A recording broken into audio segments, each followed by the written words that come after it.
Chapter 1. The Legendary Bandit King. In a mountain stronghold behind the windmill village of the Kingdom of Goya, a strikingly handsome young lad with dark hair sat, adorned with a distinctive white bandana of bandits. He wore a flowing white garment and black trousers, and a long blade was sheathed at his waist. Despite his good looks, his attire bore an unrefined simplicity. That moment, the youth was seated on a stool in the kitchen, indulging heartily in the food laid before him, exuding an aura of growing strength with each bite. A few similarly attired bandit companions entered the kitchen, and upon seeing the lad still feasting, they burst in a hearty laughter. One of the bandits approached him and exclaimed, "Aaron, you're still here eating? Hurry up, the boss is looking for you. He's in the mood for a drink and wants to head to the tavern from last time." System notification. New task assigned. Seek out drinks at the previous tavern. Upon hearing the system's prompt in his mind, Aaron nodded that it was evident that Aaron was a transmigrator. In his previous life, he was an orphan from the post-2000 generation, living by the mantra that one satisfied stomach meant none would go hungry. As a representative of the post-2000 cohort striving to reform the workplace, he scorned workplace manipulation and aggressively confronted unreasonable professional phenomena, perpetually navigating the thin line between unemployment and employment. One day, while playing a mobile game called Emperor of Labor, he grew weary and succumbed to sleep. However, upon waking with a cramp in his leg, he discovered that he had crossed into a world of pirates, embodying a 16-year-old youth named Aaron Nair. The original inhabitant of this body was the son of the mayor from a neighboring town. After losing all his relatives to illness and amid a rebellious phase, Aaron, resembling the envious middle schoolers of his past life, resolutely joined the SIG bandit group. Reality proved far different from the romanticized notion of banditry he had entertained. Witnessing the SIG bandits commit atrocities against innocent civilians horrified him, and the conscience of the original inhabitant, tormented by guilt, succumbed on a stormy night. It was on that fateful night that Aaron's consciousness took over. Upon arriving in this new world, Aaron found himself subjected to bullying by the other bandits. Fortunately, a golden opportunity accompanied his transmigration. The game Emperor of Labor had followed him into this realm. By selecting a superior, Aaron could obtain a welcome package and the traits of that superior. Completing their tasks would yield generous rewards. As a diligent worker, the system also provided Aaron with comprehensive benefits, ensuring he could labor with peace of mind. As a reward for entering the world of pirates, Aaron gained 3 formidable traits. To excel as a worker, maintaining a robust physique is paramount. The pirate world harbors astonishing physical capabilities that defy the laws of energy conservation, whether battling for days on end with seemingly boundless stamina or enduring severe injuries yet continuing to fight. The terrifying ability to fully recover from grave wounds simply by consuming food highlighted the extraordinary physical prowess inherent in this realm. Thus, Aaron's first characteristic upon entering the world of piracy was the acquisition of a body that could rapidly strengthen through mere consumption of food and exercise. Leveraging this trait, Aaron transformed within a mere 20 days from a frail and timid youth into a muscular figure boasting 8-pack abs, relentlessly pursuing and surpassing the mountain bandits who once bullied him. The roles had completely reversed. Aaron had risen to become the second-in-command of the mountain bandit group, just beneath their leader SIG. As a commendable worker, one must not only possess a robust physique, but also an insatiable thirst for self-education. The pursuit of knowledge knows no bounds. Consequently, another attribute bestowed upon Aaron was the capacity for efficient learning. But a memorable hallmark of the diligent worker is the ever-present backpack. Hence, Aaron's third attribute was the acquisition of a system space capable of infinitely storing any items. This starter package enabled Aaron to swiftly establish his footing within SIG's band of marauders. Name: Aaron Nail. Gender: male. Age: 16. Date of birth: April 4th, 1494, in the era of the seas. Physical aptitude: be exceeding the average person's physical capabilities. Attributes: trait of the body, a physique that strengthens through consumption and exercise, derived from the world of piracy. Efficient learning becomes remarkably effective, derived from a system. System space, an infinitely capacious backpack, derived from a system. Slayer of sovereigns, inflicts additional true damage upon those bearing the title of sovereign, derived from the superior SIG. Superior SIG.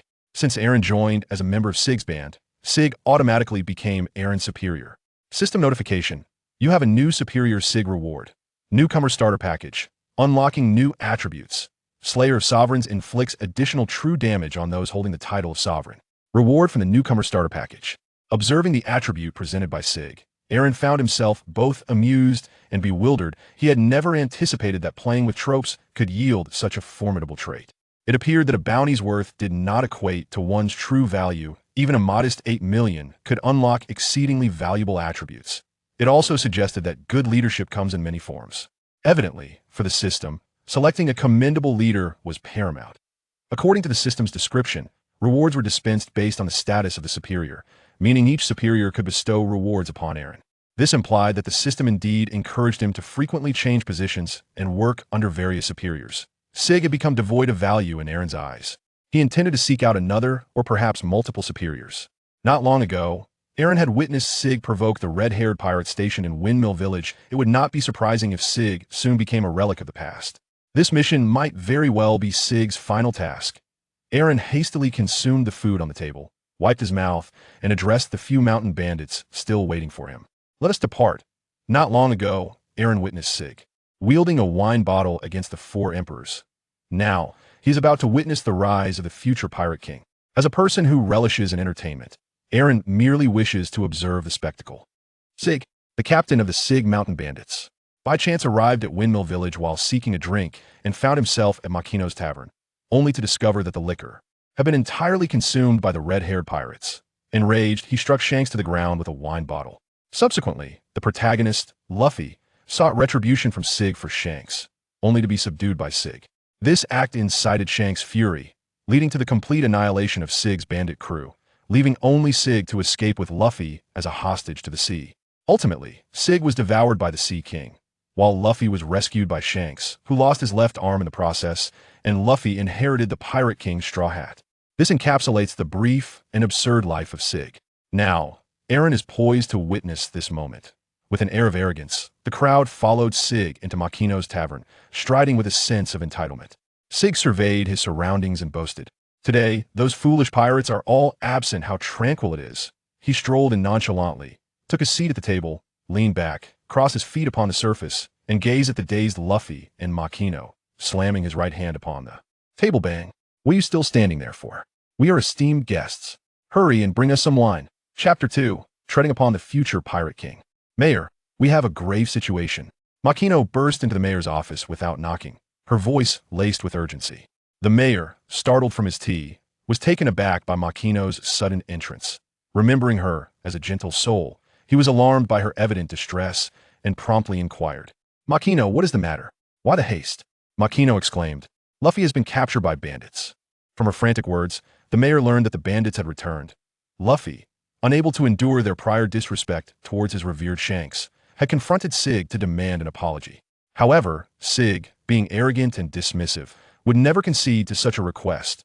Luffy's interruption of Sig's merry drinking mood ignited his fury, leading him to seize Luffy and deliver a harsh lesson on the street. The mayor and Makino hurried to the street, discovering Luffy battered and pinned beneath Sig's foot. Unable to move, the mayor rushed forward, kneeling in desperation, pleading, "Please spare that child." His forehead struck the ground with a heavy thud. "I know not what Luffy has done, nor do I wish to quarrel with you. If he has erred, I shall compensate with gold. I implore you, spare that child." "Mayor." Observing the mayor kneeling, Luffy felt a pang of regret for his recklessness. Sig looked at the old mayor with unexpected intrigue. Truly a wise elder, aware of the rules of humanity. But Sig was seething with rage at Luffy's audacity to defy him, gritting his teeth as he exclaimed, "Useless! I will not release this brat, for he has already provoked my ire.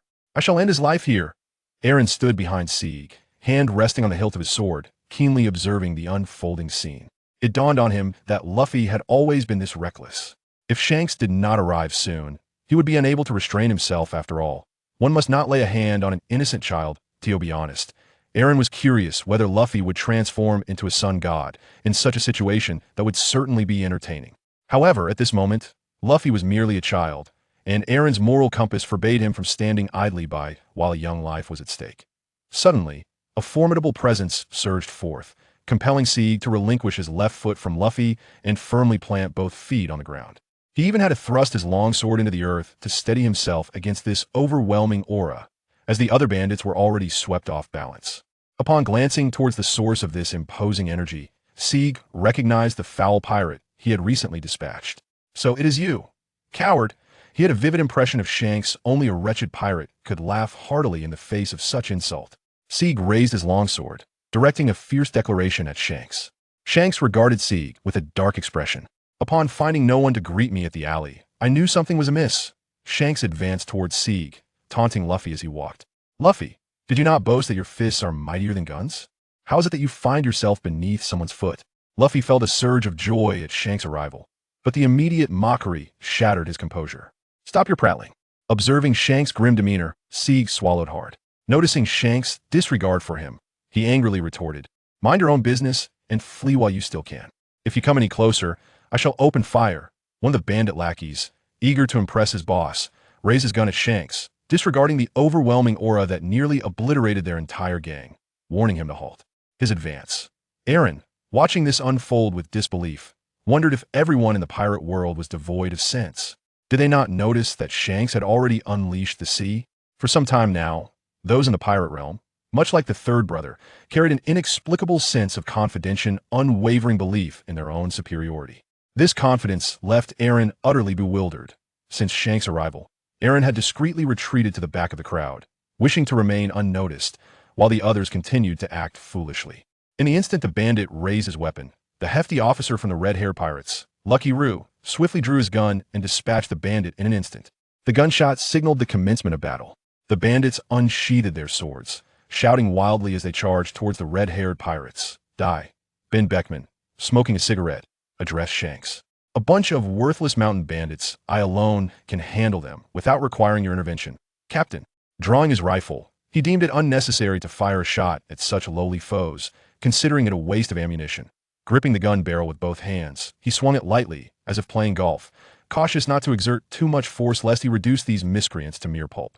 Yet, with just a gentle swing, a tremendous wave of sound erupted, stirring a cloud of dust and smoke. The law of no harm with smoke proved utterly ineffective before the might of the formidable. Once the dust settled, the ground was littered with lifeless bodies. Ben Beckman aimed his gun at the fleeing Sig while holding a matchstick in the other hand. With a delicate flick, he ignited the match, relighting the cigarette that had been extinguished by the blast. He disdainfully declared, if you wish to challenge me, you would be wise to bring a warship. The onlookers from Windmill Village marveled at Beckman's commanding presence, exclaiming, how impressive. Confronted with the annihilation of his bandit crew, Sig finally grasped the gravity of his situation and forced a nervous smile, saying, wait, it was this brat who provoked us.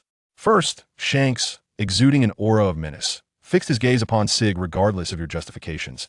I shall spare no mercy for those who harm my friends. Despair washed over Sig as he scanned his surroundings and noticed something. Rubbing his eyes for clarity, he finally remembered his capable subordinate and shouted towards the distant Aaron, Aaron, what are you doing? Get over here and lend me a hand. The crowd followed Sig's gaze and spotted Aaron, who was attempting to slip away unnoticed. Confusion rippled through them. Who was this person? Why hadn't he intervened earlier? Aaron, caught in the spotlight, feigned innocence, hurriedly discarding the long knife at his waist and unwrapping the scarf from his head. He saluted the crowd with a mock French gesture and chuckled, I surrender. Sig, his eyes bulging with fury, glared at Aaron. The one he had regarded as his trump card, whom he had pampered and treated delicately, had the audacity to utter such words. The strings of Sig's patience snapped as he roared in anger. Aaron, what are you doing? This isn't a joke. If you don't act soon, once I'm free, I will slaughter your entire family. Truly, in this senseless world of pirates, Aaron remained unfazed, retorting, you'd best mean what you say? There's no one left in my family to kill them. You'd have to venture into hell. Besides, if it weren't for you, I would have long abandoned this miserable life of a bandit, parading around with this ridiculous headgear. One must admit, that is indeed true. Shanks nodded in agreement, having always found the bandit attire exceedingly unappealing. Observing Sig's growing ire, Ben Beckman delivered his final blow. In truth, had the captain not arrived, Luffy would have been unharmed. That lad was prepared to act, but ceased upon seeing the captain's arrival. With his formidable observation hockey, Ben Beckman had long since detected Aaron's inclination to engage. Sig was on the brink of collapse, his remaining sanity urging him to seize an opportunity to flee. For as long as the green hills remain, one need not fear the absence of firewood. However, the instinct that had long governed Sig compelled him to deliver a severe lesson to Aaron. Aaron discerned Sig's intentions. Boss Sig, if I were you, I would hasten to find a chance to escape. Wasting time on me now means you may not be able to run later. Curse it, Sig realized Aaron was right once he escaped. There would be countless opportunities to teach him a lesson. Sig produced a smoke bomb and hurled it forcefully to the ground, a dense cloud of smoke enveloping the street.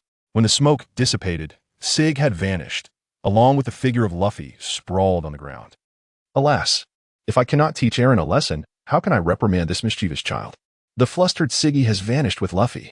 Chapter 3, A Bountiful Reward. Oh no. Oh no. Oh no. I have been so careless. Luffy has been taken away. What shall I do? Shanks exclaimed anxiously, gazing at the spot where Luffy had disappeared. Rikiru, witnessing the captain's distress, quickly reassured him, "Stay calm, Captain. We shall search together, and we will find him soon."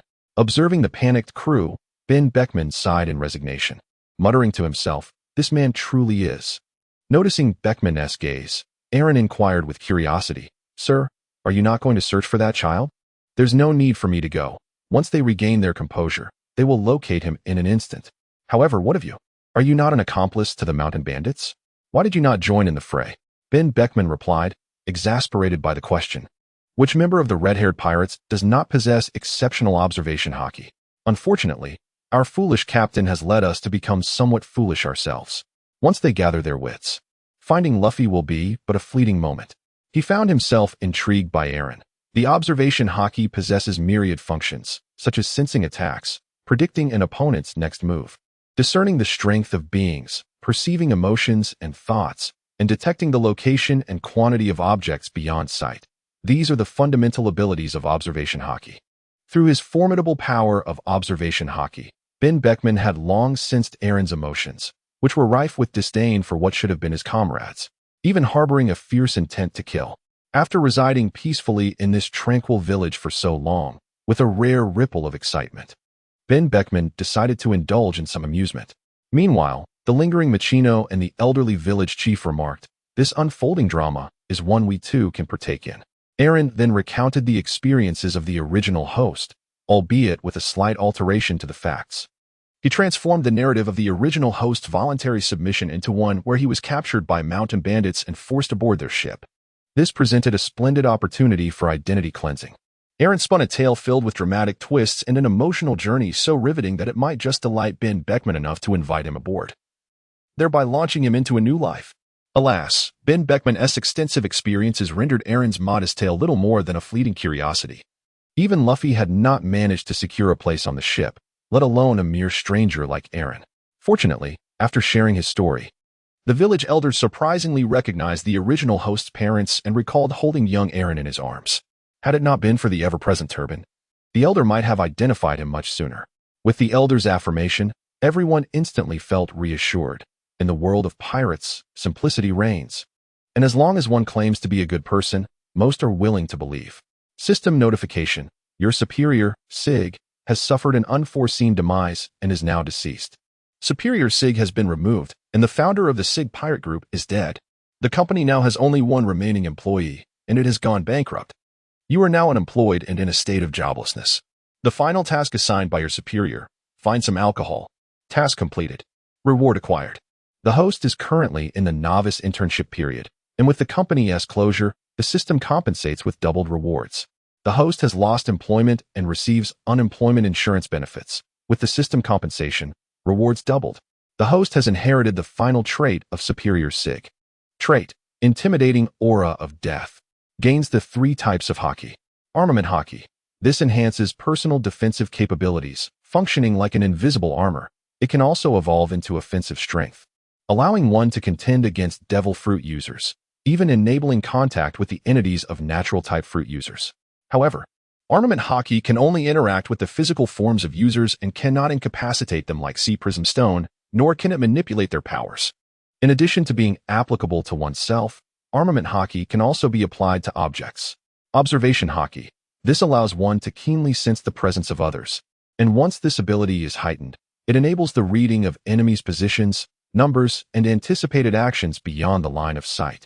Observation haki is closely tied to the mind and requires calmness for effective use. It cannot be employed in emotionally charged or irrational states.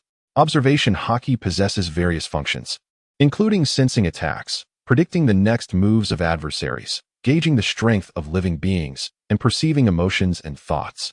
as well as the location and quantity of objects outside one's visual field. Conqueror's Haki.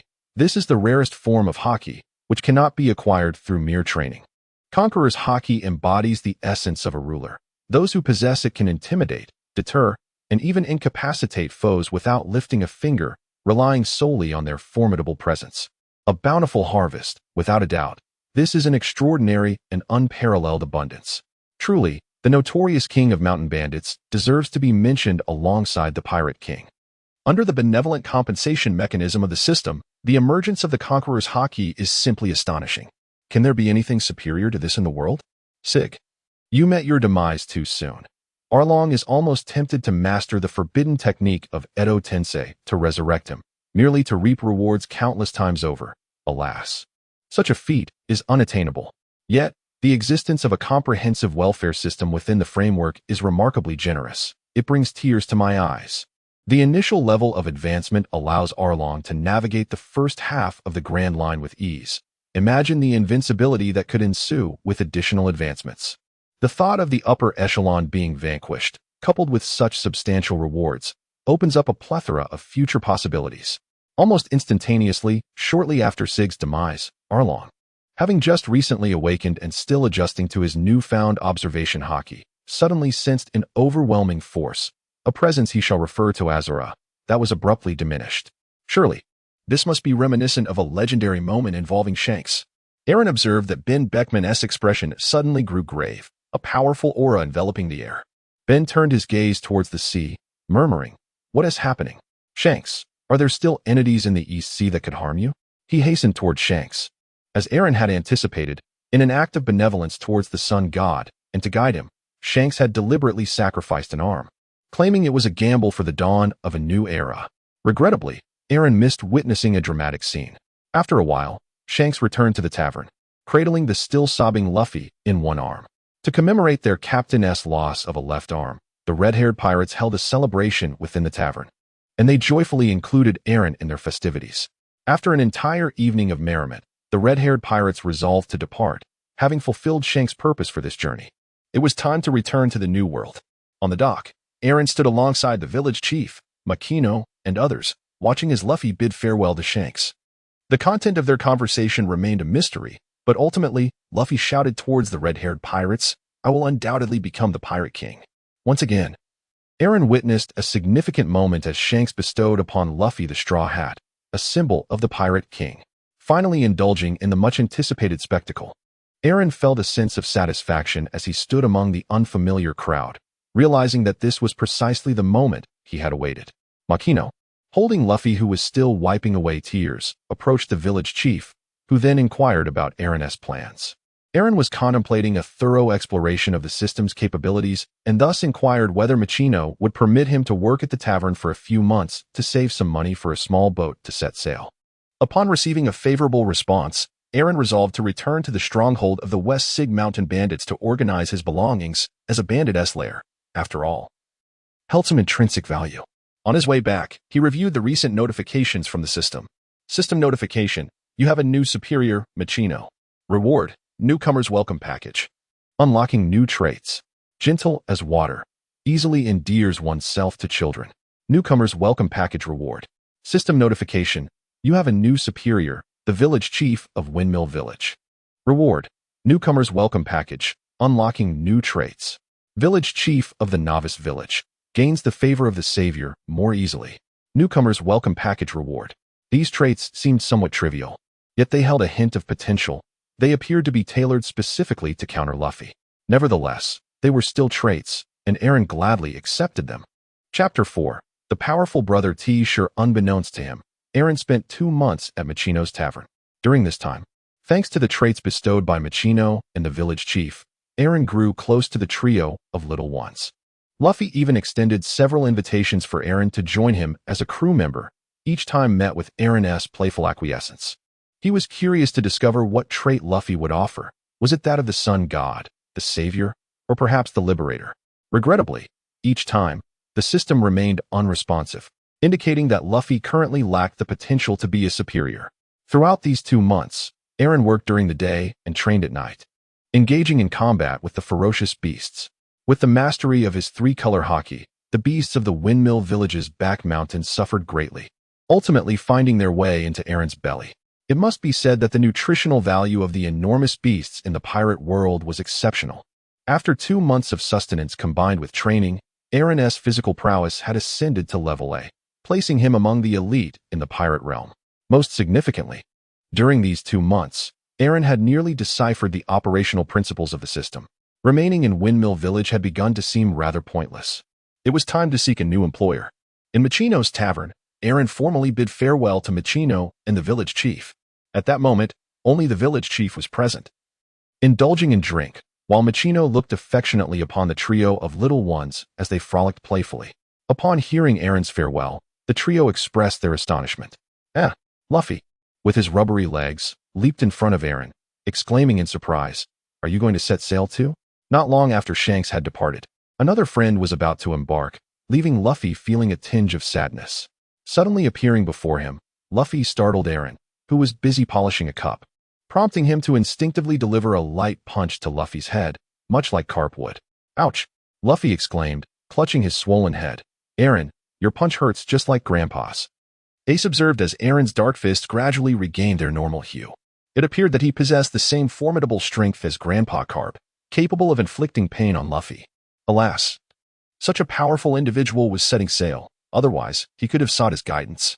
After 2 months of companionship, coupled with the traits imparted by the village chief and Makino, the trio had grown fond of this handsome older brother.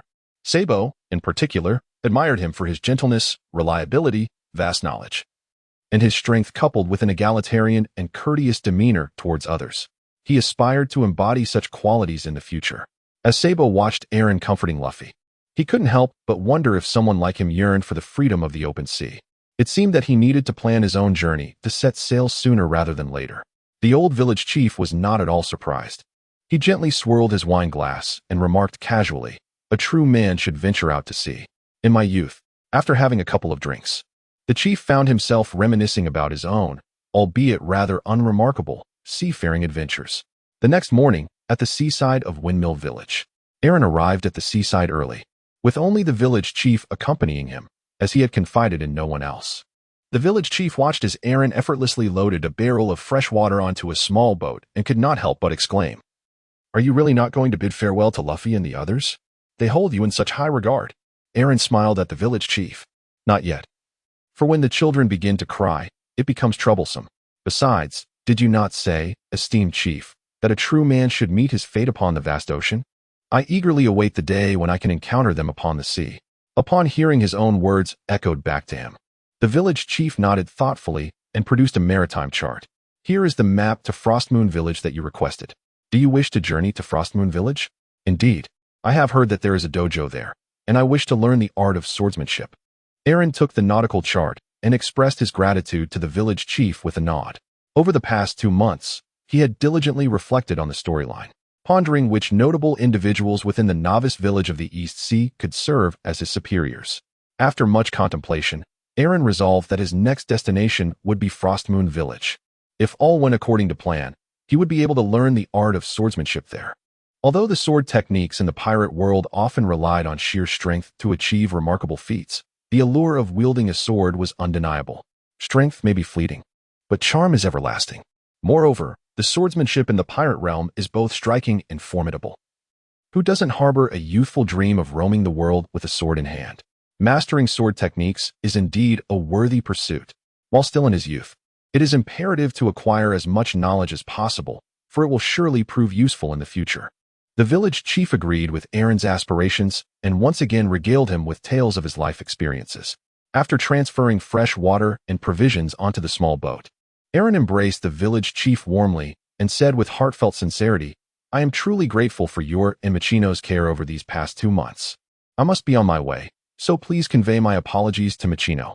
Approaching the shore, Aaron untied the boat's mooring lines, tossed them aboard, and pushed the vessel into the sea before leaping aboard himself. "Farewell, village chief. I am departing." Aaron waved his hand towards the village chief. Aaron rowed his boat out a few meters when he suddenly heard the village chief's voice booming. "Do not become a pirate, Aaron. If you find yourself bullied or facing misfortune, return, and I shall leave the position of village chief to you." "Understood, chief." After that, Whatever the chief uttered fell upon deaf ears, for Aaron had already drifted further away in his little boat. Aaron chose a splendid day for his maritime adventure, as the weather promised to be sunlit and delightful. As dawn gradually broke, the sky transformed into a gentle azure, and a rosy hue emerged on the horizon where the sea met the sky, heralding the sun's ascent from the ocean's surface. Gazing at the boundless expanse of the sea, with a few wispy clouds drifting lazily above, he felt the gentle caress of the sea breeze, instilling in him a profound sense of tranquility. It had been far too long since he had leisurely contemplated the heavens, and so he unfurled the small sail on his fishing vessel, allowing the wind to guide him forth. Reclining within the boat, he gazed serenely at the seabirds soaring above while perusing the recent notifications from the system. System notification: you have voluntarily resigned. Your superior, Machino, is exceedingly pleased with your 2 months of work and has rated you S. You have received a resignation reward, 1 million berries. This has been credited to your system space. System notification: you have voluntarily resigned. Your superior, the village chief of Windmill Village, is exceedingly pleased with your 2 months of work and has rated you S. You have received a resignation reward. The next village chief of Windmill Village. System notification: you are now unemployed. The unemployment insurance you applied for is now in effect. You will receive 1 million berries per day until you secure your next employment. This is quite absurd. While a unique reward upon hiring is one thing, receiving benefits upon resignation is quite another. Does this system truly encourage its host to leap from job to job? Furthermore, upon seeing the colorful array of money within the system space, Aaron's desire to seek a new superior waned. Is this system truly intent on preventing its host from starving? If only this system had existed in his past life, he could have lounged indefinitely. The marvel of the unemployment insurance makes one ponder. Do other types of insurance possess similar extraordinary capabilities? Could medical and injury insurance render the host immortal? Might pension insurance bestow eternal youth? What role would housing funds play in the world of pirates? Aaron initially believed he had a comprehensive understanding of his brother, but it now appears that he was far from the truth. Chapter 5: Maritime Catastrophe. Aaron lay upon the vessel, resting his hands beneath his head, his eyes vacantly gazing at the expanse of the sky. After a while, it all seemed rather mundane. Who could it be that misread the nautical charts, carelessly marking them, leading to the disorientation in this vast ocean? It turns out to be me. Well, that is of no consequence. Aaron was leisurely rowing his boat, admiring the scenery, until he unfurled the nautical chart given by the village chief. Upon opening the chart, he was utterly dumbfounded. It was incomprehensible. In Aaron's most rudimentary understanding, a map should possess a rigorous mathematical foundation, a system of symbols, and textual annotations that allow for an intuitive grasp of the topography of a given area. Yet, the chart before him depicted a few irregular circles representing islands, with a scale that seemed fundamentally flawed. The distances between the islands were not measured in kilometers or nautical miles, but rather described in vague terms such as the approximate duration of a 23-day voyage. This abstract representation rendered Aaron completely bewildered. To complicate matters, having been engrossed in the breathtaking views, he suddenly lost track of his location. He scrutinized the chart repeatedly, yet it remained an enigma. It could be said that Aaron was entirely misled by his preconceived notions. In his previous life, while perusing comics, he had the impression that characters like Luffy, Ace, and Sabo simply set sail in their small boats, effortlessly mastering the 3 forms of hockey and cruising through paradise. Thus, he believed he could do the same. It was only when he truly experienced the art of navigation that he realized he had underestimated this intricate discipline. At some point, the wind at sea abruptly shifted, and without his awareness, Aaron's small vessel began to alter its course, all while he remained enraptured by the vastness of the ocean.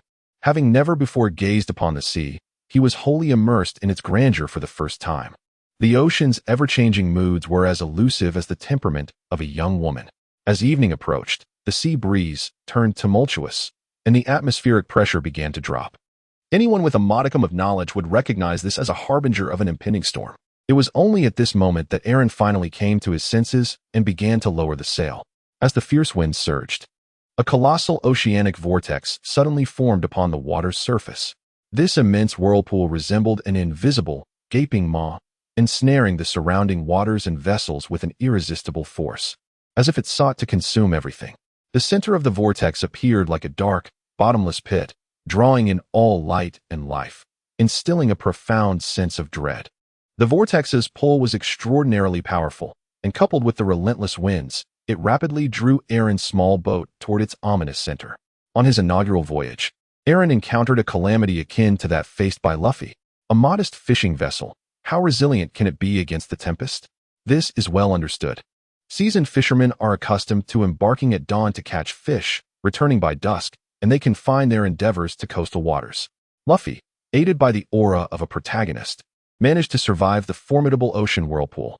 For Aaron, while it posed a significant challenge, he was not entirely at a loss. He sat at the center of the boat, gripping the edges with both hands, exerting every ounce of strength to wield his armament haki, enveloping the entire small craft. Fortunately, it was merely a diminutive fishing boat.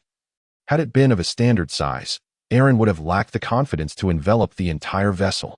Aaron, with his eyes tightly shut, clung desperately to the vessel, spiraling wildly within the vortex, gradually being drawn towards its ominous center. The destructive force of the oceanic whirlpool is immensely potent, having obliterated countless young men's dreams of venturing out to sea. Aaron swayed and spun within the whirlpool, feeling dizzy and disoriented, losing his sense of balance. An irresistible force tore at his body. Had it not been for the protection of his armament haki, he and his small vessel would surely have been shattered into fragments. Under the strain of this force, Aaron was drawn into the very heart of the whirlpool beneath the surface. There, he experienced an overwhelming sense of pressure and instability, as if trapped in a dark, bottomless abyss.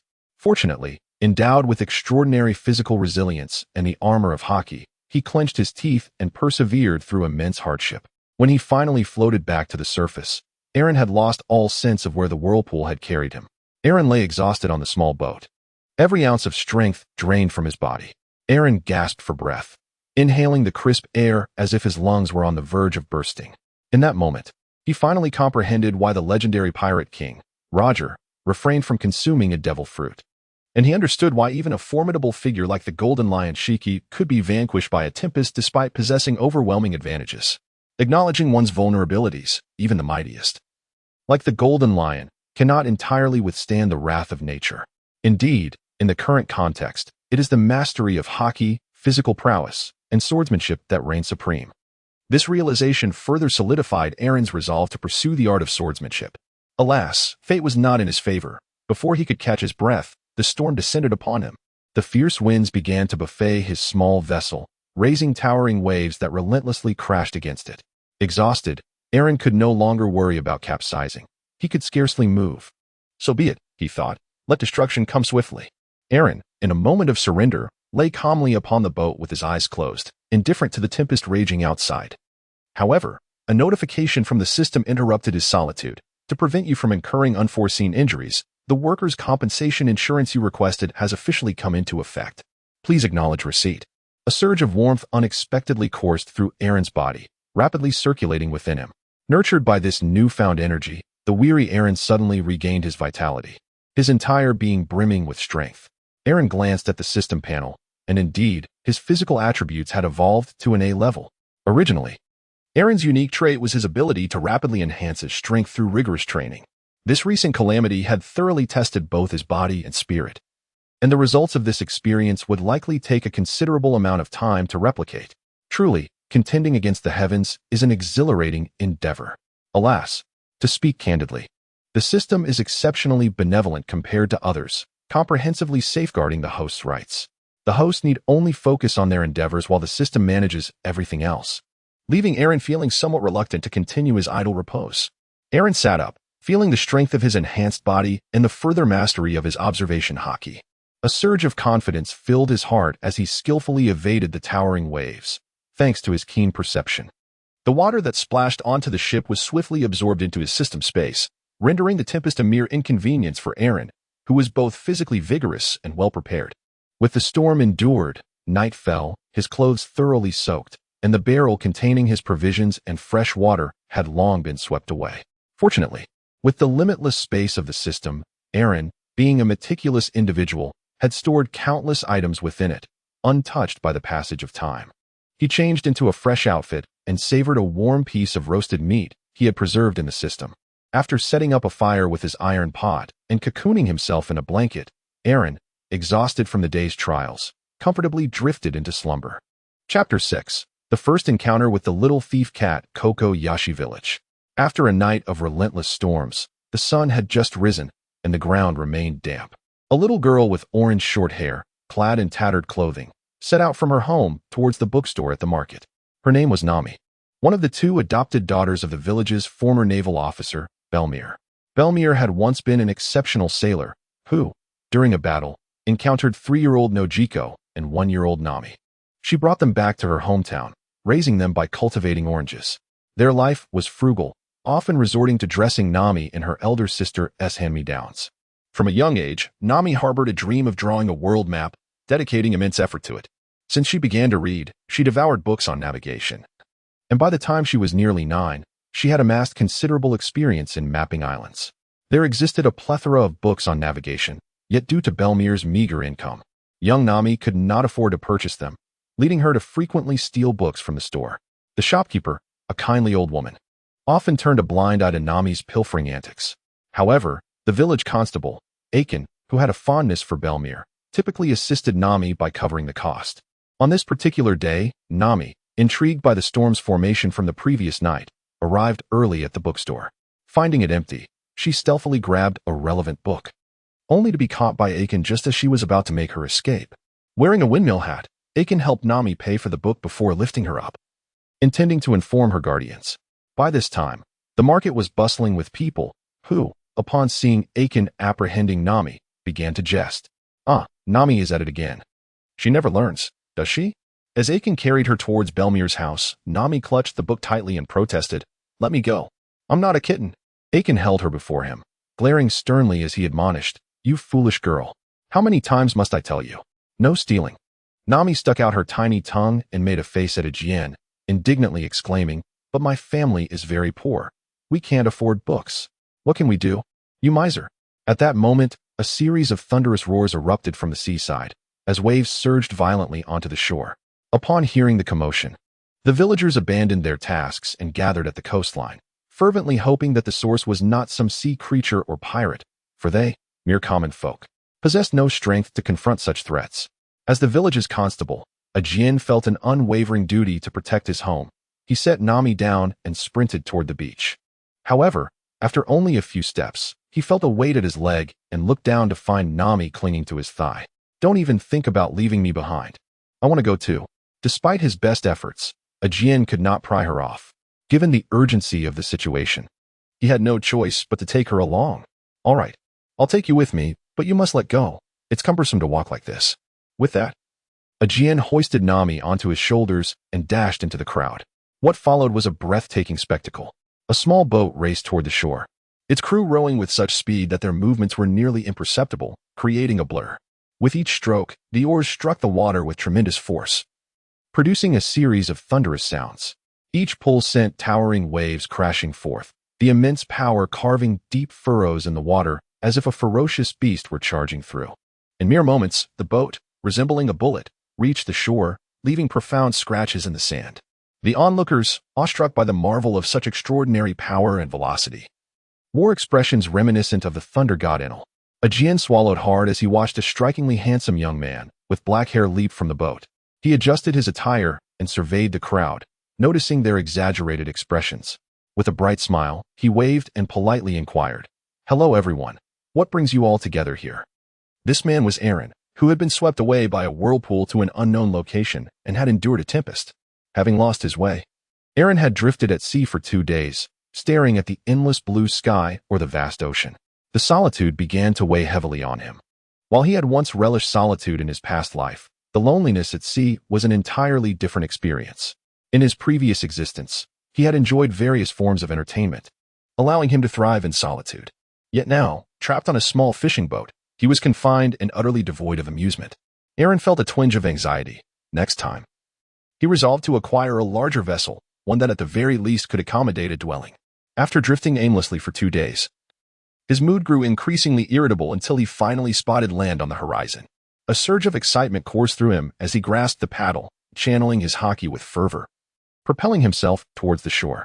As he drew near, his observation haki revealed a throng of people gathered along the beach, prompting him to adjust his course in search of a more secluded spot to disembark.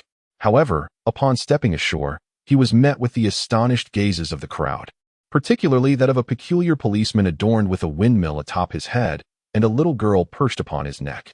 This sight sparked an inexplicable sense of familiarity within Aaron. Truly, the world is filled with wonders, while some individuals in his past life had cameras affixed to their heads. This man sported a grand windmill, a most amusing spectacle indeed. Aaron greeted warmly. Attain regained his composure, gazing at the gentle and polite Aaron, and felt a sense of relief. He did not appear to be a malicious individual. He then sternly inquired, "Who are you? What brings you here?" Upon observing the striking resemblance of the police officer and the little girl at his neck, Aaron suddenly realized that this must be Nami and her guardian-like police officer. Although Cocoa West Village was not originally part of Aaron's plan, it was undoubtedly a splendid location. Aaron explained to them that he hailed from Windmill Village and had set out for Frostmoon Village to study the art of swordsmanship. However, he found himself unfamiliar with the nautical charts and encountered turbulent whirlpools and storms, ultimately being stranded here. No wonder there was such commotion. It turned out he was a formidable man who could safely navigate through whirlpools and tempests. The crowd marveled at Aaron's strength. Only Nami, who was around Attain's neck, regarded Aaron with a sympathetic gaze and compassionately remarked, "Big brother, are you foolish? You can't even decipher such a simple nautical chart. How pitiable. Hey, Nami, how could you say such an impolite thing?" Attain hurriedly attempted to cover Nami's mouth, concerned about offending someone so powerful. What if he became angry? It's all right.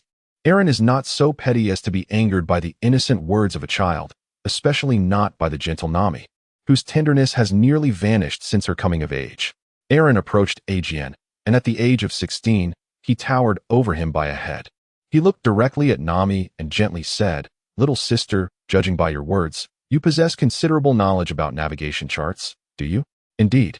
Nami nodded eagerly, her voice sweet and innocent. "I have perused numerous books on navigation since childhood, and I have also crafted many maps. One day, I shall become the greatest navigator in the world and chart the entire globe." The resolve in young Nami's tone was powerful, each word resonating with determination. Chapter 7. Teacher Nami, what an admirable dream. Aaron gave Nami a thumbs up. "Miss Navigator, the best in the world. Would you kindly impart your nautical skills to this foolish sailor?" "Of course, I am willing to pay. How does 100,000 berries a day sound?" Having experienced this encounter, Aaron had come to fully appreciate the significance of a navigator. Nami's navigational prowess was so remarkable that even the legendary pirate, Gold Lion, coveted it. If Nami could be elevated to a higher status, it would surely unveil exceptional navigational talents, even if she could not attain such a rank. Acquiring fundamental nautical skills would prevent Aaron from being utterly ignorant of the sea, and it would leave a favorable impression on the future premier navigator, facilitating any future requests for assistance. What? 100,000 berries. Little Nami gasped, covering her mouth in astonishment, her eyes gleaming with visions of wealth. How many books could that buy? Beyond books, I could purchase new clothes. Instead of wearing Chino's old garments, I could buy meat and indulge in snacks. Envisioning a life of affluence, saliva involuntarily trickled from the corners of Nami's mouth. Attain, on the other hand, was astounded by the figure. He knew that Nami's adoptive mother had scrimped and saved for several years to piece together a little over 100,000 berries, an enormous sum for an ordinary person. Attain contemplated declining the offer, yet Aaron's generosity was overwhelming. "Isn't that a bit excessive?" Attain stammered, taken aback by the figure. "Knowledge is invaluable. In fact, I believe it is still too little." For Aaron, who earned 1,000,000 berries a day, this was a trivial amount, provided he gained something in return. "Let us discuss this." Attain gently set Nami down and led her to a corner, where they began to whisper amongst themselves. Unfortunately for them, Aaron, endowed with the observation haki, could hear their every word. Essentially, Attain was hesitant about entrusting his young daughter to a stranger, despite Aaron's seemingly amiable demeanor. For Attain, who had long regarded Nami and Chino as his daughters, he could not bear to let his young daughter interact carelessly with an unfamiliar man, regardless of how well-intentioned he appeared. Nami understood Attain's concerns, but 100,000 berries was an astronomical amount, and for someone as impoverished as she, missing this opportunity would be akin to losing a once-in-a-lifetime chance. Grasping Attain's ear, she leaned in and said, "That brother is a bit foolish. But he doesn't seem like a bad person. Our family is so poor, I really want to earn that money." To assuage their doubts, Aaron cleared his throat to draw Attain and Nami's attention, then stated, "If you are apprehensive, you may appoint a guardian to supervise." I merely wish to learn a bit of knowledge, and once I have acquired it, I will promptly head to Frost Moon Village. All right, I agree. But I need to see your sincerity. Nami wriggled free from Aiken's embrace and approached Eren, discontent with being confined to Chino's old clothes. She sometimes fantasized about being adopted by a wealthy family. Now that she had a chance to earn a substantial sum doing what she excelled at, Nami was determined not to let this opportunity slip away. All right, here is my sincerity. Eren chuckled softly, placing his hand into his pocket. With a mere thought, he summoned 100,000 berries from the depths of the system's space, feigning that he had retrieved it from his pocket. He bent slightly and, with a warm smile, presented it to Nami. Nami gazed at the 10,000 denomination berries, marveling at the sight of the skull-emblazoned currency for the first time. How many books could these 10 notes purchase? Overcome with excitement, Nami carefully accepted the 100,000 berries, tucking them away safely against her person. She gently patted the spot where the money was secured, feeling a sense of relief wash over her. Eren observed Nami's avaricious demeanor and couldn't help but smile warmly. He extended his palm towards her. I am Eren. Pleased to make your acquaintance, he exclaimed. Nami's delicate hand grasped Eren's middle finger and gave it a gentle shake. I am Nami, and I look forward to our friendship as well. Upon witnessing Nami accept the payment, Aegeon reluctantly acquiesced. Noticing that Eren was in search of accommodation, he took the initiative to assist him in finding the finest inn at the market, which happened to be owned by Aegeon's relatives. The familial connection brought Aegeon considerable peace of mind. Subsequently, Nami escorted Eren to a bookstore, where she purchased an array of books she had long desired but could never afford. She informed Eren that these texts were fundamental, suggesting he peruse them while she and Aegeon returned home to share this delightful news with Belmir. Eren sat on the bed of the inn, gazing at the newly acquired books, which, due to his lack of foundational knowledge, should have been incomprehensible. Surprisingly, he found himself engrossed in the material, even able to draw parallels. Why was this so? It was because, shortly after Nami agreed to be his teacher, the voice of the system echoed in his mind. System notification: you have a new superior, Nami, and a welcome package for newcomers has been issued, unlocking new traits. The world's foremost navigator, you possess an innate talent for navigation, allowing you to effortlessly acquire all knowledge related to maritime skills. Welcome package rewards. This welcome package revealed Nami's innate, unparalleled talent as the top navigator in the pirate world. Indeed, a teacher qualifies as a superior, confirming Eren's line of thought. Consequently, it was reasonable to assume that seeking out King Shiro in Frost Moon Village would also unlock traits related to swordsmanship. This trait bestowed upon Eren the urgently needed aptitude for learning navigation skills. Nami was indeed a commendable leader. In gratitude, Eren had already resolved to rescue Belmir, enabling Nami to have a complete family. Now, with this empowering trait bestowed upon him by Nami, Eren decided to provide her with a bit more financial support, ensuring her childhood would not be fraught with hardship. As for whether Nami, with a mother in the Navy, could still embark upon the path of piracy, it was not a concern for Eren if Luffy would be able to set sail without a navigator. Luffy was just over 7 years old, and Nami was a little over 8, with more than a year remaining before Belmir's misfortune. Eren had ample time to enhance his own abilities and prepare for the impending arrival of the Fishman pirates. Meanwhile, Aegeon was escorting Nami to her home just outside the village. Along the way, he cautioned her not to trust others too easily and to avoid being blinded by wealth. Unfortunately, for Nami, who had just encountered a significant financial opportunity, Aegeon's words only seemed tiresome. She covered her ears and made faces, resolutely ignoring his advice. As they spoke, they arrived at a wooden cabin nestled among the trees. Aegeon knocked vigorously on the door, shouting, "Belmir, come out. Your little imp is out of control. What's wrong? What's all this noise about?" A slender woman with gray eyes and deep red hair styled short at the temples, wearing a green plaid shirt emblazoned with mace, indigo trousers, and brown sandals, opened the door. Upon seeing her foster daughter, she smiled warmly and exclaimed, "Ah, Nami, you're back." "I'm back, Belmir." Nami responded with a bright smile. "Well, today I met a wealthy patron who offered to pay me to teach him navigation, 10,000 berries a day." Nami eagerly shared the day's exciting news with Belmir. "I was just about to discuss this with you," Aegeon interjected, his expression serious as he looked at Belmir. "I hope you will guide her well. How can she so easily trust others? What if he is a fraud?" Belmir also recognized the gravity of the situation. This was no mere act of thievery.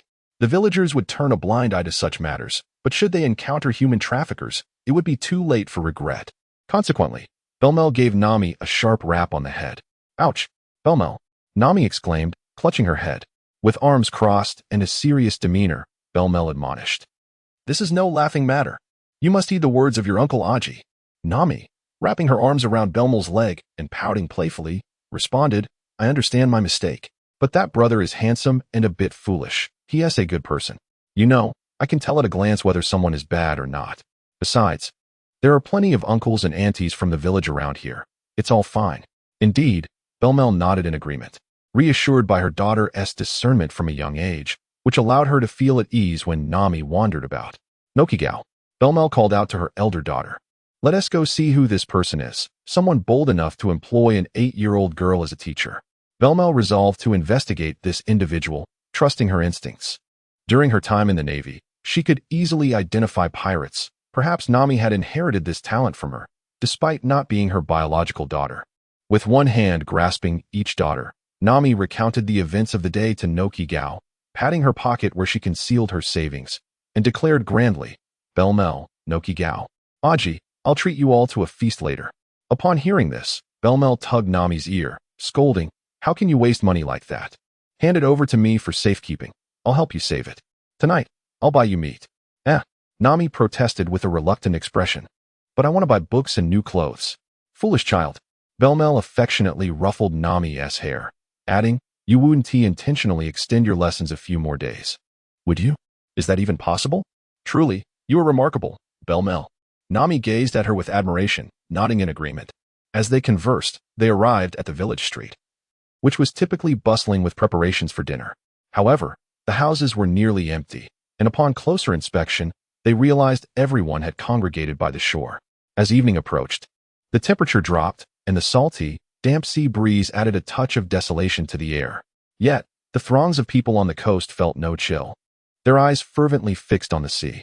The crowd was a peculiar mix. There were children as young as 4 or 5 with runny noses, alongside elderly individuals in their 60s and 70s leaning on canes. Such a combination would usually incite chaos, yet at this moment, a profound silence enveloped them, with only their trembling bodies and erratic breaths betraying the turmoil within. The majority of the villagers had huddled together. Belmel and her companions squeezed into the crowd, their faces marked with confusion as they inquired, "What is everyone doing?" "Hush!" The crowd signaled for Belmel to remain silent, their eyes fixated on the surface of the sea, with some even closing their eyes in fervent prayer. Suddenly, the waters were stained crimson, tumultuous waves surged, and it appeared as though a monstrous entity from the depths of hell was emerging from the abyss. In the next moment, a strikingly handsome young man with an exposed torso emerged from the depths, astonishingly dragging a colossal octopus, measuring several dozen meters in length, leaving immense furrows in the sand with each step he took. Witnessing this spectacle, the onlookers on the shore erupted in a cacophony of astonished exclamations. "Wow! It is truly unbelievable that he has single-handedly triumphed over the sea creature. It seems that young Aaron is no mere braggart." To their astonishment, what had initially been perceived as jest was, in fact, Aaron's earnest endeavor. Truly, he was a formidable man who had weathered whirlpools and storms. His prowess was undeniable. Through the villagers' animated chatter, Belmel grasped the full narrative. It turned out that the young man named Aaron had consumed all the ingredients at the restaurant, yet still felt unsated.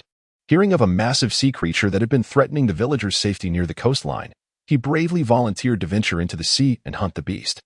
Everyone had assumed he was jesting, but once he entered the water, they realized he was serious. Thus, they emerged to witness the spectacle, and upon witnessing Aaron's remarkable abilities, they began to cheer and applaud in unison. Aaron's lips curled into a smile as he dragged the octopus before the restaurant owner. "Sir, please share this exquisite seafood with everyone." Not long ago, Aaron had finished his reading and felt a pang of hunger. Ever since his physique had ascended to an A level, his energy needs had surged, leaving him perpetually famished. It was no wonder that many pirates kept meat close at hand, indulging in constant feasting. Fortunately, Aaron managed well, but should his physical condition elevate further, he might find himself, like Bonnie, unable to part with food. He ventured into the only restaurant in the village, only to be disappointed that it offered nothing but mundane fare. For someone accustomed to the robust nourishment of ferocious beasts, the energy contained in ordinary food was insufficient. lacking in quality and requiring vast quantities to satiate his hunger. Even after devouring all the restaurant's provisions, he still felt unsatisfied. Upon hearing rumors of sea kings lurking in the depths, Aaron, having never tasted such a creature, was eager to seize the opportunity. As the sovereign of the pirate world, the nutritional value and energy they possessed were undeniable. Thus, Aaron resolved to emulate the dark general, Longinus, and venture into the deep sea to hunt the sea kings.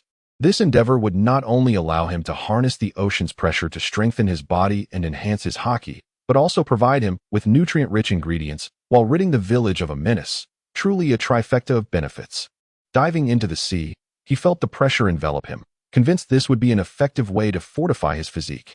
Using his observation haki, he sensed the presence of sea kings and, with his current strength, effortlessly dispatched the colossal octopus, which the villagers regarded as a monster.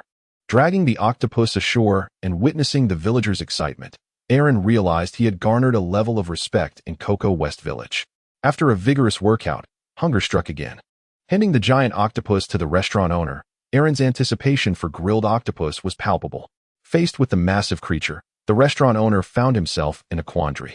After conferring with the village chief, they decided to hold a feast, a delightful occurrence in the pirate world. At the banquet, merriment abounded as everyone sang and danced joyfully. Observing Aaron frolicking with the villagers, Belmere, who had not tasted meat in ages, eagerly stuffed her mouth with the sea king's flesh.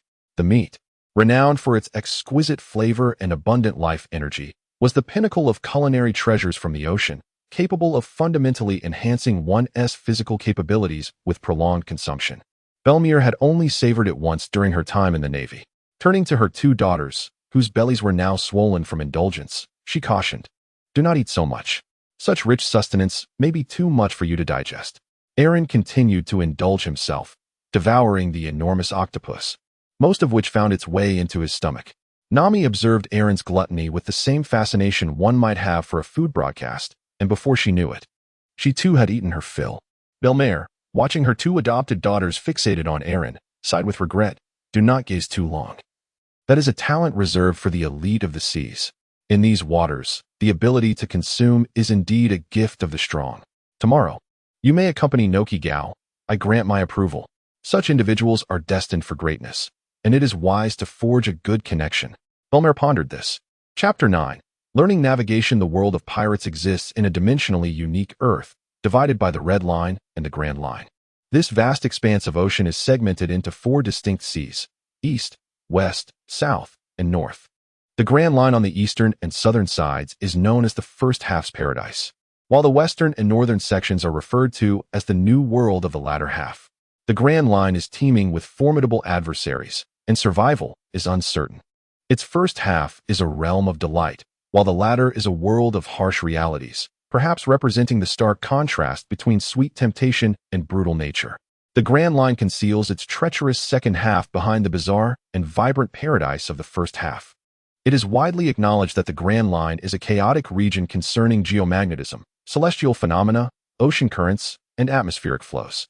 To conquer these waters, a ship must not lack navigators who understand the climate. Thus, in the pirate world, navigators hold a vital role aboard vessels, responsible for navigation and maritime techniques. They must be well-versed in ocean geography, weather patterns, and wave dynamics to ensure the safe passage of their ships. Navigators typically employ instruments such as navigational tools, astrolabes, and compasses to ascertain their vessel's position and course, adapting to the myriad complexities of the maritime environment. An excellent navigator not only requires solid navigational skills, but also possesses keen analytical judgment and the ability to respond to unforeseen circumstances. Within the pirate crews, navigators often emerge as indispensable members, aiding their comrades in seizing opportunities for survival amidst peril, exploring uncharted waters, and seeking treasures and legends. Without Nami, Luffy's ambition to reach Raftel and obtain the One Piece would render the possibility of escaping the East Sea questionable. Now, with Nami's extraordinary talent and a divine mentor, Aaron must diligently apply himself, honoring the training bestowed upon him by his elder brother. 3 days later, the room rented by Aaron was filled with an array of books. Noki Gao sat at a table by the window, munching on snacks while gazing absent-mindedly at the street outside. 3 days prior, Nami had brought Noki Gao to teach Aaron navigation, and in preparation, Aaron had laid out a plethora of treats to entertain them, particularly for Noki Gao, who had little interest in reading but wished to keep her sister company. She could only nibble on snacks while idly passing the time. Observing the two individuals diligently engrossed in their reading, Noki felt a twinge of embarrassment and decided to join them. However, she soon realized that reading was not her forte, and after a brief attempt, she succumbed to relaxation and idleness. In the center of the room stood a grand desk, where Nami stood beside Aaron, guiding him through the final touches of the nautical chart. At last, it was completed. Hooray! Hooray! Aaron set down his quill and stood up, stretching vigorously. He exchanged a high five with the equally exhilarated Nami. Through the exceptional traits and formidable learning abilities he had acquired from Nami, coupled with his relentless dedication, Aaron had managed to grasp the fundamentals of navigation within a mere 3 days. Under Nami's guidance, he had also crafted a nautical chart of the vicinity of Cocoa West Village, and he could finally decipher the abstract nautical maps of the world of One Piece. With a solid foundation in navigation established, all that remained was practical experience and accumulation of knowledge. The primary objective of this fortuitous journey had been achieved. It was time to depart. Aaron gazed at the exuberant Nami, gently ruffling her hair, and expressed his gratitude, saying, "Nami, I truly appreciate your guidance over the past few days." Nami, equally grateful, reflected on how she had not only received generous rewards but also delved into a plethora of books that were otherwise beyond her reach. She was astounded by Aaron's innate talent. In just 3 days, he had caught up to her years of accumulation, which was nothing short of remarkable. During this time, with his gentle demeanor, striking appearance, and approachable nature, Aaron had won the affection of the two young sisters. This made Aaron understand why Nami was affectionately dubbed the little thief cat. Just as he had patted her head, Nami, like a cat, nuzzled against his broad palm. "No, it is clearly your extraordinary talent, Brother Aaron. You've caught up to me in merely 3 days. I apologize for calling you a big fool the other day. It seems I am the real fool." Over these 3 days, Aaron had grasped concepts effortlessly, leading Nami to feel as though she had squandered her years in vain. With a hint of melancholy, she remarked, "I owe you so much, but there's no need to comfort me. I am not a child anymore." Observing Nami's sudden sulkiness, Noki chuckled heartily. Gazing at Nami's pout that seemed capable of hanging items, Aaron knelt down to her level and earnestly said, "I truly owe my swift learning to your efforts, Nami. I am not deceiving you." Caught by the sincerity in Aaron's eyes, Nami's cheeks flushed, and she turned her face away, shyly responding, "Very well, I believe you." As lunchtime approached, she added, "To express my gratitude, I shall treat you both to a grand feast. Let us go." Aaron took the two sisters out for a lavish feast, and subsequently indulged them with an array of purchases at the market. Indeed, even the fairest of beauties possess an innate penchant for shopping and exploration. Aaron returned to the inn, laden with various items. Nami, upon seeing the gifts he had brought for them, suddenly realized something. Her eyes reddened, and tears threatened to spill forth as she rushed to Aaron, stammering, Aaron brother, are you leaving?" "Yes. There is a merchant ship to Frostmoon Village tomorrow morning, and I have already secured a place." Upon hearing this affirmative response, tears streamed down Nami's face. "Liar, liar. Aaron brother is a great liar. What is wrong?" Aaron quickly crouched down to offer comfort. Nami then threw herself into Aaron's embrace, tears streaming down her cheeks as she lamented, "Did you not promise to master the art of navigation? There remains so much knowledge yet to be acquired. How could you suddenly decide to depart?" As Aaron gently patted Nami's back, he comforted her, saying, "Do not cry, do not cry. It is my fault." Once Nami had calmed down, he appealed to her emotions with reason, saying, "Nami, you know that there are no banquets in the world that do not come to an end. Every parting is but a prelude to a better reunion. Moreover, I am merely heading to Frostmoon Village to study the art of swordsmanship, and I shall surely return to see you once I have mastered it. If you miss me, you are most welcome to visit. I will cover your travel expenses." Under Aaron's gentle reassurances, the child's emotions, which often surged swiftly, ebbed just as quickly, especially for the resilient Nami. "Well, I shall depart tomorrow, and I am gifting you these books." "Really?" Nami asked in astonishment. Upon receiving confirmation, she gazed at the multitude of books, her brow furrowing as she pondered, "How long will it take to move all of these?" "Do not worry, brother will assist you."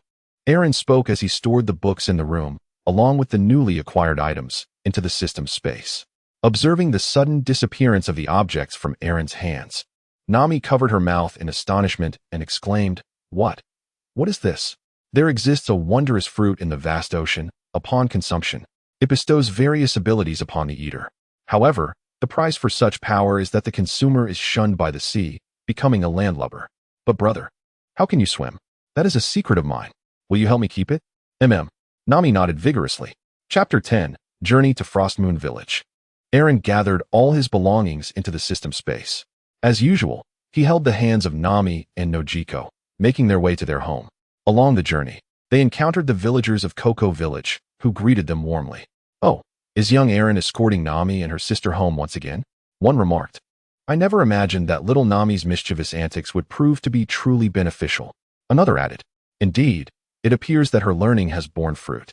Eren responded with a smile, while Nami and Nojiko made playful faces, brimming with youthful exuberance. Upon arriving at Nami's home, they found Bel-Em still tending to the fields. Nami led Eren to her room, where, at her behest, he retrieved books from the system space and arranged them neatly. When Bel-Em returned from the orange grove and beheld the cluttered room, she inquired, "What is this?" Upon seeing her return, Eren greeted her first. "Good afternoon." "Miss Bel-Em." "Hello, Eren. What is the meaning of this mess?" The room was so strewn with items that Bel-Em found it difficult to find her footing. "I've been studying with Nami these past few days. Thanks to her, I've acquired a wealth of knowledge. I am leaving tomorrow, and these are tokens of gratitude." "Oh, you shouldn't have gone to such trouble." Though she expressed her discomfort, it was evident that she was quite flattered. "It seems Nami's future boldness will be a lesson learned from you." Eren silently grumbled to himself. Nevertheless, he thought, since it has come to this, I might as well stay for a meal. At the earnest insistence of Nami's family, Eren reluctantly agreed to remain and shared a warm dinner with Nami.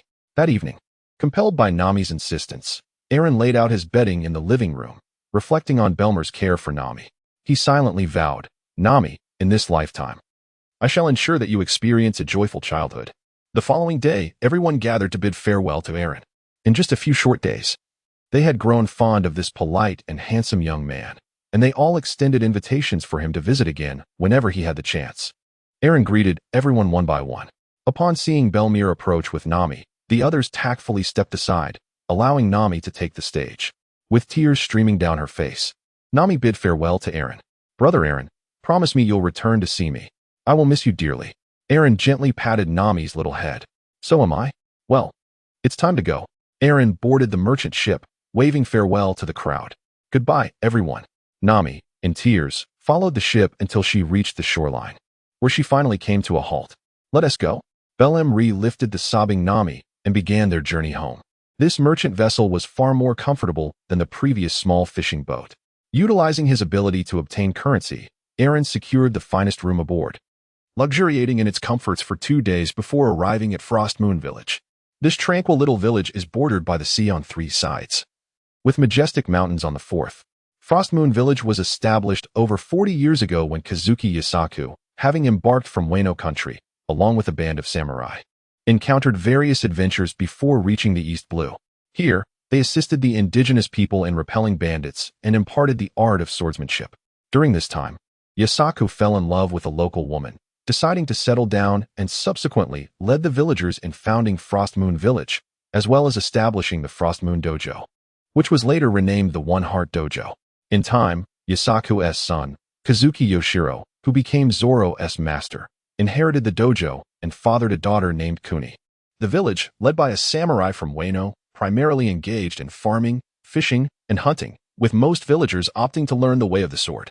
Despite its modest size, the village boasted a dojo that taught swordsmanship to apprentices of all ages, from adults to children. Particularly for the younger generation, many villagers grew up within the dojo's embrace. And as they matured, they continued the tradition by sending their own children there for instruction. Even if they did not master formidable techniques, the physical training was beneficial, especially under the guidance of the current dojo master, Kazuki Yoshiro, who not only taught literacy, but also imparted moral values. While it is called a dojo, it essentially serves as a semi-nursery. When Eren disembarked and made his way to the beach, he spotted a child sprawled on the sand, sound asleep. The child, evidently one of the dojo's apprentices, wore a black training uniform and had striking green hair.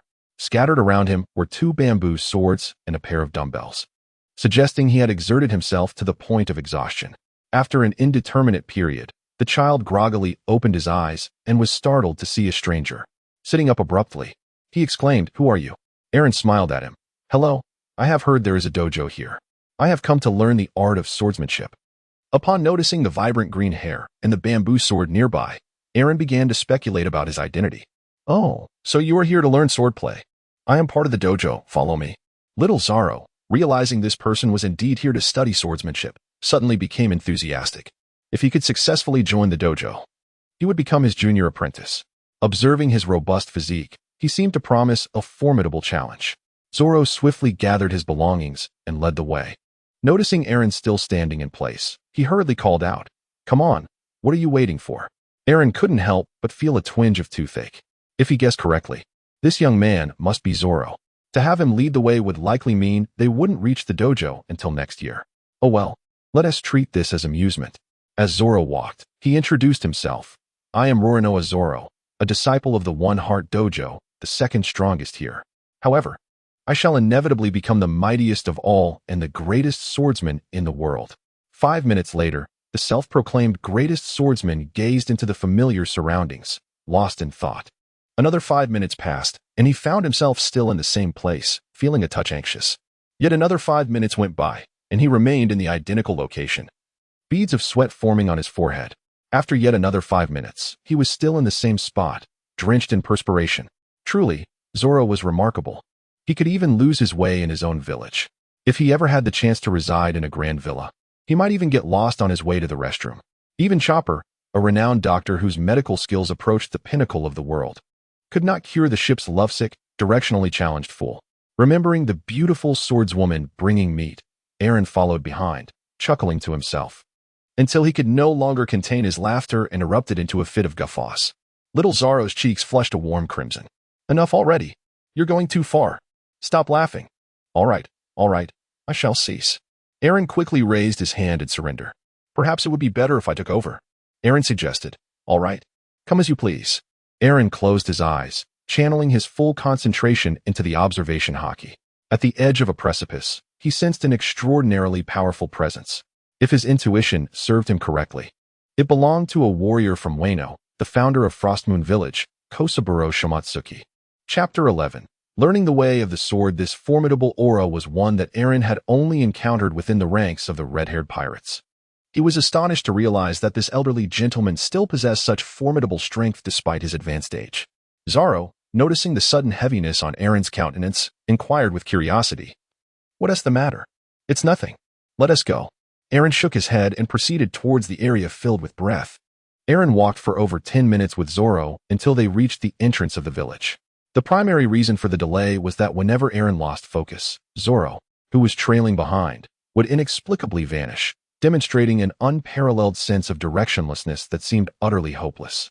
Upon arriving at the village entrance, Zoro, spotting the familiar streets, felt a surge of confidence. "This is the village. Come, I shall lead you to the dojo." This time, Zoro finally did not lose his way, successfully guiding Aaron to the One Heart Dojo. The dojo, situated away from the village center and not far from the beach, was flanked by several towering mountains. According to Zoro's account, he typically ascended the mountains before running along the beach in a relentless cycle. The dojo occupied a substantial area, featuring a spacious courtyard with a grand tree and an array of exercise equipment such as sandbags, wooden stumps, and dumbbells. The air was filled with the rhythmic sound of synchronized sword strikes. Hey! The dojo's master, Gungshiro, donned gray attire, his long hair tied back in a single ponytail, and wore round glasses that accentuated his squinting eyes as he beamed at the dozens of children practicing their swordplay. One could easily perceive that this seemingly amiable figure was not to be trifled with. "Master, I have returned," Zoro exclaimed as he entered the dojo, spotting Master Gungshiro and hastily greeting him. "You fool, you finally decided to come back." At that moment, a girl with strikingly short black hair and clad in a white top, who stood out among the motley group of children, stepped forward and delivered a swift punch to Zoro's head, her voice filled with frustration. "Do you have any idea how long I have been searching for you?" She then turned to Aaron and offered a deep bow. "It must be you. Thank you for bringing Zoro back." Aaron also returned the courtesy, saying, "Not at all. I must express my gratitude to Zoro as well. I have come here with a request." "Indeed. Teacher, this elder brother seeks your assistance." Zoro approached Gungshiro and spoke. "Oh, is that so? What matter does this young man have?" Gungshiro inquired with a smile as he turned to face Eren. Eren bent at a 90-degree angle and respectfully stated, "I have heard of the illustrious reputation of the One Heart Dojo, and I aspire to become a great swordsman. Please allow me to join your esteemed ranks." He then recounted his arduous journey from Windmill Village, detailing the trials he endured to arrive at this moment. Gungshiro stroked his chin, contemplating for a moment. Hailing from Windmill Village, the hometown of that naval hero, he appeared to be a decent individual, harboring a genuine passion for the way of the sword. After a thoughtful pause, he acquiesced, "Very well. Welcome to our fold." As a mentor devoted to nurturing aspiring swordsmen, Gungshiro would not turn away those who yearn for the sword path, much like Zoro, who once sought to challenge the dojo. As long as one is not malevolent and possesses a heart inclined towards swordsmanship, regardless of age, he would accept and diligently instruct them. The instant Gungshiro gave his consent, a voice echoed in Eren's mind.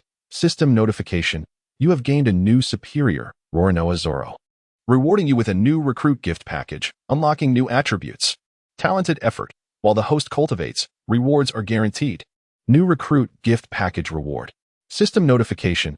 You have gained a new superior, Kazuki Kuina, rewarding you with a new recruit gift package, unlocking new attributes.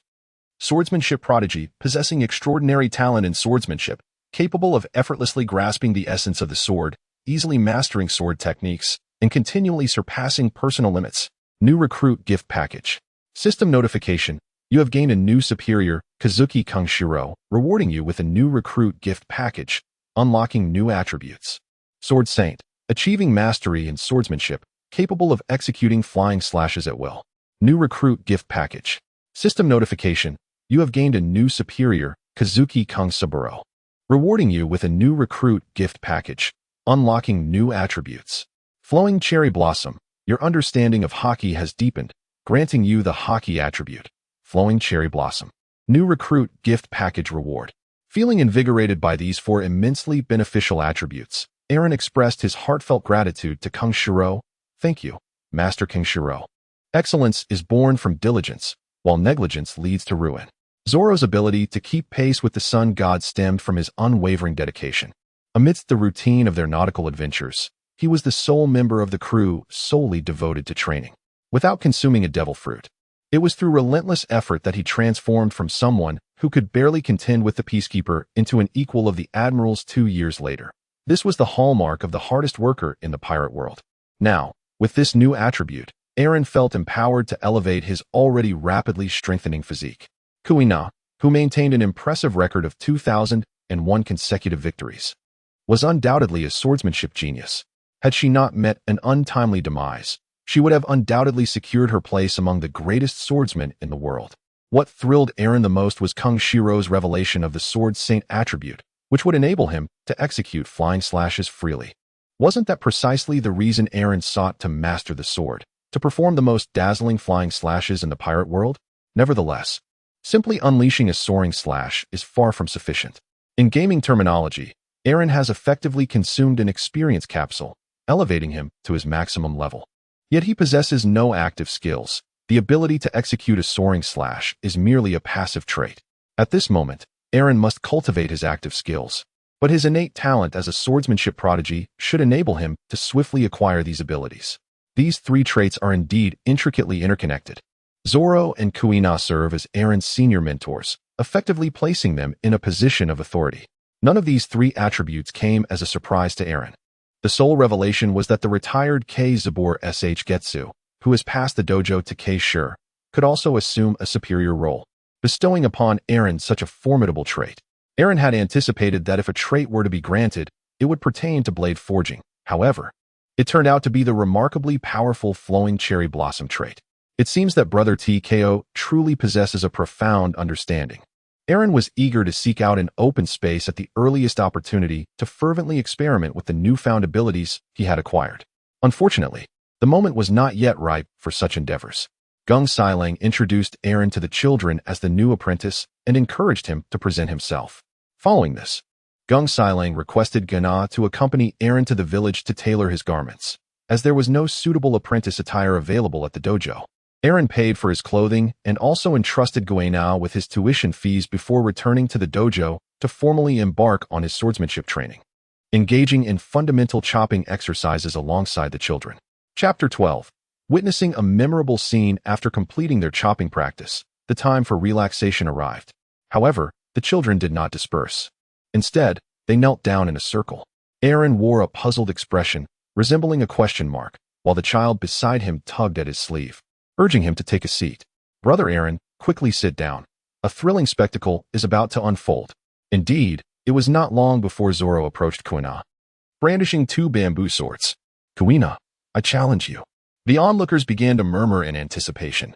"Here we go again. Do you think Zoro can win this time?"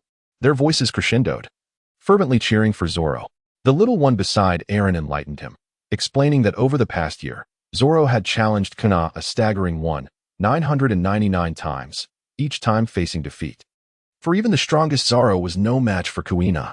As the sole girl in the dojo, coin.I struck fiercely against the boys, not only overpowering them physically but also taunting them mercilessly, leaving the young boys emotionally and psychologically scarred.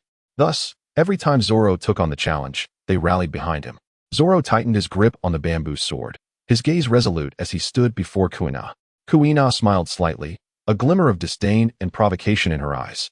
The two clashed like bolts of lightning, their bamboo swords colliding with sharp, resonant sounds. Zoro's muscles tensed as he struggled against coin.I's onslaught, but no matter his efforts, he always seemed to fall short. Coin.I's movements were elegant yet fierce, pressing her advantage like a graceful leopard, while Zoro appeared somewhat clumsy, yet filled with unwavering determination. Their bout ignited cheers from the surrounding children, and an intense atmosphere enveloped the dojo. As Zoro engaged in a fierce exchange with coin.I, he gradually found himself at a disadvantage, forced to constantly adjust his strategy in search of an opening. Coin.I's offensive was like a tempest, leaving Zoro little room to breathe. However, after a brief pause, Zoro suddenly unleashed an astonishing burst of strength, executing a sweeping strike that sliced through the air, aimed directly at coin.I. A flicker of surprise crossed coin.I's eyes, but it quickly transformed into a mocking smile as she deftly evaded, creating distance between them. Once again, they clashed with fervor, their offensive and defensive maneuvers shifting like an exquisite dance. Ultimately, coin.I's prowess asserted itself once more. Zoro could not withstand her relentless assault and was finally brought to the ground. Coin.I stood beside him, her gaze calm and indifferent, announcing her victory to the onlookers. Observing the fallen Zoro, Aaron couldn't help but feel a wave of emotions. Both of them were truly remarkable. Winner, coin.I, 2,000 victories, 0 defeats. Yashiburo, the referee, proclaimed the result loudly. How infuriating. Zoro groaned, clutching his head in defeat. You're still so weak, Zoro. How can a boy be so feeble? Coin.I looked down at Zoro with an air of superiority, proclaiming her dominance as if she were a celestial being. In my past life, the difference in skill would have been evident. Sorely mocked, Zoro glared at coin.I through gritted teeth. The other boys empathized with him, rallying to his defense. Hey, Zoro is not weak at all. Indeed, he is the strongest in our dojo. Even the adults cannot defeat him. Yet he still cannot best me, coin.I retorted, casting a derisive glance at the protesting boys. Even if he wields 2 swords, a weakling remains a weakling. A defeated foe should keep silent. The louder they cry, the more pitiful they appear. With that, she turned and strode back to the courtyard, leaving behind a figure steeped in mockery. The surrounding children voiced their frustration and indignation. They had believed this time Zoro would emerge victorious, having witnessed his gradual ascent in strength, even besting adults, a feat they found utterly astonishing. Alas, despite his triumph over grown men, he still fell short against coin.I. In just a year, Zoro had grown considerably, earning the acknowledgement of Kenjiro. Even though he could not yet conquer coin.I, Kenjiro approached him with words of consolation. Another defeat, Zoro. Yet, it is evident that you have truly grown stronger. The other children chimed in, directing their complaints at Kenjiro. Teacher, she can't possibly be your daughter. You must be secretly training her in a devious manner. Kenjiro wore a wry smile. How could I do such a thing? Do not speak so recklessly. Rising to his feet, Zoro's anger intensified, and he slammed his bamboo sword onto the ground. It frustrates me. Why can't I defeat her? Because coin.I is older than you, Kenjiro pointed out bluntly. But I have even bested adults. Kenjiro continued. Yet, as you grow stronger, so does coin.I. Curse it. I shall set sail in the future and become the world's greatest swordsman. From this day forth, I will no longer suffer defeat at her hands," Zoro declared with fervor, picking up the discarded bamboo sword and exiting the dojo. "Zoro, where are you going?" "I'm off to train." After savoring the spectacle, the others gradually departed the dojo, each returning home or embarking on their own training endeavors. Eren departed from the dojo and sought out a secluded beach. He retrieved the long knife he once wielded as a bandit from his system space, finally ready to experiment with the abilities he had acquired. Eren diligently employed his observation haki to sense his surroundings, particularly the distant sea. It would be unfortunate if he inadvertently harmed any civilians during his forthcoming demonstration of abilities. After carefully confirming that the surface of the ocean was devoid of any presence, Eren grasped the hilt of his sword firmly, raising the blade high. The tip of the sword glimmered with a chilling radiance under the sunlight, resembling a multitude of stars converging at a single point, creating a dazzling brilliance. With all his strength, Eren swung his blade, unleashing an uncontrollable surge of energy that surged forth from the tip of the sword, rushing toward the ocean. A magnificent golden light erupted from the blade, manifesting as a towering crescent-shaped slash. A colossal sword energy swiftly traversed the surface of the sea, cleaving through it and leaving a profound mark that stretched for dozens of kilometers before gradually dissipating. Witnessing this extraordinary spectacle, Eren felt an overwhelming sense of satisfaction. Is this what a soaring slash feels like? How powerful! How magnificent! This was without even adding any domineering aura. One could only imagine the extent of its might if he were to incorporate such force. Having just acquired this new ability, he pondered the potential of further training and the acquisition of new skills, with the support of his brother, the sword master. It would not be long before he could emerge as a formidable swordsman. Behind him, the parted sea surged into the chasm, creating ripples as if to cheer for Eren. Rallying in his favor, gazing at the tumultuous waves, his heart brimmed with confidence and courage, for he knew that with the system's assistance, he would undoubtedly ascend to become the strongest in the world. As the sun dipped below the horizon, everything appeared so serene and harmonious. Chapter 13. Frostmoon Gung Saburo. Residing at the Isen Dojo were 4 individuals: the dojo's master, Gung Shiro, his daughter, Guei-na, Zoro, and a middle-aged man with a small mustache, who was a disciple of Gung Shiro and served as an instructor at the dojo. When the children spoke of Zoro being able to defeat the adults in the dojo, they were referring to this very disciple. The 4 of them lived continuously within the dojo, with the backyards serving as their abode. The other youngsters were residents of Frostmoon Village, returning home for meals and retiring to their respective homes at night. Gung Shiro had inquired if Eren would like to reside with them, but Eren politely declined. He harbored many secrets and was unaccustomed to sharing living quarters. During his 2 months in Windmill Village, he had trained at night and returned to the mountain village to sleep. This time, he intended to seek a solitary spot on the back mountain for himself, as the items in his system space would ensure his comfort regardless of his location. As was his custom, Eren plunged into the depths of the sea to hone his physique while foraging for ingredients. Regrettably, this was the East Sea, reputed to be the weakest, lacking any particularly formidable sea creatures. He managed to find a meager electric eel, significantly smaller than the nearshore king, barely satiating his hunger. After satisfying his appetite, the moon had already risen. In the stillness of the night, the luminous moon hung high, resembling a clear and brilliant gem suspended in the sky. The moon, akin to a silver plate, cradled a tranquil and harmonious expanse of the night. The radiant moonlight bathed the earth, casting a silvery sheen that enveloped everything in a gentle glow. The leaves shimmered under the moon's illumination as if fairies were dancing. When the night breeze swept through, carrying the moonlight's coolness, it evoked a sense of crystalline, pure beauty. The stars, under the gentle illumination of the moon, appear even more pallid, as if they are the guardians of the celestial orb, quietly observing the enchanting nightscape. In this moment, the moon's beauty transcends words and imagination. Only the resonance of the soul can truly grasp this extraordinary allure. Under the influence of such exquisite beauty, Eren, the prodigy of swordsmanship, felt an irresistible urge to draw his long blade. Moonlight slash. Eren leapt high into the air, unleashing a crescent-shaped purple slash towards the ocean's surface, the full moon slash. Following this, with a single hand, he executed an upward strike, causing the blade's light to spiral gracefully, forming another purple crescent reminiscent of a full moon. Suddenly, the violet crescent erupted, scattering like flowers in the wind, both beautiful and perilous. With his innate talent for swordsmanship, Eren instinctively comprehended 2 skills. Coincidentally, These skills bore an uncanny resemblance to abilities from a certain game, Devil May Cry, suggesting that, through his unique trait, Eren might replicate various skills from the gaming realm. For instance, if he were to master the art of electricity, the Thunder Half-Moon Slash could perhaps be conjured forth in this world. Whistling a cheerful tune, Eren made his way to the back mountain, seeking a spot to rest.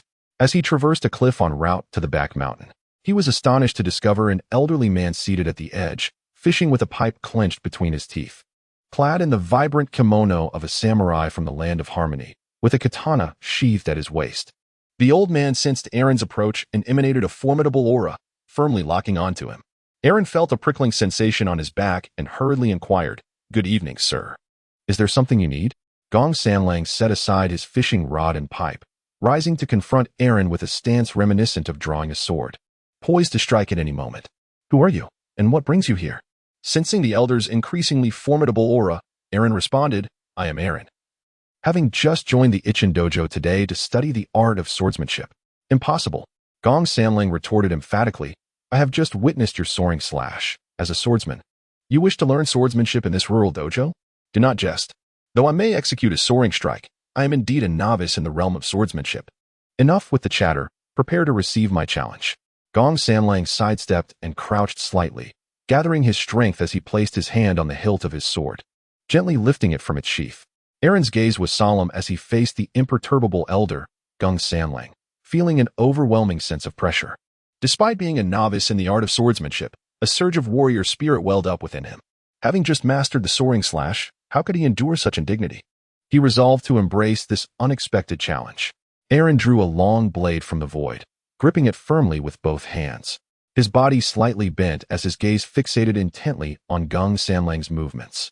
In the stillness of the night, only the whispers of the wind and the synchronized breaths of the two men filled the air, creating an atmosphere thick with tension. Sorcery, perhaps? Observing the sudden appearance of the long knife in Eren's grasp, Gong Sanlang sensed that this young man had become even more enigmatic. With the amalgamation of sorcery, swordsmanship, and flowing cherry blossoms, he would undoubtedly carve out a place for himself even in the realms of his homeland and the land of the rising sun. Suddenly, Gong Sanlang drew his sword with fervor, the blade slicing through the air with a howling wind, swift as lightning, unleashing a golden crescent-shaped strike aimed at Eren. The sword's energy soaring toward him. Employing his full mastery of observation haki, Eren responded with keen awareness, swiftly evading the assault. As Gong Sanlang witnessed Eren leap into the air, evading the strike, he seized the opportunity. With a powerful thrust, he soared upward, launching a spinning slash from above toward Eren. Eren could no longer evade. Gritting his teeth as his muscles tensed in anticipation, he dared not be the slightest bit careless. Suddenly, a formidable force surged within him, and with a focused thought, he unleashed the full moon slash. A violet crescent illuminated the air, intercepting the descending blade of Gong Sanlang. Seizing the opportunity, Eren leapt backward with great force. As he jumped, the violet moon suddenly unfurled like a celestial maiden scattering petals. And this unexpected strike descended like a tempest, fiercely cleaving toward Gong Sanlang. Caught off guard, Gong Sanlang was violently repelled, soaring dozens of meters away, his body carving a deep furrow into the ground. Momentarily stunned, a glimmer of astonishment flickered in his eyes, an unfamiliar sword technique. "Indeed, your talent is commendable," Gong Sanlang's voice echoed. "Yet if you wish to best me, you are far from achieving it."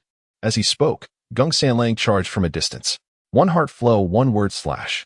Gong Sanlang lunged before Eren, delivering a powerful vertical strike. Clang! Eren parried the attack with his long sword, imbued with the power of armament haki, and delivered a formidable strike towards Gong Sanlang. As the blades clashed, a fleeting glimmer of cold light erupted, accompanied by a resounding cry of steel that reverberated through the night sky, illuminating it with a sudden brilliance. Under the luminous glow of the moonlight, Eren and Gong Sanlang momentarily parted ways, each retreating several steps as the tension of their confrontation reached its zenith. A flicker of gravity shone in their eyes. For amidst this fierce battle, they had both recognized the formidable nature of their opponent. Chapter 14. The Enchanting Swordmaster. Meanwhile, beneath the same radiant moonlight, Zoro and Kuina faced each other in a standoff. Not long before, Kuina, who harbored dreams of becoming the world's greatest swordsman, had her heart shattered by her father, Gung Shiro, who bluntly declared that a girl could never attain such a height. With her dreams in tatters, Kuina wept in the fields, while Zoro, unwilling to accept his earlier defeat, resolved to engage Kuina in one final duel, armed with real blades. After a prolonged search, he discovered her in the distant fields near the back mountain. Oblivious to Kuina's flushed countenance, Zoro, with his straightforward nature, was solely intent on challenging her with genuine swords. Just as Kuina, seeking an outlet for her pent-up emotions, returned to retrieve her treasured sword, the renowned Daichimanji, one of the finest blades in the pirate world. The air crackled with anticipation. Unbeknownst to Kuina, this sword was of immense value. As Zoro and Kuina prepared to commence their duel, a resounding clash of swords erupted, illuminating the night sky. In the distance, immense waves of sword energy tore through the heavens. This was the very spot where the old man often fished. Witnessing this spectacle, Zoro disregarded all else, racing towards the cliff in a frenzy. Wait for me. Damn it. Seeing Zoro heedlessly sprint towards the site of the skirmish, Kuina stomped her foot and hurried after him. Perhaps guided by an instinctive sense of battle, Zoro astonishingly navigated the terrain without losing his way. Arriving directly at the scene of Gung Sanlang and Aaron's fierce clash, the devastation strewn across the ground bore testament to the intensity of their encounter. Kuina soon followed him into the fray, her eyes widening in shock as she beheld the standoff between Gung Sanlang and Aaron. Grandpa, Aaron, what on earth are you doing? What? This old man is your grandpa.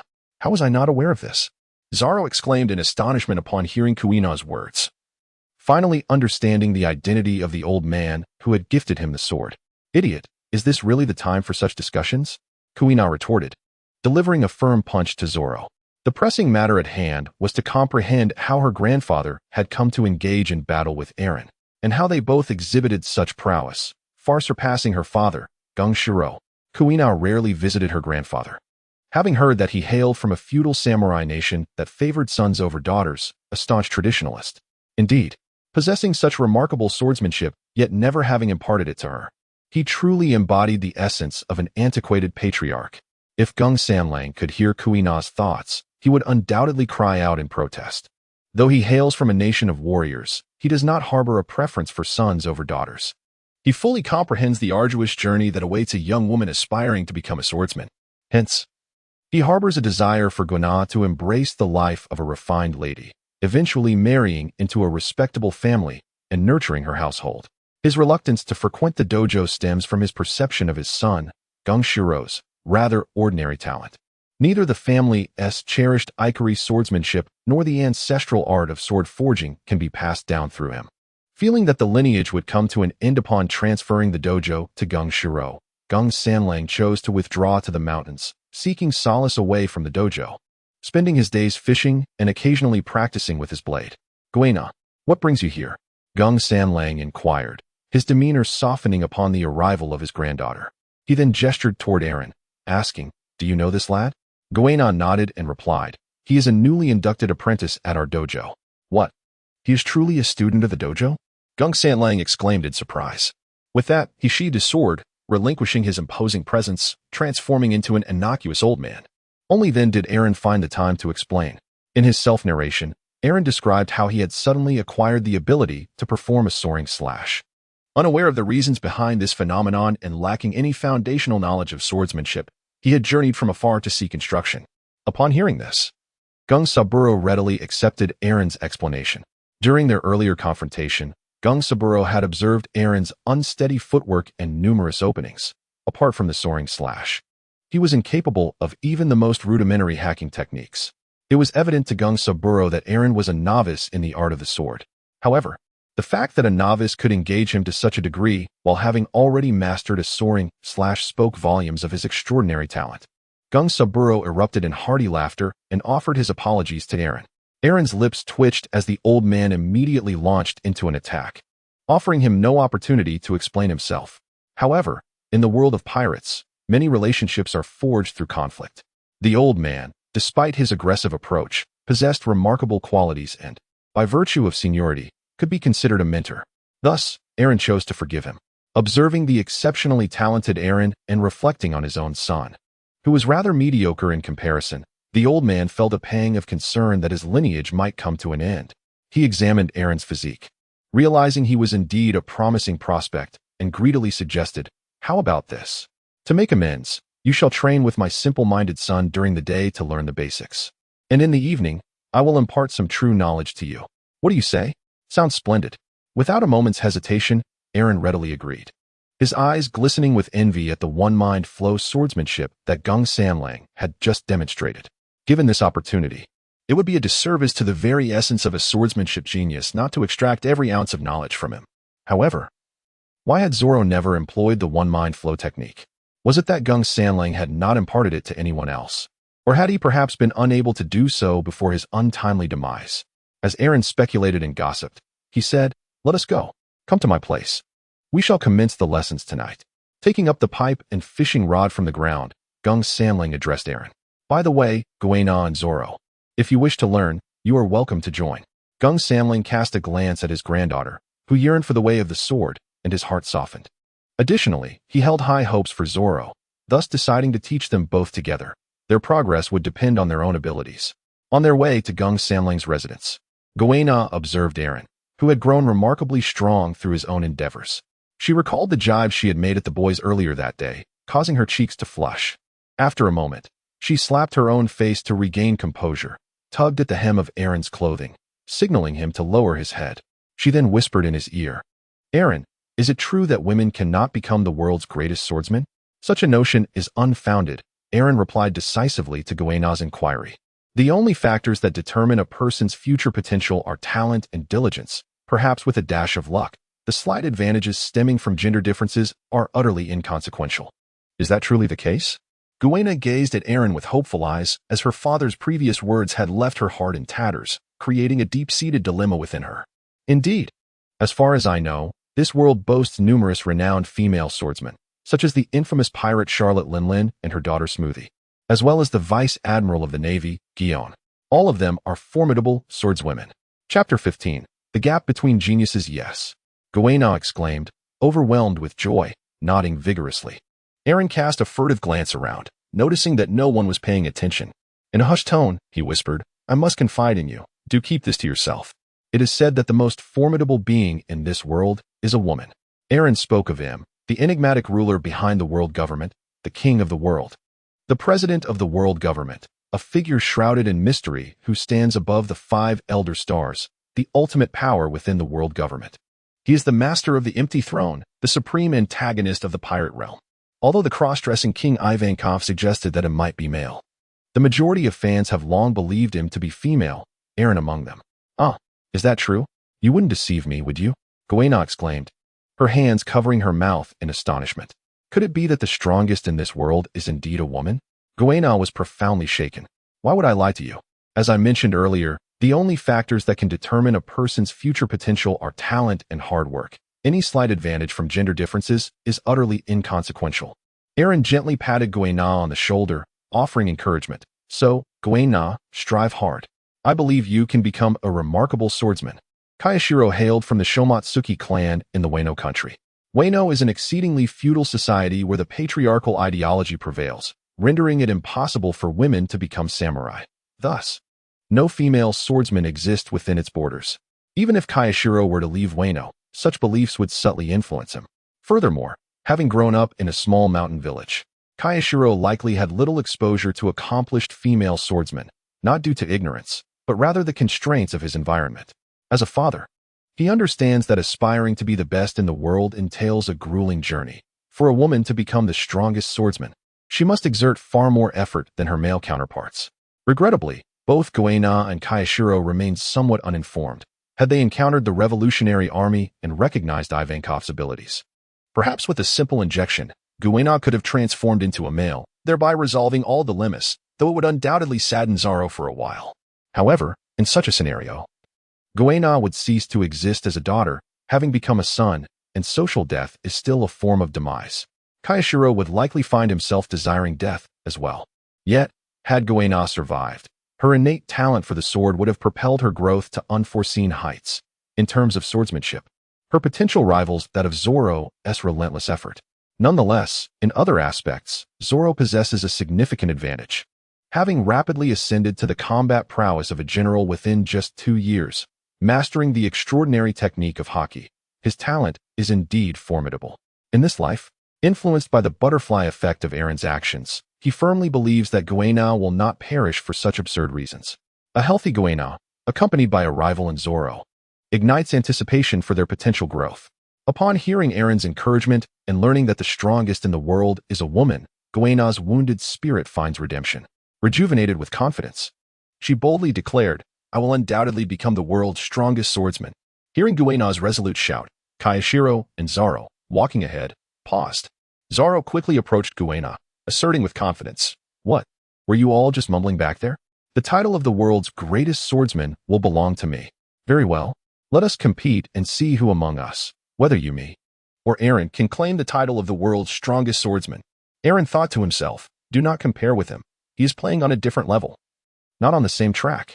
Nevertheless, observing their earnest expressions, he wisely refrained from speaking and instead gave them a thumbs up. As they traversed the dense jungle, they arrived at a clearing halfway up the mountain, where a quaint wooden cabin emerged. Nestled amidst lush greenery, the cabin was surrounded by wildflowers and untamed grass. Though modest in size, it possessed a unique charm, constructed entirely from rough-hewn timber, with a thick thatched roof, as if it were cradled within the embrace of nature itself. Inside, the dim light revealed a stark interior. Gung Sanlang fumbled in the shadows to ignite an oil lamp. Under the flickering glow, the simplicity of the cabin became apparent. A worn wooden table occupied the center, cluttered with an assortment of odds and ends, while a few dilapidated chairs stood nearby, seemingly unfit for sitting. In one corner lay a faded old carpet, and the floor was adorned with a patched bed, its sheets stained and the mattress sagging, projecting an air of discomfort. The disorderly arrangement within the cabin exuded a sense of weariness and desolation, evoking sympathy in coin.I, who could not help but exclaim, "Grandfather, why not return and live with us?" The old man promptly declined, expressing his aversion to witnessing the failures of his son, and then beckoned Aaron to sit down to commence the day's lesson. However, Aaron, plagued by perfectionism and a penchant for cleanliness, could not bear the current state of affairs. He retrieved cleaning supplies from the system and enlisted coin.I and Zoro to help restore the cabin to its former glory. Before Aaron departed, he emptied the makeshift dwelling, and the belongings conveniently found their place here. As Aaron conjured various items one after another with an almost magical flair, both coin.I and Zoro were left in awe. Having witnessed it firsthand, Gung Saburo was equally astonished. Relishing the oranges he had purchased in Cocoa West Village while reclining on Aaron's custom-made chaise, Gung Saburo comfortably remarked, "This is splendid. I shall entrust our future lives to you." Aaron pondered for a while and decided that he would no longer conceal his spatial abilities. After all, Gung Saburo had already witnessed them. Henceforth, he would proclaim himself a spatial being who had consumed the fruit of space. As for the puzzling fact that he could still swim despite having ingested a devil fruit, the villagers would lack the knowledge to question it. Even if someone did express doubt, in a sea teeming with capable individuals, it would not be remarkable if someone who had consumed a devil fruit could still swim. There were even those who had defied the notion that one could not consume a second devil fruit.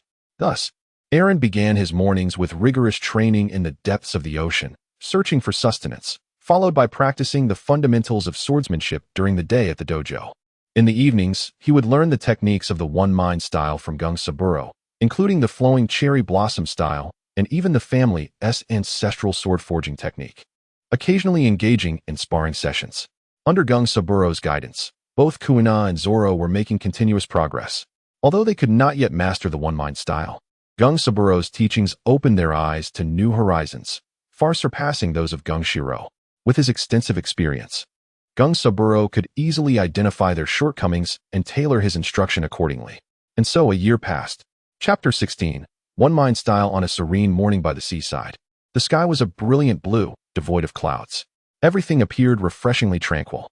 As dawn broke, the ocean glimmered with a gentle golden light under the sun's embrace, with waves softly lapping at the shore, creating a melodious sound. The shallow waters mirrored the morning light, sparkling like a shimmering mirror. The beach bore the imprints of a few seagulls, which roamed freely in search of food. Joyful seagulls circled overhead, their cries echoing over the sea, as if welcoming the arrival of a new day. The sea breeze gently caressed, bringing with it a hint of briny freshness, adding a touch of melancholy to the atmosphere. Yet, standing on the shore, Zoro and coin.I felt no chill. Their gazes were fervently fixed upon the surface of the sea. Suddenly, the once calm waters began to churn. Stained red with blood, as the waves surged violently. In the next moment, Aaron emerged from the depths, each hand gripping a several-meter-long sea king. Wow! No matter how many times I witnessed this, it remains astonishing. Brother Aaron is truly formidable, coin.I exclaimed. Indeed, without such strength, what merit would there be in defeating me? Zoro remarked, his eyes ablaze as he watched Aaron. coin.I chuckled softly. If you wish to challenge Brother Aaron, you must first defeat me. Haven't you lost to me for 1,000 times? Zoro widened his eyes in disbelief. How can you say such a thing? He then launched into a series of excuses about girls maturing first and the convenience of weapons, which elicited laughter from coin.I. Throughout the past year, Aaron has diligently ventured to capture sea kings each day, allowing coin.I and Zoro to reap the benefits as well. Their enhanced physiques have significantly bolstered their strength. As they continue to grow, the gap between Zoro and coin.I has gradually diminished. However, Zoro still finds himself unable to surpass coin.I. This year, Zoro's impatience has driven him to challenge coin.I to duels daily. Unfortunately, despite the narrowing physical disparity, the difference in their weaponry remains insurmountable. The significance of weaponry has become increasingly apparent, particularly with the enhancement of their abilities. The legendary sword, Wad Ikamanji, crafted by the esteemed Kosaburo, is far superior to Zoro's ordinary blades, despite both being forged by the same master. Upon seeing Aaron approach the shore, the two hurriedly greeted him. coin.I retrieved a carefully preserved newspaper from her bosom and presented it to Aaron. Aaron, here is today's newspaper. They accepted the sea kings from his hands and made their way towards the cliff where Kosaburo often fished. Aaron opened the newspaper, where a grand headline proclaimed, "The world noble Charlacomer is soon to arrive in his loyal kingdom of Goya for a visit." Even in the small village of Frostmoon, located by the Eastern Sea, it was well known that the kingdom of Goya was the most beautiful nation in the region, capable of attracting visits from the world's aristocracy, including the celestial dragons, a testament to its influence. However, Aaron was acutely aware that this so-called most beautiful nation merely concealed all its sordid realities, excluding the unsightly elements, exemplifying a society of isolation, much like the recently civilized city of San Francisco. Upon seeing the name of the Kingdom of Goya, Aaron was reminded of a certain incident, Sabo's premature voyage. This morbid nation, in its pursuit of urban cleanliness and beauty, had expelled all refuse beyond its borders, accumulating it outside the city, while driving away all vagrants and unemployed individuals to survive amidst the refuse, erecting a high wall to separate the garbage mountain from the city, thus creating two disparate worlds. They referred to this area as the terminal of uncertainty. Within the kingdom, not a speck of dust could be found, earning it the title of the most beautiful nation in the Eastern Sea. A nation that successfully eliminated the unnecessary could indeed be deemed a paragon of an isolated society. Sabo, originally a noble son of the Kingdom of Goya, fled his home upon realizing that his parents valued status and wealth more than their own son. He formed a deep friendship with the young Ace at the terminal of uncertainty, longing to escape the stifling environment. To this end, he resorted to thievery to amass funds for a pirate ship. After learning that the garbage mountain was to be incinerated, Sabo desperately sought a way to inform his sworn brothers, Luffy and Ace, yet was confined at home by his parents. With the fate of his brothers hanging in the balance and the lives of the people at the terminal of uncertainty uncertain, the citizens of the Kingdom of Goya celebrated the impending arrival of the celestial dragons. In this world, where the privileged indulged while the destitute suffered, Sabo finally discerned the ugliness and hypocrisy of society. Unable to bear it any longer, he chose to escape, knocking out a guard and boarding a small vessel to set sail early. Before departing, Sabo wrote to Ace and Luffy, stealing a small fishing boat for his solitary journey. However, as fate would have it, a ship carrying celestial dragons passed nearby, and after being fired upon, his vessel sank. In the face of imminent peril, he was rescued by Dragon. Unbeknownst to this turn of events, Luffy, Ace, and the Dayton family believed Sabo to be dead. From that moment on, Ace transformed into a gentler, ideal brother. Alas, one can only hope that Aaron's butterfly wings might influence Sabo. The trio arrived at the cliff's edge, kindling a fire to roast meat. The mountain of grilled meat was swiftly devoured by Aaron, whose once bulging belly, akin to that of a woman in her 10th month of pregnancy, shrank dramatically within seconds. His digestion outpaced his consumption. Watching this spectacle, Gung Samling couldn't help but ponder, had the divine bestowed all its affection upon this young boy before him? with a robust physique and an innate understanding that allows for rapid comprehension and extrapolation.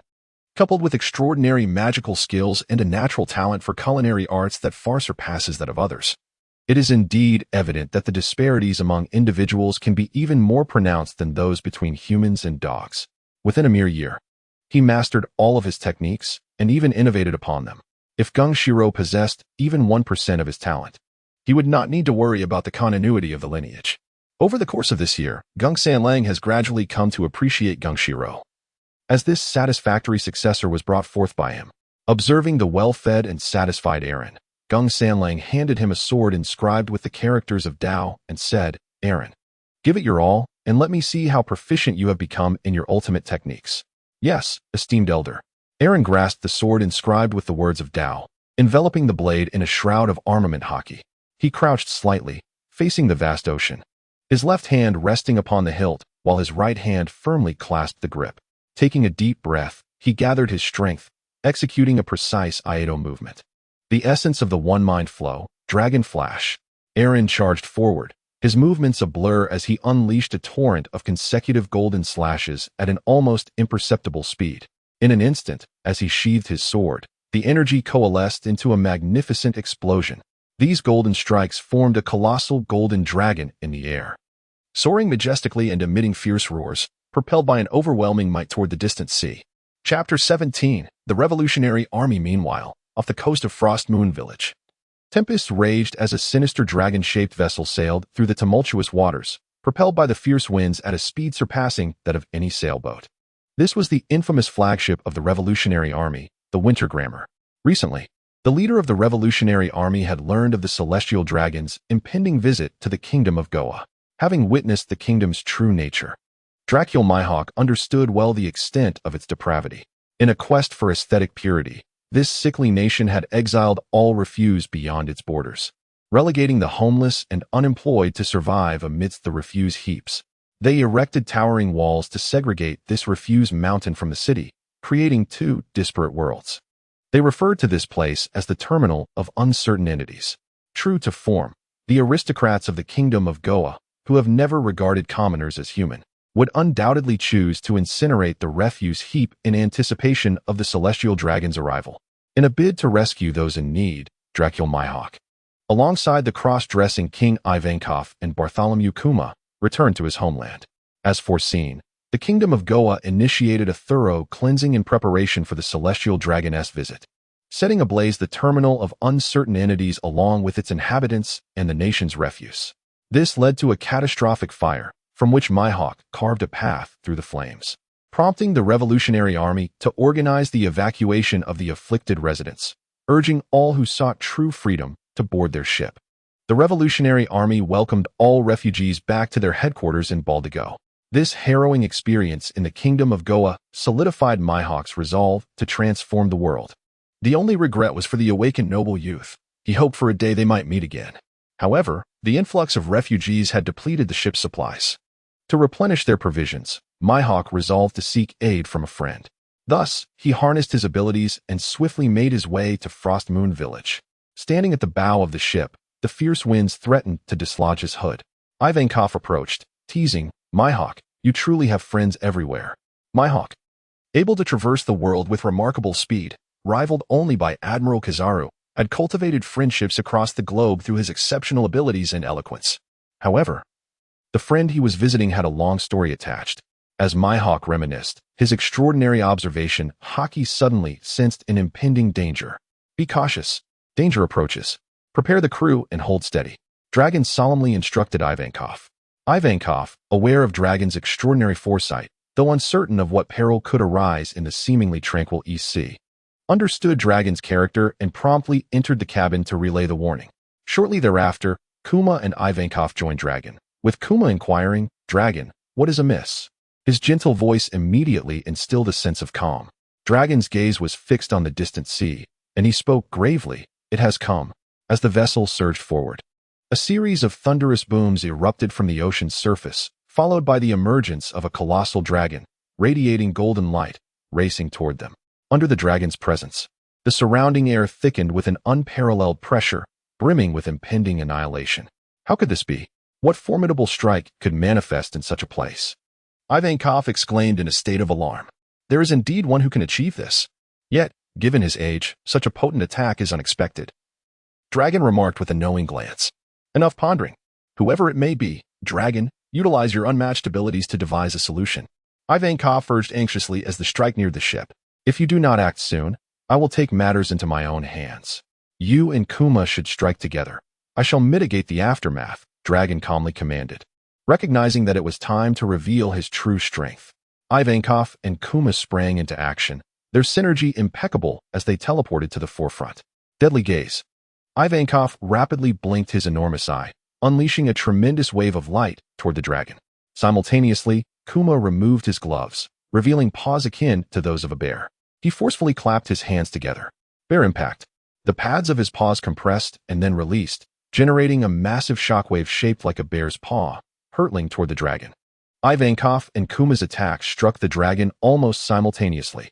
A resounding crash echoed, causing the entire sea to tremble and summon towering waves. Wall of wind.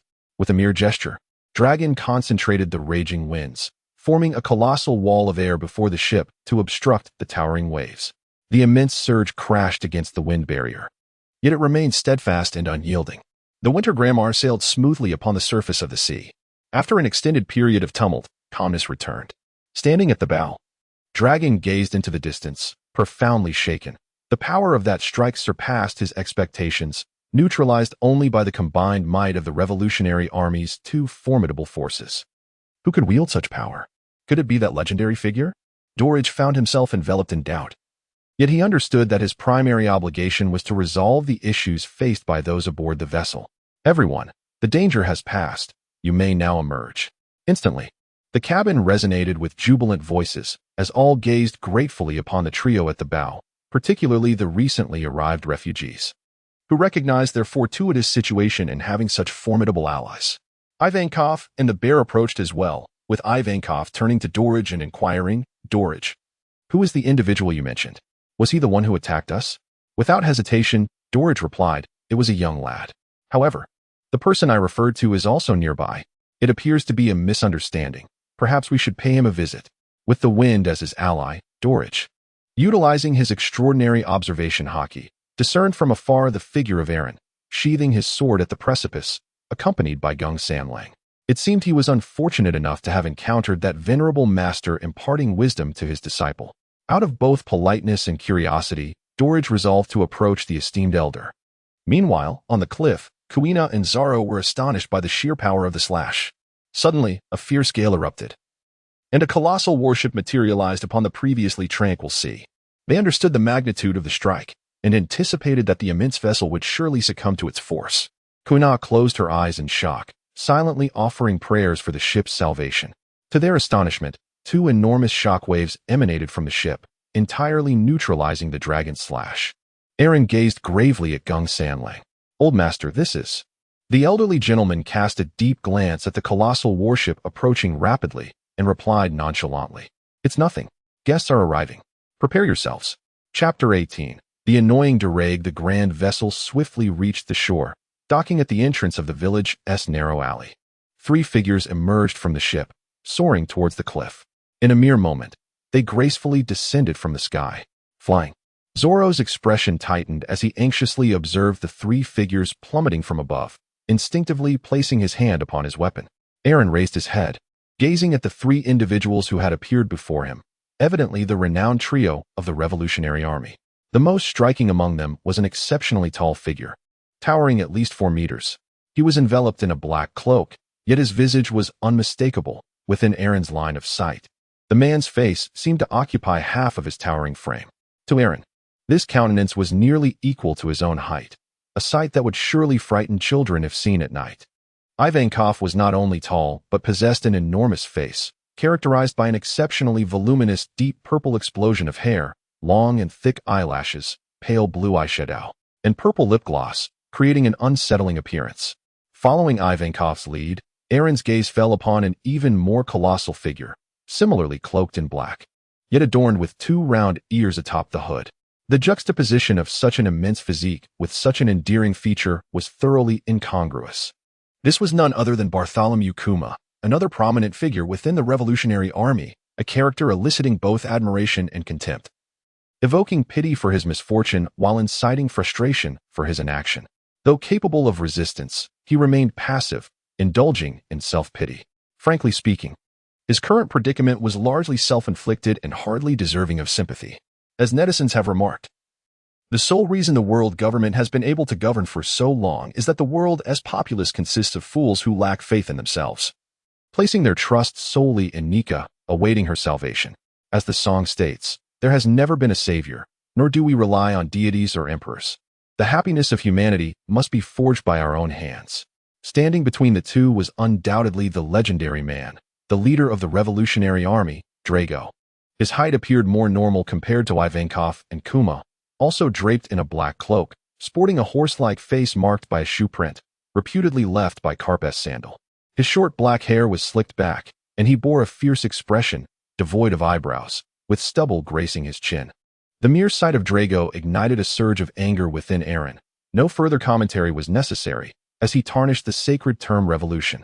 Drago once articulated a profound sentiment: to strive diligently throughout one's brief existence.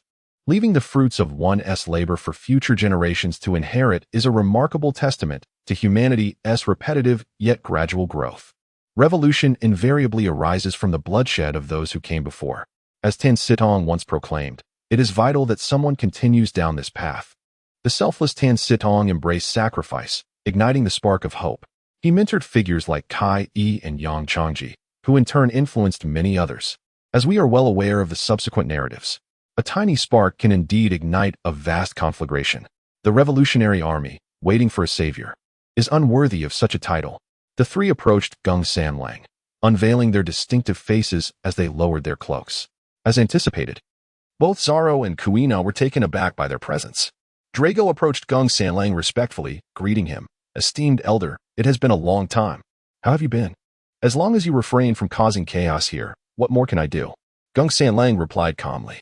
As Aaron listened to Gung Sanlang's response, it became apparent that Gung Sanlang was acquainted with Dorag and was aware of his endeavors.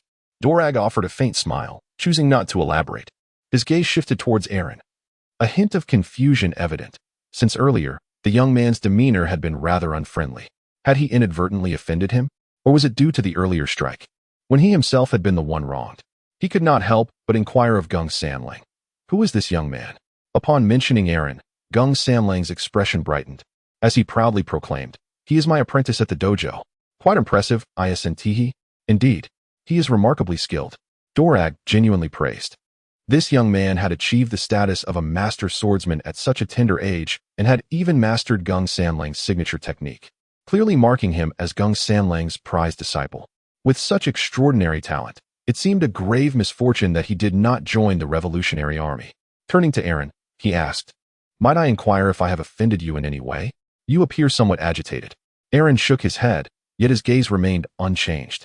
Dolag, undeterred, pressed on, attempting to advocate for the ideals of the Revolutionary Army. "Young man, have you heard of the—" Before he could finish, he was interrupted by Gung Sanzang. "Enough. What brings you here?" Understanding Gung Sanzang's intent, Dolag reluctantly ceased his pitch, planning to seek an opportunity to converse with the young man in private when Gung Sanzang was absent. Clearing his throat, Dolag replied, "We are running low on provisions. Could you sell us some food?" Gung Sanzang waved his hand dismissively, indicating that he was retired and such matters should be addressed with his son. Dolag felt certain that Gung Sanlang would be far more agreeable. Without delay, they set off. "Zoro, lead the way." Gung Sanzang prodded Zoro with a fishing rod to take the lead. Guanao blinked, gave a light tap to the still-dazed Zoro, pressed down on his head, prompting him to nod obediently, and then playfully kicked him in the rear to get him moving, with the others hastily following suit. However, what Dolag and the others did not anticipate was that under Zoro's guidance, they would take a considerable amount of time to reach their destination. "Strange. I feel as though we just passed this place." Ivanov scratched his head in confusion. "Impossible. You must be mistaken." Aaron continued on without looking back. The others could only persist in following Zoro, oblivious to the fact that they had been led in a complete circle around the village. Along the way, Dorag had repeatedly attempted to engage Aaron in conversation, but each time, he was deftly thwarted by Gung Sanlang. Gung Sanlang cleared his throat emphatically, signaling that it was time to cease their attempts. They all possessed the ability of Kinbunchika haki and were well aware of the correct path to take. So excessive interference would be detrimental. Consequently, Aaron reluctantly assumed the responsibility of guiding them, initially intending to lead them in a series of circles. They had arrived. Aaron paused outside the dojo. By now, it was midday, and the apprentices had all gone home for lunch. Gung Shiro was basking in the sun in the courtyard, and Guena naturally spotted him at once. She rushed over and exclaimed, "Father, someone is here to see you." Gung Shiro maintained his characteristic cheerful demeanor, seemingly unfazed by the arrival of Dorag and his companions. With a warm smile, he greeted them, saying hello. It has been a while. Chapter 19. The challenge of Dorag. Aaron has been closely observing both parties. In a previous life, the Sea Rats speculated that Gung Sailang might have some connection with the Revolutionary Army. Although the comic does not explicitly state this, the current situation seems rather peculiar. Both sides exhibit a courteous demeanor, akin to that of casual acquaintances, rather than the warmth typically shown among companions. Could it be due to the involvement of a woman? Guena and Luffy's mother have remained shrouded in mystery until the later stages of the comic. Is it possible that they are acquainted? As Aaron stood in a daze, Gung Sailang extended his hand, guiding them into the dojo. A group of individuals was ushered in as guests by Gung Sailang. Due to the absence of a designated reception room within the dojo, both parties settled themselves within the main hall. Gung Sailang initially intended to prepare tea, but Dorag interjected, deeming the situation too urgent for such formalities. He recounted in detail the plight of the Kingdom of Goya, revealing that their purpose for visiting was to procure provisions from Gung Sailang. Upon hearing of the unfortunate circumstances faced by those at the uncertain terminus, a rare look of anger surfaced on Gung Sailang's usually cheerful visage. He expressed his willingness to provide assistance in the form of grain, yet noted that Shuangyue village was relatively small, with a modest population, thus the quantity of aid he could offer might be limited. Dorag acknowledged this with understanding, expressing heartfelt gratitude, saying, "I am truly thankful." Aaron listened to the dialogue between the two, realizing that Dragon's act of rescuing numerous refugees had led to a shortage of the originally ample food supplies. This revelation slightly improved Aaron's perception of the Revolutionary Army. As for meat, Aaron had quite a stockpile in his system space. He was the type to hoard, and ever since acquiring the system, he would occasionally store various items for unforeseen circumstances. Gung Siro led the group to the granary, which housed a considerable amount of grain. Shuangyue village was established by Gung Samlang, who, many years ago, ventured secretly to sea with a group of samurai from Wano country. They ultimately arrived in this land of the East China Sea, where they fought against mountain bandits, cultivated the land, and founded Shuangyue village. In this feudal society, Gung Samlang was the largest landowner in the village. Over the past year, Aaron had emulated carp, leveling several mountains, and thus securing fertile fields for the entire village. Unfortunately, Shuangyue village was not particularly large, and its population was limited. Otherwise, the dojo could have stored even more grain. In a feudal society, food was of paramount importance. Gung Siro sorted through the supplies, retaining just enough to last until the next harvest and donating the remainder to the Revolutionary Army. "We are truly grateful," Ivankov exclaimed, shaking Gung Siro's hand vigorously, expressing heartfelt gratitude, and even sending a flirtatious glance his way that nearly caused Aaron to lose his overnight meal. However, the teacher remained composed, shaking Ivankov's hand without a hint of discomfort, then turned to Dragon and inquired, "Do you need our assistance in transporting this?" "That won't be necessary. Just leave it to me." Kuma suddenly stood up and approached the mound of grain. At this moment, he was not yet the infamous tyrant bear, devoid of eyes and humor. Instead, he possessed a pair of wise, endearing eyes that exuded a certain innocence. He removed his right glove, revealing a rather peculiar hand. On his palm, there appeared to be soft, fleshy pads, reminiscent of a kitten's paw, evoking an irresistible urge to touch. Kuma gently tapped the grain with his right hand, and to the astonishment of the onlookers, the pile of food vanished instantly. Just moments before, everyone had been pondering how they would transport the grain, never anticipating such a method. Aaron realized that the missing provisions had, in fact, been propelled away by the mighty bear with his powerful paws, and they were likely resting upon the shore by their vessel at this very moment. How remarkably convenient. Aaron gazed enviously at the bear, marveling at such a useful and fascinating ability. It was no wonder that the Revolutionary Army could traverse the globe with ease. They possessed two individuals with the extraordinary gift of instantaneous relocation, Bear and Dorag. "All right," the bear exclaimed, addressing Dorag. After launching the supplies, he donned his gloves once more. Dorag, with heartfelt gratitude, turned to Gung Sailang and said, "We are truly indebted to you. With this bounty, we can endure a bit of hunger and make our way back without issue. Is there truly not enough food for you all?" Aaron couldn't help but ask. Dorag replied with a wry smile, "The number of refugees boarding this ship has far exceeded our expectations. Thanks to you all, we would have been at a loss on how to return otherwise." Aaron nodded, stroking his chin, and after a moment of contemplation, he said, "I could indeed provide you with a supply of food, but you must agree to one condition." "Really? You actually have food?" Dolag inquired with curiosity. "Indeed. I am not jesting." Ivakov asked with intrigue, "What is the condition?" Aaron gazed at Drago, his eyes brimming with a fierce determination, and declared resolutely, "It is quite simple. Engage in a serious duel with me. In times of adversity, one must cultivate their own virtue, and in times of prosperity, one ought to assist the world at large." With ample resources at his disposal, Aaron was inclined to offer aid to the homeless refugees. However, he was reluctant to assist Drago without any recompense, for he harbored resentment towards him for quite some time. Thus, seizing this opportunity, he challenged Drago, aiming not only to assess his own strength, but also to release his pent-up frustration while simultaneously aiding the needy. Surely, even if he fell short of being Drago's equal, the latter would not be ruthless towards a benefactor, would he? A trifecta of benefits, indeed. What? Ivankov was taken aback, almost doubting his own hearing. He acknowledged that this young man possessed some degree of strength, but was it not a tad presumptuous to challenge Drago? Ivankov stepped forward and asserted, "You are not worthy of challenging Drago. Allow me to be your opponent instead." Drago raised a hand to halt Ivankov. Recognizing the seriousness of the situation and expressing a desire to gauge the potential of his esteemed predecessor's disciple. "Very well. Shall we do this here?"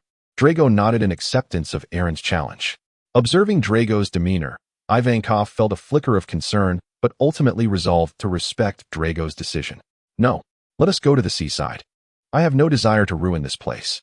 He knew his own strength was still lacking, yet upon glancing at the system panel, he noted, name, Aaron Nair, gender, male, age, 17, date of birth, April 4th, 1494.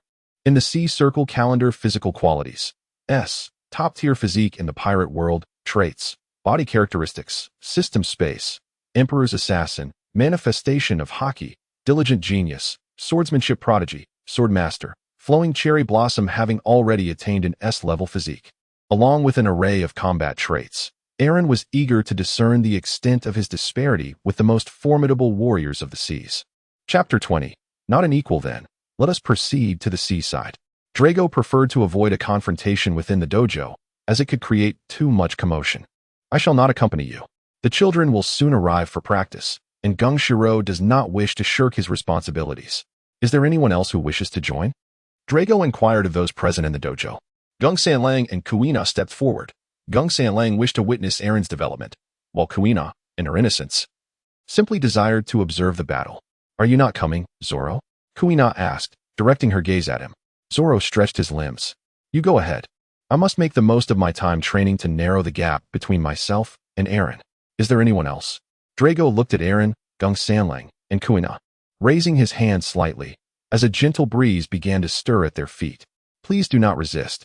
Dorag gazed at Aaron and his companions, bowing respectfully to Gung Sailang before a gentle breeze swept the group towards the seashore.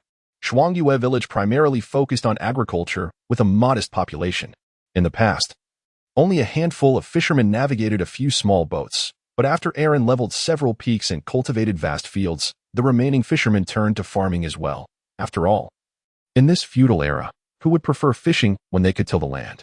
When Dorag and his companions arrived at the beach, it was eerily quiet, and they were unperturbed by the prospect of being seen. As they soared through the air, Aaron spotted the silhouette of a vessel, which grew increasingly substantial as they descended. Upon reaching the beach, he discerned the contours of the ship. It was a magnificent three-masted sailing vessel, adorned with a dragon's head at the prow, its sinuous body serving as the keel, while a dragon's tail emerged from the stern, giving the impression that the ship was being cradled by a dragon. The crew aboard the ship, upon seeing Dorag's return, gathered eagerly around him. Observing Dorag surrounded by admirers, Aaron couldn't help but reflect that there was indeed a semblance of charisma about him. Dorag, fixated on the grand vessel, turned to Aaron and inquired, "What do you think? Would you like to explore the ship?" "Surely, You have never encountered one of this magnitude before. This is my pride and joy, renowned across the entire world. Let us engage in a bout first, and afterwards, we shall tour the ship." Aaron nodded, his curiosity piqued by the grandeur of the colossal vessel. However, he decided it prudent to engage in a match first. Aaron and Dorag sought a secluded patch of land, distanced from the winter grammar. For as much as Aaron wished to avoid disrupting the dojo, Dorag equally wished to shield his beloved winter grammar from the repercussions of battle. Aaron, with both hands grasping the wad ikamanji, assumed a stance, fully aware of the undeniable significance of weaponry in the impending confrontation with Drago. He had specifically borrowed the wad ikamanji from coin.I for this purpose. Drago, wielding the standard-issue long sword of the Revolutionary Army in one hand, stood resolutely against Aaron. Having spent some time in the Navy during his formative years, he honed his swordsmanship there. Coupled with his innate physical prowess, hockey, and devil fruit abilities, he emerged as a quintessential hexagonal warrior. Had he not departed from the Navy, a future position as an admiral would have undoubtedly awaited him.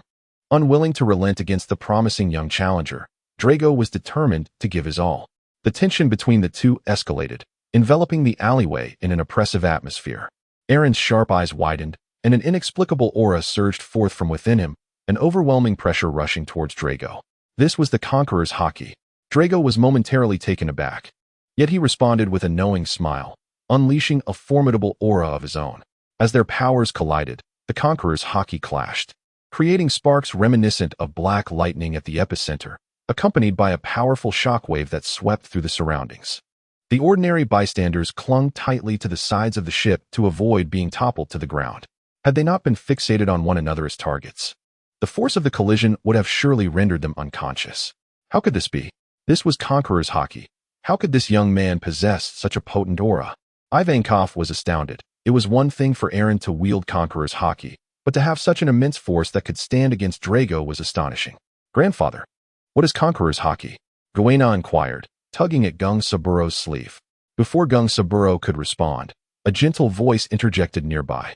"Conqueror's hockey is a form of hockey, a rare quality of a king, possessed by only one in several million.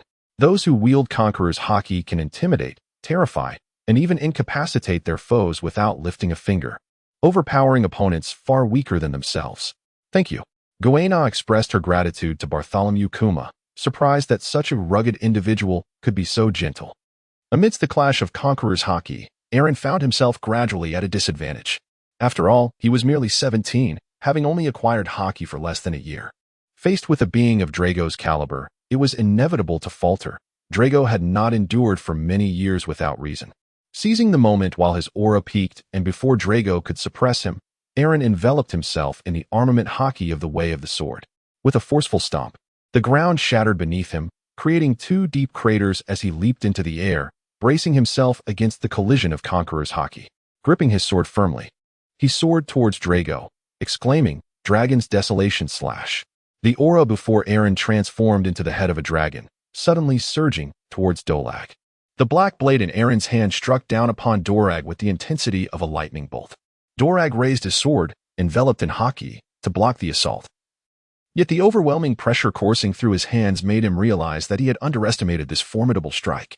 Caught off guard, Dorag was sent flying, transforming into a projectile that careened across the beach. In an instant, explosions erupted, sending plumes of smoke spiraling into the sky. Dorag. Ivankov was taken aback by Aaron's extraordinary prowess, astonished that he had managed to send Dorag hurtling away.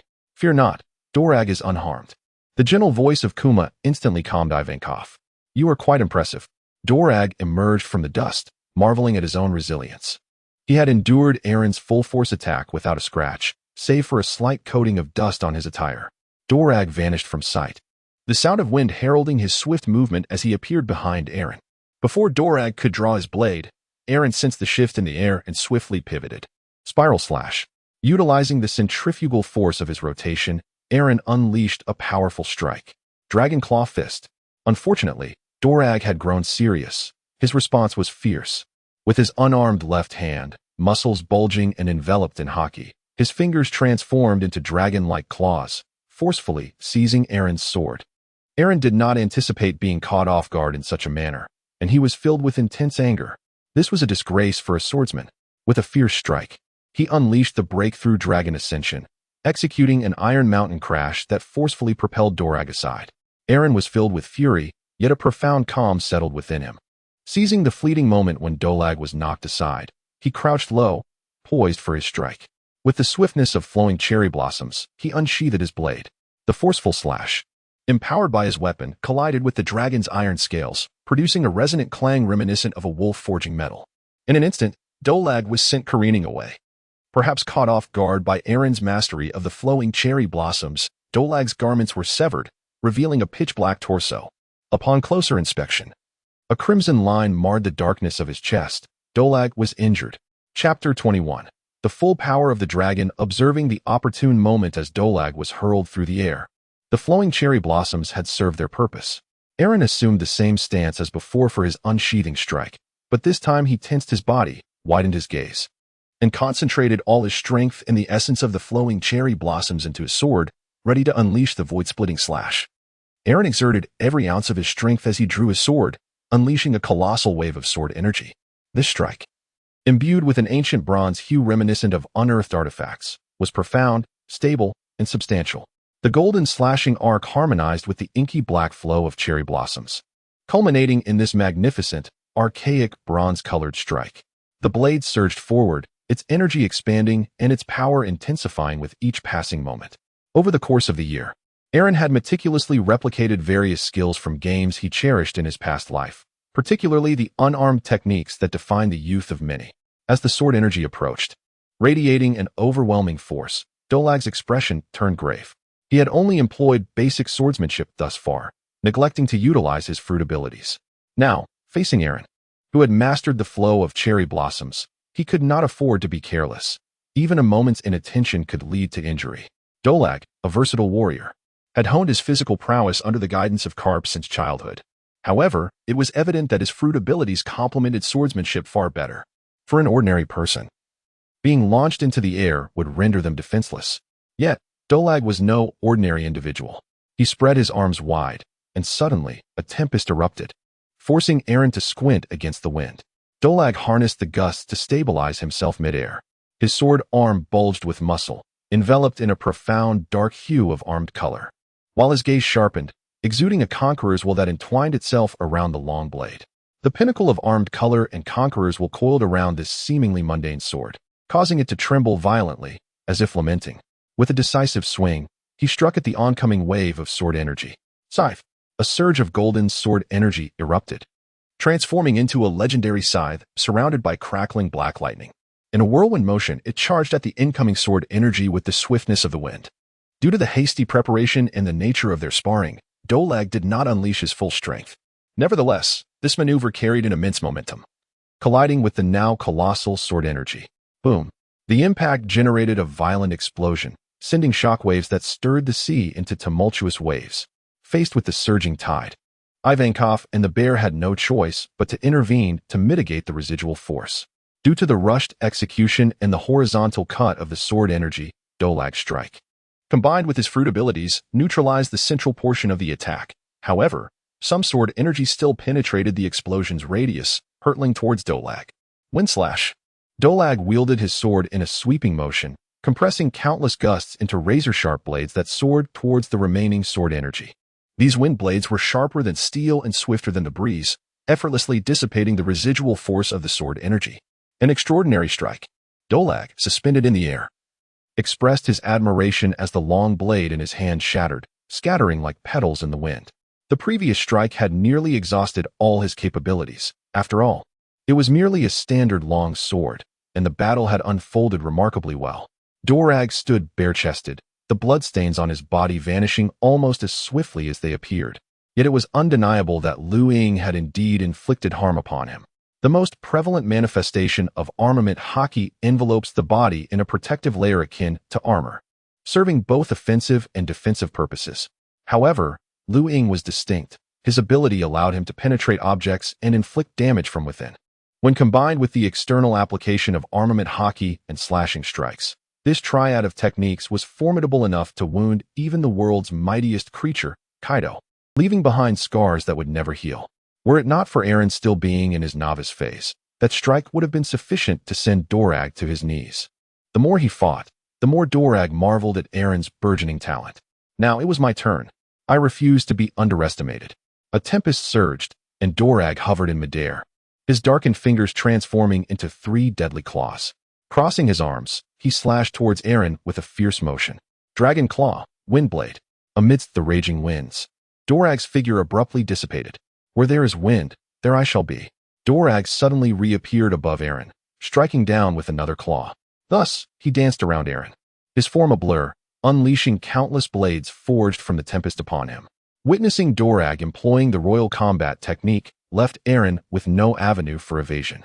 Adhering to the principle that the best defense is a good offense, Aaron retrieved 2 additional longswords from the void, wielding one in each hand while clenching another between his teeth, emulating Zoro's future 3-sword style. 3-sword style, Blade Tornado Dragon. Aaron spun around, enveloped by a swirling tempest of sword energy, forming a veritable tornado crafted from the very essence of his blades. Concerned that the force might still fall short, he deliberately employed a 3-sword technique. This maelstrom soared skyward like a dragon, hurtling towards Dorag. With a mighty dragon claw fist, Dorag clenched his 3 talons into a fist, empowered by the fierce aura of armament haki and conqueror's haki, and struck fiercely against the oncoming whirlwind. The staggering impact shattered the tornado, sending Aaron hurtling like a cannonball. An explosive sound reverberating through the air as he was launched thousands of meters away, crashing into several mountains and creating a colossal crater upon his descent. Karp had once utilized this very technique to shatter the head of the tyrannical king of Hive Island, which speaks volumes of Dorag's restraint. After a considerable pause, Aaron managed to push aside the boulders weighing him down. With a powerful thrust of his legs, he leaped from the depths of the pit, executing a backward slash that propelled him towards Dorag. At that moment, covered in dust and debris, Aaron found himself relatively unscathed, a testament to the resilience of bodies within the pirate realm. As he soared through the air, a realization struck him. This was the first time he truly felt pressure. Fully aware that he was no match for his opponent, having been thoroughly subdued throughout their encounter. Was this what it meant to face the pinnacle of power upon the seas? Regaining his composure, Aaron steeled himself for the next encounter. Falling Star. Aaron soared above Dorag, poised to strike. Wait. Dorag waved his hand and spoke. What is it? Aaron observed as Dorag closed his eyes, seemingly engrossed and listening to something profound. A cry for help echoed through the air.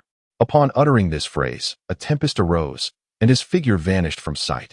Aaron observed the somber expression on Dragon's face, which suddenly vanished from his sight. A thought struck him. Could it be Sabo?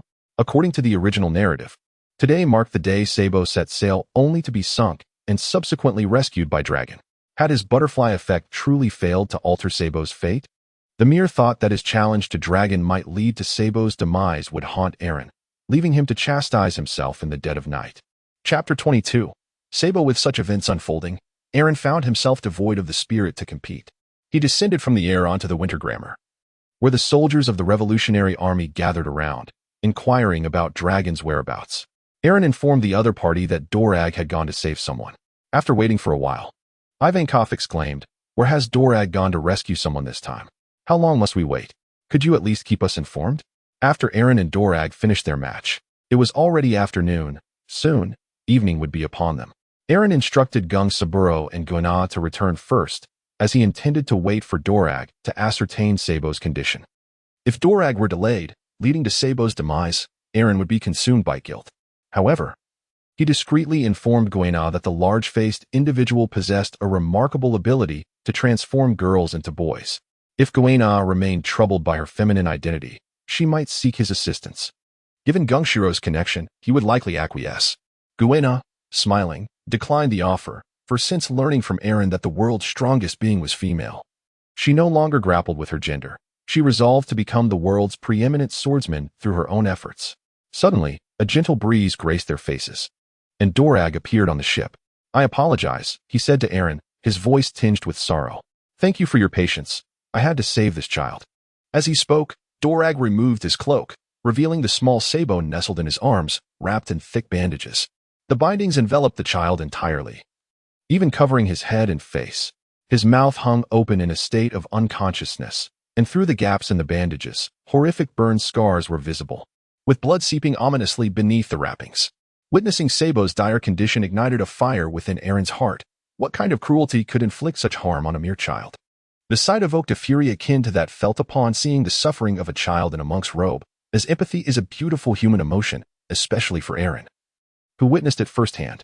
Ivankov, upon seeing Sabo lying in Dorag's arms, sprang into action, crouching down to assess the situation. Hey, hurry and treat him. His injuries are severe. Ivan, can you heal him? Dorag inquired. Absolutely. Do not underestimate my medical skills. Ivankov replied, swiftly removing his gloves and plunging his hands onto Sabo. Healing hormones. Sabo suddenly coughed and stirred. Ivankov exclaimed with joy, excellent. His heartbeat has stabilized. He summoned several revolutionary soldiers, urging them to seize the moment and carry Sabo on a stretcher to the ship's infirmary. Who is this child? Asked Kuma. Why is he so gravely injured? Dorag shook his head. I do not know his name. I encountered him in the Goa kingdom. He was attacked by the celestial dragons. I found him and rescued him. Is that so? Kuma fell silent. In the midst of this quietude, Aaron suddenly spoke up. His name is Sabo. Dorag paused, curiosity piqued. You know this injured child? Aaron nodded and recounted his origins, revealing to the child that he was the sworn brother of Luffy, Sabo. Dragon gazed at Aaron in astonishment, marveling at the serendipity and grandeur of fate. He had not anticipated that Aaron hailed from the same place as himself, which deepened his interest in the young man. Furthermore, it was astonishing to learn that this boy named Sabo was indeed a sworn brother to his son. Back in the Goa kingdom, he had recognized the potential of this awakened child and had regretted not taking him under his wing for guidance. Little did he know that fate would eventually bring him before him. As Dragon pondered the whims of destiny, he extended his hand in self-introduction. I am Monkey D. Dragon, the father of Luffy. Aaron grasped Drago's hand, feigning surprise as he exclaimed, What? You are actually Luffy's father. How fortuitous. Drago smiled and nodded, filled with emotion. Indeed. This world is truly wondrous. How is Luffy? I haven't seen him in quite some time. As he spoke of Luffy, his eyes radiated warmth and affection. Oh. He has become friends with the great pirate Shanks and has devoured his gum-gum fruit. Aaron recounted the events that transpired in Windmill Village. Upon learning that Luffy had consumed the gum-gum fruit, his expression momentarily shifted, a fleeting change that did not escape Aaron's keen observation. It appeared that Dragon was indeed aware of Nika. Yet, true to his nature, he remained remarkably composed. Despite his son having ingested the Nika fruit and become a savior, he did not rush back to confirm the matter himself. Truly, he is a formidable individual. Dragon listened with a smile as Aaron narrated his tale, reflecting on the undeniable connection Aaron had with the Revolutionary Army. Aaron was unaware of what Dorag was truly thinking. Upon witnessing Saber receiving treatment, he felt a sense of relief wash over him. Recalling the promise made before the competition, Aaron said, Thank you for your guidance earlier. As per our agreement, I shall leave the food here. Aaron felt a stir in his heart as a plethora of fresh, seemingly just slaughtered sea kings materialized on the deck. What is this? Drag looked on in astonishment at the sudden appearance of the sea kings. I am a user of the space fruit, possessing my own vast realm. This is what I have accumulated over time. Aaron elucidated, and in an instant, Dorag comprehended the profound strategic and tactical significance encapsulated within this fruit. Not to mention the ability to contain seawater to counteract those with powers. The sheer capacity to hold such a multitude of items was already extraordinary. Contemplating the combination of Bear's abilities alongside Aaron's, one could envision an unparalleled logistics capability capable of transforming the world. Should Aaron be acquired, the Revolutionary Army could undoubtedly ascend to an entirely new echelon. Dorag gazed at Aaron with fervent intensity, causing Aaron to feel a sudden tightening of his composure. At that moment, Ivankov's voice broke the tension, offering salvation to Aaron. Bear, hurry in. The child has awakened. Quickly, utilize your abilities to assist him. Upon hearing this, Bear promptly stepped forward with alacrity. Aaron, feeling apprehensive about Dorag, followed the towering figure of Bear into the ship. This gargantuan warship, originally boasting ample space within the dock, was now filled to capacity with refugees. The medical bay, in particular, was utterly overcrowded. Despite the presence of the highly skilled doctor, Ivankov, even his formidable devil fruit powers could not remedy ailments that required prolonged recuperation. Sabo lay on a hospital bed, having regained consciousness. Although he had lost his memories, his inherent resilience shone through. Even amidst excruciating pain, he gritted his teeth and refrained from uttering a sound. Ivankov, feeling a pang of sympathy, resorted to sacrificing a bit of Bear's ability to alleviate Sabo's suffering. Bear approached Sabo, his wise eyes radiating kindness as he gently stroked Sabo's head and then lightly patted his body. In an instant, Sabo felt the pain dissipate, and a wave of comfort washed over him. Struggling to sit up, he bowed deeply to Bear, expressing his gratitude. Thank you for your assistance. Chapter 23. The restored memories of Sabo. Bear smiled warmly at Sabo, reassuring him, no need to mention it. Focus on your recovery. He then wandered around the medical bay, offering gentle pats to each patient, effectively alleviating their suffering. Turning to Ivankov, he said, I leave this in your capable hands. I have matters to attend to. Ivankov, observing the immense pain that had been alleviated, expressed his concern. Are you all right, Bear? Bear's fruit, the paramecia-type paw fruit, allowed him to manifest paw-like pads from his palms, which could repel anything they touched. With minimal force, he could deflect strikes from opponents or slashes from swordsmen. The magnitude of the repulsion was under his control. At high intensity, targets could be instantaneously propelled away, enveloped by a bubble of air shaped like a bear's paw, and sent flying to a predetermined location. Furthermore, he could expel a target's pain and fatigue entirely from their body, forming a red bear paw bubble that could be transferred to another individual, causing them to endure the original target's suffering and exhaustion. Before joining the Revolutionary Army, he lived in the Sorbet Kingdom, utilizing his fruit's powers to become a priest, aiding impoverished elders in alleviating their pain and fatigue, silently bearing their burdens. The bravery displayed by Zorro during the horrific three-way pirate ship arc was merely a reflection of Bear's daily life. In his quest to assist countless individuals, he joined the Revolutionary Army, quickly rising to a leadership position where he not only engaged in combat, but also shouldered the collective pain of the entire regiment. As Bear exited through the door, Aaron reflected on the man's gentle nature, noting that his only flaw was a slight lack of common sense. Yet, this was a universal affliction. It was not only Bear who bore this burden, but the very creator of this world, Oda, as well. Aaron approached Sabo with a hint of apology, inquiring, Sabo, do you remember me? Sabo gazed at Aaron's handsome visage, feeling a flicker of familiarity, yet unable to recall anything.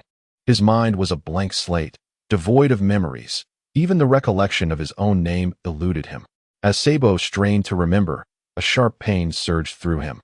He clutched his head and lamented, Sabo? Is that my name? It seems I remember nothing. Sir, if you recognize me, please assist me. Ivankov swiftly administered a dose of hormones, gently patting Sabo's back. Stay calm. You must remain composed. Take your time. He won't be going anywhere. Under Ivankov's influence, Sabo gradually found tranquility, his eyes filled with anticipation as he looked at Aaron, hoping for clarity regarding his identity. Aaron gazed into Sabo's bright, piercing eyes and gently remarked, I do not possess much knowledge, but if there is anything that may assist you, I believe the names Ace and Luffy will surely resonate with you. In the original narrative, following the conclusion of the Marineford War, Sabo encountered the news of Ace's demise. The mere mention of Ace's name instantly rekindled the memories he had long thought lost, plunging Sabo into a state of profound anguish as he collapsed to the ground, succumbing to unconsciousness. Upon awakening, Sabo had successfully retrieved all of his memories and resolved to fiercely protect Luffy. Enlisting the aid of the Revolutionary Army in his quest to locate Ace's Marinomi, years had passed since that fateful moment when Sabo, upon hearing Ace's name, was able to reclaim his memories. Now, having just recently lost them, he should be able to recover even more swiftly. Ace, Luffy. Sabo repeatedly whispered these names, as a wave of familiarity washed over him, and cherished memories flooded his mind. The recollections surged forth, overwhelming his consciousness, and Sabo clutched his head tightly, gritting his teeth while gasping for air. After a while, his breathing gradually stabilized, and he regained his memories. He looked at Aaron, whom he had not seen in ages, and expressed his gratitude, saying, Mr. Aaron, I never anticipated encountering you here. Thank you for helping me reclaim my memories. Aaron waved his hand and remarked, No need for thanks. We are friends, are we not? Sabo nodded in delight. He then bowed in gratitude to Dolag and Ivankov, saying, Thank you for saving me and everyone uncertain of their destination. I am truly grateful. As he gazed upon the somewhat familiar faces in the hospital room, Sabo realized that they had not only rescued him, but also the entire community of Garbage Mountain, which filled him with profound gratitude and emotion. He looked at Dolag appreciatively, knowing that this gentleman had revealed the whole truth to him in the kingdom of Goa, leading to the salvation of the people of Garbage Mountain. Undoubtedly. It was this kind-hearted man who had orchestrated their rescue. Noticing Sabo's improvement, Aaron took his leave from Dolag. Dolag held a favorable view of Aaron and was intrigued by his abilities. With Gung Samlang no longer present, he began to introduce his organization to the two promising young men, Aaron and Sabo. Dolag recounted his past as a naval officer, explaining that he left upon realizing that true justice was unattainable there. After leaving, he founded the courageous army to protect civilians in non-allied nations lacking naval defense.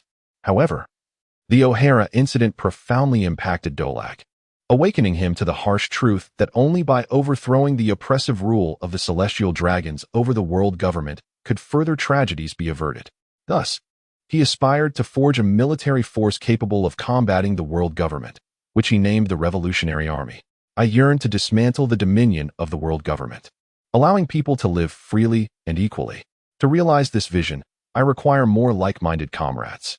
I hereby extend a formal invitation for you to join the Revolutionary Army and partake in this noble endeavor. Upon hearing this, Sabo immediately clamored to join and persistently encouraged Aaron to do the same. While anyone can proclaim a slogan, it is the actions that truly bear significance. As the old saying goes, a gentleman speaks of deeds, not thoughts. One should not judge a person by their words, but by their actions. Clearly, the Revolutionary Army has fallen short in this regard, as their achievements over the years pale in comparison to the impact Luffy has made in just 3 years. The only figure capable of inspiring Aaron's faith is that man who shouts, "Long live the people." Nevertheless, despite his disdain for the Revolutionary Army, their essence remains enticing. Being a carefree worker within their ranks could still be a viable option. Why did Aaron come to Frostmoon Village?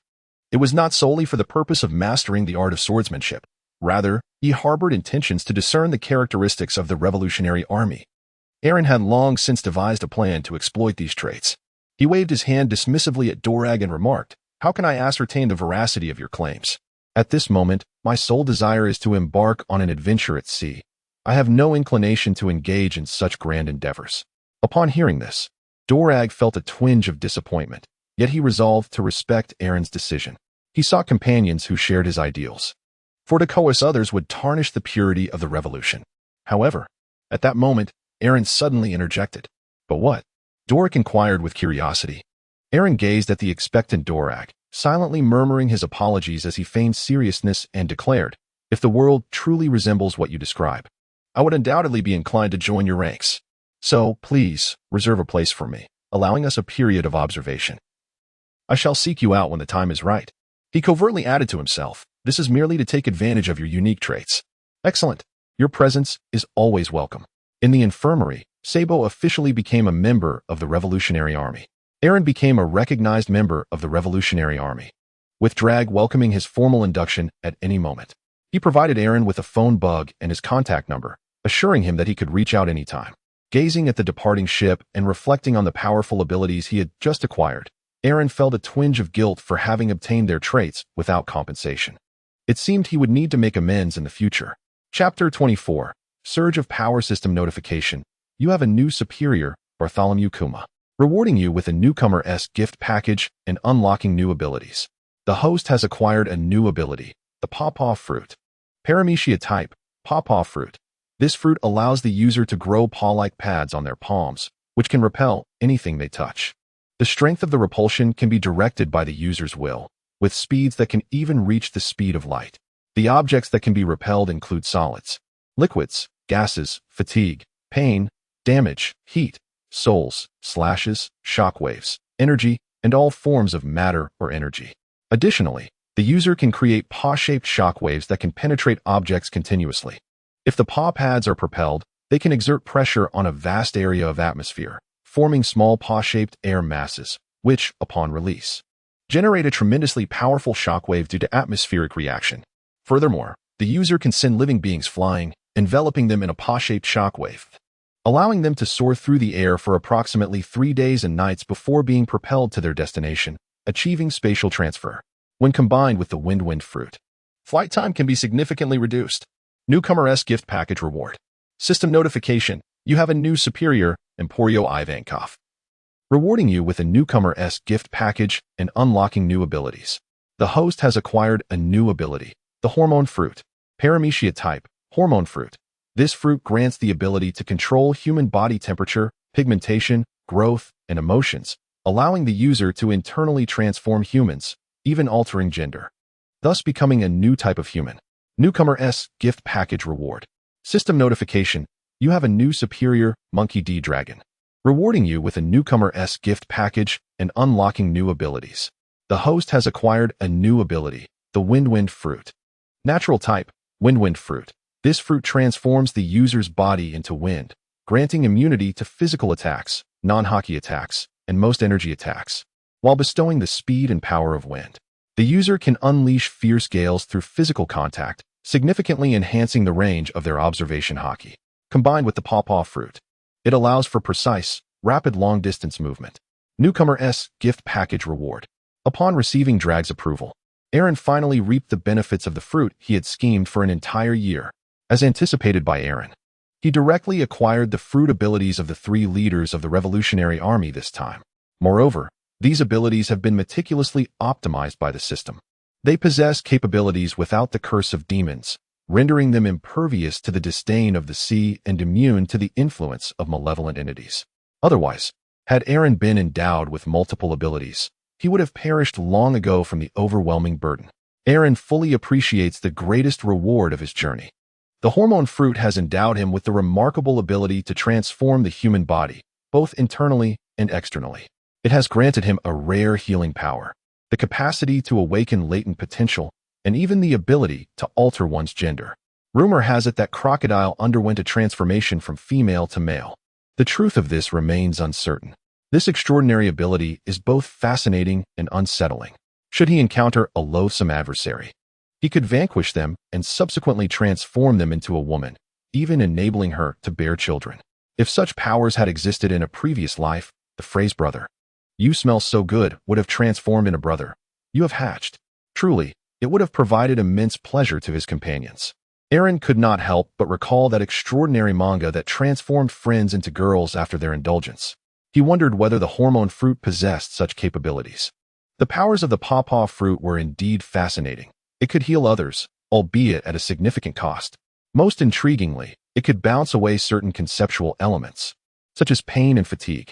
Unlike Bartholomew Kuma, who transferred his inflicted damage either to his companions, like the battered Zoro, or bore it himself, Aaron had the advantage of a system space, allowing him to shift the damage he deflected into that realm. Furthermore, he lacked Kuma's altruism, as he had no qualms about transferring undesirable burdens onto others. Moreover, the true prowess of the pawpaw fruit lay in its ability to precisely teleport items to distant locations. In modern times, this represents a terrifying logistical capability, one that could revolutionize the world in his past life. To Aaron's surprise, Dracula Mihawk's devil fruit was the Wind fruit. This revelation was quite unexpected, given the ongoing debates among fans regarding Mihawk's abilities. Previously, Aaron had believed that Mihawk deserved a mythical beast-type fruit to match his status. But as more mythical fruits emerged, they seemed less valuable than the rarer natural types. A superior natural fruit could bestow unimaginable enhancements. Even a fool could wield power rivaling that of the 7 warlords.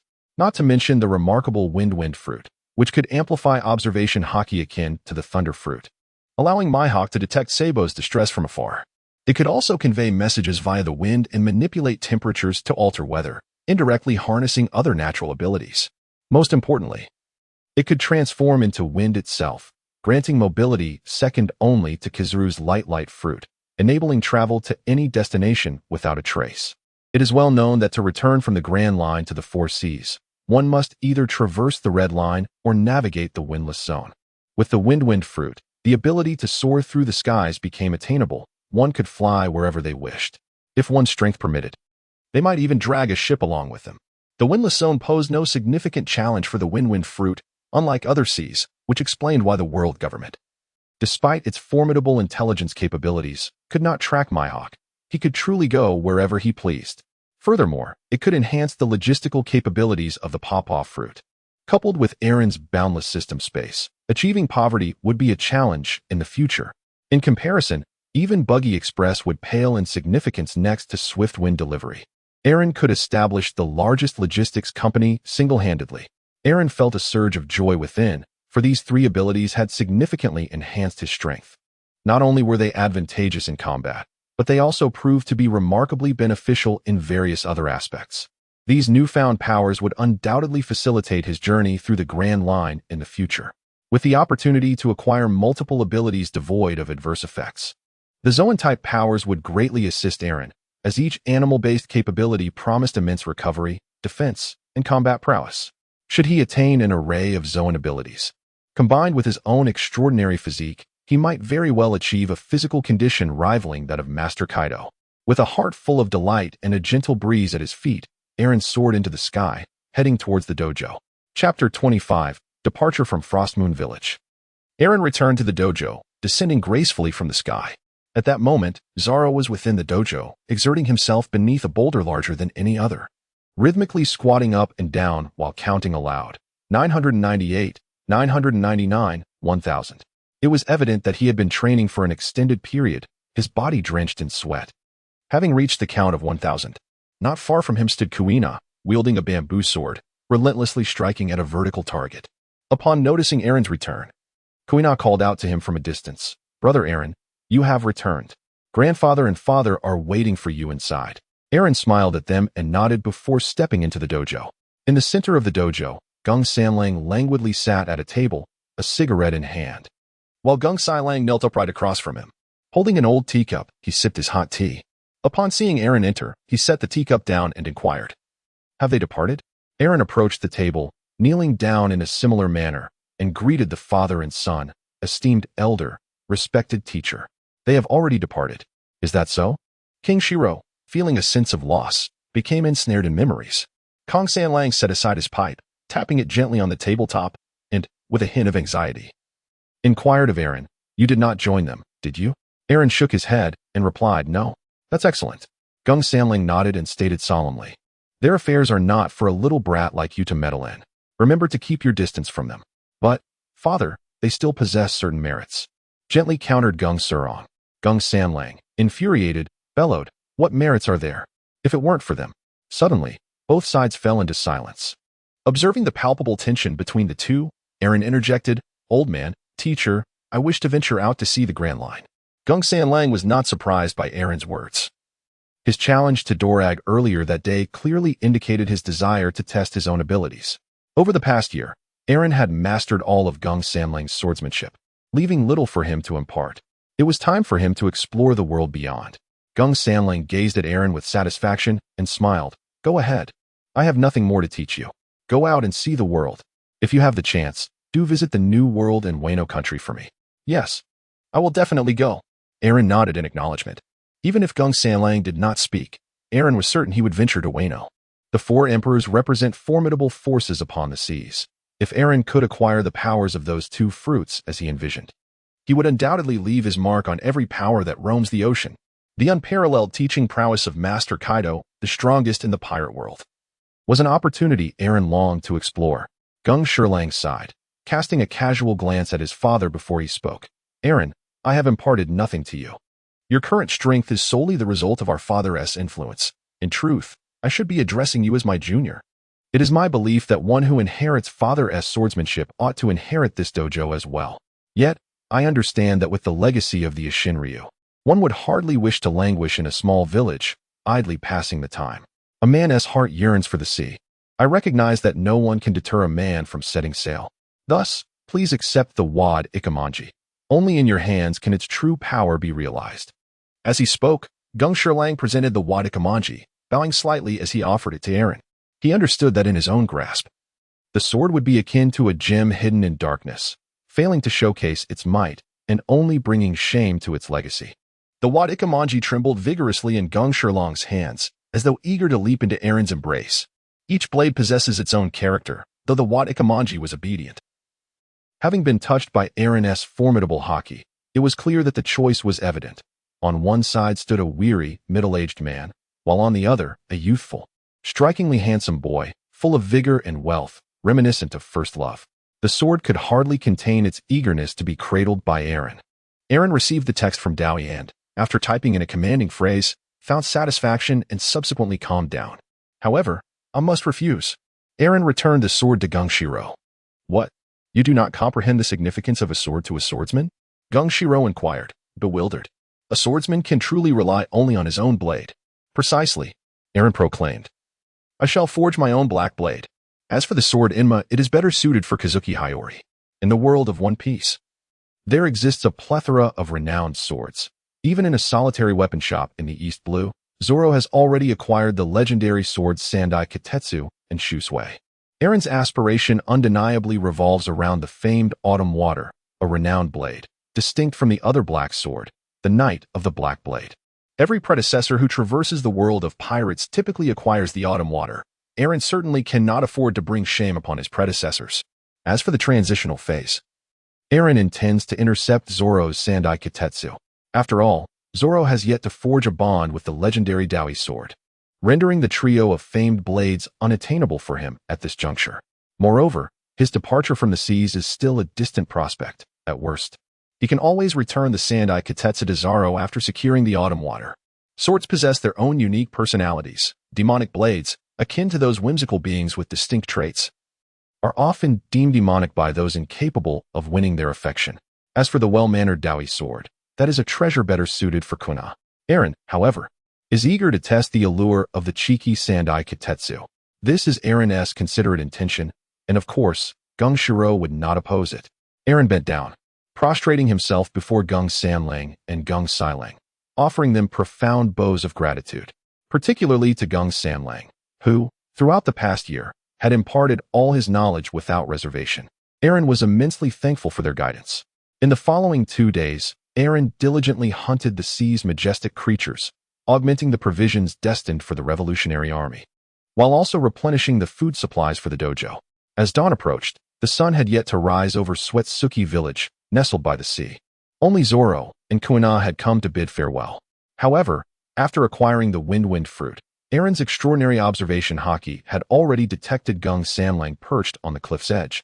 Zoro gazed at Aaron, brimming with confidence, and declared, Aaron, just you wait. I will surely surpass you. Aaron, emulating Itachi, flicked his forehead. Do you aspire to surpass me? First, defeat Kuina. Zoro clutched his forehead and shouted, I will soon vanquish Kuina. Just you wait. Fool. The already graceful Kuina taunted Zoro as usual, then extended her hand, offering a long blade with a white sheath. Brother Aaron, perhaps you should still take the Wadakamanji. I believe it suits you better.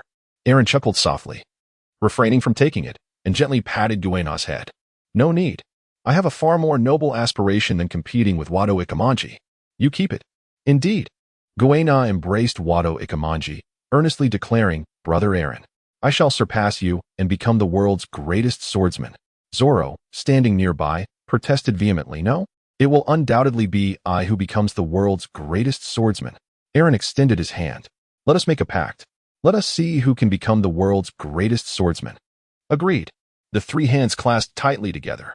Chapter 26. Rogue Town. Aaron navigated the small boat that had accompanied him since Windmill Village.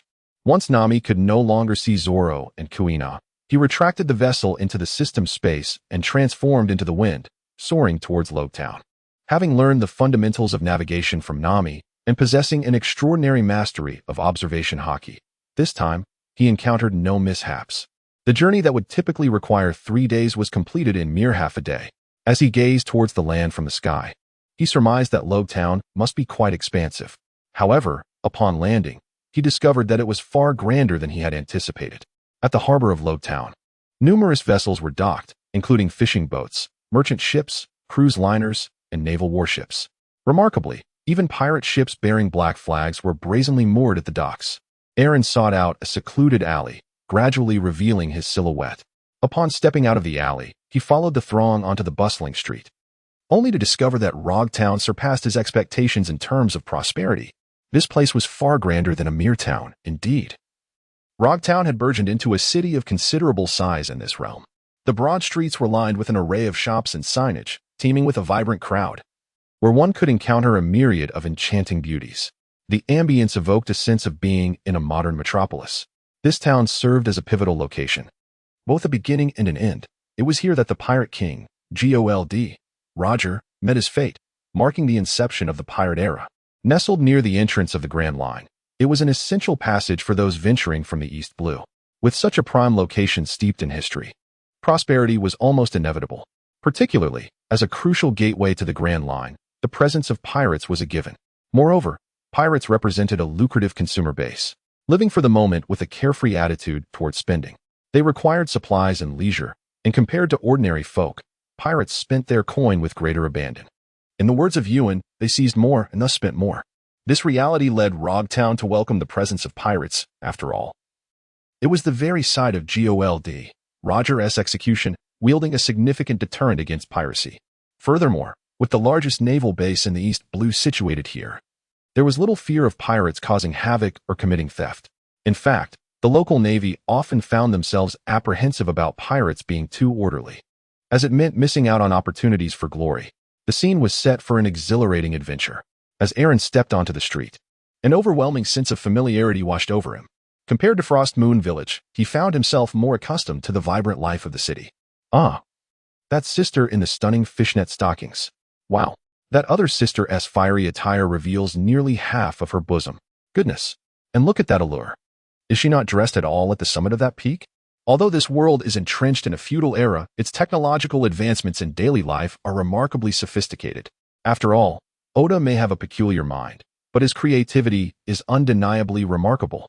Observing the plethora of stockings adorning the street, Aaron mused on the exceptional quality of women in the pirate world, each one a benevolent goddess, generously sharing their charms, some even stepping out in their alluring attire. Strolling through the streets of Loathsome, Aaron found himself gazing in awe, feeling as if he could never quite take in enough. During his year in Frostmoon Village, there was only coin.I among the women. The rest were all men of various ages. Were it not for Aaron's composure, he might have reacted like Sanji, overwhelmed with excitement.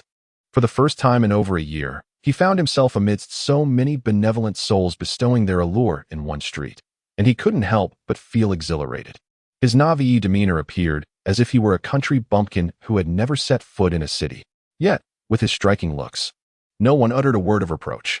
There was even a remarkably attractive sister who provocatively inquired whether he wished to strive for more. If not, she beckoned him to follow her. In his previous life, Aaron would have eagerly replied, "Sister, I no longer wish to strive. But this is the pirate world. And now he possesses considerable strength. He is destined to grow even stronger, and in this world, his first encounter must surely be with a renowned beauty. How could he settle for just any passerby? What if she turned out to be a mere biological specimen?" Aaron smiled politely as he declined his sister's invitation and continued on his way. This was indeed the first time in his 2 lives that he had received such an invitation. A delightful memory to cherish. The town of Roger was bustling with activity, and there were certainly numerous beautiful women around, he mused. However, his intentions were not to seek companionship. He had come here with a specific purpose, to acquire the legendary weapon, the Sandai Gueche. Aaron directly showcased his observation hockey, commencing a search for the presence of the 3rd-generation ghost cutter. Soon, he pinpointed its location, which indeed emanated an ominous aura. Aaron couldn't help but exclaim how striking it was. Even from such a distance, he could sense this peculiar energy. It was conveniently situated not far ahead at the weapon shop. Aaron entered the weapons shop, discovering it brimming with an array of armaments, knives, swords, hammers, guns, and more. As the town of Rogu remains ungoverned by the naval captain Smoker, the shop was bustling with activity. The atmosphere was alive with chatter and excitement, as throngs of customers filled the store, resembling an entire pirate crew on a quest for weaponry. "Hey, shopkeeper, why is everything here mere scrap metal? Do you not possess a finer blade?" The shop owner, Ibn Song, observed the crowd disdainfully, realizing that these individuals were merely seeking trouble rather than genuine merchandise. "The finest blade in my shop is right here. If it does not meet your expectations, I suggest you turn right and walk 500 meters. There, you shall find superior weapons." "Isn't that a naval base?" retorted the burly leader, realizing he had been mocked by the seemingly frail shopkeeper. Anger surged through him, and his companions closed in, each seizing weapons from the racks, encircling Ibn Song. Yet, he remained unperturbed. His name alone hinted at his lineage as a samurai from Wano country. In his generation, dealing with the weakest of East Blue's petty pirates was a task he could easily manage. A significant portion of his business thrived on the patronage of pirates. After all, selling swords yielded minimal profit. Earning bounties was the true path to wealth. Aaron entered without acknowledging his boss, surveying the surroundings. His gaze fell upon a wooden barrel nestled in the corner, filled with worthless scraps of metal, each piece valued at a mere 50,000. Aaron gently tugged his right hand upwards, causing the third-generation ghost cutter to soar from the wooden tub and land gracefully in his grasp. Aaron lifted the third-generation onit above his head, gently withdrew it, and scrutinized it with utmost care. The blade of the third-generation onit featured intricate embellishments on both the hilt and the pommel, with a cruciform separation and a handle adorned with shark skin, coiled elegantly. The blade itself was relatively elongated, boasting a pronounced curvature devoid of blood grooves, and its pattern was a quintessential flame-like design, crafted through folding and forging. The hilt lacked a through hole and pins, instead presenting a carp mouth, accompanied by a small strip of white fabric encircling both the hilt and the scabbard. Its appearance was undeniably impressive. Chapter 27. The third-generation onit, the burly man s subordinates, astonished to see Aaron unearth such a visually striking blade from the refuse, promptly released the weapons shop owner and advanced towards Aaron, brandishing their threats. "Hey, kid, release your grip on that sword. Everything in this weapons shop belongs to our boss, including the blade in your hand. Let go now, or you shall face dire consequences." Aaron held the third-generation ghost cutter, surveying it from top to bottom, thoroughly pleased with its appearance. The pirates of the Arlong crew inquired of the weapon shop owner, "Excuse me, sir, is this weapon priced at 50,000 berries?" Noticing that Arlong had ignored him, the burly man became exceedingly furious. With anger coursing through his veins, he exclaimed, "I believe you are testing the limits of your existence by disregarding me. Prepare to meet your demise." The muscular man seized a colossal axe from the wall and swung it menacingly at Arlong. Aaron's eyes widened, emanating an overwhelming and formidable aura. One by one, the pirates rolled their eyes back, foaming at the mouth, and collapsed to the ground. Only the burly man remained, desperately trying to hold on. However, it was evident that he had reached his limit. The strong man, bearing immense pressure, gasped for breath, kneeling before Aaron. In sheer terror, he recoiled, stammering, "What is happening? What have you done?" Remarkably, he did not fall. It seems this robust fellow indeed possesses some extraordinary resilience. Aaron concentrated his conqueror's haki and unleashed it entirely towards the burly man. Under the immense pressure of this overwhelming aura, the man ultimately lost consciousness, his eyes glazing over as he collapsed to the ground. Aaron stepped directly over the bodies beneath him, making his way to the weapon shop owner, Ippon Matsu. He laid down 50,000 berries before him. "Here, owner, this is 50,000 berries. If it proves insufficient, feel free to take these pirates as collateral." Ippon Matsu observed Aaron's imposing demeanor. Could he be yet another figure akin to Roger? He was not a man of ignorance. His ancestors hailed from the renowned samurai lineage of Ueno, the Ippon family. Although his mastery of haki was not particularly remarkable, his breadth of knowledge was extensive. During Roger's expedition across the Grand Line, he was not a youth. He often witnessed Roger's formidable presence in Loathsome. It seemed that Aaron was destined to be an extraordinary individual. Yet, adhering to his professional ethics, he interjected, "I apologize, but I cannot sell you this sword." "Why not? This is a cursed blade." Although the swords of the ITT, re-led by the original Kitetsu, are exceptional, they are all cursed swords. Many renowned swordsmen have met tragic ends while wielding a Kitetsu. In this world, no swordsman dares to use a Kitetsu anymore. Those who are unaware of this peril will also face a grim fate. "I wish to dispose of this sword quickly, yet I fear the curse it carries." At that moment, the weapon shop owner's plump wife suddenly smacked Ippon Matsu on the head and exclaimed, "Dear, you are quite foolish. If he wants it, just sell him the sword." Aaron smiled. It is entirely normal for people in this world to misunderstand the formidable nature of the demon blade. As Gung Samling once remarked, every sword possesses its own character. The demon blade, akin to those enchanting women, is unattainable for the inept sycophants. However, with his current prowess, Aaron is brimming with confidence. Moreover, if even the early Zoro could wield this blade with ease, one can only imagine what Aaron is capable of. Furthermore, the claim that no swordsman dares to wield Onitoru falls flat when one considers that even the likes of the elders of the 5 stars employ it. Ultimately, it boils down to the fact that those lacking in ability should refrain from wielding the demon blade. Aaron was captivated by the aura of the knife. He said to the owner, "I am fond of this blade. I shall take it." Those who are feeble cannot wield the enchanted knife, so they resort to defaming it. "I'm not one of them."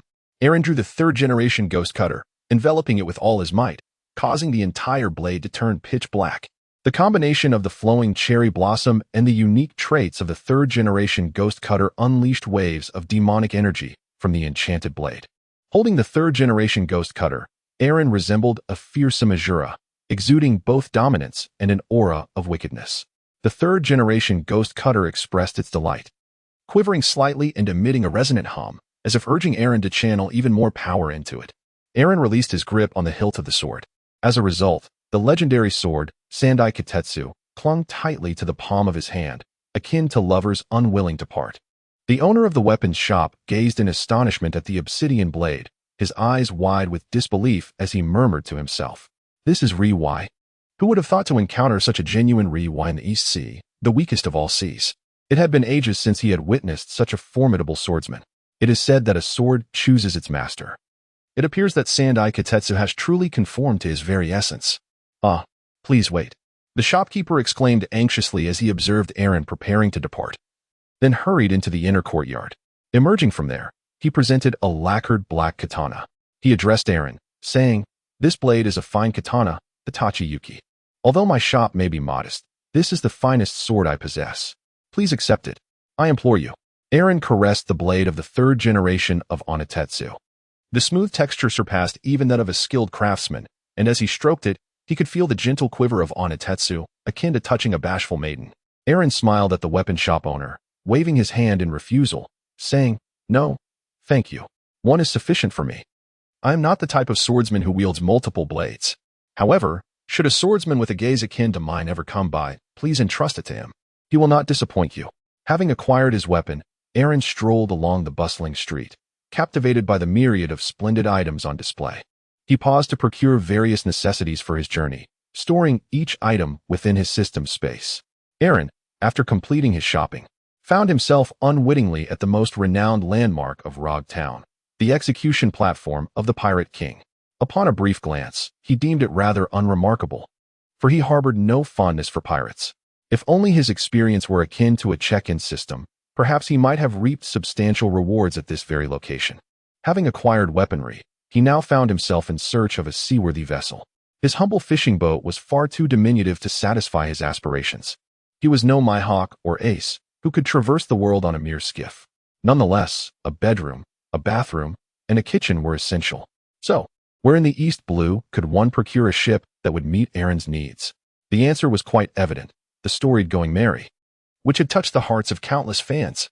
Truth be told, Aaron did not perceive Luffy's affection for the Merry as particularly profound. Were he in Luffy's position, he would ensure that not a single scratch marred her hull. This vessel, a rare UR-grade ship that birthed a ship spirit, held the potential to give rise to a fleet girl with a bit more effort, rather than entrust her to Luffy, who might ultimately see her consumed by flames. Aaron resolved to take matters into his own hands. As a seasoned player of Azul Lane, he was determined to cultivate his own fleet girl. Chapter 28. Usopp. The true prophet of the pirate world, known as God Usopp, is the son of the renowned sniper Jesus Burgess of the red-haired pirates. Naturally timid, he yearned to emulate the greatness of his father as a sharpshooter. Recently, his mother, Banchina, fell gravely ill with a deep longing for her son. In a desperate bid to alleviate her suffering, he began weaving tales of impending pirate invasions to the villagers. Initially, they believed him, but soon, akin to the fable of the boy who cried wolf, the villagers grew accustomed to Usopp's fabrications, even using his daily lies as their workday alarm. On this particular day, Usopp, as usual, proclaimed throughout the village, "Pirates are coming. My father's pirate ship has arrived." "Oh, really? Where is that pirate ship of his?" Suddenly, a chilling voice emerged from behind him, startling Usopp. He thought he had encountered a ghost in the daylight, and with trepidation, he turned to face the source of the voice. There stood a figure clad in a black mask, wielding a sinister black blade, resembling a harbinger of doom. Usopp nervously swallowed, stammering, "Tth, this gentleman, are you a pirate?" "Ha ha ha ha." Aaron gazed at the adorable Usopp, a mischievous thought crossing his mind as he contemplated teaching him a lesson. He let out a villainous laugh, his voice dripping with malice as he proclaimed, "Indeed, I am a pirate, a member of the legendary Rocks pirate crew. I have come here upon hearing that my arch-nemesis, Jesus Burgess, hails from this very place. In vengeance, I shall eliminate everyone here." To lend credence to his menacing words, Aaron summoned a hint of murderous intent and unleashed a wave of sword energy from his sword, Sandai Kitetsu, towards a great tree, which promptly toppled. The energy carved a deep gash into the ground. Usopp, terrified, stumbled backward and crawled away. only to suddenly rise and dash towards the village, tears streaming down his face as he shouted, "Everyone, flee! The pirates are coming!" One by one, the Usopp family frantically pounded on their doors, urging the villagers to escape from the impending threat. Yet, the villagers, long disbelieving of his cries, continued with their daily routines. Indifferent to his warnings, Usopp glanced back at Eren, who trailed him with a palpable aura of menace. Though he yearned to return home, fear for his gravely ill mother held him back. Regret washed over him. Had he known the consequences of his deceit, he would have refrained from lying. Alas, it was too late, and he could already envision the villagers' grim fate. He could run no longer, nor could he allow his actions to endanger the entire village. Clenching his fists in determination, he shouted at Eren, "I am the son of that man. Kill me, but spare the villagers." Upon hearing this, Arlong revealed a gratifying smile beneath his mask. Truly, Usopp is the man of utmost reliability in critical moments, the most responsible individual when faced with adversity. The villagers, upon realizing that Usopp had indeed spoken the truth, emerged from their homes, their expressions solemn as they brandished weapons such as kitchen knives and hoes. Standing resolutely behind Usopp in defiance of Arlong, Eren hastily sheathed his knife and removed his mask, addressing the villagers with an apology. "My sincerest apologies, everyone. I am, in fact, a friend of Jesus. Upon hearing of his wife's grave illness, I came here specifically to offer my condolences. However, upon discovering Usopp's deceitful actions, I felt compelled to impart a lesson upon him. I truly apologize for any distress caused." Eren bowed and offered his apologies.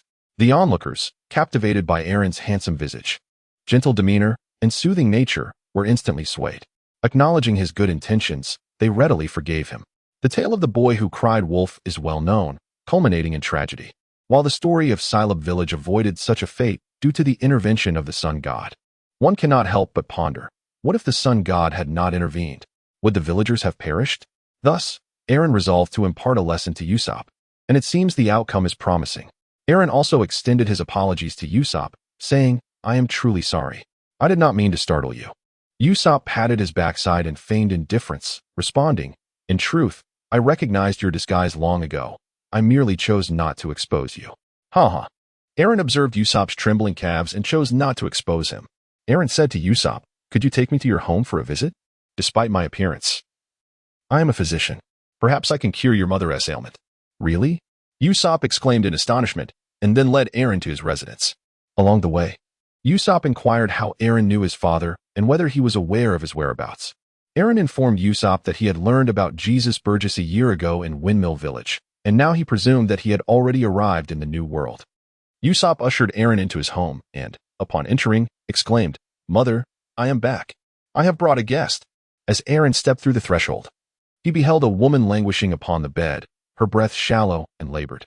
She possessed an elongated nose, reminiscent of Usopp's, a trait inherited from her mother's lineage. A towel was draped over her head, and as her gaze fell upon Usopp's entrance, she feebly uttered, "Usopp, you have returned."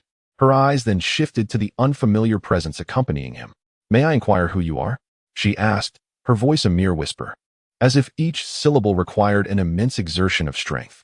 Eren stepped forward to observe closely and said, "I am a friend of Yeshu. My name is Eren. I heard that you're unwell, so I came to check on you.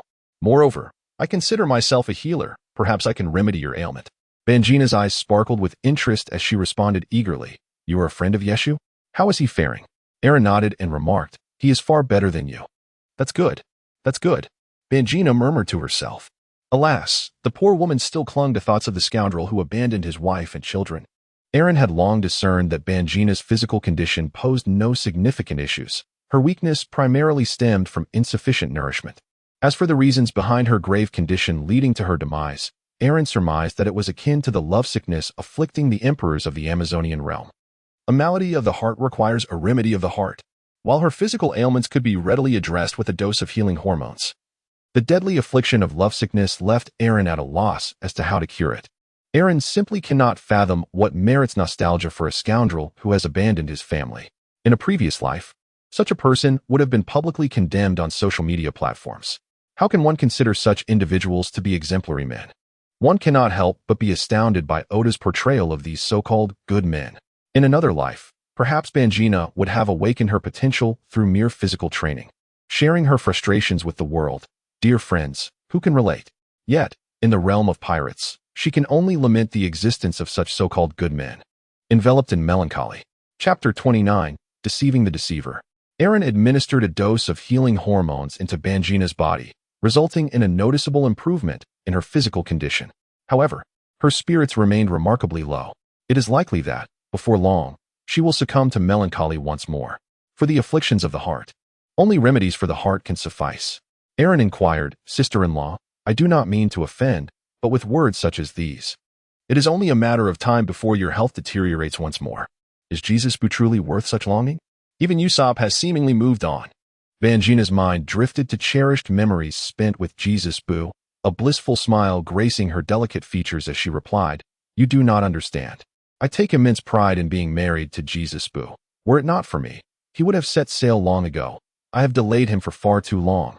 As for Usopp, her gaze softened as she looked at Usopp, speaking with pride, he is a good boy, and I firmly believe he possesses the potential to be as courageous as his father. I have complete faith in him. Can you truly be so at ease to the point of welcoming death? Aaron thought, incredulous at her willingness to risk everything for Jesus-Bu. Faced with such obstinacy, he resolved to employ a more forceful approach, perhaps even weave a benevolent falsehood. Aaron gazed at Usopp and his mother, speaking solemnly. No, the future is entirely different from what you envision. Aaron opened his eyes, allowing Usopp to attack at will. No matter what he tried, he could not land a hit on Aaron, leaving both of them secretly astonished. Aaron demonstrated his observation haki and then remarked, This is a wondrous power of the sea, sharpening one's five senses to perceive the essence of surrounding beings and their emotional fluctuations, enabling one to anticipate and evade danger. The most exceptional among us can even glimpse into the future, and I possess that ability. I have come here because I have foreseen Usopp's future.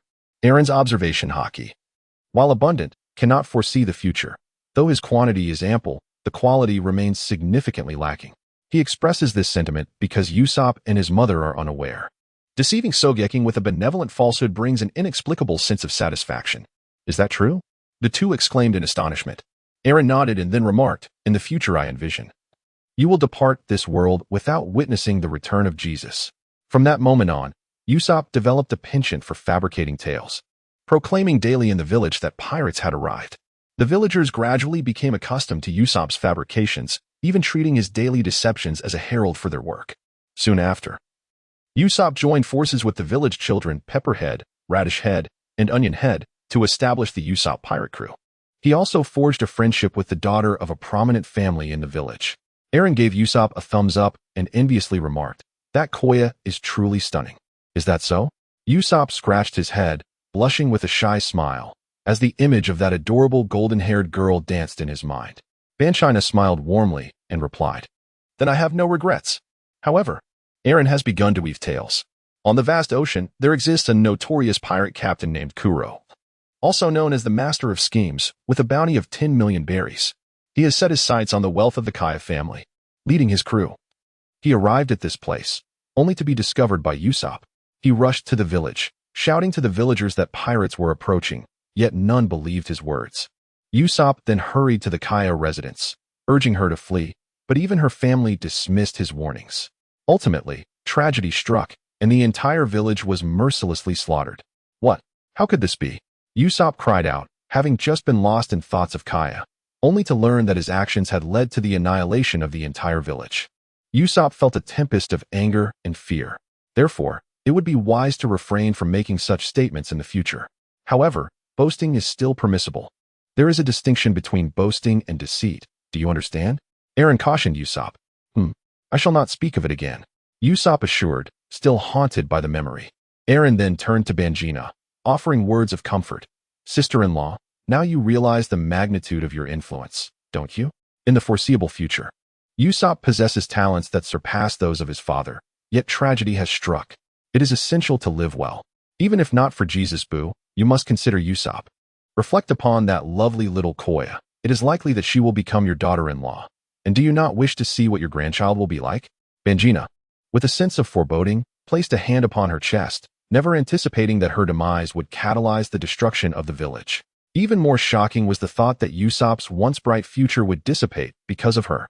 Contemplating that adorable little girl and Usopp's promising future, She resolved to prioritize her son over Jesus Boo. To hell with Jesus Boo. I shall think of him later. Right now, my son is what truly matters. Vanquishing shifted her mindset, mustering her spirits, and addressed Aaron. You are correct. We cannot allow Jesus Boo to impact Usopp. She then turned to Usopp and said, Usopp, I am hungry. Please fetch me some food. I need to nourish myself. Indeed, that is the way, Aaron exclaimed, elated at having successfully salvaged a life. Could you tell me about Jesus Boo? Vanquishing inquired. I do not know much.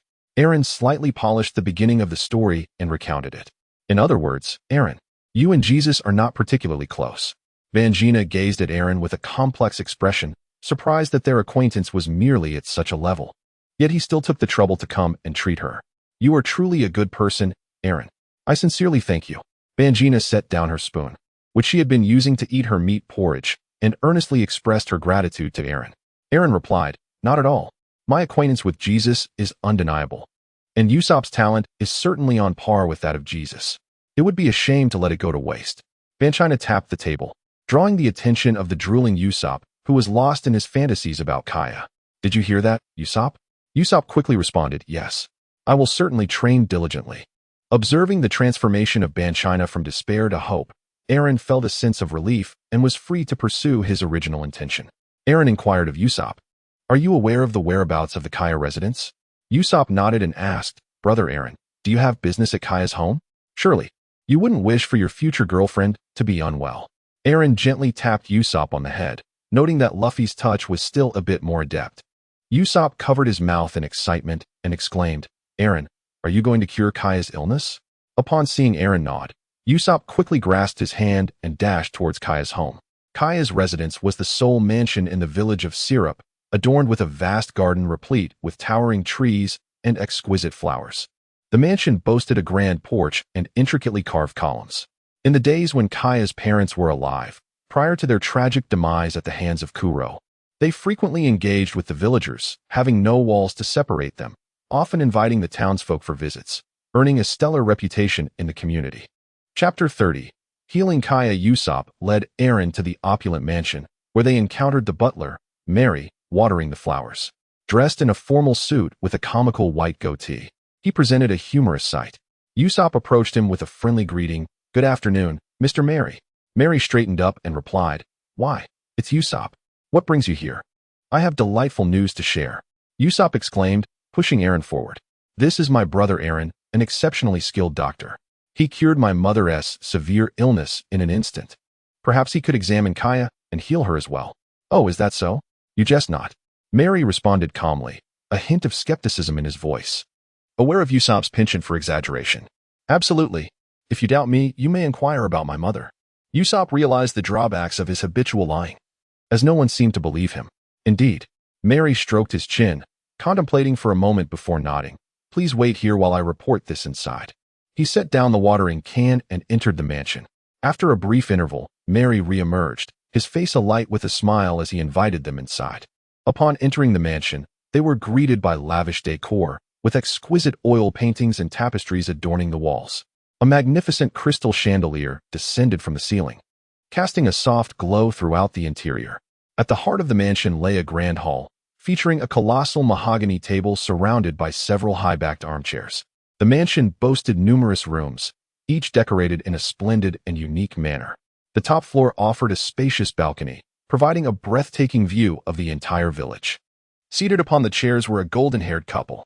The man, robust and adorned with golden curls, wore a warm and inviting smile, his bright eyes exuding confidence and wisdom. Clad in a tailored suit as he beamed at Aaron and the others, the woman, a figure of nobility and grace, possessed long, flowing golden hair and a gentle smile.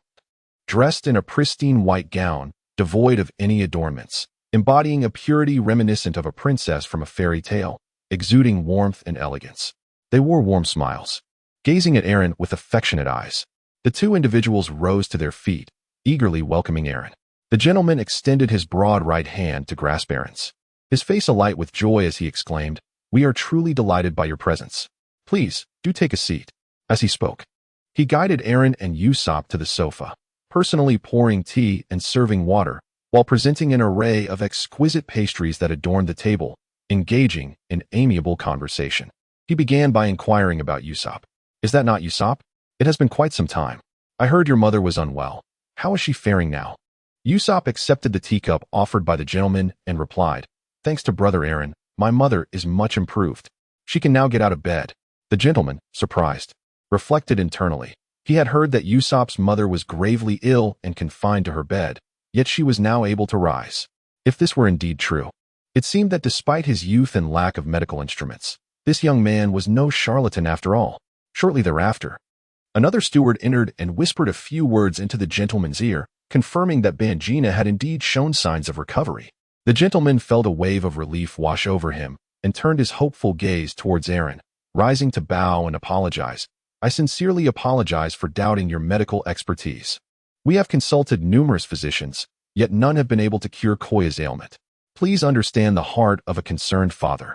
Regardless of whether you can heal Koya or not, I have a grand gift prepared for you. Aaron waved his hand and engaged in a conversation with the man regarding Koya's condition, inquiring about specific symptoms.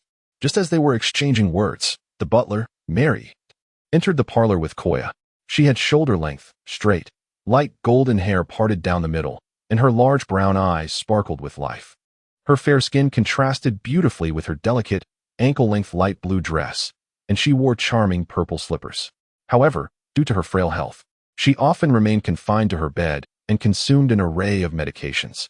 Though her mood was often poor and her temper somewhat fierce, her gentle and docile nature shone through as she bowed to Aaron and the others, then addressed the man, saying, Father, is there something you wish to discuss with me? The man introduced Aaron to Koya, explaining that he was the doctor who had come to treat her and had successfully healed Usopp's mother. Koya glanced skeptically at Aaron, who appeared to be empty-handed. Although he was quite handsome, she wondered how a doctor could lack even the most basic medical kit. Nevertheless, she stood before Aaron, determined to witness how this brother would approach her treatment. In truth, when Koya arrived, Aaron had already utilized his observation abilities, combining his haki with the powers of the hormone fruit to assess her condition meticulously. Aaron discovered that Kaya was merely frail by nature, without any other ailments. In the original work, Usopp would engage in conversation with her, bringing joy to her heart, and as a result, her condition gradually improved, ultimately restoring her health, allowing her to roam freely in the village. Therefore, Kaya did not suffer from any serious illness. A simple adjustment of her internal hormones through the hormone fruit would suffice. A task that is remarkably effortless for one possessing the abilities of that fruit. Aaron gently pricked the fair skin of Koya's hand with a needle. It's done. Koya felt as if she had merely been bitten by a mosquito, with little sensation. Was she truly healed so quickly? The couple looked on in bewilderment, questioning whether this was all too trivial. Aaron encouraged Kaya to stretch her body, and upon complying, Kaya discovered a remarkable transformation within herself. The fatigue that typically enveloped her was replaced with an invigorating vitality, banishing any trace of weakness. Overcome with excitement, she disregarded her usual decorum and began to frolic joyfully in the spacious living room. The couple stood up, their faces alight with joy as they watched Kaya dance with abandon. They urged Melly to swiftly catch up with her, concerned that she might fall. The couple expressed their heartfelt gratitude towards Aaron, stating that they had consulted numerous doctors to no avail in alleviating Kaya's ailment, and they felt incredibly fortunate to have encountered him. They implored him to accept their sincere thanks. After a vigorous sprint, Kaya approached Aaron, bowed deeply, and with heartfelt enthusiasm exclaimed, "Thank you so much, Brother Aaron." Aaron urged her to take it easy, as her health had only just improved. She was bound to feel exhausted tonight, and tomorrow she might experience the same bodily soreness as those university students and office workers who leap into vigorous activity after a prolonged period of inactivity. Upon hearing this, the man quickly implored Aaron to extend his stay for a few more days. Aaron, having the same intention, agreed, believing in the importance of seeing things through to the end and wishing to experience the remnants of a decayed feudal lifestyle. Chapter 31. The desire to play with ship girls. A few days later, at the port of Xylob village, a small wooden sailboat was docked at the alley's entrance. The vessel was predominantly painted in a bright white hue, featuring a triangular sail on the aft mast and a central rudder for swift navigation, with the bow adorned with a goat's head. 4 cannons were mounted on the ship, 1 at the bow, aimed forward, 1 at the stern, and 2 on either side. Atop the main mast fluttered a white flag, exuding a unique elegance reminiscent of the sea. Though modest in size, the ship was ample enough to accommodate several crew members. Inside, it boasted a living area composed of a conference room, kitchen, and wheelhouse. The rooms were equipped with a refrigerator, wine cabinet, and steering lever, making it suitable for meetings, casual conversations, and dining. The kitchen was constructed of brick, instead of a traditional wheel. The ship was maneuvered through the lateral operation of the steering lever, which controlled the rudder at the stern. A smaller room nestled beneath the main mast was somewhat cramped, containing a wardrobe, 2 sofas, and a small table. A lavish larger room was located beneath the storage area, complete with a writing desk, bookshelves, bed, sofas, outdoor unit, and a bar with a hammock. This room was connected to an emergency exit from the smaller chamber. Additionally, there was a storage area beneath the conference room for barrels of liquor, water, food, and treasures, as well as a restroom equipped with curtains for privacy, ventilation, and a modern flushing toilet. A military storage compartment at the bow was thoughtfully stocked with all necessary supplies for navigation, proving that even the smallest of sparrows possesses all its vital organs. This vessel was none other than the Going Merry, a ship that had touched the hearts of countless fans, imbued with a sense of nostalgia and longing. Kaya, who had regained her health, and Usopp were exploring the Going Merry. In her recent days of recovery, she had been joyfully darting about, seemingly eager to vent the pent-up frustrations of recent years. Mary, the goat-headed steward and designer of the ship, was discussing various aspects of the Going Merry and its operation with Aaron. Kaya's parents were meticulously inspecting the ship, assessing whether anything was amiss. Kaya's father, increasingly feeling a sense of inadequacy, approached Aaron and sincerely said, "Aaron, have you truly given it enough thought? Is it really just one ship that you desire? Might that be too meager?" Kaya's father was astonished that Aaron, having healed his cherished daughter, was content with merely a ship as recompense. Despite his repeated offers to provide a greater reward, Aaron steadfastly declined, adhering to his principles. He had previously compensated mediocre doctors with substantial sums, and how could he possibly accept more for aiding his benefactor? The thought that others might find it laughable that he had offered only a ship in gratitude for his benefactor's kindness was utterly distressing to him. Aaron gazed with satisfaction at the long-awaited Mary, and with a wave of his hand, he chuckled, "You fail to comprehend the worth of this vessel. To me, it is priceless. What value does a ship possess, but merely a relic constructed by Mary?"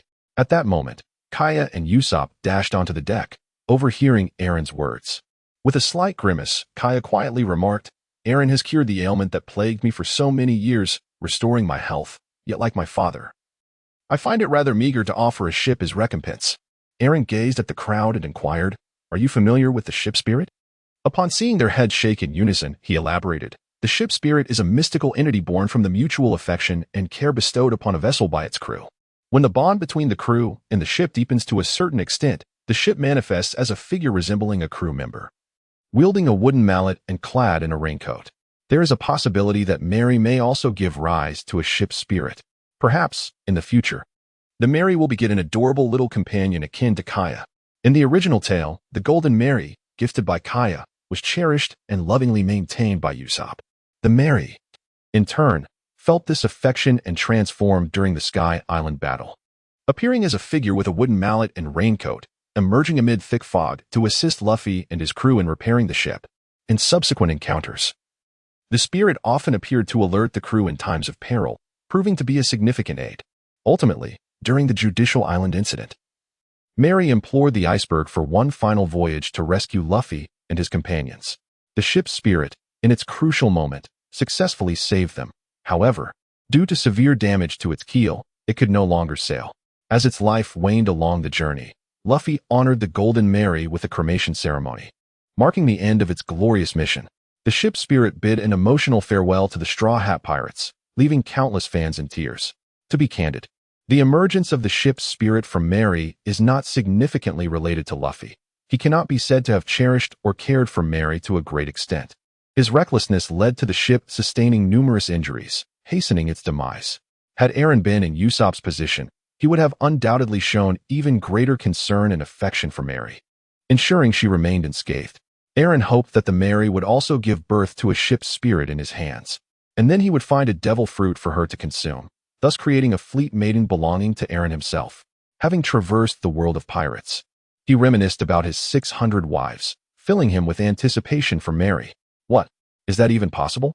Kagaya, having overheard Aaron's words, envisioned a miniature version of herself and excitedly exclaimed, "Brother Aaron, if Mary has a ship spirit in the future, you must bring her back for me to see." After speaking, she crouched down to caress Mary's hull, murmuring, "Mary, grow up quickly." Kagaya's father, upon hearing Aaron's words, remarked, "Well, that's a relief. It's at least not too disrespectful. However, it's astonishing that a ship constructed by Mary could possess such magic." Indeed, Mary's designer, Mary herself, found it utterly remarkable and solemnly stated, "In that case, please cherish and care for this ship." Aaron nodded with a smile, signifying his determination to cherish the Mary. He understood that this vessel would become a pivotal companion in his adventures within the realm of pirates. His unique abilities destined him not to gather many allies. He could navigate the seas alone. Beyond alleviating solitude, Aaron felt no pressing need for companions. Merely a pet would suffice. "Aaron, dear brother, this voyage will likely keep you away for an extended period, won't it?" As the moment of parting approached, Usopp was reminded of his father, who had vanished without a trace. With tears brimming in his eyes, he inquired softly. Aaron nodded. Having secured the Mary, it was time for Aaron to prepare for the grand voyage on the Grand Line. "Thank you, Aaron, for healing my mother. I have nothing to offer in return. I am truly sorry." Usopp bowed deeply, his eyes brimming with tears. Observing the Kaya family diligently preparing for Aaron's journey, Usopp felt a profound sense of inadequacy.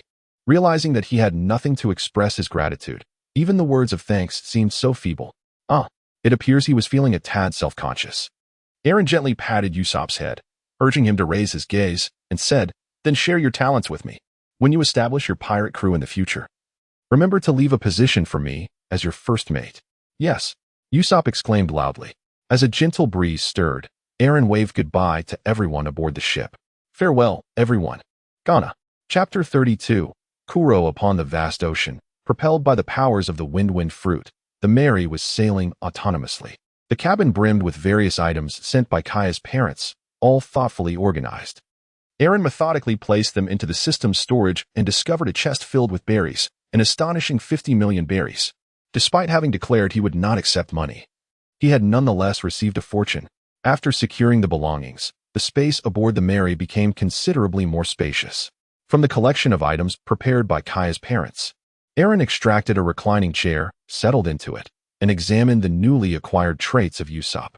System notification: you have acquired a new superior, Usopp, and a welcome package has been awarded, unlocking new traits. Sniper King: you possess extraordinary talent in marksmanship, awarded through the welcome package. A commendable trait, though not particularly beneficial for Aaron. Once the chores were completed, Aaron engaged in his routine exercise.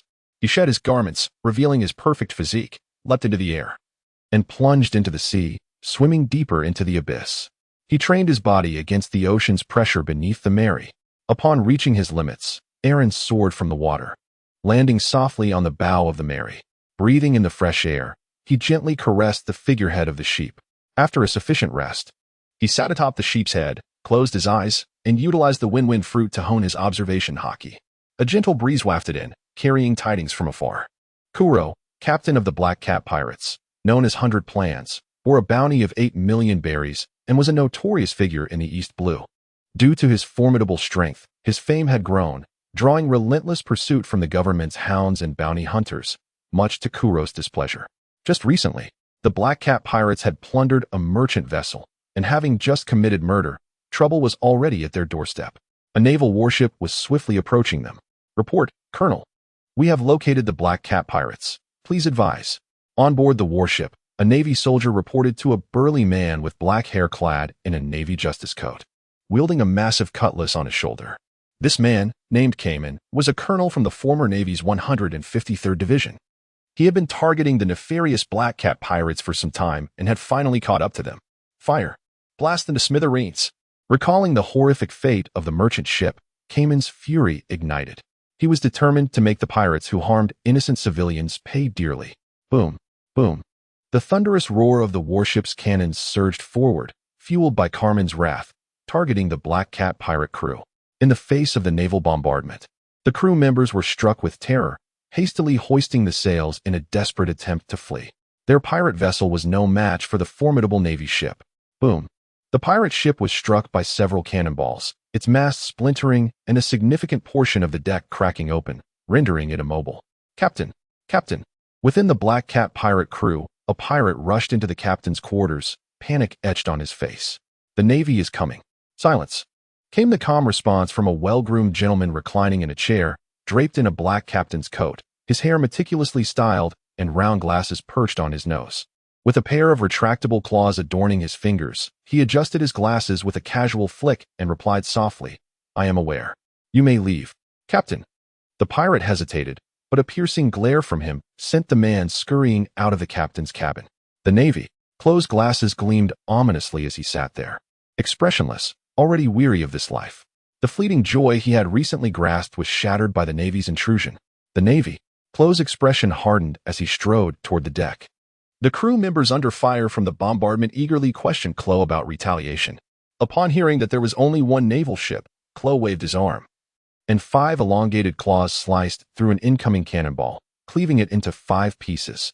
He sprang onto the railing, leaping high into the air, poised to unleash havoc upon the approaching warship. Clo's gaze was cold and merciless, his movements as agile as a cheetah, evading the flying projectiles. He plunged from the sky, landing squarely on the deck. "Oh ho, not only do you not flee, but you dare to approach." Carmen's anger and confusion swelled as he watched the ostentatious Clo. With a thunderous shout, he raised his colossal sword and lunged at Clo with overwhelming force. Clo smirked disdainfully, his feet dancing in a rapid, erratic pattern as he activated his silent step, vanishing from Carmen's sight. Carmen, unwilling to damage the warship, halted abruptly, scanning his surroundings in bewilderment. "Where did he go?" "Looking somewhere else, are we?" Clo's ominous voice echoed from behind. Before Carmen could react, 5 flashes of blades sliced through the air, rending flesh and staining Carmen's garments with blood.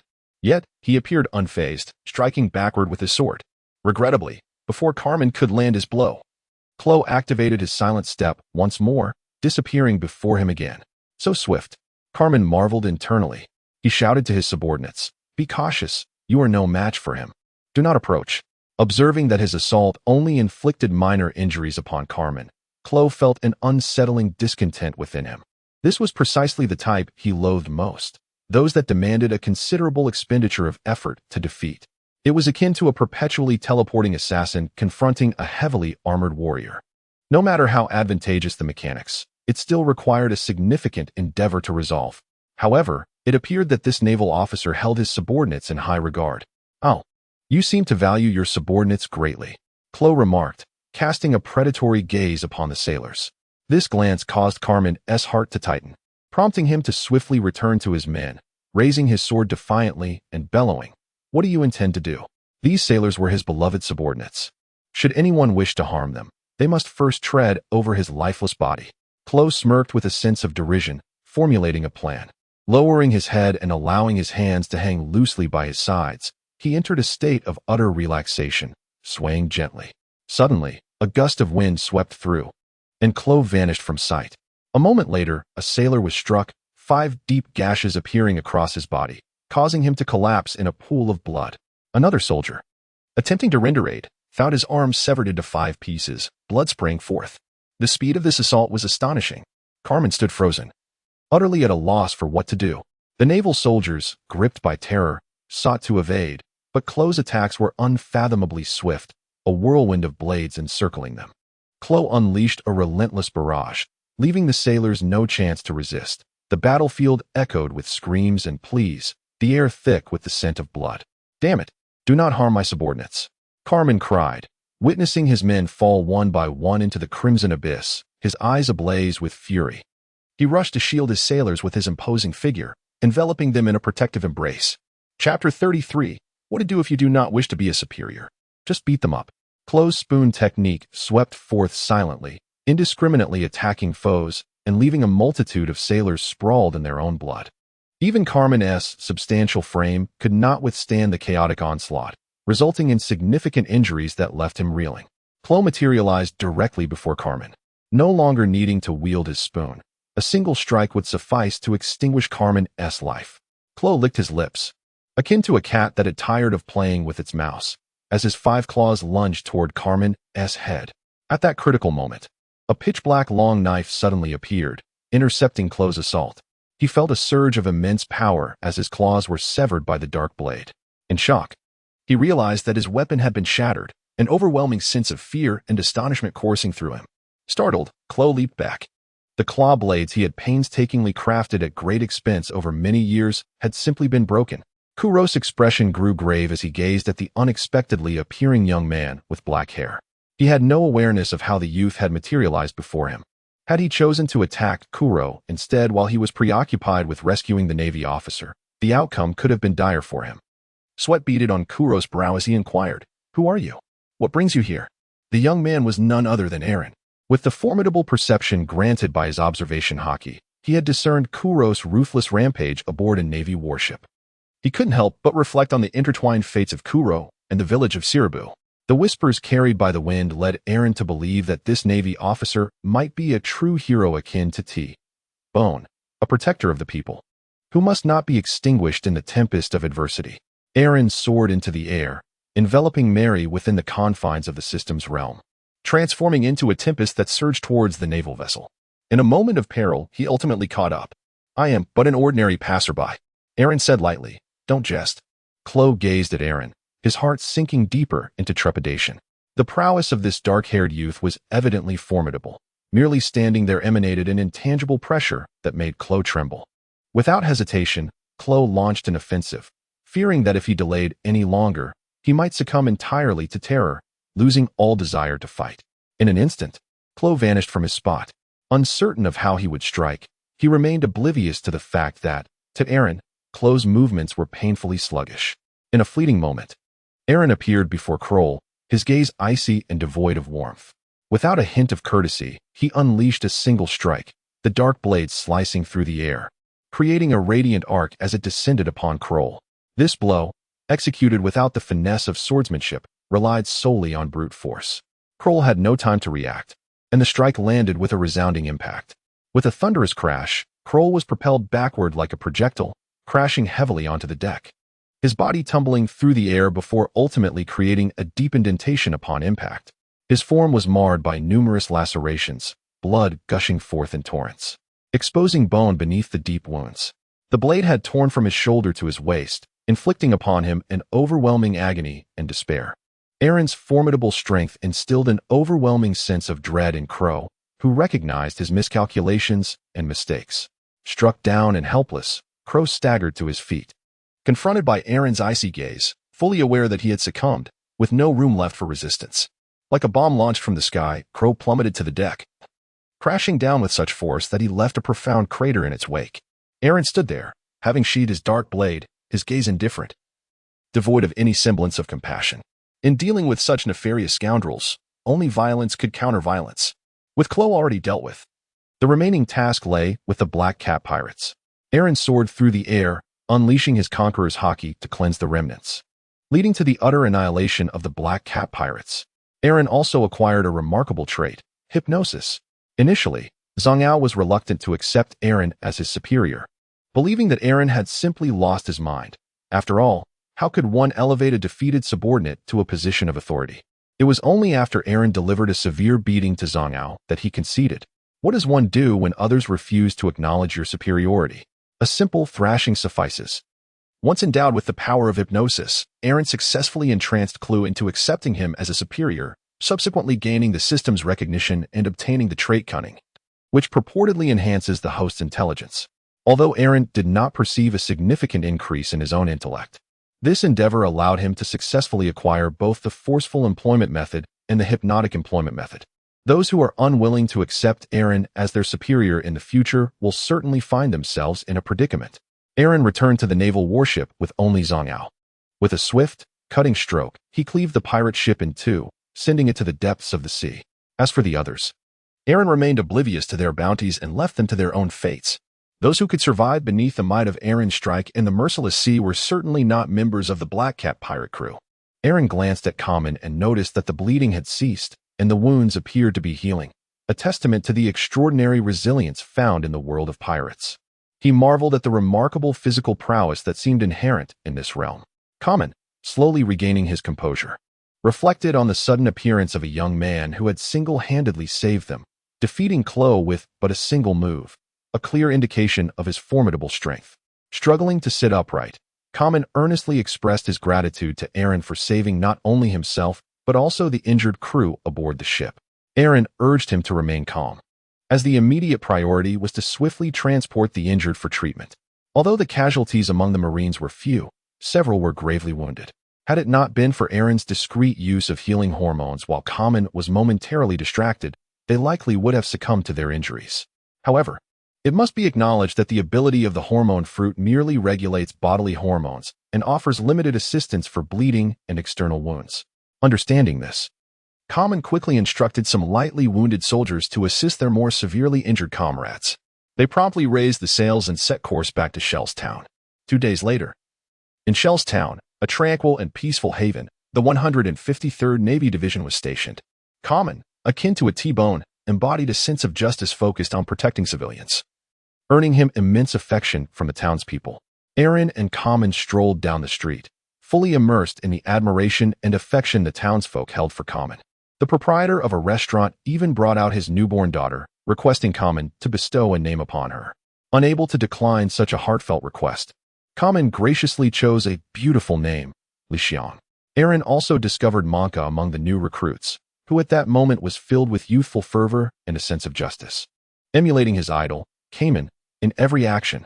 Upon learning that Aaron had rescued Kamen, the townsfolk expressed their heartfelt gratitude towards him. The naval branch in this vicinity was a tower adorned with intertwining green stripes.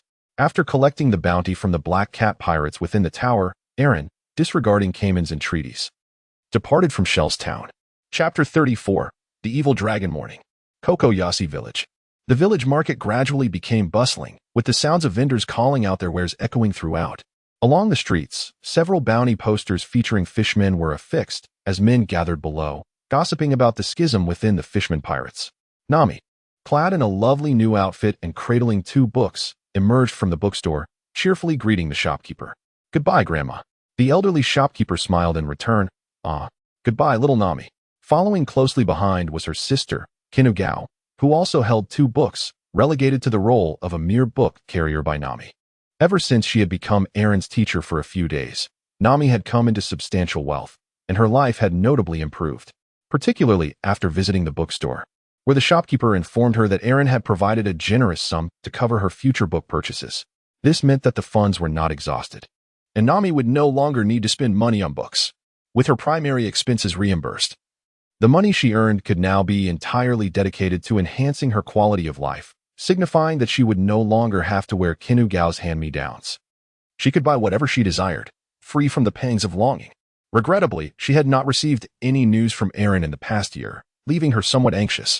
Turning to her sister, who was also clad in new attire, she remarked, "Kinugao, why haven't we heard from Brother Aaron for so long? Do you think something unfortunate has happened?" Kinugao shot her a look of exasperation. "You fool. How could someone as capable as Brother Aaron possibly encounter trouble? I believe he has ventured to a far-off place, perhaps to the grand line you have always dreamed of." "Indeed," Nami mused, her mind drifting to the grand line. "I wish I could see the grand line." "Stop dreaming.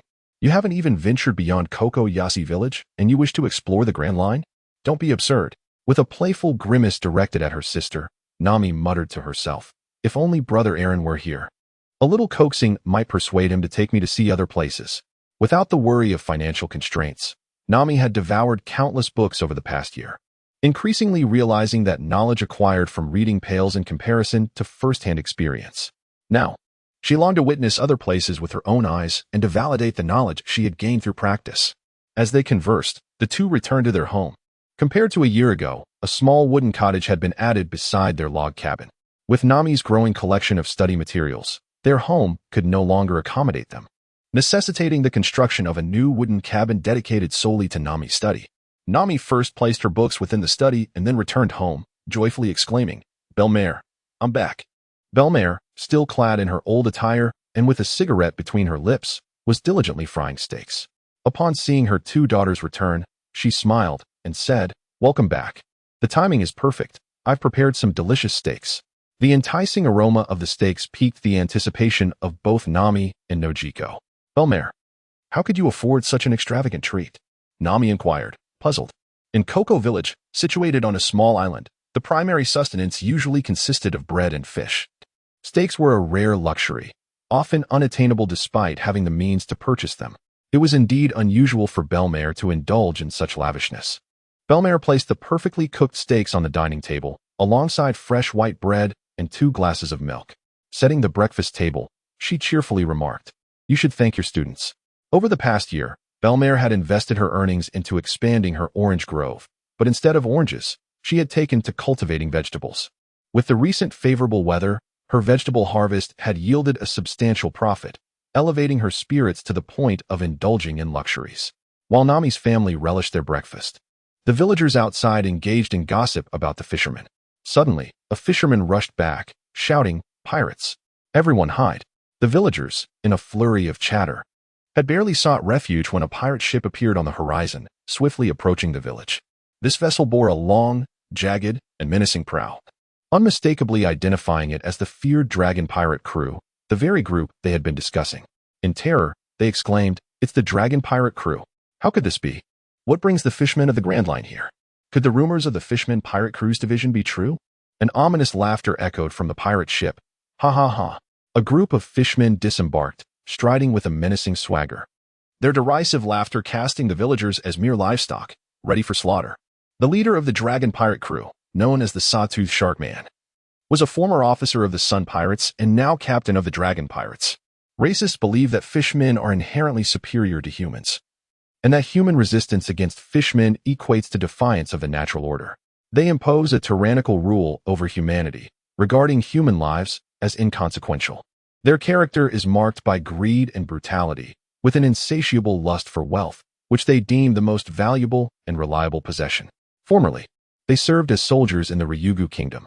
When Fisher Tiger ascended to the holy land of Mariawa and caused chaos, liberating thousands of enslaved beings of various races, they joined him and became part of the Sun Pirates.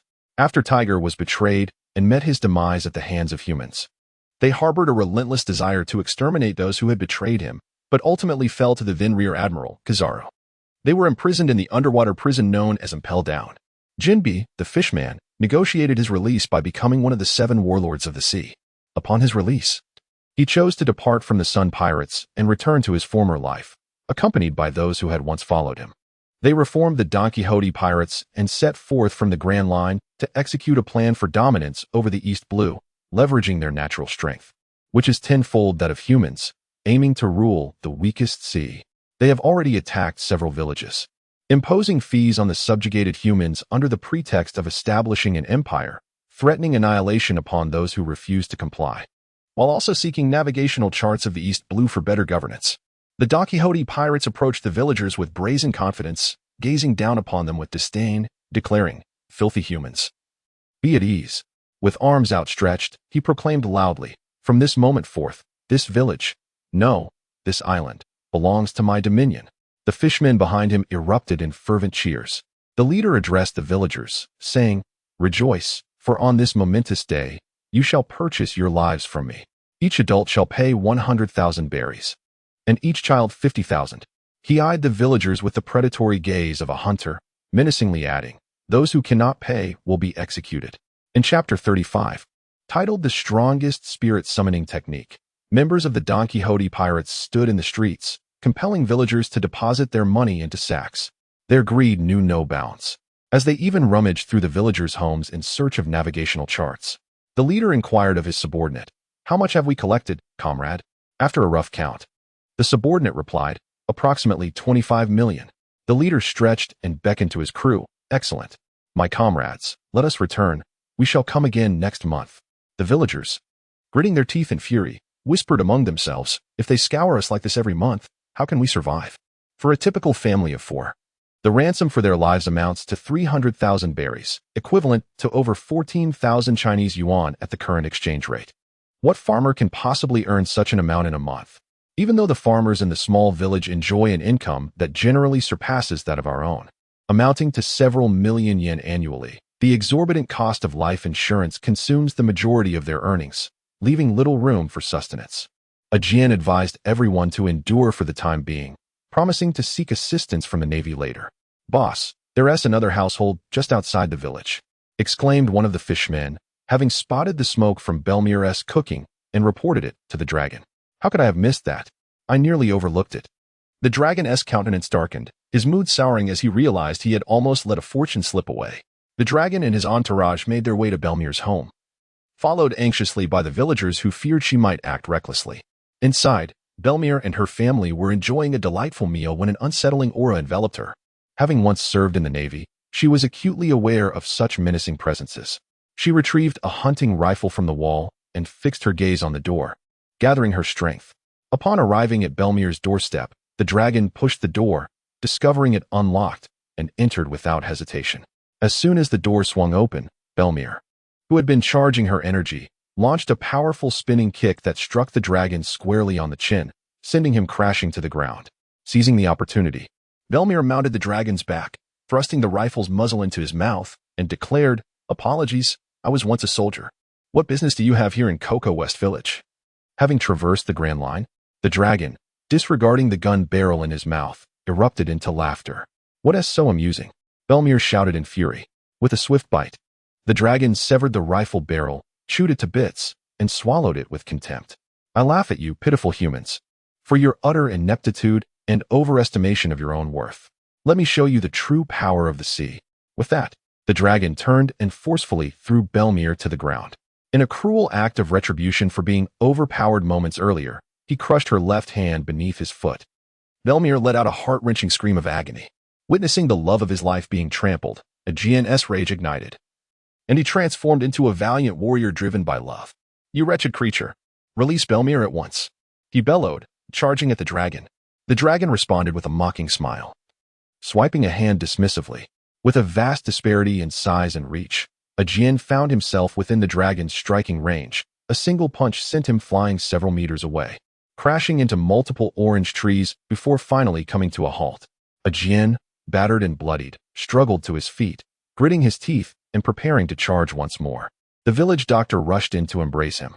Nami and Chino, alerted by Belmir's cries of distress, dashed out of the house, only to be met with the horrifying sight of Belmir lying beneath a fishman, bloodied and bruised. "Belmir!" they screamed in shock. With unwavering determination, she dashed directly before the malevolent dragon, striking fiercely with her fists and even biting at its shins, demanding it to release Belmir. The dragon, displaying utter disinterest, merely glanced at Nami and Chino, sweeping them aside with a contemptuous kick that sent them hurtling through the air to the ground below. The searing pain compelled them to grit their teeth, taking an agonizingly long time to rise once more. "Nami! Chino!" the villagers cried out, their voices filled with worry for the two children. As Nami and Chino prepared to launch another assault on the dragon, the village doctor, disregarding Aegean, rushed forth to embrace the two little ones. He shouted at the dragon in fury, "You seek money, do you not? Cease your actions at once, and I shall fetch it for you." Upon hearing that money could resolve the situation, Nami, despite her pain, sprinted to her study. Retrieving a small chest and with all her strength, hurled it before the dragon. "You seek money, do you not? Here it is. Now release Belmir." The dragon shifted its foot, picked up the chest, and upon discovering it contained at least 500,000 berries, counted the bills with a sinister grin. "Exactly. If you had given it sooner, this soldier would have been spared." With that, he kicked Belmir towards Nami. "Belmir!" Nami and Chino cried out in unison, their hearts aching as they rushed to embrace their mother. Aegean too shuffled forward, wrapping them all together in a protective embrace, as if they were one family united against the world.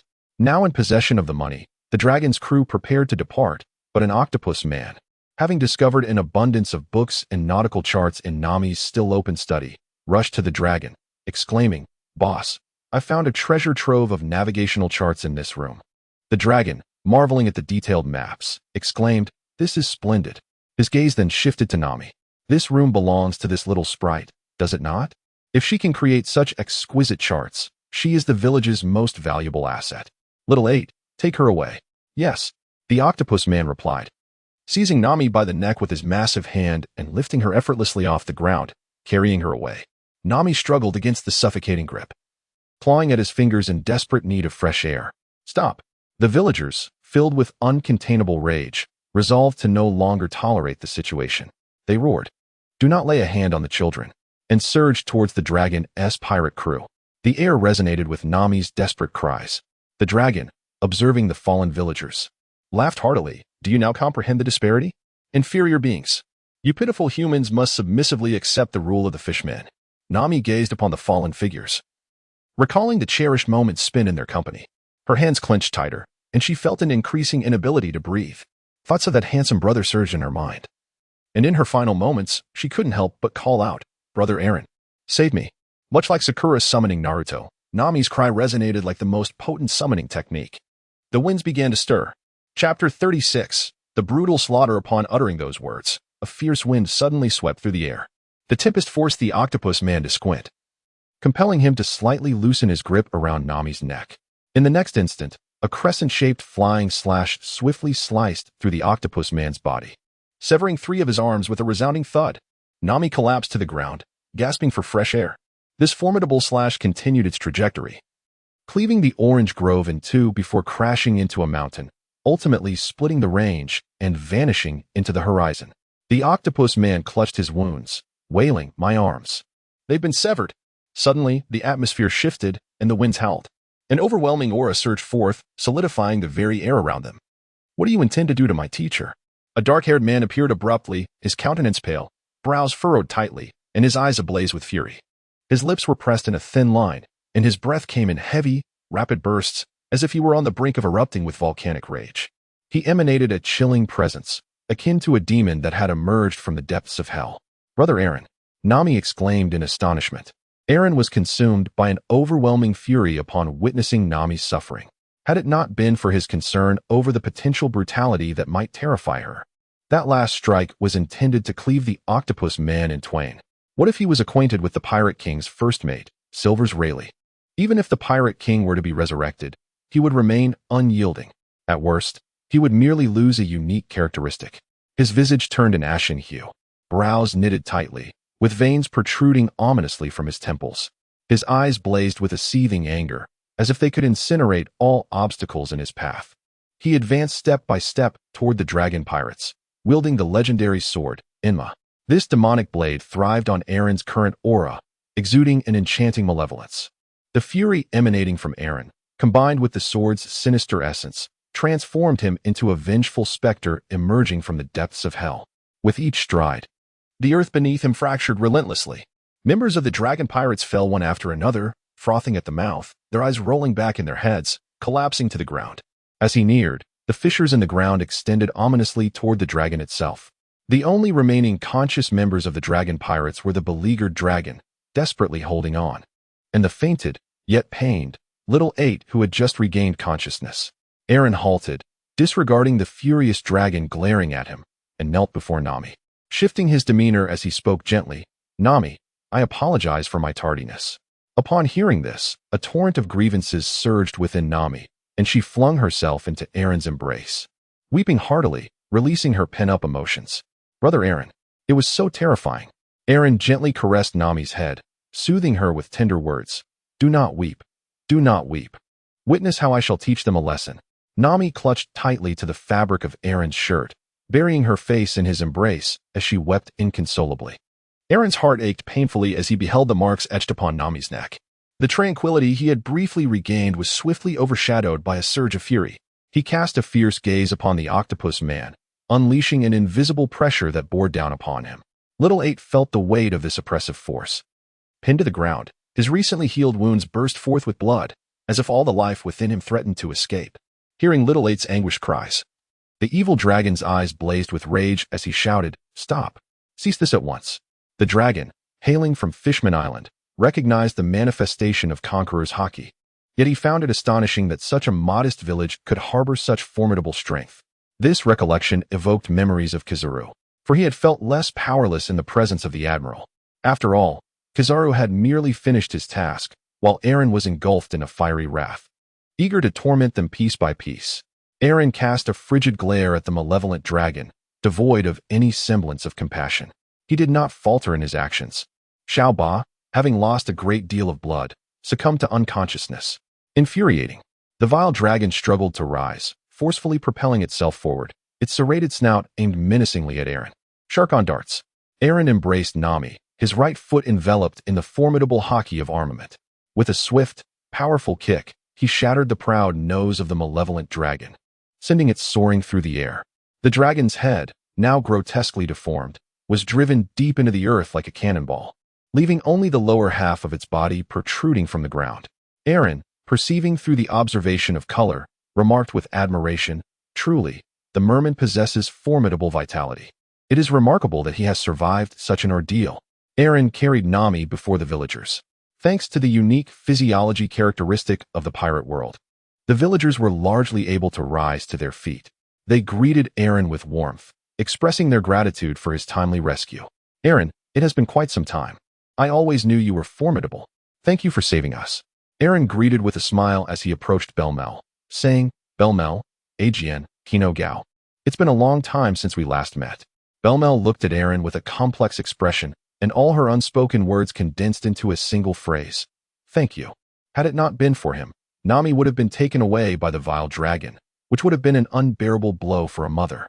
Fortunately, Aaron had intervened. Ajian clapped Aaron on the shoulder, expressing his gratitude. "I always knew you were something special. Thank you." Aaron cast a glance at Ajian and remarked, "Who was it that initially took such stringent precautions? You certainly did not speak in this manner back then." Aaron handed Nami to Ajian, urging him to take them away, for what was about to unfold would be far too gruesome for children to witness. Aaron extracted the malevolent dragon from the depths of the earth, at which point he was nearly breathless. He inhaled the fresh air deeply, and under the formidable vitality of the merman, the dragon sensed a gradual restoration of its strength. "What is amiss? Were you not so loquacious before?" Aaron scoffed. "You wretched, inferior human. I shall not spare you." He glared at Aaron with a venomous gaze, roaring loudly. Aaron sneered disdainfully and retorted, "So, how is it that the noble merman has been bested by a mere lowly human such as myself? Surely, the esteemed merman reigns supreme over this world. I can only assume that the illustrious merman resides upon the land, rather than being confined to that tiny isle. Surely, the noble merman must be of great value. Answer me, you worthless scoundrel of 700,000 berries." Ah, you wretched fiend," the furious dragon roared. "Lies cannot inflict harm. It is the truth that wields the sharpest blade. Deceive yourself if you must, but do not truly believe it. You would do well to slay me at once. Otherwise, I shall never spare this village." Aaron gazed coldly at the malevolent dragon and declared, "Rest assured, things shall unfold as you desire." Prior to arriving at Cocoa West Village, the dragon pirates had already ravaged numerous settlements, leaving a trail of devastation in their wake. Having extinguished the lives of several innocent villagers, the entire crew was tainted with the blood of their victims. As for such nefarious beings, there could be no forgiveness for the lives they had taken. Aaron's sole intention was to usher them to the depths of hell. Did you think Aaron would show leniency simply because Little 8 was a benefactor of Rayleigh? Absolutely not. Aaron's unwavering moral compass dictated that evil begets evil, and those who commit murder must pay the ultimate price. Chapter 37, Death by 1,000 Cuts. Aaron wielded the third-generation Gueche with unrestrained vigor, striking towards the leader of the evil dragon pirate crew. "Allow me to demonstrate the prowess of a lowly human," he declared. The evil dragon, exerting all his strength to evade, nevertheless suffered a deep gash from Aaron's strike, blood splattering forth. "Is this all the esteemed fishman can muster?" Aaron remarked coldly. Enraged, the evil dragon, unwilling to concede, extracted his regenerative shark teeth, which were exceptionally sharp and resilient, ready to be wielded as weapons. With a fierce determination, the evil dragon swung his arms, attempting to retaliate. Aaron's speed and strength surpassed the dragon's wildest imaginings.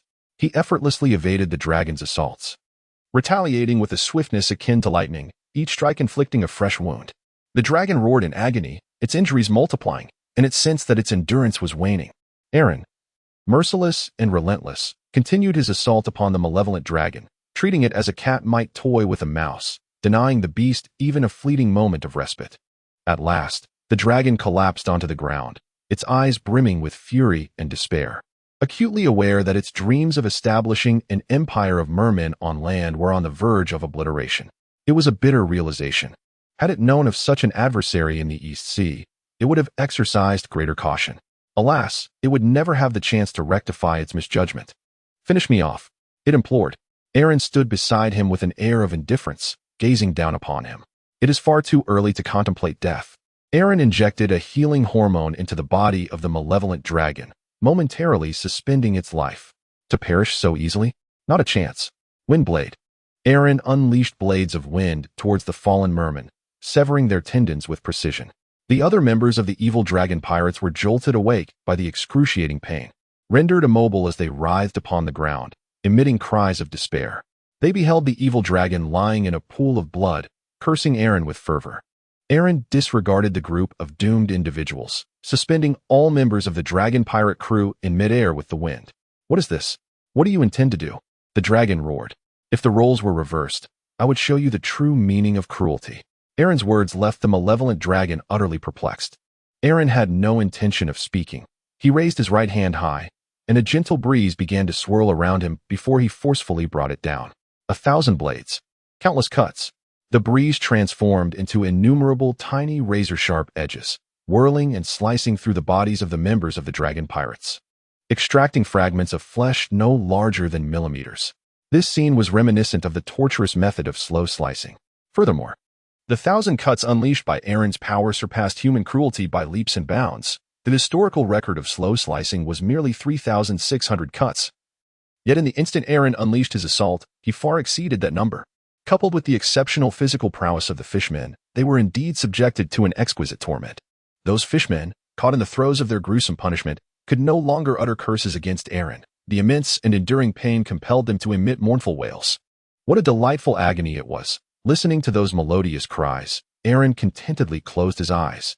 Amidst this enchanting background music, Aaron dialed Cayman, preparing to call upon the Navy to cleanse the area, as well as address the bounty on the heads of the dragon pirates, intending to compensate Belmere, who had sustained severe injuries, especially since the orange orchard had also been devastated. Moshi. Is this Aaron? What is it? As the call connected, the transponder snail morphed into Cayman's likeness. Yes, this is Aaron. What is going on? It's quite noisy on your end. What happened? Cayman inquired. Having heard the agonized cries, Aaron replied, I have vanquished the evil dragon pirate crew. In my leisure, I have been engaging in games with them. Do you wish to join the evil dragon pirate crew? If so, hasten to Cocoa West Village. Carmen, taken aback, rose from his seat exclaiming, What? The evil dragon pirate crew? That fishman crew? Hold on, I shall be there momentarily. He was astounded that Aaron had encountered and defeated the fishman pirates. This was indeed a significant achievement, and with the previous victory over the Black Cat pirates, perhaps he might even have the opportunity to visit the headquarters thanks to Aaron's prowess. Meanwhile, Adrian and the villagers returned to the village, all crowding into the small infirmary. Those with minor injuries tended to themselves, while the village doctor attended to the more grievously wounded. Belmere lay upon the bed, her left hand bandaged. Adrian, Nami, and Chino stood closely by her side. This incident seemed to have shattered the awkward barrier between Adrian and Belmere, having pierced through the veil of unspoken tension. Adrian took hold of Belmere's uninjured right hand without pretense. Nami and Chino exchanged knowing smiles as they glanced at Belmere and then at Adrian. After a while, the villagers were drawn to the lamentations of the fishmen, their cries echoing throughout the village. I hope Brother Aaron is all right, Nami inquired with a hint of concern. Belmere withdrew her hand from Adrian's grasp, shot him a glare, and then affectionately patted Nami's head, reassuring her, Do not fret. He will be fine. That group of fishmen is no match for Aaron. Nami, still a child, could not grasp the true meaning behind those anguished cries. Despite her years of service in the Navy, Belmere was not one to be beholden to convention. Faced with pirates who threatened her and her villagers, her only desire was to escalate the fight. The villagers, meanwhile, reveled in the symphony of chaos, expressing their gratitude, exclaiming how their futures would be bleak without Aaron's intervention. As the screams gradually subsided, it became evident that even fishmen, endowed with formidable vitality, had endured countless wounds throughout the afternoon, leaving them battered, with scarcely any intact flesh remaining, save for their heads, which Aaron had deliberately spared to claim the bounty. Otherwise, their scalps would have undoubtedly been stripped away. After a considerable amount of time, around dusk, Carmen finally arrived at Cocoa West Village with his subordinates. Upon his arrival, he requested the villagers to guide him to Aaron. Initially, the villagers had grumbled about the Navy's tardiness and ineffectiveness. However, upon hearing Carmen claim acquaintance with Aaron and that he had traveled from afar, they forgave them. The villagers were eager to learn about Aaron's condition. Thus, aside from the severely injured who could not move, the others accompanied Carmen to Belmere's home, where they discovered the fishmen utterly defeated, their bodies devoid of any unscathed flesh. "You have finally arrived." Aaron leaped down from beneath an orange tree and addressed Carmen. The fishmen had been deceased for a while, and he had endeavored to prolong their vitality until the Navy finally arrived. However, to prevent waste, Aaron employed his hypnotic abilities to instill a characteristic of the fishmen into the malevolent dragon. This trait, quite fitting for a racist dragon, bestowed upon Aaron the remarkable ability to breathe underwater, a truly invaluable asset in this world. Aaron expressed profound gratitude towards the malevolent dragon, thus adorning him with several additional blades. Cayman, observing the tormented merman in a pitiable state, urged Aaron to adopt a more civilized approach, reminding him that the previous Clo had met his demise not long after their encounter. Now, the entire Black Cat pirate crew was left with but a solitary Zhangao. This time, it was even worse, as there were no survivors at all. Aaron admonished Kamen not to meddle in affairs that did not concern him, insisting that he should simply focus on his own responsibilities. Kamen opened his mouth to respond but found himself at a loss for words, ultimately summoning his subordinates to tidy up. Chapter 38. Everlasting Sister. 2 days later, by the seaside of Kokoyashi village, Aaron dragged a sea creature resembling a bovine to the front of a restaurant, presenting it to the owner with the request to prepare a hearty meal for the villagers to restore their strength. This creature, known as Moo Moo, was a pet of the evil dragon pirate crew, a marine mammal dwelling beneath the waves and bearing bovine characteristics. However, it was not herbivorous. Rather, it was a carnivore. Aaron had pursued it for 2 days, and thanks to his ability to breathe underwater, he was able to catch up with it. The villagers of Kokoyashi had nearly all sustained injuries from the evil dragon pirate crew and had been recuperating for the past 2 days, unable to work. The fishmen had taken their cash to exchange for money, and Aaron instructed Kamen to compensate the villagers with the funds acquired. As for the remaining Moo Moo, it would serve to bolster the villagers' health. Kamen was effusive in his praise of Aaron's decision to use the bounty to aid the villagers, repeatedly proclaiming that Aaron possessed a noble heart, lamenting that he was wasting his potential by not joining the Navy. However, Aaron was resolute in his refusal to enlist until he acquired the abilities he desired. While the Navy offered formidable advantages, joining would also mean relinquishing his freedom. He would not forsake an entire forest for the sake of a single tree. Yet, should he attain the traits he coveted, the horizons would be limitless, allowing him to soar freely. Not only the Navy, but even CP remained a target for Aaron's ambitions. Aaron assisted the restaurant owner in bringing a colossal lunchbox to the infirmary. He distributed the portions of meal boxes to the injured villagers, who, upon seeing the sumptuous seafood, immediately recognized it as the bounty of Aaron's hunt. Grateful expressions adorned their faces as they expressed their heartfelt thanks to him for helping them vanquish the nefarious dragon pirate crew, reclaiming their hard-earned money. They insisted on foregoing any bounty, opting instead to share it with those who had suffered, and even prepared nutritious meals for them. Overwhelmed with gratitude, they found themselves at a loss for how to adequately thank Aaron. Meanwhile, Nami, while feeding Belmir, inquired, "Aaron, dear brother, what are your plans for the future?" "I intend to wander around the East Sea for a while, and then perhaps venture into the Grand Line," he replied. Aaron replied, having dealt with the dragon pirate crew, he had essentially completed his tasks in the East Sea. However, to fully harness the potential of the pawpaw fruit, Aaron intended to swiftly traverse the East Sea and commit the coordinates to memory. In the original narrative, Bartholomew Kuma searched far and wide for renowned physicians to cure his daughter, memorizing the locations to tailor his approach for the Straw Hat Pirates, ensuring each member was placed appropriately. For the pawpaw fruit, these coordinates hold significant importance. For Aaron, the logistical capabilities bestowed by the pawpaw fruit are of utmost significance. In preparation for future unrestricted returns to the East Sea, he planned to embark on a rapid exploration of the region, with aspirations of eventually journeying across the 4 seas. Upon hearing this, Nami's eyes sparkled with excitement as she eagerly inquired, "May I join you?" Aaron gazed at Nami, who looked at him with eager anticipation, making it difficult for him to refuse. He finally replied, "I have no objections. Why not inquire about Belmir?" Nami looked at Belmir with her big, watery eyes, and under Nami's hopeful gaze, Belmir could not decline and nodded in agreement. "Hooray!" Nami exclaimed, leaping into the air with joy. Aiken, standing nearby, chimed in, "Go ahead. Go ahead. It would be splendid if Chino could join as well." Aiken thought to himself that since he had just made a breakthrough in his relationship with Belmir, it would be delightful for Nami and Chino to have some fun together, allowing him and Belmir to enjoy some time alone. Previously, he had harbored some concerns about Aaron. But after the recent events, he was completely reassured. If it weren't for him, a tragedy might have befallen Cocoa Village. "Oh, can I join as well?" Chino asked excitedly. Upon receiving the same affirmative response, she and Nami happily dragged Aaron home to prepare their outfits, leaving their meal for Aiken to tend to. Nami and Chino organized a multitude of items, recalling Aaron's marvelous spatial abilities, thus sorting out everything they might need, as well as many things they deemed unnecessary. Aaron indeed uprooted 3 orange trees from the Belmir orchard and transplanted them onto the Mary, for the Mary lacked an orchard of its own, leaving it feeling somewhat incomplete, as though it were missing something essential. On the beach, Nami gazed at the Mary and exclaimed, "Wow, Brother Aaron, is this your ship? It's truly magnificent." Aaron briefly discussed the matter of the ship's spirit with her, and thus the 2 little girls greeted Mary. "Hello, Mary. We look forward to your kindness." The cabin contained 2 rooms, one large and one small. Aaron occupied the larger room, while the 2 little ones resided in the smaller one. Though termed a small room, it was indeed considerably larger than their previous accommodations, as it was capable of housing all the male members of the Straw Hat Pirates.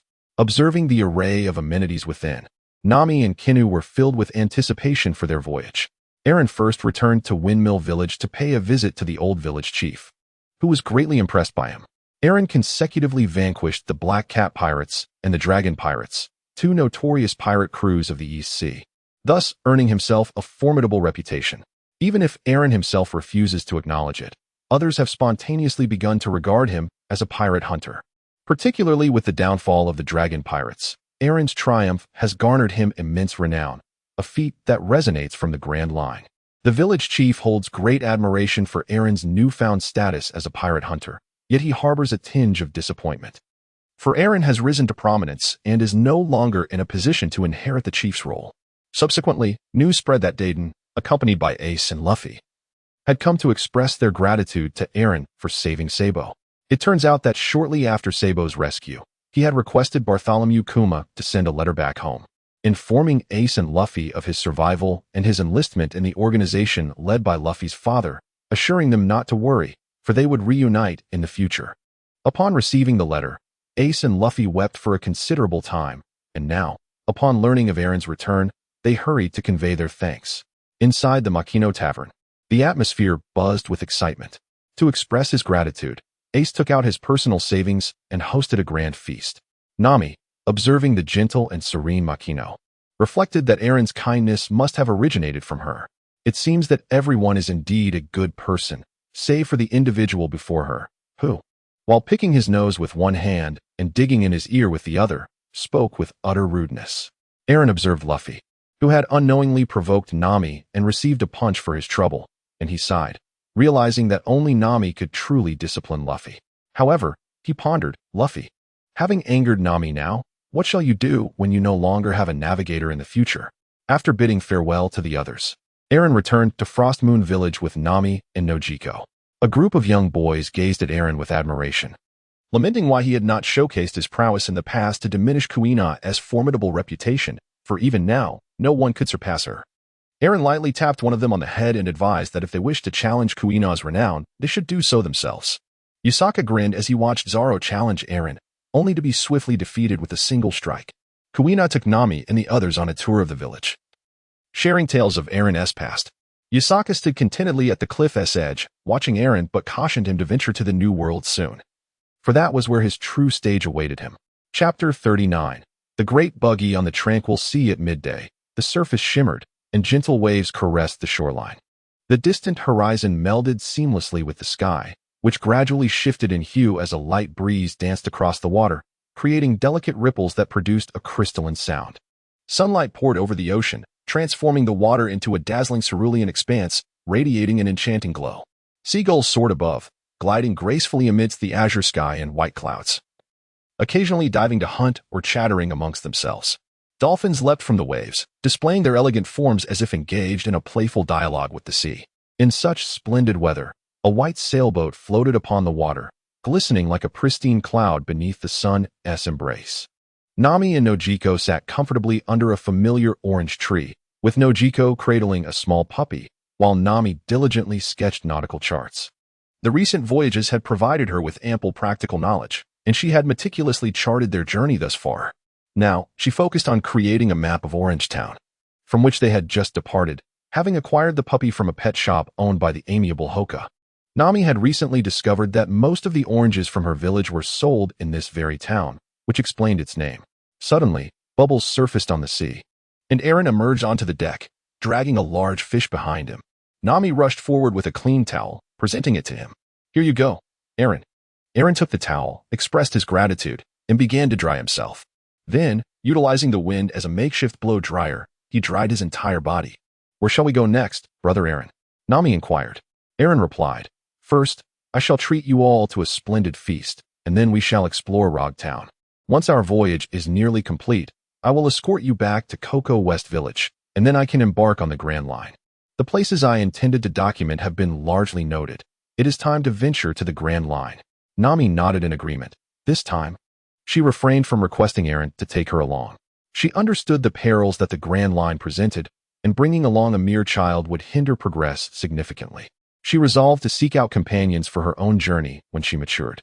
"Then, dear Aaron, let us together sketch the nautical map of Orange Town." As Aaron and Nami engaged in their discussion regarding the cartography, another vessel emerged upon the waters ahead. This was a grand ship, its mast adorned with a black pirate flag, emblazoned with a round, red-nosed skull motif. It was evident that this ship belonged to the legendary figure, Captain Buggy, whose name, if uttered backwards, would summon the wrath of the river crab deity. Buggy the Clown, the fortunate possessor of the Conqueror's Haki, was indeed a true jester of the pirate realm. He had consumed the chop-chop fruit, granting him the powers of disassembly. In his youth, he had served as an apprentice aboard the Roger Pirates alongside Shanks. Following the dissolution of the Roger Pirates, he established the Buggy Pirates, embarking on adventures in the East Blue in search of treasure. Atop the mast of the Buggy pirate ship, a lookout scanned the horizon with a telescope, soon spotting the Going Merry in the distance. "There's a ship," the lookout exclaimed, directing his voice towards the newly arrived pirates below.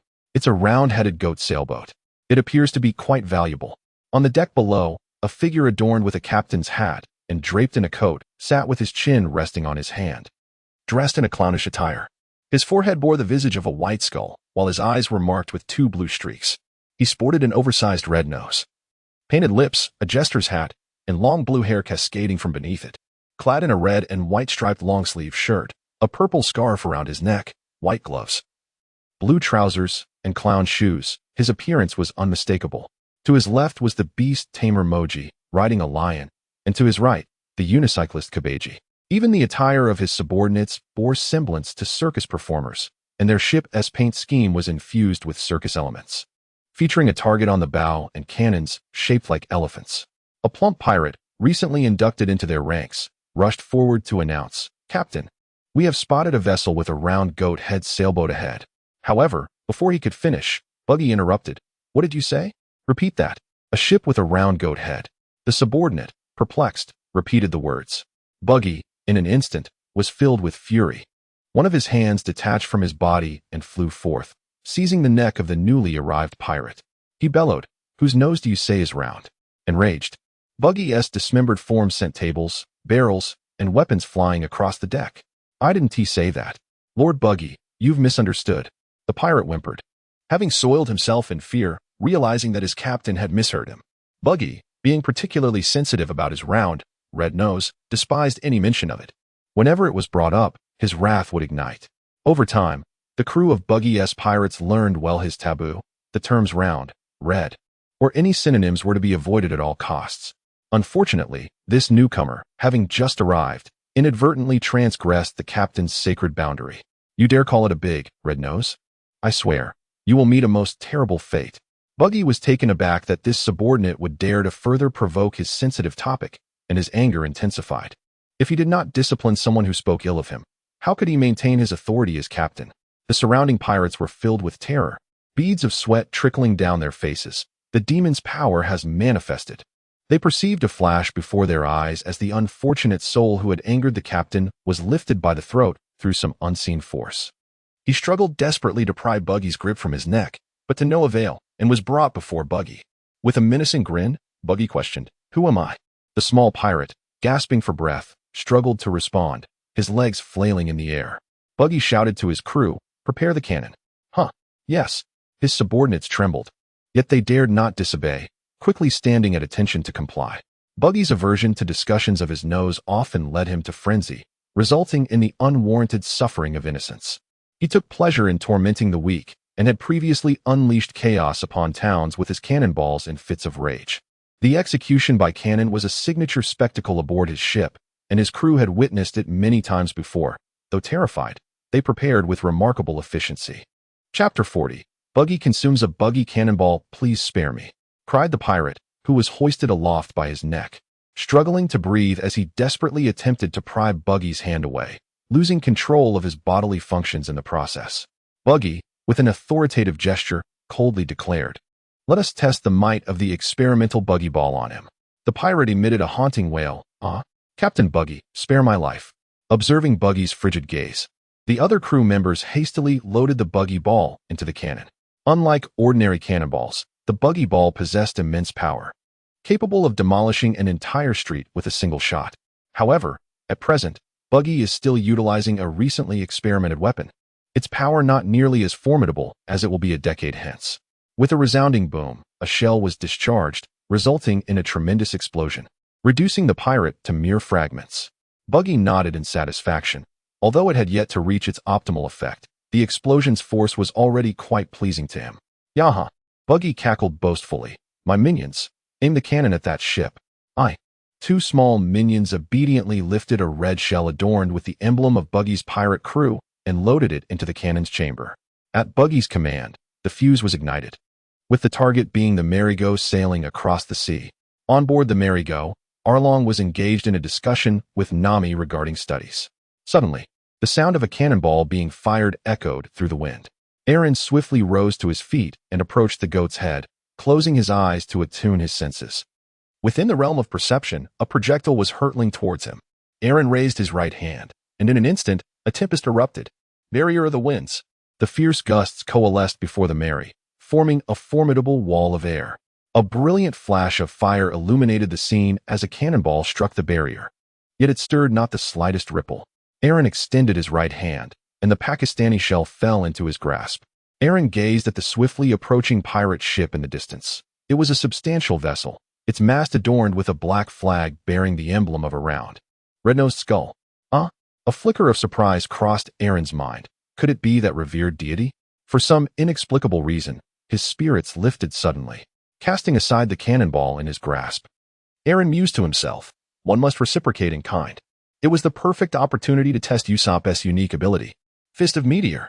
Aaron enveloped his right hand with the hockey of armament, simultaneously encasing the cannonball in the same fierce energy.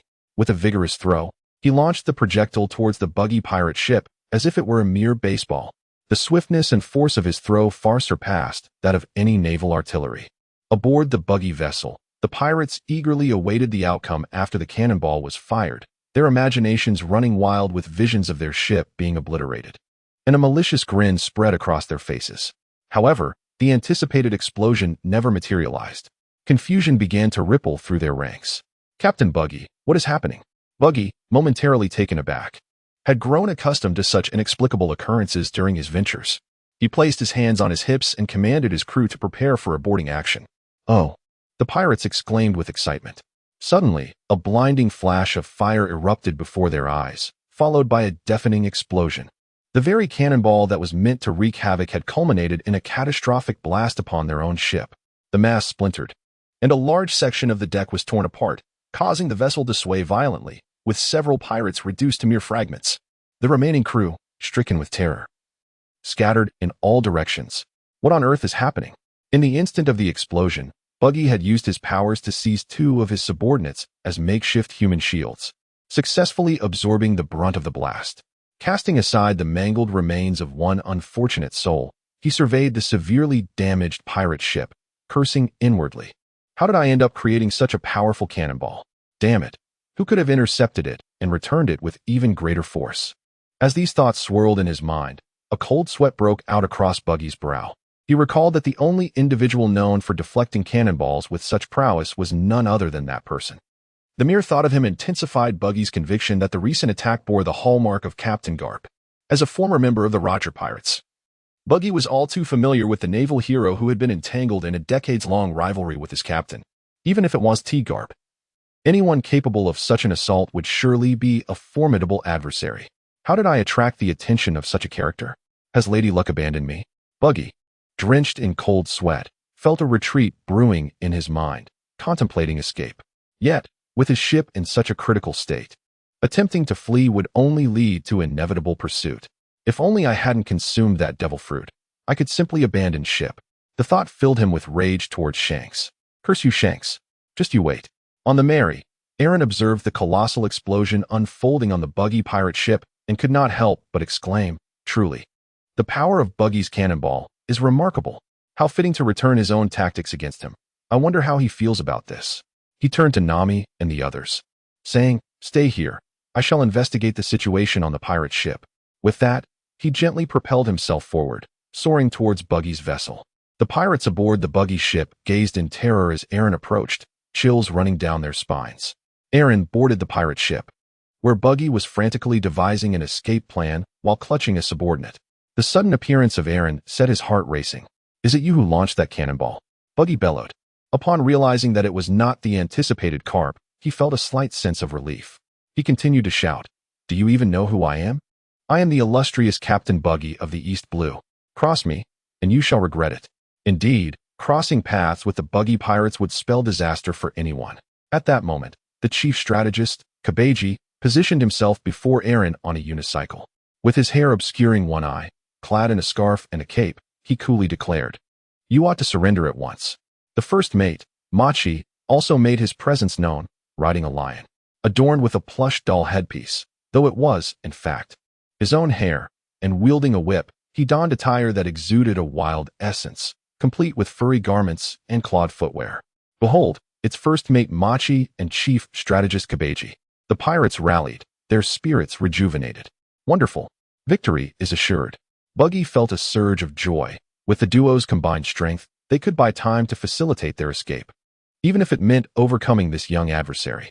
In the eager gazes of the onlookers, Kabeji, taking the lead on his unicycle, launched the first attack by dramatically sweeping his arms, sending forth dozens of palm-sized spinning tops, acrobatics, divine wind of the 100 tops. Are you here to fight or perform magic? Aaron mused. Had I known, I should have brought Nami and Chino to witness this circus. Aaron scoffed. Chapter 41, The Fragmented Warfare. Upon witnessing the outrageous assault of the Buggy pirates, Aaron's playful spirit was ignited. There was no rush. He was eager to engage in a little fun with them. Aaron did not draw forth the third-generation ghost cutter.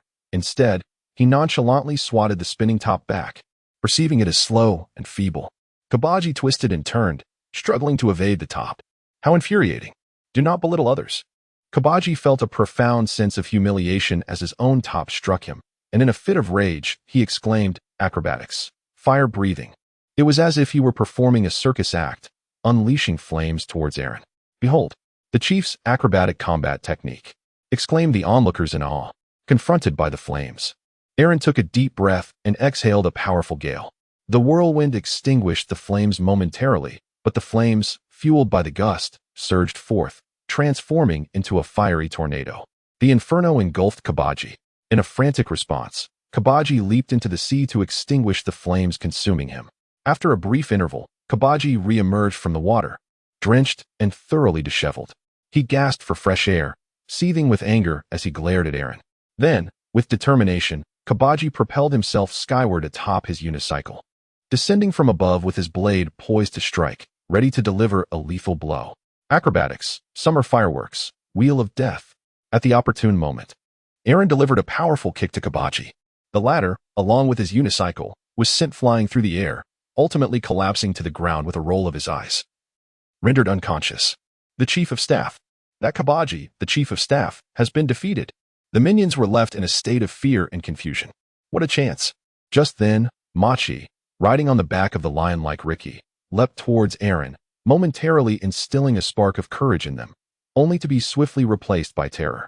Seizing the moment when Aaron was off balance, Machi commanded Ricky to lunge at Aaron, who was precariously balancing on one leg. Aaron remained unperturbed, raising his ebony right hand to block the lion's ferocious bite. The lion, Leaky, sank its teeth into Aaron's dark hand with great force. With a resounding clank, Leaky felt as though it had bitten into solid steel, shattering its teeth in the process. A pained howl escaped Leaky's lips. Aaron shielded himself from the lion's bite, only to be met with an overwhelmingly repugnant odor emanating from that massive maw, reminiscent of the foul stench of decades without dental care. Aaron was on the verge of expelling his dinner, a shiver coursing through him as he struck fiercely with his left hand upon the lion's head.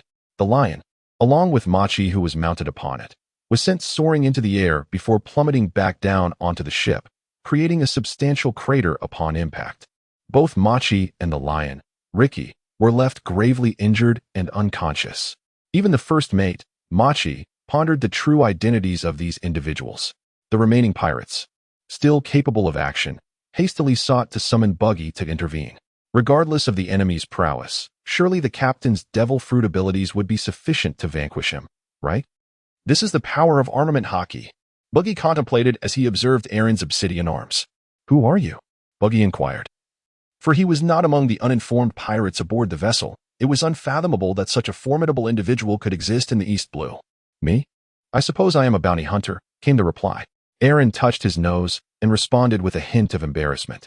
Although he had never aspired to be a bounty hunter, it seemed that after vanquishing 2 notorious pirate crews, even the news in the East Blue began to herald his exploits with great fanfare. Even in Orangetown, many were now familiar with his name. A bounty hunter? Buggy felt a jolt of surprise. He was not the type to completely ignore the newspapers or disregard intelligence. Recently, Aaron's reputation in the East Blue had soared, and only someone capable of defeating fishmen could have driven his crew to such a state. What's the matter, Big Red Nose? Wasn't it you who initiated the confrontation? Aaron was acutely aware of Buggy's taboos and understood precisely how to provoke him swiftly. Indeed, in an instant, the previously cautious Buggy erupted in fury, veins bulging on his forehead, completely abandoning his earlier restraint. He roared, "You scoundrel! Who are you calling a big-nosed clown? Go to hell! Disassemble, clown's flying knife!" With that, Buggy's right hand, gripping a knife, severed at the wrist, and swiftly hurtled towards Aaron. Aaron stood with his arms crossed, exuding an air of arrogance, allowing Buggy's knife to thrust directly toward his body. When the blade met the armament, it proved utterly ineffective, even shattering a segment of the weapon. Buggy retracted his right hand, pondering how to counter this seemingly insurmountable obstacle. After much contemplation, he realized he was indeed at a loss. Buggy considered the possibility of seeking a truce, reflecting that bounty hunters were ultimately driven by monetary gain. Perhaps offering a sum could avert disaster. Just as he was about to voice his thoughts, Aaron made his move. "It is now my turn. Allow me to test your abilities." Aaron is also intrigued by Buggy's fruit that causes fragmentation, reputed to be the nemesis of swordsmen, as they can never land a blow on him. Aaron yearns to put this to the test. Phantom Sword Dance.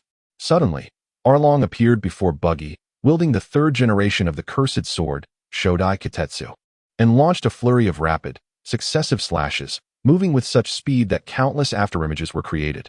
The final strike unleashed a fierce barrage of sword chi, slicing through Buggy's pirate ship and tearing the deck asunder. Yet, despite the overwhelming power of the assault, it had no effect on Buggy whatsoever. The sword chi passed through his form without hindrance, causing his body to disintegrate into countless fragments, only to reassemble seamlessly after Arlong's onslaught.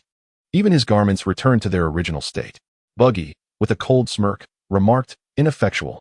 However, beneath his bravado, he was deeply unsettled by the revelation that this adversary was indeed a swordsman of remarkable caliber. How could he possibly contend with such a foe? Oh, this truly is intriguing. Aaron did not cease his assault.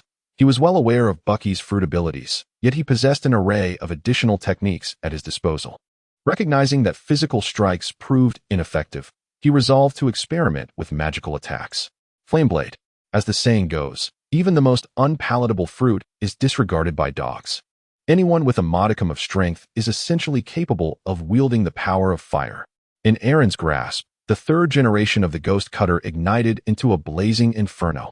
The fierce flames danced as he unleashed the Dragon Flame Slash. Aaron wielded the 3rd generation of the Ghost Slash, unleashing a colossal flame dragon towards Buggy. How could this be possible? As the fiery dragon surged towards him, Buggy's heart raced with dread. He was unafraid of mere slashes, no matter how formidable the strike. If it missed, it bore no consequence. However, This blazing slash could very well spell his demise. In a moment of desperation, he spotted his ally, the lion-like Ricky, not far from him. Swiftly, he extended two hands to pull Ricky closer, his body fragmenting into countless pieces, seeking refuge within the lion's massive jaws, while simultaneously using Ricky's form to shield his feet left on the ground. The sole vulnerability of the fragmentation fruit lay in the necessity of having one's feet grounded during the splitting process. Otherwise, it was an exceptionally powerful ability. Boom. The immense force of the fiery slash wrought devastating destruction, obliterating a significant portion of the ship, which was now engulfed in flames. Aaron's fingers moved delicately, and a gust of wind swept through, extinguishing the flame. The thick smoke dissipated. Aaron sensed that Bucky was still alive, his breath scarcely altered. In the very spot where Bucky had just stood, the lion Leaky appeared. The lion's body was marred by numerous wounds and burns, its fur singed to a crisp, even emanating a savory scent of flesh. Nevertheless, despite its dire state, this lion was not yet dead. Signs of life still lingered. Chapter 42, Bucky. Child of the world, Bucky emerged from the lioness' mouth, reassembling himself completely.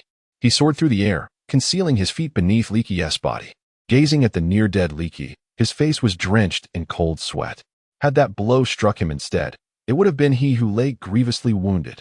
Upon witnessing the soaring figure of Bucky gracefully aloft, Aaron could not help but marvel at the formidable prowess of the great Bucky.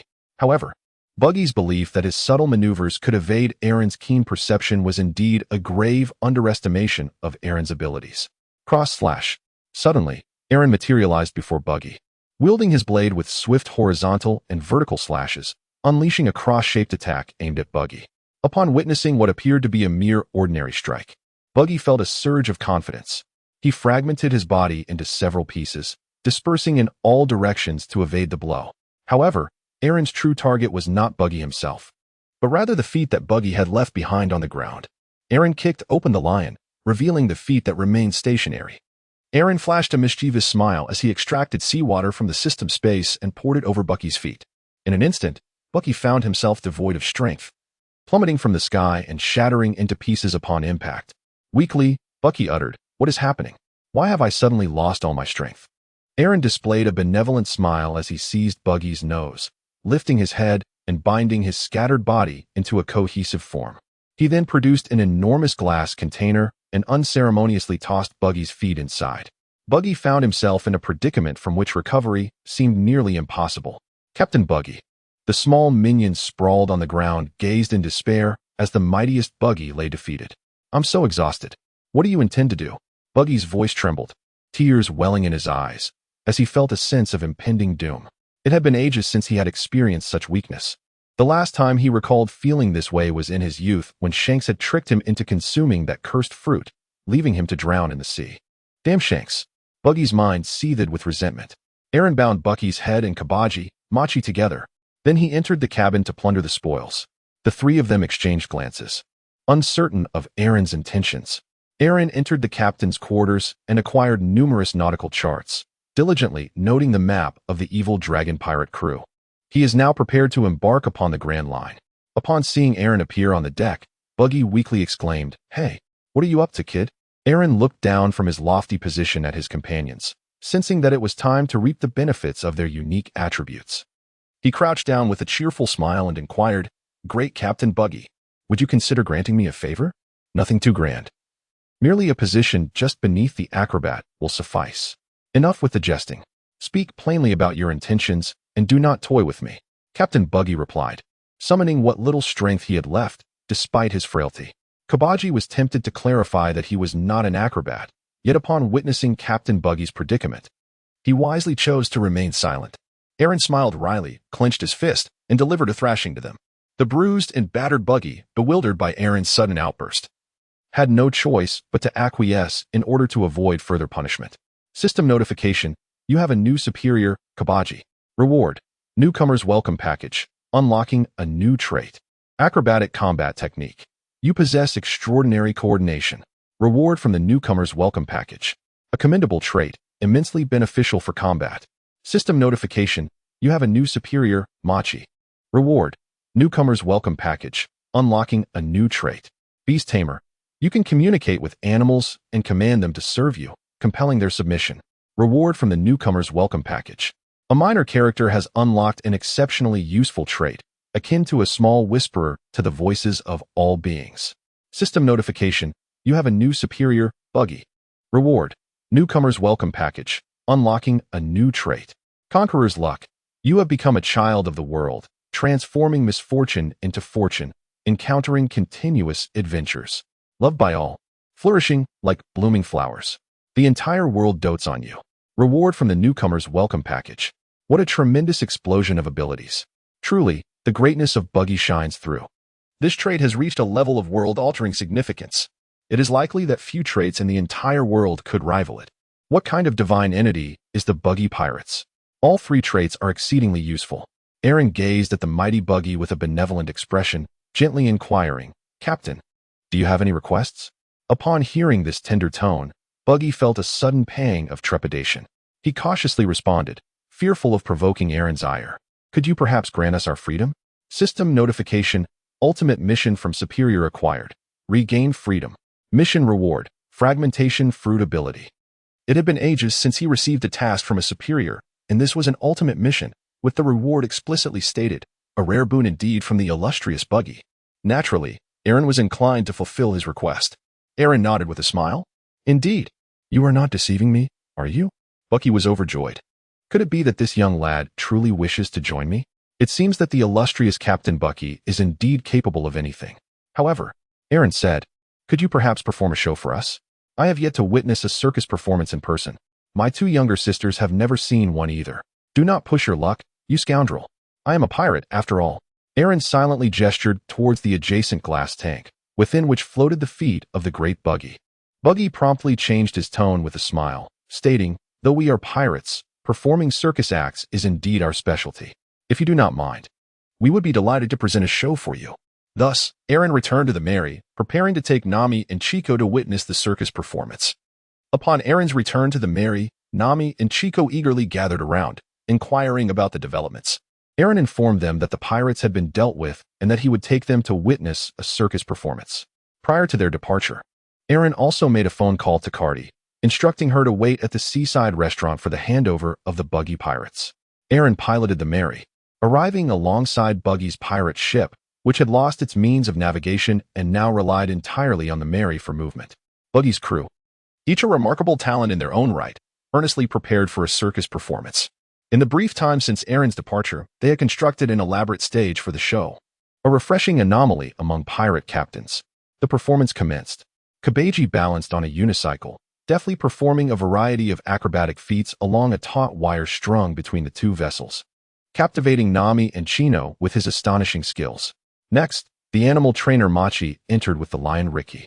Despite having sustained severe injuries and requiring a brief respite, Ricky had astonishingly recovered, exemplifying the extraordinary physical prowess found in the world of pirates.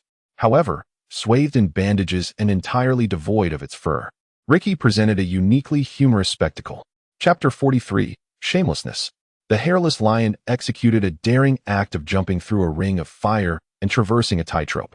Other members of Buggy's crew followed suit, each showcasing exceptional talents, as it appeared that one could not join this pirate crew without possessing a remarkable skill or two. The intimate circus performance soon concluded, and Aaron, reluctantly leading Nami and Chino back to the Mary, prepared to return to Buggy's ship. Buggy, observing Aaron, remarked, "Now that the performance has ended, may we be freed?" Aaron chuckled, "Of course. However, this vessel can no longer set sail, can it?" Aaron proposed, "I have thought of a newly opened establishment, the seaside restaurant Barati. Let us first indulge in a delightful meal to celebrate my joining, and then seize that ship as our new pirate vessel." Buggy contemplated this suggestion, realizing the current ship was in a state of severe disrepair, and wondered how much effort it would take to restore it. Perhaps it would be more prudent to simply commandeer a new one. Yet, this lad seemed genuinely concerned for his well-being. Could it be that he truly wished to join Buggy's pirate crew? Aaron returned Buggy's foot to him and took out a rope to connect the Mary with the pirate ship, using the Mary to propel the vessel forward. On the pirate ship, Kabaji, serving as the strategist, inquired with a sense of frustration, "Captain Buggy, are we truly allowing that brat to join our crew?" At this moment, Buggy had regained his full strength, free from the tormenting sensation of weakness. Yet, the humiliation he had just endured lingered in his mind. With a fierce expression, he declared, "Absolutely not. The disgrace that boy has inflicted upon me shall be repaid tenfold. However, he does possess some skill. Perhaps we can utilize him to accomplish more tasks ahead, while we sit back and reap the rewards." With thoughts of commanding the formidable Aaron and aspiring to lead the most powerful pirate crew in the East Sea, the others could not help but chuckle wickedly. A few hours later, Buggy spotted the silhouette of a ship gradually emerging on the horizon. Taking to the skies for a better view, he discerned that it was a large sailing vessel, its length roughly equivalent to 3 or 4 amber ships, adorned with yellow and white striped sails resembling a great fish, and the side bore the name Barity. It seemed that the boy had not been lying. There indeed existed a suitable ship. It appeared that the lad genuinely wished to serve under the illustrious Captain Buggy. A wave of elation surged through Buggy. Meanwhile, aboard the Mary, Aaron was listening to the system's notification. The system announced, "Ultimate mission accomplished. You have acquired the power of the splintering fruit, now that the reward had been secured." Aaron sensed Cuddy's presence as well. Thus, Buggy and his crew had become irrelevant. Aaron soared onto the pirate ship of Buggy, only to discover that the ruffians were already armed, poised to plunder the maritime restaurant, Bar-Tai. Buggy stood at the bow, exuding an air of authority as he gazed imperiously at the distant vessels. Aaron descended onto the ship, unleashing his conqueror's haki with unrestrained vigor. No longer needing to consider the presence of others, an overwhelming aura surged wildly around him. The pirates of the Buggy crew, upon witnessing Aaron's arrival, fell into a state of unconsciousness, their eyes rolling back and foam escaping their lips as they collapsed onto the deck. Only Buggy remained, desperately trying to maintain his composure. Many members of the Roger Pirates possessed Conqueror's haki, a phenomenon Buggy had been familiar with since childhood. He never anticipated that this young man would also wield such power. The fact that he had already mastered the armament haki was astonishing enough. Now, possessing Conqueror's haki as well, he could only be deemed a monster. Buggy's expression grew grave as he bore the immense pressure, gritting his teeth and demanding, "What are you doing, Aaron? Did you not say you wished to join us?" "You are mistaken, pirate," came the reply. Aaron coldly remarked, "I was merely jesting, playing a little prank on you all. I didn't expect you to take it seriously." "Can it be true? Really?" Baki roared, "How despicable! How could one stoop to such a deed?" Aaron approached Buggy, shrugged his shoulders, and scoffed. "Do you pirates still speak of honor? Don't be ridiculous." Buggy shouted in fury, "You just want to claim my bounty, don't you? If thinking that makes you feel better, so be it." Aaron, while binding the pirates with a rope, spoke with determination. He then produced a wooden barrel, filled it with seawater, and unceremoniously imprisoned Buggy within. Buggy was once again incapacitated. After securing the pirates, Aaron returned to the Mary and cautioned Nami and Chino about dealing with pirates, insisting that they should abandon any notions of morality and embrace whatever cunning tactics necessary. As Aaron imparted wisdom to the young ones, 2 naval warships finally arrived. The ships approached slowly, anchoring beside the pirate vessel. The burly man, Katie, accompanied by a tall, slender figure, made their entrance together. Upon arrival, Katie burst into laughter, embracing Aaron and clapping him on the shoulder, exclaiming, "You truly live up to your reputation, Aaron. In just a few days, you've captured a notorious pirate crew. If you continue to exert yourself, perhaps the East Blue will find peace." Aaron cast a glance at Katie and remarked, "This is the responsibility of your navy." Aaron turned to the naval officer beside him and inquired, "Who might this be?" The tall, slender man introduced himself. "I am Colonel Addis from the Rogtown Naval Branch, here to assist Colonel Katie in the apprehension of the Buggy pirates. Your efforts are greatly appreciated." It became evident that in the East Sea, smaller naval branches were utterly unequipped to handle individuals with extraordinary abilities. The entire East Sea Navy possessed sea prism stones solely at the naval base in Rogtown, prompting Katie to request the collaboration of Rogtown's navy for this operation. Aaron replied courteously, "It is you who have truly worked hard."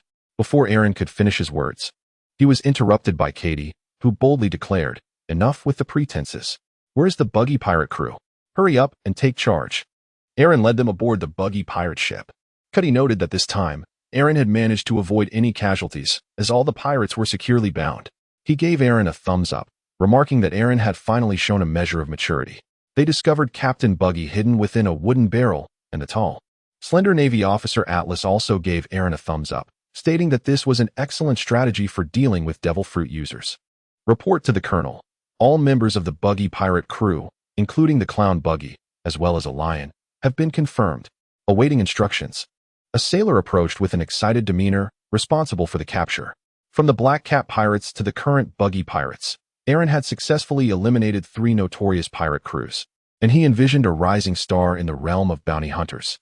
Cuddy glanced at Atlas, who commanded, "Good. Bring all the pirates aboard the warship, and ensure that the clown buggy is securely shackled with seastone handcuffs. Bring forth the bounty." Having recovered from the significant psychological blow, Buggy shouted at Aaron as he was led away, "You bastard! I will not let you off easily." "Yes, yes, I'm so frightened," Aaron replied mockingly. Aaron responded dismissively, "Don't indulge in daydreams." Cat-Eye's powerful voice interrupted the mighty Bucky. Cat-Eye patted her chest and declared, "Rest assured, this time, I shall personally escort you to the city of advancement. I will ensure that you encounter no trouble." After years of diligent and selfless service, Cat-Eye earned the opportunity to further her studies at the naval headquarters. To spare Aaron any inconvenience, she resolved to personally escort the clown Bucky. Chapter 44, The Restaurant at Sea. Aaron gazed at Katie with a complex expression, extending his heartfelt congratulations. "Congratulations. After all these years, you finally had the opportunity to realize your dreams." Previously, during their conversation, Aaron had learned that one of Katie's aspirations was to visit the naval headquarters and witness firsthand the nature of justice upheld by those within. Katie, scratching the back of her head in modesty, replied, "Oh, not at all. It is entirely thanks to your support that I have this chance to go to the headquarters. No. This is entirely your own achievement." Aaron shook his head in rebuttal, asserting that Katie had diligently devoted years to her work and had shown considerable care for the common folk. Thanks to her, Aaron's impression of the Navy had improved significantly. "Let us leave it at that for now. When you have the opportunity, do visit Rogtown. I shall extend to you a warm welcome," he added. Atlas took charge of Buggy, while the sailors escorted the remaining pirates aboard the ship. As they departed, the reporting sailor even requested Aaron's autograph. Aaron was meticulously counting the freshly harvested berries in the cabin when Nami, catching sight of him, dashed forward with a playful smile and extended her tiny hand, exclaiming, "Brother Aaron, everyone should share in the bounty." Aaron gently patted Nami's small hand with money, playfully pinching her nose as he responded, all right, you little thief. First, let us indulge in a grand feast, then we shall venture to Loathsome. You may purchase anything your heart desires. I shall foot the bill." After concluding the transfer with the formidable Buggy, Aaron could finally set sail aboard the Mary to the floating restaurant Baratai. As they drew closer, Aaron began to discern the true form of the vessel. It was a grand sailing ship, adorned with yellow and white striped sails, resembling a magnificent fish, with Barity inscribed on its side. The Baratai floating restaurant was established by the former pirate chef Zeph and a budding cook, Sanji. Zeph, once a pirate himself, faced a harrowing ordeal when his crew encountered a shipwreck while attacking a merchant vessel, leading him and the apprentice chef Sanji to endure 85 days of starvation on a deserted island. After their harrowing rescue, Zeph, having experienced the agony of hunger, resolved to sell all his treasures and, alongside Sanji, opened the Baratai floating restaurant. Although the prospect of rescue seemed bleak, Zeph, driven by his new dream of establishing a floating restaurant and fueled by remarkable perseverance, ultimately found salvation. Subsequently, the surviving Zeph and Sanji established the Baratai in the East Blue. Shortly after its inception, their extraordinary culinary skills allowed them to gain a foothold in the East Blue, even earning the reputation of being the finest restaurant in the region. As their fame grew, so did their profits, enabling them to acquire their current ship and solidify the Baratai's status. Despite being newly opened, many patrons visit specifically to savor the delectable dishes crafted by the owner and head chef, Zeph, including notable figures from the Navy who frequent the establishment. Aaron docked the boat alongside, surrounded by several other vessels, presumably here for a meal. Is this the floating restaurant?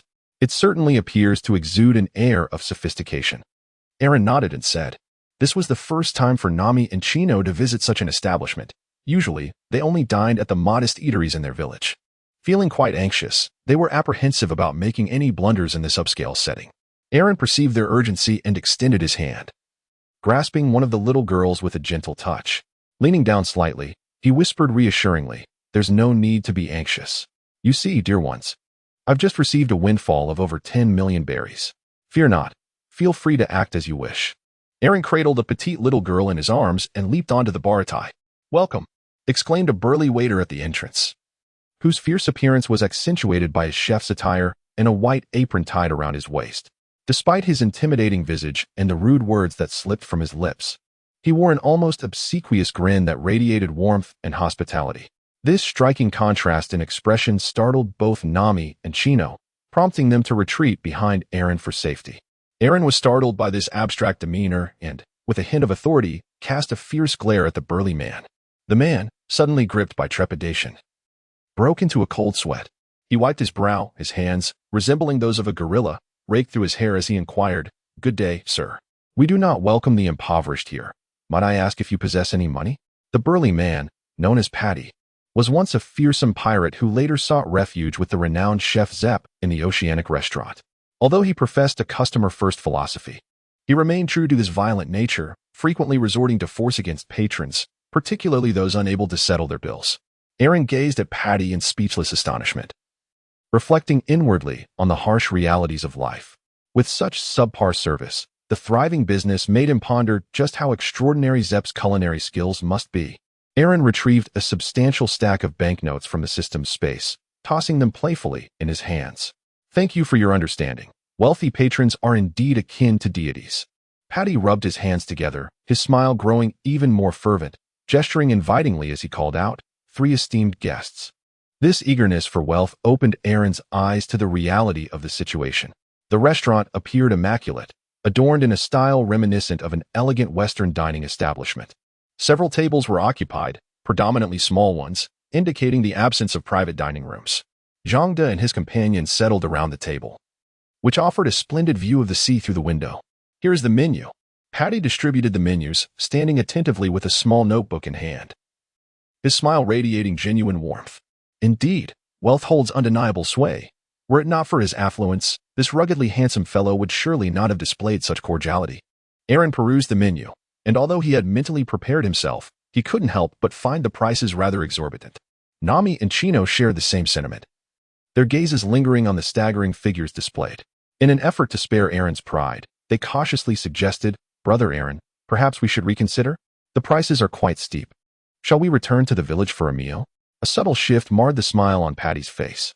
Aaron observed the mature demeanor of Nami and Chino, contemplating his vast inventory worth millions. Gritting his teeth, he decided to let it go. After all, he still had money.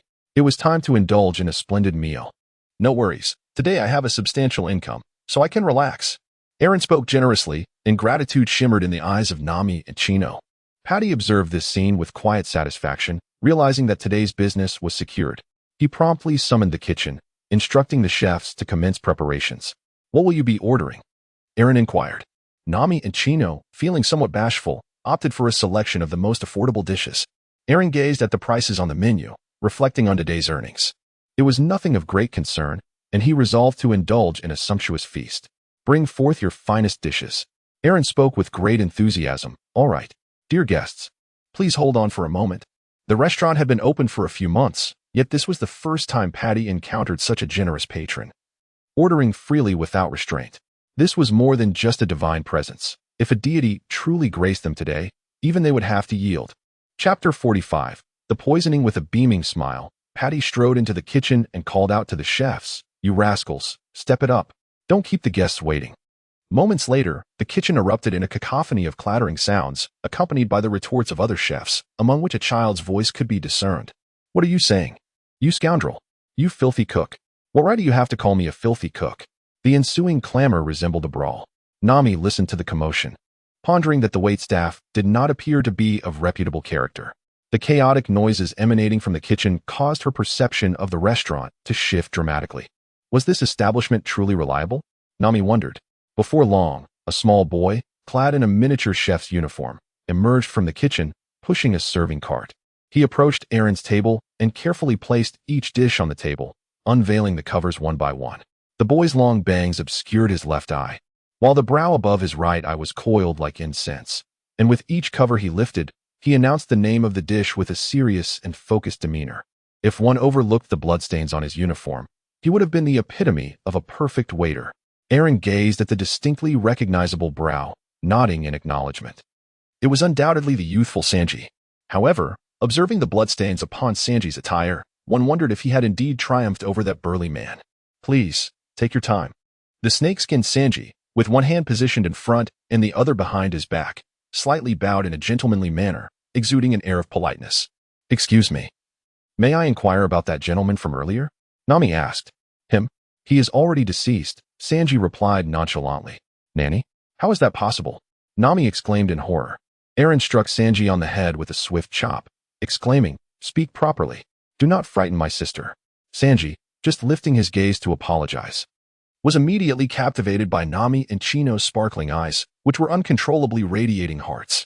"What charming young ladies," he thought, clutching his heart. He hastened to their side, presenting 2 plates of delicacies and pouring 2 glasses of juice. With a gentlemanly demeanor, he said, "I sincerely apologize for the earlier rudeness.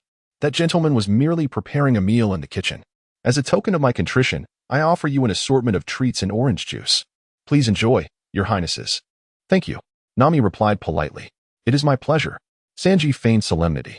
Nami, with a mischievous glint in her eye, playfully remarked in a sweet voice, "Chef, the dishes here are rather pricey. I may not be able to afford them." Sanji, in a teasing manner, responded, "The dishes you ordered are a bit extravagant. They cannot be complimentary, but I can offer you a discount." Nami subtly winked at Eren and made a gesture of victory, then turned to Sanji, saying, "Thank you."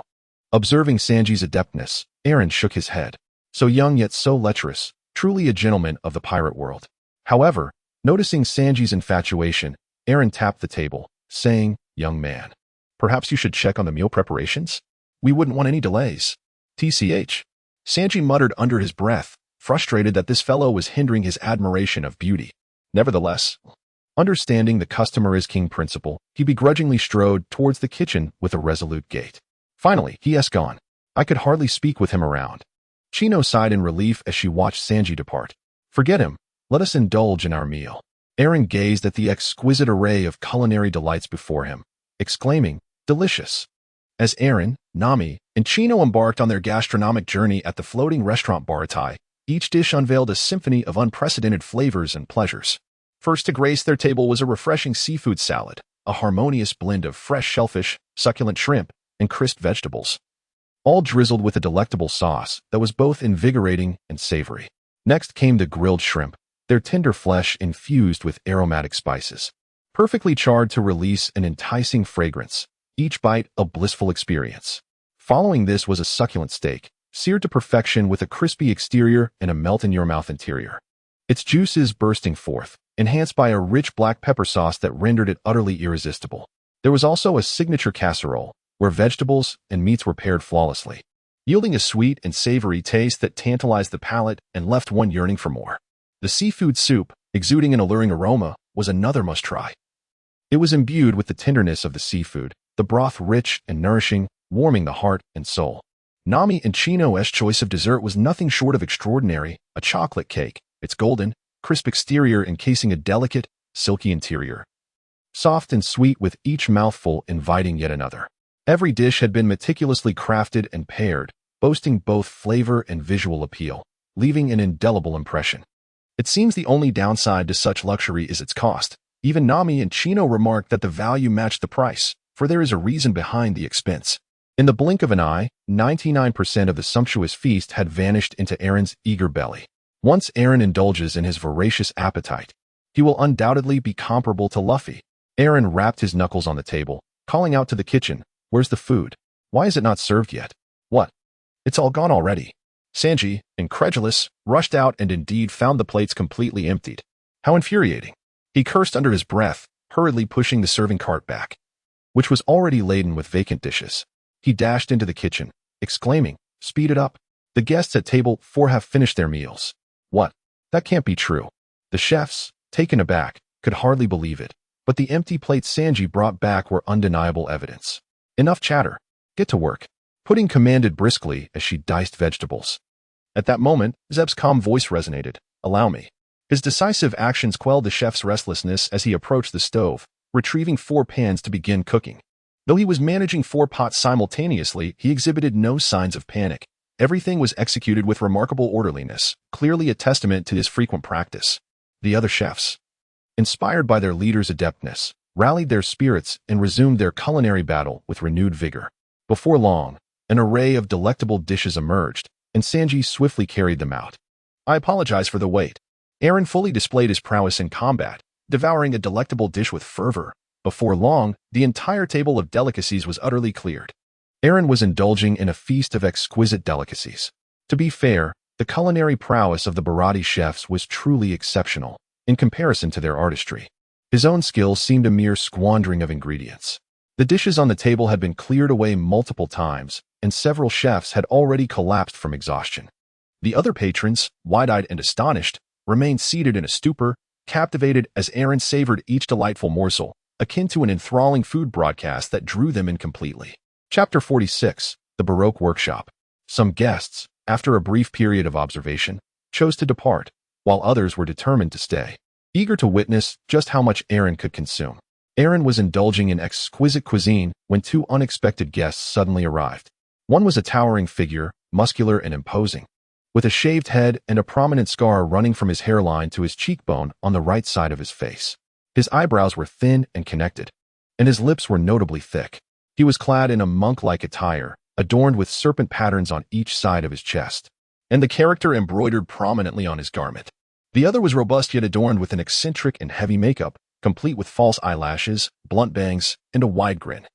One eye was bulging while the other squinted, dressed in a swan ballet costume and draped in a pink coat.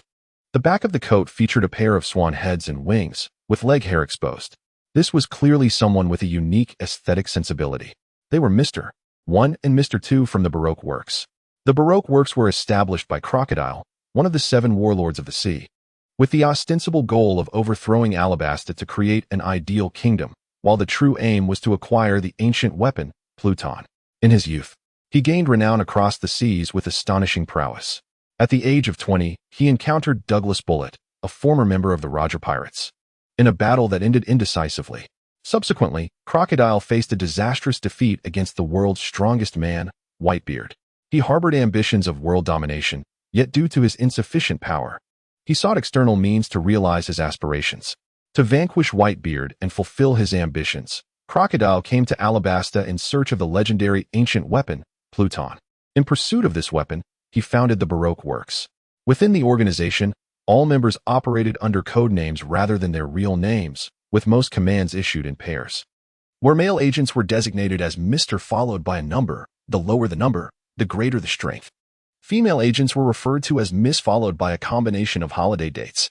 The publicly declared objective of the Baroque works was to annex Alabasta and establish an ideal kingdom, while the actual goal was to acquire the ancient weapon Pluton. Currently, as the Baroque works were in their nascent stage, they faced a dire shortage of manpower. They actively sought to recruit talent, particularly emerging individuals from across the seas, investing heavily in intelligence networks to attract these promising figures. In the original narrative, even years later, Zara received an invitation from them. How much more so for Aaron in the present? With the company still in its formative phase, the demand for talent was even more pressing. Aaron had gained notoriety after defeating the Dragon Pirates, and news of his exploits had even reached Crocodile's ears. To recruit Aaron, Crocodile dispatched his strongest agents, Mr. 1 and Mr. 2, fearing that others might not match Aaron's prowess, as he was desperately in need of skilled individuals, especially those who caught Crocodile's attention. Within the Baroque works, only Mr. 1 had caught his eye, as he urgently required additional talent to locate Nico Robin. Mr. 1, originally known as Das Bones, was a notorious assassin from the West Blue, famously known as the Killer Das Bones. Due to his immense popularity, he was recruited by Sir Crocodile into Baroque works, assuming the role of the chief commander of elite agents. He is characterized by his taciturn nature, rarely smiling, preferring solitude over camaraderie, calm and collected in his approach. His unique ability is the cut fruit, which allows him to transform any part of his body into a blade at will, endowing even ordinary strikes with the lethality of a sword. With his entire body capable of becoming a blade, he wields his swordsmanship without distinction between the edge and the back of the blade. Moreover, his entire being possesses a blade-like constitution, rendering his body, including his organs, as resilient as true steel. Consequently, he is impervious to blades and bullets alike. Most physical attacks are rendered utterly ineffective upon striking him.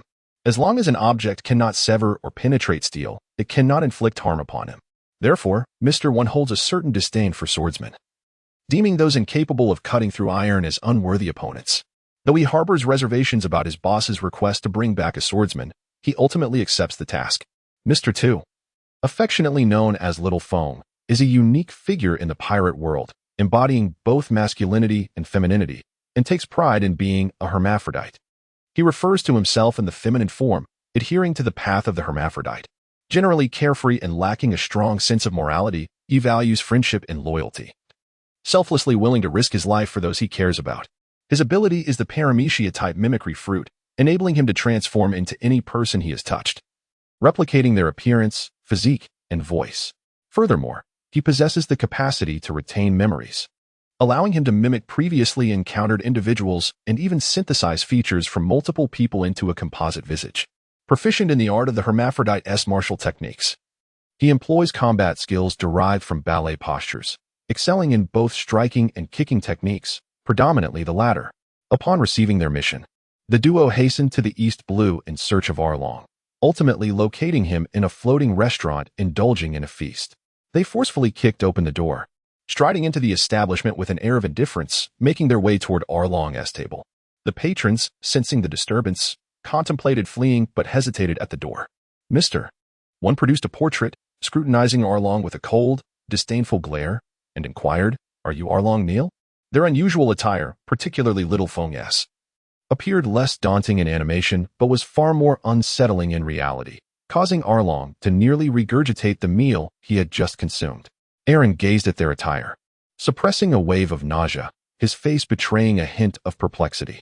Are they not MR1 and MR2 from the Baroque works? Why are they seeking me instead of hunting for Pluton and Alabasta? Nevertheless, he maintained his politeness and inquired, "Who are you, and what brings you here?" Mr. One regarded Aaron with an air of indifference, meticulously stating, "We are from Baroque works. I am MR1, and we have come to extend an invitation for you to join our organization." Conversely, MR2 beamed at Aaron, his smile revealing a set of pearly whites. "I'm MR2, and I truly hope you will consider joining us. We are in need of someone as dashing as you." With that, he playfully winked at Aaron, his enthusiasm palpable. Aaron nearly retched. It was utterly disconcerting for a man of his stature to exhibit such behavior, a sight that was indelibly etched in his mind. He wished for nothing more than to escape this moment, to avoid encountering Xiaofeng altogether. This psychological assault was truly unbearable. As Aaron was about to respond, Patty approached with a large catering cart. Noticing the two individuals disrupting Aaron's meal, he immediately shouted, "Who are you? Why are you disturbing my patron's dining experience?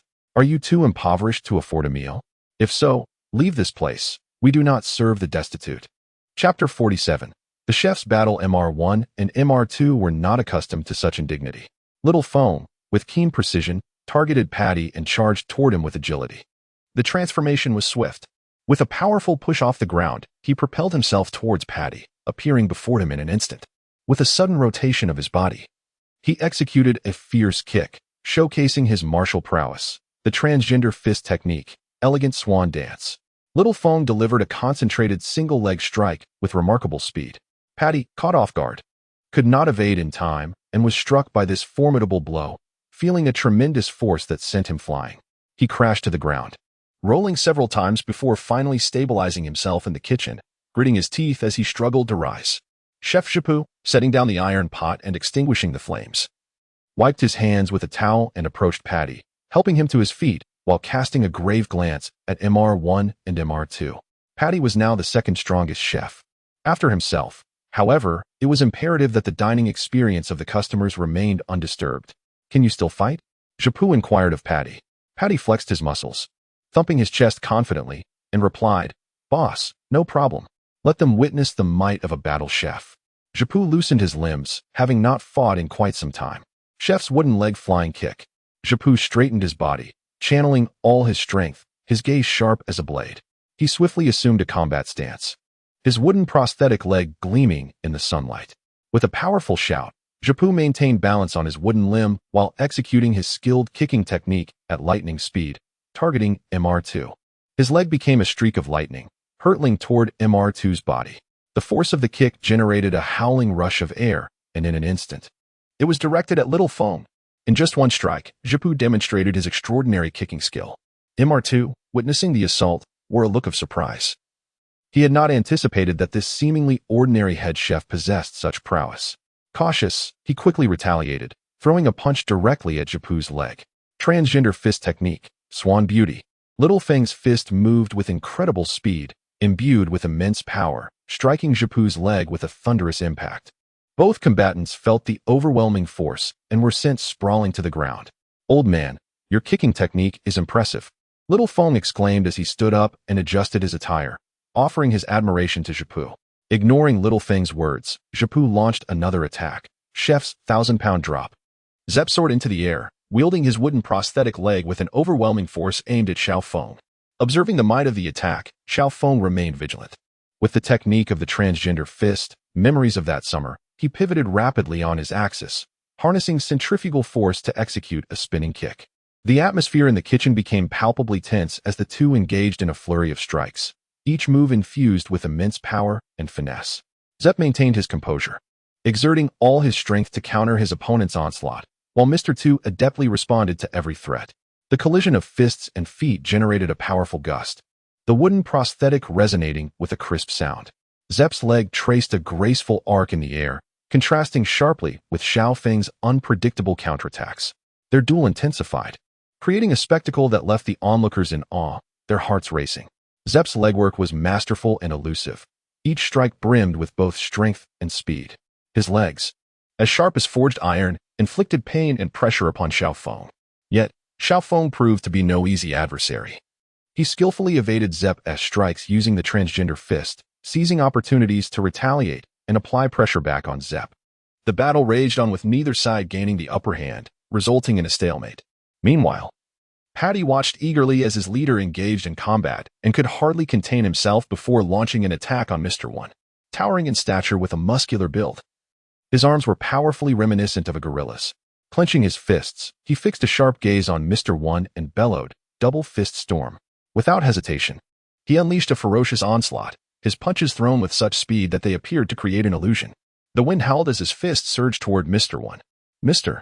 One regarded Patty with a cold, expressionless stare, exuding an aura of chilling intensity. In the face of the tempestuous onslaught, he even allowed himself a derisive chuckle.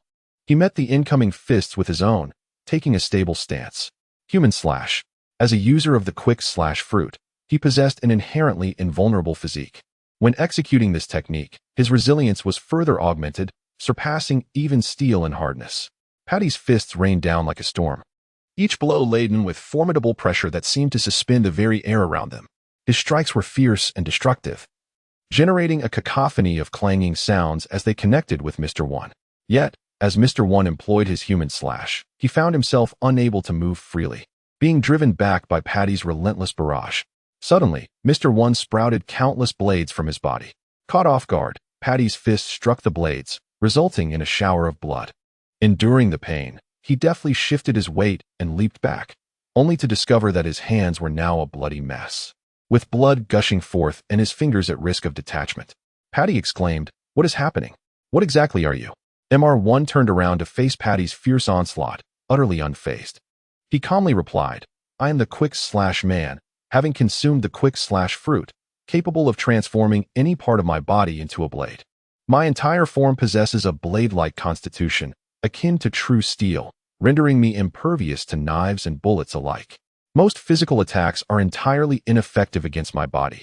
Even bullets and ordinary cannonballs cannot harm me. Unless you can sever or penetrate steel, you cannot injure me. Surrender. You stand no chance against me." Upon hearing these words, Patty's expression shifted, a flicker of despair igniting within him. He recognized that he faced a formidable adversary, yet he refused to be disheartened. Gritting his teeth against the pain, he refocused his mind, readying himself for another assault. Even if invulnerable to blades and bullets, there must be a way to counter him. Steeling himself, Patty understood he needed to devise a strategy against this quick slash man, otherwise, victory would remain elusive. He began to contemplate how to overcome his opponent's blade-like form while searching for an opening to strike. If physical attacks were futile, then alternative methods must be explored.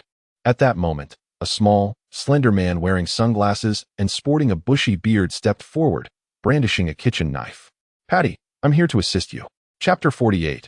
Patty turned to see this diminutive figure, a chef from the kitchen named Carl. Though he appeared ordinary, he was highly skilled with knives, earning the moniker Blade Master Carl.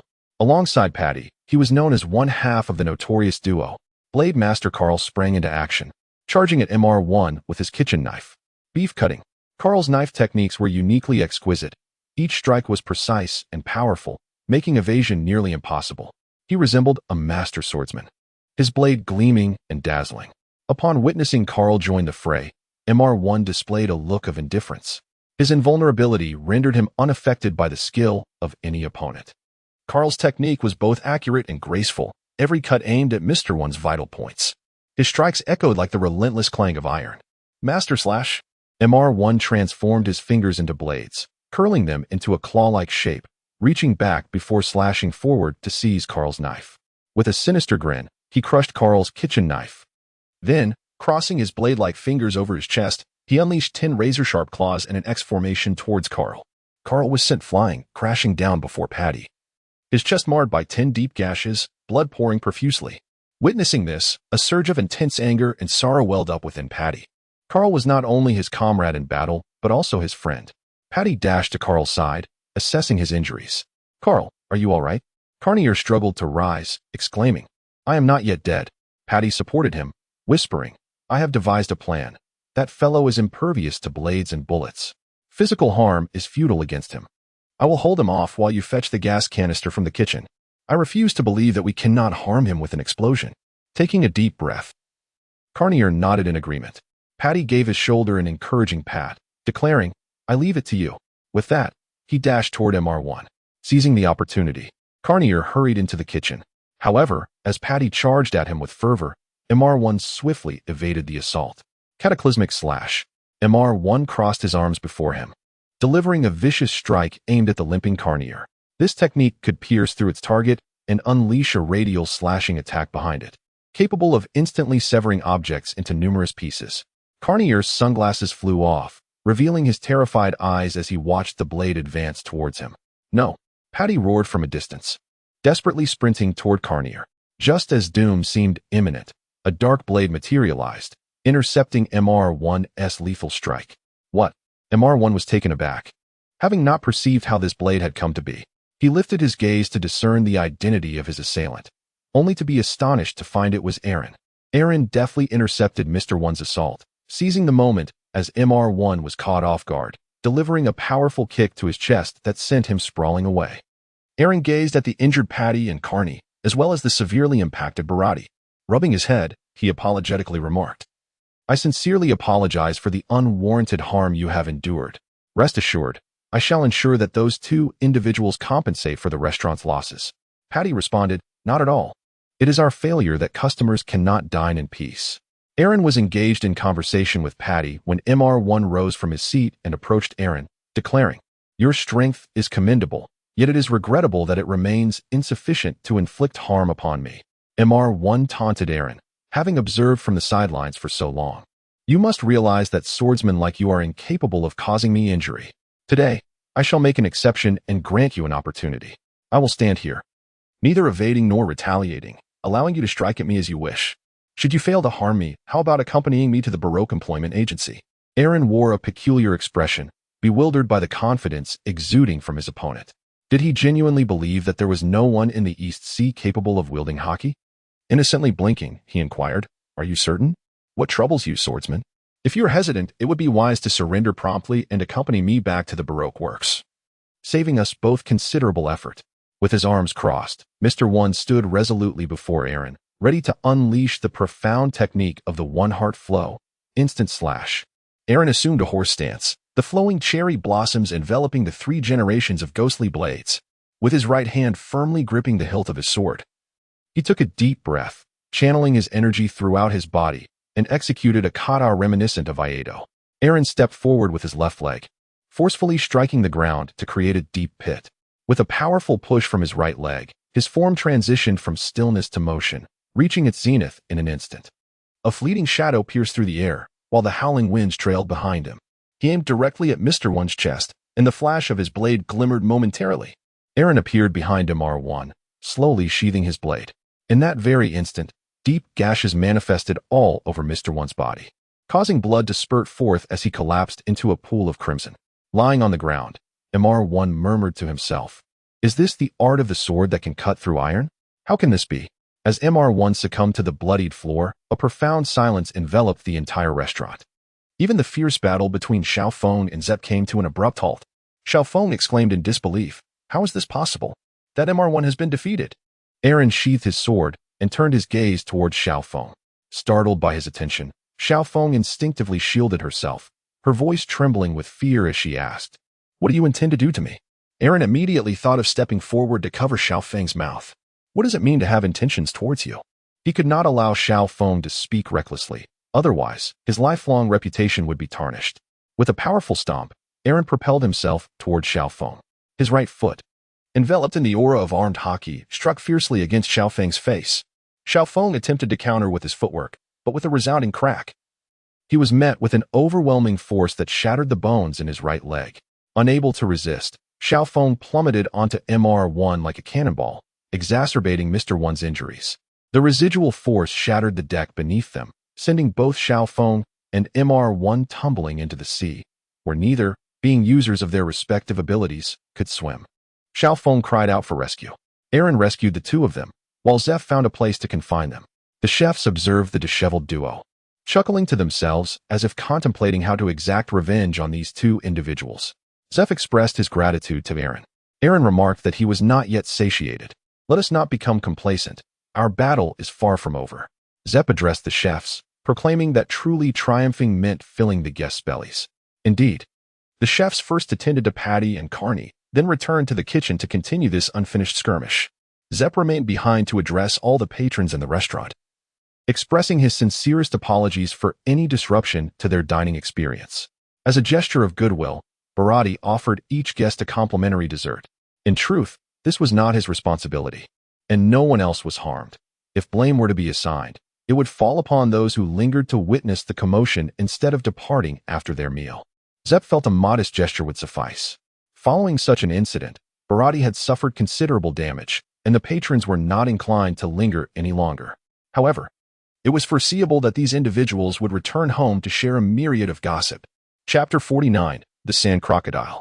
This meal lasted over 4 hours, spanning nearly from noon until evening, encompassing the battle with the Baroque workshop, and subsequently indulging in dinner as well.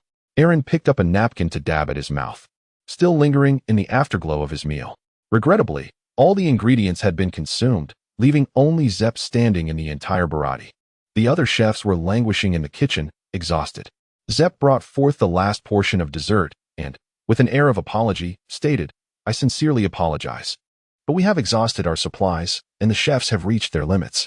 We were unable to provide you with a satisfactory dining experience, and for that, I am truly sorry."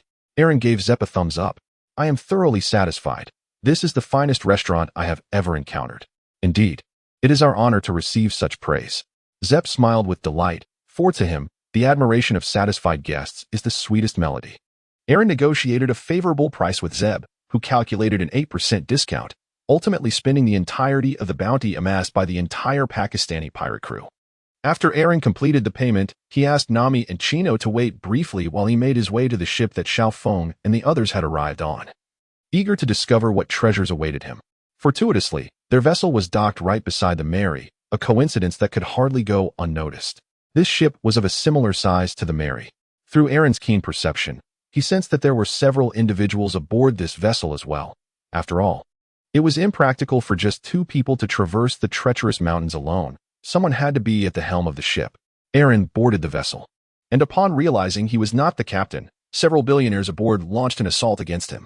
After a series of resounding thuds, these affluent individuals, with swollen heads and tears streaming down their faces, surrendered. Under their guidance, Aaron acquired a permanent pointer to Alabasta along with the corresponding nautical charts. He also stumbled upon several million berries and treasures worth millions in gold and jewels. Aaron accepted the gold and silver jewels, handing over the cash to Zep as compensation for the damage inflicted on Barati by MR1 and MR2. Upon receiving the compensation, Zep released both MR1 and Little Feng. Aaron returned to their ship with the 2 bruised individuals, taking a commanding seat in the captain's quarters as he gazed down upon them. "Gentlemen," he began, "could you enlighten me about the Baroque Work Society?" The Baroque Work Society possesses numerous attributes that intrigue Aaron, even if MR1 and Little Feng had not extended an invitation. he would inevitably seek an opportunity to join in the future.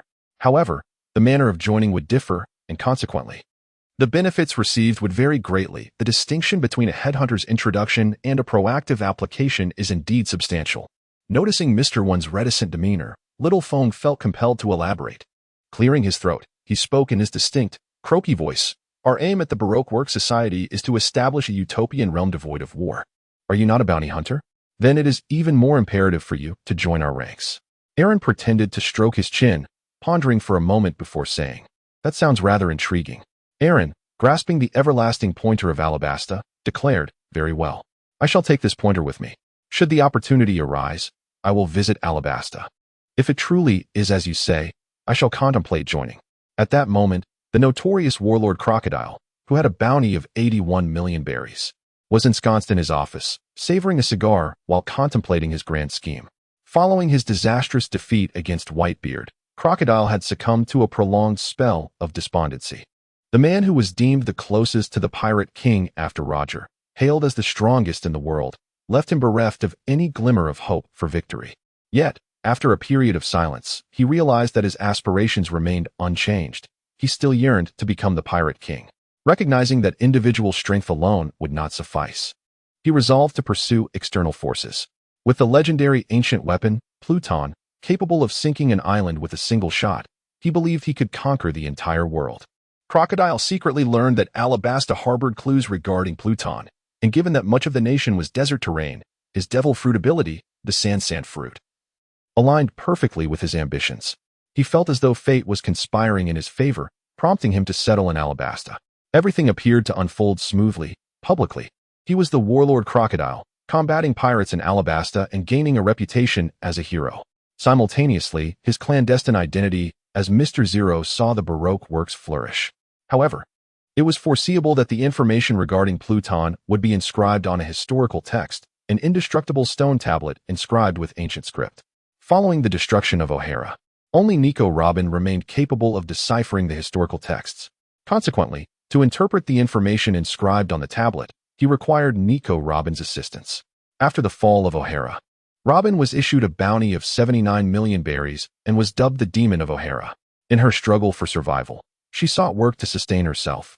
Yet her identity and staggering bounty led to her betrayal and abandonment on multiple occasions. Subsequently, to evade the Navy's pursuit, Robin concealed herself within the underworld, relying on treachery to survive.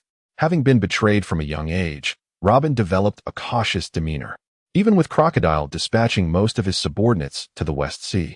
Robin's whereabouts remained elusive, which had recently incensed Crocodile. He retrieved a bounty poster of a black-haired girl. Nico Robin, where could you possibly be? The sound of a snail phone interrupted Crocodile's reverie. It was the special snail of Mr. Zero. Boss, this is Mr. One, came the efficient voice from the receiver. What is it? Crocodile grumbled, chewing on his cigar, his mood far from pleasant. Boss, the operation has failed. MR2 and I were no match for Aaron Nelly, and we were unable to bring him back. What? How could this be? Crocodile's voice grew louder. It was evident that he held Aaron in high regard, which was why he had dispatched his most capable subordinate, MR1.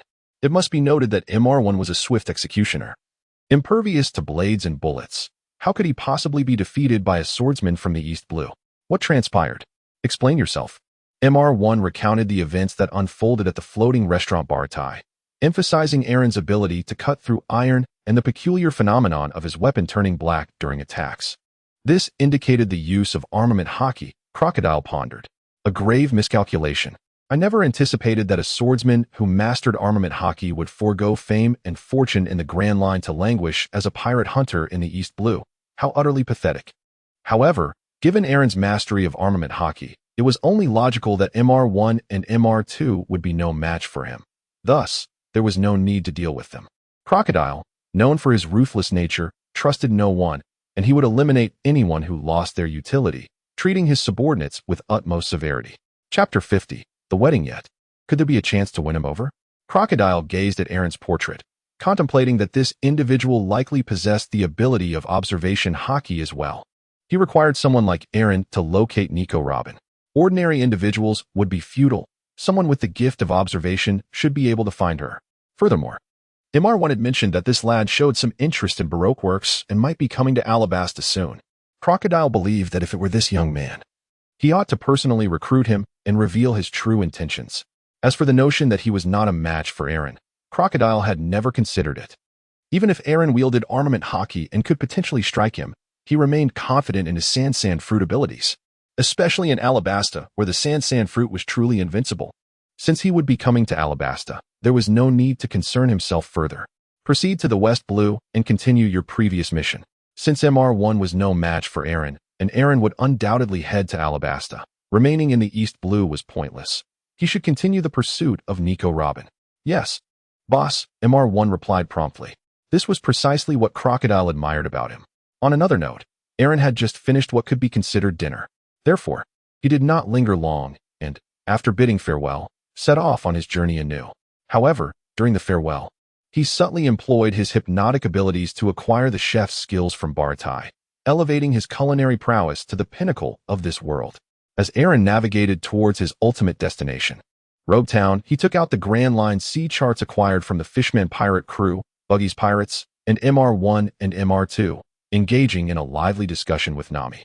Upon their arrival in Rogue Town the following day, Nami and Kinu joyfully strolled through the largest town in the East Blue, enchanted by the myriad of sights they had never encountered before. Indeed, even a young beauty like Nami relished the experience of shopping, and before long, Aaron found himself laden with numerous purchases. After their shopping spree, Nami and Kinu, thoroughly satisfied, accompanied Aaron on their journey home. With the wind at their backs, Aaron swiftly transported them to Cocoa West Village. During the time Nami and Kinu sailed with Aaron, Aiken and Belmere indulged in a carefree life together, their relationship blossoming rapidly.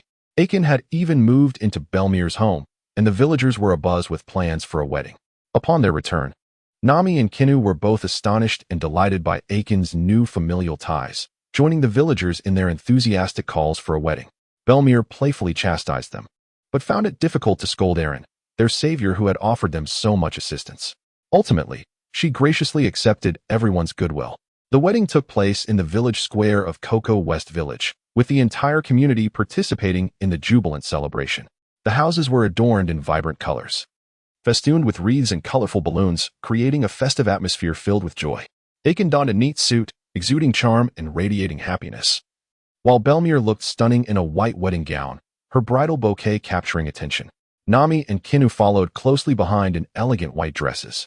Hand in hand, Aiken and Belmere stood before the village doctor, the officiant, beaming with joy as they awaited the ceremony. The village doctor solemnly declared the wedding commenced, leading into the exchange of rings and vows. Aiken and Belmere lovingly exchanged rings, expressing heartfelt sentiments they had long wished to articulate, pledging mutual support, loyalty, and an everlasting commitment to one another.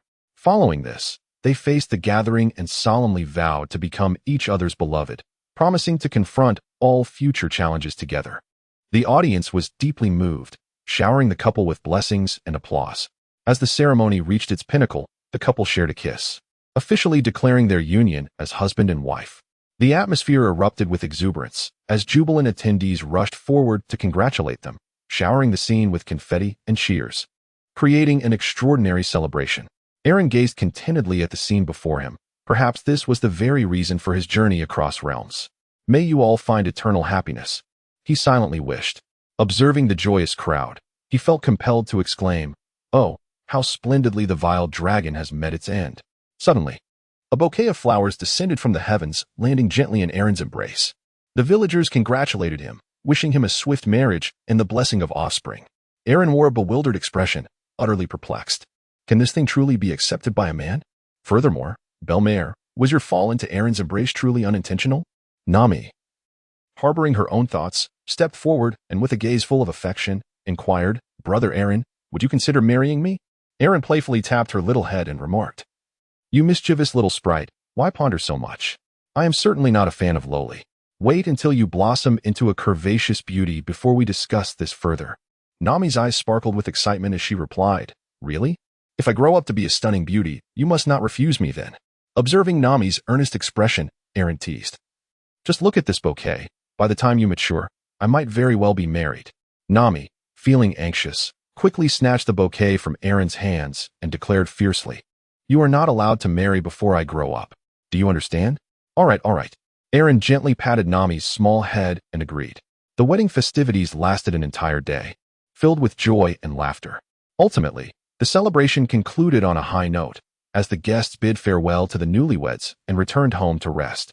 The following morning, Aaron took his leave of everyone and set forth towards the Grand Line.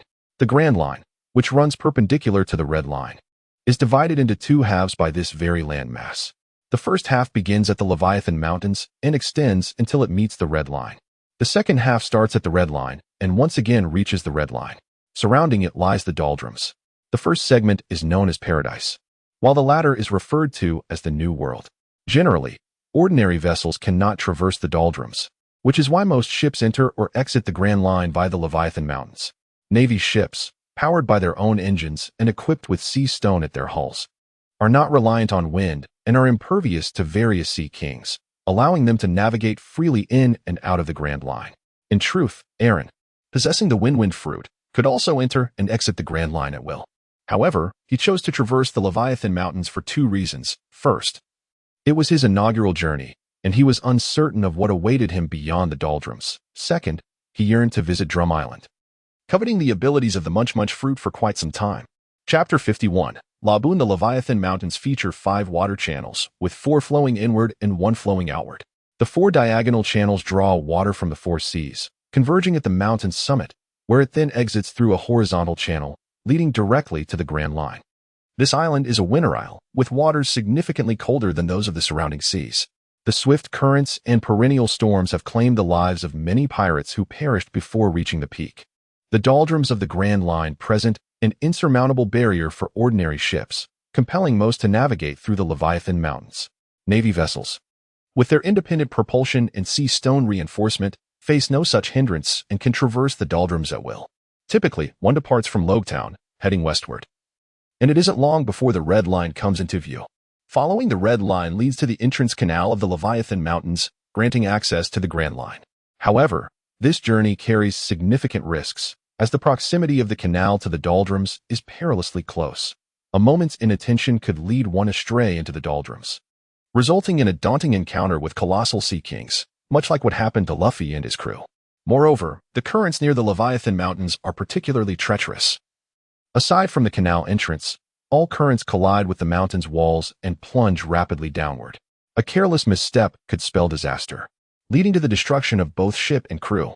As one nears the Leviathan Mountains, the sky grows increasingly overcast, with a thick blanket of black rain clouds shrouding the mountains, resulting in perpetual storms that further complicate navigation. Half of those who venture into the Grand Line meet their demise before even crossing the threshold. To safeguard the Mary, Aaron stored her within the confines of the system space, transforming himself into the wind as he soared towards the Leviathan Mountains. The crimson land rises majestically into the heavens, and even Aaron, soaring through the skies, cannot perceive its boundaries. The waves caress the red earth, appearing from afar as if gently stroking its surface. In stark contrast to the vast expanse of the crimson land and the ocean, the canals on the mountains resemble mere trickles. The surging waves churn, creating colossal whirlpools. Should one lack navigational skills or fall victim to misfortune, there exists a high probability of being drawn into these vortices, leading to the destruction of ship and crew. While gliding through the air, Aaron discerned an unknown pirate crew, precariously ensnared and subsequently swallowed by the abyss, vanishing from sight. Aaron soared towards the summit of the inverted mountain, carried by the currents. Gazing down at the surging waters climbing the mountainside, he could not help but exclaim, "Newton's coffin cannot contain this." As the saying goes, water flows to lower ground. Yet, witnessing the miraculous phenomenon of the ocean flowing upwards, Aaron was filled with awe at the grandeur of nature. As Aaron ascended with the current, he lost track of time. The humidity in the air thickened, and before him lay a vast expanse of white mist. Soon, Aaron reached the summit, where 4 canals from the southeast, southwest, northeast, and northwest converged. The waters clashed and ultimately coalesced into a single stream, flowing down the sole riverbed that led into the Grand Line. Beyond the peak, the weather brightened. Above the canals, mist danced in the air, forming exquisite bands of color under the sun's radiant reflection. Beneath these vibrant ribbons, a series of thunderous roars resounded. If his instincts were correct, those were the cries of Laboon. Laboon, the the largest island whale in the world, had been a mere youngling when Brooke and his crew from the Rumbar pirates embarked on their adventurous journey into the Grand Line decades ago. The little whale had followed them into the Twin Cape, but due to the perilous nature of the Grand Line, the Rumbar pirates had to leave Laboon waiting at Reverse Mountain, promising to return after circumnavigating the world. Thus, the young Laboon remained behind, tears in its eyes, waiting for the return of the Rumbar pirates on the shores of the Red Earth. However, that wait extended for decades. Countless changes swept through the ages, and the once tiny whale had transformed into a colossal creature, larger than any island, with an ocean dwelling within its very being, while the world around it had evolved. Laboon steadfastly remained on this side of the Red Earth, awaiting the return of its beloved crew. Yearning for reunion, it relentlessly rammed its head against the indestructible Red Earth, leaving itself battered and bruised, emitting mournful cries. Thus, this island-sized whale led a sorrowful existence of waiting, refusing to believe that its companions had perished in the Grand Line decades ago. Even when others told it that its comrades would never return, Laboon clung to hope, believing that they were still alive and would eventually come back for it. Aaron gazed at the howling Labu, marveling at its immense size. In his eyes, it resembled a towering mountain. Its forehead bore numerous scars, each a testament to its formidable past, sending shivers down the spine of anyone who dared to look. Aaron fell from the sky onto Lab's forehead, feeling as if an ant had landed on a football field.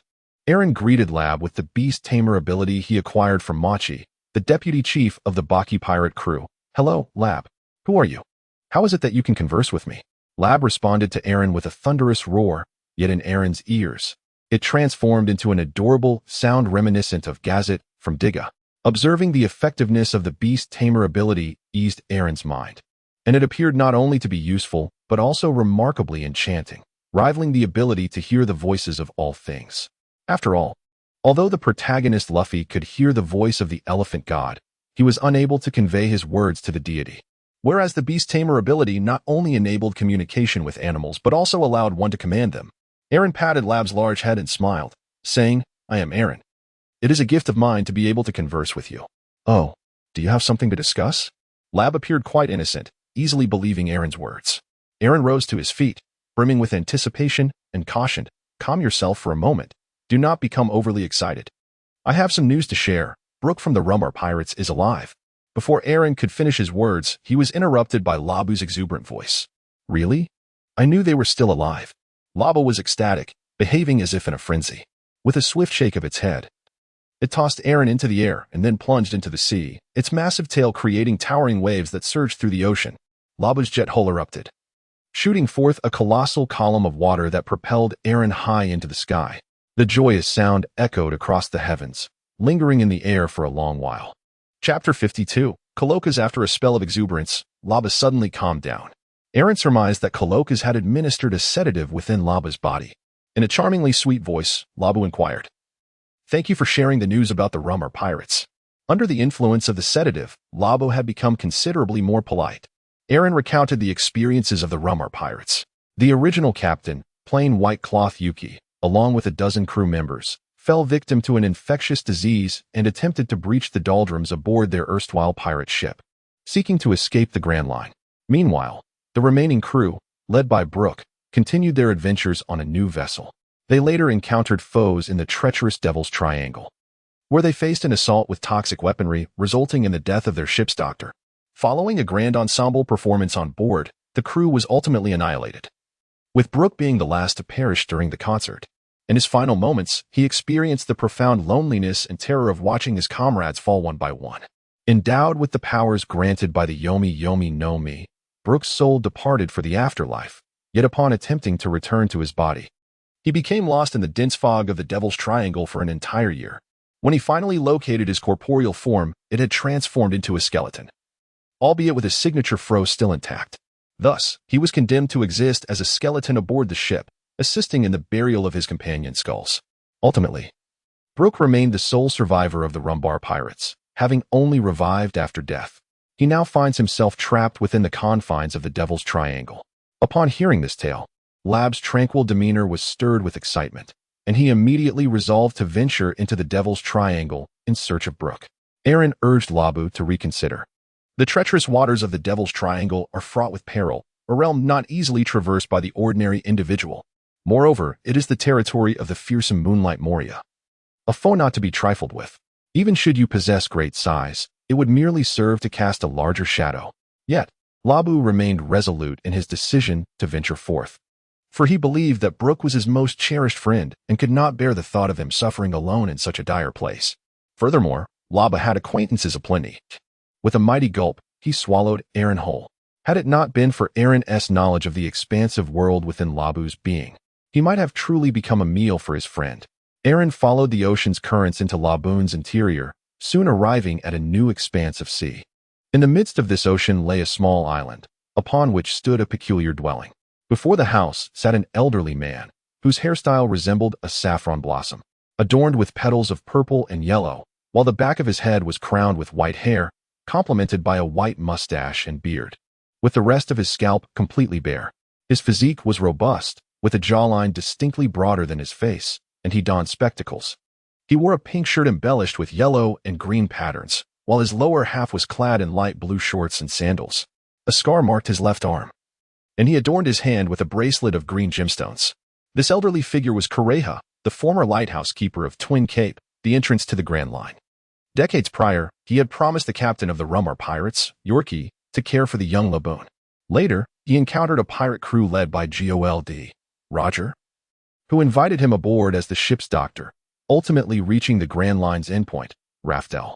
After the dissolution of Roger's crew, Kureha returned to Twin Cape, delivering the news of the Rumbar pirates' mysterious fate to Laboon, and resumed his role as the lighthouse keeper, remaining a steadfast companion to Laboon. At this moment, Kureha calmly observed a gigantic octopus, rising to retrieve a weapon from within the house. As Aaron descended through the seawater, he deftly adjusted his trajectory, planting a foot firmly upon the colossal octopus's head, delivering a fatal blow. With a graceful leap from the creature's crown, he landed before Kurokas, greeting him with a warm smile. "Good day to you, old man." The venerable Kurokas, observing how effortlessly Aaron had vanquished the giant octopus, glared at him with an imposing presence and inquired, "Who are you, and what brings you to my private sanctuary?" His demeanor exuded an air of authority, as if he were about to unleash the ferocity of a conqueror. Aaron replied with a smile, "I apologize, old man. It was Lab who brought me in." Upon hearing this, Kalokas's expression darkened as he inquired, "How did you come to know about Lab?" Aaron remarked, "I not only know about Labu, but I am also familiar with Brooke." "How do you come by this knowledge?" "I cannot divulge specifics. I merely informed Labu that Brooke is still alive, albeit trapped in the Devil's Triangle." Kalokas gazed at Aaron, nodding in acknowledgement. It seemed this young man harbored secrets that were difficult to articulate. However, given the vastness of the ocean, the emergence of a few extraordinary individuals was not particularly astonishing. Roger could even hear the whispers of history. He had no desire to pry into Aaron's hidden truths, but he was curious to ascertain the veracity of his claims. "Is it true? Brooke is still alive? And trapped in the Devil's Triangle? How do you know all this? Have you returned from the Grand Line?" Kalokas inquired. "I have just arrived here from the East Blue. However, the news about Brooke is indeed authentic.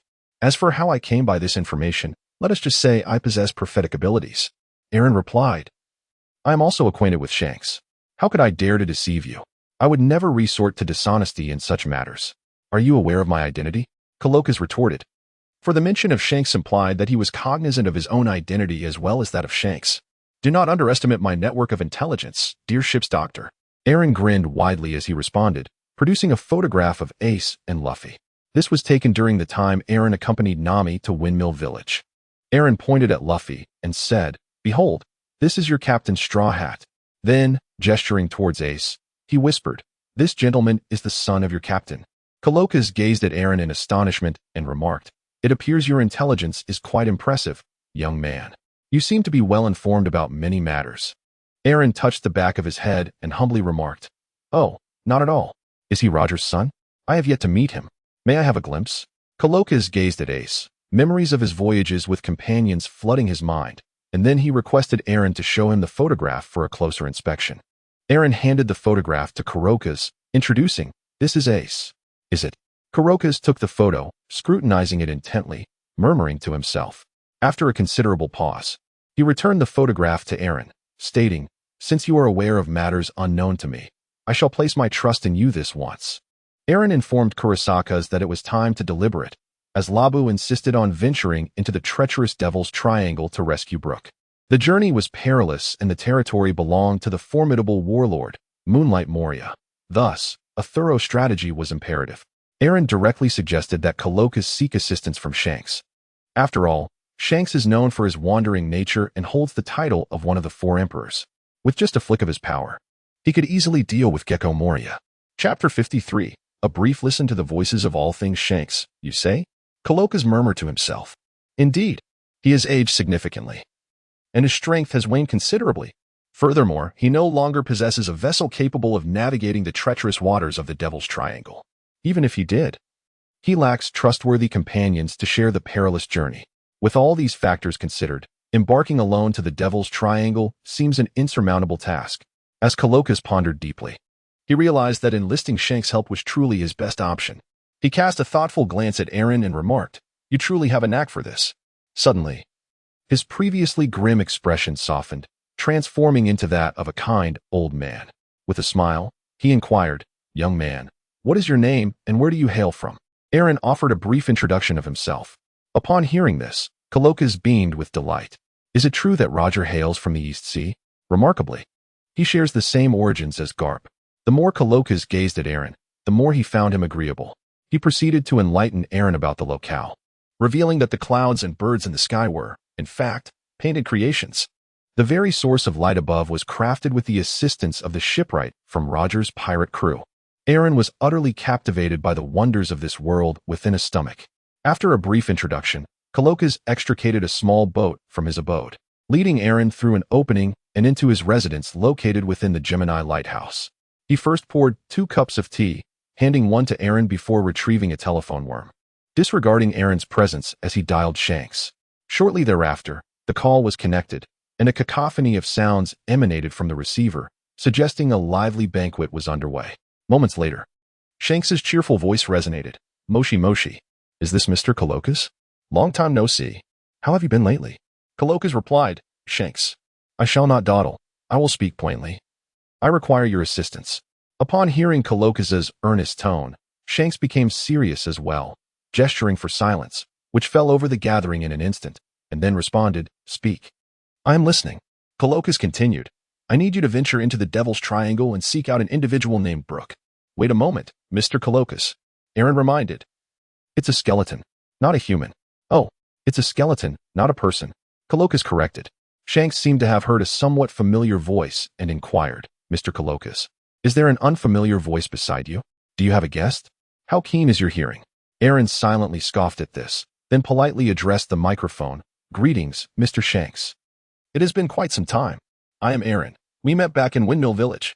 Shanks immediately recalled his memories from Windmill Village, remembering the young lad who had once been a mountain bandit, and joyfully exclaimed, "It's you, Aaron. Long time no see. I didn't expect you to have arrived in the Grand Line as well." "Yes, I just crossed Reverse Mountain and have come to visit Old Man Coloccus," Aaron replied. Then Old Man Coloccus explained Labu's situation to Shanks. Before he could finish his words, several cries of anguish erupted from Shanks' side. They were deeply moved by Labu's story, weeping profusely and fervently urged Shanks to set out immediately to help Labu fulfill his dream. In other words, they were to venture into the Devil's Triangle, the territory of Moonlight Moria, to find Brooke, who was drifting at sea, correct? Shanks summarized. "Yes, please, Shanks," Coloccus implored. "Very well. Leave it to me. I shall depart at once," Shanks declared, before hanging up the phone. He turned to his crew and said, "All right, everyone, you heard that. Prepare to set sail for the Devil's Triangle." The members of the red-haired pirates responded enthusiastically. "Oh, come on, Captain, I can hardly wait." With a grand gesture, Shanks commanded, "Set sail." After Coloccus finished the call, he and Aaron arrived at the shore. Labu's immense form merely broke the surface of the sea, appearing colossal. Its enormous eyes gazed expectantly at Coloccus and Aaron, emitting a tremendous sound. Coloccus, unable to comprehend Labu's words, assumed it was yearning to crash into the red earth continent, and hurriedly approached to offer comfort. To Aaron, that sound transformed into, "Aaron, have you spoken to Coloccus? When do we set out?" Aaron stepped forward and exclaimed, "Lab, Mr. Coloccus has sent someone to find Brooke. I believe it won't be long before they bring Brooke back to you. You've waited this long, just wait a little longer. Trust me, it will be soon." Lab gazed into Aaron's sincere eyes and replied, Really? Aaron replied, Indeed. Mr. Colokas has enlisted some exceptionally skilled individuals to locate Brooke. They will find him soon. He will meet you shortly. Observing Aaron's seamless communication, Colokas exclaimed, Are you still able to converse with Laboon? Aaron nodded with a smile and proclaimed, I possess the ability to communicate with animals. This is one of my gifts. After saying this, he continued his conversation with Labu. Under the formidable influence of his beast-taming skills, Labu was soon persuaded by Aaron, obediently lying on the surface of the sea. Upon witnessing this, Colokas found himself increasingly fond of Aaron. In gratitude, Colokas presented Aaron with a freshly caught octopus, eager to treat him. Having been raised with a deep respect for the elderly and a fondness for the young, Aaron could not simply stand by while the elder prepared the meal alone. He stepped forward to assist Colokas in the cooking process. Utilizing the culinary skills he acquired at the sea restaurant Baratai, Aaron crafted a magnificent grilled octopus. Delectable enough to leave even Colokas feeling stuffed. Observing Aaron devour the meal voraciously, while his own belly remained unfilled, Colokas was reminded of Aaron's interaction with Labu. Nostalgia washed over him as he recalled the image of that man, and he remarked to Aaron, You are destined to achieve great things upon the ocean. This vast sea undoubtedly has a place for you. Aaron smiled and replied, Thank you. After satisfying his hunger and thirst, he bid farewell to Colokas. Colokas inquired if Aaron required any assistance, feeling somewhat guilty for only providing a meal, especially since it was prepared with Aaron's help. Aaron pondered for a moment and inquired, Mr. Colokas, do you possess any navigational pointers towards Magnet Drum Island? Indeed, I do. What is your purpose for visiting there? Colokas responded, a physician by profession. Magnet Drum Island is a renowned medical hub, not far from Twin Cape.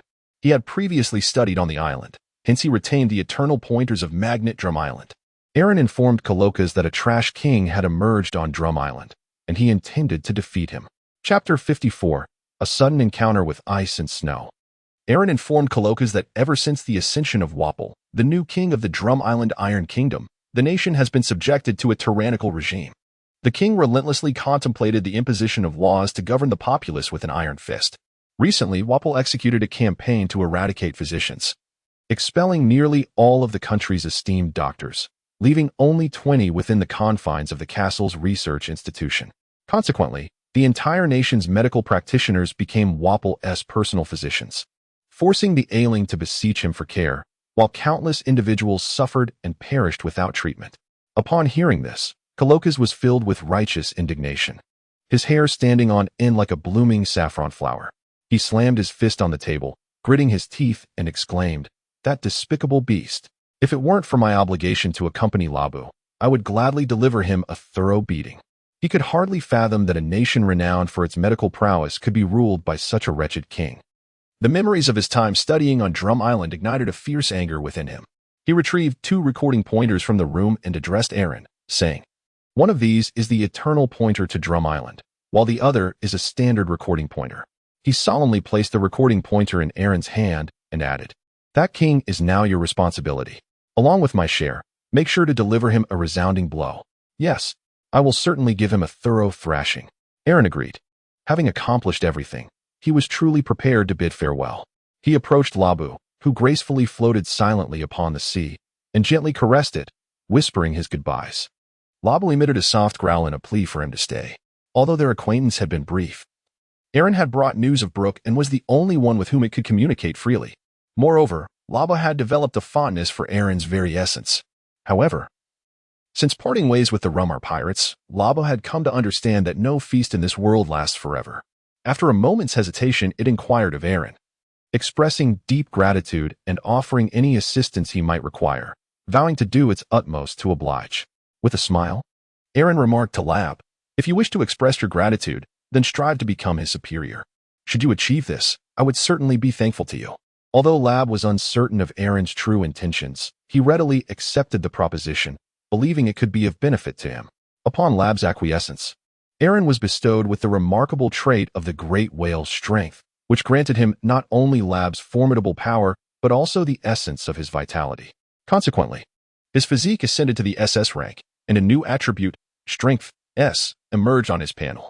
Originally a mere subdivision of physique, strength now stood as a distinct entity, underscoring the immense enhancement the great whale's strength conferred upon Aaron's capabilities. Feeling the surging power within him, Aaron was eager to test his newfound might against the Red Earth continent. Aaron retrieved the Mary from the cosmos and bid farewell to Coloccus and Labu. Coloccus, initially taken aback by Aaron's prowess, then spoke. "Go ahead, Labu. I shall take my leave." Aaron shouted towards Lab. Lab opened his mouth wide and let out a powerful roar. Goodbye, Aaron." As Aaron drove in the direction indicated by the compass, an unexpected phenomenon occurred. The clear sky began to shower snowflakes. The weather transitioned abruptly from summer to winter. For Aaron, a child from the southern regions, this marked his first encounter with the enchanting spectacle of a heavy snowfall. Aaron was utterly captivated by the breathtaking and enchanting spectacle before him. A pristine expanse of white stretched out, as if the entire world had been cloaked in a delicate layer of silvery, feathery substance. Aaron cautiously tread upon the deck, each step upon the snow producing a crisp crunching sound, as if to announce that he had entered an entirely new realm. Aaron extended his palm, allowing the snowflakes to gently descend into his hand, where he felt their coolness and moisture. Aaron could not resist bending down to pick up a handful of snowflakes, meticulously observing their crystalline beauty, akin to exquisite artworks fashioned from myriad tiny diamonds.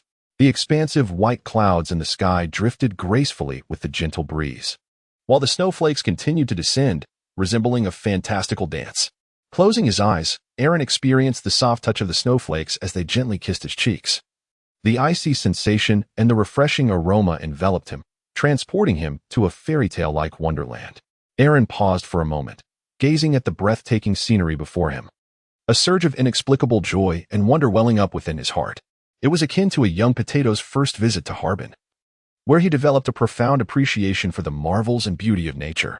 Aaron, clad in a short-sleeved shirt, found the current temperature trivial, thanks to his superior physique of SS rank. Rather, the sensation of snowflakes brushing against his skin offered Aaron a unique delight. As he observed the snow accumulating steadily, a playful spirit awakened within him. Harnessing the wind, he gathered the snow and set about crafting a snowman. Drawing upon the abilities acquired from Usopp, Aaron fashioned a myriad of lifelike snow sculptures. Aaron crafted a towering snowman, resembling a colossal edifice of ice and snow. He sculpted a graceful snow maiden, akin to an elegant fairy of winter, alongside an adorable snow bear and a charming snow rabbit, among other delightful creations. He fashioned snowballs into playful toys and constructed a snow fortress and a snow cottage, evoking a kingdom from a whimsical fairy tale. Aaron reveled in his joy, seemingly oblivious to the responsibilities of adulthood, embodying the essence of a carefree child. Aaron also crafted a delicate model of a beautiful ship, placing it atop the ram of the Mary. He turned to Mary and said, "Behold, this is your likeness." Aaron spent his free time conversing with Mary, yet he remained oblivious to when the ship spirit might finally emerge. In comparison to natural calamities such as earthquakes and tsunamis, snow and ice might be regarded as relatively less perilous forms of severe weather. However, this does not imply that they are devoid of terror. The very fact that snow and ice can give rise to two nature-based fruits is a testament to humanity's dread of these elements. Even ordinary snowfall can inflict considerable damage. And as the relentless flakes descended from the heavens, the ship became laden with ice and snow. With each accumulating layer, Aaron seemed to hear the anguished cries of the Mary, his heart aching with profound sympathy. Aaron hastily used warm air to blow the ice and snow into the sea, swiftly storing Mary within the confines of the system's space, while he ascended into the sky, flying towards the direction indicated by the compass. Along the Grand Route, certain islands are rich in minerals, resulting in a chaotic magnetic field along the entire route, with both ocean currents and winds being unpredictable. The sea here, whether in terms of wind, sky, waves, or clouds, is utterly unreliable. The only constant is the direction indicated by the compass. Thus, as long as one follows the compass's guidance, there is no fear of losing one's way. For those who possess the ability to fly, this is indeed a fortuitous circumstance. Chapter 55. Magnetic Drum Island. From a meteorological perspective, the numerous islands along the Grand Route can be categorized into four types: Spring Island, Summer Island, Autumn Island, and Winter Island. Each island experiences its own distinct seasons. Magnetic Drum Island, however, is classified as Winter Island, perpetually shrouded in cold throughout the year, with even summer bringing snowfall. As Aaron soared through the sky, his gaze fell upon a pristine white island adrift upon the cerulean sea. Towering snow-capped peaks rose majestically from the land, Their summits characterized by sheer cliffs that, when viewed from a distance, resembled colossal chimneys piercing the heavens. All around him, a mesmerizing expanse of silver adorned the landscape. Rooftops, roadways, and distant mountains were enveloped in a blanket of white. The unique climate of the Grand Line rendered the island perpetually frigid, with temperatures often hovering below zero, plunging even further into the depths of winter, where extremes could reach several degrees below freezing. In order to blend in, Aaron donned a long robe, accompanied by a hat and goggles, and descended upon a vacant field. The nation of Magnetic Drum is indeed renowned worldwide for its exceptional medical prowess, far surpassing that of other countries. The physicians here possess a robust theoretical foundation, and the average standard of medical practice is remarkably high, giving rise to countless eminent doctors. Each year, innumerable individuals flock to this land in search of healing. Regrettably, King Vapal has implemented the notorious doctor extermination plan, which mandates the selection of the nation's 20 most outstanding and compliant physicians, while mercilessly executing or exiling all others who dare to claim the title of doctor. Merely 20 practitioners remain within the castle's research institution, ensuring that the Dr. 20 team becomes the sole avenue for medical assistance. Consequently, the entirety of the nation's physicians has been reduced to the exclusive servants of Vapal. When illness befalls anyone, they are left with no recourse but to beseech Vapal, who revels in the sight of their desperate pleas, purely for his amusement. What was once a thriving medical powerhouse is now waning due to the folly of a foolish king. Meanwhile, news has not reached distant lands in a timely manner, leading many to arrive from afar seeking treatment, only to meet a tragic fate, for without physicians to attend to their ailments, they ultimately perish in a foreign land. Amidst the throng of patients, Aaron sought desperately for a physician capable of healing their ailments. Upon entering the village of Grand Horn, he beheld a brawny man, flanked by several armed soldiers, forcefully expelling a group of doctors clad in white coats. With tears welling in his eyes, the muscular man pleaded, "Gentlemen, I implore you, depart swiftly. Leave this place at once, or you shall find it impossible to do so soon." An elderly gentleman, his hair nearly white, retorted, "We shall not abandon this place. We will never yield to Wapple. Even if it means death, we shall perish here."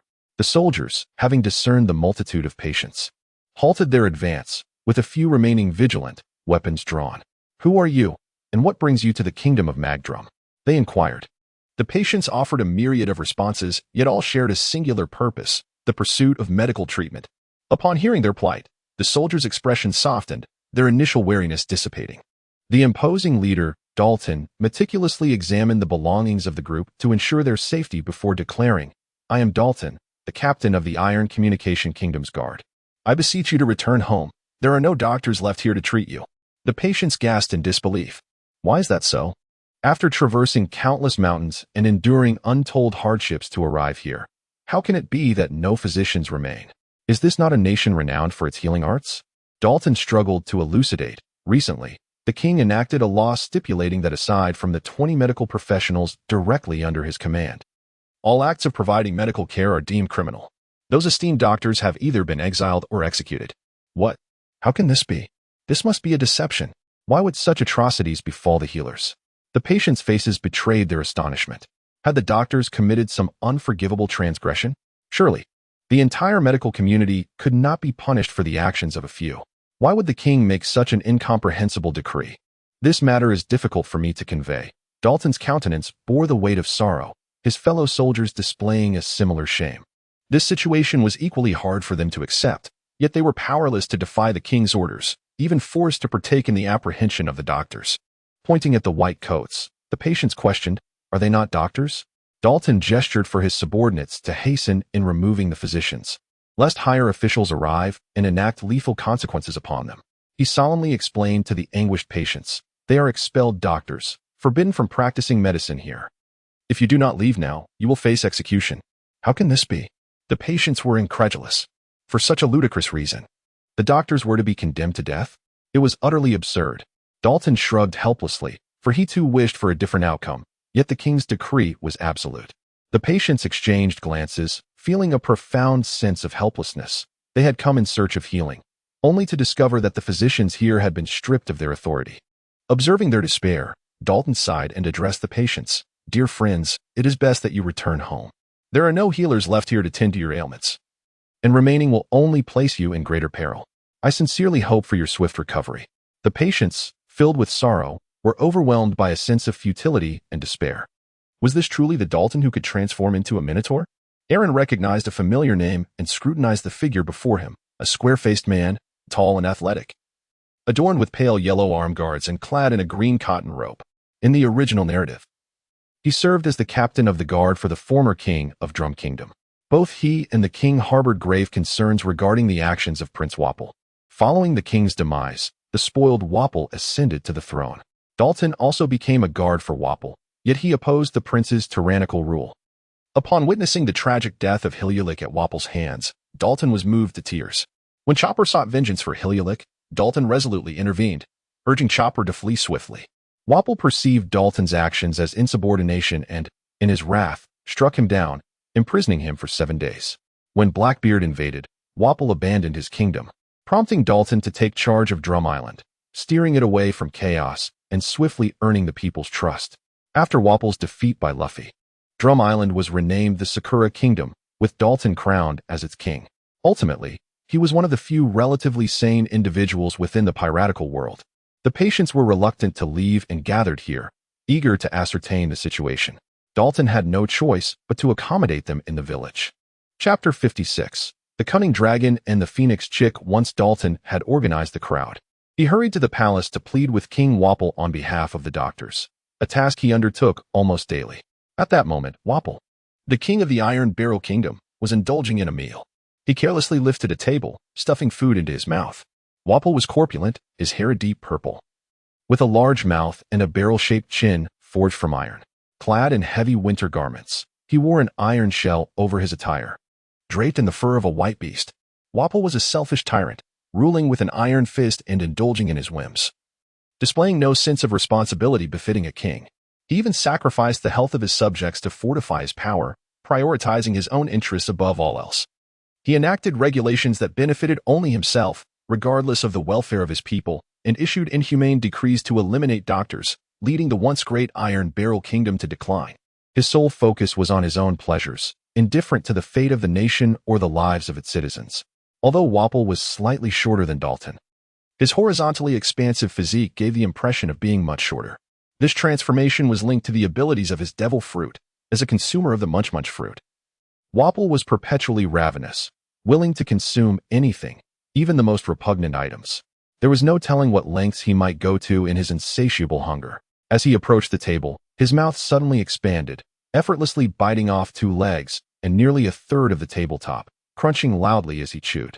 The Gulp Gulp fruit, a legendary fruit in the world of One Piece, was a power that Arlong yearned to possess. Upon consumption, the Gulp Gulp fruit allows one to ingest anything, integrating it into their body or synthesizing new entities. It even grants the ability to devour oneself to alter one's physique, enabling one to slim down or even consume the powers of other users. This is undoubtedly more advantageous than the dark fruit. As an individual aligned with industrial pursuits, Arlong held a particular admiration for the Gulp Gulp factory. It could transform ingested items into new creations, merge 2 living beings, and synthesize new materials from consumed minerals. In the original narrative, Wapple had utilized the Gulp Gulp factory to create a shape memory alloy known as Wapple Alloy, amassing immense wealth and even rebuilding a nation, culminating in marrying a world beauty. The notion of an entirely automated factory, operating solely on imagination and will, is indeed a remarkable concept, one that is almost unfathomable. Yet now, Wapple was squandering the capabilities of the Gulp Gulp fruit. Ugh, this tastes dreadful. Wapple spat out splinters of wood, indifferent to Dalton's reports, and continued to mutter to himself, I am utterly tired of this. Let us search for something new to consume. At this moment, an abstractly featured man stood beside Wapple, respectfully suggesting, Your Majesty Wapple, why not try consuming a house? There are plenty of vacant ones available. This man, named Jess, though sharing the name with the affluent figure from the city, was markedly different in appearance. He served as an advisor to the Iron Barrel Kingdom, characterized by his thick, wave-like lips and long arms, excelling in archery as a sharpshooter capable of hitting targets with 3 arrows simultaneously. He advocated that Wapple's tyrannical governance was a means of protecting the populace and consistently sided with him. Jess perceived Dalton as a colleague but disapproved of his indecisiveness. He recognized Dalton's reluctance to deal harshly with the doctors, often capturing those expelled by Dalton and deliberately executing them in his presence. His remarks aimed to undermine Dalton. The latter's expression soured, realizing that the so-called vacant houses were merely those left behind after the eradication of the doctors, an epitome of dark humor. Dalton had once served the late king, who had shown him kindness, and thus he aspired to assist Wapple in revitalizing the Iron Barrel Kingdom. Regrettably, Wapple held no regard for Dalton, favoring his sycophants, Jess and Cromarty Mon. For someone like Dalton, who harbored loyalty to the king, defying royal commands was a daunting task. Thus, he could only extend a modicum of assistance to the doctors within the confines of his authority. Consequently, he sought to counsel the king, hoping to persuade him to rescind his orders. Walpole disregarded Walpole once more, drawing forth a long sword, which he used to skewer a morsel of pastry, crunching it with the blade before consuming it whole. Seizing the moment, Jess slyly remarked, "Dalton, at times I truly fail to comprehend your loyalty. Do you serve His Majesty the great king, or the common folk?" Upon hearing this, Walpole cast a profound glance at Dalton and resumed his feast.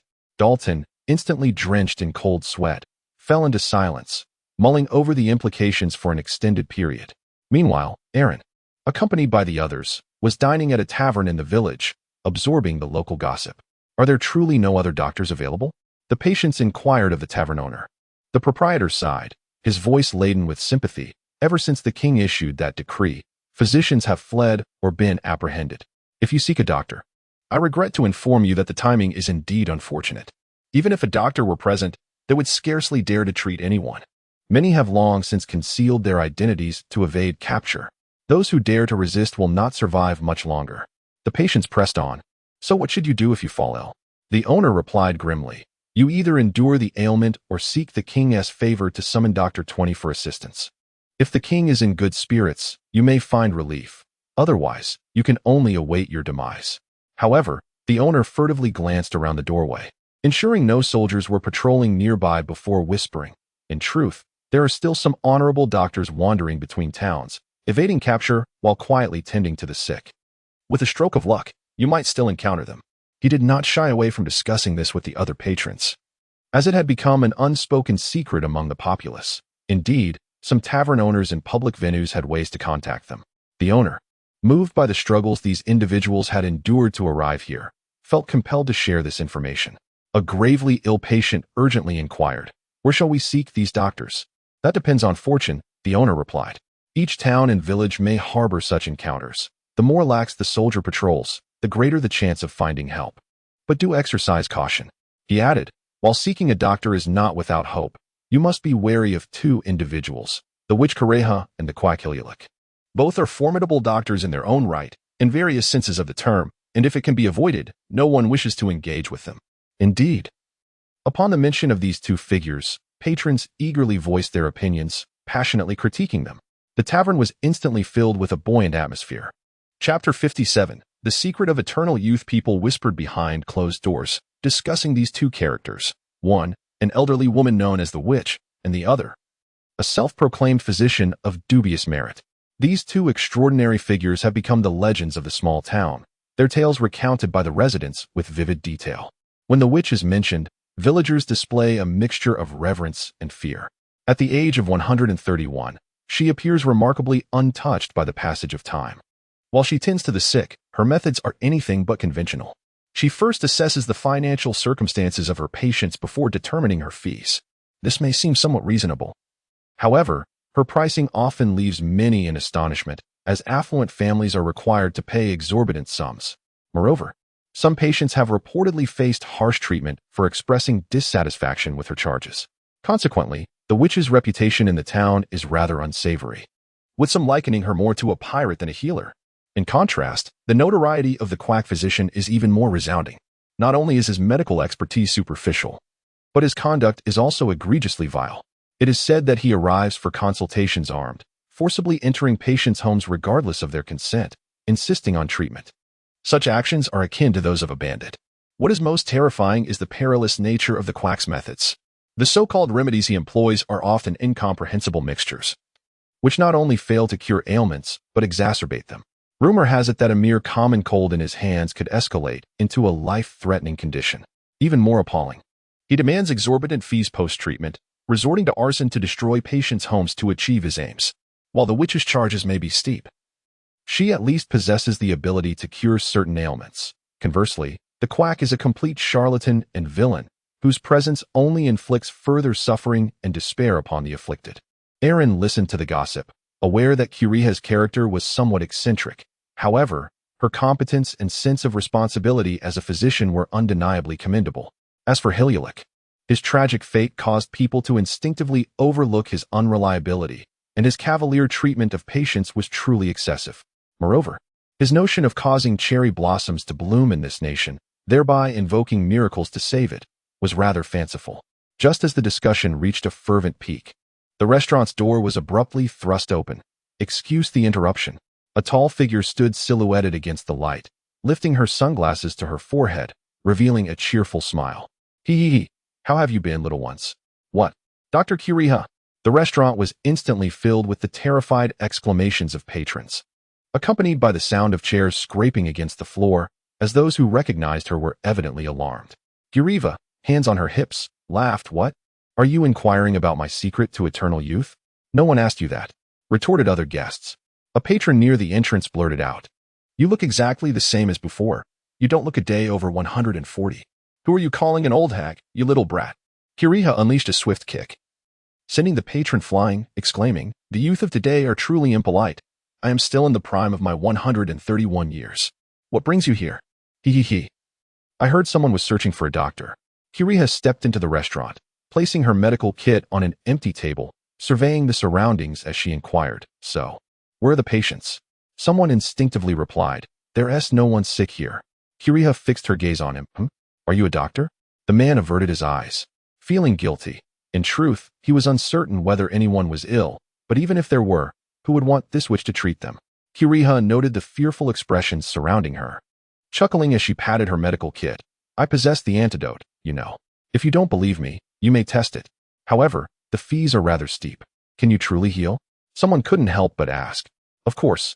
I possess 131 years of medical experience, Kiriha declared with pride. And what of that quack? What is his true background? Another inquisitive patron inquired. Humph, that fellow is a charlatan, hardly deserving of the title of physician. I've heard he dares to practice medicine in this small town under the guise of a doctor, simply stealing my business. Kiriha's expression was one of disdain. Listening to Kiriha boast about her extensive medical experience, the patients felt they had no choice but to seek her care. Discerning eyes. Kiriha proudly patted her chest and began to diagnose the ailments of those gathered. Although the villagers were still filled with dread towards the witch, for those in dire need of medical attention, they had no choice but to seek her help. Just as Kiriha was preparing to treat the patients, a sudden uproar and the sound of hurried footsteps echoed from outside the hall. A man clad in a white coat rushed into the dining area, shouting to the crowd, This is terrible. The king seeks to consume your homes. It turned out that the royal advisor, Jess, had brought Wabal to devour the houses originally belonging to the doctors. However, as Wabal became increasingly ravenous, he disregarded everything around him, opening his mouth wide and indiscriminately devouring the nearby structures. As for the residents who once inhabited those homes, Wabal paid them no mind. For everything in the magnetic drum kingdom belonged to him. A few mere buildings were of no concern to him. Upon hearing this news, the expressions of those in the dining hall shifted dramatically, and they rushed out, hurrying back to their homes to discuss the calamity. Kiriha's face grew solemn. She recognized the urgency of the situation and promptly gathered her medical kit, preparing to venture forth. I will assess the situation. You all stay here, she declared. As the crowd watched her exit the dining hall, an inexplicable sense of reassurance washed over them. After all, in such dire times, only the witch might possess the means to save them from disaster. Outside, Wabal continued to consume the houses, while several individuals, including Dalton, knelt on the ground, pleading with Wabal to spare their homes. A middle-aged man clutched Wabal's leg, tears streaming down his face as he implored the creature to return his wife and children. Among the crowd that had fled the dining hall, a few stood paralyzed, much like the man, overwhelmed and unsure of what to do. Then, with a roar of fury, they charged towards Wabal, as it seemed their own families had been swallowed by him. Listening to the wails of the distressed, Kiriha emerged from the dining hall with a grave expression. She knew she had to act to divert attention. Who else on Magnetic Drum Island could accomplish such a feat? With a smile, she called out to Wabal, Hey, you over there, Big fool, weren't you looking for me? Here I am, come quickly. Wobble halted his actions and turned to face Kureha, his expression brimming with excitement. His two sycophants, Jess and Chromalomon, also looked thrilled and exclaimed to Wobble, Your Majesty Wobble. What a fortuitous encounter! Who would have thought we would find the witch here? Capturing her will ensure that no one can oppose your reign. As for the quack, he is of no concern.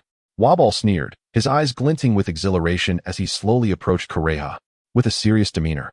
Kureha retrieved a vial of blue potion from her medical kit, hoping to save those who had been consumed.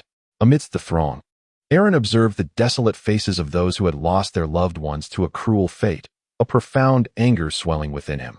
Indeed, the epitome of selfishness. Vabble was nothing short of a beast. With Aaron's remarkable mastery of observation, he discerned that those recently consumed still retained a flicker of life. Time was of the essence, for they could be digested and disintegrated in an instant. Thus, without further hesitation, Aaron took decisive action. This was the moment of truth. Aaron wielded the third-generation sword. Enveloped in haki, and with a powerful stomp, he vanished from his original position, reappearing suddenly before Wobble. With a forceful upward slash, he cleaved through Wobble's upper body. In an instant, he executed a swift maneuver to Wobble's rear, delivering a powerful strike with his left hand upon his back.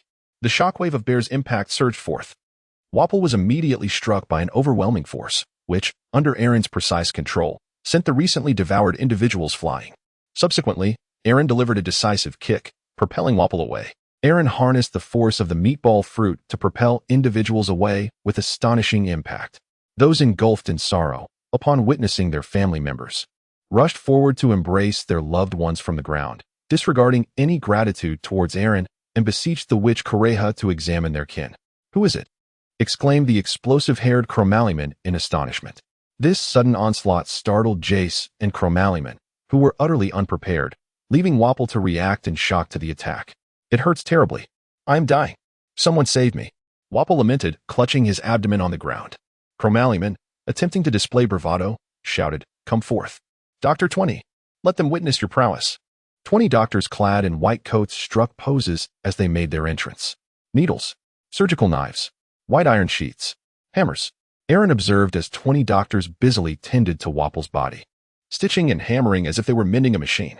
Moments later, Wobble, feeling his restored belly, exclaimed, Oh, I'm still alive. I thought I was destined for death. In truth, Aaron could have easily dealt with Wobble, but doing so would have deprived him of the unique abilities Wobble possessed. After all, Aaron's purpose for coming to Magnet Drum Island was precisely to acquire those qualities. Thus, he decided to allow him to linger a bit longer. Chromalomon glared at the unfamiliar figure before him, seething. Who are you to act so audaciously before the sovereign of the Iron Bucket Kingdom? Wobble, still touching his belly in disbelief, remarked, You just struck the monarch of a World Alliance nation. Are you not afraid of the world government coming to apprehend you? The onlookers murmured among themselves. Indeed, Wobble is the king of a World Alliance nation. Will the benefactor face no consequences for such actions? Meanwhile, the villagers receiving treatment from Kureha urged Aaron to flee, expressing that he had already done enough. They were immensely grateful for his assistance in rescuing their families, and there was no need for him to confront the king any further, lest he attract a bounty upon his head. How delightful it seems to encounter such an intriguing individual, Giriva mused, her gaze momentarily drifting from her patient to Aaron. Having lived for over a century, she recognized the formidable power the young man had just wielded. As someone who often kept abreast of worldly affairs, her failure to recognize him suggested that he might not be a wanted man. The prospect of someone daring to defy a king without a bounty was utterly fascinating. Aaron mocked, Huh? With such a foolish demeanor, you still claim to be a king? How amusing. At your level, should I strike you? The world government might even reward me. How infuriating. I am truly enraged. Wobble leapt up, seething with anger. Lord Wobble.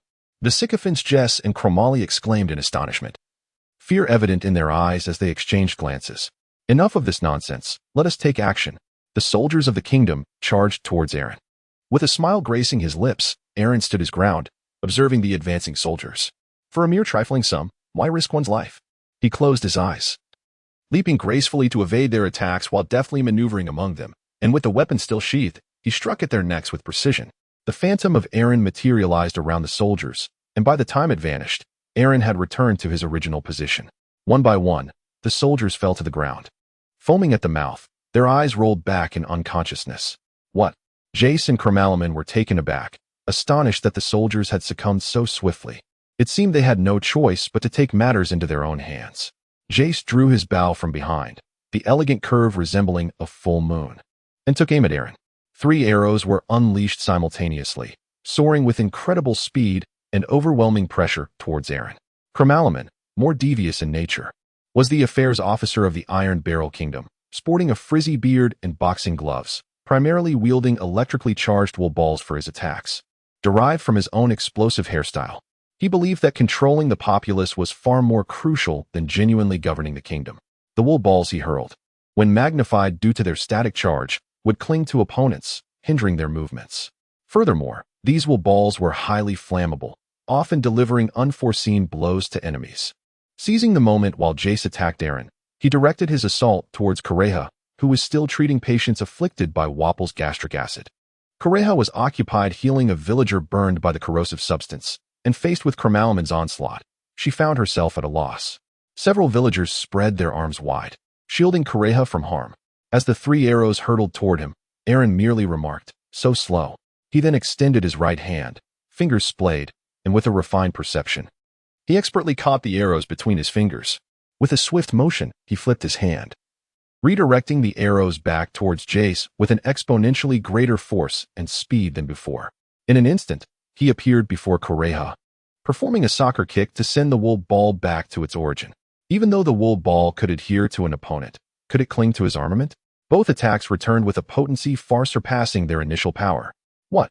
The 2 men gasped in shock as they witnessed their own attacks hurtling back towards them. The 3 arrows pierced through Jace's body, leaving 3 gaping wounds from which he would never rise again.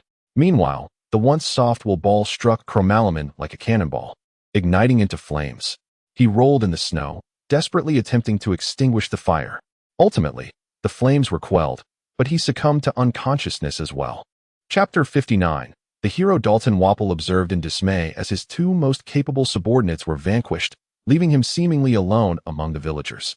Gritting his teeth, he glared menacingly at them, roaring, "Unforgivable! Unforgivable! I shall annihilate every last one of you, not sparing a single soul." Swallowing his fury, Wapple transformed his hands into cannons, his head into a chimney, and his body into a house, capable of launching projectiles from both his hands and head. "Prepare to meet your doom." Wapple spun his body, unleashing a barrage of cannonballs in every direction. The wretched boy, since you aspire to save others, let us see how many lives you can salvage under this attack. Wapple twirled and leaped, eyes closed, unleashing a barrage in all directions like Chimera. The villagers, in utter despair, covered their mouths, their bodies weakening as they sank to the ground, hopelessly gazing at their homes on the brink of ruin. Aaron was taken aback by Wapple's audacity, as well as his sheer madness. Without a moment to spare, he summoned the power of the wind, raising his right hand. A quintet of wind walls encircled Wapple, enclosing him from all sides, above, below, left, right, and front, leaving no gap for escape. Even if Chimera spun at an incredible speed, she could inflict no damage against such impenetrable defense. Just as Wapple's internal energy was about to be unleashed, his own cannonball collided with another he had previously fired, resulting in a tremendous explosion within that confined space. When the cacophony subsided, only a bloodied Wapple remained standing. "Curse it! How dare you treat me this way?" Wapple grunted as he struggled to rise. Then, in a shocking act, consumed himself. Slimming Wapple, he swallowed his own body, transforming into an iron barrel, thereby altering his skeletal structure. Shortly after finishing this grotesque act, a taller and leaner Wapple emerged from the barrel, his injuries significantly healed. "Die!" Wapple declared as he became exceptionally agile, leaping into the air to deliver a flying kick towards Aaron. In a startling turn of events, Wapple returned with even greater speed, crashing heavily to the ground and carving a deep trail through the snow. The villagers, who had been frozen in disbelief, watched as Aaron mercilessly subdued their king. After witnessing Aaron protect their homes and then send Wapple flying, they erupted in thunderous cheers and applause. Had the battle not still been in progress, they might have rushed in to hoist Aaron high into the air in celebration. The tall, thin Wapple, however, managed to rise once more, fortuitously spotting Dalton still kneeling on the ground. With a surge of elation, Wapple at last realized that one of his loyal subordinates was missing. He barked a command at Dalton. "You, Dalton, how can you remain indifferent while your king is being assaulted? What are you plotting? A rebellion, perhaps? I command you, As your king, to eliminate that boy immediately. Wapol was acutely aware that Dalton was no match for the boy. He merely intended for Dalton to sacrifice himself while he returned to the palace to retrieve the ultimate weapon of the Iron Barrel Kingdom, the Royal Iron Barrel Crown 7-shot cannon. Wapol's artillery. He was convinced that no one could withstand the might of his ultimate weapon. Dalton regarded Wapol with a grave expression, remaining still. What is the matter? Is even the king's command insufficient for you? Do not forget the countless favors bestowed upon you by my father. You wretched servant! Wapol shouted furiously at Dalton. Gradually, Dalton straightened up and began to approach Aaron step by step. Observing this, Wapol burst into triumphant laughter. The villagers, witnessing Dalton's resolve, pleaded, Please, no. Dalton. It remains uncertain whether it was Dalton's pleas for Aaron or the other way around. Step by step, Dalton traversed the snowy terrain. The concerned voices of the villagers echoing in his ears, yet his mind was haunted by vivid images of Wavell devouring houses and people. The chaotic scene of the earlier attack, the doctor being slain and expelled, the heartbreaking sight of children left to perish without aid. With each stride, tears streamed down his face. With every step, he transformed further into the half-beast, black bison form. Upon reaching Aaron, the villagers, filled with worry, gazed pleadingly at Dalton. When they witnessed him turn to face the king, a wave of relief washed over them, and smiles broke out. What is the meaning of this? Do you comprehend the consequences of defying my orders? Wavell seethed, witnessing Dalton not only refrain from attacking Aaron, but instead directing his fist towards himself. Igniting a fury within him, Dalton closed his eyes, forcing the tears to cease. At last he spoke. His tone no longer one of reverence, but rather flat and resolute. Do you still not understand, Wavell? You dare to utter my name so casually. Wavell exclaimed, visibly perturbed. Dalton replied with disdain, I have just come to a conclusion. What conclusion? Wavell inquired, unable to contain his curiosity. Under your governance, this nation has no future. Dalton proclaimed with unwavering conviction, then bellowed, as long as we stand above the citizens, this country cannot be revitalized. No matter how advanced its medical technology or how progressive its pharmaceutical research may be, as long as you remain, this nation is beyond salvation. What foolishness are you spouting? This is my kingdom. I am its greatest king. Wavell retorted loudly, then continued to mock. Do you fancy yourself a heroic savior of the people? Spare me your delusions. Servant, what benefit would it bring you to abandon your status and ruin the nation? Do you truly believe those commoners would be grateful? Do not flatter yourself, Dalton. Status and kingship hold no significance for me. Your existence is what matters. Dalton countered. You still fail to grasp it. No position, even that of a king, can supersede the citizens. He faced Wavell with the head of a bull. No one can rise above the people. For their sake, I beseech you to perish, Wavell. Experience the wrath that the citizens have accumulated for so long. With a roar of anger, Dalton transformed into a raging bull, fueled by the fury of the people, charging forth with an unstoppable momentum towards Wavell. Enraged, Wavell too surged forward, intent on personally eliminating this rebellious figure. The two clashed violently upon the snow, their collision producing a thunderous sound. I never anticipated such betrayal from you, Wapol shouted in fury. Dalton paid him no heed and continued to crash into him with furious might. Under normal circumstances, Wapol should have easily surpassed Dalton. Yet he had already sustained severe injuries and depleted his reserves, leaving him to engage Dalton in a battle of sheer physicality. However, Dalton, a Zoan-type devil fruit user, had the advantage while Wapol remained in his emaciated form. Ultimately, the clash resulted in a stalemate, with both combatants sent sprawling. Nevertheless, even in this weakened state, Wapol was still the larger of the two. He weighed in at 8 taels, while Dalton was merely half a gene. Dalton found himself at a disadvantage. Chapter 60. Hope as Dalton was propelled further away than himself, Wapol erupted into laughter. Ha ha ha ha ha ha. Look, Dalton, as long as you utter a simple apology, I shall spare you. Dalton remained silent, rising to transform into his half-beast form, charging once more at Wapol. A barbaric charge. This time, his speed was such that he left after-images in his wake. Curse it, Wapol shouted. Devour. Wapol's house. Wapol reverted to his house form, colliding with Dalton. The impact between Dalton's wild charge and Wapol's house form produced a thunderous sound. Wapol's house form swayed precariously under Dalton's onslaught, but stood firm against the assault. You traitor! I shall make you regret this for eternity, Wapol roared. The reign of the king is over. This will now be an era for the people. Dalton bellowed in response. The intensity of their clash escalated, with afterimages flickering amidst the flurry of snowflakes, as if enacting a life-and-death struggle. Dalton's beast form could not match Wopple's emaciated form, let alone when Wopple transformed into the highly defensive house form. Unsurprisingly, Dalton found himself at a disadvantage once more. Suddenly, Dalton's pupils constricted as a tremendous force struck him, sending him flying. It turned out that in the previous exchanges, Wopple had not exerted his full strength but had been waiting for Dalton to weaken before unleashing a sudden surge of power, catching Dalton off guard. Dalton reverted to his human form, collapsing in the snow, battered and bleeding profusely. The villagers on the battlefield watched Dalton's plight and rallied to encourage him. Hearing their shouts, Dalton struggled to rise once more. Just as he prepared to summon the last vestiges of his strength to charge at Wopple, Aaron's figure suddenly appeared before him. "Enough. You have done more than enough. Allow me to take over from here." Dalton glanced at Aaron, then at the surrounding villagers, shaking his head in refusal. "No. I appreciate what you have done. However, this country ultimately belongs to us. We shall be the ones to overthrow the king. If you rely on me to vanquish the king, who will you depend on when I am no longer here?" He thumped his chest, resolutely declaring, "To forge a life of happiness, we must ultimately rely on ourselves." Upon hearing his words, the other villagers seemed to draw courage from Dalton, hastening to their homes to retrieve their weapons and standing behind him in a show of solidarity and support. Aaron gazed at Dalton's earnest expression, nodded, and smiled genuinely, saying, "In that case, I shall return it to you." Leaning closer to Dalton, he whispered, "Allow me to offer you a small token of support. Do not resist." In a flash, Aaron swiftly injected Dalton with 2 doses of hormones before anyone could take notice. The healing hormone provided a modicum of relief to Dalton's injuries, while the stimulant hormone induced an overwhelming surge of exhilaration, granting him temporary strength yet accompanied by severe side effects. As Dalton sensed a significant improvement in his condition, he felt an invigorating power coursing through his body.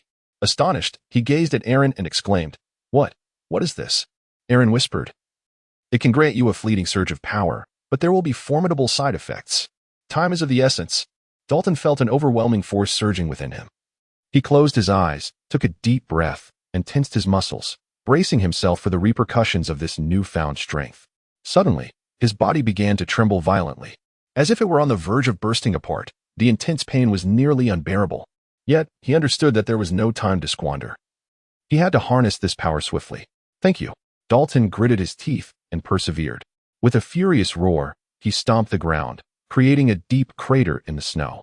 He charged towards Wobble with a speed that made him seem like a tempest incarnate. In the wind, Dalton's voice echoed, experienced the might of the people's wrath. Wobble sensed the formidable aura emanating from Dalton, and a flicker of fear ignited within him. He attempted to revert to his slender form to enhance his agility, hoping to evade the impending assault, but it was too late. Dalton, propelled by the fury of the populace, collided violently with Wobble's house form, producing a deafening crash. Snowflakes swirled around them, and the entire battlefield was enveloped in their shockwave. Cracks appeared around Wobble's body as his house form began to shatter, countless fragments scattering in all directions. Dalton's power erupted to its zenith, instantly dismantling Wobble's house form, causing Wobble to revert to human shape and collapse in the snow.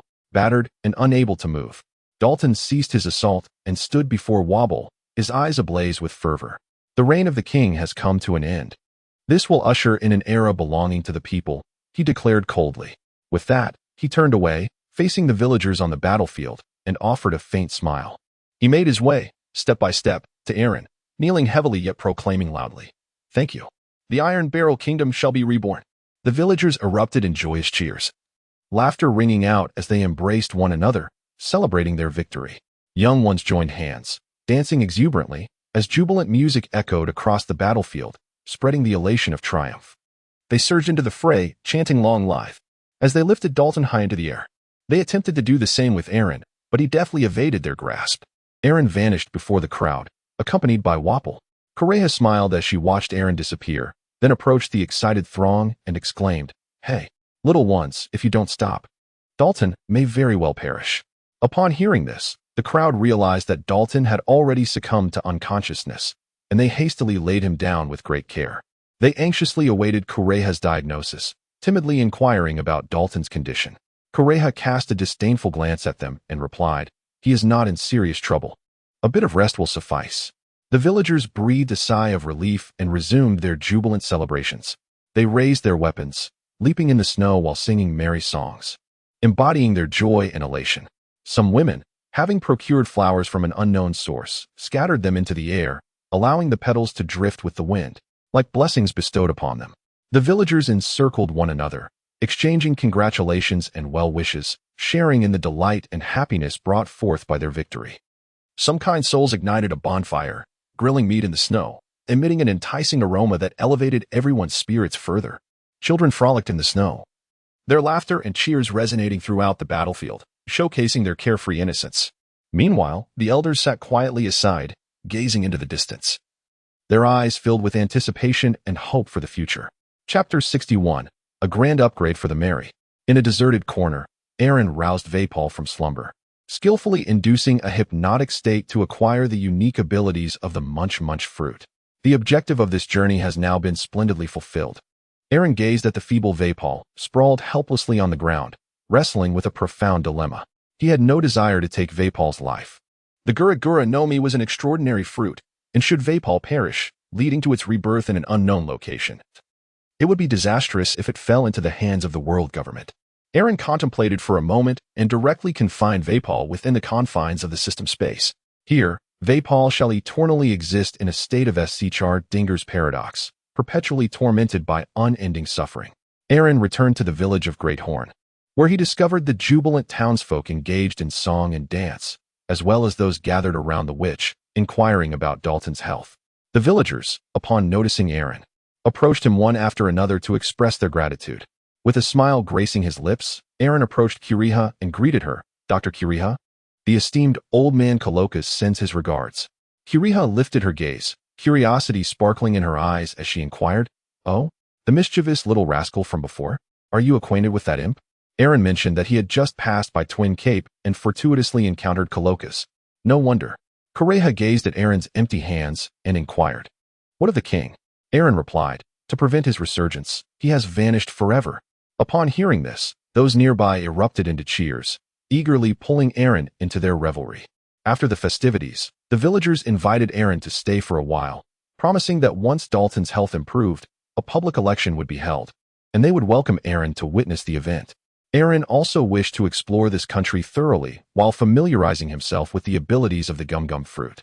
Thus, he readily agreed.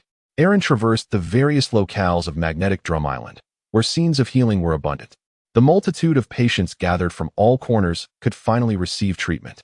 However, the overwhelming number of individuals seeking care, coupled with a significant shortage of physicians, resulted in a dire scarcity of both hospital beds and medical practitioners, leading to scenes of desperate pleas for assistance. With the fall of Vapal, his policies were promptly rescinded, allowing doctors to once again reside in this place. Nevertheless, returning to their former pinnacle of success would require a considerable amount of time. Aaron has temporarily settled in the kingdom of magnetic drums, engaging in activities such as climbing snow-capped mountains, skiing, enjoying outdoor picnics in the snow, and observing the rich culture of the snow country. Aaron had an exhilarating experience. Aaron rented a large horned sheep in the village of Big Horn and embarked on a journey across the enchanting magnetic drum island. The village derived its name from the abundance of these magnificent creatures. During his exploration, he encountered one of the unique fauna of the magnetic kingdom, the carnivorous rabbit known as the labong. This formidable creature, larger than a bear, possesses a fierce temperament and thrives in packs, exhibiting an utter disdain for human presence.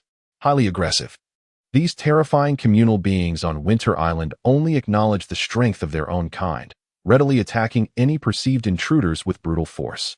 When the ferocious labong faced the even more ruthless Aaron, they were swiftly vanquished, leading the survivors to retreat in haste. The meat of these peculiar rabbits is rather ordinary, but given their carnivorous diet, Aaron decided to preserve some in his system space for future sharing with deserving individuals. Aside from frolicking in the snow, he devoted himself to the study of the swallowing fruit, perhaps due to the fortuitous influence of the conqueror's haki. Aaron rapidly developed an alloy that surpassed the renowned Weibo alloy. Weibo alloy is currently the most sought-after metal in the pirate world, renowned for its superior properties. This alloy possesses a remarkable memory function, allowing it to self-repair when damaged, exhibiting hardness and reliability that surpasses ordinary materials. Both the Navy and pirates alike covet Weibo alloy for its unparalleled qualities. The alloy studied by Aaron has been enhanced with the remarkable characteristic of lightweight, rendering it a truly perfect material. Upon acquiring the Aaron alloy, Aaron brought the Mary into the Tontata factory, embarking on a transformative upgrade for the vessel. A layer of Aaron alloy was directly applied to the surface of the Mary, metamorphosing it into one of the earliest ironclad ships. With the infusion of Aaron alloy, its defensive capabilities became astonishingly formidable. Even when damaged, it possesses the ability to self-repair. Furthermore, the creativity bestowed by the Tontata fruit surpasses that of weapon fruits, particularly within the Tontata factory, which is a veritable testament to boundless imagination, allowing for limitless possibilities. Aaron has thoroughly mastered the ultimate weapon of the Iron Barrel Kingdom, the Royal Iron Barrel Crown 7-linked shotgun cannon, and has upgraded all the weapons aboard the Mary. The benevolent Maxim, the compassionate Gatling. Aaron directly transformed the main cannon of the Mary into an oversized Maxim gun. He also produced numerous firearms such as the AK-47 and Barrett. Moreover, he successfully created the Dragon Sniper and Fire Chelan. For the past few days, Aaron has been reveling in these endeavors. However, upon consuming the Mary, he discovered a faint life form. Aaron speculated that it was a ship's spirit in the process of being born. With the aid of his unique abilities, he sensed that this life form was uncomfortable residing within the system's space, which was far too terrifying for any living entity. Aaron hurriedly apologized, assuring that he would never again confine her within the confines of the system's space. Previously, he had taken Mary into the system to protect her from potential harm. But now that Mary had undergone a complete transformation, she was no longer at risk. Aaron felt a renewed sense of security in utilizing Mary's capabilities. Following the disappearance of Wobble, Kureha took up residence in the Magdrum Castle, transforming it into a vast hospital. The establishment was now filled to capacity with patients, as Kureha diligently tended to their ailments, while the doctors, having been conscripted by the sorceress, assisted her in her noble endeavors. Among the patients was Dalton, who lay on one of the hospital beds, expressing his gratitude to Aaron. "Thank you for saving this nation." Aaron quickly countered, asserting that it was their own merit. Dalton remarked that it was Aaron who fired the first shot, instilling in them the courage to defy the king. Furthermore, Dalton's ultimate triumph over Vapor was also a testament to the strength lent to him by Aaron. Aaron remarked that if one wishes to express gratitude, they ought to govern the nation well. Undoubtedly, Dalton will be elected in the forthcoming elections. Dalton also inquired of Aaron how to deal with Wapple's two sycophants. Aaron urged for a public trial, allowing the people to decide the matter. After expressing his gratitude to Aaron, Dalton also extended his thanks to the witch Kureha, appreciating her assistance to the common folk during the period when doctors were scarce, as well as for her treatment of himself. He expressed his hope that she would assume the role of Minister of Health in the new nation, leading the physicians and expanding their ranks. Kureha playfully remarked, "Oh, have you not yet ascended to the throne, and already you wish to take action?" Dalton felt a flush of embarrassment, yet, for the sake of his people, he asserted with conviction, "For the nation and its citizens, I am most deserving." He then bowed deeply towards Kureha from his sickbed, imploring, "For the country and the people, I entrust this to you." Kureha lifted her sunglasses, responding, "This seems rather amusing. I accept." Chapter 62. The meeting while Aaron was enjoying his time on Drum Island. News of his defeat of Wapple reached the world government. At the Navy headquarters, the newly appointed Admiral Sengoku was troubled by the vacant admiral position. He had a few suitable candidates in mind, yet the most favored, the Marine hero Monkey D. Garp, once again declined the promotion. Regardless of his strength, prestige, or experience, Garp was the most suitable choice for the role, but ever since the death of Pirate King Roger, he seemed to have lost his motivation, leading a languorous and idle retirement, neglecting even his work schedule. When Roger was alive, Garp had been frequently mentioned for promotion to admiral, but he consistently refused, prioritizing the pursuit of Roger and his own freedom of movement. Now that Roger was deceased, Garp's continued refusal to ascend to the admiralty seemed a tragic waste of opportunity. Presently, Garp occupied himself solely with donuts and reminiscing about his beloved grandson. In a fit of anger, Sengoku slammed his palm on the desk. "Admiral." His aide entered the office, handing him a telegram from the world government. Sengoku quickly scanned the document, his fury reigniting as he pounded the table and demanded, "Is the intelligence accurate?" The CP organization of the world government confirmed it repeatedly, asserting its validity. "Summon a meeting. All officers of Rear Admiral rank and above, assemble." "Yes, I will relay the orders at once." In a mere 5 minutes, All the rear admirals stationed at headquarters gathered, arranged in 2 rows within the conference room. Sengoku wasted no time, diving straight into the matter at hand. According to reliable sources, in the first half of the Grand Line, in the renowned medical nation, the Kingdom of Drum, King Wapple has been overthrown. And he may even have met with foul play. Sengoku surveyed the room, his expression grave. He embodies a righteous authority over the world. Having firmly believed in the government's orders since his youth, his unwavering commitment to fulfilling tasks has elevated him to his current position. Those who harbor doubts about the government, even if they are comrades, become targets of his fervent loyalty. For him, disobedience to government commands equates to a lack of naval allegiance, and his steadfast ideology drives his actions. The overthrow of a member nation of the world government is a grave affair, particularly as it coincides with the impending World Conference, drawing heightened attention from the Marines. Upon reviewing the intelligence gathered by the World Conquest CP organization, Sengoku found himself astounded. According to the information from the World Government's CP organization, the mastermind behind this incident is none other than Aaron L. With a stern expression, Sengoku produced a photograph of Aaron, slamming it onto the table. Although the origins of the photograph were unknown, Aaron's radiant smile, striking features, and robust physique instantly garnered affection. Formerly a hunter of pirates in the East Blue, he had hunted down the Black Cat pirates, the Buggy pirates, and even the Fishman pirates that had just entered the East Blue from the Grand Line. As Sengoku spoke, he shouted at Garp, emphasizing that Aaron hailed from Windmill Village in the East Blue, the same place as Garp himself. Observing Garp, who was blissfully devouring a donut while dozing off, with bubbles forming from his nostrils, Sengoku's frustration peaked. He slammed the table and bellowed, "Garp, are you listening?" The immense sound waves disrupted Garp's peaceful slumber. Rubbing his eyes, Garp instinctively reached into his bag for another donut. Unfazed by the stares directed at him, he continued munching while saying, "Is there something you all need? It's rather embarrassing to have everyone staring at me." "Garp," Sengoku shouted, "pay close attention to the intelligence on the table." Chuckling, Garp scratched the back of his head and glanced at the documents spread before him. "Oh dear, even creatures like fishmen can be so easily slain. How terrifying," murmured Poliusolino, a future admiral, as he lit a cigarette, his expression reflecting genuine fear. Sakazuki, known as a kainu in the future, meticulously reviewed the information and admonished Poliusolino, "Focus, Poliusolino, and stop jesting." "Ah, so it is this kid," Garp remarked with a grin after perusing the intelligence. All the senior naval officers in the office turned to gaze at him. Sengoku inquired, "Garp, do you know him?" Garp nodded, stuffing another donut into his mouth as he replied, "I think I met this kid about a year ago at the tavern in my hometown. He was a waiter back then. I never imagined he would make it to the Grand Line and accomplish such a remarkable feat." With that, Garp tilted his head back and fell asleep. "Garp!" With a fierce roar, Sengoku extended his hand and gently patted Garp. The impact caused Garp's nose to burst, and in a daze, he heard someone mention the disgrace of the Navy. He groggily inquired, "Huh? Who is talking about me? Oh no, I must have dozed off." "Garp, focus," came the admonition. "What does it matter? After all, he's just a worthless king. Instead of wasting time on this, you might as well indulge in more donuts." Garp, munching on a donut, nonchalantly picked his nose and lamented, "Such a heinous individual ought to be thoroughly eradicated as a cautionary example." The current Vice Admiral Sakazuki of the Navy headquarters coldly proclaimed, adhering to a strict sense of absolute justice.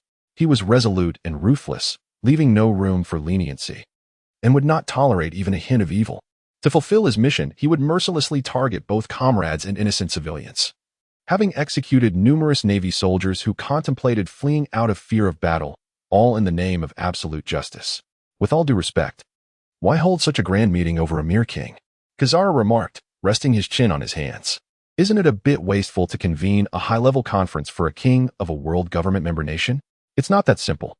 This former pirate hunter is far from ordinary. Sengoku replied with a somber expression. According to intelligence, he can train his physique in the deep sea and capture sea kings. He easily defeats fishmen, possesses considerable hockey mastery, and wields the exceedingly rare conqueror's hockey. His swordsmanship is at the level of a swordsman, akin to a minor Mihawk. Oh dear, that is indeed terrifying. If it were me, I would surely drown, exclaimed Borsellino, astonished. To be able to train in the ocean and capture sea kings. That strength is remarkable. If this individual is left unchecked, he might very well disrupt the entire global order and incite further chaos and upheaval. The future Admiral Akina stated with a furrowed brow. We must mobilize troops to Drum Island and bring this Arlong to justice. Otherwise, the consequences would be dire. Chapter 63. A bounty placed in response to Akainu's aggressive stance. The future Navy Admiral Akiji, Kazan, retorted, "Isn't this a bit of an overreaction? Moreover, even if we dispatch troops to Drum Island, he may have already departed." Kazan, tall and clad in a white vest and deep blue shirt, wore a navy coat. Due to his penchant for napping, he sported a green-eye mask on his forehead, allowing him to rest at any moment. In his youth, he was filled with fervor for the Navy's future, with a burning ideal of justice. However, witnessing Akina Sakazuki's actions during the O'Hara incident left him feeling disillusioned about the sense of justice upheld by the Navy. To this end, he spared Nico Robin, aiding her escape from O'Hara. The prolonged anguish led him to resolve to support a laid-back form of justice.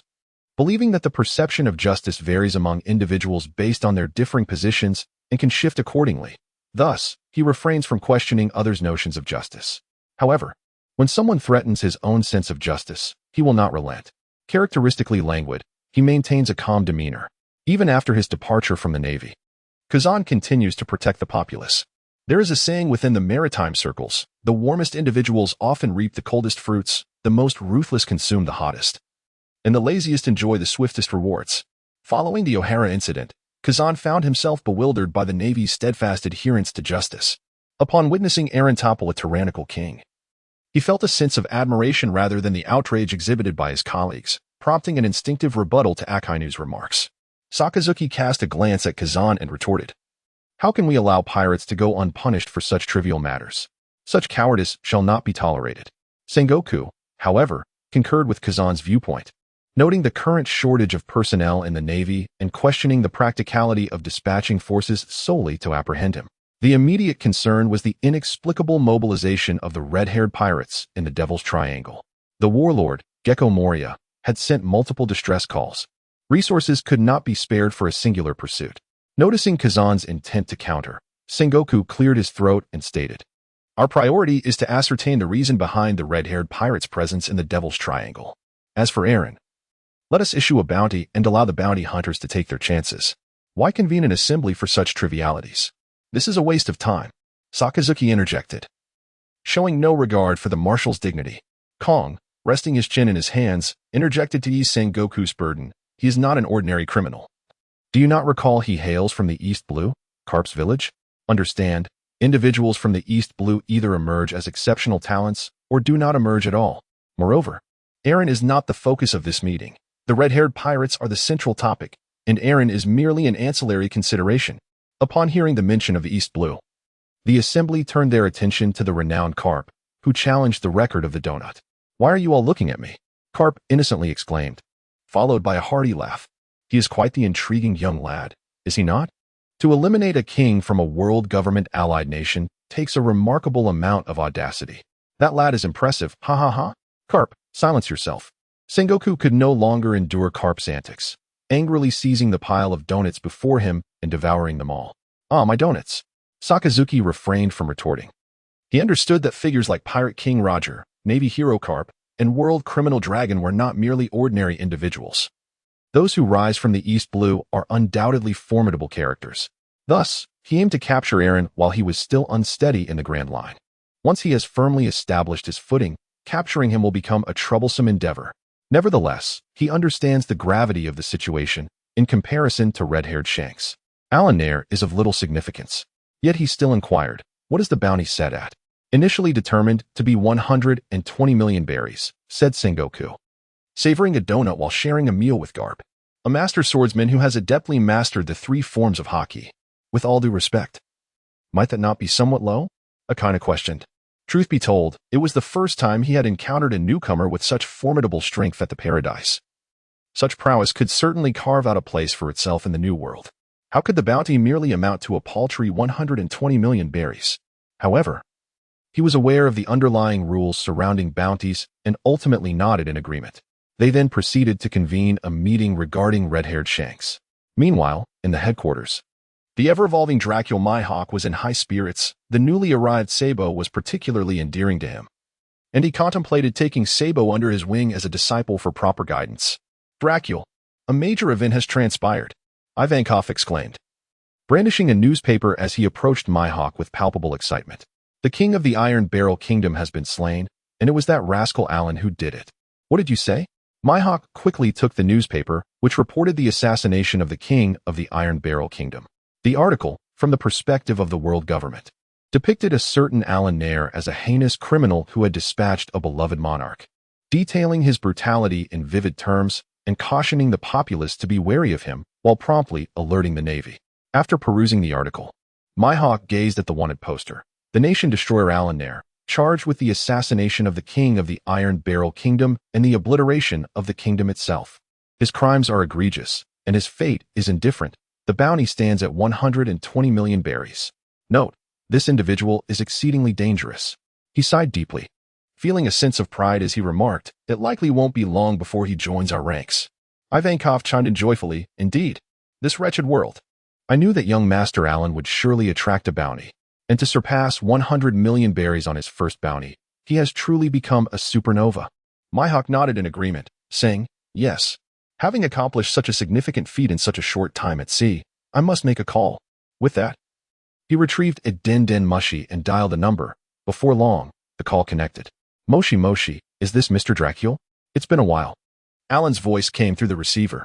Alan, it has indeed been a while. I saw the news. You've done remarkably well. Mihawk remarked with a smile. It's a long story, Mr. Dracule. There was a hint of resignation in Aaron's voice.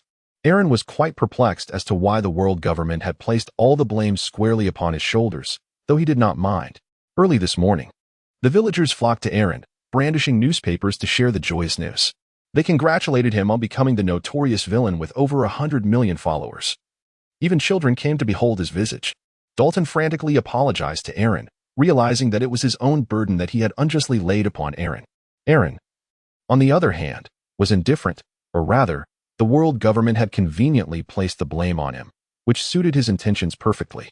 After all, if the world government were to discover that it was the people who had overthrown the king, the fate that awaited Drum Island might very well be one of annihilation. This aligns seamlessly with the tradition of pirate-led national destruction in this world.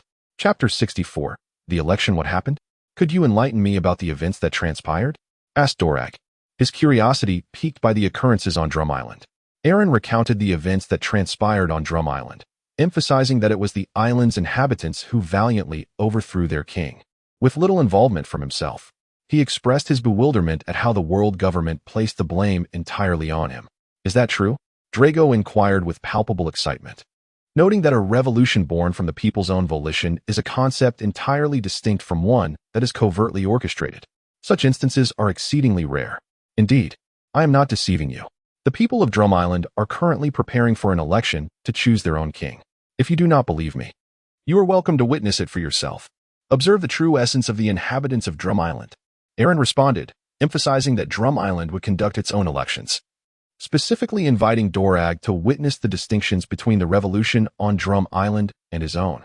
Although the elections on Drum Island differed from Aaron's aspirations, they were undoubtedly more progressive compared to Dorag's, as they represented more than just a mere replacement of a feudal king. Very well, I shall go. Dorag agreed without a moment's hesitation, eager to observe the proceedings firsthand. In the ensuing days, Dalton gradually regained his strength, engaging in discussions with Aaron and Kureha on how to carry out the elections. Consequently, everyone became involved in the deliberations. After thorough discussions, it was decided that, given the modest size of the Iron Barrel Kingdom, the main locality was simply the town itself. Each village and town elected their own leaders, village heads, and town chiefs, to gather in the open space before the palace for a nationwide assembly.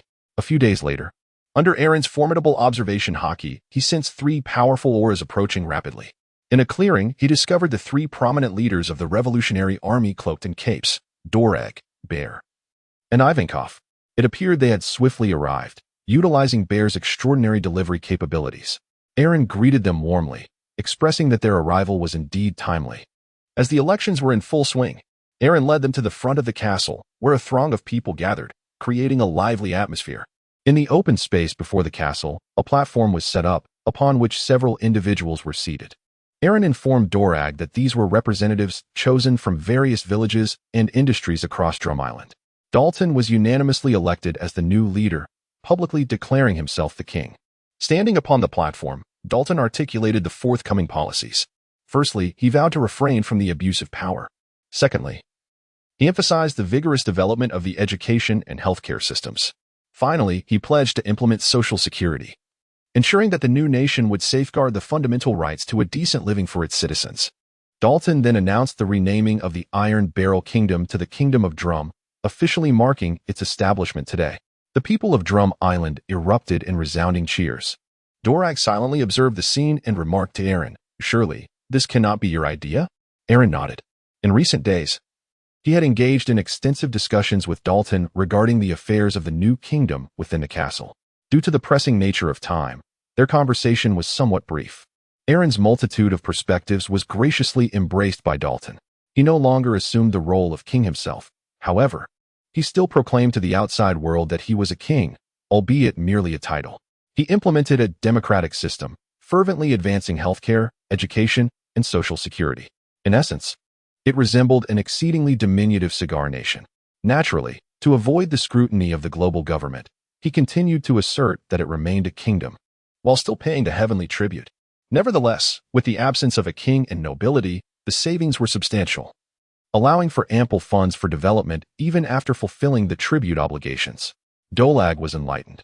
He realized that merely replacing a king and placing hope in the monarch's personal virtues, without any genuine transformation in the governance of the nation, rendered the so-called revolution obsolete. He grasped Aaron's hand tightly, exclaiming in admiration of Aaron's talent and intellect. After the elections concluded, Aaron escorted Dolag and the others aboard the Mary, presenting each of them with an AK-47 and various other firearms.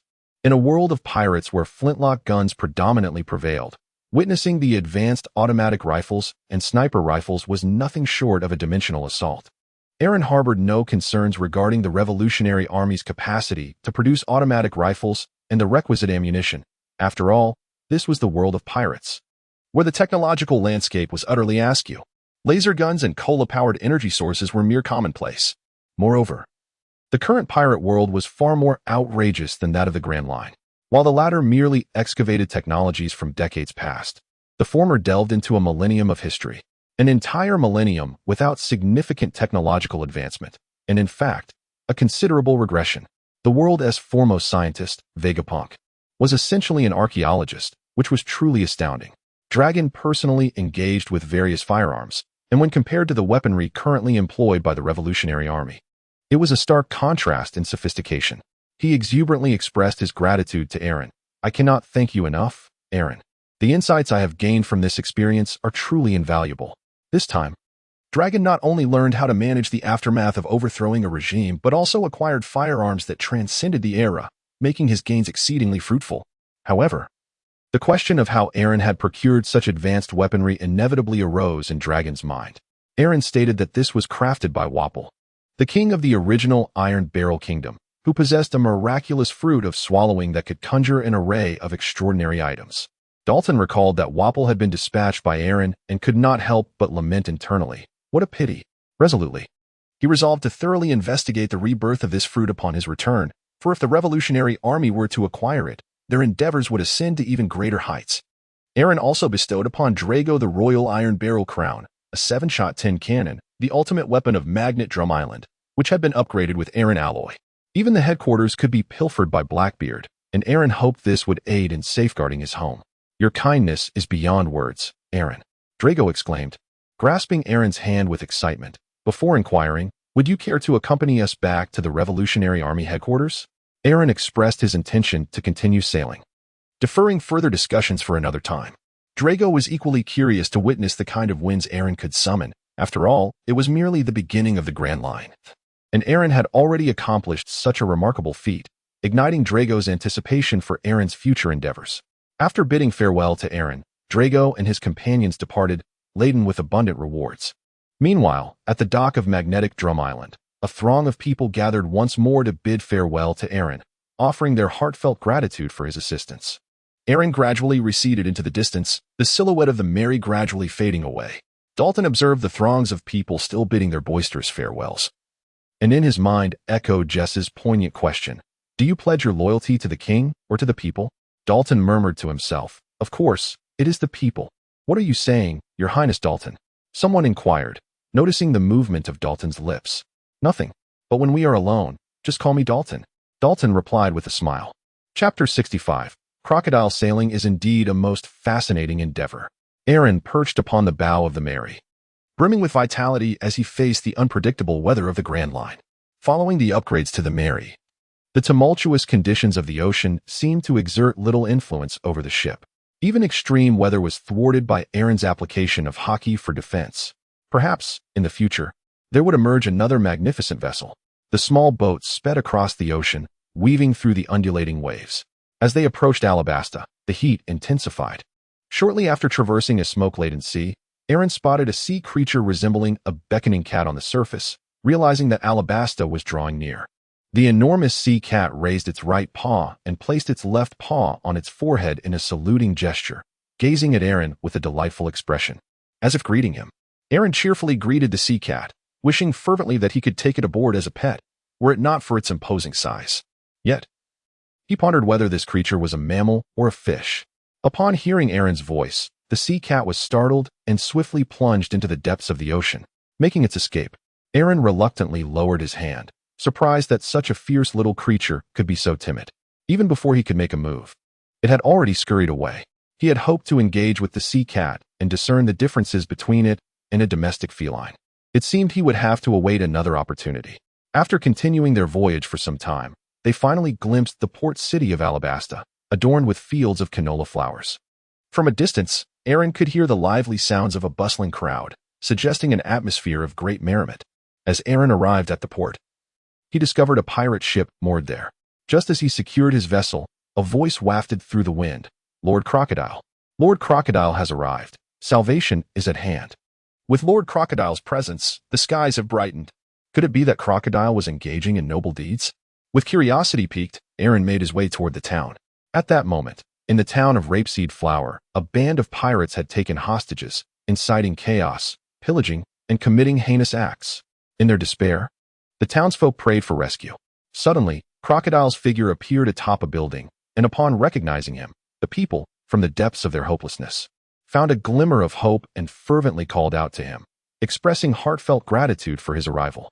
Year after year, Crocodile had hunted pirates, earning him the title of a hero among the people of Alabasta, revered as the guardian of Alabasta and the king of the desert. His popularity far surpassed that of the current king, Cobra, particularly under Crocodile's cunning schemes, as the common folk held him in far higher regard. Yet, to the captured pirates, Crocodile was nothing short of despicable. With a booming laugh, Crocodile extended his right hand, signaling for silence, and mockingly addressed the pirates. "You shall not wreak havoc in this land. Do you hear me, pirates?" Furious, the leader of the pirate crew, wielding a massive cleaver, shouted back, "You arrogant fool! Do you really think you can face us all alone? You, a dog of the world government who sold his soul?" Pretending to be a hero, unperturbed by the insolence of the lowly pirate, Crocodile shouted to the civilians, "Those who wish to live, lie down." With that, he leaped from the rooftop. Having witnessed Crocodile's power on numerous occasions, the townsfolk quickly obeyed, eager to avoid an untimely demise from his abilities. The pirates, seeing Crocodile descend alone into their midst, felt a surge of excitement. In their eyes, even though Crocodile was one of the 7 warlords, they outnumbered him and were confident of victory.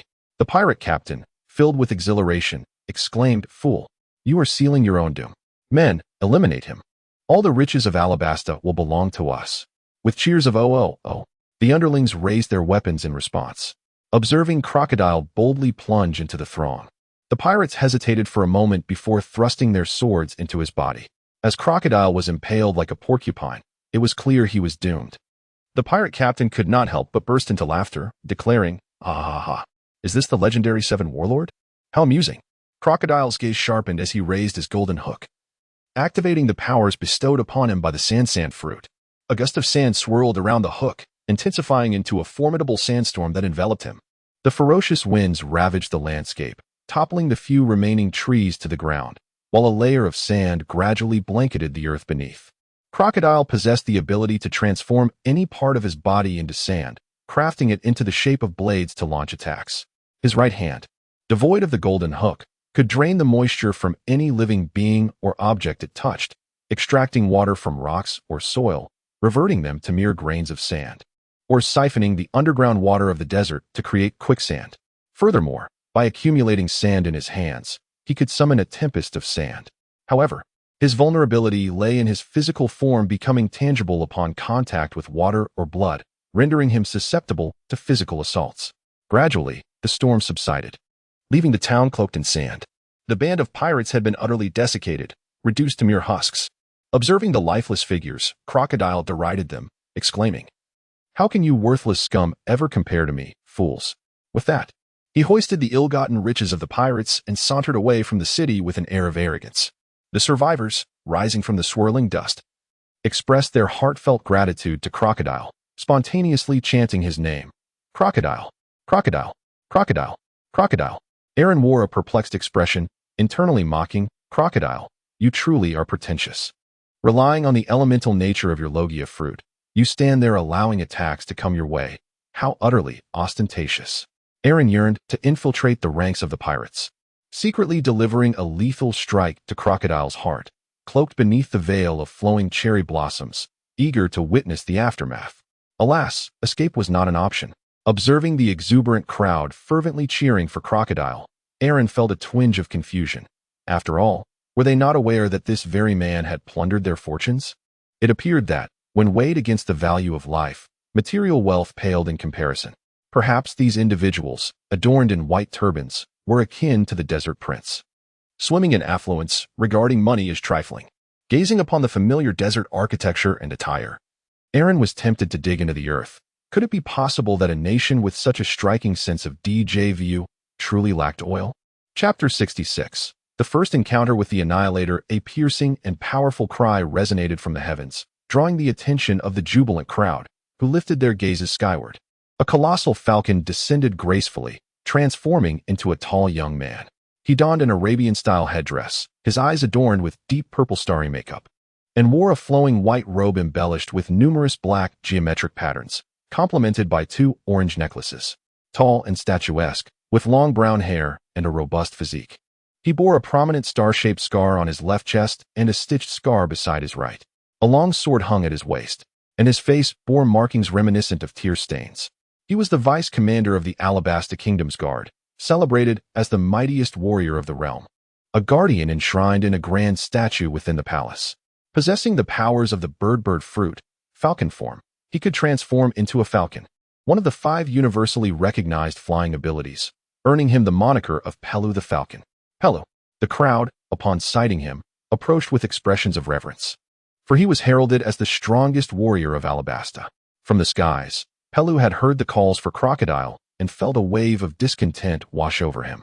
"I rushed here at full speed upon receiving the alert of an assault at the port, only to find it over. Is it Crocodile again?" "Indeed.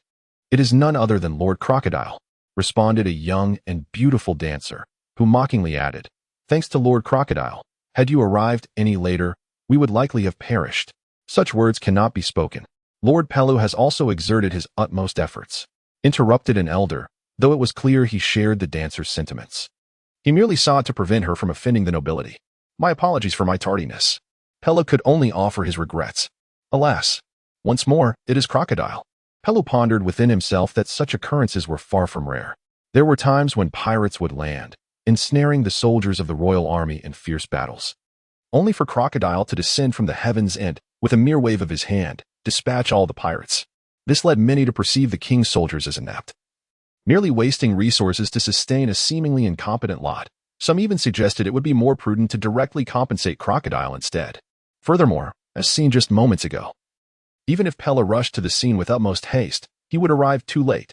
Crocodile's ability to neutralize foes was alarmingly swift, his powers exceptionally suited to the needs of this nation. At times, Pelu found himself questioning whether Crocodile orchestrated the attacks himself. How else could he arrive at the scene of turmoil so promptly? This resulted in the citizens of Alabasta, while grateful for their soldiers' valiant efforts to protect them, increasingly venerating Crocodile, who appeared like a hero, effortlessly vanquishing the enemies. Human beings are inherently sensory creatures, and witnessing Crocodile's nonchalant triumph over foes, often without inflicting collateral damage, contrasted sharply with the royal army's desperate resistance, which sometimes resulted in severe losses, including among the very civilians they sought to protect. The preference was, therefore, unmistakable. To exacerbate the situation, the world government, in an effort to validate the 7 warlords of the sea system, frequently instructed news agencies to excessively glorify Crocodile's exploits, sometimes even mocking what the royal army was purportedly safeguarding. Consequently, the citizens of Alabasta gradually began to idolize Crocodile with fervor. A pirate, yet regarded as a hero. The very populace that should have been protected by their own was instead better shielded by Crocodile. This deeply shamed Pelu. Yet, whenever he reported this matter to King Cobra, the monarch remained indifferent, embodying a king with an exceedingly generous spirit, often proclaiming, "As long as my people are safe, nothing else matters." Pella held profound admiration for the king's magnanimity, yet privately intensified his training regimen, resolutely determined not to relinquish the title of Alabasta's guardian deity to a pirate. He returned to the capital, bringing the young Princess Vivi with him to the canola fields, intending to assess the extent of the residents' losses. As one of Vivi's closest confidants, he had always cared for her like an elder brother, often soaring through the skies with her on his back. Upon hearing of the recent pirate attack on the canola fields, Vivi insisted on witnessing the aftermath herself. A spirited child, she was determined to see the devastation for herself, prompting Pella to acquiesce and take her along. However, upon their arrival, they were both taken aback by the sight. As a user of the bird fruit, falcon form, Pelu possessed exceptional vision, making him, in a physical sense, an eagle-eyed observer, albeit slightly lacking in strength. His keen eyesight made him adept at locating individuals. Strolling through the city with Princess Vivi, they stopped at a local barbecue stall specializing in deer meat, where Pelu purchased 2 skewers for her. As he paid, he inadvertently glanced at a passerby who was indulging heartily in the meat. With exceptional vision, Peru immediately discerned the full figure of the passerby. Although he wore large sunglasses and donned local attire, Peru still recognized his identity, a surprising yet expected individual, the Annihilator, Arenal. How could this man be here? Remembering Aaron's title, the Annihilator, Peru wondered if his current target was Alabasta, with intentions to assassinate King Kabura and overthrow the kingdom. This realization sent a chill down Peru's spine, rendering him momentarily paralyzed with shock. "What's wrong, Peru?" Seeing him frozen in place, beads of cold sweat forming on his brow, Vivi inquired with concern. "Oh, my dear princess, please, refrain from speaking. If you utter another word, the Annihilator may notice our presence." Peru's heart was heavy with anxiety and trepidation. He had read in the newspapers about Arenal's terrifying prowess and brutal methods. Should he truly arrive in Alabasta, it would spell catastrophic disaster for the entire nation. It was imperative to swiftly inform the king and the royal army, to bolster security measures and safeguard the stability and safety of Alabasta. He was resolute in his determination to thwart Arenal's sinister plot, refusing to allow him to desecrate this beautiful land. "Move. Please move." Peru bit his tongue, the sharp pain jolting him back to control over his body. He slowly crouched down, feigning the act of tying his shoelaces.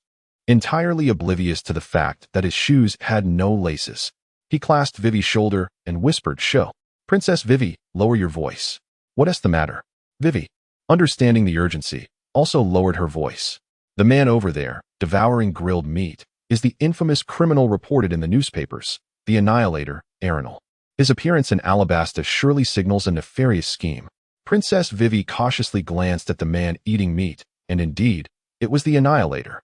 Her eyes widened in shock. Trembling with fear, she asked, "What shall we do, Peru?" Chapter 67. A plan gone awry. Peru quickly positioned himself to shield Aaron's line of sight, contemplating that he likely stood no chance against the Annihilator, especially with the burden of Princess Vivi alongside him. The immediate priority was to ensure Vivi's safety and remove her from danger. Following that, he needed to promptly alert the king and the royal army. He resolved to wait for the opportune moment to transform into a falcon and carry Princess Vivi away through the skies. Surely, no matter how formidable the Annihilator might be, he could not pursue him through the air. Aaron is indulging in the local delicacy of barbecued venison. Since a while ago, he has sensed a gaze lingering upon him intermittently. Initially indifferent, he found himself increasingly unable to ignore the persistent scrutiny, unable to tolerate it any longer. He turned to investigate the source of the gaze, only to discover 2 remarkably striking individuals. Aaron was undeniably impressed by Vivi, gentle, kind-hearted, empathetic, magnanimous, and selfless. She epitomized the essence of a princess. Moreover, She possessed remarkable courage, and her whimsical nature added a delightful charm. Even at such a tender age, she already hinted at a future of unparalleled grace and elegance. His admiration for Perlu was equally profound, as this character was one of the rare early figures capable of flight, leaving a lasting impression on Aaron. Notably, Perlu could carry an enormous bomb with a blast radius of 5 kilometers, soaring to an altitude of at least 500 meters within 5 seconds, withstanding the explosion and plummeting from the sky unharmed, ultimately saving the formidable warriors of Alabasta.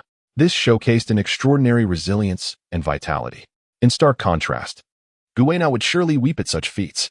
Furthermore, it served as a testament to the remarkable regenerative abilities of those who wield the powers of Zoan-type devil fruits. Aaron approached the two, a generous handful of roasted venison in hand, and greeted them with a smile, inquiring, "What brings you here? Why do you gaze upon me so intently?" Perlu and Vivi were startled by Aaron's sudden appearance, beads of cold sweat forming on their brows, frozen in fear and uncertainty. Eventually, it was Perlu who regained his composure, shielding Vivi behind him as he sternly questioned Aaron. "Aaron the Annihilator, what is your purpose for being here? Speak. Do you conspire to overthrow the rule of Alabastan?" Aaron, unfazed by the barrage of large hats hurled by Perlu, leisurely savored his roasted meat before responding. "I merely passed through this place to indulge in some leisure. Alabasta is a formidable superpower situated along the first half of the Grand Line. Who wouldn't wish to witness it for themselves? Besides, do you not boast an army of 600,000? Why should I fear a solitary wolf? Spare me your fanciful tales." Perlu bellowed in retort. From an unknown source of courage, the petite Vivi raised her skewer of roasted meat towards Aaron, gritting her teeth as she declared, "Annihilator, depart from this place at once, or I shall ensure that you face the consequences. I will not permit you to inflict harm upon this nation." Aaron gazed at Vivi, who adorably wielded the skewered meat as if it were a weapon, and could not help but chuckle heartily. "What are you laughing at?" Vivi, noticing Aaron's amusement, felt a wave of embarrassment wash over her. Did this conqueror of nations look down upon her? Aaron approached Vivi, taking a bite of the skewered meat from her plate, and with a smile, he replied, "Believe it or not, I harbor no ill intentions towards Alabasta. I cannot trust the words of a nation destroyer." Vivi responded earnestly, "Such courage at such a tender age. No wonder you are the woman who will dare to infiltrate the Baroque works in the guise of a princess." Seeing Vivi's adorable seriousness, Aaron couldn't resist the urge to tease her, so he deliberately scrutinized her with a mischievous gaze. "What are you up to?" Perura quickly stepped forward to shield Vivi from Aaron's gaze. Aaron stroked his chin and deliberately remarked, "Indeed, I actually came to Alabasta with a specific purpose in mind." He then paused intentionally. Upon hearing this, Perona and Vivi could not help but feel a surge of anxiety. Aaron observed the anxious expressions of the two and nodded in satisfaction, playfully exclaiming, "How about marrying Princess Vivi? Once I become the king's son-in-law, the king need not fret about me usurping his throne. You all shall gain a formidable ally. It is a win-win situation." Upon hearing this, Peru's anger ignited. How dare he set his sights on Princess Vivi, not only the royal's daughter, but also someone he regarded as a sister. "What did you say? Scoundrel! How dare you think of her at such a tender age? Go to hell, beast." Infuriated, he disregarded all caution and drew his sword, ready to strike at Aaron. Suddenly, he felt a tug on his garment from Princess Vivi, who had grasped him firmly. To avoid harming her, he had no choice but to halt. Vivi stepped forward from behind Peru, her resolve evident, and calmly declared, "If you seek me, then I accept. Spare this kingdom, and I shall accompany you." "No, I will never consent," Peru roared, instinctively shielding Vivi behind him. "If you dare to lay a hand on Princess Vivi, you shall have to step over my dead body." His shouts startled the passers-by, who, upon recognizing Princess Vivi, hurried over to ascertain the situation.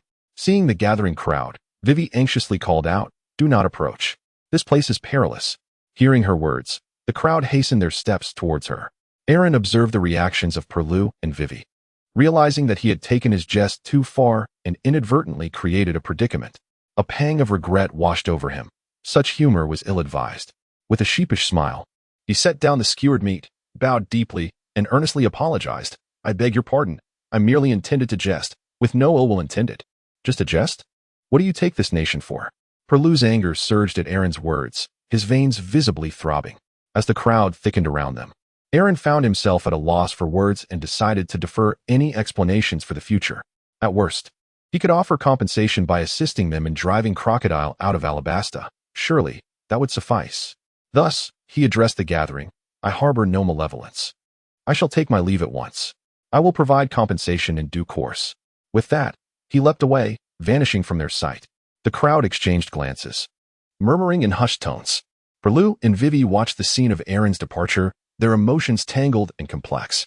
They had not expected such behavior from a nation destroyer, yet thankfully, this encounter had inflicted no tangible harm. Perlu took a deep breath, lowered his sword, and turned to the onlookers, saying, "There is no need for concern. The nation destroyer Aaron has departed, and there is no danger here. I appreciate your vigilance and assistance."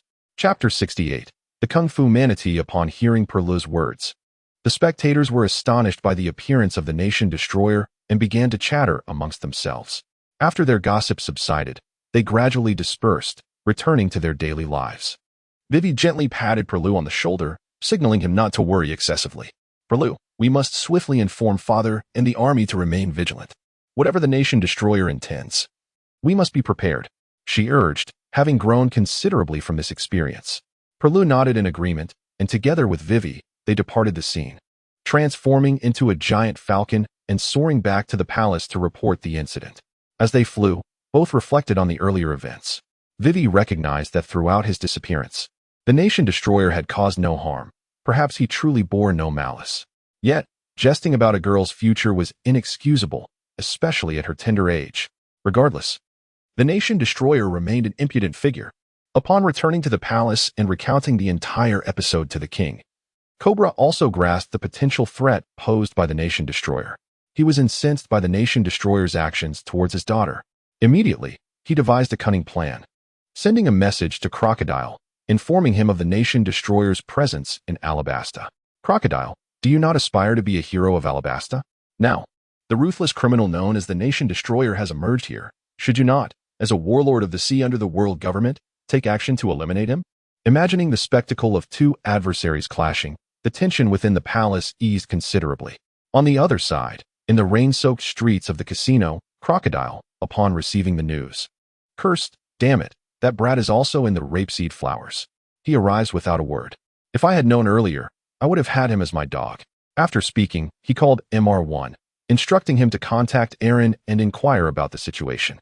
MR1 questioned Crocodile, noting that Aaron's bounty was exceedingly high and that he had even eliminated a king from a world government-affiliated nation. Wouldn't it be too conspicuous and ostentatious to invite him to join the Baroque works? Crocodile dismissed Mr. 1's concerns, ultimately deciding to have MR1 provide him with Aaron's phone number so he could reach out personally. Upon obtaining the number, he swiftly made the call, and it was too long before the line connected. "Moshi Moshi, hello. May I ask who you are and what you need?" Aaron's polite voice echoed through the receiver. Crocodile replied coldly, "I am MR0, the head of Baroque Works." "Ah, that organization. What do you want from me?" Aaron feigned ignorance, thinking to himself, "Is this how you treat someone? I am wanted by the world government, and your organization still dares to invite me?" Aaron inquired. "It matters not. What is the world government?" Crocodile retorted with disdain. Naturally, Crocodile was unfazed. He was in pursuit of the forbidden ancient weapon, intent on dominating the world, and thus, the world government held little significance for him. "Oh, is that so?" The voice on the other end of the line seemed to waver, prompting Crocodile to smile and raise the stakes. "Where are you? I shall come personally to extend my invitation. I believe I am in Alabasta, surrounded by a plethora of Marshalsea cows. Do not move from your location. I shall be there shortly." With that, he hung up the phone, transforming into a whirlwind of sand, vanishing from the office. Aaron heard the sound of the phone disconnecting, a look of confusion etched on his face. Could it be that Crocodile is truly coming here? Regardless, he decided to set aside those thoughts and focus on his own tasks at hand. After departing from the canola flowers, Aaron arrived at another coastal oasis, Aluma. At that time, Crocodile had yet to embark on his dance powder scheme, allowing this desert oasis, Aluma, to flourish with vibrant life, rivaling the bustling port city of Canola. Aaron ventured here with the intention of capturing a Pokemon, the Kung Fu Manatee. The ship, Mary, had begun to evolve into a spirit of the vessel, rendering it unsuitable for confinement within the system's space.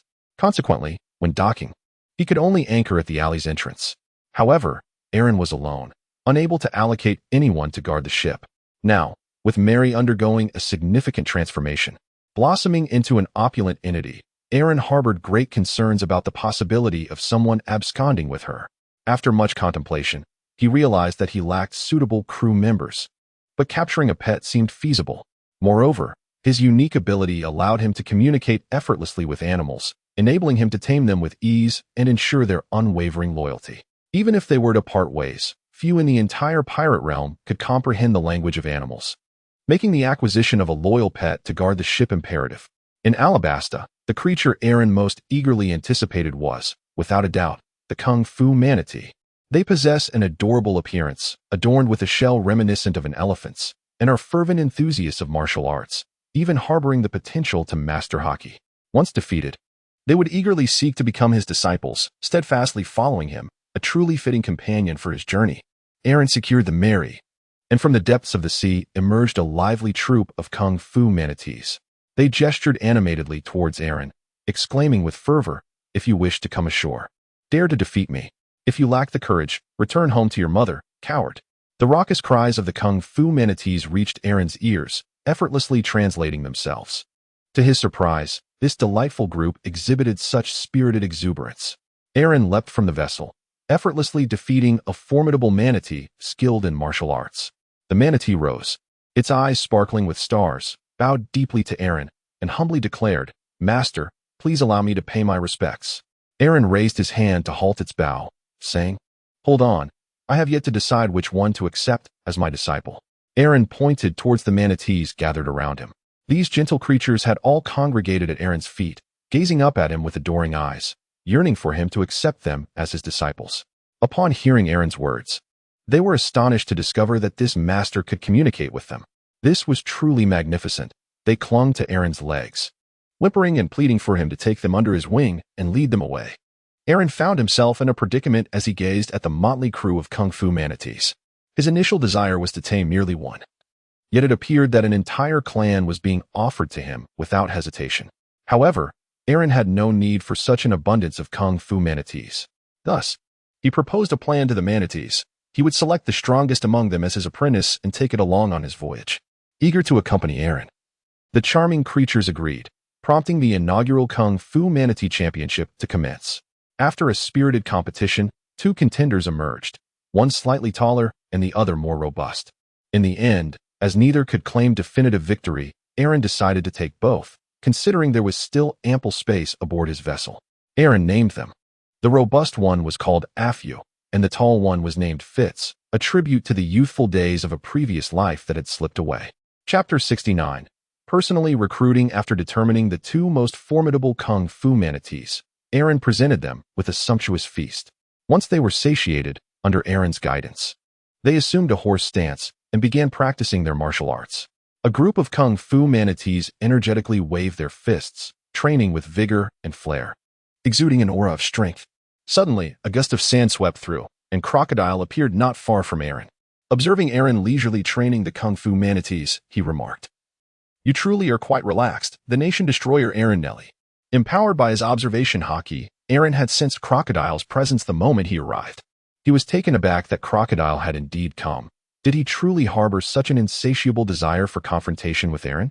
Aaron gazed at Crocodile, feigning surprise, and exclaimed with a hint of mockery, "You are the 7 warlords, Crocodile? What brings you to me? Is the great hero of Alabasta here to capture me? Not long ago, I witnessed a splendid event in the canola fields."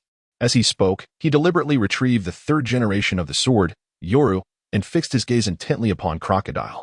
Crocodile, puffing on his cigar, was taken aback by Aaron's words.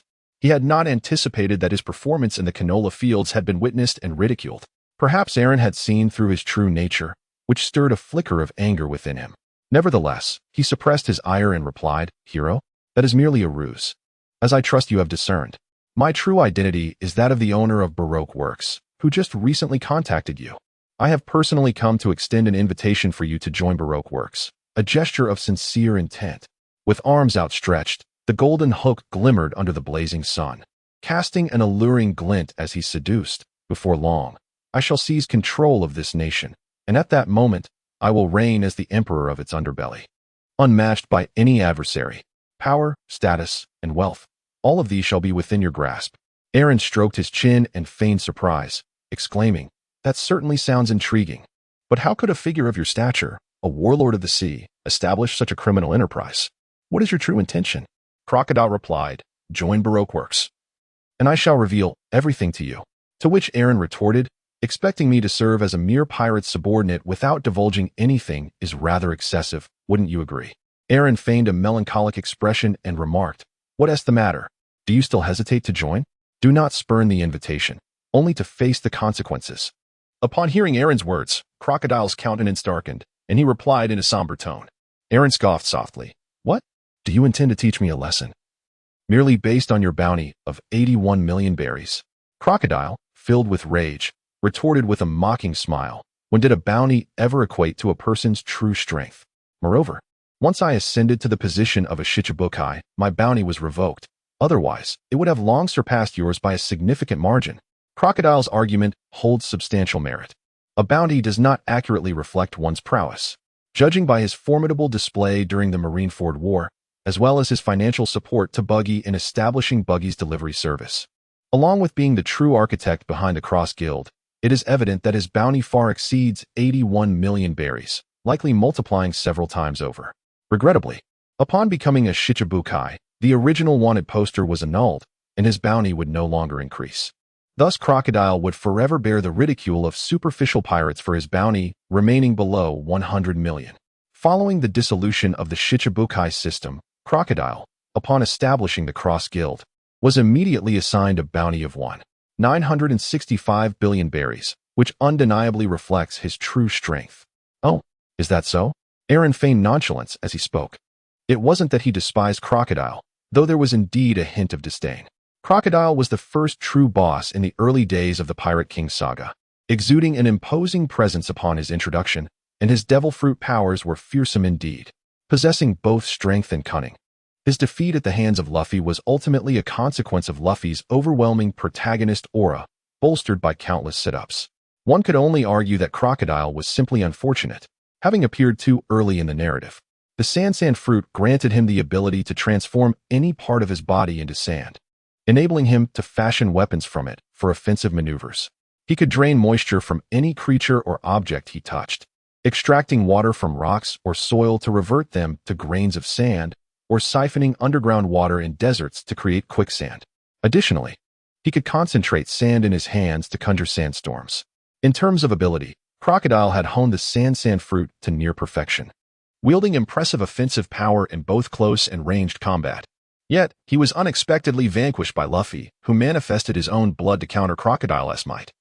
Succumbing to Luffy's relentless determination, the earlier appearances of several other Logia-type fruits followed a similar vein.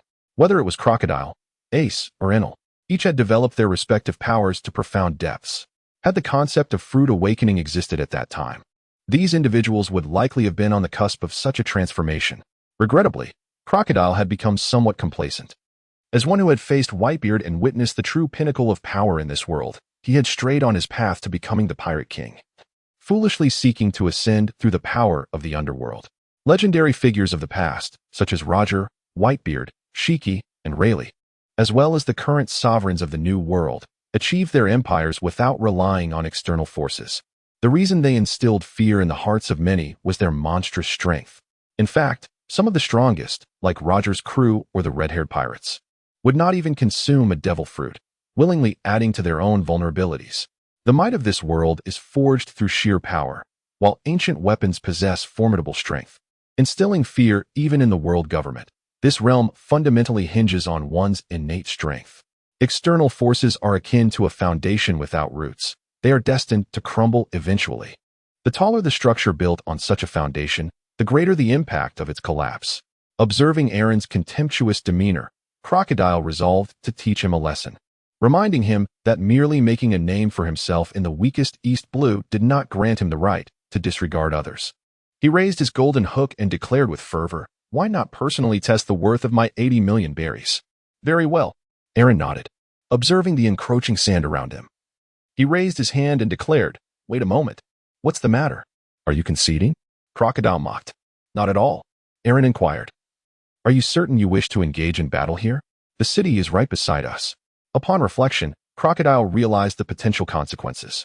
Should they inadvertently damage Alabasta and provoke its vigilance, it would undoubtedly jeopardize his meticulously crafted plans. Nodding in agreement, Crocodile sought out a desolate area and gestured for Aaron to follow. Aaron instructed 2 manatees to guard the vessel, following Crocodile to an open area. Crocodile, arms crossed and gazing coolly at Aaron, remarked, "Here, you shall not be disturbed. No matter how great the commotion, it will have no impact. Come now, give it your all, and allow me to witness the true prowess of the Annihilator." Chapter 70. The Clash. Aaron rolled his eyes, internally lamenting that if he were to unleash his full power, the extent of his strength would be beyond estimation, with an ability that bore no side effects. A formidable physique and extraordinary strength, he mused that in his current state, he would likely rival even the likes of Dracul Mihawk. The thought alone was daunting. While Crocodile was undeniably powerful, his lack of experience in life-and-death battles over such a long period had stunted his growth. After all, to be defeated by a novice like Luffy was telling, let alone by someone like Aaron. He had to wield his strength with caution. If he were to inadvertently eliminate Crocodile, attaining the unique characteristics he desired would become a formidable challenge. Aaron grasped the 3rd-generation Ghost Slash, bracing himself as he addressed Crocodile. "Come on, don't die on me." Crocodile, intent on taking Aaron as his loyal hound, cautioned him, for the loss of such a promising ally would render his efforts futile. Desert Blade. Crocodile initiated the attack, raising his arm to transform it into a colossal sand blade, unleashing a fierce gust of energy that sliced through the very desert itself. The sharp, resonant sound of a blade being drawn echoed in the air, before the reverberations faded. Aaron unsheathed the 3rd-generation Ghost Slash and, with a powerful swing towards the oncoming sandblade, released a formidable golden sword aura that surged forward, morphing into a striking golden crescent arc. As the two energies collided, an awe-inspiring wave of power surged forth, creating a cacophony that seemed to tear the air asunder, intertwining and generating endless ripples of energy. The surrounding sand was propelled into the air, swirling amidst the tumult of their clash. In this breathtaking confrontation, the intensity of their exchanges escalated, the energy fluctuations from their collisions amplifying with each moment. Suddenly, the golden sword aura descended like a fierce tiger, unstoppable in its momentum, shattering Crocodile's colorless, intangible blade, sending shockwaves hurtling towards him. Crocodile stood unmoving, opting to elementalize and allow the sword aura to pass through him. His expression grew grave as he regarded Aaron. A mere flying attack had dismantled his own offensive, a feat not easily accomplished by an ordinary individual. When MR1 and MR2 had been vanquished, he had presumed their defeat was due to carelessness. Now, however, it became evident that they had spoken the truth. The reports had not exaggerated. This young man indeed possessed the power to topple nations. Aaron gazed at Crocodile, astonished by his audacity to directly elementalize and evade the attack. He had not anticipated such recklessness. Had he known, he would have infused a touch of domineering spirit to make him experience the consequences. Sandstorm.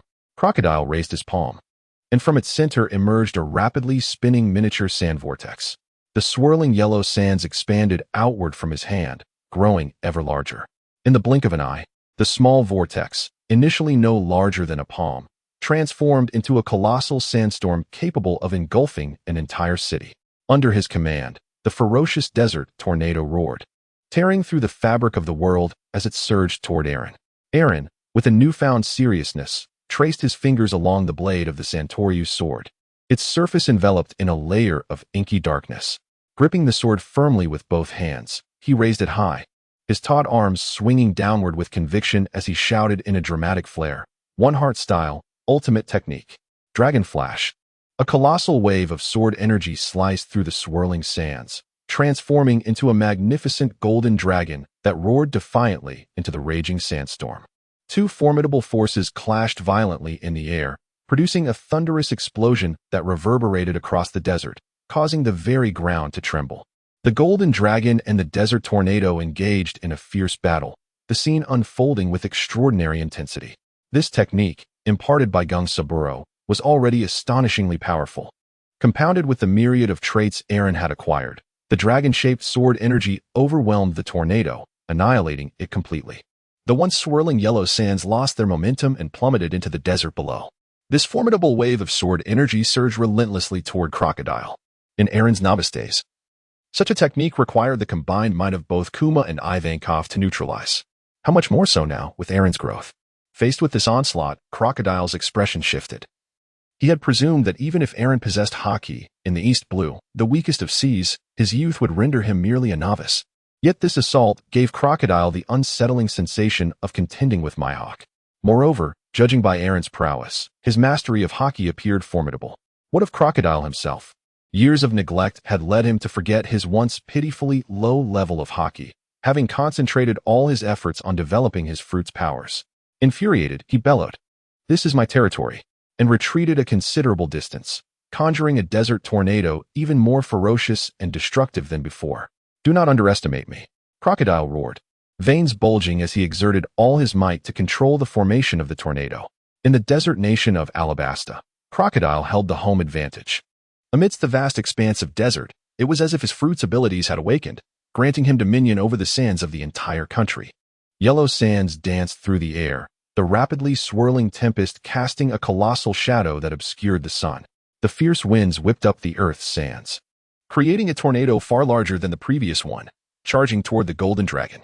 The two mighty forces collided in a furious clash. The Golden Dragon and the sandstorm tornado crashing against one another, causing the desert to quake. Yellow dust billowed into the air as the titanic energies intertwined, raising towering waves of sand. The Golden Dragon's shimmering form glimmered with an otherworldly glow, reminiscent of a divine being descending upon the earth, while the sandstorm tornado spun violently, emitting a roar akin to a beast growl. The colossal energies intertwined, producing a cacophony of explosive sounds, as if the very world was trembling. The furious winds of the sandstorm, laden with debris, coalesced into a massive vortex, surging toward the Golden Dragon. The Golden Dragon roars fiercely, resisting the onslaught of the sandstorm. In the moment of collision, countless grains of sand and stone are swept up, mingling with the howling winds, swirling and dancing through the air. Two formidable forces clash incessantly, releasing intense ripples of energy that create a breathtaking tableau in the sky. The Golden Dragon engages in battle with the sandstorm's vortex, their mutual energy fluctuations surging like a tidal wave, causing the very desert to tremble. The dense radiance and yellow dust intertwine, forming a magnificent and awe-inspiring spectacle. The immense powers continue to collide, struggle, and contest, enveloping the entire desert in a pervasive wave of energy. Crocodile's roar reverberates amidst the swirling sands. Eventually, as tranquility descends and the chaos dissipates, Crocodile stands unsteadily in place, gasping for air, appearing feeble and utterly disheveled. Chapter 71. Utter defeat. Crocodile, panting heavily, fixates his gaze on Alan, his mind racing with disbelief. Could it be that Mad has miscalculated? Could he truly be unable to conquer that young man? This thought is unbearable for him. Desert Sunflower. Crocodile slams his hands down, and a vortex of sand emerges beneath Alan, voraciously pulling and ensnaring him, as if to bury him alive. With a powerful leap, Aaron soared into the air and executed two decisive slashes towards Crocodile, interrupting his incantation. Aaron fell to the ground, wielding the third-generation sword, which danced elegantly in a flamboyant display. He taunted Crocodile, "Is this truly the extent of your prowess, O esteemed warlord? How disappointingly lackluster. You have not sufficiently entertained me. Do not let your arrogance cloud your judgment, young fool." Crescent-shaped sand dune. Crocodile bellowed as he enlarged his arm, transforming it into a crescent-shaped blade of sand to strike at his adversary. This technique, while seemingly innocuous, merely grazed the body without inflicting harm. It was a terrifying maneuver that, upon contact, would drain every last drop of moisture, ultimately rendering its victim a lifeless, desiccated husk.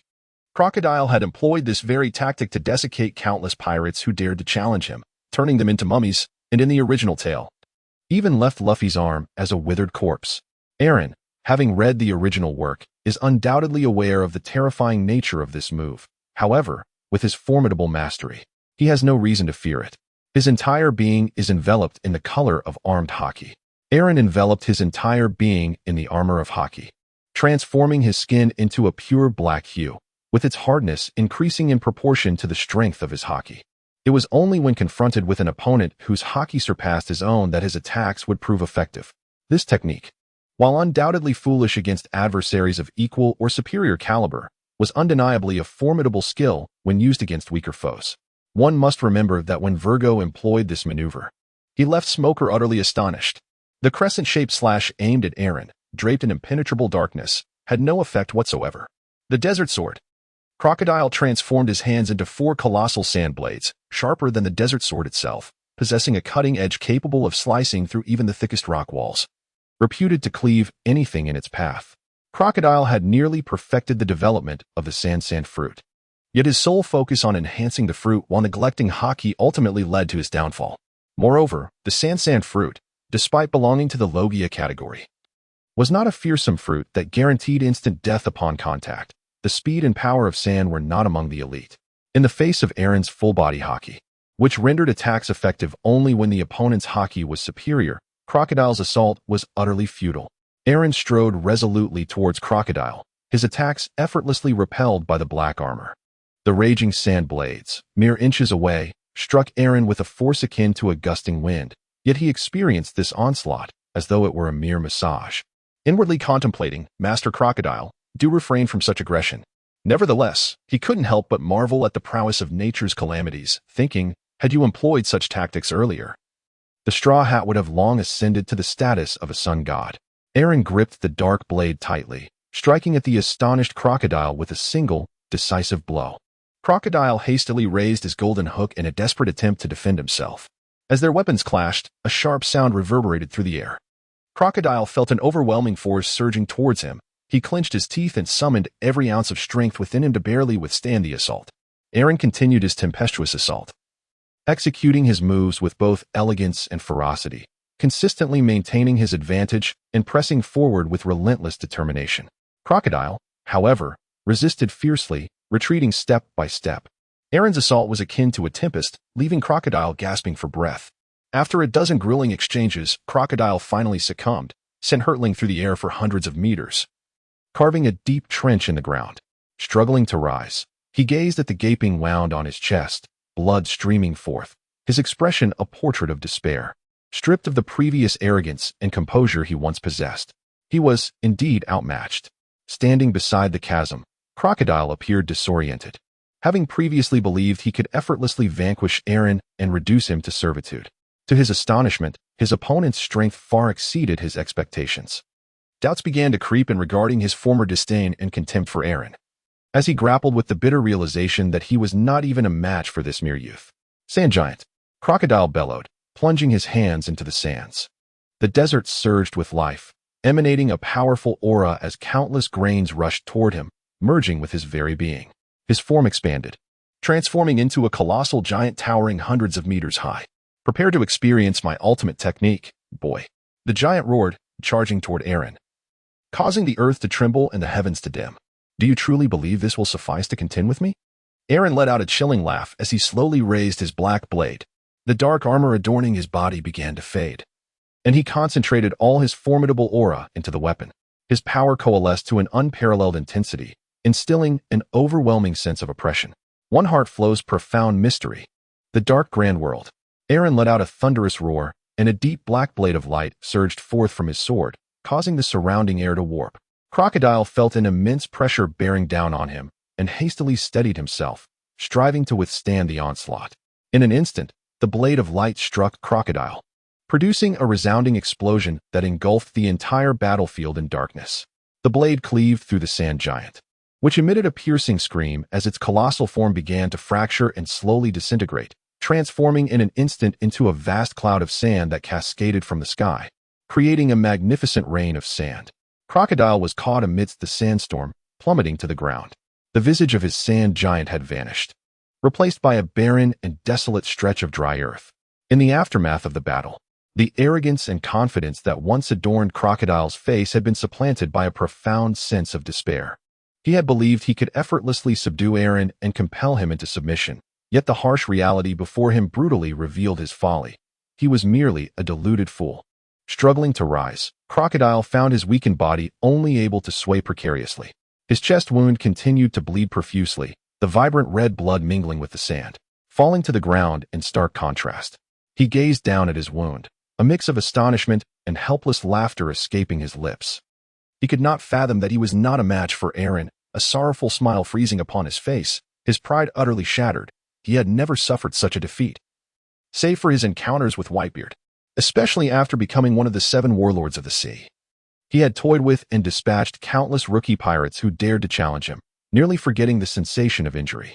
Having long dominated low-level battles, he had lost touch with the brutality of life-and-death struggles, though his strength had once commanded respect in the first half of the Grand Line in the New World. Not to mention the four emperors, even many mid-tier pirates could easily overpower him. In the original narrative, it was only after being awakened by Luffy that he ventured into the New World and found resurgence. Presently, Crocodile was only capable of bullying the weak. Even with the indomitable will unique to the pirate world propelling him forward, he ultimately succumbed to unconsciousness. Chapter 72. Even if you can win, you must join Crocodile awakened to find himself in an unfamiliar place. Struggling to sit up, he surveyed his surroundings and realized he was on a ship's deck. His body bound in bandages, indicating that someone had tended to his wounds. He strained to recall the events that had transpired, remembering that he had unleashed all his techniques yet still fallen short against the Annihilator, ultimately losing consciousness. It appeared that the Annihilator had saved him. Suddenly, he heard a series of boisterous laughs, and his curiosity spurred him to laboriously rise to his feet. His wounds had begun to heal and no longer bled. After considerable effort, he approached the ship's edge and discovered the Annihilator Aaron training a group of martial arts sea cows. From their initial meeting, he had been training martial arts sea cows, and now he was still engaged in the same activity. Did this fellow truly possess such a fondness for martial arts sea cows? As Aaron frolicked with the kung fu manatees, he discovered that Crocodile had regained consciousness. Allowing the manatees their freedom, he gracefully leaped back onto the deck of the Mary and, casting a gentle smile at Crocodile, remarked, "You are awake." However, upon seeing Aaron's radiant smile, Crocodile's fury ignited. Ignoring the pain of his bursting wounds, he bellowed in indignation, as though he had been subjected to a profound affront. "Did you not defeat me? Why do you not finish me off? Are you pitying me?" Aaron is not averse to eliminating Crocodile. Rather, he harbors no interest in the so-called heroes of this world. His respect is reserved solely for individuals like Tiger and T-Bone. Most of the so-called heroes, as depicted by Oda, are rather perplexing. As for the reason he refrains from killing Crocodile, it is partly due to certain characteristics of the Baroque works, and partly because Crocodile still holds significant utility for Aaron. To eliminate him now would be a tremendous waste.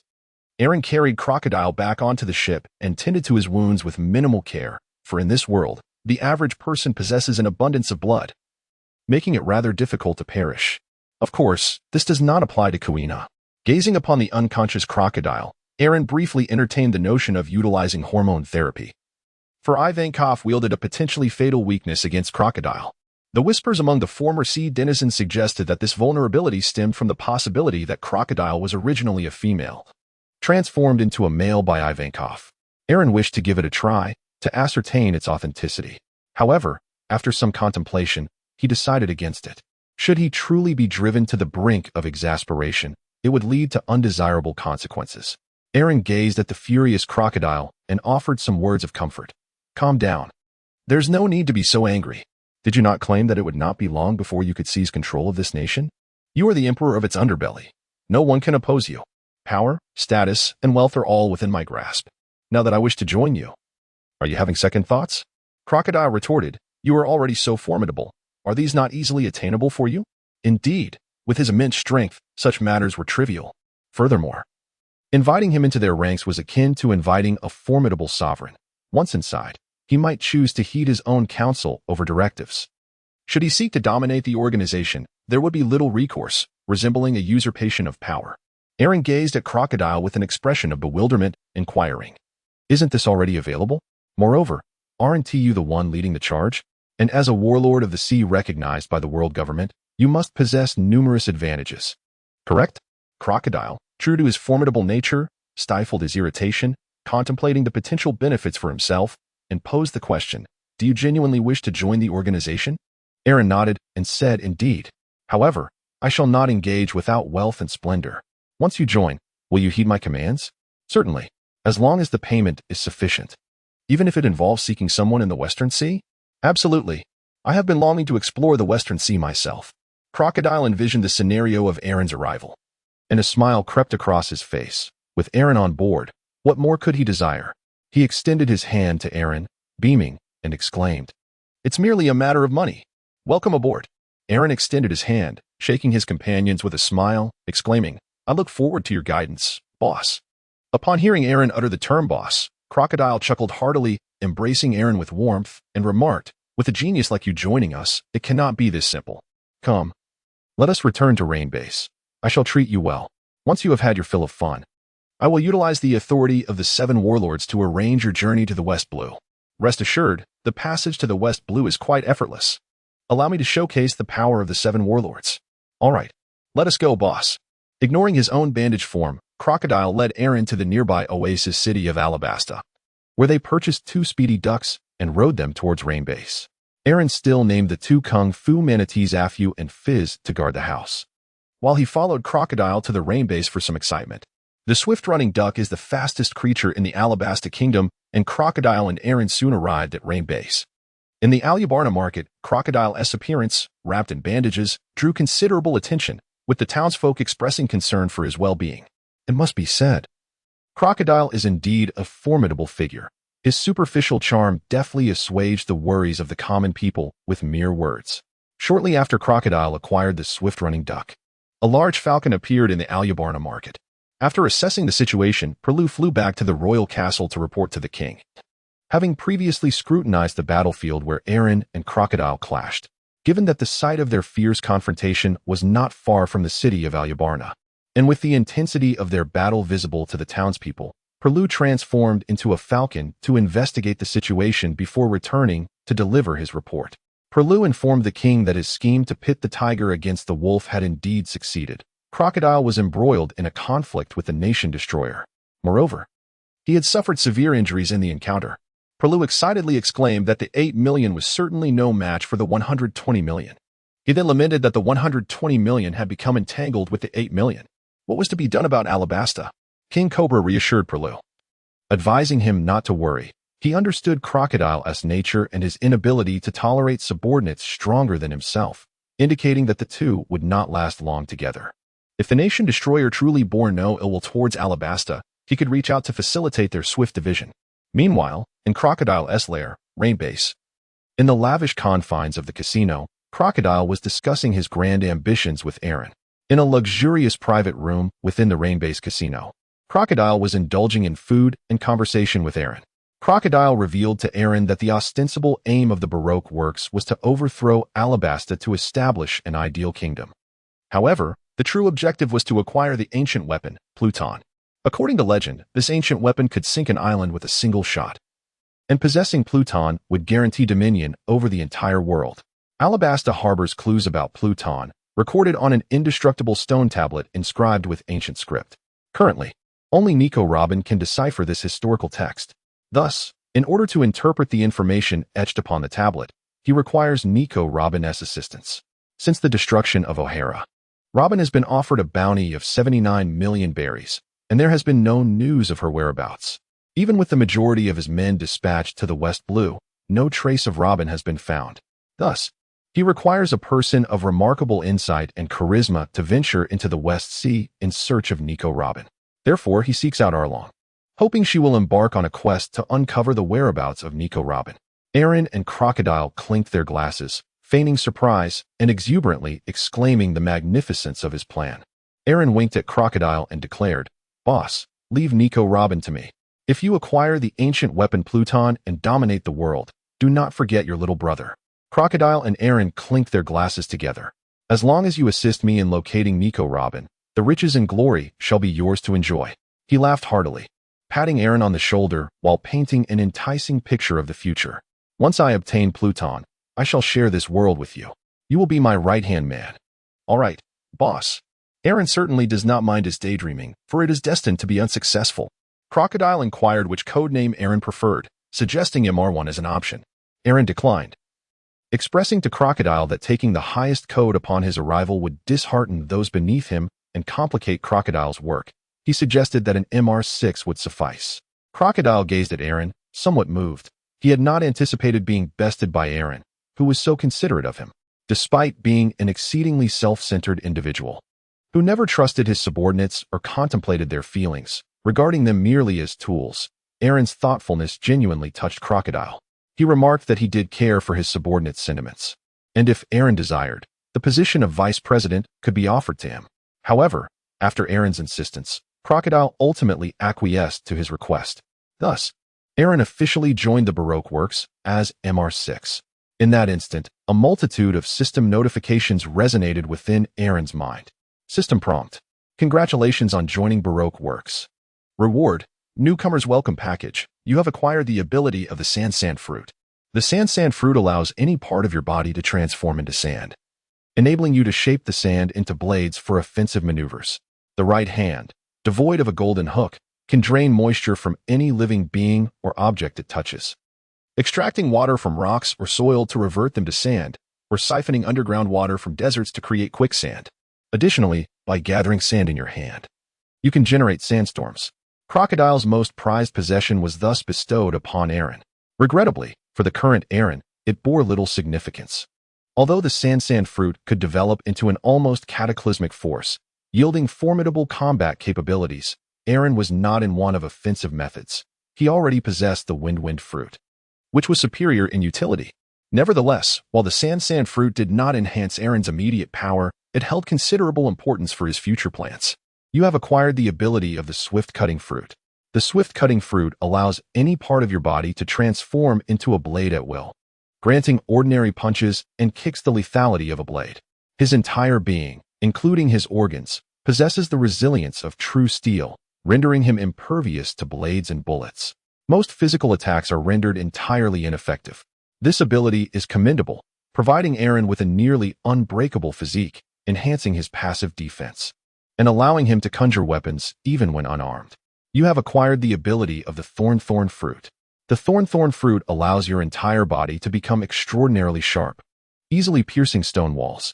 By inserting the sharp thorns into the acupuncture points of your arms, you can attain immense strength.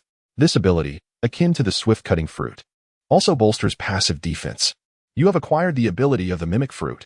The mimic fruit enables you to transform into any individual you have encountered, including their face, body, and voice.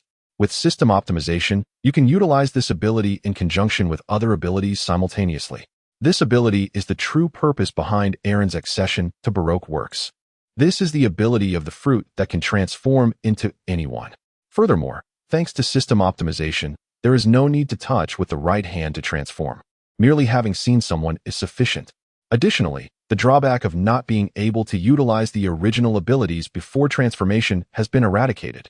This means that Aaron can completely transform into the true crocodile. Given that they share the same appearance and can wield the same abilities, how could he not be regarded as the same person?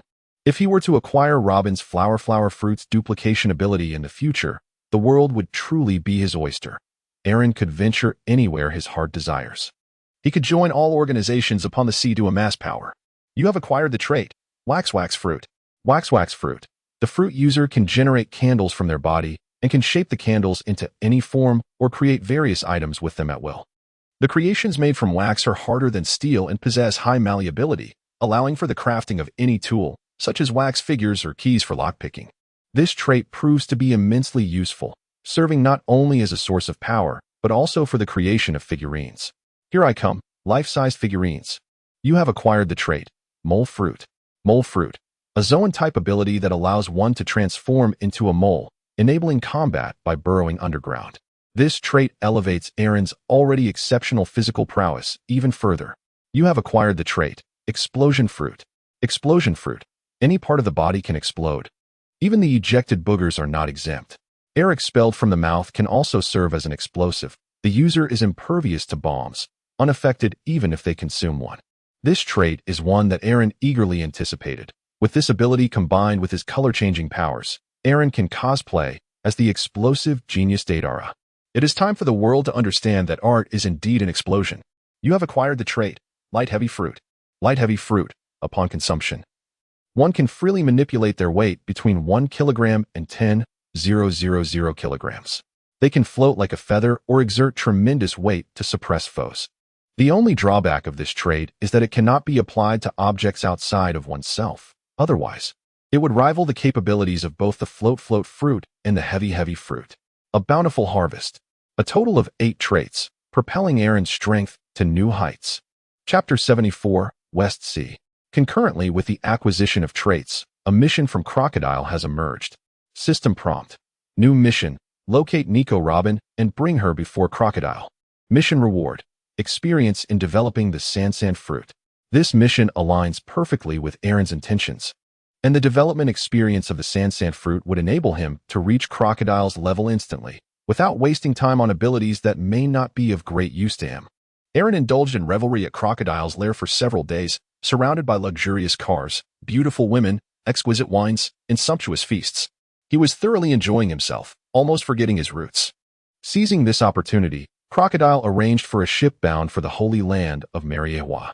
Generally, once one enters the Grand Line, returning to the Four Seas becomes exceedingly difficult. Though not impossible, there are several methods to navigate back to the Four Seas from the Grand Line. One method involves traversing the Calm Belt directly. The Calm Belt consists of belt-like regions flanking the Grand Line, isolating it in between. This expanse of sea is devoid of wind and ocean currents, rendering the surface utterly tranquil. Most pirate ships are sailboats that rely on wind for propulsion. Thus, once they drift into this area, they become immobilized, trapped in a perilous stretch of water that is nearly unnavigable for pirates. Additionally, this region is inhabited by a multitude of colossal sea kings, amplifying its dangers and presenting a formidable challenge. The treacherous waters teeming with sea kings are certainly not for the faint-hearted. Consider the likes of Kuzan cycling through the Calm Belt, Mihawk drifting on a raft, and Rayleigh performing acrobatics in the water. Truly, they are seasoned veterans who traverse unconventional paths. These three can undertake a triathlon in the Calm Belt due to their formidable strength, a feat unattainable for the average person. In the future, the Krieg pirates will find themselves pursued by Mihawk, managing to escape from the Calm Belt back to the East Sea, with a fleet of 50 ships ultimately whittled down to just one. This illustrates the consequences of lacking sufficient power. As for why Mihawk would pursue a lesser pirate like Krieg all the way from the Grand Line to the East Sea, even in idle moments, such a relentless chase seems excessive. Is it truly, as the sea fans suggest, that Krieg and his crew witnessed Mihawk laboriously rowing in the Calm Belt? Another means of traversing these waters is through the strength of a formidable crew, such as the Baroque works, who can freely enter and exit the New World. However, in the future, the Navy will utilize Vegapunk's technology to navigate the Calm Belt with ease, rapidly appearing in the Four Seas. There is also the option to petition the world government and directly cross through Mariehwa, located at the pinnacle of the Red Line, which possesses an elevator leading to the Four Seas. This, however, necessitates abandoning the ship and incurs significant costs and time, albeit it is quite safe. The notorious deceiver, Nolan, returned to the North Sea utilizing this very method. For a warlord like Crocodile, this approach is the most efficient. In the eastern and southern seas, one can return through the Calm Belt in the earlier segments of the Grand Line. Yet for the western and northern seas, they are obstructed by the Red Line, necessitating a return through the Calm Belt in the New World. Conversely, returning to the southeast from the New World via the Calm Belt is infeasible. Owing to his affiliation with the world government and his status as a significant maritime power, Crocodile can essentially cut lines and utilize the elevator at Mariehwa at will. It is through this method that he has sent many individuals to the West Sea in search of Nico Robin. Certainly, there are those who rely on the powers of the devil fruits, such as Bartholomew Kuma with his pawpaw fruit, which allows him to traverse the world with remarkable ease.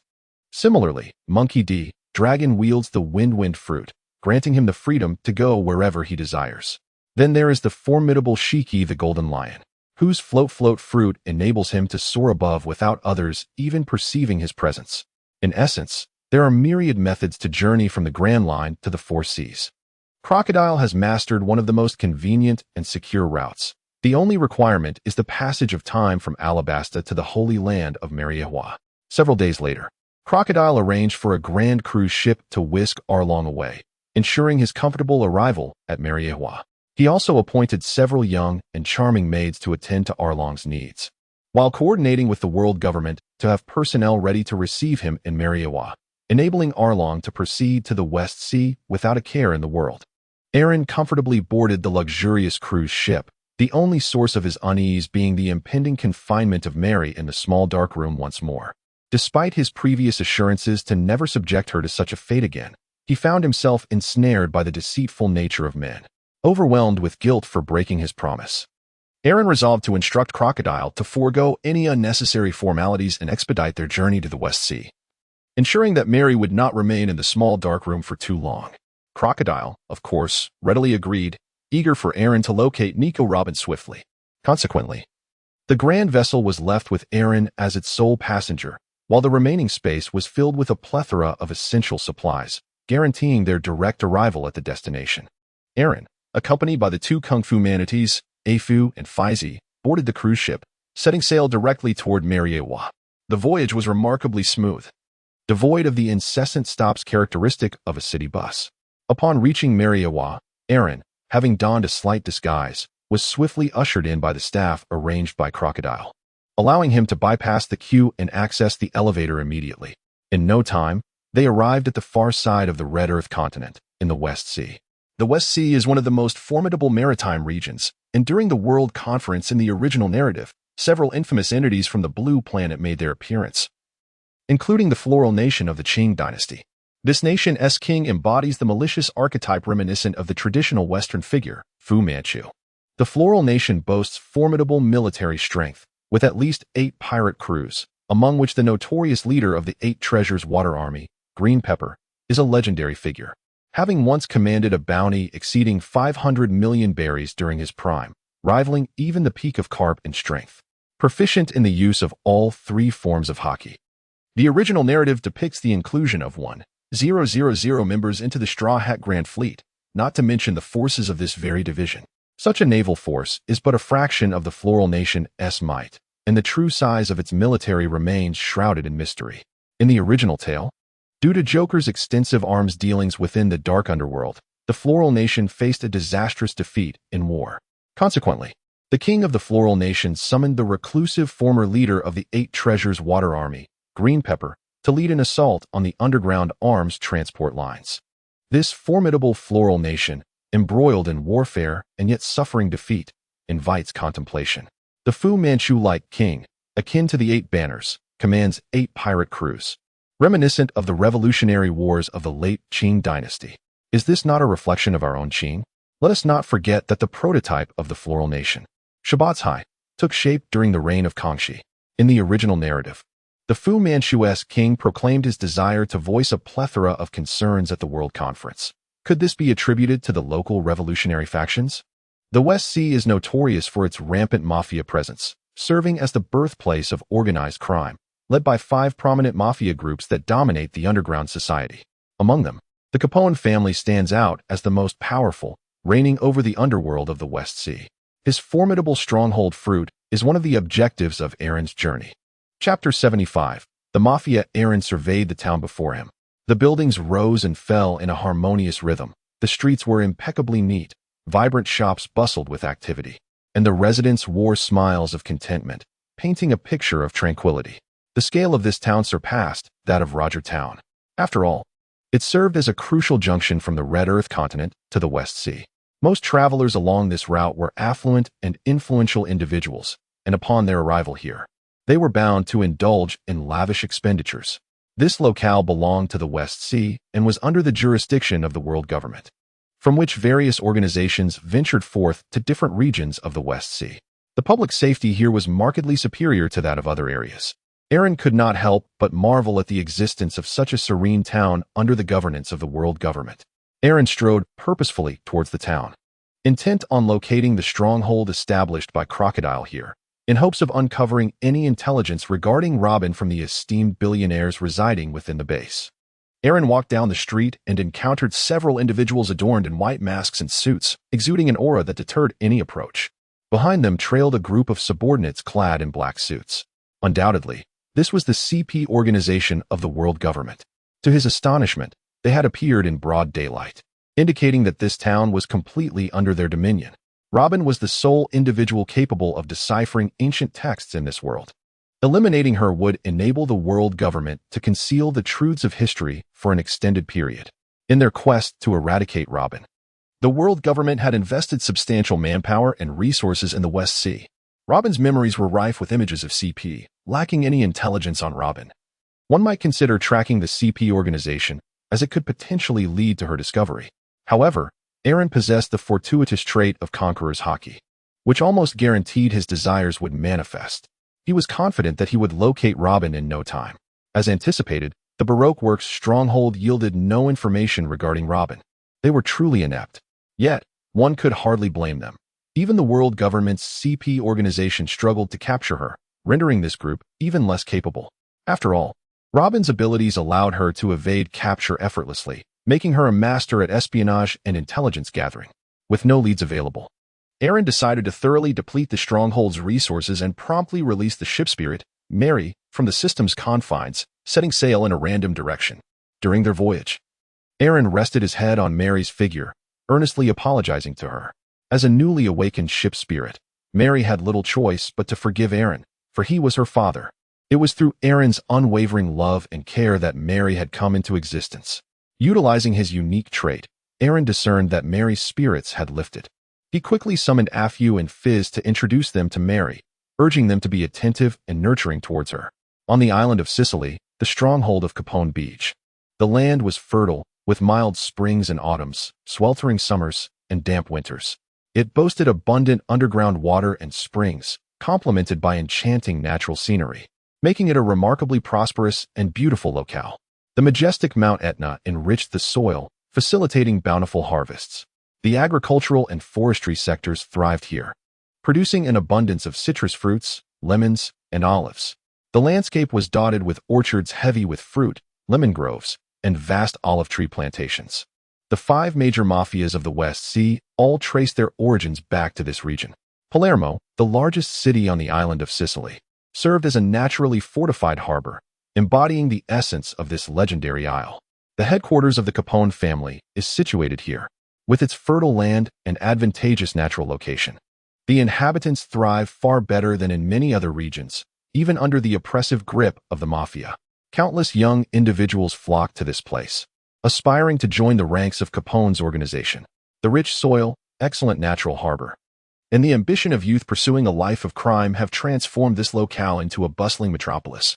Aaron settled the fees for the rented dock and began to meander through the vibrant city of Bamo. This metropolis thrived with life, its thoroughfares bustling with a constant flow of vehicles and pedestrians, creating a mesmerizing spectacle. Towering skyscrapers punctuated every corner of the city, imparting a distinctly modern ambience. Numerous establishments, such as restaurants and bars, dotted the urban landscape, catering to the insatiable appetites of the underworld, where indulgence and revelry was an indispensable part of life. Entertainment venues were ubiquitous, including the Grand Politia Opera House, which showcased circus performances, adding an air of sophistication to the criminal's existence. However, the city's charm was overshadowed by its notorious reputation as a stronghold for organized crime. In the streets, gang members congregated in small groups, donned in sleek black suits, black hats, and dark sunglasses, their expressions icy and their gazes menacing. They brandished their fists and shouted boisterously, unapologetically asserting their dominance. The passers-by swiftly sidestepped, wary of inadvertently provoking trouble and becoming targets of their wrath. The pervasive threat and acts of violence perpetrated by the mafia instilled a profound sense of dread among the residents, who lived in constant fear of becoming collateral damage in the gang's merciless retribution. This atmosphere of trepidation was inescapable. Aaron stood before a barbecue stall, savoring a large skewer of meat while observing a group of gangsters reveling in their brazen display of power. These thugs brazenly indulged in the nearby stalls, feasting without conscience, consuming food and drink at will. Not only did they partake freely, but they also extorted exorbitant protection fees from the vendors, leaving them to toil for hours, often at a loss. Witnessing the mafia's gluttony without consequence, Aaron could not help but lament the plight of the common folk, their suffering palpable. The young onlookers gazed longingly at the dapper gangsters, wishing to usurp their positions and join their ranks on the spot. The atmosphere had become thoroughly dominated by the criminal underworld. Standing at the barbecue stall, Aaron watched as several gang members pushed their way to the front, forcibly seizing the freshly grilled skewers, showing no regard for a young man adorned with a tall hat and wielding a cane. "Hey, I cannot simply overlook this," the young man exclaimed, gripping the brim of his hat and turning to confront the gangsters. Laughter erupted from the gang, their amusement evident as they were taken aback by the audacity of someone daring to resist them in this domain.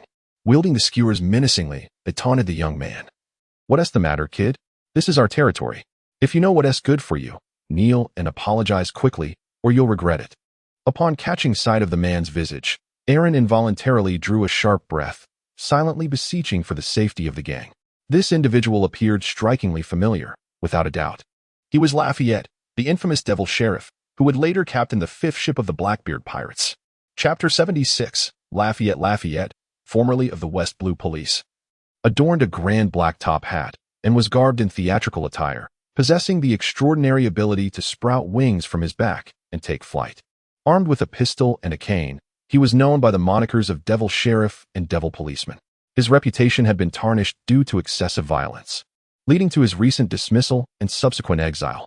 In a foul mood after losing his job, Lafayette had made his way to the renowned island of Cirili in the West Blue to seek solace, only to find himself embroiled in a predicament that worsened his already dismal spirits. Aaron had not detected Lafitte either. However, this was understandable, as Lafitte possessed formidable skills in concealment. In the original narrative, even the upper echelons of the Navy failed to recognize Lafitte, so it was entirely reasonable that Aaron had not noticed him. Yet, to find Lafitte here was surprising, especially since he had not yet ventured into the Grand Line. Observing the taut expression on Lafitte's face, Aaron realized that this gang would soon face dire consequences. Indeed, confronted by the gang's aggressive demeanor, Lafitte, already in a foul mood, could no longer contain himself, given his propensity for excessive violence. With a resounding clang, he unsheathed his sword, and a flash of steel sliced through the air, akin to lightning illuminating the silent night sky. The speed was such that Aaron could only marvel at it. As the blade shimmered, Lafitte retracted his sword into the cane, pivoting gracefully to execute several dance-like movements, concluding with an enigmatic and elegant flourish. In that very instant, as Lafitte completed his motion, the heads of several gang members fell with a thud, blood gushing forth like a fountain, splattering everywhere in a gruesome display. Aaron gracefully leaped aside, narrowly evading the jet of blood that erupted forth. His lithe movements garnered the appreciative gaze of Lafayette. Alas, others were not as fortunate. The surrounding individuals were splattered with blood, only to react with piercing screams. Murder. Upon hearing this, the crowd was gripped by terror and hastily fled. In the gang's territory, everyone was acutely aware of the dire consequences such events could invoke. Remaining in place could mean incurring the wrath of the mafia, putting themselves or their loved ones in peril. This pervasive sense of dread drove the masses into a frenzied retreat, jostling one another, leading to a stampede. Those with homes hurried back to secure their doors and windows. Those without shelter sought refuge in public spaces, refraining even from idle gossip. Soon, the barbecue stall was deserted, the proprietor abandoning his post, blending into the crowd. Meanwhile, Aaron transformed into a wisp of wind, hovering above, silently observing the unfolding chaos. The street was left echoing with the anguished cries of those trampled. Other gangs, witnessing the commotion, promptly reported to their superiors and surged toward Lafayette's direction. With a disdainful smirk, Lafayette unsheathed his cane sword and leaped toward the approaching gangsters, evading their attacks while deftly maneuvering among them, striking with his weapon. His speed was such that afterimages flickered in his wake. Shadows materialized around the gangsters, upon Lafayette's return to his original position and the sheathing of his cane sword. The phantoms dissipated along with him. As he struck a pose after sheathing his weapon, the gangsters could scarcely emit a scream before being dismembered, leaving the ground awash with blood, limbs, and various organs, precise and elegant. Lafayette inhaled deeply, releasing a satisfied sigh. Having dismantled so many gangsters, his previously sullen mood was uplifted. The cathartic violence invigorated him. However, he was aware of the mafia boss, Capone, who, despite not fearing him, understood that engaging in a prolonged conflict would be unwise. After all, a duel between an assassin and a heavily armored warrior would yield little satisfaction, even in victory. Suddenly, a pair of pristine wings appeared behind him, fluttering in place before ascending into the sky and making their escape. Before vanishing, he cast a wink in Aaron's direction, gradually fading from view. Aaron felt a sense of bewilderment. Could it be that he had been discovered? Moreover, a grown man adopting such a stance could not possibly be a siren or some mythical creature, could it? Just as Aaron pondered this, a rumbling sound emanated from the ground. Shortly thereafter, Capone Beach appeared, transforming his legs into treads, moving with the speed of a tank, his exposed form acting as the very embodiment of one. This was his fruit ability, Castle Tank. Clad in a hat and scarf, he donned his favored pinstriped suit. A cigar clamped firmly between his lips. With the appearance of a diminutive mobster, he believed that those who defied him, even his subordinates, would meet a merciless end. His crew referred to him as the Godfather. His castle fruit allowed him to house everything, including himself, within his body, much like a fortress. Any object entering Beej's body would shrink, only to return to its original size upon leaving the range of his ability. This power provided not only an expansive personal space, but also the capability to shift forms, resembling a veritable transformer. In his desire to prevent Mary from being confined to the darkroom, Aaron set his sights on Capone Beej's spatial abilities. With such power, Mary would no longer need to enter the system's dark confines, willingly accompanying Aaron wherever he went. Capone Beej, transformed into a tank, swiftly arrived at the scene of the incident. Upon witnessing a gruesome array of dismembered limbs scattered across the ground, he was engulfed by fury, bellowing, "Damn it! Who dares to cause trouble in my territory?" "Ah!" Capone Beej roared. Suddenly, 8 doors opened between his chest and back, revealing several members clad in black suits, his elite subordinates. They leapt forth from the doors, instantly returning to their normal size. Capone Beej commanded his subordinates, "Search thoroughly. Leave no stone unturned. I want to know who has the audacity to disturb my domain." Yes, the gangsters dispersed in a tumult. Some knocked on the doors of nearby buildings, inquiring if anyone had clues, while others skillfully collected bodies and cleaned the area, displaying an expertise that suggested they had dealt with similar incidents many times before. Those searching for evidence scrutinized the streets with a magnifying glass, examining every inch with meticulous care. Aaron observed a mobster entering a secluded alleyway, a place devoid of any other inhabitants. Silently descending from above, he floated behind the mobster. The mobster merely sensed a chilling breeze brush against his neck. Just as he turned to investigate, he succumbed to unconsciousness. Aaron stripped the mobster of his clothing, rendering him unconscious and stashing him away in the system's space. With a swift motion of his right hand across his face, he activated the powers of the mimic fruit, transforming into the likeness of the mobster. He dashed towards Kapanabeki, arriving breathlessly before him and feigning exhaustion as he exclaimed, "Boss, I have uncovered the identity of the perpetrator." I inquired with the nearby residents and discovered that only one individual fits the description: the infamous Devil Sheriff, Lafayette. Chapter 77. The Firm City Fruit. Call me Godfather. And be sure not to misname me next time. Kapanabeki lit a cigar, taking a deep drag as he grinned at Aaron. Suddenly, he drew a firearm and fired a shot at Aaron, who was disguised as the mobster. The bullet grazed Aaron's face, narrowly missing him. Kapanabeki then menacingly declared, "Remember this. Next time, it could cost you your life." Initially, he contemplated eliminating the young man, but reflecting on his successful identification of the killer, he decided to pardon him, granting him a reprieve. Aaron, transformed into a gang member, touched his face in bewilderment, utterly frozen in place and at a loss for words. He truly did not anticipate that Capone would be so capricious, having traversed this world for such a long time. It was the first instance that he had been treated in such a manner. Aaron ignited with fury, vowing silently that if he did not bring about the demise of this Capone, he would cease to be a man. However, he restrained his rage, covering his face and feigning terror as he bowed and stammered, "Yes, yes, Godfather. It was my mistake. I beseech your forgiveness, and I shall not err again." Capone waved him away, while the other mafia subordinates diligently gathered evidence to report back to him. After compiling the information, Capone concluded that the perpetrator was indeed the devilish Sheriff Lafayette. He bellowed at his underlings, declaring that the assailant was Sheriff Lafayette, and he would not let him escape unscathed. He instructed his men to create a wanted poster featuring Lafayette's likeness, to be distributed throughout the West Sea, promising substantial rewards for any leads on the elusive sheriff. As Capone announced the sanctions against Lafayette, a notification chimed in Aaron's mind. System notification: you have a superior, Capone. Reward for onboarding new personnel, unlocking a new ability. You have acquired the trait, Fortress Fruit. Fortress Fruit transforms the interior of the body into a fortress, allowing for the concealment of any objects, such as one's subordinates, cannons, or even horses, by shrinking them within. It also enables the pirate crew stationed within to unleash firepower externally, or to captivate opponents within the fortress, utilizing the various weapons contained therein to mount an assault. As Aaron had anticipated, even transforming into an employee of another company, once recognized by his employer, would facilitate a seamless onboarding experience. Now, alongside the conventional onboarding method, the method of forceful induction, and the method of hypnotic recruitment, he had acquired a new transformative approach to joining. Moreover, this transformation method was so elusive that it would be nearly impossible to detect. Even if discovered, Aaron could merely claim a minimal safety net, reaping the novice onboarding rewards while others would be rendered helpless. With the acquisition of the fortress fruit ability, Capone became inconsequential in Aaron's eyes, as he contemplated how best to manipulate him in order to quell his animosity.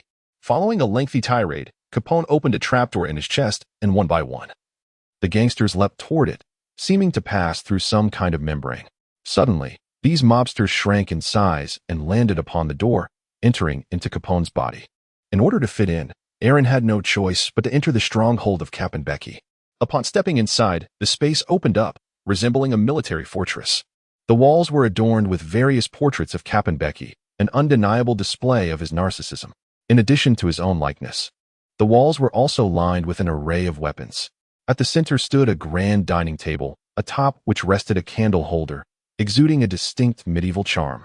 A familiar figure, possibly one of Aaron's acquaintances in disguise, noticed Aaron's distracted gaze and hurriedly pulled him aside, instructing him to stand still. In hushed tones, he admonished, "Do you wish to perish? Stand at attention. What is the matter with you today? You seem so preoccupied. This carelessness could cost you dearly." Observing the silhouette of Cap'n Becky gradually materializing before the dining chairs, the individual quickly fell silent, signaling Aaron to compose himself. Aaron examined the nature of his sturdy citadel fruit. He allowed his consciousness to penetrate the fortress, only to discover himself wandering in an expanse of emptiness. Aaron caressed the pristine white walls, gazing upon the desolate emptiness of the room, murmuring to himself, "I see, since it is the fortress fruit. The nature of the castle is indeed transformed according to the desires of the wielder." Capone Beege's taste, naturally, has shaped his castle into a bastion of military might. As for me, this is my inaugural encounter with the castle fruit, akin to a blank canvas awaiting its first strokes. Aaron had never visited a genuine castle, thus, the layout of the castle within him was merely a default representation. The basic arrangements of floors, rooms, and staircases were akin to the standard form of a fruit, while everything else remained a blank canvas, devoid of adornments. In stark contrast to the well-appointed castle of Capon Beaky, which boasted an array of tables, chairs, and cutlery, not to mention intricately designed ceilings and meticulously shaped floors, Aaron's castle could be described as exceedingly meager. With a mere thought, Aaron summoned forth a white fluid substance from the floor, as if it were rising from the depths of water. This ethereal white material surged wildly within the space, molding itself into the form that Aaron desired. Before long, the entire castle underwent a remarkable transformation, reverting to the appearance etched in Aaron's memory, a quintessentially ordinary apartment. It comprised a single room, a living area, a bedroom, a bathroom, and a modest kitchen, though the space was not expansive.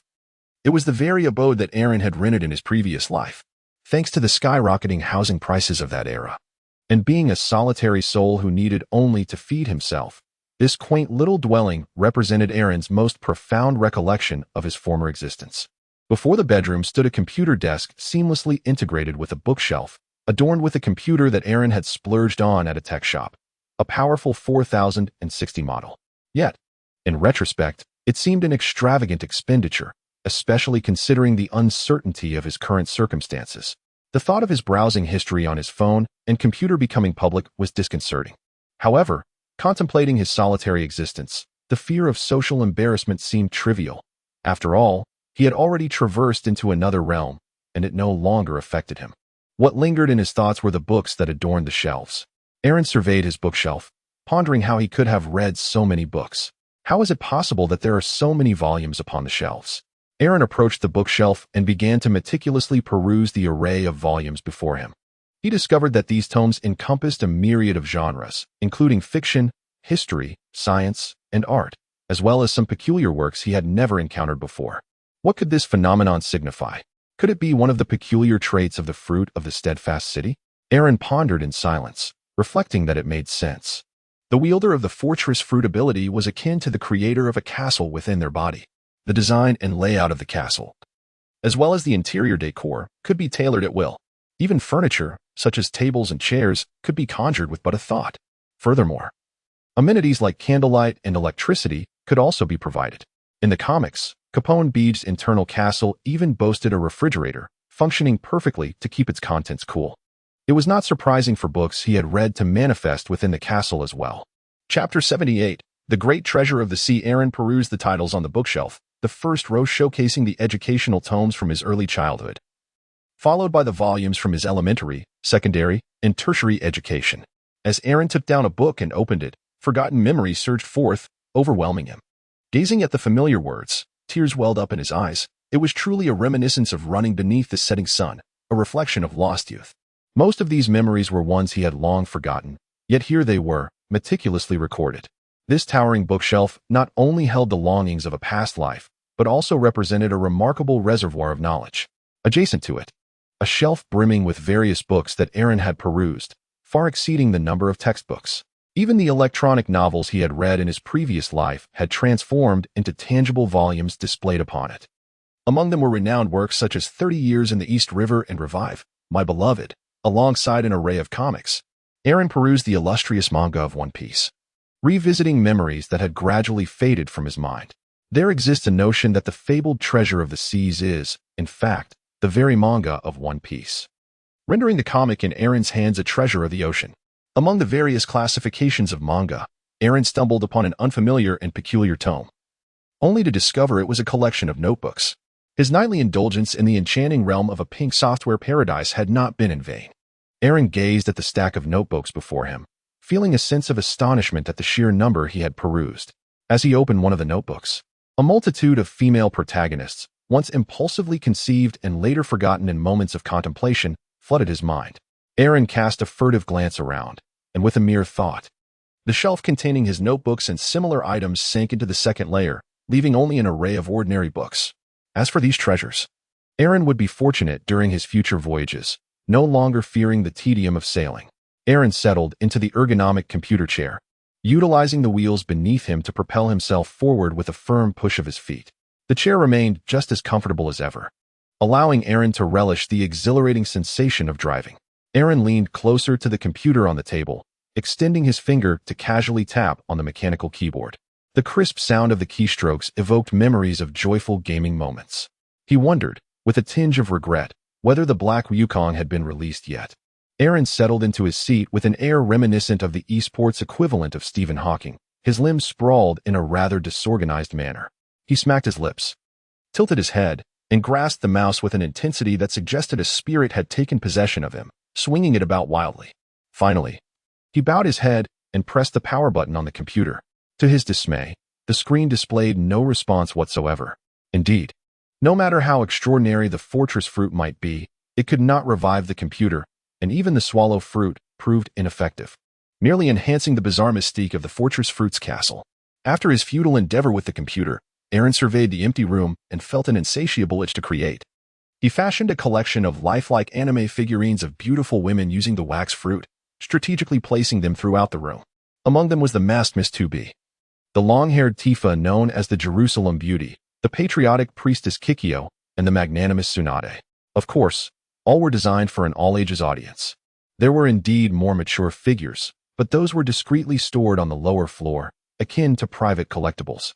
Aaron, driven by his nefarious thoughts, audaciously transformed his room. As he delightedly arranged his personal space, Captain Abeki had just concluded his meeting. The primary objective of this gathering was to apprehend the devilish Sheriff Lafayette. After announcing a series of measures aimed at capturing Lafayette, Captain Abeki declared the meeting adjourned, and his elite subordinates returned to their respective domains. Having recently assumed control over the underground society of the West Sea, he had yet to turn his attention to the land and decided to set sail. Establishing the flame tank pirate crew, not traversing the seas, they certainly did not spend the night within Captain Abeki's territory. Instead, they returned to their own realms, convening only when necessary. One by one, the subordinates leaped out, reverting to their true forms, and hastened towards their territories.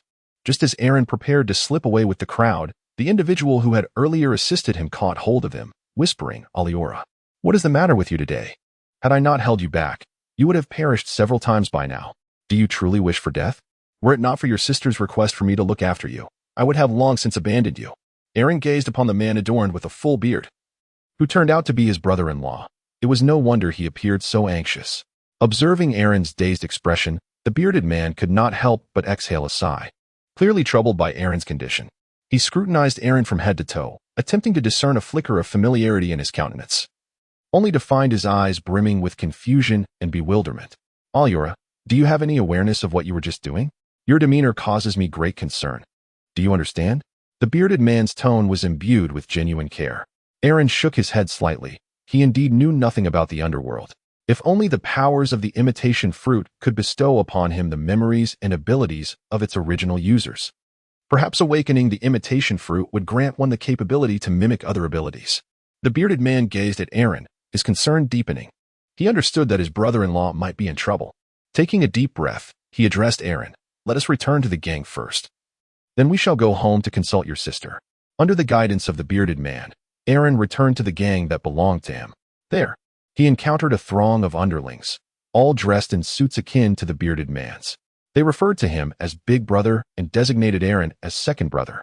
The bearded man led Aaron into his office, instructing him to make himself comfortable while he attended to some gang affairs. As Aaron surveyed the gangster's office, a young underling suddenly rapped on the door with fervor. Upon receiving permission to enter, he rushed in, panting, and exclaimed to the bearded man, "Big Brother, I have discovered the whereabouts of the demon child, Nico Robin." "What?" The bearded man was taken aback, hastily inquiring, "Is that true?" Nico Robin was notoriously famous in the West Sea, having been offered a staggering bounty at the tender age of 8. It was fair to say that the scoundrels of the West Sea had their eyes firmly set on this prized catch. Indeed, the underling handed the bearded man a photograph depicting the infamous Gold Bull pirate crew. The bearded man accepted the photo, scrutinizing it with a puzzled expression. "What do you want me to see? Where is Nico Robin?" The underling pointed to a pixelated section of the image, saying, "Big Brother, look closely. Doesn't this person bear a striking resemblance to Nico Robin?" With a magnifying glass in hand, the bearded man examined the pixelated image intently, his eyes widening as he finally discerned the identity of Nico Robin. He took a deep breath. This revelation was undoubtedly a tremendous surprise for him.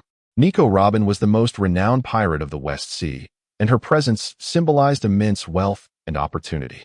The bearded man promptly recognized this as a rare chance and resolved to act immediately, rallying his subordinates to seize Nico Robin. He swiftly organized an elite team, preparing to set forth in pursuit of her. Chapter 79. The Bull Shield. The bearded man embraced Aaron, stating, "Areola, I am preparing to capture Nico Robin. You should return home to find your sister. Once I have secured Nico Robin, I will come to seek you out." With that, he signaled to one of the nearby underlings to escort Aaron back to his home and ensure his wife took care of him. Aaron rejected the idea without a second thought. "Brother-in-law, how could I possibly allow you to go alone? I must accompany you. After all, I have finally received intelligence from Robin. How can I simply abandon this opportunity?" Aaron felt that his conqueror's hockey was at play. Although Robin had grown up peacefully in the original story, he was still somewhat apprehensive that the flutter of his butterfly wings might affect her. The bearded man, seeing Aaron's concern and rejecting his proposal, felt both irritated and gratified. He exclaimed, "No, in your current state, how could you possibly do any good? You should return and let your sister take a look at you." "No, I must go." As the younger brothers observed the two leaders arguing, one lad stepped forward with a suggestion. "Brothers, let us not quarrel. Organizing our equipment will take considerable time. Why not both return home first and set out again tomorrow?" The bearded man contemplated the action plan. He understood that capturing Nico Robin was no trivial task, and preparing the gear and the ship indeed required time. Thus, he decided to return home first and let his wife see her brother. He instructed the younger ones to prepare for departure while he accompanied his brother-in-law back home. Nico Robin was born in the renowned archaeological sanctuary of O'Hara in the West Sea. At the tender age of 8, she participated in a doctoral examination and scored full marks, becoming an archaeologist. O'Hara was destroyed by the World Government due to its research on the Forbidden Century, leaving Robin as its sole survivor. Spandane, under the pretext of destroying 6 Navy warships, placed a hefty bounty of 79 million berries on the young Robin, dubbing her the Demon of O'Hara. Initially, young Robin harbored goodwill towards others, working diligently and smiling at everyone she encountered. However, her identity and the astonishing bounty turned her into a target for betrayal.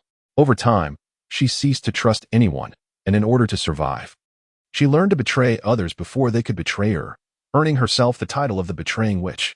To evade the Navy and the World Government's pursuit, she concealed herself in the underworld or among pirates. Concerning her friend Saul's assertion that the vast ocean would surely yield companions willing to protect her, she had nearly abandoned such hopes. As long as she could survive, she was willing to betray anyone. This time was no different. She had recently escaped the world government's pursuit and was in dire need of a stronghold to recuperate and revive her business. This time, she had set her sights on the newly renowned Taurus pirate crew in the West Sea. It was said that the captain hailed from the illustrious floral kingdom of the West Sea. Originally a member of the renowned 8 Treasure Navy, the captain had somehow been expelled and subsequently formed the Taurus pirate crew with a bounty of 80 million berries on his head. Robin was somewhat familiar with the famed 8 Treasure Navy, and being from that place, the captain likely possessed considerable strength. Moreover, the bounty of 80 million berries should not lead him to covet her own bounty, so Robin believed that seeking refuge with him would pose minimal risk. Captain Neo Dun of the bull pirate crew is a towering figure, with a mane of golden, fluffy hair and a nose adorned with a ring. He is a formidable bull human, having consumed the Nyo fruit, which grants him his formidable powers. Once a valiant warrior of the 8 Treasure Navy, he found himself in a predicament after an ill-fated affair with his superior's sister-in-law, leading him to venture out on his own. Utilizing the abilities bestowed by his devil fruit and the armament hockey he learned from Qing Jiao, Neo Dun has thrived in the West Sea, establishing a reputation for himself. Yet, he often reminisces about the carefree life he once led on land. Upon encountering Nico Robin, who boldly presents herself, Neo Dun feels a surge of fortune. During his time with the 8 Treasure Navy, he had overheard Qing Jiao mention Robin's bounty and the potential riches that could be obtained from capturing her, as she was considered a national treasure due to her connection to the flower fruit. Seizing the opportunity, he believes that bringing Robin back to the 8 Treasure Navy could earn him forgiveness from his leader and restore him to a life of luxury. With a smile that harbors ulterior motives, Neo Dun welcomes Robin aboard. Sensing his insincerity, Robin sighs internally, pondering why she seems to attract such people. Is there truly no kindness to be found in the West Sea? Nevertheless, Robin contemplates her own plans for betrayal, so she responds with a smile. I look forward to your guidance, boss. Neo Dun bursts into laughter at her flattery. The following morning, the bearded man commands all crew members to equip themselves and prepare for departure. Shortly thereafter, a formidable squad assembles at the gangway of their guild, each member bearing a solemn expression and a resolute glint in their eyes. The bearded man leads his subordinates toward a large pirate ship anchored at the dock. This vessel, an imposing black ship adorned with fiery patterns, exudes a fierce and commanding aura. Everything is ready on board. Provisions, weapons, and ammunition are all in place. Standing at the prow of the ship, the bearded man gazes out at the vast ocean, feeling a surge of fervor within him. He understands that this mission is anything but simple, yet he is resolutely prepared to ensure that Nico Robin does not escape easily. As the ship sets sail, cutting through the waves toward their objective, the crew members are tense yet exhilarated, fully aware of the mission's significance and the weight of their responsibilities. Throughout the voyage, the bearded man continually adjusts their plans, discussing strategies to handle any unforeseen circumstances. At last, after a day of sailing, they arrive at the supply nation where the bull pirate crew is rumored to lurk. This is a nation that is a member of the world government, yet they harbor no fear. As a syndicate that rules the underbelly of the West Sea, they believe that only through notable achievements can they ascend the ranks. Thus, they remain blissfully unaware of the concept of fear. A vessel is anchored in a secluded cove where a bearded man leads his subordinates ashore with utmost stealth. They meticulously survey their surroundings, ever vigilant. Chapter 80. The Kingdom of Elusia. This nation is known as the Kingdom of Elusia, a member of the world government, ruled by King Shundaluka. In the original narrative, during the World Conference held in the sacred land of Mariehua, the first to propose that the revolutionary figure, Dracul Mihawk, might become an adversary of the world government, urging national leaders to remain cautious, was met with anger at Wapel's indifferent demeanor. This kingdom is one of the larger nations in the West Sea, strategically located between Surelia Island and the Flower Country. Upon learning of Nico Robin's whereabouts, the leader of the 8 Treasure Navy, along with the notorious gang leader of the Green Pepper family, who is rumored to be the legendary pirate that once breached the eternally frozen ice continent, decided to re-emerge into the fray to personally retrieve Nico Robin. For she possesses the fabled Hana no Mi, a national treasure of the Flower Country. The entire Flower Country has long sought her existence. To ensure success, the Green Pepper leader set sail towards the Kingdom of Elusia with the elite members of the 8 Treasure Navy. In the port city of the Kingdom of Elusia, the bearded man and his crew cautiously seek information regarding Nico Robin. They are aware that Captain Bull of the Bull Pirate crew may be nearby. and Robin is likely in the vicinity as well. Although this is a member nation of the world government, its underground society thrives with great vigor. As a gang that dominates the underworld of the West Sea, they certainly have a branch here, and it is a formidable one at that. The head of this branch happens to be a subordinate of the bearded man. Otherwise, he would not have been entrusted with such responsibilities. It was he who relayed vital information to the bearded man, providing him with first-hand intelligence. The bearded man arrived at the branch and demanded information regarding Nico Robin. The branch head lit a cigarette and respectfully inquired, "Brother, are we the only ones undertaking this mission? Have you not informed the Godfather?" The bearded man responded, stating that upon receiving the intelligence, he immediately set his plans in motion, having yet to inform the Godfather. He mused that Nico Robin is an extremely significant target, not only for her possession of the fruit S abilities but also because she is a wanted criminal by the world government. Capturing her would undoubtedly elevate his standing immensely. If he were to inform the Godfather, his contributions would be considerably diminished. As for the question of whether they could prevail in a confrontation, the bearded man did not dwell on it. In the world of organized crime, firearms render one invincible. The branch head's lips twitched involuntarily at the thought. After all, how could a gang hope to contend with an 800 million berries pirate? He dispatched someone to inform the bearded man with the hope that he would relay the message to the Godfather in exchange for a reward. Unexpectedly, the bearded man chose to act independently. To ensure safety, the division chief cautiously suggested that the bearded man report to Godfather Capone Beach instead. As the formidable captain of the bull pirate crew, Golden Bull Shield, was indeed a force to be reckoned with. The bearded man waved his hand dismissively, asserting that opportunities were fleeting. They must seize the moment and inform the Godfather. What if Nico Robin fled before the Godfather arrived? After all, no one had managed to capture Nico Robin over the years. The division chief, feeling somewhat exasperated, understood that in a hierarchy, the higher rank often prevails. And thus he had no choice but to follow the bearded man's orders. He informed the bearded man that the bull pirate crew had been in the country for 2 days, seemingly waiting for someone. The latest intelligence indicated they were still drinking in a tavern. Upon hearing this news, the bearded man's face brightened. He declared to the division chief that this was a splendid opportunity, and they must act swiftly to ensure the bull pirate crew did not escape. The division chief nodded, recognizing the wisdom of the bearded man's decision. He promptly took action, collaborating with the bearded man to assemble a capable team, preparing to capture Nico Robin. Under the division chief's organization, the team was quickly ready, merging with the bearded man's own group, boasting a substantial number of personnel and armaments. They departed the division stealthily, advancing towards the tavern. Inside the tavern, members of the bull pirate crew were indulging in exquisite wine and sumptuous food, the atmosphere vibrant, filled with laughter.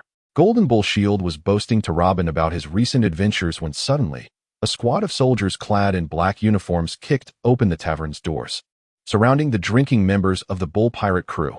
An uncanny tension enveloped the tavern as the crew members became alert, preparing for any unexpected developments. A man stepped forward, his gaze sharp and unwavering, fixated on Robin. "The son of the devil, Nico Robin, you are indeed here. Congratulations, you are under arrest." The members of the bull pirate crew immediately sensed something was amiss. These individuals were not patrons, but captors. "Captain, it seems our plans have been compromised," a crew member whispered to Golden Bull Shield. He nodded expressionlessly, signaling his subordinates to be prepared. These individuals were elite soldiers from the kingdom of Alugia. The pirates were entirely unguarded, and King Shindaluka of Alugia had learned of the bull pirate crew's landing shortly after their arrival. Furthermore, this group had not even considered hiding Robin when they brought her to the tavern, prompting the tavern owner to report to the king. As a king aligned with the world government, Shindaluka was particularly concerned about the son of the devil, Nico Robin, and decided to dispatch elite personnel to apprehend her. "Hey, you uninvited guests, don't ignore me." Neodun bellowed in rage, unperturbed by the presence of these individuals, yet deeply infuriated by their blatant disregard for him. After all, he was a notorious pirate with a bounty of 80 million berries. A formidable aura emanated from Neodun, instantly imposing pressure upon the soldiers. His gaze radiated authority as he fixed his eyes on the man and his entourage, coldly inquiring, "Are you certain you wish to provoke trouble?" The man scoffed, fearlessly advancing towards Neodun, defiantly retorting, "Indeed, we are. We have come to apprehend you. The Golden Bull Pirates are not to be trifled with." Neodun glared at the man and abruptly retrieved an object from his pocket, hurling it forcefully in the man's direction. It transformed instantaneously into a thick cloud of smoke, enveloping the man and his soldiers entirely. "What is this?" the man exclaimed in astonishment, his vision obscured by the dense haze. Nyo-dun smirked, swiftly emerging from the smoke and seizing the man's collar. "Those who dare to trouble us should be prepared to face defeat," he taunted, delivering a powerful blow to the man's chest. The man groaned in agony, easily subdued by Nyo-dun. Witnessing this spectacle, the remaining soldiers lost heart and began to flee in disarray. However, the members of the Golden Bull Pirates were predominantly elite fighters, quickly regrouping to engage in fierce combat with the soldiers. The battle was intense. Furniture was overturned, shards of glass scattered, and blood stained the ground. In a short span of time, the soldiers lay defeated in pools of their own blood. Nyo-dun grasped the leader of the soldiers by the head, viciously declaring, "With such skill, you dare to seek trouble with me?" "Pah!" He spat at the man, who was no match for Nyo-dun, left battered and bruised, while Nyo-dun had barely broken a sweat. Kicking the man out of the window, Nyo-dun returned to the bar's counter to continue chatting with Robin. Still in her youth, the stunning Robin sipped her cocktail, her lips twitching as she realized she had unwittingly sold her own information. Ever since she had used her fruit powers to eavesdrop on Nyo-dun's plan to betray her, Robin had been concocting her own scheme to sell him out first. Utilizing the powers of her flower fruit, she had relayed information to multiple organizations, including this nation. She had not anticipated that the Kingdom of Alucia, a member of the world government, would possess such inept soldiers, unable to even handle a pirate crew's lackeys. This was utterly pathetic, but fortunately, she had several contingency plans in place. Just as Nyo-dun let his guard down, the bar's door was suddenly kicked open, and a group of mobsters clad in black suits stormed in, brandishing Chicago typewriters and aiming them at the Golden Bull Pirates. This group was none other than the bearded men.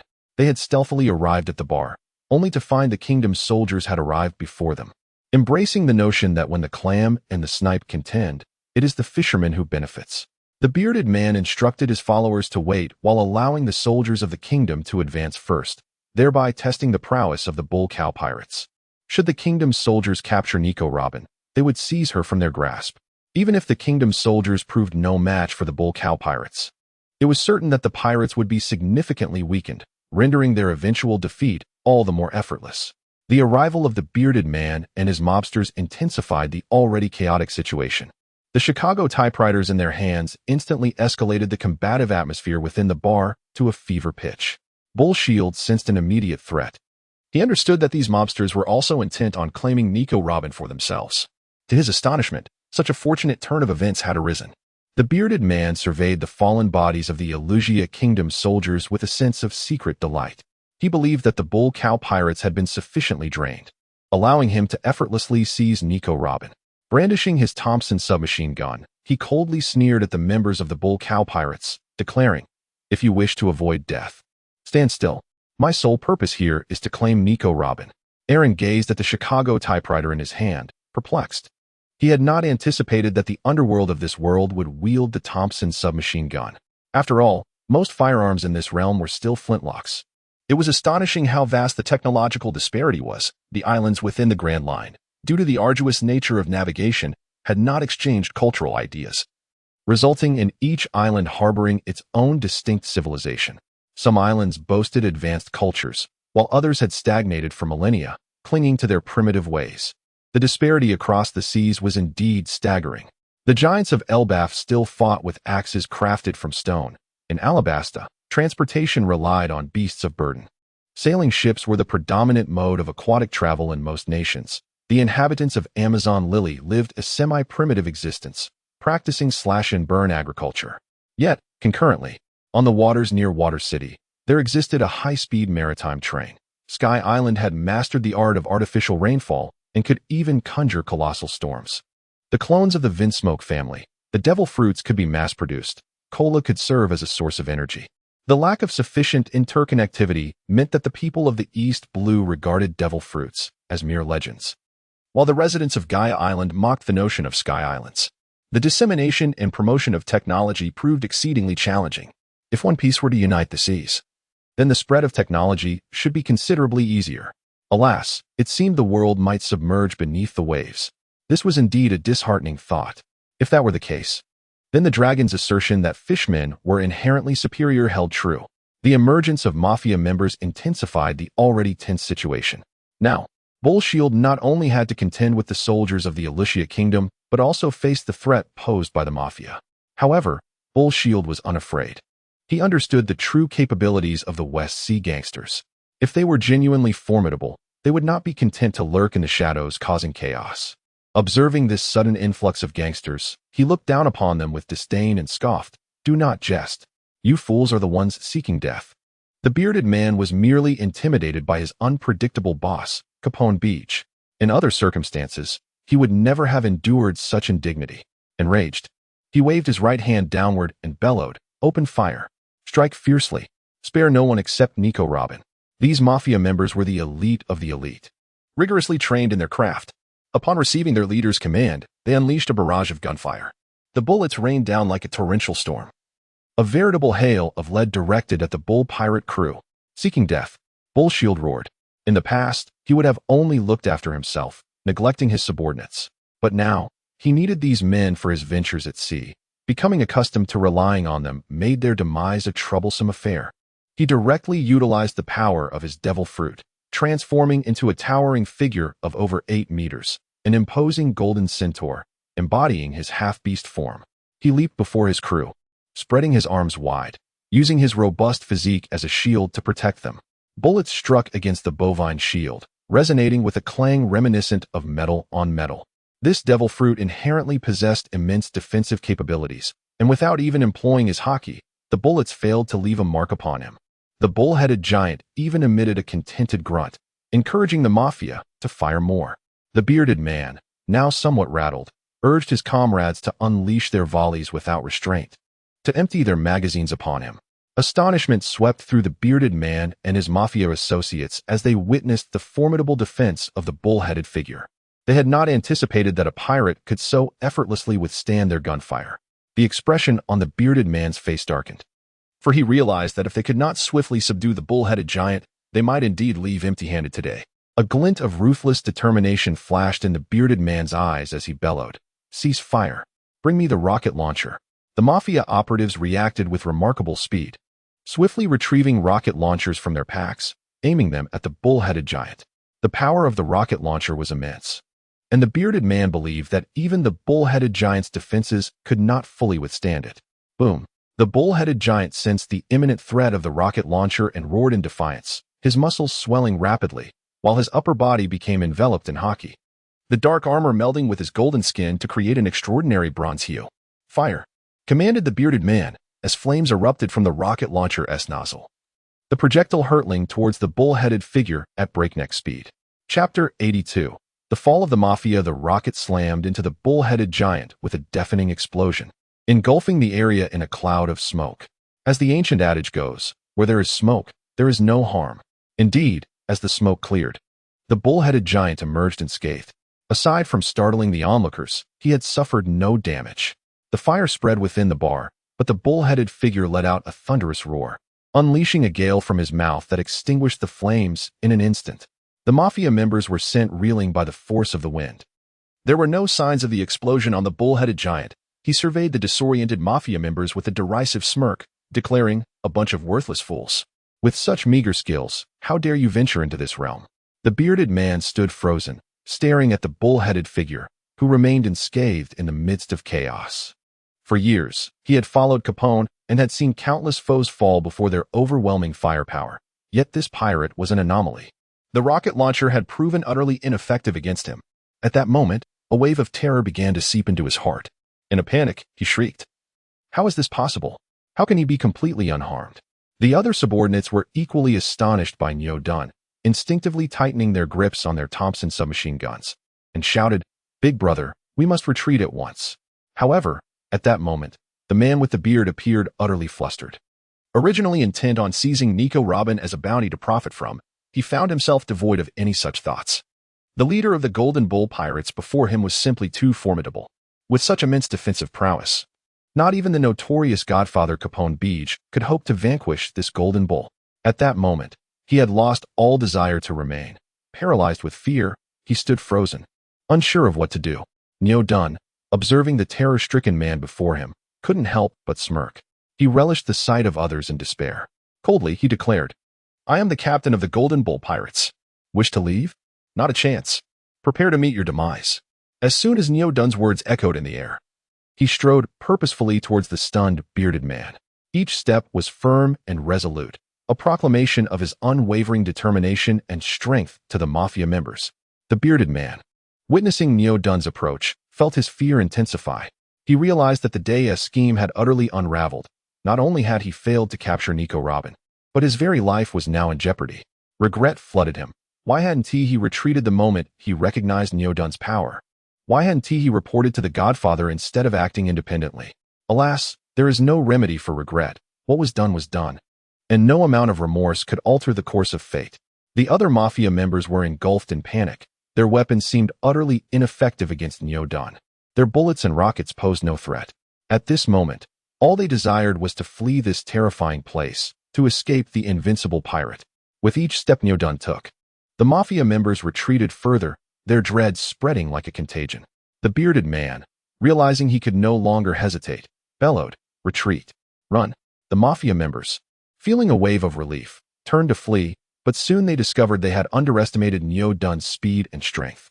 Like a ferocious beast, he swiftly caught up to them, his powerful hand sweeping through the air, sending several mafia members flying. "Help! Don't kill me! I don't want to die!" The screams of the fleeing mafia members reverberated within the bar, their fates seemingly sealed, destined to be obliterated by this formidable pirate. Aaron feigned being struck and fell to the ground, pretending to be lifeless. With his formidable observation and perception abilities, he sensed the approach of several powerful presences. An exciting spectacle was about to unfold. The bearded man, witnessing Aaron being flung away, exclaimed in alarm, "Ali!" upon seeing his brother-in-law being assaulted. Fury ignited within him. "How dare you harm my brother? You shall pay for this with your life." Ignoring the fact that he was completely outmatched, he was consumed by rage and lifted a Chicago typewriter, devoid of ammunition, aiming to strike at Bull Shield with all his might. Bull Shield regarded him with a flicker of disdain, a mocking smile gracing his lips at the sight of the man wielding the typewriter. In his eyes, this mafia member was merely courting his own demise. He effortlessly evaded the bearded man's attack and swiftly retaliated. A powerful punch landed squarely on the bearded man's face, sending him staggering backward, blood gushing from his mouth. "You worthless fools, do you dare resist?" Bull Shield coldly remarked, his gaze slicing through the bearded man like a sharpened blade, instilling a sense of despair within him. The bearded man collapsed to the ground, blood spilling forth as he gasped for breath. In his dying moments, he directed his final words towards Aaron. "I'm sorry, Ali. I can't avenge you, but rest assured, I have come to find you." Upon hearing such words, Bull Shield, unable to suppress his compassion, obliterated the bearded man's head, uniting him with his brother-in-law at last. Aaron gazed at the headless corpse adorned with a scruffy beard, whispering an apology in his heart. Although the bearded man was not a paragon of virtue, he had genuinely shown kindness towards the persona Aaron had assumed. Regrettably, this transformation excluded any compassion for such criminals. Thus, Aaron could merely express his sorrow internally before resuming his role as an observer. Upon witnessing the gruesome fate of their comrade, the members of the mafia fell to their knees, pleading for mercy. However, Bull Shield was evidently not inclined to grant them any reprieve. He strode forward with determination, clenched his fist, and coldly declared, "You all must perish." At this proclamation, the mafia members, engulfed in despair, raised their empty firearms, resembling mere sticks rather than weapons. In that moment, Bull Shield's subordinates rose to their feet, beseeching him to allow them to handle these wretches, sparing Bull Shield from the necessity of dirtying his hands. Observing the eagerness etched upon his subordinates' faces, Bull Shield nodded in acquiescence, permitting them to take charge of the situation. With their leader's consent, the underlings swiftly encircled the mafia members, their faces twisted into malevolent grins, devoid of any semblance of compassion. Their fists descended upon the mafia like a torrential downpour, each blow imbued with tremendous force, eliciting agonized cries from their adversaries until, eventually, silence enveloped the scene entirely. Aaron gazed at the scene before him, marveling at the ruthlessness displayed by his underlings. Neo Dun wiped the blood from his hands, disregarding the corpses strewn across the ground, and continued to lounge at the bar's counter, urging the bartender to mix more drinks. He encouraged his subordinates to keep drinking and reveling, convinced that this time, no one would disturb their merriment. Chapter 83. CP0 and the Vice Admiral in the guise of a bull-headed man, Neo Dun sat at the bar, indulging in his drink with a look of sheer satisfaction. His subordinates had scattered throughout the establishment, either drinking or seeking amusement, and the bar had regained its previous liveliness and clamor. Yet, the world was not so forgiving. Just as they began to lower their guard, a subtle tremor reverberated through the entire bar. Neo Dun felt the ground quaking beneath him. He lifted his gaze and peered through the bar's window, spotting a plume of smoke in the distance. What was happening? A sense of alarm surged within him, prompting him to rise abruptly. His underlings, sensing the unease, set down their glasses and anxiously looked outside. "It's a warship. We're in trouble," one of the subordinates suddenly shouted. Neo Dun turned to the window and beheld a colossal battleship approaching across the sea, its cannons still emitting smoke. "Damn it! The Navy!" Neo Dun growled, his heart brimming with rage. The cannons aboard the naval vessel once again trained their sights on the bar, preparing to fire. Neo Dun and his men hastily armed themselves, readying to confront the impending threat. How dare they disregard the lives of innocents? Neo Dun bellowed. Little did he know that by the time the kingdom's soldiers arrived, civilians had already been evacuated, leaving only their pirate crew behind, allowing the naval ship to fire without hesitation. This naval vessel loomed large and imposing, akin to a moving fortress resting upon the waves. Its hull was long and broad, adorned with a deep blue paint that harmonized with the sea and sky, creating a magnificent vista. The ship was encased in thick armor that glimmered with a metallic sheen, resembling a great beast poised for a ferocious assault. The deck was lined with cannons, meticulously arranged and primed to unleash devastating projectiles at a moment's notice. At the stern, a towering mast bore the grand naval flag, fluttering in the wind, a symbol of the Navy's glory and authority. The deck was densely populated with soldiers, clad in crisp naval uniforms, exuding an air of seriousness and command. Each soldier held their weapons at the ready, vigilantly surveying their surroundings, poised for battle.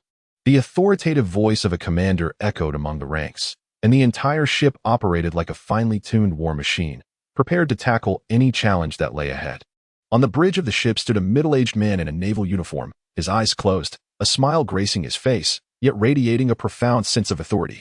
He is a Vice Admiral of the Navy, known as Fire Mountain, his banner billowing in the sea breeze, harmoniously merging with his imposing figure, epitomizing the grandeur and authority of the Navy. On the opposite side of the bridge stands a man clad in a pristine white suit, adorned with a mysterious white mask, his gaze cold and piercing. He is Guernica, a member of the CP organization, and his presence imbues the entire warship with an aura of enigma and an unmistakable sense of threat. The atmosphere aboard the vessel is taut and solemn, with soldiers poised and awaiting the next command. The Navy's warship stands as an impregnable fortress, its mere presence embodying the might and fearlessness of the Navy. Vice Admiral Fire Mountain, a paragon of the Navy, has participated in the Demon Extermination Order twice, one of which took place in Robin's homeland, O'Hara. He is clad in an orange suit, adorned with a red tie atop a white shirt, complemented by a navy cape and hat. He often keeps his eyes closed, a smile perpetually gracing his face, even amidst the gravest of calls. He smokes cigars as casually as one would a cigarette, his chin cloaked in a thick brown beard, embodying both strength and gentleness, a true role model for the Navy. In stark contrast, CP0's Guernica is considerably shorter than the Vice Admiral. His visage is concealed behind a white mask, with contrasting black and white eyes. A scar mars his right eye, and he wears robotic-like earmuffs, accompanied by a light beard. A white top hat crowns his head, while a dark long scarf adorned with numerous blue polka dots drapes around his neck. He dons a white long coat over a white double-breasted suit, a dark tie, and a decorative insignia on his chest. He is recognized as a model worker within CP0, having engaged in various significant events, and has been designated as a top-level agent by the Elders. This time, having discovered Nico Robin, the Elders have dispatched him for the task. The elite agent of CP0 and the exemplary Vice Admiral of the Navy make it clear that Nico Robin has nowhere to escape. Neo Dun feels a surge of anxiety. He understands that his strength may be insufficient against the naval warship. His gaze sweeps across the bar, and he realizes the only potential ally, aside from combatants, might be Nico Robin, solidifying his resolve. "Brothers, we cannot remain passive," Neo Dun exclaims, his voice ringing with determination. His subordinates nod in agreement. "Follow me." We charge forth together. To prevent Robin's escape, Neo Dun issues a fierce warning. "Robin, Stay close behind me. I will protect you. Do not make any sudden moves." With that, Neodun waves his arms and leads the charge toward the bar's entrance, his loyal followers trailing closely behind. With no alternative, Robin must follow in Neodun's wake. However, as they step outside the bar, naval artillery rains down like a torrential storm. Neodun transforms into a beastly form, becoming a colossal golden bull, sweeping the cannonballs away with his powerful tail. The bull's shield displayed his formidable combat prowess, his physique resembling an impregnable fortress. No matter how fierce the naval bombardment was, his robust tail swept through the air, rendering the stray cannonballs that struck his colossal frame relatively harmless. Nevertheless, the firepower of the naval fleet was undeniably potent, and as the relentless barrage continued, Bull Shield and his companions began to feel the mounting pressure. Despite their bravery, the overwhelming might of the Navy proved too great, and they were struck repeatedly, with comrades falling one after another. Witnessing his subordinates vanish beside him, Bull Shield was engulfed in a tumult of anger and helplessness. Although his Zoan-type devil fruit endowed him with immense offensive and defensive capabilities, he severely lacked long-range attacking methods. "I refuse to be defeated," Bull Shield bellowed, summoning all his strength to send the cannonballs hurtling back. As the incoming projectiles raced towards them, the soldiers aboard the ship felt no fear, for they knew their esteemed Vice Admiral, Fire Mountain, would surely intervene. Indeed, as the rebounding cannonballs approached, Vice Admiral Fire Mountain readied his katana, poised to slice them asunder. However, the CP0 member, Jernica, extended his hand to halt Fire Mountain's action. Addressing the puzzled expression of the Vice Admiral, Jernica buzzed, "Allow me this opportunity." With that, he leaped into the air, his leg muscles contracting and expanding rapidly to generate kinetic energy before unleashing a swift kick that exceeded the speed of sound, creating an air compression wave that manifested as a sharp cutting arc. Chapter 84, The Might of CP0. The crescent-shaped cutting wave, emanating a blue luminescence, instantaneously severed the rebounding cannonballs into countless fragments, scattering them in all directions. Simultaneously, Jernica's figure vanished from sight, reappearing beneath the next wave of cannonballs in midair. His hands, cloaked in haki, caught the airborne projectiles, which he then flung back towards Bull Shield with renewed ferocity. One by one, these cannonballs descended like shooting stars, erupting into colossal explosions upon impact with the ground. The shockwaves from the detonations surged forth, toppling nearby structures and sending debris and dust spiraling into the atmosphere. Amidst the chaos, Bull Shield shielded his crew with his broad form, absorbing the brunt of the cannon fire to mitigate their casualties. Jernica, observing Nico Robin behind Bull Shield, turned to Vice Admiral Fire Mountain and declared, "Vice Admiral, let us take matters into our own hands. You handle that, Bull, while I pursue Nico Robin." His impatience was palpable. Fire Mountain, taking a drag from his cigarette, nodded in agreement. Moonwalk. Jernica propelled himself from the bow of the ship, utilizing his powerful legs to step upon the air, generating significant lift as he traversed the skies like ascending a staircase. He continued to walk through the air step by step, directly landing within the ranks of the Golden Bull pirates. In the midst of the fiery mountain, the commander smiled and shook his head, then gracefully employed the moonwalk to follow suit. The members of the Bull pirate crew gazed in astonishment as Guernica found himself ensconced among them, encircled. Was he not afraid? Indeed, Guernica felt no fear. Even behind his mask, the crew could discern the contempt in his gaze. The crew brandished their weapons, shouting as they closed in on Guernica. Raging Wind, Circular Slash. Guernica unleashed his formidable technique, supporting himself with one hand on the ground, spinning rapidly, and delivering a sweeping Raging Wind attack with his feet. This technique, when executed by Kaku, could effortlessly sever the Justice Tower. One could only imagine its potency in the hands of the seasoned CP0. The circular wave of slashing force radiated outward with boundless might, cleaving through the encroaching pirates. Bull Shield, recognizing the grave danger, hastily shielded Robin, bracing himself to withstand the impending strike. Yet, even a warrior of Bull Shield's caliber felt immense pressure against Guernica's Raging Wind, Circular Slash. The overwhelming force surged forth like a tempest, rendering Bull Shield nearly powerless to resist. He was struck by the slashing wave, propelled through the air, crashing violently to the ground. The impact jolted his insides, leaving him gasping for breath and racked with pain. The surrounding members of the Bull pirate crew similarly met a dire fate, paralyzed by the sheer force of the Raging Wind, Circular Slash. Their bodies were cleaved in two, blood splattering, and anguished cries reverberating through the air. The residual shockwave continued to spread, severing nearby structures that gradually succumbed to gravity with a thunderous roar. Guernica stood amidst the chaos, his indifferent gaze surveying Bull Shield and his crew. His movements were elegant and practiced, exuding absolute confidence and power with this strike. The commander followed closely behind Guernica, his moonwalk leaving a trail of footprints in the air, relieved he had set out a tad later. Otherwise, he might have been ensnared in this enigmatic area of effect. Bull Shield struggled to rise, his eyes scanning the grim scene around him. He beheld his fallen comrades in pools of blood and the pallid visage of the terrified Robin. His gaze ignited with fury. Taking a deep breath, Bull Shield felt his wounds beginning to mend, a testament to the power of his Zoan-type devil fruit. "Do not underestimate me," he bellowed, the indomitable will characteristic of the pirate world surging within him, empowering him at this moment. Guernica's cold gaze narrowed slightly, sensing the shift in Bull Shield's demeanor. He understood that the forthcoming battle would not be an easy endeavor. Nonetheless, a disdainful smile crept upon his lips, for he was assured that no matter Bull Shield's resistance, ultimate victory was destined to be his.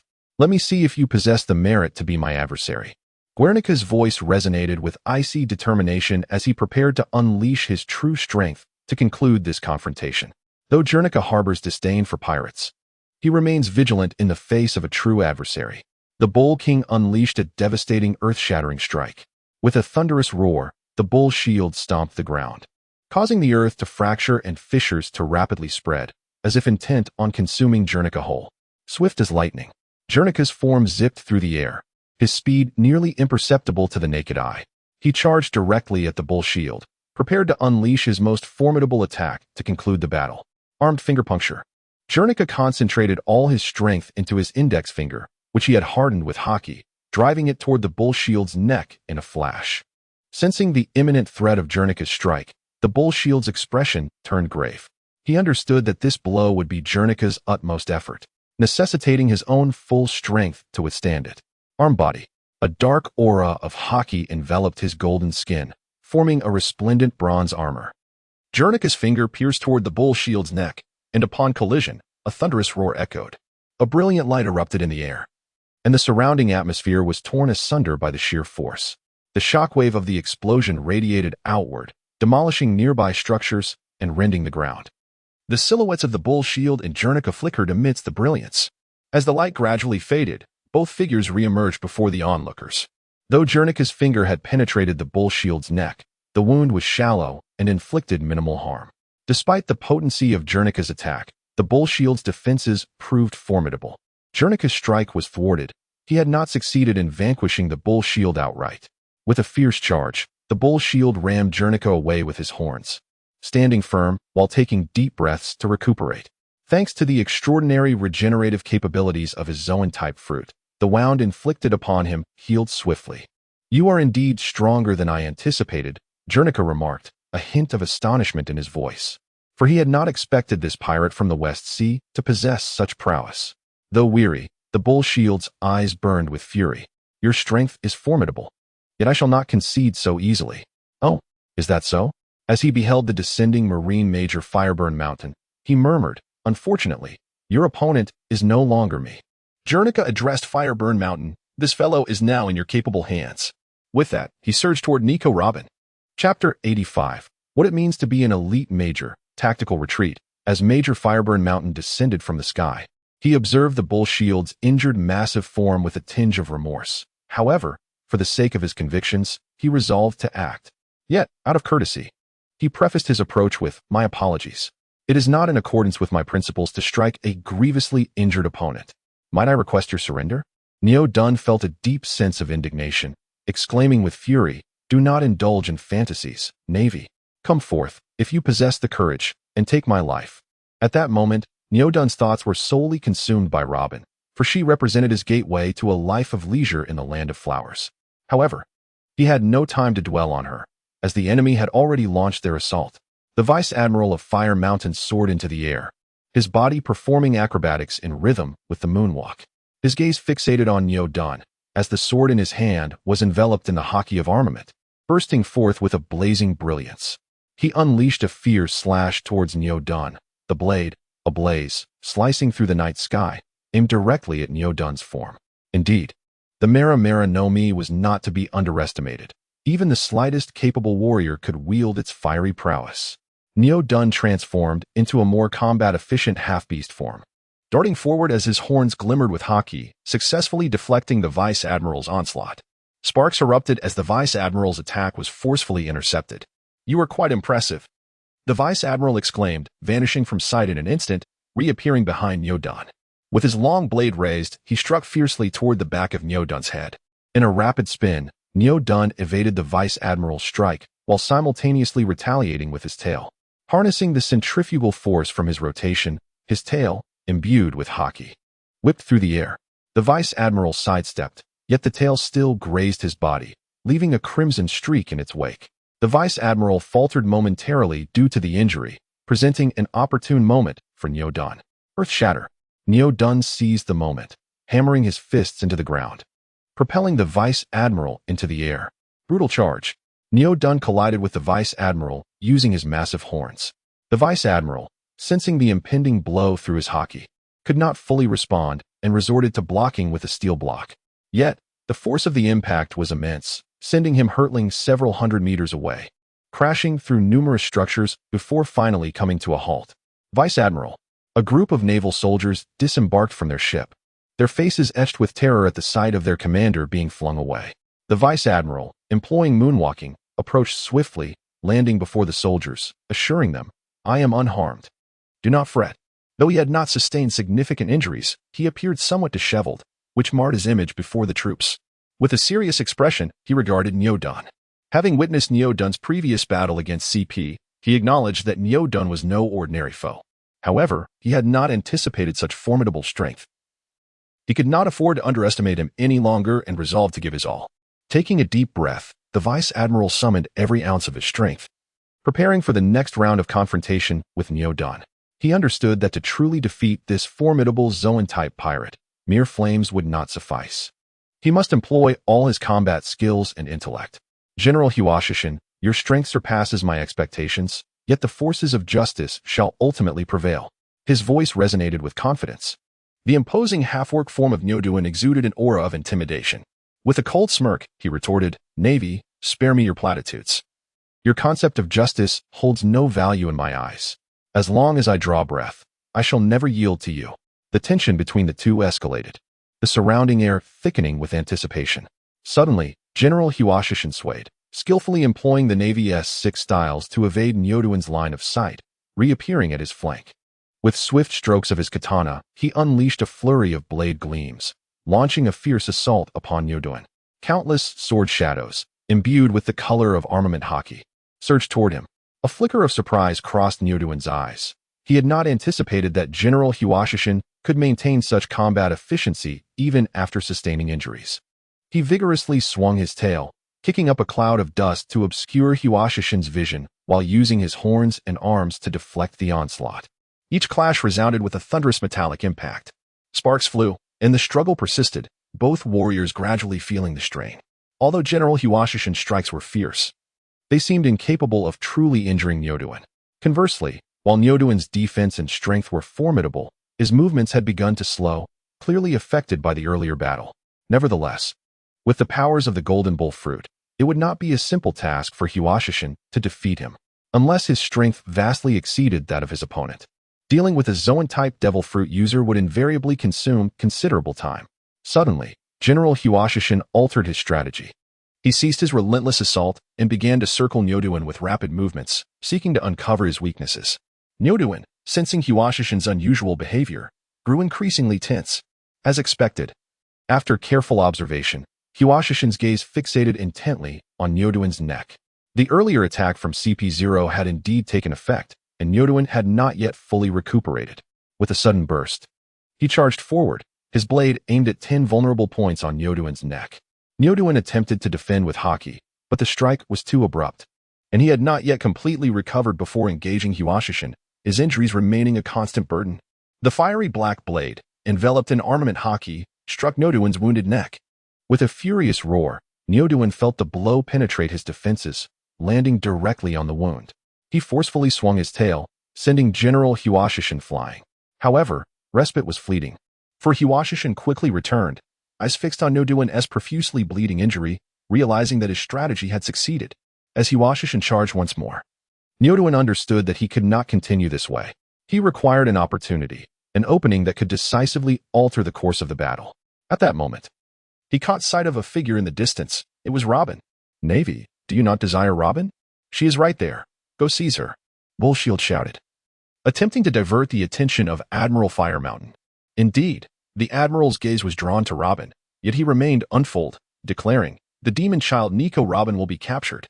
My only target is you." With that, he pressed forward, launching a fierce assault on Bullshield's wounds.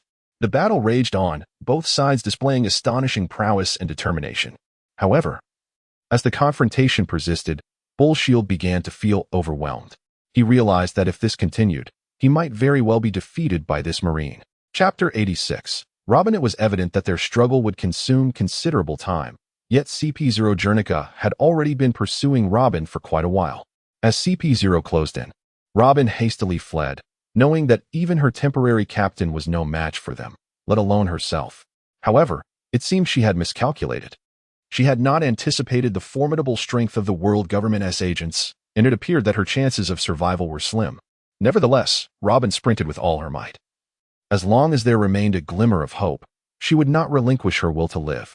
Jernica utilized the moonwalk, stepping on air to closely trail Robin, intermittently unleashing slashing waves with his gale foot to assault her. Robin ran desperately on the ground, her expression grave as she observed the barrage of slashing waves approaching. 5-petal flower. From beneath the tallest structure in the town sprouted 5 interconnected arms. Seizing hold of these limbs, Robin swung herself like Spider-Man, evading the onslaught of Galefoot. Mid-air, she freed one hand to strike at Jernica. 2-petal flower, mastery. Robin's paramecia-type flower fruit grants her the ability to sprout any part of her body like flowers on any tangible object within her line of sight, allowing her to attack or perform other functions. This fruit's capabilities offer endless possibilities for an adult. It reminded Aaron of the particularly risky books he had borrowed from the town's library in his youth, one of which featured a race capable of manifesting organs at will. The powers of the flower fruit surpassed even that race's abilities. Moreover, the flower fruit proved remarkably effective in ambushes. 2 arms sprouted from Jernica's lower body, seizing hold of him with ferocity, intent on crushing his manhood. Robin typically refrained from employing such tactics, as they were rather indecorous for a young lady of her stature. However, now, faced with peril, she cast aside her reservations. A mocking smile crept beneath Jernica's mask. Iron block, thornsteel egg. Robin felt as if she had grasped steel plating, and those plates were laced with iron spikes. She had never anticipated such a defense, and unprepared. The arms she conjured were pierced, causing her injury. The drawbacks of the Hana no Mi lie in the fact that the limbs or body parts it creates are intrinsically connected to the senses of the user. When the user suffers injury to the created parts, they too experience pain. Robin's palms were suddenly torn and bloodied, her flesh mangled, overwhelmed by excruciating agony. Her power spiraled out of control, and her body tumbled through the air like a reckless stone, crashing down with tremendous force. Her visage contorted in anguish, her eyes wide with terror, her mouth agape in a silent scream. She struck the ground violently, creating a deep crater. Her arms and legs twisted at unnatural angles. Skin scraped raw against the earth, blood staining her garments crimson. Her face bore numerous wounds, with blood trickling from her nostrils and mouth, tarnishing her collar. Robin's appearance was harrowing, impossible to behold. Pale and gritting her teeth, she summoned every ounce of strength to rise once more, resolutely continuing her flight, refusing to relinquish her hope for survival. It appeared that her adversary was well prepared. Her abilities were rendered utterly ineffective against him. As she ran, Robin contemplated her strategies. The prowess of this CP0 agent far exceeded her expectations, instilling a creeping sense of despair within her. Yet, she would not concede defeat. She understood that fleeing was her only option. As long as she drew breath, there remained a glimmer of hope to alter her fate. Jernica, indifferent to Robin's plight, pursued her with the deliberate pace of a predator savoring the despair of its prey. Her breath quickened, though her body writhed in pain. Her heart brimmed with resolve. She knew she could not afford to halt, for to stop would signify the end of everything.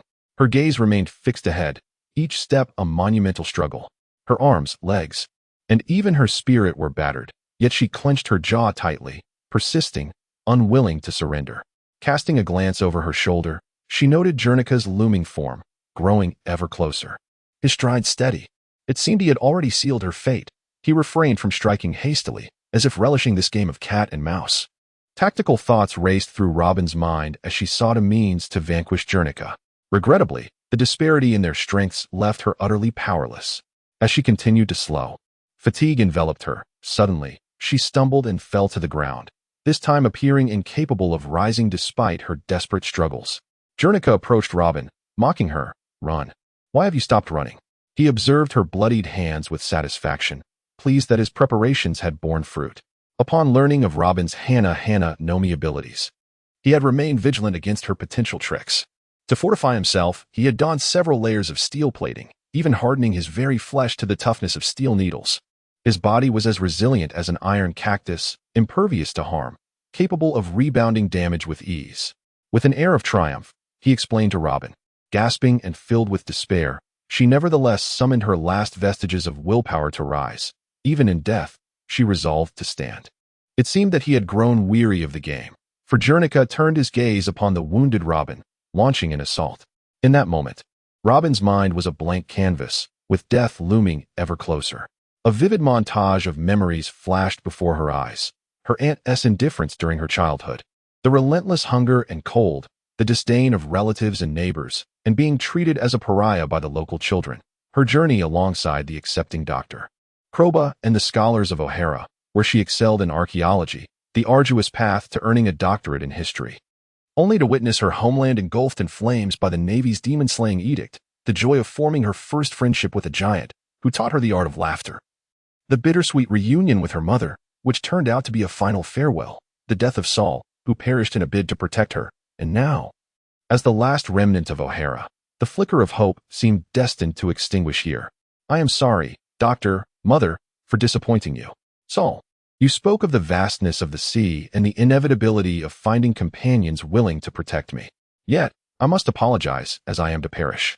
Seemingly without having discovered such allies.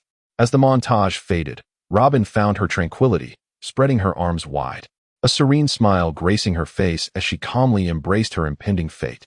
Aaron had been observing Robin with his observation hockey, ever poised to take action. At that moment, the time had come. The curtain rose. Chapter 87. The Rescue of Soldier Robin. Robin calmly spread her arms, closed her eyes, and smiled serenely as she awaited her demise. However, after a considerable time had elapsed, her legs grew weak and she stumbled, falling to the ground. Yet, even in her fall, she felt no attack upon her. It was as though she had traversed through a mystical membrane, a sensation both surreal and enchanting. As Robin fell, the surface beneath her was not the hard earth but rather a remarkably soft expanse. "Miss Robin, wake up." A gentle voice abruptly roused her, pulling her back to reality. With great difficulty, she opened her eyes, only to be astonished to find herself in an unfamiliar place, a setting she did not recognize. Was she safe now? Casting a doubtful glance around her, Robin observed a vast room, its decor reminiscent of a modest apartment style. The floor was covered in a plush carpet, which explained why her fall had not caused her any pain.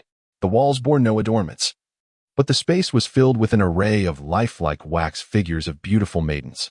Robin found herself astounded by the variety of figures. Some donned eye masks. Others wore revealing outfits while holding fans. Some sported long black hair with boxing gloves, and others had eyes entirely white, veins protruding ominously beside them. Among these striking figures, she even discovered her own wax likeness. Separated from the others were 3 wax figures. One featured a girl with brown eyes and flowing orange hair, her hands supporting her tresses behind her head, alluringly gazing ahead in a pose that revealed her beautifully sculpted armpits.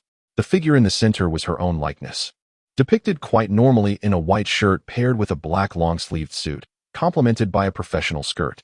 Her lustrous black hair was tied into a ponytail, fringes cascading gracefully across her forehead, with 2 long sideburns enhancing her striking appearance, exuding youth and vigor.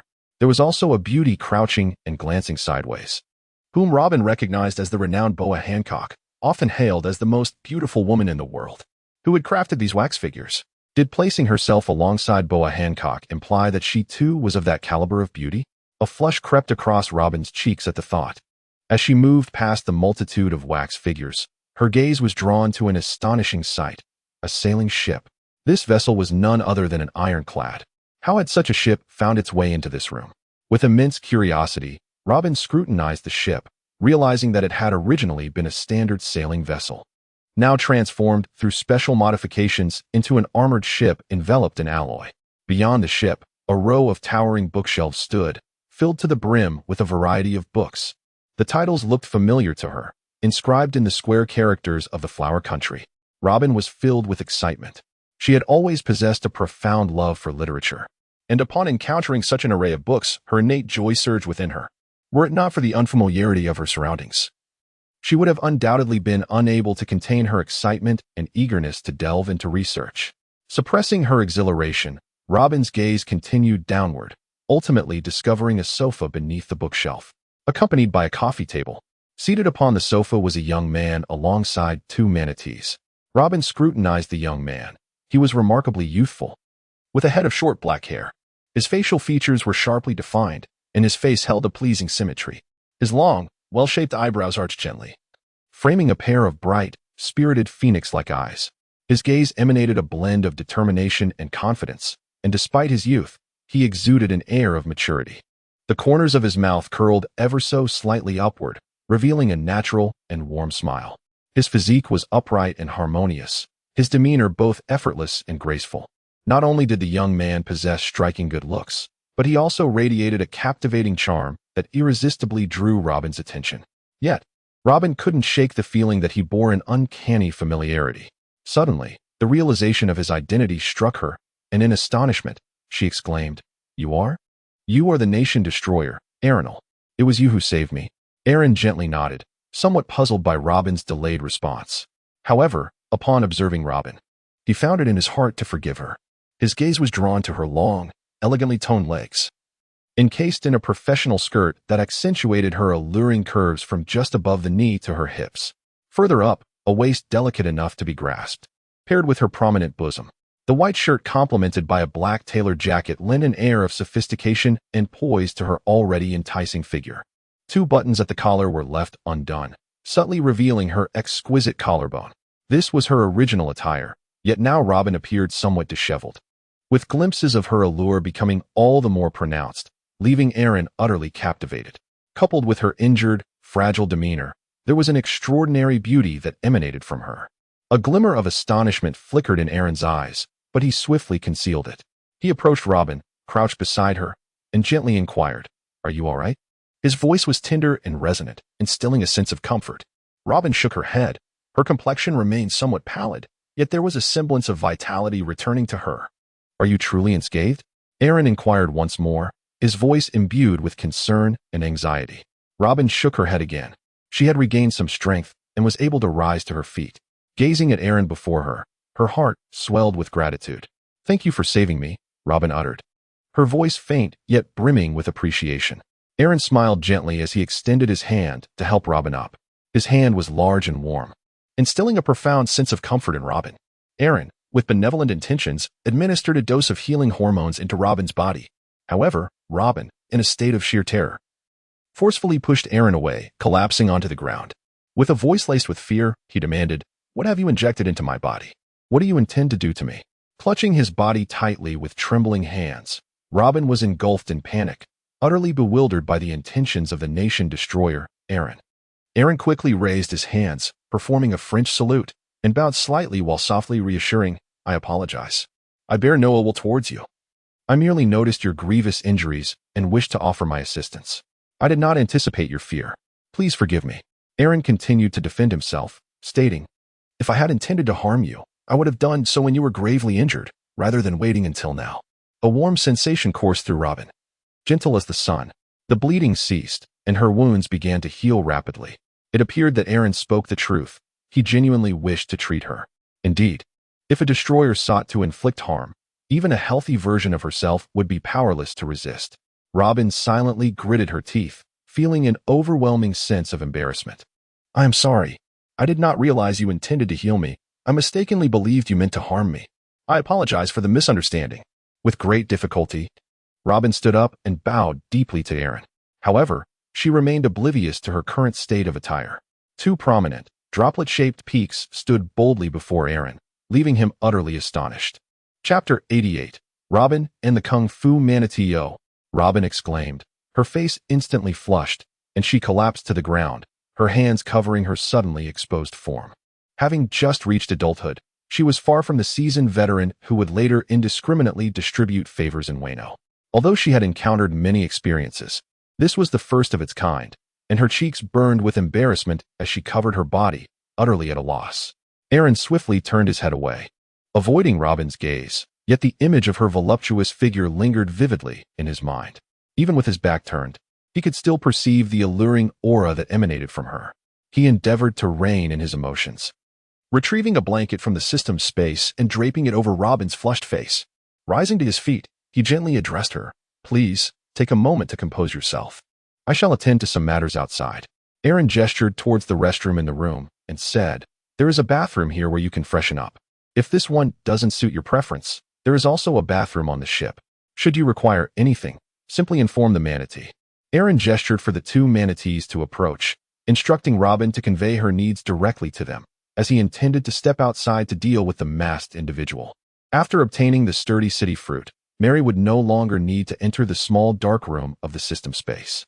Aaron had long since secured Mary and the two manatees within the castle's confines. Observing Aaron dissipate into a wisp of azure smoke on the sofa, Robin felt a sense of wonder. Yet, his sudden disappearance allowed Robin's group to regain their composure. She rubbed her face, attempting to restore her spirits. A gentle warmth coursed through her body, and she sensed her injuries healing at an accelerated pace. Gazing at the spot where Aaron had vanished, her heart brimmed with curiosity, accompanied by a hint of embarrassment, for she had indeed misinterpreted Aaron's good intentions. However, she could hardly be blamed. It was Aaron's abrupt actions that led to her misunderstanding. Contemplating his departure, she decided to express her gratitude later. As her physical condition improved swiftly, the muck clinging to her became increasingly uncomfortable. She yearned for a bath to cleanse herself and change her attire. The two agile manatees, adorned with turtle shells, bounded joyfully to Robin, gesticulating as if to inquire how they could assist her. Robin gazed at these delightful creatures, her heart melting at their charm. She had always held a fondness for animals. During her days of wandering, she had once cared for a dog, though it sadly passed away. Robin had lived a life of tumult and uncertainty, leaving little time or energy for pet care, and had thus relinquished this passion. Now, confronted with such adorable and extraordinary beings, her taut demeanor began to ease. She embraced one of the manatees, gently caressing its head, feeling profoundly healed by the encounter. The two manatees, basking in her affection, squinted their eyes in bliss, reveling in her touch. This had always been the case. Any creature Robin had petted would become exceptionally docile.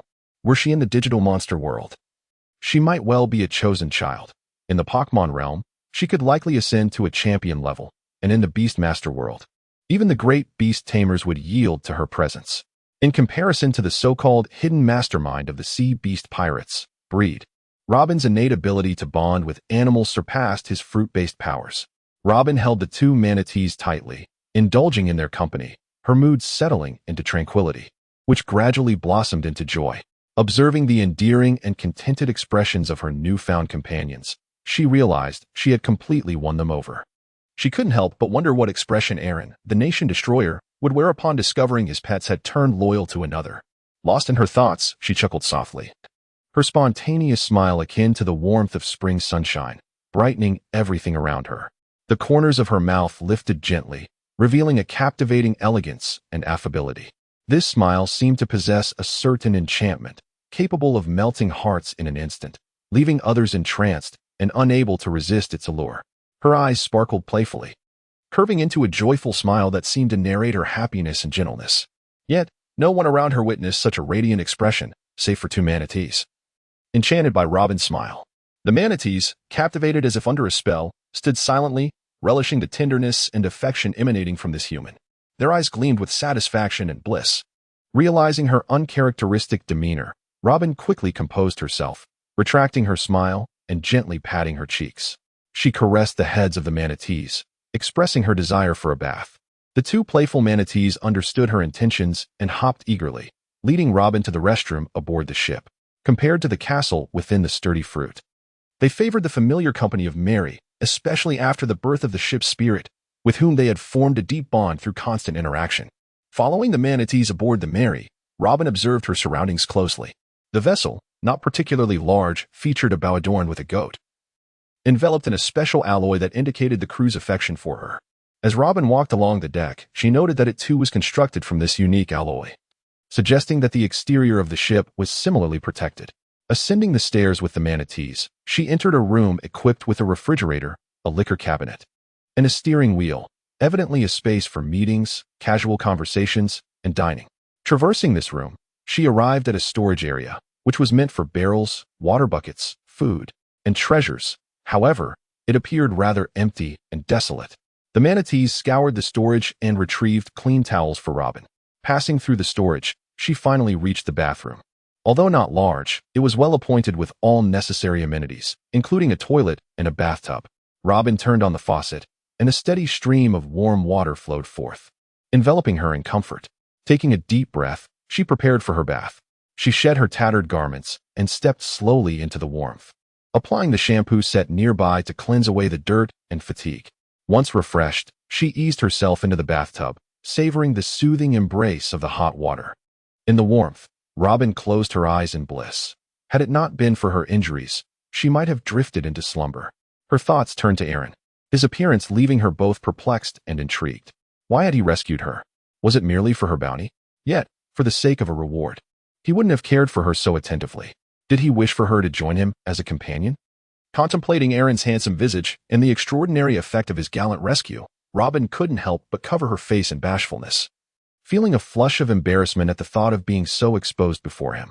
However, she knew that Aaron must be a good man, and his presence might alter the course of her destiny. Chapter 89. The pit of Campanbeji. Robin reclined in the bathtub, gently caressing her body, her spirits considerably lifted. It had been an age since she had indulged in such a bath. Previously, her life had been one of turmoil and trepidation, where mere survival was a challenge, and bathing was an extravagant luxury. Even after joining the pirate crew, most of the members were men. The mere act of bathing was a distant thought, and maintaining basic hygiene was a sign of high breeding. The long-awaited hot shower brought Robin immense comfort. After bathing, she emerged from the tub, dried herself off, and wrapped herself in a towel. Upon opening the door, she discovered a neatly arranged set of clothing at her feet, presumably prepared by the two manatees. It was a white Naval Commander's uniform, discovered by the manatees in the captain's quarters. These garments were crafted by Aaron, inspired by the attire of Commander Blue, and commissioned at great expense from a tailor during the reign. A multitude of styles had been created, yet she had never found the time to wear them, and they had remained in the captain's quarters. There were no suitable women's clothes on the ship, so the manatees had taken the liberty of retrieving a set from the wall for Robin. Standing at 188 centimeters, Robin was not much shorter than Aaron, who stood at 198 centimeters. Moreover, Robin's long legs suited the outfit remarkably well. Clad in this uniform, Robin appeared even more dashing. Gazing at her reflection in the mirror, she felt a surge of hope. Although she remained a fugitive, she now harbored new aspirations. Adjusting the accompanying hat, she tidied her attire and hair, revealing a confident smile. In her new clothes, Robin transformed back into the captivating woman she once was. Her figure was striking and graceful, complemented by her enchanting aura that stirred the heart. As she stepped out of the bathroom, the two manatees awaited her at the door, their eyes sparkling with joy. Robin gently patted their heads, feeling warmth envelop her heart. She realized she was no longer alone. With this thought, a smile graced the corners of her eyes. The two manatees, upon seeing Robin, danced excitedly around her, and she joyfully stroked their heads. The clever creatures understood her needs and led her back to the castle, guiding her to the very spot where Aaron had just been seated. Once seated, Robin noticed a window facing her, offering a view of the unfolding scene outside. No wonder Aaron and the manatees had chosen to sit here. Now, as Robin sank into the plush sofa, the softness was forgotten, for she was captivated by the sight of the battle outside. Tension gripped her, for having encountered Guernica before, she was acutely aware of the masked man's formidable strength. Would Aaron prove to be a worthy adversary? At that moment, the two manatees approached, each carrying a large platter, one brimmed with an assortment of breads, while the other was laden with succulent meat steaks. Two manatees placed food on the table before Robin, gesturing for her to eat and replenish her strength. After the recent battle, Her wounds were healing rapidly, and she had expended a considerable amount of energy, leaving her quite famished. However, she pointed towards Guernica and inquired of the manatees, "Aren't you concerned about your captain? That masked individual is formidable." Alf and Fizz quickly shook their heads, fully aware of their mentor's prowess. They held no fears for their master's safety. Rather, it was the masked man who should be worried. They gestured towards the ground, giving a thumbs up, and directed their thumbs downward at the masked man, implying he was merely a novice, unfazed by the threat. One offered Robin a piece of bread while the other presented a meat stick, urging her to eat promptly. Understanding their intentions, Robin accepted the food. Alf and Fizz exchanged satisfied smiles as they watched her take the sustenance, before eagerly diving into their own meal. With her own hunger mounting, Robin ate while anxiously glancing out the window. Meanwhile, as Guernica's attack was poised to descend upon Robin, a figure suddenly appeared between them. Aaron transformed into coin.I, suddenly appearing beside Guernica, delivering a powerful kick that sent him flying. He then opened the gate upon his chest, catching the fallen Robin and allowing her to enter within him. Guernica's attention had been solely focused on Robin, and he was entirely unprepared for an attack. Thus he was struck with great force. However, being among the elite, Guernica swiftly employed the moonwalk technique to return. His form was quite disheveled.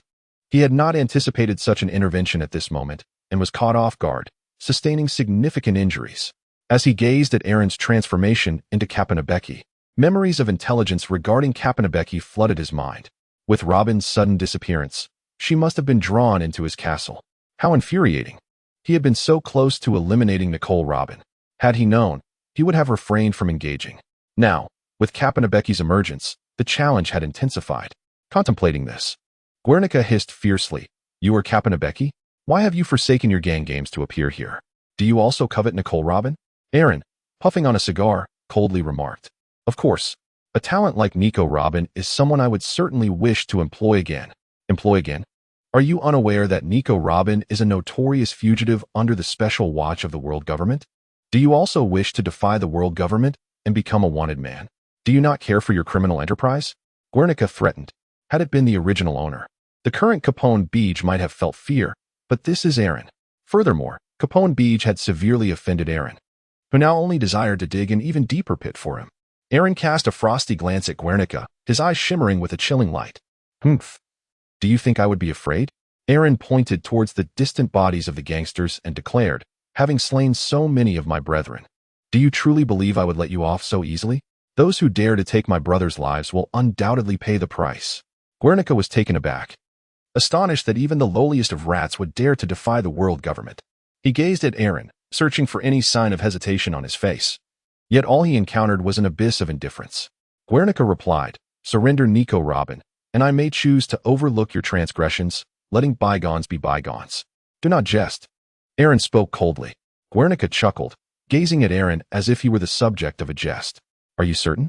Aaron remained silent, standing still as he suddenly extended his right hand, from which a Gatling gun materialized, unleashing a frenzied barrage towards Guernica. This was the manifestation of the capability known as the Stronghold Fruit. If he intended to ensnare Capone Beach, he would undoubtedly employ his powers. Chapter 90. Fierce Battle. Bang. Bang. Bang. The bullets were propelled at an astonishing velocity, slicing through the air like a tempest, hurtling towards Guernica. Paper drawing. With formidable observation hockey, Guernica effortlessly discerned the trajectory of the incoming bullets. A subtle smirk graced his lips as he swayed from side to side, resembling a leaf caught in a whirlwind, evading the onslaught with ease. Amidst the Gatling gun's rate of fire exceeding 1,000 rounds per minute, Guernica moved with the agility of a finely tuned motor, rendering even the likes of Sholo envious. 6 styles. Paper drawing. By relinquishing all his strength, he adeptly navigated the airflow generated by his opponent's movements, allowing him to evade any attack directed towards him. As long as his adversary's speed was unparalleled and their power immense, he could dodge the most perilous assaults at the very last moment. A remarkably effective technique. Guernica further augmented his defenses with observation hockey, making it even more challenging for the bullets to reach him. Aaron had long been mentally prepared. After all, it was CP0. And how could such a formidable opponent be easily subdued?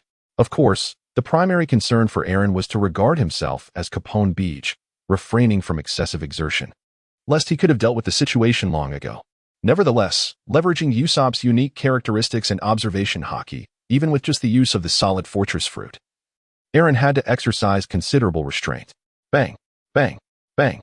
A relentless barrage of bullets surged toward Jernika, intent on completely overwhelming him. This time, Jernika was ready. He had no intention of defending himself. His body abruptly vanished, effortlessly evading the onslaught of bullets. Jernika then lunged behind Eren, delivering a powerful punch imbued with armament haki that struck Eren with tremendous force. Eren was struck by Jernika's powerful punch, producing a resounding echo. However, the defense of the stronghold fruit was astonishing, and Jernika's blow inflicted minimal damage. Baki's cannonball. Eren transformed into a Kapambeki, unleashing a cannonball from his chest that struck Guernica. Guernica dismissed the projectile, believing such a small shell could not possibly inflict harm upon him. However, the outcome was utterly unforeseen. The cannonball detonated with tremendous force, sending Guernica hurtling through the air to crash violently against a distant wall, stirring up a cloud of dust. The power of the Baki cannonball was astonishing. Capable of obliterating an entire town, its might should not be underestimated. Moreover, this particular shell was infused with Eren's distinctive explosive essence, granting it an unparalleled potency. The explosive synergy of both elements would have even the elite CP0 reeling from its impact. Upon witnessing the unfolding scene, Robin was taken aback, her astonishment mounting as she realized how effortlessly Eren had gained the upper hand. The more she observed, the more questions swirled in her mind. Viewing the conflict through a first-person perspective, she could not grasp the entirety of the situation. All she witnessed was Eren sending the masked man flying. Her confusion deepened. Why did the masked man incessantly mention Capone Beach? Wasn't he supposed to be the annihilator, Eren Neal? Moreover, Capone Beach was known as the underground ruler of the West Sea, yet Eren was reputed to be a swordsman. Why hadn't she seen him draw his blade? With each passing moment, her questions multiplied, and Robin resolved to keep them to herself for now, planning to inquire once Eren reappeared. It appeared the masked man was no match for him, and at last, she felt a glimmer of safety. Jernica struggled to rise from the ground. His clothing tattered and numerous wounds etched upon his body. Even half of his mask lay shattered, revealing his lips and rendering him a pitiful sight. Yet, he paid no heed to his disheveled appearance. Instead, a cold smirk played upon his lips as he remarked, "Your defenses are commendable. This is becoming interesting." His physique underwent a rapid transformation, muscles swelling and features contorting into a menacing visage. A formidable aura enveloped him, instilling a sense of dread. "Do you truly believe this will be enough to defeat me?" Jernika's voice dripped with arrogance and confidence, resonating across the battlefield, causing even the nearby Navy personnel to hold their breath in trepidation. As soon as he finished speaking, he launched a ferocious assault on Eren. A multitude of shadowy punches hurtling toward him. Castle detonation. Eren launched several shells, swiftly hurtling towards the direction of Jernica. The cannonball hurled by Eren detonated swiftly, generating a tremendous shockwave. However, Guernica remained undaunted, defending against the explosive force with his armed color. "Your assault is far too feeble for me," Guernica remarked with palpable disdain. He launched another offensive, a whirlwind of shadowy punches rapidly converging upon Eren. Each strike was imbued with a spine-chilling power, causing the very air to seem to solidify. Castle tank. Eren transformed his legs into treads, becoming a formidable tank-like figure, with a glint of ferocity flashing in his eyes.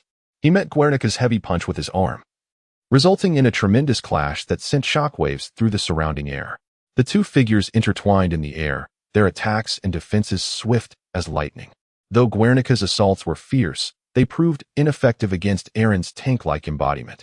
Each strike landed with a resounding force, enveloping the entire battlefield in the intensity of their confrontation. As time elapsed, the battle escalated into a fervent climax. Guernica's 6 techniques were strikingly powerful, each move infused with immense strength. Meanwhile, Eren relied on the defensive capabilities of his sturdy fruit to withstand the onslaught, rendering them nearly equal in this fierce contest.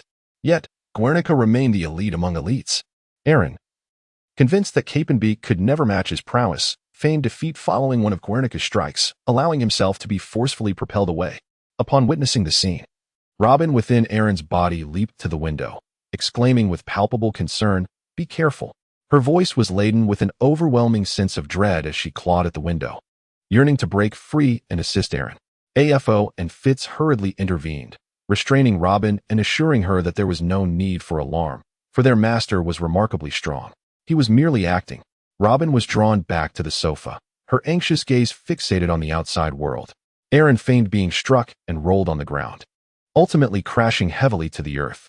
He heard Robin's voice and thought to perform for her. Rising to his feet, Aaron pretended to be filled with rage, exclaiming, "Dare not underestimate me. I am the underground emperor of the West Sea, the colossal boss of the castle." With that, Aaron transformed into a massive fortress, towering over 100 meters and weighing more than 700 tons. This castle sprouted arms and legs, morphing into a colossal castle monster. This move was the grand technique of the fortification fruit, boasting defenses akin to an impenetrable fortress. Not only was its defense formidable, but its sheer size rendered even ordinary attacks immensely powerful. Wow! The castle monster thundered towards Guernica, its footsteps resonating ominously against the ground. Guernica gazed in astonishment at the gigantic creature Aaron had become, utterly unprepared for such a formidable transformation. The naval forces on the battlefield stood in stunned silence, overwhelmed by the sheer might of this behemoth, which instilled a sense of despair and helplessness in their hearts. Chapter 91. The battle continues. A grave expression flickered across Guernica's eyes. He had not anticipated that Cape Mbeki could transform into such an enormous castle monster. However, as an elite CP0 agent, he did not falter. Rather, his battle spirit ignited even stronger. Drawing a deep breath, Guernica's muscles swelled, veins bulging, taking on a more menacing appearance. Shave, Godspeed. He propelled himself at an extraordinary speed, charging towards the massive castle monster. This was an advanced fusion technique of moonwalk and shave, executed with astonishing swiftness. In the air, there was no trace of him, only the sound of sonic booms and the remnants of his footsteps against the atmosphere. Guernica reached the castle monster in an instant, unleashing a powerful punch that struck the creature's immense body. Yet, the defensive capabilities of the fortification fruit were extraordinary. Guernica's attack did not pose a significant threat to Aaron. Seizing the opportunity while Guernica was engaged, the castle monster, under Aaron's control, swung its colossal fist with tremendous force towards Guernica. Caught mid-attack, Guernica found himself unable to mount an effective counter and could only defend with his Busashoka haki. In comparison to the gigantic fist, Guernica's form appeared as diminutive as an insect beside a human. The enormous fist crashed down upon him, akin to a foot crushing a cockroach. His body was struck with immense force, and Guernica felt a tremendous power surge through him, propelling him away at blinding speed, akin to a cannonball, as he slammed into the ground, creating a deep crater.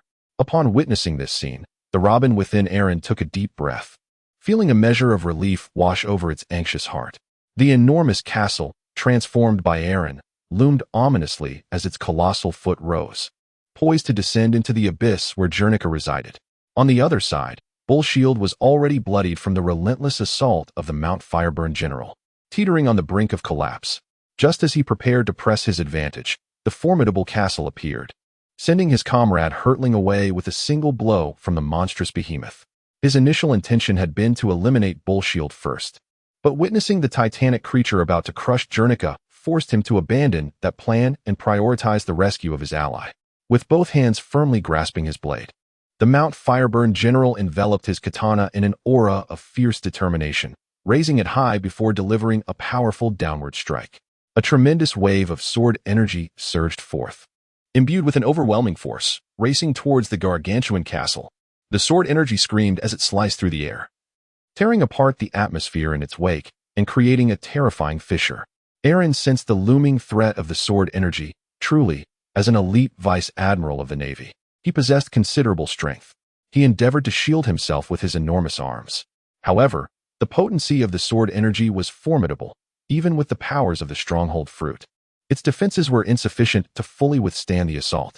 The sword energy struck his massive arm, unleashing a powerful shockwave. The onslaught cleaved through the flesh of his arm, creating a vast gash. Guernica emerged from the pit, his haki shimmering with resilience. Though he had been dealt a severe blow, the protection of his haki, combined with Aaron's restrained force, spared him from grave injury. Overwhelmed by fury at being brought down by a mere gangster and then being rescued by a navy he typically scorned, his face was a mask of rage. A glint of ferocity flashed in Guernica's eyes as he activated the shave technique, instantaneously appearing behind the monstrous castle. taking advantage of the castle's moment of vulnerability. He unleashed a powerful punch imbued with haki, striking mercilessly at the gaping wound. The force of the blow was immense. Even the stronghold fruit's defenses struggled to absorb it. The castle monster trembled, its steps faltering, on the verge of collapse. Jernica delivered a decisive blow and swiftly retreated to stand before Vice Admiral Burning Mountain, a smile gracing his face. "Thank you for your assistance, Vice Admiral. This victory is largely due to your timely intervention." Vice Admiral Burning Mountain shook his head, responding with a smile. "On the battlefield, we are comrades. Mutual aid is only natural. No need for thanks. Vice Admiral, let us join forces against him. With Nico Robin within him, defeating him swiftly will allow us to eliminate her sooner," Jernica proposed, pointing at the colossal castle. Vice Admiral Burning Mountain nodded in agreement. Observing this, Jernica launched his next assault.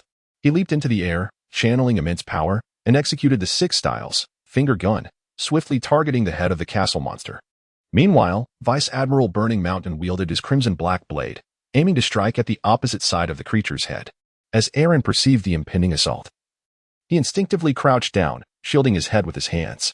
This defensive maneuver, typically employed by delicate maidens, took on an incongruous yet formidable aura when executed by Aaron, a colossal figure of the castle.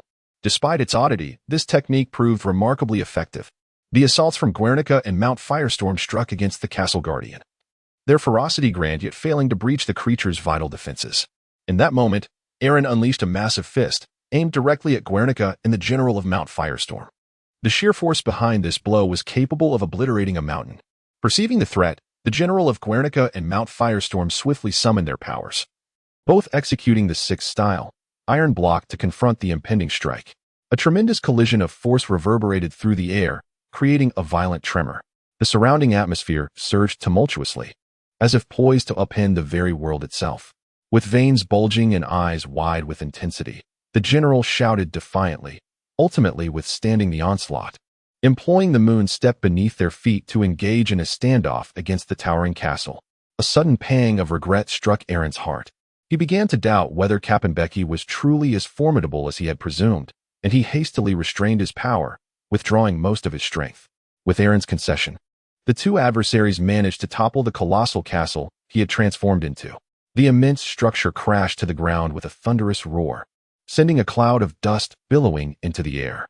Seizing the opportunity, Jernica and General Huashishin launched their relentless assault. Countless sword energies and piercing strikes rained down upon the castle's massive form. Rendered immobile, the castle became a gargantuan target, ensuring that no attack would go astray. Under the combined onslaught of Jernica and General Huashishin, the castle monster, fashioned from Aaron, feigned increasing instability.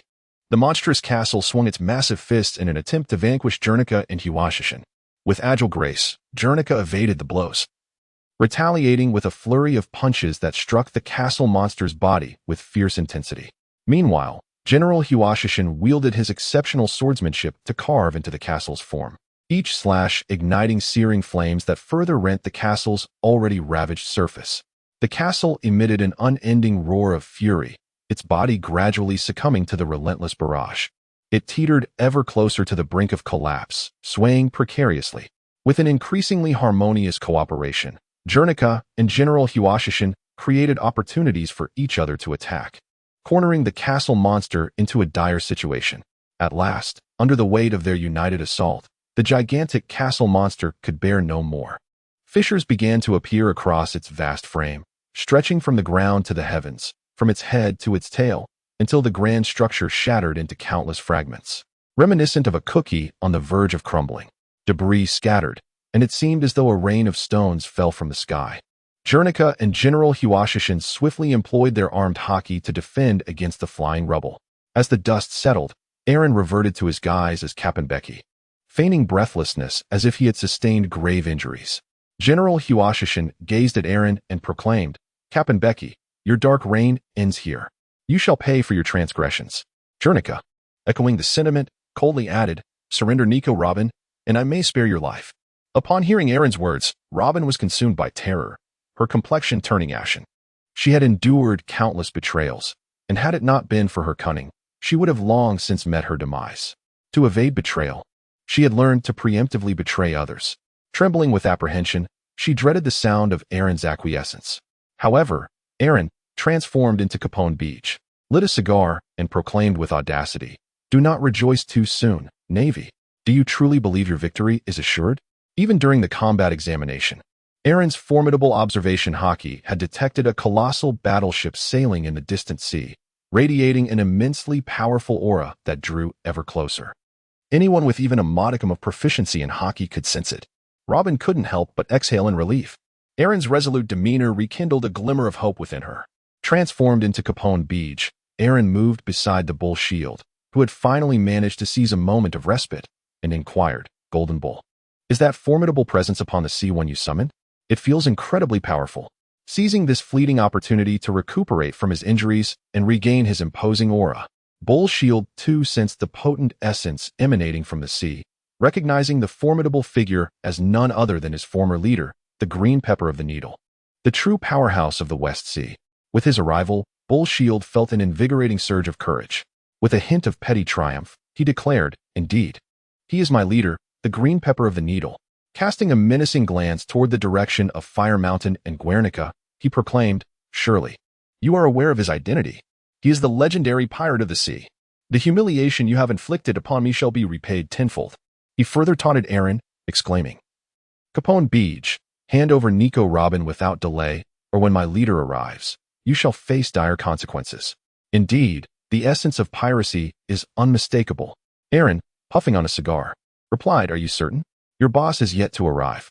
Can you truly safeguard Nico Robin? Once your leader arrives and vanquishes the enemy, I shall personally hand her over to you." Neo Dunn nodded, acknowledging that amidst such formidable foes, he could not guarantee Robin's safety. For now, keeping her within this man's grasp seemed the most prudent course of action. Neo Dunn remarked, "You speak wisely. Indeed, as the underground emperor of the West Sea, you possess a certain grandeur." Upon hearing this, Robin instinctively sought to flee, only to be restrained by two manatees who signaled her to remain calm. Her master would never betray her. In this place, escape was futile, and she could only watch in trepidation. Guernica and Vice Admiral Huashishin exchanged glances, feeling a slight pressure. They had certainly heard of Qingjiao, the legendary pirate of the West Sea, whose prowess was formidable. His arrival would undoubtedly alter the tide of battle. Qingjiao? The one who can contend with Vice Admiral Karp? Vice Admiral Huashishin furrowed his brow, aware that this would be a challenging confrontation. Guernica, maintaining his composure, nodded and stated, "Indeed, that is him. However, before he arrives, we must first deal with Capone Beach and Yodon." Vice Admiral Huashishin nodded in agreement. The two then turned their attention back to Aaron and Yodon. Although Aaron feigned injury, both Guernica and Vice Admiral Huashishin recognized that he had not yet truly lost his fighting capability. Yodon, though wounded, had enjoyed a considerable respite, allowing his strength to recuperate significantly. "Jinyo, do you believe Qingjiao's arrival will change everything?" Guernica coldly observed the smug demeanor of Jinyo. Nyodun burst into laughter, declaring, "Of course, my boss is a legendary pirate. You stand no chance against him." Guernica and Vice Admiral Huashishin exchanged knowing glances, swiftly launching their offensive in a bid to subdue the two before Qingjiao arrived. The might of Qingjiao was not to be underestimated, should he truly join the fray. They could find themselves in dire straits. Thus, they resolved to take the initiative, denying Capone Beach and Yodun a moment's respite. Their hockey coalesced into two sharp strikes, and Guernica and Vice Admiral Huashishin's assault was imminent, targeting the vital points of Aaron and Yodun. Piercing spear, fiery slash. Seeing this, Yodun cursed internally, surprised by the swiftness of Guernica and Vice Admiral Huashishin's actions. He had not fully recovered, and faced with this sudden onslaught, he felt somewhat powerless. Castle Tank. As Aaron witnessed Guernica charging towards him, he transformed into Kapinbiki, exhibiting astonishing speed. His legs morphed into tracks, propelling him forward with the velocity of a tank, successfully evading the impending assault. However, Nyoduin lacked such swiftness, despite perceiving the attack of Fire Mountain through his Kinbunchika haki. His heavy frame could not muster the agility required for a swift retreat. He could only fortify his body with the barely restored Busashoka haki to withstand the blow. A thunderous roar reverberated across the battlefield as Fire Mountain's fiery slash collided with Nyoduin's bronze skin, producing a tremendous sound of impact, and in an instant, dust and debris erupted into the air. This immense force warped the surrounding atmosphere, causing the ground to tremble. As the dust settled, The distance between Fire Mountain and Nyoduin widened, both suffering considerable repercussions from the clash.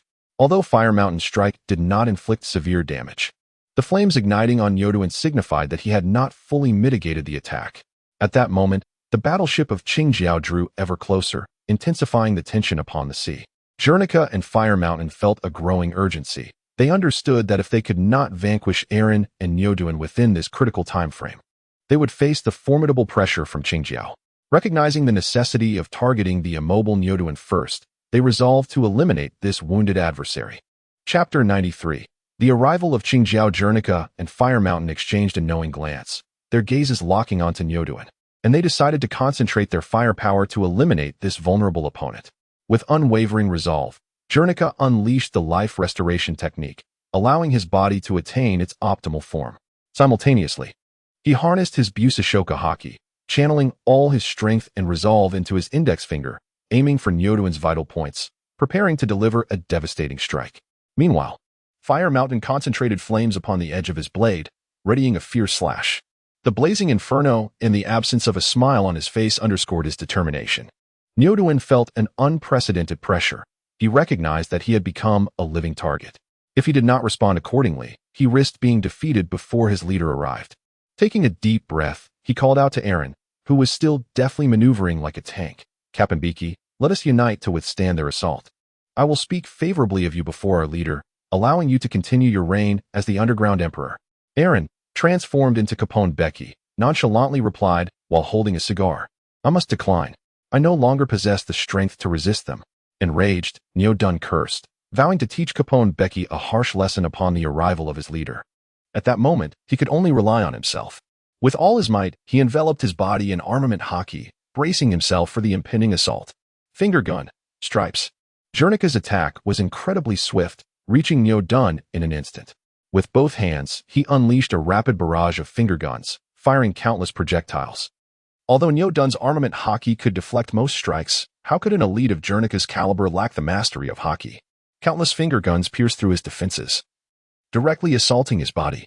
The barrage left a myriad of wounds across Nyoduin's form, blood gushing forth and staining him crimson.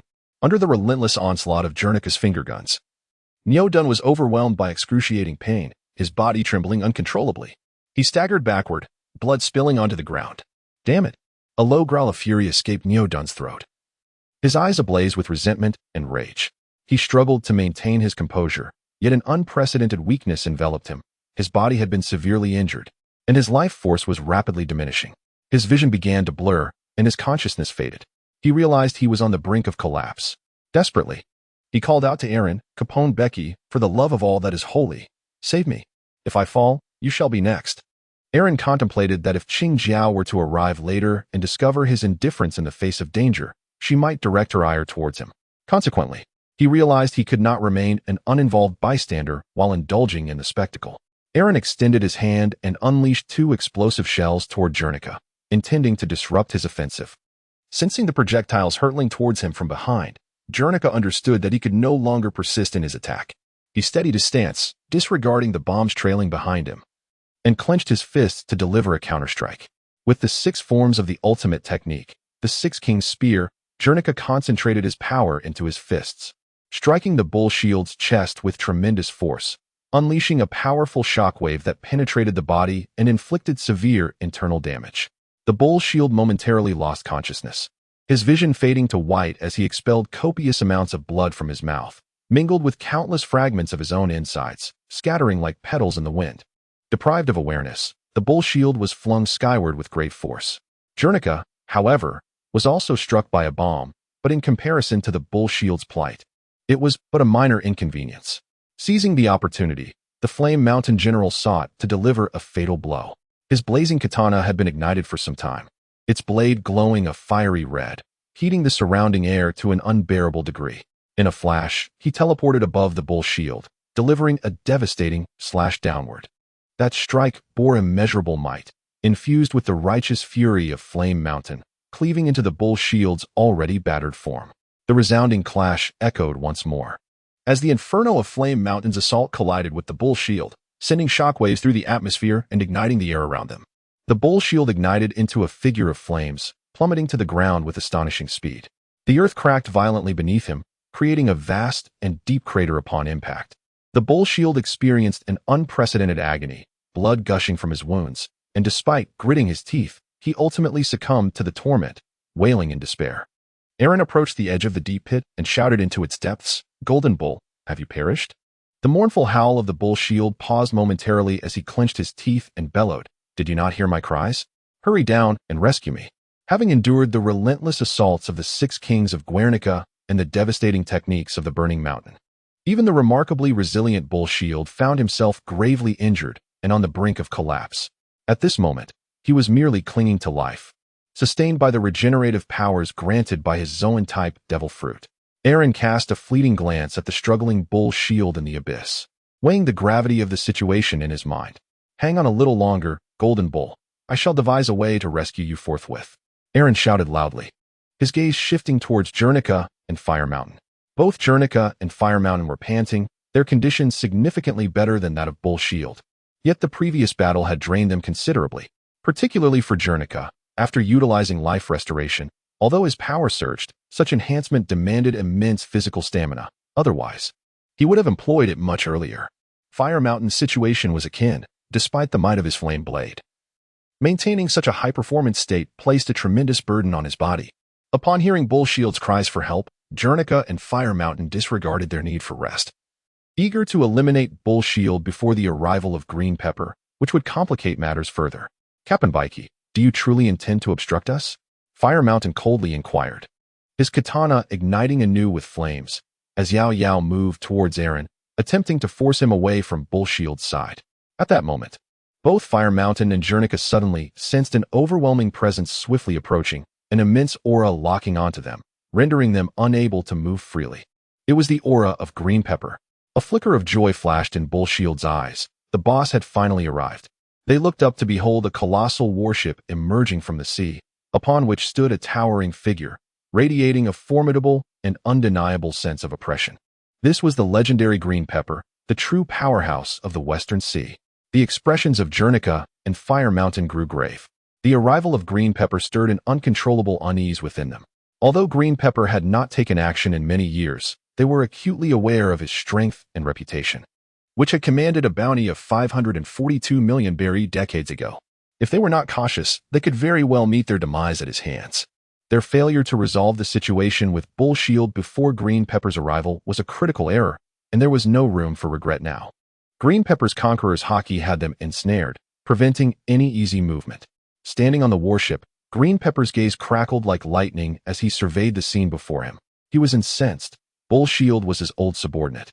Despite his mistakes, the bond forged over decades remained. The way these Navy men mistreated Bull Shield in his presence was utterly disrespectful. Flames of fury surged within him, and his erupting aura instilled terror in those around him. His 2 grandchildren, Kai-E and Bu-Wu, glanced at their grandfather with trepidation. "Grandfather, the people on the ship can scarcely withstand your Haki," Kai exclaimed to Green Pepper. Observing the unconscious individuals aboard the vessel, Green Pepper realized he must act swiftly. With a powerful leap, he vaulted from the warship toward the shore, the immense ship nearly capsizing from the force of his departure. Rocket Head Cone, concentrating his armament Haki at his head, Green Pepper charged towards the Navy on the shore, unleashing his tangible Conqueror's Haki as he soared through the air. The overwhelming power of Conqueror's Haki surged forth, causing the soldiers on the shore to roll their eyes back, foam at the mouth, and succumb to unconsciousness, collapsing to the ground. Guernica and Vice Admiral Fire Mountain were taken aback, their expressions shifting dramatically. The formidable and expansive reach of Green Pepper's Conqueror's Haki made them acutely aware that this formidable figure from the West Sea was genuinely enraged. Yet, it seemed they lacked the strength to pacify this powerful entity. Green Pepper. A flicker of shock crossed Fire Mountain's eyes as he murmured to himself, astonished that he had truly arrived. In the air, Green Pepper glared furiously at Aaron and Vice Admiral Fire Mountain, roaring, "How dare you harm my beloved subordinate? I will ensure your demise." His figure streaked across the sky like a meteor, exuding an aura of destruction. The concentrated armament Haki at the tip of his rocket-like head manifested in overwhelming pressure that was impossible to gaze upon. The ordinary naval soldiers on the shore were utterly powerless, succumbing to the intimidation of Green Pepper's Conqueror's Haki, collapsing one after another. However, It was evident that Green Pepper's targets were Guernica and Vice Admiral Fire Mountain, his eyes aflame with fury as he arced through the air directly toward them. Guernica and Vice Admiral Fire Mountain exchanged solemn glances, their expressions grave. Armament, iron block. Guernica's chest swelled, transforming into an impenetrable wall of defense. Attempting to withstand Green Pepper's onslaught, Vice Admiral Fire Mountain responded swiftly, his energy expenditure being lower than Guernica's, still possessing the strength for a counterattack. He concentrated his armament haki, enveloping his katana, and with a forceful push, shattered the ground beneath him, launching a fierce slash toward Green Pepper in an attempt to halt his advance. However, Green Pepper's strength far exceeded their expectations. Their attacks were mere child's play before him. Effortlessly neutralized. Get out of my way. Green Pepper bellowed, his body bursting through Vice Admiral Fire Mountain's slash like a cannonball.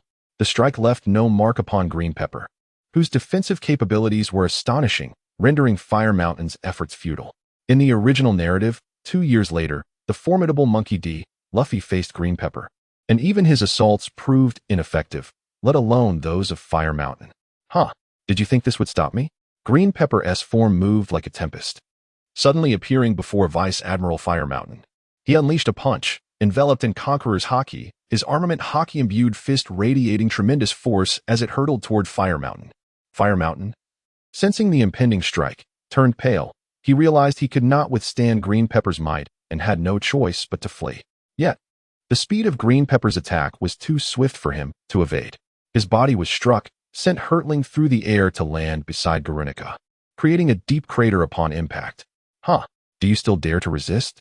As the Green Pepper gazed upon Guernica, he spoke with a voice laced with irony, his form appearing before Guernica like a specter. With a powerful strike, the eight-burst fist was unleashed.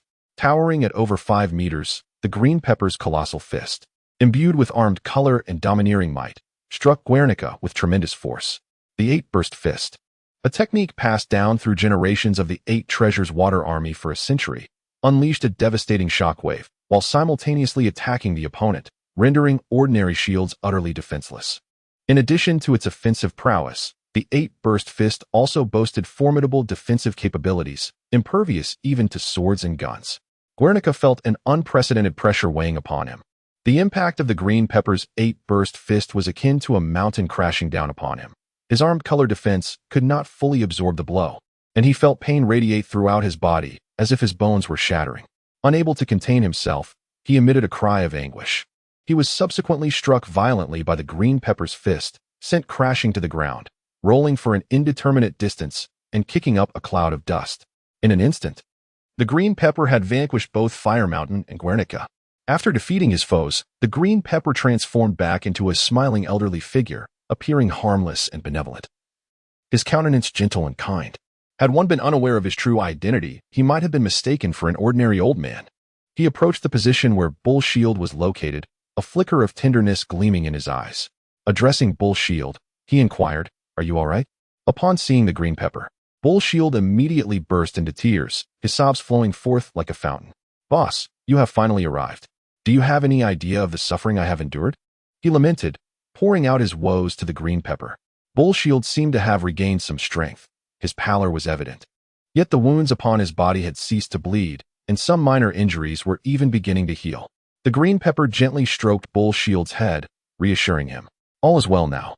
Upon hearing these words, Bull Shield's weeping intensified. The Green Pepper, feeling compelled to console him, replied, I understand. The Navy is still up there. I shall avenge you."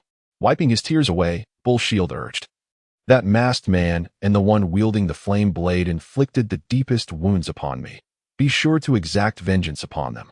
Chapter 95. Desperation. Upon hearing Bull Shield's words, a glimmer of murderous intent flickered in the Green Pepper's eyes. Had he known earlier, he would have struck with even greater ferocity. He would never allow those who harmed his subordinates to escape unscathed. "Rest assured, I have already avenged you. They still live. And soon you shall have the opportunity to confront them yourself," the Green Pepper solemnly assured him. He carefully extricated Bull Shield from the pit, and then turned to the figure standing nearby, inquiring, "Who are you? What brings you here?" For Qingjiao, who had been in seclusion for over 20 years, the so-called underground emperor of Shihai by Kappenbaiki was a stranger, merely an inconsequential figure in the grand scheme of things. As Neo Dun observed Aaron calmly smoking a cigar, Contrasted with his own near-fatal predicament, a surge of anger ignited within him. He reported to Qing Jiao, "Boss, this lad is the head of the mafia, claiming to be the underground emperor of Shihai. Nico Robin is within him. Just moments ago, he stood idly by as I was assaulted, showing no concern." "Oh, is that so?" The once benevolent gaze of Qing Jiao sharpened instantaneously. A wave of conqueror's haki directed towards Aaron. "Boss, make him surrender Nico Robin," Niodun shouted from the sidelines.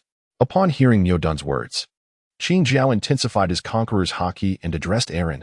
"Boy, did you hear that? Surrender Nico Robin at once." As Aaron was about to respond, Mount Fire jumped from the deep pit, and Guernica soared in from afar. Witnessing this, Aaron remarked, "You are in trouble. Once you resolve your issues, I shall assist you. I am not your enemy. Now, mentioning Nico Robin will only distract you." The green pepper remained silent, tacitly agreeing. He turned to face Mount Fire and Guernica, his gaze as frigid as ice, radiating an aura of coldness. "Dare you approach again? Very well, you have harmed my subordinates. It is time to pay for your actions." The voice of the green pepper, imbued with the strength of conqueror's haki, was laden with oppressive intensity. The justice cloak behind Mount Fire billowed in the wind as he gritted his teeth and declared, "Do not jest, pirate. I shall never yield to a pirate. For the sake of my justice, I will never abandon my cause, even in death." With that, Mount Fire charged towards the green pepper without hesitation. His form accelerated through the air using moonwalk, resembling an arrow released from a bow, tearing through the very fabric of the atmosphere. The green pepper's eyes blazed with focus as he fixated on the rapidly approaching figure of Mount Fire, his expression devoid of panic. Years of battle experience had endowed him with the composure to counter such an assault. He inhaled deeply, allowing the conqueror's haki to intensify, forming an insurmountable barrier. "Let me show you the justice of our navy." Mount Fire roared, his katana channeling his full might, blazing toward the green pepper. The green pepper stood firm, his demeanor as stable as a mountain. He calmly advanced, channeling all his strength into his right fist, meeting the oncoming attack without hesitation. "Oomph, justice? That is merely a facade for you so-called navy." The green pepper scoffed, his fist soaring like a piercing arrow as it collided with Mount Fire's slash. The two forces clashed violently in the air, producing a deafening roar. The surrounding atmosphere seemed to be ripped apart, generating powerful gusts of wind. Trees were uprooted, and the ground fractured beneath the impact. Mount Fire's assault was forcefully absorbed by the green pepper, who was propelled backward by the shockwave, crashing heavily to the ground and stirring up a cloud of dust. "Damn it, how can he be this strong?" Mount Fire struggled to rise. But the invisible pressure of the green pepper-esque conqueror's haki rendered him immobile. "You must be a vice admiral, right? You pale in comparison to Carp." The green pepper taunted. Mount Fire, struggling to his feet, resolutely replied, "I am ashamed. I admit I am far inferior to Vice Admiral Carp, but do not underestimate my justice." Mount Fire bellowed, breaking free from the green pepper's haki through sheer willpower. At that moment, his face drained of color. Unable to stand firmly before the green pepper, he roared, swinging his katana, attempting to launch another attack. The green pepper regarded Mount Fire with newfound respect, stepping closer and stating, "Your justice? How laughable. Do you believe that donning this naval uniform grants you the authority to speak of justice?" roared Fire Mountain, his voice filled with fury. "You pirates are the true criminals. I am prepared to fight for justice, even at the cost of my life." His thunderous proclamation seemed to shake the very ground beneath him. Green Pepper chuckled, a vibrant smile illuminating his face, his laughter laced with derision. "Huh. Speaking of justice when death is imminent." With that, he swung his right fist with ferocity, striking Fire Mountain with tremendous force. Suddenly, from a distance, Guernica, having taken a brief respite, teleported in front of Fire Mountain, employing the six styles to intercept Green Pepper's assault. A resounding crash echoed as the earth trembled from the impact. In the next moment, Green Pepper's round eyes widened in surprise at the unexpected appearance of Guernica, astonished that his attack had been thwarted. "Very well. How about this move?" he declared, Eight Thunder Fist, Whirlwind Assault. Green Pepper clasped his hands together, leaping into the air. After executing a somersault, he inverted himself, balancing on his head, spinning rapidly like a top, using the apex of his head as a pivot. With astonishing centrifugal force, he launched himself towards his target or whipped up a tempest to propel it away. Like a whirlwind, Green Pepper darted around, delivering a lethal strike to Guernica's back. Unprepared for such a swift and agile attack, Guernica was struck before he could react, crashing into the ground with a thunderous boom, creating a massive crater. Fire Mountain, Witnessing this scene, was momentarily taken aback. He rushed towards Green Pepper, desperate to halt his onslaught. Yet, Green Pepper had no intention of sparing Fire Mountain. As he saw Fire Mountain approaching, he sneered, his body spinning once more, charging at Fire Mountain like a fierce whirlwind. Ensnared by this relentless force, Fire Mountain found himself caught in Green Pepper's maelstrom, feeling the impact of countless blows as pain coursed through his body. In an instant, he was sent flying, grievously injured. Ceasing his assault, Green Pepper looked down upon the battered Fire Mountain, sneering, "What you call justice is merely a pretext for the weak." His voice dripped with mockery and disdain as he callously stepped on Fire Mountain. Chapter 96. Epilogue. Struggling for breath beneath Green Pepper's foot, Fire Mountain, despite his grievous wounds, retained a resolute glimmer in his eyes, showing no sign of retreat. Spitting blood, he declared with unwavering conviction, "Do not revel in your triumph, pirate. Justice is far more profound than this superficial facade. It may arrive late, but it shall never be absent. Green Pepper, your atrocities will ultimately be punished." Green Pepper gazed down at him, his contempt deepening. "Punished? Ha! We shall see if you possess such capability." The fiery mountain did not waver.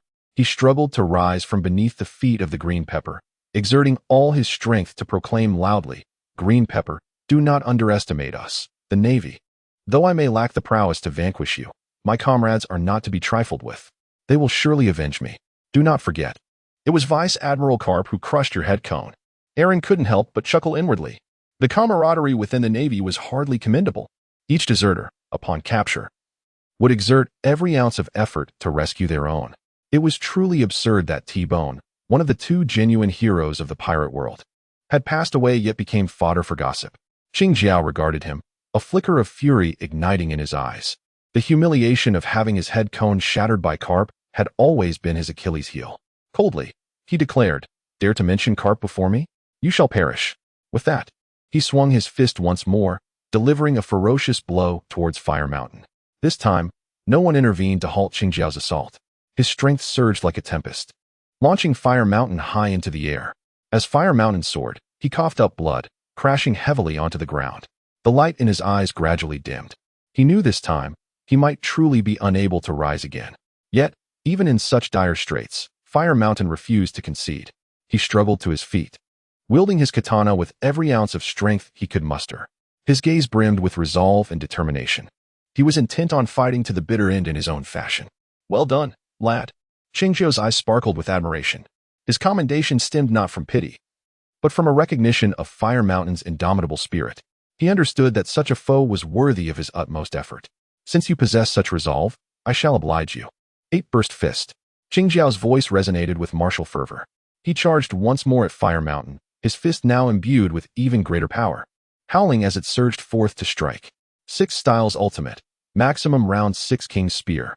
Guernica appeared before Fire Mountain, his fists charged with energy, colliding with Qing Jiao's colossal punch, unleashing a formidable shockwave. This shockwave met the force of the 8 Burst Fist, and at the moment of collision, a deafening roar reverberated across the battlefield.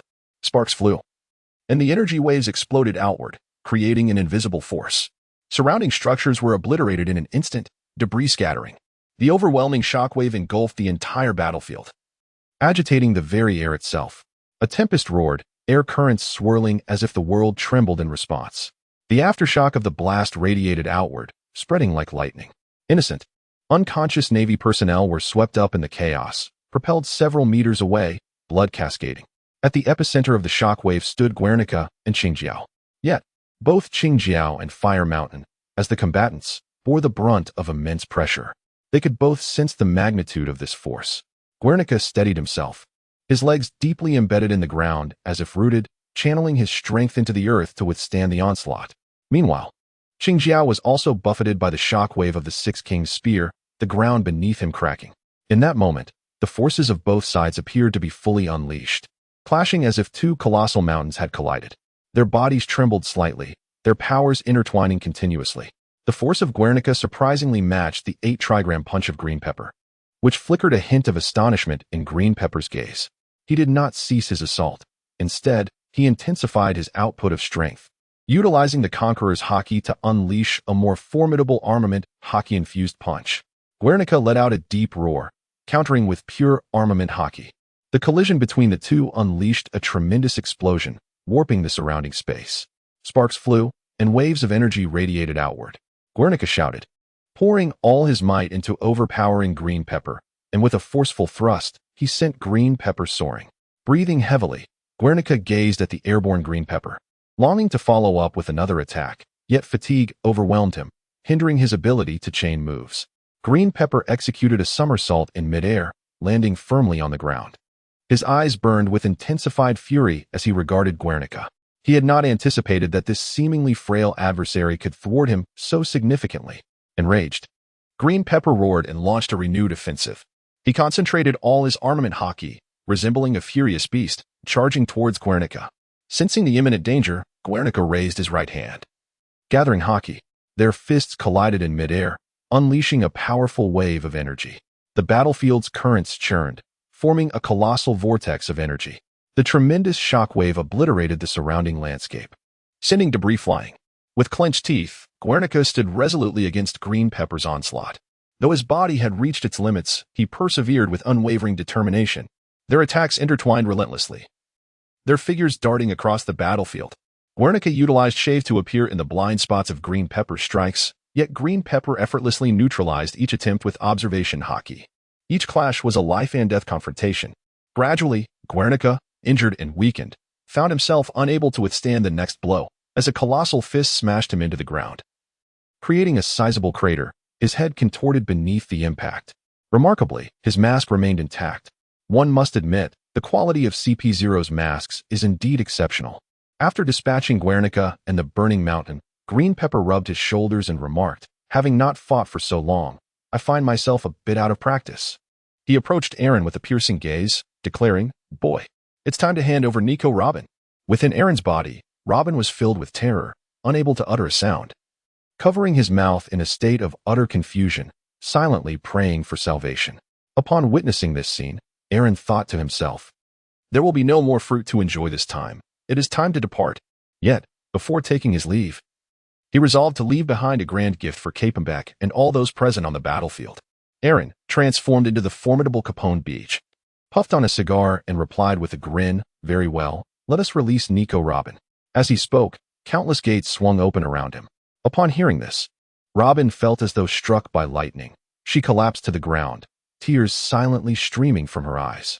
Had she misjudged the situation once again? Had she been betrayed anew? It seemed that the hope of finding someone willing to protect her comrades had vanished. So, I shall join you now. Chapter 97. The Escape with Keen Eyes. Green Pepper immediately spotted Robin, crumpled on the ground, through the opened gates. He gazed at her with excitement, contemplating the rewards he would receive from the Sovereign for capturing Nico Robin. However, what awaited him instead was the relentless barrage of Aaron's artillery. The castle erupted in chaos.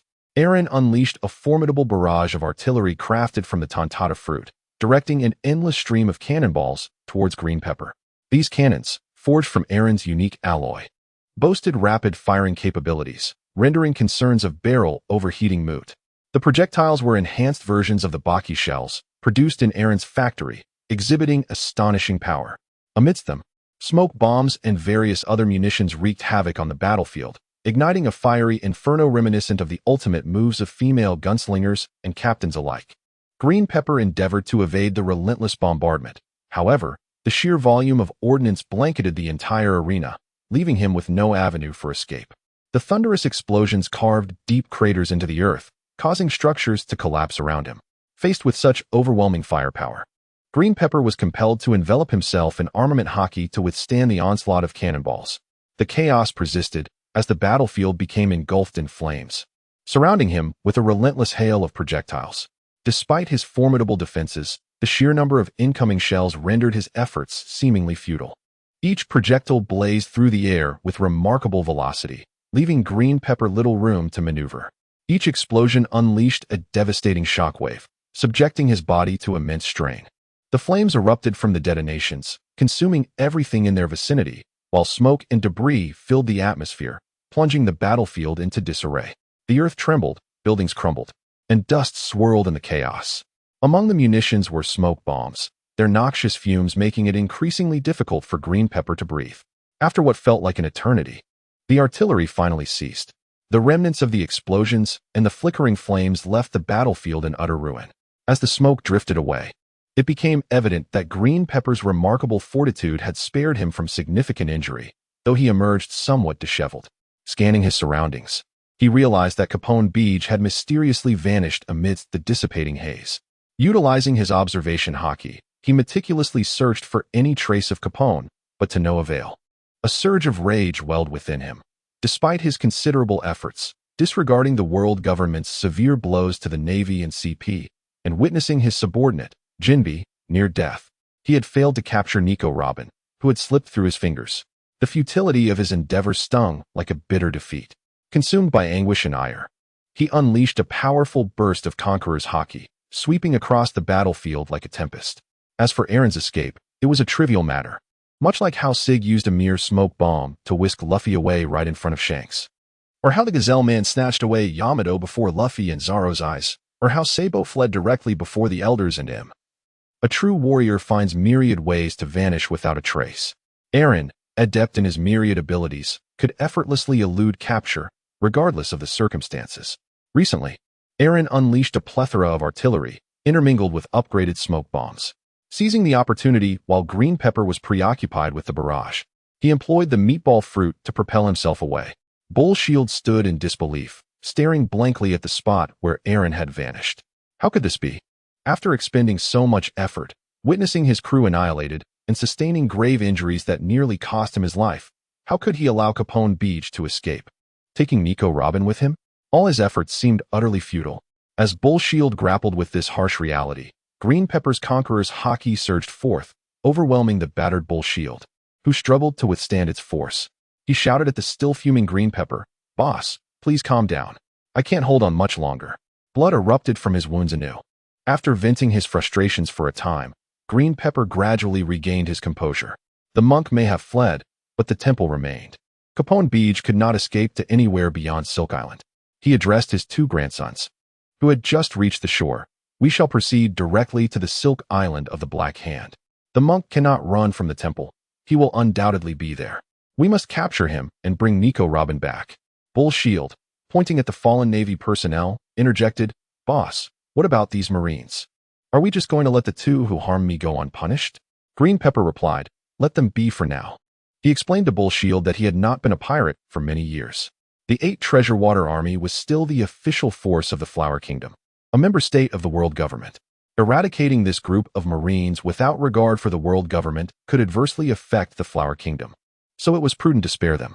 Besides, they had been grievously injured by Green Pepper and were on the brink of death. It was time to cool down. The immediate priority was to swiftly capture Nico Robin on Silk Island. She must not escape. Despite his discontent, Bull Shield reluctantly acquiesced. Green Pepper addressed the prostrate Fire Mountain, saying, "Navy, consider yourselves fortunate this time. Pray you do not cross paths with me again. Next time, luck may not be on your side." With a wave of his hand, Green Pepper led his crew back to their colossal ship, setting sail swiftly towards Silk Island. Meanwhile, Fire Mountain glared furiously at Green Pepper's retreating figure, preferring to die in battle than accept the pirate's mercy. Yet, immobilized, he could only watch helplessly, vowing to remember the humiliation inflicted by the pirates and to one day cleanse himself of this disgrace. The surviving Navy members began to awaken one by one, approaching Fire Mountain to offer assistance. "Vice Admiral Fire Mountain, are you all right?" Fire Mountain took several deep breaths, calming his spirit slightly, and instructed his men to attend to their injured comrades, doing everything within their power to save them. He then cautioned them to carefully extract Guernica from the pit. Despite both individuals suffering grave injuries, their formidable resilience in the world of pirates would soon see them back on their feet in no time. Fire Mountain relayed the events to the Navy headquarters, while Guernica conveyed the matter to the 5 elders. Both factions were incensed. How could such a clandestine rodent be so audacious? They collectively resolved to impose a substantial bounty on Capone Beach, eager to teach him a lesson. As for Green Pepper, in consideration of the Flower Country, no bounty would be placed upon him. Instead, it would fall to the sovereign of the Flower Country to reprimand him. The pit that Aaron dug for Karpenbeck is about to come to fruition. Chapter 98, Invitation. Meanwhile, Aaron had just taken flight towards another town within the kingdom. Soaring comfortably within the luminous aura of the meatball fruit, his thoughts delving deeply into the essence of the fortress fruit. Within the fortress fruit, Aaron appeared on his usual sofa, only to discover Robin slumped on the floor.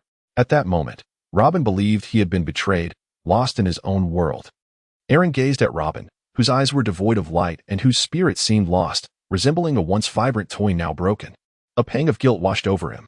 He understood that Robin's emotions were akin to a roller coaster, fluctuating wildly, yet he was compelled to control the external body, unable to provide her with timely explanations. Now, he pondered whether an apology would suffice for her to forgive him. Witnessing Robin's pitiful state, his heart ached profoundly. Aaron approached Robin and softly said, "Robin, I am truly sorry. I had no choice but to act in that manner. I did not betray you. It was solely to safeguard your well-being. Please, trust me." Robin lifted her gaze to meet Aaron's, her eyes brimming with bewilderment and confusion. She bit her lip, striving to comprehend his words. "Aaron, did you truly not betray me?" Robin inquired softly, her voice tinged with a hint of tremor. Aaron sat beside Robin, grasping her hand earnestly as he declared, "Robin, I shall never betray you. I sincerely apologize for what transpired earlier. My actions were intended to bewilder our adversary. I did not anticipate the extent of the pain it would inflict upon you, and for that, I am truly sorry. Is that truly the case? You are not deceiving me?" Robin inquired, her voice trembling. "Indeed. You see, we have emerged unscathed." Aaron smiled gently, observing Robin, who resembled a wounded creature in dire need of solace. He instinctively drew her into his embrace, one hand tenderly patting her back while the other caressed her hair. Responding softly, "Do you not believe me? Just look outside, and you shall see." Such a warm embrace was something Robin had not experienced for a long time.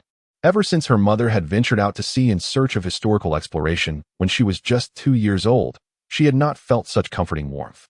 Almost lost in the moment, the confusion and anxiety within her began to dissipate. As she gazed out at the sky, she truly felt distanced from the battlefield, a glimmer of trust shining in her eyes. Outside, the sunlight streamed through the clouds, enveloping the world in a warm glow. As Robin continued to watch the scenery, the shadows in her heart slowly lifted. Gradually, she regained a semblance of calmness, only to suddenly realize that she had allowed herself to become immersed in another's embrace. Resolutely, she mustered the strength to extricate herself from Aaron's hold, her cheeks flushed, unable to meet his gaze. Aaron gazed at Robin's bashful demeanor, his heart exclaiming how utterly adorable she was. He extended his right hand towards Robin and gently said, "Robin, do not sit on the floor any longer. Come and rest your spirits upon the sofa." Robin, captivated by Aaron's tender smile, cautiously placed her hand into his broad and warm palm. Aaron led Robin to the sofa, ensuring her comfort, and poured her a cup of her favored coffee, which he then handed to her. Robin accepted the coffee, softly uttering a thank you. As she savored the rich flavor, her emotions gradually settled. She gazed at Aaron, her eyes filled with gratitude. In an instance where she had faltered so gravely, he had indeed rescued her, and it appeared he genuinely wished to regard her as an ally. His prowess was equally astonishing. He seemed capable of providing her with protection.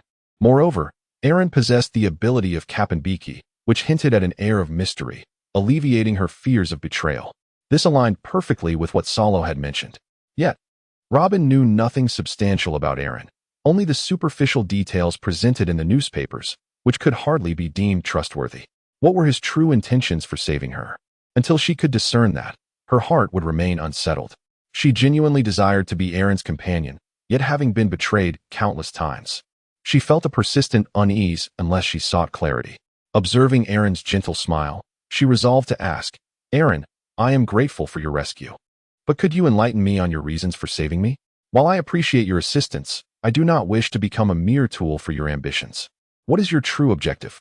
Upon hearing Robin's inquiry, Aaron paused his act of sipping coffee, gradually turned his head, and gazed at Robin, his eyes revealing a hint of profundity, silently contemplating that the dramatic scene was about to unfold. Aaron pondered for a moment before resolving to speak the truth. He gently addressed Robin, stating, "There are 2 reasons. One is genuine, while the other is fabricated. Which would you prefer to hear?" Robin felt a jolt in her heart.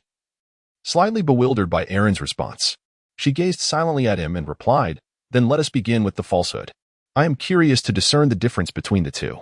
"The falsehood, indeed. Well, listen closely." Aaron informed Robin that the warlord of the sea, Crocodile, aspires to become the pirate king. Lacking the personal prowess to achieve this, he resorts to seeking external forces. In Alabasta, he uncovered leads regarding the ancient weapon, Pluton. The only individual capable of comprehending the historical texts is Robin. Therefore, to decipher the clues inscribed on the stone tablet, he requires Robin's assistance. In his quest to locate Robin and the leads to Pluton, Crocodile covertly established the Baroque works. Aaron accepted Crocodile's invitation to venture into the West Sea in search of Robin. Upon hearing his words, Robin felt a tumult of emotions, both joy and surprise. The joy stemmed from her singular ambition to uncover the true history. After enduring countless trials, she had finally unearthed a fragment of the historical text in the West Sea. To her astonishment, information regarding the historical text had come to her so effortlessly, and it pertained to ancient weaponry. Her heart raced with anticipation, longing to set forth immediately to Alabasta in pursuit of the historical records. Conversely, she was taken aback by the realization that Crocodile, one of the 7 warlords of the sea, had set his sights on her. It was no wonder that she had been approached by so many individuals recently.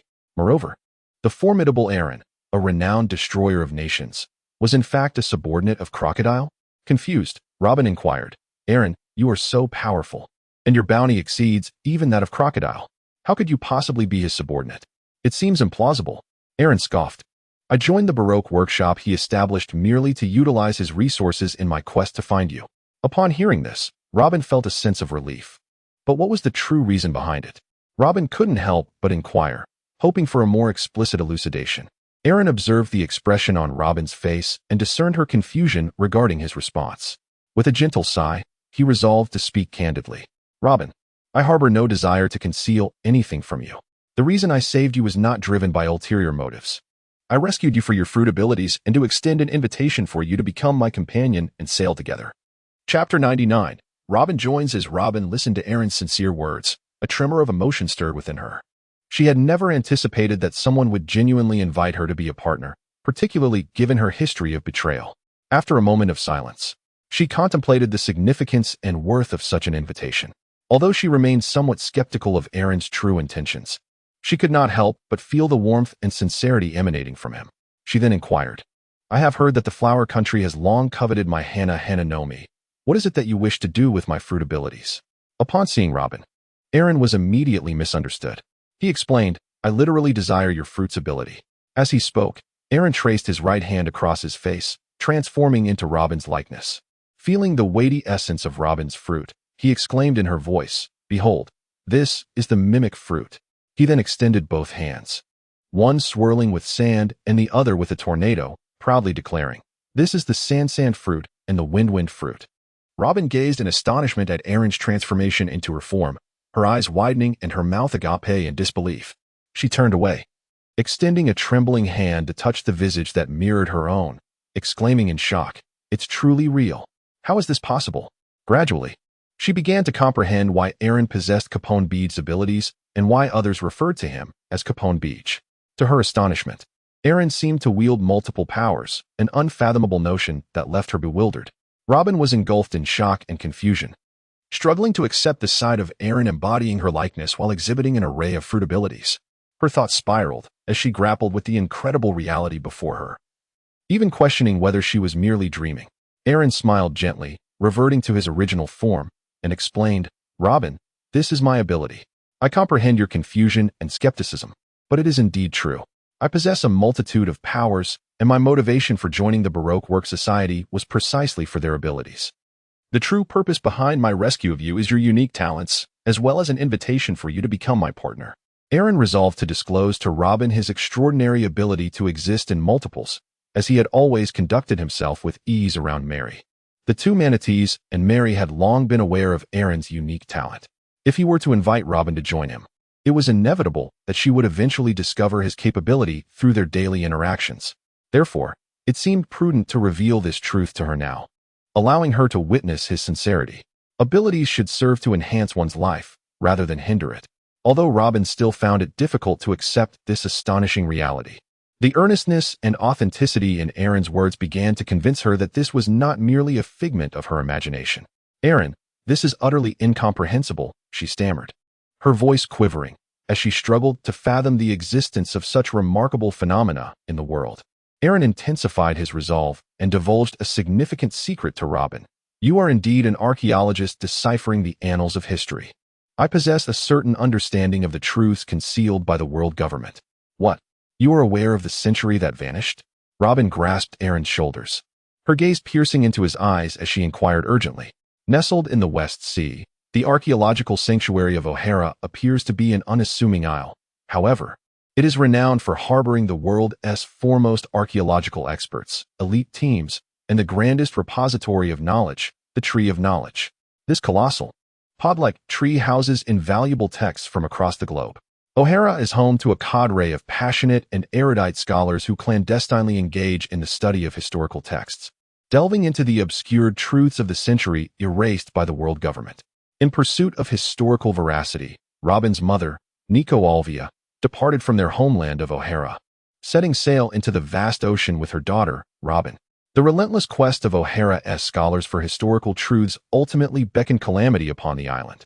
The world government unearthed evidence of the archaeologists' research into forbidden history and unleashed the Buster Call, annihilating the entire island. Only Robin emerged alive from the devastation.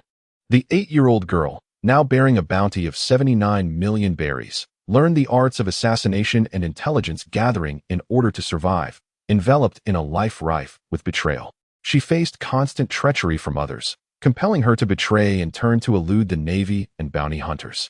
In the ensuing life marked solely by betrayal, she was driven to reciprocate the duplicity of others for her own survival.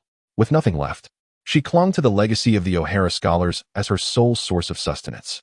Her singular motivation for survival lay in the truth of history, and tears streamed down Robin's face as she finally encountered someone who might hold the key to that truth, as if grasping a lifeline. "Aaron, tell me." Robin's voice trembled, pleading with desperation. For the sake of uncovering historical truths, she was willing to sacrifice everything. Tears from a woman wield a formidable power over a man, and a profound instinct to protect arose within Aaron. He spoke softly, "Not just the century that has vanished. In fact, I also possess knowledge of ancient weapons. The 3 ancient weapons, Pluton, Poseidon, and Uranus." Aaron lowered his voice, lifting his gaze as he gradually recounted to Robin, who was visibly astonished. The formidable battleship, Pluto, a vessel of unparalleled destruction crafted by the City of Water, possesses the capability to obliterate an island with a single shot, and it remains concealed within the land of Wano. The blueprints, once thought lost, have resurfaced in the City of Water. The world government has long feared and yearned for Pluto, with high-ranking officials repeatedly expressing their desire to acquire it in order to bring an end to the era of great pirates. "What? How do you know its name, and are aware of its whereabouts?" Robin gasped, instinctively retreating and leaning against the back of the sofa, her body trembling with fear. "Has someone already discovered the true history and deciphered it?" 2 manatees approached, wrapping around Robin, playfully attempting to soothe her anxiety.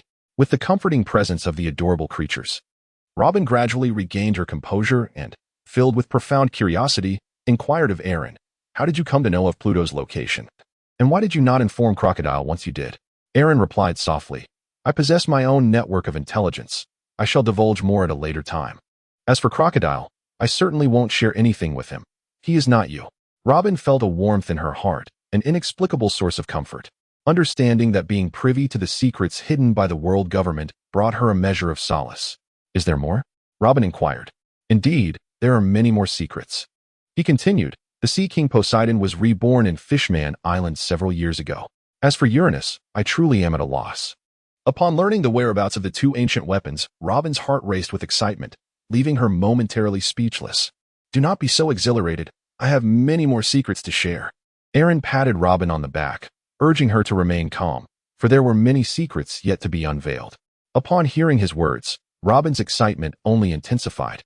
"I assure you, whatever you desire, I can provide," she declared with unwavering conviction, willing to sacrifice anything for the truth of history.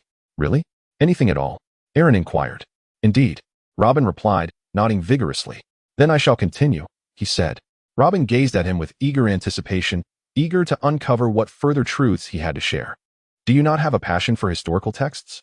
Conveniently, Alabasta possesses 2 such texts, one on Sky Island and another on Fishman Island. "Is that truly so?" Robin exclaimed, her astonishment prompting her to leap in disbelief. After years of arduous searching for a single historical text, the prospect of acquiring information on 4 was almost too extraordinary to fathom. With her heart racing, she grasped Aaron's hand, eager to set forth immediately. "Not so fast. Do you not wish to hear more?" Aaron inquired of Robin. Robin, suppressing her inner excitement, took a seat. Although she was uncertain how Erin had acquired such a wealth of information, it illuminated her path forward. She took a deep breath, striving to calm her emotions, and continued to listen attentively. Erin continued, "As you are aware, the supreme authorities of the world government are the 5 elders, who have astonishingly survived for 8 centuries. What? They have lived for 800 years? How is that possible?" Robin, having barely settled down, was once again struck with astonishment, rising to her feet. Erin gazed at Robin, who had just risen to her feet, and remarked with a smile, "Perhaps it would be best for you to remain standing, otherwise you may find yourself having to rise once more." Robin shot Erin a playful glare, her expression exuding the charm befitting an unbeatable beauty. Even her eye roll appeared to be a delightful tease. Below, something significant was about to unfold. "Please brace yourselves and hold on tight," Erin reminded, continuing. "At the pinnacle of the 5 elders resides a mysterious figure known as Im, to whom they must all submit. He is the true sovereign of the world. Remarkably, he has survived for 8 centuries. They are the true perpetrators behind the annihilation of O'Hara." Upon hearing of the shadowy mastermind behind O'Hara's destruction, Robin was struck with a mix of shock and fury, her complexion growing increasingly pallid, and she stumbled, falling into Erin's embrace. Is it true? You are not deceiving me?" Robin trembled as she inquired. "Indeed," Erin responded to her with unwavering certainty. Receiving an affirmative answer, Robin trembled as she buried her head in Erin's embrace. Gradually, she found solace in the warmth of his arms. The day's emotional turmoil had left her feeling as if she were on a roller coaster. Had it not been for her resilient spirit, she might have succumbed to a heart ailment long ago. "Is there more?" Robin inquired, lifting her gaze with hopeful anticipation towards Erin. Erin replied softly, "Perhaps another time. For the sake of your well-being, let us discuss it later." Robin nodded, aware that there were still numerous matters to confront and address. She required time to process this information. "Thank you, Erin, for sharing this with me," Robin expressed with enthusiasm. Erin winked at Robin and playfully remarked, "Robin, these are my greatest secrets. Now that you know, I won't let you fade from my sight." The revelation of such profound historical truths indicated that Erin truly regarded her as a companion rather than a mere tool to be betrayed at will. A sense of relief washed over her. Robin felt immense gratitude towards Erin, her face lighting up with a sweet smile. She wholeheartedly agreed with his sentiments. If she possessed such formidable abilities, she would ensure that anyone aware of them would either be silenced or kept perpetually within her gaze. The multitude of powers and the truths of this world were not meant to be disclosed. Even the closest of allies could scarcely share such secrets. Moreover, with just those 2 superpowers, Erin could undoubtedly rank among the strongest individuals in the world, not to mention the other abilities he possessed. With such strength, Erin was destined to become the mightiest of all, and the fact that he considered her a companion was a point of great significance. She would no longer need to fear betrayal or live in apprehension. With a beaming smile, Robin nodded vigorously and resolutely replied, "Indeed." Erin gazed upon Robin's beaming smile, and a wave of relief and joy washed over him. He understood that, in this moment, the trust and understanding between them had deepened. "Thank you for your trust, Robin." Erin spoke earnestly. "I assure you, I shall care for and protect you, treating you as a partner rather than a mere instrument of utility. I will never betray or abandon you as we embark on a quest to uncover the truths of history. Will you join me as my companion?" A radiant smile once again illuminated Robin's face as she replied without hesitation, "I would be honored." The 2 exchanged knowing glances, and the harmonious atmosphere between them deepened, fostering an unspoken understanding. Robin jested, "Captain, did you realize that your words just now sounded quite like a proposal?" "Oh, really?" Erin pondered for a moment and realized it to be true. In a burst of impulsiveness, he retrieved a gold ring, acquired from robbing other pirates, from the confines of the system space, and presented it to Robin with a playful jest. "So, Robin, would you consider marrying me?" Erin's sudden action left Robin momentarily speechless. Her eyes widened as she gazed at the ring in Erin's hand, unsure of how to respond. A torrent of complex emotions surged within her. She looked at Erin, her eyes reflecting both astonishment and joy, mingled with anticipation and confusion about the future. She took the ring, slipped it onto her ring finger, and, facing Erin, smiled as she said, "All right, from now on, I shall be the captain's lady." At that moment, it was Erin who found himself at a loss, his face flushed. Frozen in place, stammering, he replied, "I was just joking. Could you please give the ring back? Don't take it seriously."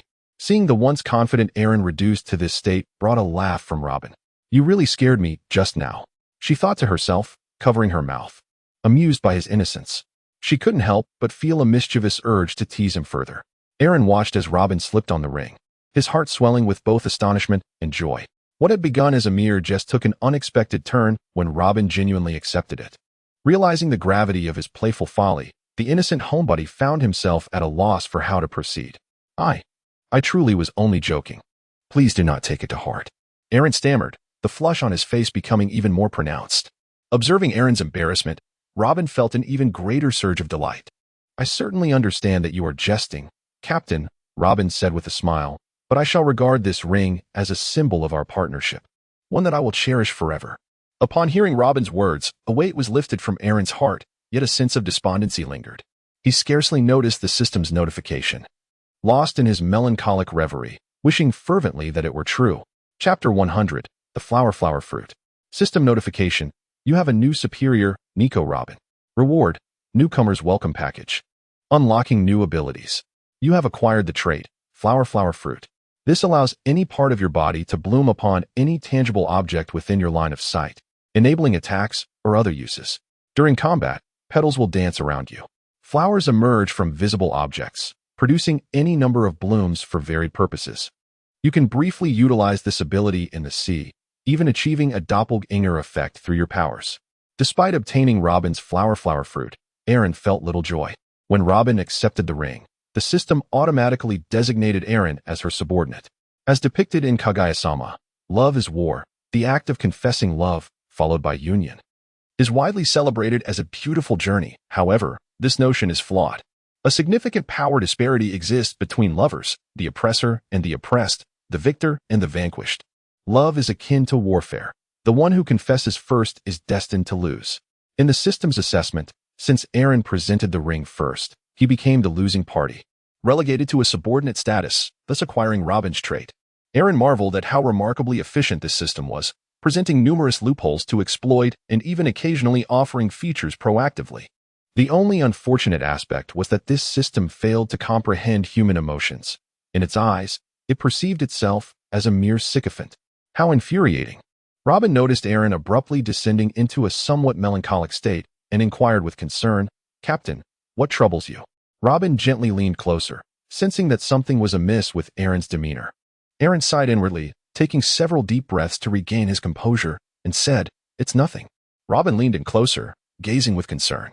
Aaron gazed at Robin, a subtle smile gracing his lips. He slightly raised his hands, and to his astonishment, two robust arms sprouted from either side of Robin's slender neck, his very own arms. The hands that emerged from her neck gently pinched her cheeks, which were delightfully soft and smooth to the touch. Robin, taken aback by the sudden appearance of these arms, exclaimed in wonder, This is the power of my devil fruit. As Aaron deftly maneuvered his arm, he replied, Indeed. How remarkable it is to witness the prowess of one's devil fruit abilities. It was not merely remarkable, Robin was utterly astonished. She tested her own abilities and found them intact.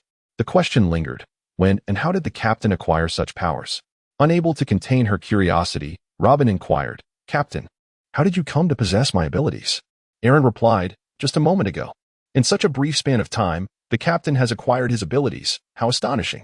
However, this is indeed a blessing. The more enigmatic and formidable the captain becomes, the safer I shall feel.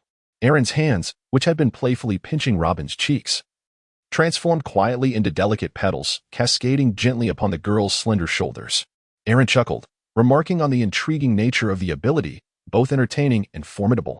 Formidable? Is my Hana no Mi truly that impressive? Robin inquired, a sense of gratitude washing over her for possessing such a fruit.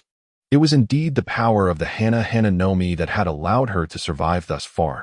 The fruit's unparalleled capacity for gathering intelligence was remarkable. However, when it came to combat prowess, she did not perceive her abilities as particularly potent.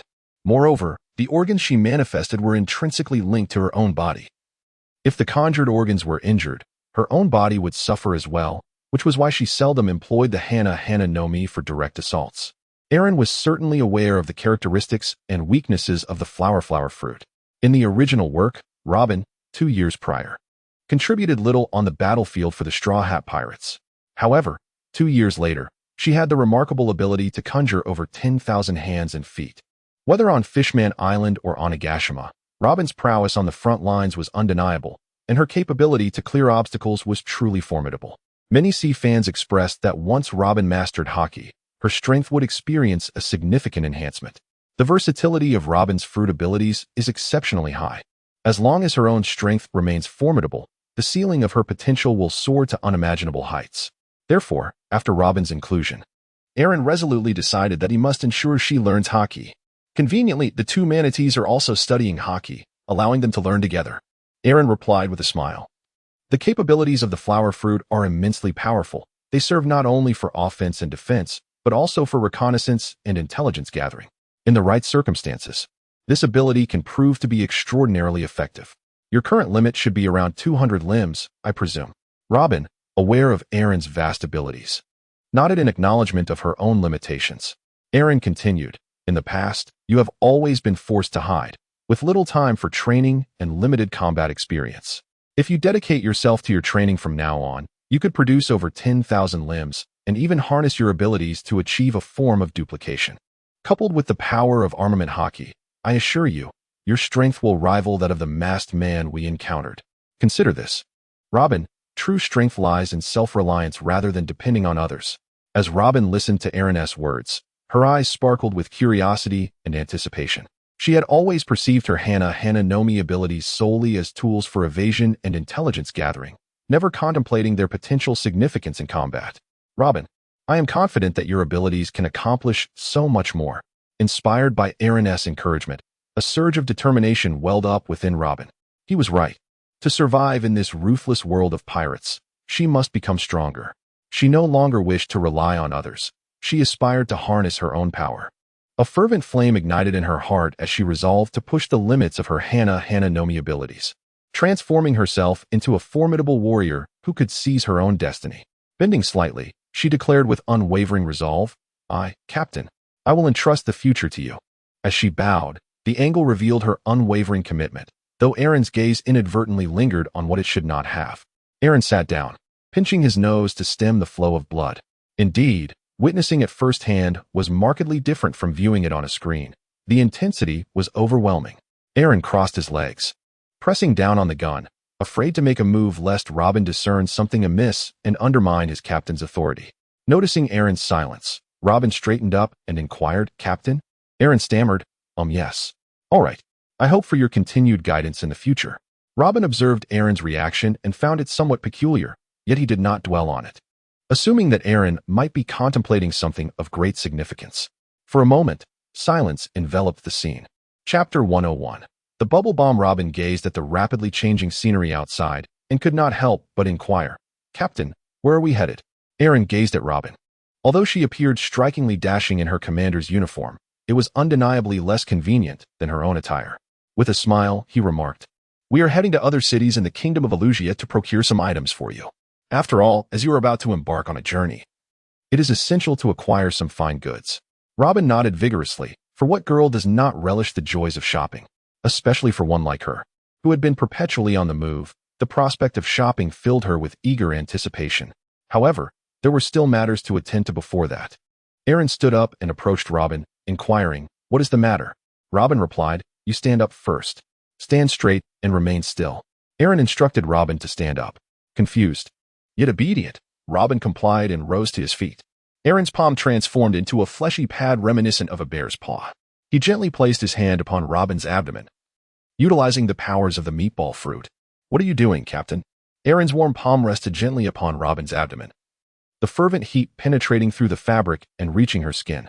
Robin, taken aback by this sudden warmth, felt her cheeks flush with embarrassment, prompting her to question the unexpected advance. If one were to launch an assault, surely a mental preparation would be warranted. How could one simply charge in without warning? Hush! Remain still, do not move. Aaron spoke earnestly, admitting that he was not yet fully acquainted with the capabilities of the bounce fruit, particularly when it came to utilizing it on others. He emphasized the necessity of dedicating oneself entirely without distraction. Observing the seriousness etched on Aaron's face, Robin realized her earlier misinterpretation and offered an embarrassed smile. As the powers of the bounce fruit activated, a translucent, reddish substance began to emanate from within Robin, coalescing into a colossal, floating bubble resembling a meatball. With each pulsation of the bubble, a wave of comfort washed over Robin, intensifying with each moment. Remarkably, the injuries she had sustained during her battle with the masked man were nearly healed. She could not suppress a soft moan of pleasure, quickly covering her mouth and stealing a shy glance at Aaron. Aaron was wholly engrossed in utilizing the meatball fruit, oblivious to Robin's peculiar demeanor. Observing Aaron's earnest expression, Robin felt a sense of relief wash over her. Very well. Aaron withdrew his hand from Robin's abdomen, clapping his hands with a smile. Robin felt the warmth dissipate, and, with a twinge of reluctance, a subtle emotion stirred within her. She lowered her gaze to her midsection, where it seemed the lingering warmth of Aaron's palm still resided. She silently rejoiced at her ability to quell her prior misconceptions. After all, as the captain, every gesture from Aaron could hold profound significance. "Captain, what is this?" Robin inquired. Pointing at the spherical bubble of flesh that had formed in the air, her voice tinged with astonishment. "This is a power I acquired from the Revolutionary Army, the ability of the machi fruit." Aaron elucidated. "With this ability, I have alleviated the pain and fatigue from your body. You should feel much better now." Robin nodded gently, indeed feeling invigorated. Her previous weariness and discomfort vanished. She even sensed her mental clarity sharpen. The potency of the machi fruit's abilities undeniably remarkable. "Thank you, Captain," Robin expressed sincerely. "Haha, no need for thanks." Aaron waved his hand. "We are a team. It's only natural to help one another." "What should we do about this, Captain?" Robin asked, gesturing towards the floating bubble. This bubble forms after expelling the target's pain and fatigue. It can be transferred to another target, who will then bear the original target's anguish and exhaustion. In essence, this bubble can be considered a type of bomb. This amalgamation of injuries and suffering will not dissipate unless someone takes it on. Kuma chose to bear it himself. However, this bubble is also controlled by the machi fruit. In the original narrative, Kuma ejected a small one to Zoro, which inflicted tremendous damage, showcasing its immense power. Since the bubble will not disappear and is under the control of the machi fruit, it is indeed a perfect bomb. Moreover, this bomb incurs no cost to create and can benefit others, achieving multiple objectives at once. Aaron pointed at the bubble and explained to Robin, "This represents the injuries and fatigue you have previously endured. This amalgamation of ailments and suffering will not dissipate unless someone is willing to bear it. What shall we do then? Captain, are you prepared to shoulder this burden alone?" Robin, believing that Aaron would choose to endure it himself, felt an overwhelming sense of gratitude and asked, moved. Aaron, oblivious to the shift in Robin's tone, waved his hand dismissively and exclaimed, "Impossible. This can be transferred to other targets. This implies that this bubble serves as a form of attack, akin to a formidable reservoir of energy, poised to unleash astonishing power at the opportune moment." Robin's tone had now grown subdued. Aaron utilized the meatball fruit to encapsulate the bubble within the confines of the system space.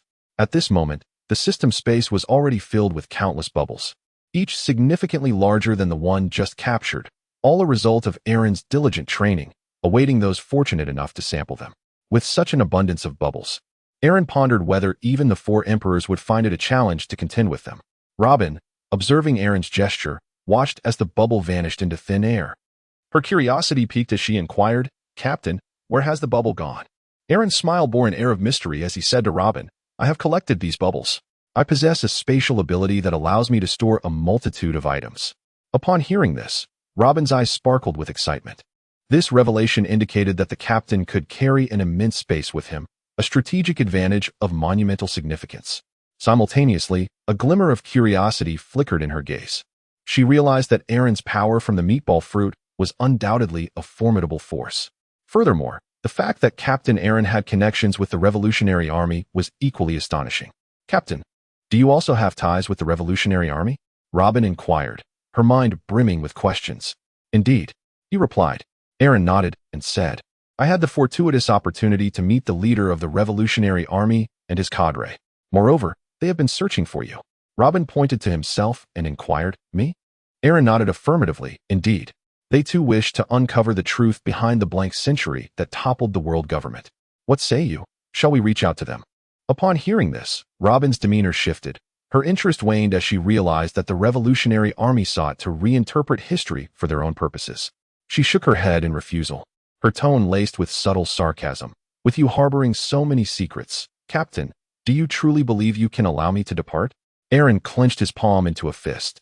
Jesting? Of course, I won't let you escape from the palm of my hand. How annoying, Robin replied, knowing well that Aaron was merely teasing, as she gently tapped his clenched fist. Chapter 102. Crocodile. The atmosphere between the two became light and cheerful. The city of the Illusia Kingdom was not too far away. As Aaron propelled himself forward, he exerted little effort, and within a short while, the silhouette of another city in the Illusia Kingdom came into view. Robin also caught sight of the city from the window, her eyes sparkling with anticipation for her long-awaited shopping spree. However, before they arrived, Aaron turned to Robin and said, "Wait a moment, Robin. There is one more thing to do, and once we complete it, you may shop to your heart's content." "What is it?" Robin inquired with curiosity. Aaron's fingers twitched, and a telephone bug emerged from the vessel, landing delicately in his palm. Aaron pointed at the telephone bug and said, "Report to Crocodile about the situation. After all, he has provided so many resources. The expenses incurred later will be his, so he should be informed. Get yourself ready and just handle him casually. When he invited me to join earlier, he was never a match for me. He wouldn't dare to act against me." Listening to this, Robin was not particularly surprised. Given the multitude of abilities, in due time, the captain would undoubtedly become the strongest. At that point, the reconstruction of O'Hara would no longer be a mere daydream. In Alabasta, the warlord Crocodile was hiding in his office, smoking a cigar and contemplating his grand scheme. Since Aaron had ventured to the West Sea, there had been no news. Had it been anyone else, he would have already called to berate them, but Aaron was stronger than him. Technically, he was not a subordinate, but rather a partner. He found it difficult to inquire about progress for fear of angering Aaron. This was utterly humiliating for Crocodile, who sulked in his office, brooding in silence. Suddenly, the sound of the telephone bug interrupted Crocodile's reverie. It was the one exclusively for Aaron. Crocodile's heart raced as he quickly picked it up. "Hi, boss, this is Mr. Six." The slightly mischievous voice of Aaron came through the receiver. "Damn it, are you really calling yourself Mr. Six? This Mr. Six cannot even give orders. He is stronger than me. How is this supposed to work?" Crocodile cursed inwardly.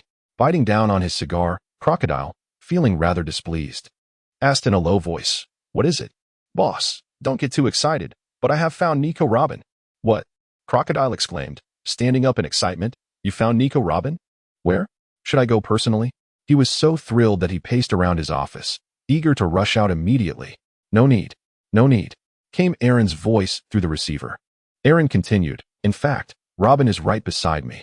Robin, say hello to our future boss." On the other end, Aaron made a playful face and handed the telephone bug to Robin. Robin took the phone, playfully nudged Aaron, and then said, "Hello, boss. I am Nico Robin." Upon hearing the cool voice of the woman on the line, Crocodile's heart raced with elation, yet he maintained his composure, responding flatly, "Hello, Nico Robin." Though his words were calm, internally he was overjoyed. Having secured Nico Robin meant that the legendary Pluton was not far from him. However, with a sense of skepticism, he inquired, "Are you truly Nico Robin? Or is this some ruse concocted by Aaron?"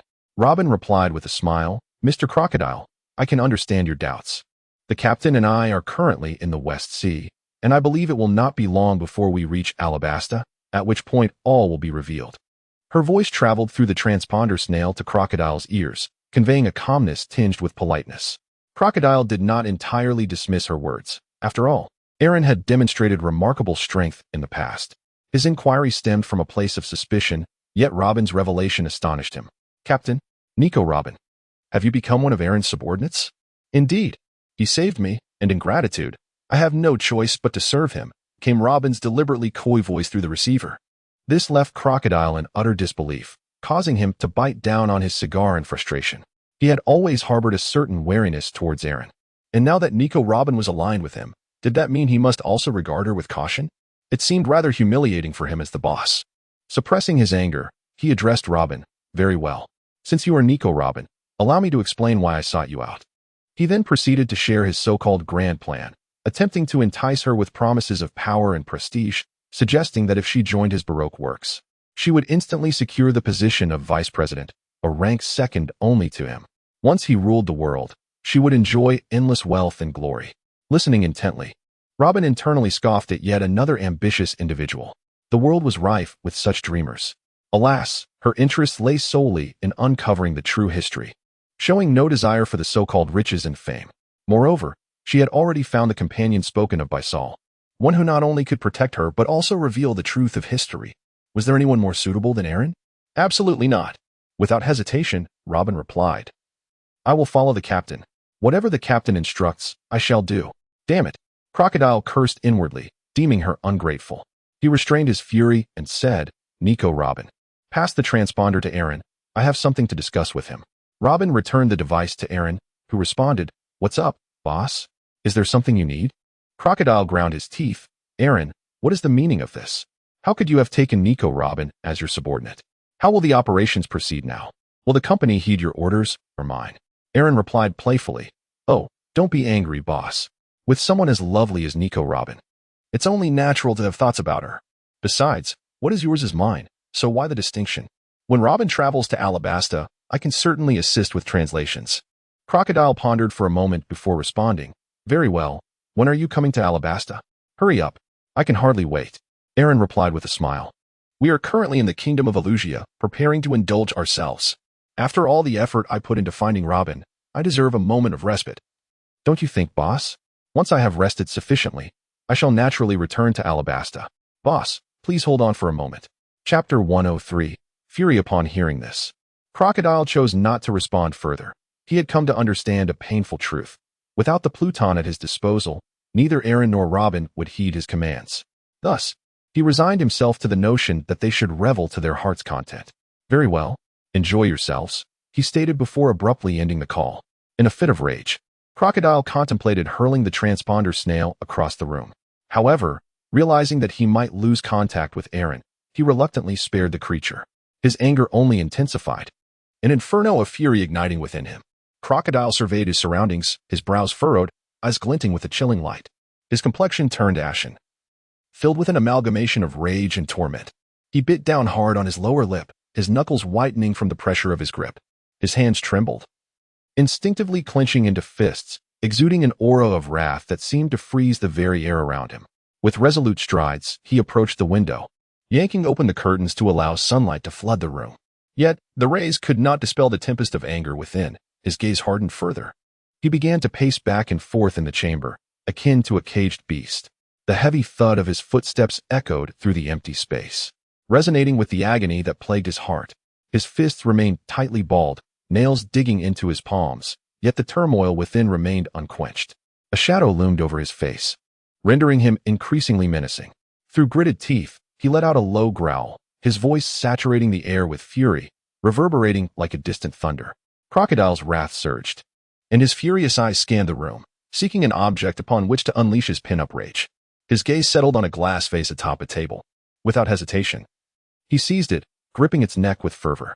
A surge of strength coursed through him as he violently swung his arm, the vase shattering with a sharp, piercing sound, fragments scattering in all directions. Crocodile did not relent, his eyes then fixated on the bookshelf within the room. He snatched the nearest book, crashing it against the floor with ferocity. The cover tore, pages ripped asunder, fluttering like leaves in a tempest, creating a scene of utter chaos. He then spotted a decorative piece and, without a moment's thought, grasped it firmly, hurling it to the ground with force. A deafening crash ensued as the ornament shattered into countless shards, littering the floor in a state of disarray. Crocodile continued to wreak havoc, time and again smashing objects, his fury unyielding and insatiable. Each strike was accompanied by a sharp cacophony and the splintering of debris, as if it were a cathartic release of his inner fury. The air within the room was thick with the scent of shattered fragments, and despair etched itself onto Crocodile's countenance. His movements grew increasingly ferocious, as he smashed one object after another, until the space was engulfed in swirling dust and remnants. The corners of his mouth twitched, veins pulsed angrily on his forehead, and the muscles of his face tightened, an overwhelming emotion suffusing his being with a palpable ferocity. In that moment, he resembled an enraged beast, his eyes ablaze with boundless rage and malice. All his resentment and fury churned within him, fixating solely on one objective, to ensure that Aaron and Robin would inevitably pay the price. However, once his wrath had subsided, fatigue washed over him, both physically and mentally. He leaned against the wall, gasping for breath, beads of sweat trickling down his forehead. Gradually, the flames of anger receded within him, and his thoughts began to clarify. He realized that smashing objects would not resolve his issues. He needed to discover a more judicious approach to confront Aaron. especially considering that he was in need of his assistance and was not his equal. Crocodile's gaze grew tranquil as he contemplated how to make Aaron and Robin bear the consequences. Meanwhile, Robin observed Crocodile's furious disconnection of the call and turned to Aaron, inquiring, "Captain, are you truly unconcerned about showing Crocodile such disregard?"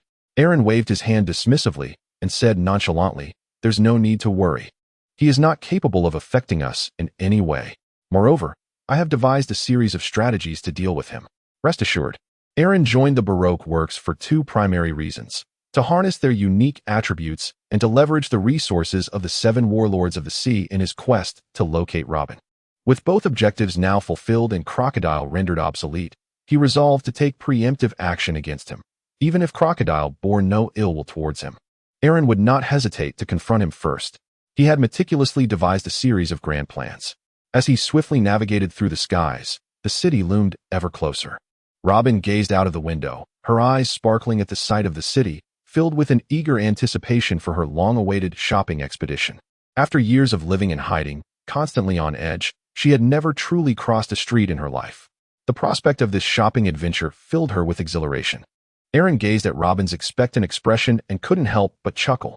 He retrieved a pair of sunglasses from the system space and handed them to Robin, saying, "Put these on, and you need not fear being recognized.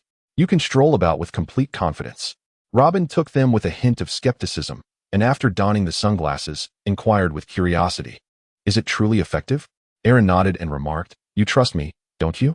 As he spoke, he donned a matching pair of sunglasses.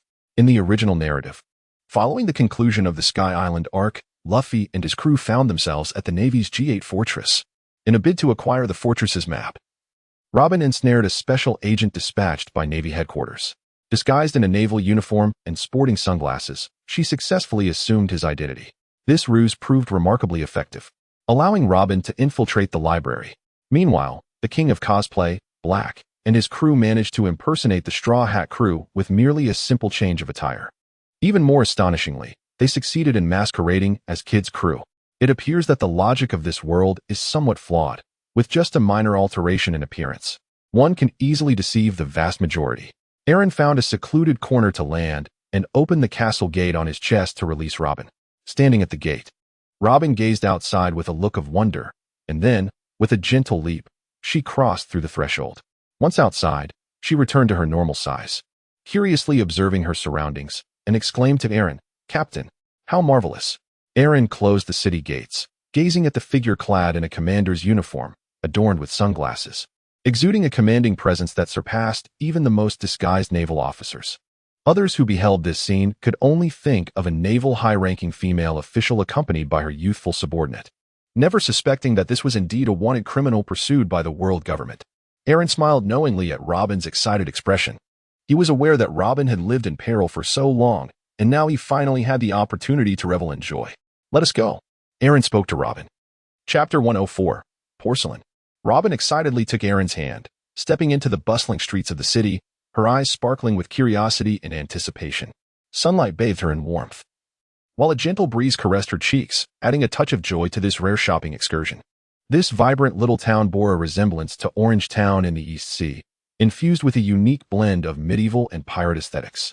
The streets were alive with a throng of people, filled with shops and signs that echoed the charm of the Middle Ages, and amidst the bustling crowd, one could catch glimpses of various beautiful women.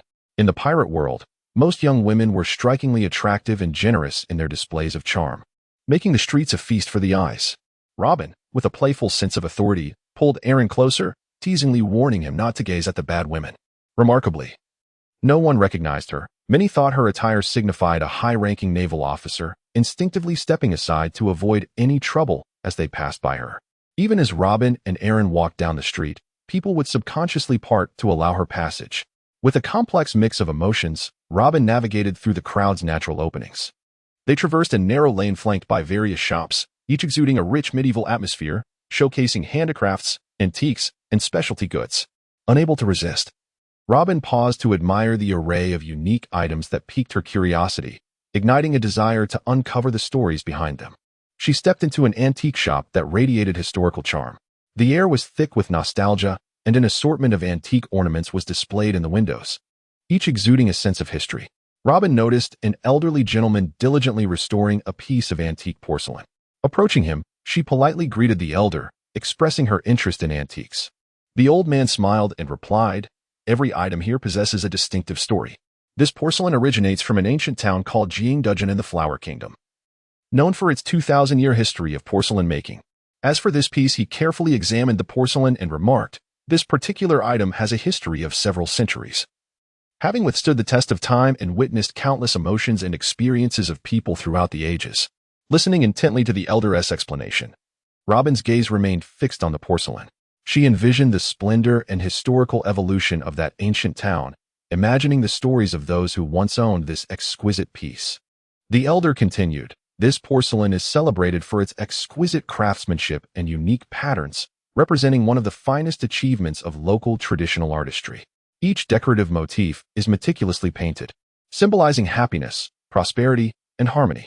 Did you know that such porcelain is not merely a decorative item? It is also used by the locals to convey blessings and wishes." A profound curiosity surged within Robin as she inquired, "Good sir, how are the meanings of these patterns and blessings conveyed?" The elderly man smiled and elucidated.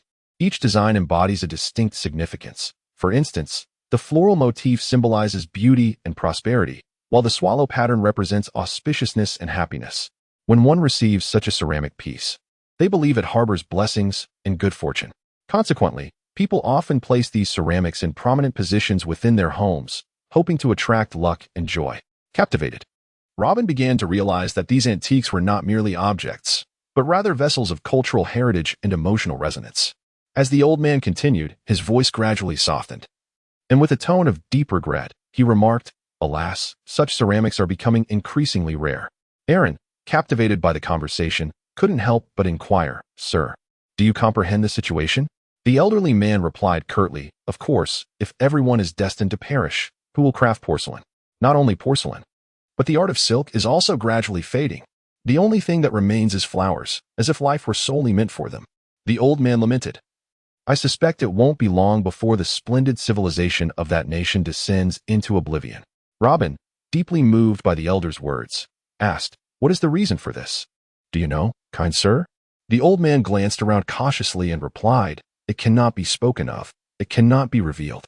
If you seek the truth, you must visit that country yourself, the land of flowers." As a denizen of the West Sea, Robin had always yearned to witness that powerful nation. Yet, the land of flowers had also been one of her pursuers over the years, making her hesitant to venture there alone. But now, she had a captain.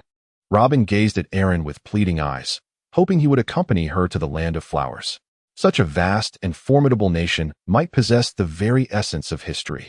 Aaron gazed intently at Robin, stroking his chin in contemplation for a moment before nodding in agreement. It is widely known that the Flower Kingdom serves as a prototype of Aaron's homeland, essentially a parallel existence from another world. Thus, claiming disinterest would be utterly implausible. His journey to the Western Sea, with a visit to the Flower Kingdom as one of his objectives, was premeditated. Moreover, the fact that the sovereign of the Flower Kingdom embodies the likeness of Fu Manchu indicates that it belongs to the era of bandits, making it all the more imperative to witness. Upon hearing the elder's lament about the dwindling population of the Flower Kingdom, a sudden jolt of unease struck Aaron's heart, igniting an inexplicable fury within him, and his mood soured, leaving him with a fierce desire for violence. Aaron exerted all his strength to suppress his fury. Sensing that fate had a hand in this, it seemed the heavens were guiding him to embark on a journey to the land of flowers. Upon witnessing Aaron's nod, Robin beamed with delight, her heart swelling with excitement at the prospect of finally visiting that mysterious and enchanting realm. However, noticing the pallor on Aaron's face, she inquired with genuine concern, "What troubles you, Captain? Is something amiss?" Aaron shook his head, choosing not to divulge the esoteric matters to Robin. Instead, he inquired, "Having admired this porcelain piece for so long, do you truly cherish it? If so, why not acquire it?" Robin turned her gaze, thoughtfully contemplating the slightly cracked ceramic object before her, genuinely appreciating its beauty.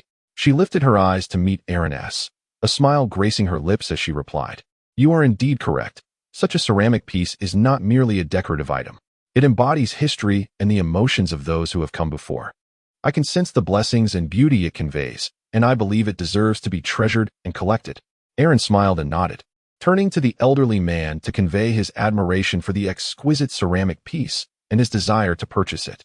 Upon hearing Aaron's words, the old man waved his hand dismissively, a mischievous smile gracing his face as he replied, "You possess remarkable taste, young man.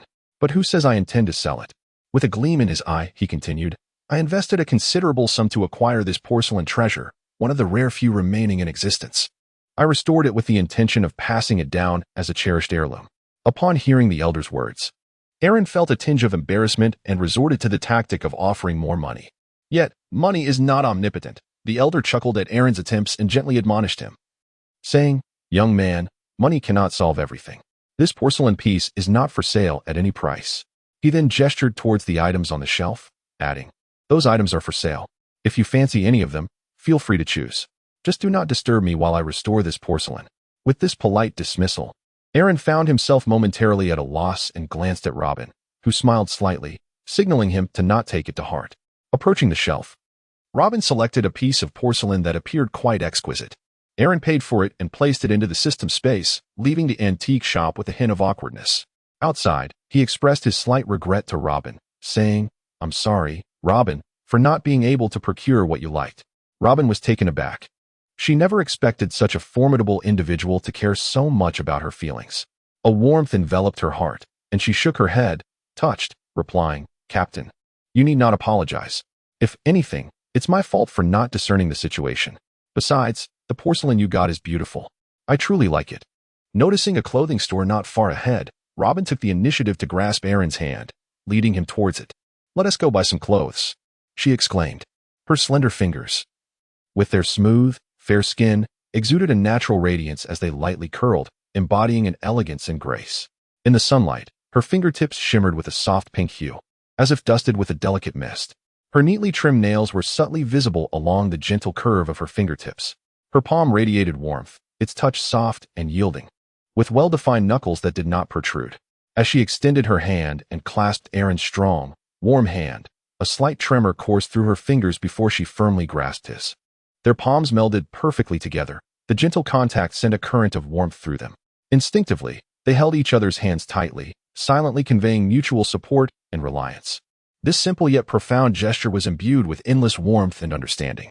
Standing amidst the bustling street, the two formed a beautiful tableau, feeling the heat of each other's palms, as if they could sense the emotional exchange deep within.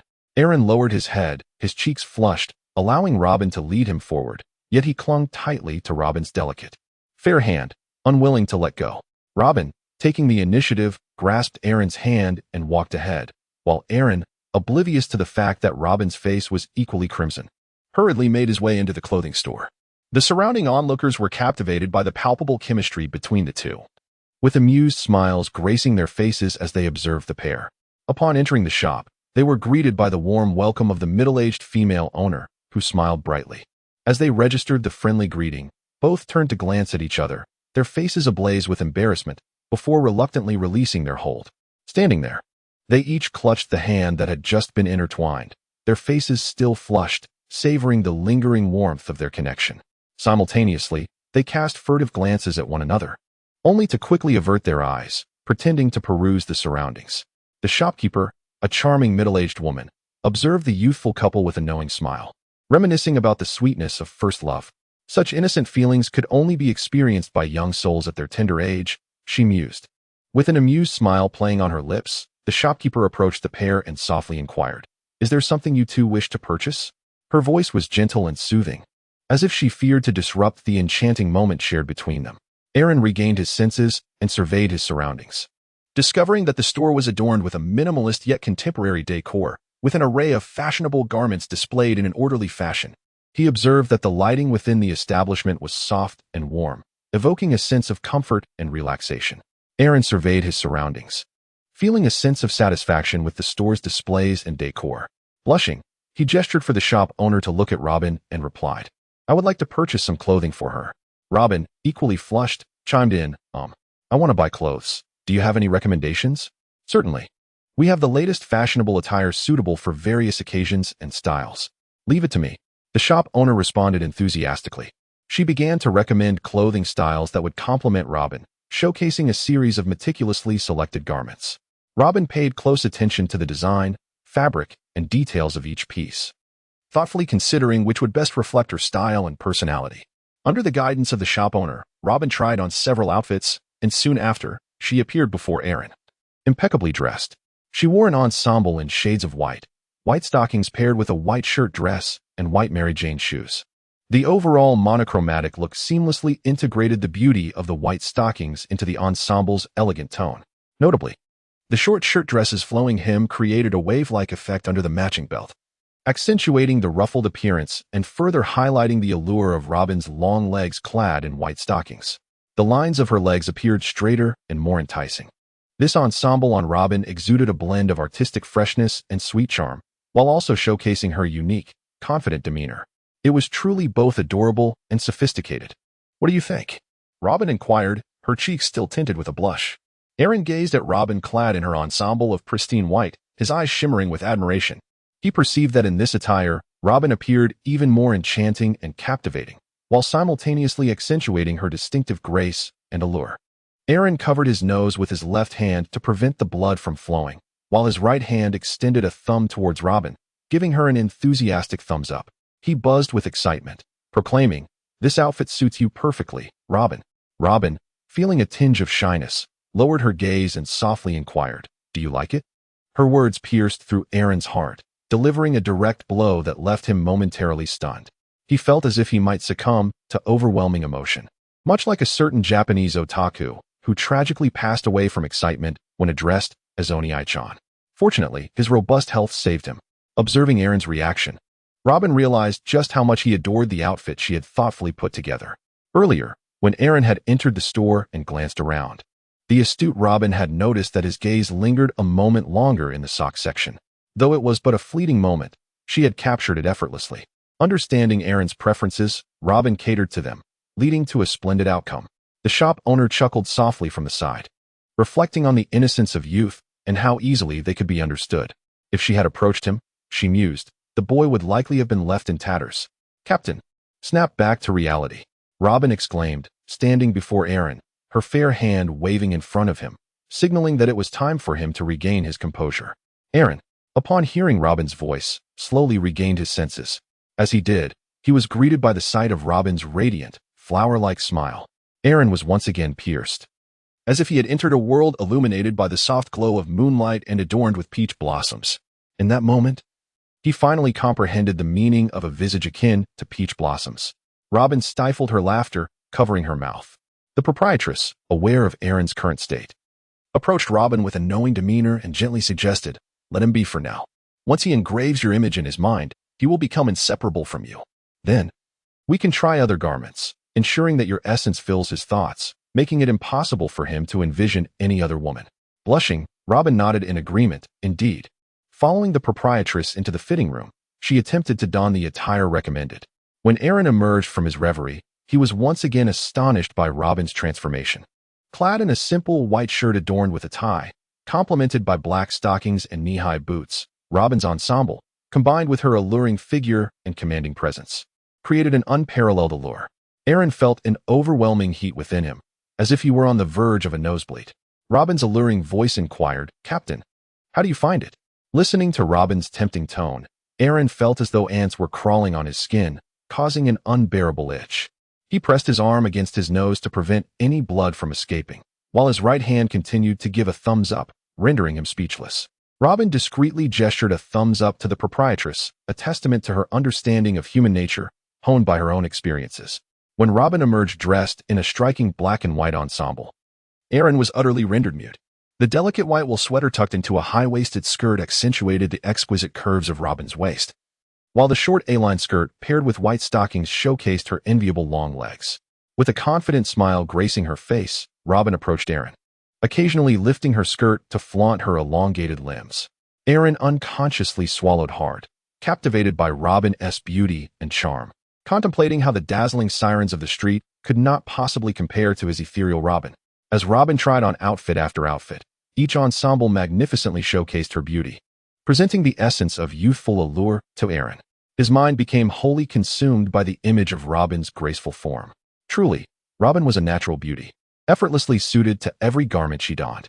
Aaron feasted his eyes upon her, oblivious to the fact that the entire counter was now heaped with clothing. Glancing at the multitude of garments, Robin shyly addressed the proprietress. "This is quite excessive. I will only take the first 3 outfits. The rest are unnecessary." The proprietress visibly deflated, having anticipated a significant sale from Robin's commanding presence. Instead, only 3 outfits were to be sold, rendering her investment of time and energy seemingly futile. However, witnessing such a youthful and vibrant pair was a reward in itself. With commendable professionalism, the proprietress refrained from uttering anything further and began to package the selected items. "Wait a moment." Aaron stepped forward, his mind filled with images of Robin donned in those garments. To purchase merely 3 sets would indeed be a sheer waste. To put an end to such extravagance, and in the spirit of environmental consciousness, Aaron earnestly remarked, "Robin, these outfits suit you splendidly. They are truly exquisite. I believe we ought to acquire all of them, thus granting you a plethora of choices, allowing you to adorn yourself in something different each day." Aaron said, "Boss, I will take all of these. Please package them for me." Upon hearing Aaron's words, Robin felt an overwhelming joy. With a flirtatious glance, she replied, "Thank you, Captain." The proprietress seemed to have heard the most exquisite melody, responding with flattery, "Certainly. Handsome, please hold on for a moment." As she spoke, she swiftly began to wrap the items. Aaron observed that the items Robin purchased appeared to consist primarily of clothing and shoes, yet something seemed to be amiss. Aaron gazed at the apex of Robin's chest and suddenly realized what he had neglected to purchase. Aaron, his face flushed, stammered to Robin, Robin, it seems you have overlooked something in your purchase." Robin scrutinized the garments displayed on the counter and replied, "Not at all. Captain, could it be that you are mistaken?" Aaron hesitated, gesturing towards Robin in a manner reminiscent of the shape of the number 8. After a considerable pause, Robin finally grasped the situation, her cheeks flushing slightly, before a mischievous smile crept across her face as she took Aaron's hand and led him to a concealed area. Leaning down to whisper enticingly in his ear, she breathed softly, "Captain, your hesitance suggests you are curious, are you not?" Aaron shook his head vehemently. This was a matter of life and death. Though his heart yearned to witness the spectacle, the vitality of his flesh might truly not withstand it. Robin lamented, "What a pity. I was all prepared, yet you, Captain, seem unwilling to indulge." With a playful wink directed at Aaron, she made her way towards the dressing room, pausing momentarily before the allure of secrets, as if awaiting his presence. She then gathered a few hidden treasures and entered the dressing room, casting a final glance back at Aaron while exclaiming, "Captain, I have stepped inside." It was as if she were extending an invitation for him to join her. Aaron sat restlessly outside, captivated by Robin's enticing words. As vivid images of Robin in secret attire flooded his mind, this was unbearable. He truly found himself at a loss, blood rushing to his cheeks. Aaron, with desires but lacking the courage, sat restlessly, pinching his nose. After a while, the curtain of the fitting room parted, revealing Robin's head. She smiled at Aaron and said, "Captain, won't you join me? Time waits for no one." Aaron shook his head vigorously. Regrettably, Robin felt a twinge of disappointment at not being able to witness Aaron's downfall. She had even prepared to make a trade, yet Aaron remained unfooled. Previously, her emotions had been a tumultuous roller coaster due to Aaron's antics. Now, it seemed that the tables had turned, and Aaron's feelings were equally in disarray, resulting in a sense of equilibrium. As anticipated, Robin appeared before Aaron fully adorned. Indeed, she was a cunning enchantress, he mused, finding girls to be utterly inscrutable. Robin brought a considerable number of secrets to the counter for the proprietress to package.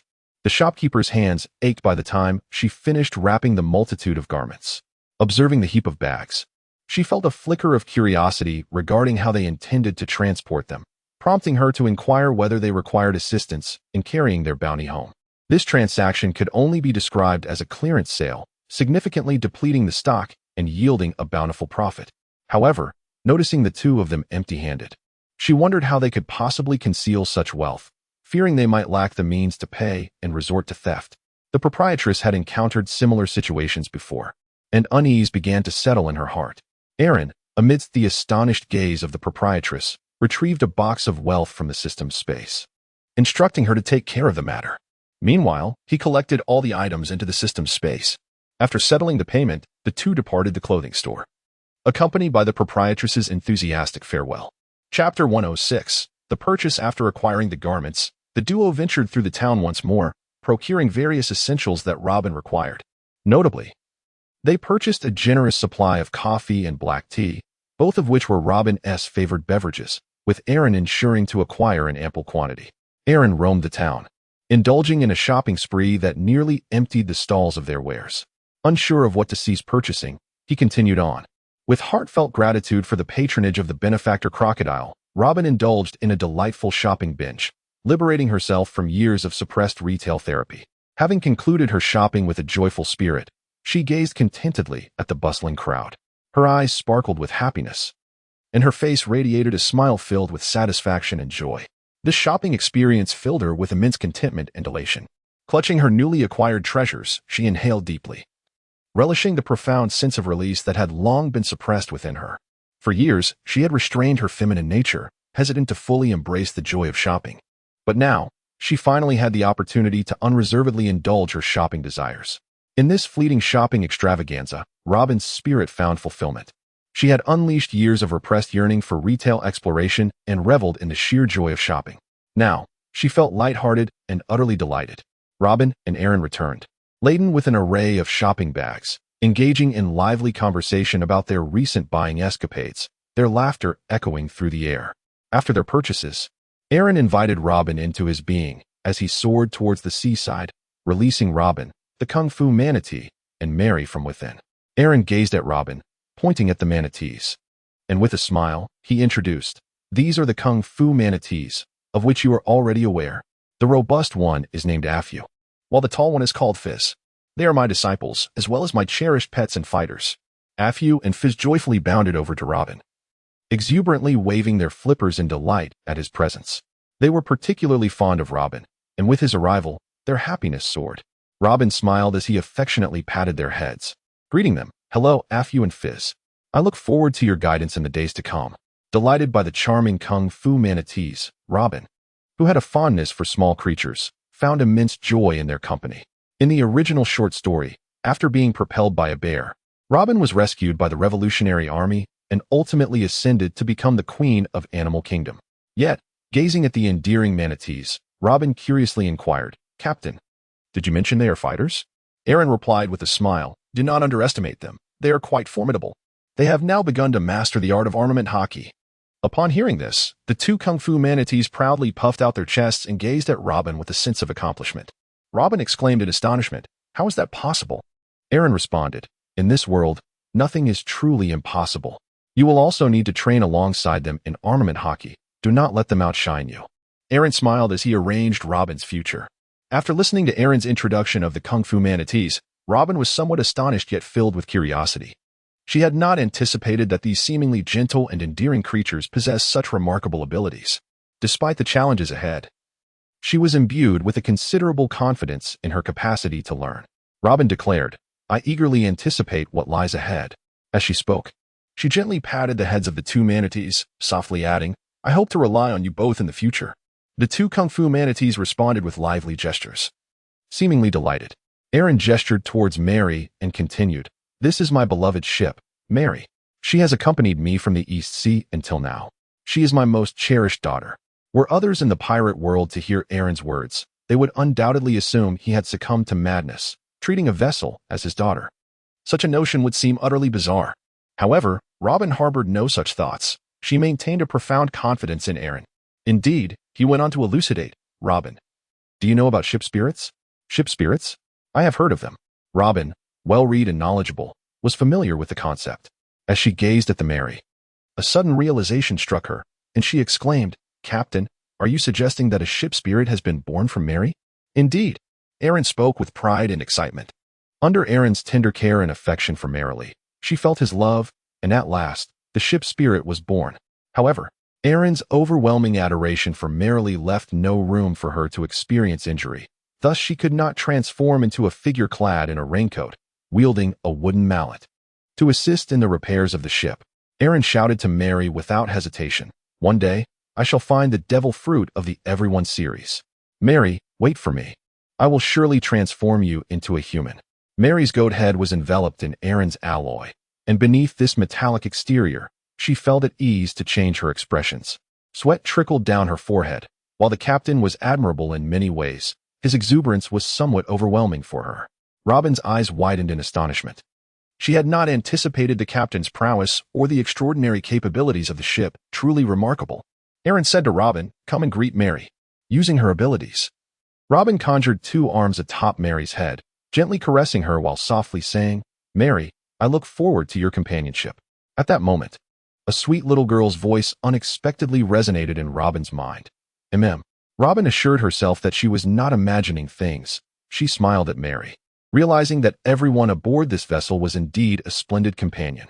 Elated by the revelation that Mary could communicate with her, she tenderly stroked Mary's hull and joyfully declared, "Mary, it is a pleasure to make your acquaintance. We shall share many delightful moments together." Aaron extended his hand with a smile and inquired, "This is the situation aboard my ship. Robin, I hereby extend a formal invitation. Would you be willing to join us?" Robin grasped Aaron's warm hand and replied with a smile, "Of course, Captain. What would you have me do?" Aaron smirked and said, "Now there are only the two of us aboard the vessel, and as the ship, there are many matters I cannot attend to personally. Thus, I must rely on your assistance.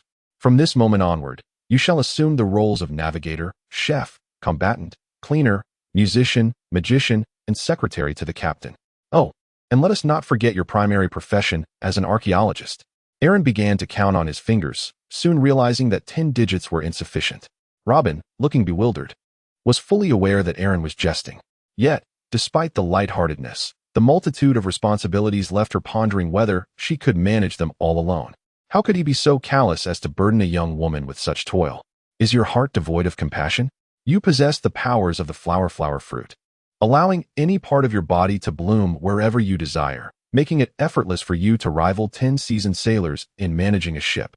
The affluent capitalist Aaron chuckled as he assigned tasks to Robin, diligently extracting every ounce of productivity from his subordinates, leaving no surplus value unutilized. "Are you not concerned about exhausting me?" Robin retorted with irritation, giving Aaron a light pat. "You have the flower fruit yourself. Why don't you take on the work?" "Enough of the jesting."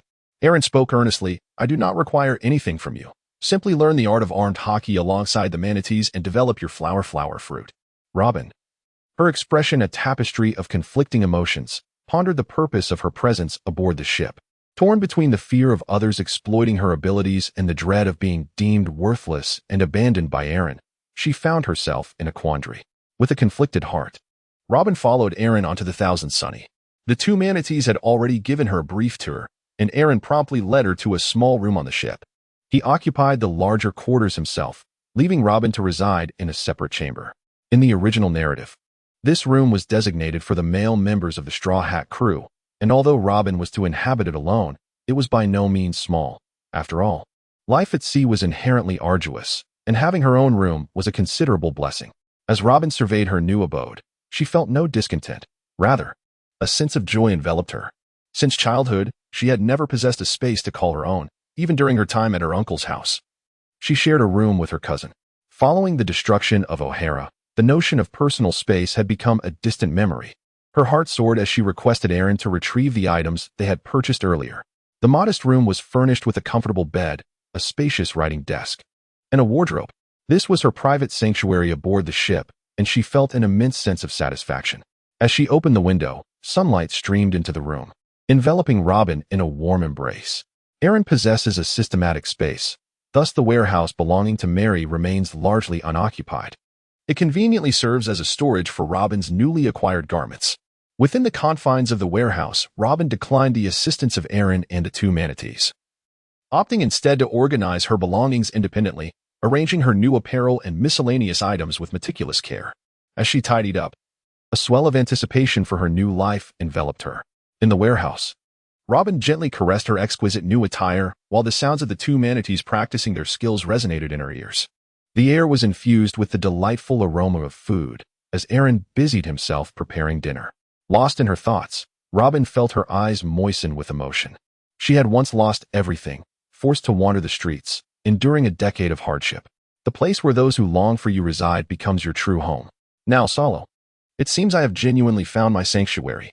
Robin sensed an invisible hand caressing her, offering solace. She understood it to be Mary comforting her. "Thank you, Mary," Robin silently expressed, wiping away her tears with a smile as she made her way to the deck. As the sun dipped below the horizon and the sea breeze caressed her face, Robin stood at the entrance, gazing into the distance, her heart brimming with tranquility. She quietly observed the training of Afu and Fitz, feeling a profound sense of contentment. The sky stretched infinitely, the ocean vast and boundless, and the ship itself a marvel. At last, she could embrace a life of freedom. Time slipped away unnoticed until Aaron emerged, bearing the evening meal. The two manatees had already settled obediently at the dining table on the deck, utensils in hand, eagerly awaiting their feast. They reveled in the captain's prowess and culinary skills, which enabled them to grow stronger at a remarkable pace. The sensation of empowerment was their greatest delight. Robin, ever accommodating, discovered that they desired it all. Aaron continuously brought forth an array of exquisite dishes, adorning the entire table. Observing the ravenous Afu and Fitz, he admonished them with a hint of irritation. "You are drenched in sweat. Hurry and wash up before returning." Afu and Fitz, their spirits dampened, reluctantly set aside their cutlery and trudged toward the ship's washroom. Robin observed this scene with a smile, finding it truly amusing. The dinner presented by Arlong resembled a collection of exquisite artworks, meticulously arranged upon each plate. The roasted fish boasted a golden, crispy exterior, concealing tender, succulent flesh within, adorned with vibrant green herbs and fiery red chilies, emanating an enticing aroma. The stir-fried shrimp glistened with a translucent whiteness, each piece delicately coated in a thin layer of starch, cooked to perfection, releasing waves of sweet shrimp essence. The vegetables and fruits were freshly harvested, their vivid colors and rich nutrients rendering them not only delectable but also visually appealing. A steaming bowl of soup graced the table, its clear broth wafting with a fragrant allure, a carefully crafted stock enriched with an assortment of vegetables and slices of meat, igniting one's appetite at first glance. In addition to these main dishes, an array of appetizers, side dishes, desserts, as well as fresh juices and fine wines adorned the spread. Each dish was a testament to Arlong's culinary prowess, not only delightful in flavor, but also abundant in nourishment. This was the pinnacle of culinary artistry in the world of One Piece, a skill acquired from the likes of Zeph and Sanji. It is no exaggeration to say that such exceptional culinary talent could easily conquer the appetites of countless individuals. Thanks to this nutritious fare, two formidable sea cows were rapidly growing stronger.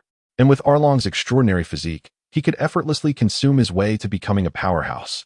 Robin gazed at the opulent dinner before her, a sense of astonishment washing over her. She had never witnessed such a sumptuous feast, each dish tantalizing her senses. Unable to suppress her curiosity, Robin swallowed hard and inquired, "Captain, did you prepare all of this? It truly is remarkable." Aaron nodded with a proud smile and remarked, "Indeed, I am quite adept in the culinary arts. These dishes have been prepared to welcome you, and I sincerely hope you enjoy them." Given the multitude of dishes, one can only imagine how much time it would take Aaron alone to prepare them. Fortunately, he has acquired the powers of the flower fruit. Though he cannot yet create duplicates of himself, he is able to skillfully manage several pots simultaneously, with his extensive experience utilizing various devil fruit abilities. It is only a matter of time before he masters the art of duplication. She gazed at Aaron with gratitude and smiled as she said, "Captain, you are truly too kind." Aaron smiled gently and replied, "It is only natural, and this is merely a small fragment of our life at sea. There is much more to come. Moreover, I have acquired the power of the flower fruit, which has exponentially increased my efficiency in cooking. It will be this way from now on, so there is no need for formality." Robin nodded with a smile, taken aback by the versatility of the flower fruit. Yet, she felt an overwhelming warmth. She understood that this dinner was not merely a meal. It represented a welcome, a sense of belonging. She had finally discovered a home of her own, along with new companions and a fresh sense of place. The two manatees, having finished their preparations, appeared beside the dining table, their eyes sparkling as they gazed at the sumptuous spread before them. Observing their eager anticipation, Aaron declared, "Let us begin." The dishes on the table appeared even more enticing in the glow of the setting sun. Robin took the first sip of the soup, and the rich, savory broth that Aaron had painstakingly prepared left a lingering impression on her palate. Aaron began to serve her dishes, elegantly placing an array of delectable offerings into her bowl. Robin savored a bite of the sought-edged shrimp. The tender flesh and exquisite flavor compelled her to exclaim in delight. She then sampled the roasted fish, instantly captivated by its delightful texture and succulent meat, which brought her immense satisfaction. She meticulously relished each dish, savoring the intricate flavors and culinary techniques employed. Observing that Robin had already tasted a variety, Aaron chuckled, "Let us not stand on ceremony. Please indulge yourself, lest there be nothing left." Before Robin could fully grasp the situation, two manatees lunged toward the sumptuous feast. Taken aback, Robin looked up in astonishment. The once ample platter of chicken legs had dwindled to a mere 3 remnants, as the two manatees devoured the legs with an astonishing fervor. In that moment of bewilderment, Robin felt as though she were not merely partaking in lunch, but rather engaged in a fierce battle for survival. In the blink of an eye, the two manatees each seized a chicken leg, leaving but one remaining in the platter, heightening the sense of urgency in the atmosphere. However, before the manatees could determine a victor, an unforeseen disruption ensued. Aaron directly seized the last remaining chicken leg, stuffing it into his mouth with such ferocity that he even devoured the bone, more ferocious than Luffy himself. At that moment, Robin understood why they said there was nothing left to eat, as she watched Aaron not only shoveling food into his mouth, but also kindly serving her some vegetables.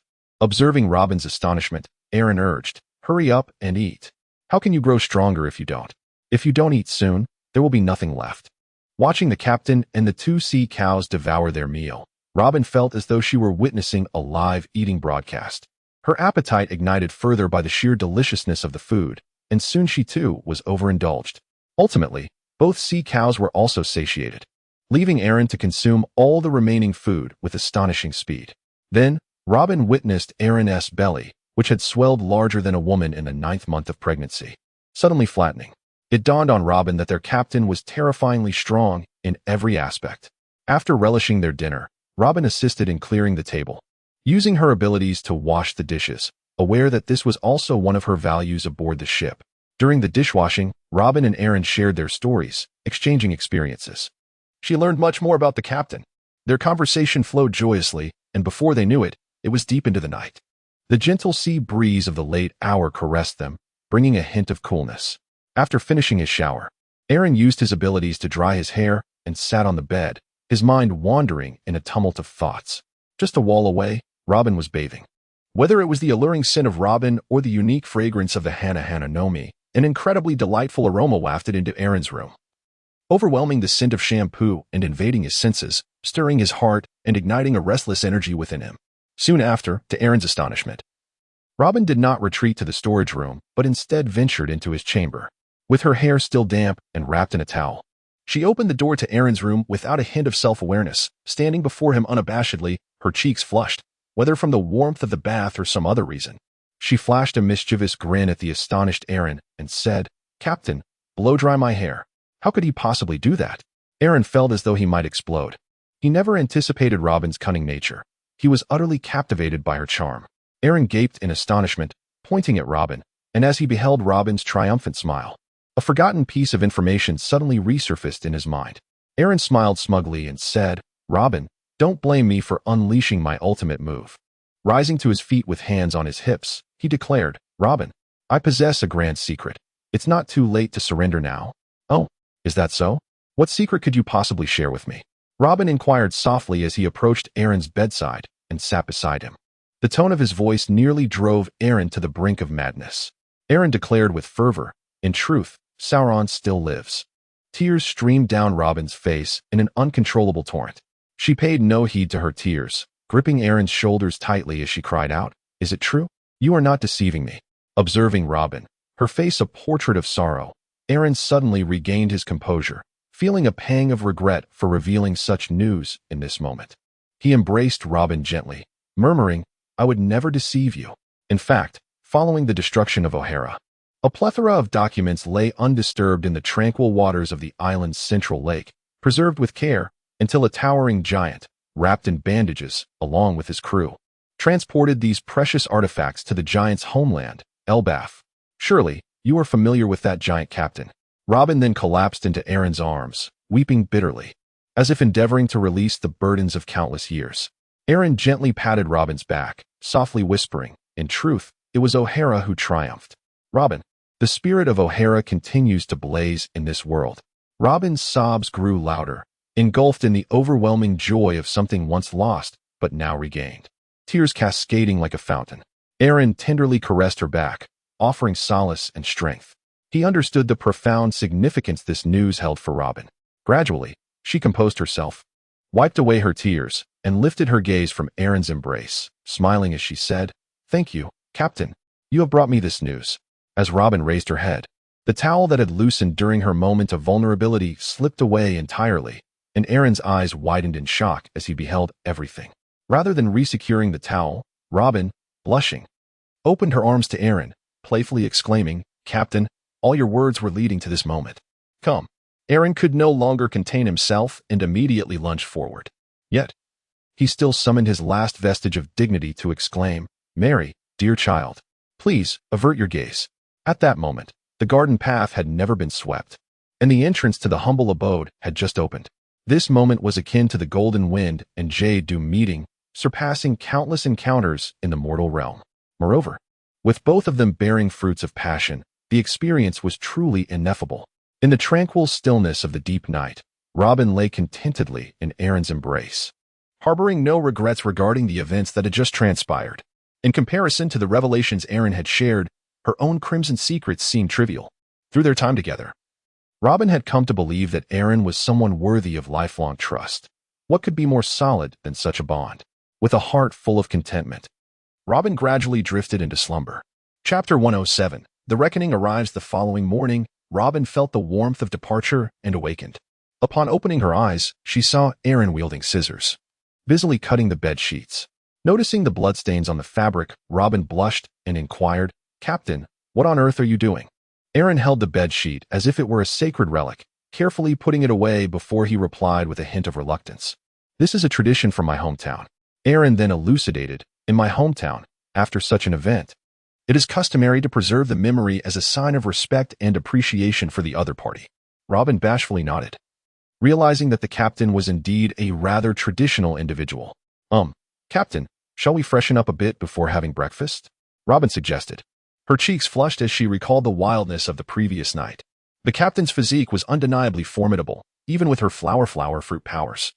She felt she was no match for him. Aaron gazed at Robin's flushed cheeks, finding her irresistibly adorable. He then reminisced about everything that transpired the previous night. There was no finesse involved, merely sheer force leading to remarkable outcomes. As the saying goes, no bull can be overworked. Only the land can be exhausted. So if Optimus Prime were to plow the fields, what would you do, my lord? Last night, Aaron embodied this notion, transforming Robin into a siren of the tides. "Are you all right?" Aaron inquired with genuine concern. This was the first instance, and Aaron's physique was remarkably extraordinary. Had it not been for Robin's flower fruit, it could have indeed been catastrophic. "It's all right," Robin replied, her cheeks flushed, clad only in Aaron's white shirt. Walking barefoot on the floor, showing no signs of the Blue Star people's struggle with losing their footing. It seemed that Robin's physical resilience was commendable as well. The two engaged in a vigorous skirmish within the confines of the bathroom, as they battled and swiftly made their way towards the land of flowers. The bounty notice for Capone Beach had already reached the West Sea. On Cirili Island, Capone Beach was furiously smashing objects, leaving his office in disarray. To his dismay, one of the subordinates, a scruffy fellow, had dared to act independently. This infuriated him immensely. Their mafia was formed solely for mutual benefit. If every subordinate took it upon themselves to act like the scruffy one, disregarding orders and pursuing their own agendas, how could he, as the boss, maintain control over this gang? How could he uphold his status as the underground emperor? Suddenly, a subordinate burst in without permission, trembling as he exclaimed, "Boss, there's trouble. A significant issue has arisen." This only added to Beej's embarrassment. He slammed his hand on the desk, shouting, "Speak quickly if you have bad news. If you fail to provide something substantial, I shall feed you to the fish." The subordinate, quaking in fear, handed over a newspaper and a bounty notice, stammering, "Boss, you have been put on a bounty. How is that possible? Do not speak nonsense, or I shall have your head." Capone Beej stood in shock. Then he caught sight of his bounty notice. Indeed, it bore his likeness, transformed into that of a tank. The bounty was set at a staggering 110 million berries. A sense of foreboding washed over him, as if an unseen hand had thrust a heavy burden upon his shoulders. In a flurry, he grabbed the newspaper to comprehend the situation. The more he read, the more bewildered he became. The article stated that Capone Beej had obstructed the Navy's capture of Nico Robin, injuring a senior admiral and several elite soldiers in the process. He had allegedly abducted Nico Robin, inflicting immense damage upon the Navy and the world government, hence the bounty of 110 million berries. The newspaper offered no information about Jernica, nor did it mention Green Pepper or Bull Shield, placing the entire blame squarely on Capone Beach, portraying him as a formidable madman intent on overthrowing the world government. Who would dare snatch someone from the grasp of the world government unless they were mad? The absurdity of it all struck Capone Beach even more. He had remained on Cirili Island for days, never venturing out. Who was this Capone Beach depicted in the paper? The illustration even showcased the castle giant, which indeed resembled him. Only he possessed such capabilities, yet he had not stepped outside. Could it be that he was sleepwalking at night? Or had he somehow manifested a doppelganger? The most crucial aspect is that if one can vanquish a seasoned general, why continue to play the role of an underground emperor? One might as well ascend to the role of a high priest. Caponiki could only feel a massive, round black pot descending upon him, instilling a profound sense of dread. An overwhelming tide of anger and frustration surged within him as he realized he was being framed. He was acutely aware that someone was manipulating events from the shadows, intent on ensnaring him. Once he regained his composure, Caponiki began to contemplate his response. He first summoned his subordinates, inquiring whether they had noticed any suspicious activities. Their answers only reinforced his conviction that he was indeed being wronged. But who would believe him? At this moment, his foremost priority was to uncover evidence to vindicate himself. Thus, he set forth to gather intelligence and seek out clues. He made countless phone calls. Yet the underground informants who typically would rush to provide information were now conspicuously silent, seemingly wishing to sever ties with Caponiki. Meanwhile, the nobles on the surface refused to answer their phones, rendering all the bribes he had lavished upon them futile. At this critical juncture, none could be relied upon. Was he truly destined to abandon his legacy and flee?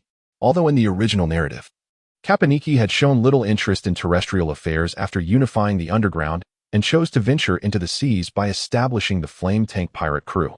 Reveling in the decapitation of his foes, this was not the moment for such decisions. He understood that he had been isolated, yet he had committed no transgressions.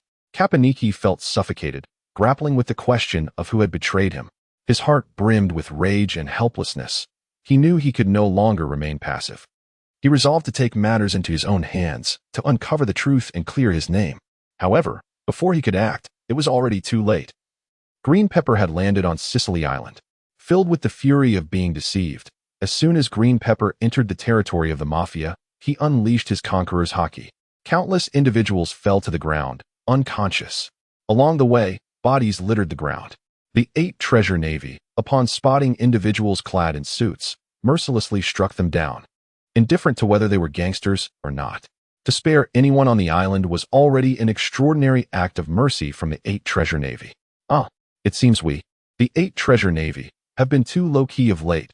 This simply will not do. These rats from the underworld dare to provoke us. Let us show them our might. Green Pepper proclaimed loudly. Oh yes, eliminate them. Let them know our power. His crew responded with fervor, brandishing their weapons. In that moment, the 8 Treasure Navy dispersed, storming into buildings to loot valuables. Those who caught sight of attractive individuals were quick to act. Should anyone dare to resist, they were deemed gangsters to be eradicated. In an instant, the island was engulfed in flames, with cries for help and screams reverberating throughout. The entire island resembled a hellscape. Chapter 108. The demise of Capone Beach. The formidable forces of the 8 Treasure Navy, led by the indomitable Green Pepper, surged across the island of Sririri like a tempest. Their singular aim to locate Capone Beach and dismantle him piece by piece, reclaiming Nico Robin in the process. Despite his considerable power, Capone Beach found himself woefully inadequate in the face of the 8 Treasure Navy. Countless members of the Mafia, before even laying eyes on the Navy, were rendered unconscious by the overwhelming might of Green Pepper's conqueror's haki, swiftly dispatched in their stupor. On the island, the aspiring young mafiosos fell like wheat before the scythe, utterly powerless to resist. Yet, some Mafia members managed to pose a challenge to the 8 Treasure Navy, leveraging their superior equipment to create significant trouble. Green Pepper bellowed, his voice piercing through the cacophony of screams that filled the air. With each shout, waves of Conqueror's haki radiated outward, stripping the remaining Mafia members of any will to fight. Capone Beach, witnessing the chaos unfold before him, was engulfed by a sense of panic and helplessness. However, he had no time to dwell on his despair. The notion of relying on another gang for salvation was utterly ludicrous. All he desired was to flee. fully aware that he was the target of this relentless onslaught. He recognized the elderly leader as none other than the legendary pirate of the West Sea, Green Pepper. As a mafia leader, Capone Beach was acutely aware of whom he could provoke and whom he could not. Green Pepper undoubtedly fell into the latter category. Anxiety gnawed at Capone Beach, for he understood his abilities were no match for Green Pepper's legendary prowess, his aura of intimidation unparalleled in the West Sea. Faced with such a formidable adversary, Capone could only rely on his cunning and strategic mind. He hastily pondered his options, quietly seeking an opportunity for escape. As he observed the brutal eight-treasure navy incapacitating his subordinates one by one, a torrent of rage surged within him. Yet, as the leader of the mafia, his survival took precedence over the fate of his men. He commanded all mafia members within the building to gather, arming themselves with high-end weaponry they typically hesitated to employ, and to launch an assault against the eight-treasure navy. Meanwhile, he planned to slip out through the back door of the building at the crucial moment when the Navy was preoccupied with slaughtering his men. Secretly relieved that perhaps fate was granting him a chance to escape. With swift orders issued, Capone Beach took advantage of the chaos to make his exit. Concealed in the shadows, he cautiously approached the back door. However, just as he believed he was on the brink of a successful escape, an overwhelming wave of conqueror's hockey emanated from Green Pepper, akin to an invisible shockwave that swept through the entire building. In an instant, Capone Beach's body lost all strength. His limbs hung limply at his sides, as if frozen in place. His subordinates fell one after another, their weapons clattering to the ground with a sharp metallic sound. The eight-treasure navy surged into the building like a tide, mercilessly executing Capone Beach's men. The panic and helplessness within Capambeki reached a crescendo. Qing Jiao regarded Capambeki coldly, his gaze revealing boundless fury and disappointment. Capambeki, how have you become such a coward? Weren't you bold enough to strike at me? Did you not dare to mock me? How dare you flee at this moment? Do you possess no shred of dignity? Qing Jiao's voice resonated with anger. Capambeki felt utterly bewildered. How could he ever dare to strike or mock Qing Jiao? The vile newspaper had not told the truth, and there was a more formidable presence that had gone unreported. Who had brought such calamity upon him? With a furious strike, Qing Jiao unleashed the eight-fist punch, advancing menacingly towards Capambeki. How dare you look down upon me? Even a clay figure retains a semblance of spirit, let alone the emperor of the underground. Capambeki transformed his fist into a fortress, launching it towards Qing Jiao's advancing blow. When their fists collided, a deafening sound erupted, akin to a bomb detonating in the air. A brilliant light surged between their fists, illuminating the entire battlefield. The resonance of their clash echoed like thunder. Qing Jiao's strength surged forth like a torrential flood, relentlessly battering Capambeki's defenses. Capambeki felt an overwhelming force radiate from Qing Jiao's fist. His arm instantly numbed, unable to withstand such might, beginning to tremble. Qing Jiao's fist, propelled by shockwaves, shattered Capambeki's defenses. The momentum drove Capambeki backward, leaving a deep trench in the ground. He collapsed, immobilized, his eyes wide with shock and disbelief, unable to fathom how Qing Jiao had so easily bested him. Qing Jiao's fist remained unscathed, as if no power could thwart his assault. Slowly, Qing Jiao approached Capambeki, his eyes brimming with profound disappointment. So weak, with such power, how dare you mock me? Capambeki cried out in desperation, preparing for a final stand. Castle, full-size boss. He transformed into a colossal fortress, towering at 80 meters. A monstrous figure. The massive castle raised its gigantic fist to strike at Qing Jiao. Now this is somewhat respectable. Qing Jiao observed the attack with a mix of surprise and delight. Eight-fist punch. Essence of the cone dragon spike. Qing Jiao enveloped his flattened head with armed color-domineering energy, concentrating the impact of the eight-fist punch into this form. With all his might, he surged toward the colossal fist of the fortress. Qing Jiao's cone dragon spike punch sliced through the air with ferocity, imbued with a powerful aura, directly targeting Capambeki's giant fist. The strike was not only immensely powerful but also executed with remarkable speed, rendering Capambeki's colossal fist nearly incapable of intercepting Qing Jiao's assault. With a resounding crash, the impact reverberated across Sirolai Island as Qing Jiao's spiked tail collided with Capambeki's gigantic fist, unleashing energy waves that caused surrounding structures to collapse and the ground to fracture, stirring up a cloud of dust. Qing Jiao's might pierced through Capambeki's massive fist like a sword through armor, inflicting significant damage. The grand castle that was Capambeki began to crumble, with enormous stones and debris cascading down, while Qing Jiao's 8-treasure water army deftly evaded the wreckage to avoid being caught in the chaos. As Capambeki's castle form disintegrated, His body shrank back to its original state, his face etched with pain and disbelief. He had never anticipated that Qing Jiao's strength could so effortlessly dismantle his formidable fortress. Yet, Qing Jiao did not pause to relish his victory. He launched into a more ferocious onslaught. His form descended upon Kappenbecky like a ferocious tiger, delivering blow after blow. Each strike imbued with an overwhelming aura that left Kappenbecky defenseless. Under Qing Jiao's relentless assault, Kappenbecky was battered mercilessly, sent flying with each impact, suffering immeasurable agony. Qing Jiao's attacks poured down like a torrential rain, leaving Kappenbecky with no opportunity to retaliate. He could only passively endure the onslaught, observing their leader's valiant struggle. The 8 Treasure Water Army felt their spirits soar, rallying with fervent shouts as their own attacks intensified, rendering Kappenbecky's subordinates unable to withstand the pressure. A deep despair enveloped Kappenbecky. He had never imagined his defeat would be so catastrophic. He had once believed himself to be the underground emperor of the West Sea, only to discover that he was but a rat in a gutter, easily crushed underfoot. As Qing Jiao's fury escalated, Kappenbecky's body could no longer bear the strain. The castle emitted a ceaseless roar as its form teetered on the brink of collapse. The once mighty fortress was succumbing to the relentless barrage, its structure fracturing.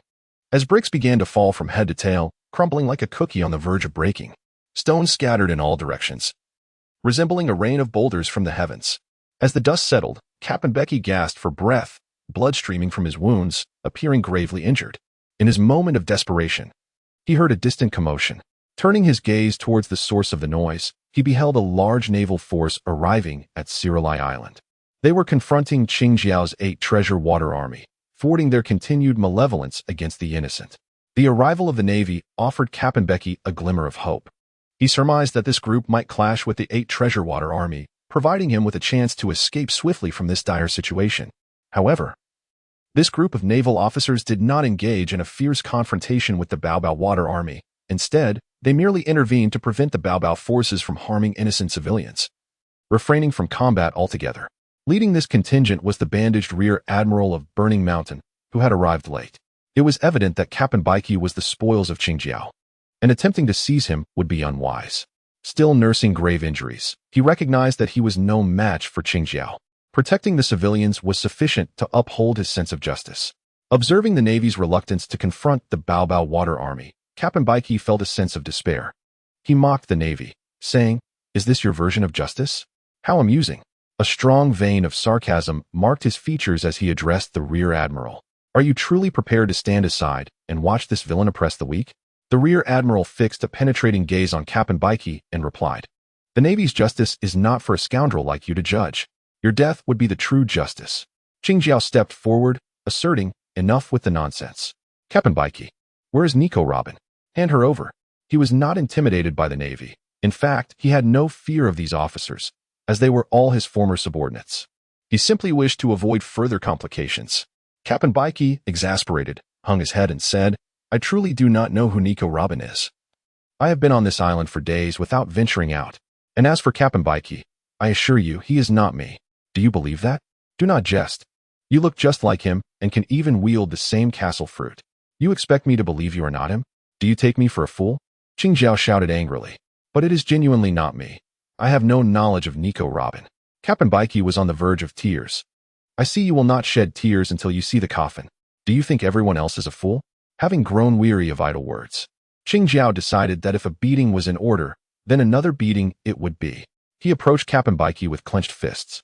Kappenbecky regained some strength. In fact, his mansion contained more than one hidden passage, for he was a suspicious man who always preferred to be well prepared. Castle, explosive. He unleashed all the cannons upon himself, firing an onslaught of explosives in every direction. In an instant, the battlefield was ravaged by cannon fire, igniting a sea of flames. The explosions unleashed torrents of fire that engulfed everything around them. Flames and smoke filled the air, plunging the entire battlefield into chaos. The ground trembled, buildings collapsed, and dust swirled everywhere. Qing Jiao found himself once again surrounded by a barrage of cannon fire. However, this time he was prepared, and Kappenbecky's assault paled in comparison to Aaron's. He relied on his armed hockey to shield himself as he pressed forward. Kappenbecky, witnessing Qing Jiao bravely endure the onslaught, was nearly paralyzed with fear. He opened the city gates and expelled the last remnants of his elite subordinates from within, utilizing them as decoys to disrupt the ongoing operations. Subsequently, he launched smoke grenades, obscuring the vision of all present. As the smoke enveloped the area, visibility diminished and sounds were muffled. Taking advantage of the chaos, Kappenbecky slipped into the building's underground passage.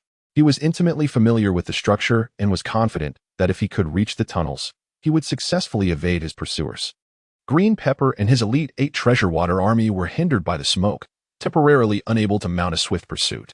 They could only bide their time until the smoke cleared. At that moment, Rear Admiral Fireburn Mountain and his naval forces entered the fray, attempting to assert control over the situation and prevent further escalation of hostilities. As the smoke dissipated, the battlefield transformed. Green Pepper observed several Kappenbecky figures and realized he had been outsmarted again. Enraged, he unleashed his conqueror's haki, appearing directly behind these imposters and shattering them with a single punch each. Following this, Green Pepper and his 8 treasure water army vanished from the battlefield, redirecting their focus to pursue Kappenbecky. Meanwhile, the Navy commenced clearing the battlefield, tending to the wounded civilians and managing the aftermath. Kappenbecky navigated through the tunnels, filled with trepidation and anxiety. He understood that he had truly stirred a hornet's nest. If he could not swiftly discover an escape route, his life would be in jeopardy. He quickened his pace, twisting through the labyrinthine passages to shake off his pursuers. However, his heartbeat quickened in terror as he heard footsteps approaching from behind. Evidently, Green Pepper had not relinquished his pursuit. Suddenly, Kappenbecky felt a violent tremor. An explosion erupted ahead in the tunnels. He recognized it as Green Pepper employing his 8-punch technique to obliterate his escape route. Kappenbecky's expression shifted dramatically as he transformed into a tank, hastily fleeing through the tunnels. Summoning all his strength, he ran for an indeterminate distance until he turned a corner and reached an exit.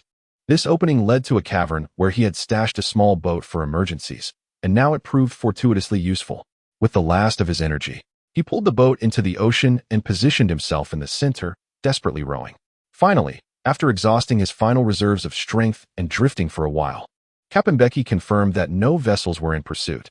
He burst into laughter, feeling a profound sense of relief at having escaped death. Though his condition was dire, he had survived, and he vowed to the World Government and Green Pepper that they would pay dearly for their actions. Oh, is that so? Congratulations are in order. A sudden voice from above startled Kappenbecky into a stupor. He looked up to see a figure adorned with a large black top hat, dressed theatrically, and possessing a pair of wings, hovering above him. Kappenbecky had not even noticed until now. Sweat trickled down his brow as he recognized the identity of this individual. He was the notorious Devil Sheriff, Lafayette, who had placed a bounty on Kappenbecky himself. Kappenbecky pleaded directly with Lafayette for mercy, hoping that he would spare him. Lafayette gazed at the kneeling figure of Kappenbecky, a hint of disdain curling his lips into a mocking smile. Do you truly believe that your pleas will grant you my leniency? Lafayette's voice dripped with derision. Trembling, Kappenbecky gathered all his strength to utter, "If you spare me, I am willing to do anything." With a cold laugh, Lafayette dismissed Kappenbecky's words. He had no faith in such empty promises. He unsheathed his sword cane and obliterated Kappenbecky's small vessel. As a powerless individual unable to swim, Kappenbecky sank helplessly into the depths of the sea, gradually succumbing to suffocation. After relishing the sweet taste of revenge, Lafayette contemplated Kappenbecky's fate. Having observed him closely over the past few days, he knew that Kappenbecky lacked both the time and the means to fulfill any of his claims. Who could it be? How utterly fascinating. Meanwhile, on the other side, Qing Jiao, having once again been toyed with by Kappenbecky and unable to locate him, was seething with impotent rage. Even the comfort of his beloved grandson, Lao Kai, could not soothe him. In his fury, tears began to spill from his eyes, leaving his subordinates at a loss for how to respond. At that moment, the sound of a telephone bug resonated from Lao Kai's person. Swiftly, Lao Kai approached and handed the telephone bug to his grandfather. Upon recognizing the exclusive telephone bug, Qing Jiao had no choice but to answer. "Hello." A venerable voice emanated from the device. "Eighth brother, have you not completed your task yet? Hurry back once you are done. You cannot be away for too long."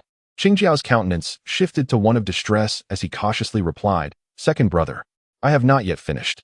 I have yet to capture Nico Robin." "Fool," the elder rebuked. "After all this time, you have failed to accomplish this trivial matter. What use are you to me?" Yes. Qing Jiao could only force a smile in response. Were anyone else to witness Qing Jiao in such a state, they would be taken aback. A legendary pirate of the West Sea being reprimanded without daring to retort was a rare spectacle indeed. Lao Kai, however, was accustomed to such scenes, as the elder was none other than the commander of the 8 Treasure Water Army, Huigudian, whom he was obliged to call second grandfather. His authority in the Flower Country vastly overshadowed that of his own grandfather, and he was even betrothed to Walisha, the elder's granddaughter, a woman whose masculine demeanor left Lao Kai at a loss for words. She audaciously desired him to become her 26th husband, a source of great humiliation.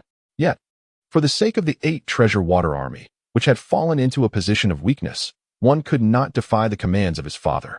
With a forced smile, Qing Jiao cautiously proposed, "If I capture Nico Robin, shall I return then?" The voice on the other end responded once more, "Fool. If you cannot capture Nico Robin, you have failed me for all these years. Hurry back. If Wangji seizes your stronghold in your absence, it will be a dire predicament for you." If the grand plans of His Majesty were to be thwarted, even 10 executions would be insufficient. Upon hearing his elder brother invoke righteousness against him, he could only retreat for the time being. The detestable Capone, the odious Nico Robin, the loathsome Wang Ji. Chapter 109. A woman more manly than Min Qing Jiao reluctantly ended the call and turned to his grandson, Old Kai, saying, "We must return." Old Kai, understanding his grandfather's predicament, could only nod in silent agreement. Qing Jiao departed from Sililai Island with the 8 Treasure Navy, leaving chaos in their wake.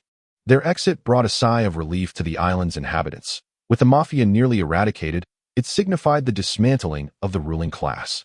The Fire Mountain General would now have to remain here, safeguarding the civilians and ensuring that Sililai Island swiftly resumed its production and returned to normalcy.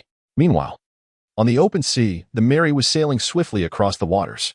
Aaron and Robin, 2 individuals deeply attuned to one another, have been inseparable. At this moment, Robin is basking in the sun, clad in a sensual swimsuit. She has just completed a training session in hockey alongside 2 manatees. Sweaty and exhausted, she enters the restroom only to engage in a playful spar with Aaron. Now, utterly fatigued, she reclines beneath an umbrella, indulging in sunbathing. Though her primary focus remains on her reading, recently, she has developed an intense fascination with the literary works housed within Aaron's mind, despite her limited understanding of Chinese characters. With the aid of Aaron's night school, Robin has swiftly grasped the fundamentals and is now engrossed in the online novels he recommended. After exercising, immersing herself in these tales brings her immense joy. As Robin observes Mary navigating the vessel autonomously, she marvels at the captain's remarkable abilities. No helmsman or navigator is necessary. Her duties aboard primarily involve washing dishes and attending to the captain's basic needs. Everything else is of little concern. After training, she has ample time to pursue her passions. Robin is now voraciously devouring a variety of books, attempting to compensate for the years she spent without reading. She takes a sip of a chilled beverage, finding immense comfort in the refreshing liquid on this sweltering summer day. Once again, she reflects on the captain's versatility as described on board. He is akin to Doryman, capable of fulfilling nearly any desire. Although Robin is unfamiliar with Doryman, her every request is met with satisfaction by the captain, leaving her both physically and emotionally content. What is happiness, if not this very moment? Robin muses. Meanwhile, Aaron is submerged in the depths of the ocean, continuing to strengthen his physique against the pressure of the water. The 2 adorable manatees follow closely behind, mirroring his every move, though they can only navigate the shallows while Aaron plunges deeper. Since acquiring the ability to breathe underwater, Aaron has efficiently utilized the ocean's pressure to enhance his strength. He can remain in extreme pressure conditions, exercising until he breaks through and swims further into the depths. Upon learning this, Robin realizes why the captain is so formidable. Such a rigorous training regimen is likely beyond the capabilities of most people, let alone achieving effective results. After completing his training today, Aaron swiftly dove beneath the surface, leaping out of the sea to gently ruffle his daughter Mary's hair. He then landed on the deck, gazing at the refreshing Robin, and could not help but feel the exhilaration return. Aaron stepped onto the deck, gazing at Robin, who lay beneath the sunshade. The sunlight bathed her in a warm glow, enhancing her allure. Robin was engrossed in the book in her hands, utterly oblivious to Aaron's arrival. Aaron quietly approached Robin, gently lifting her onto his shoulder and carrying her into the bedroom, where another intense battle ensued. After the skirmish, Robin emerged, wrapping her arms around her waist, realizing that if this continued, she might become overwhelmed. The exertion was far greater than her usual training, and she could feel herself growing stronger. Faced with the captain's desires, She found it impossible to refuse. Robin was currently experiencing a blend of pain and pleasure. She settled onto a lounge chair, closed her eyes, and began to rest. Aaron lay beside her, embracing Robin. The sunlight bathed them in warmth and comfort. Rays filtered through the sunshade of the lounge chair, casting a gentle glow upon Aaron and Robin. They lay together in serene stillness, savoring the tranquility and bliss of the moment. Aaron gently caressed Robin's hair, inhaling the fragrant aroma of the blossoms and fruits. This moment was truly enchanting. Robin, enveloped by Aaron's warmth and affection, closed her eyes and savored his scent, her heart brimming with contentment and joy. The two spent a leisurely period in blissful tranquility. However, while Aaron sought to avoid trouble, trouble found him. As they approached the land of flowers, the number of vessels upon the sea increased. To Aaron's dismay, he sensed a warship swiftly advancing towards them, clearly harboring ill intentions. It seemed that trouble was indeed at hand. "You should return to the cabin and change your clothes," he advised. Aaron whispered softly to Robin. Robin shot a glance at Aaron, still oblivious to his intentions. He wished to possess it all for himself, to behold it alone, denying others the opportunity to gaze upon it. Amen. Robin donned her swimsuit cover-up and briskly made her way into the cabin. Prior to this, not far from the Mary, a magnificent vessel adorned with local characteristics was sailing across the sea, its sails emblazoned with the name Air Bow. This ship had just concluded a lively in part, presided over by the formidable and renowned beauty of the pirate world, Horisha. Having just engaged in a fierce battle with several strapping men, she felt utterly unsatisfied, left yearning for more, and could only stand on the deck to catch a breeze. A rather peculiar-looking man, limping and supporting his waist, emerged from a room filled with the sweet whispers of flirtation. With a mouth full of blackened teeth, he approached Horisha, puffing on a cigar. Horisha regarded this odd fellow and remarked, "Iquan, aren't you going to continue the fun?" The man replied dismissively, "They're all just trinkets. Not worth my effort." Horisha, displeased by his words, wrapped her arms around his neck, pressing him against her chest, which was as unyielding as steel, and said, "I have indeed put thought into this. Are you looking down upon me?" Then, with a hint of mockery, she added, "Truly, you are the esteemed Qing Yi, enjoying the genuine experience. It is only natural for you to look down upon us country folk." The man, pressed against the iron-like embrace, felt no pleasure, especially with the lingering sin of many other men still clinging to him, causing him to feel nauseated. He struggled against her robust arms, attempting to free himself while retching. "Who would dare to look down upon you now? You are our sole leader, possessing everything you desire, even having married more than 20 husbands. As for me, I wouldn't even dare to seek a girl in Xuanqing, for fear of my own tigress at home. After all this trouble to get out, and you serve me these wild vegetables." The formidable woman chuckled awkwardly and responded, "Isn't it because you arrived in such haste? I had no time to find anything better for you. Let us start with some wild greens to fill our bellies. Besides, you wouldn't mind even if they were plentiful, would you?" With that, they both burst into hearty laughter. Suddenly, the strange man sniffed the air towards the sea and exclaimed, "What a delightful aroma. How come I didn't notice it before?" Horisha mimicked his pose but detected no fragrance, only the scent of the ocean. The man looked at her as if she were a fool and replied irritably, "I am Iquan, a user of the sniff-sniff fruit, capable of discerning various scents from miles away. Can you possibly compare to me?" The man, named Iquan, is the grandson of Sod, the leader of the Great Treasure Navy. His surname alone reveals his royal lineage. The position of the Great Treasure Navy in the Kingdom of Flowers is quite unique, ranking just beneath the sovereign yet above countless others. This navy serves as the Royal Private Army, traditionally led by members of the royal family. It can be said that, in the unfortunate event of the ruler's demise, the formidable and high-ranking commander of the Great Treasure Navy could very well ascend to the throne. This extraordinary individual, known as Gizi Lu, is akin to a formidable presence. Yet he harbors no grand ambitions, content instead to indulge in a life of leisure with a singular passion for beautiful women. For someone of his stature, such beauty is nearly within reach. However, a few years ago, the commander of the Great Treasure Navy, Sod, arranged for his grandson to marry a princess of higher status, who, in terms of lineage, is even his elder sister. This princess is remarkably more captivating than any flower, leaving Gizi Lu in a state of utter despair. Faced with a wife of superior rank and status, he finds himself powerless to resist, sinking into a pit of disillusionment, ultimately becoming submissive. Unable to take out his frustrations on the princess, he vents his rage upon ordinary women, leading to tragic consequences, often resulting in several lives lost, leaving behind nothing but sorrow. In his pursuit of forbidden pleasures, he even invested a significant sum to acquire a worthless fruit, the scent fruit. With his extraordinary sense of smell, Gizi Lu perfected the art of identifying individuals by their fragrance. As long as he catches a whiff of a scent, he can glean information about a woman, and through this ability, he has uncovered many beauties, albeit with tragic outcomes for them. One day, while at sea, Gizi Lu caught a whiff of the alluring aroma of Robin's blossom fruit. Overcome by the scent, he murmured in delight, "What a stunning beauty! Approximately 1.90 meters. With an eye-cup, bust, long black hair, and a perfect figure. Truly exquisite. Yet, something feels amiss." Like a hound, he sniffed around, and finally, slapping his thigh in disappointment, he exclaimed, "Alas, this beauty was still a maiden. What a waste." Obsessed with the scent, Gizi Lu darted about. Determined not to let such a remarkable beauty slip away, he turned to a rather masculine woman, pleading, "Sha, you must assist me this time." The woman, however, found it hard to comprehend his antics, lamenting the squandered potential of such a valuable ability on such trivial pursuits. Yet, she begrudgingly supported Gizi Lu's quest for fragrance, commanding, "Sail closer." As the second Treasure Navy ship approached, Robin had just entered the dock, and Gizi Lu caught but a fleeting glimpse of her silhouette. He stood there, regretfully staring at the spot where Robin had vanished, inhaling deeply into the air, exclaiming, "What a gem! Truly a gem!"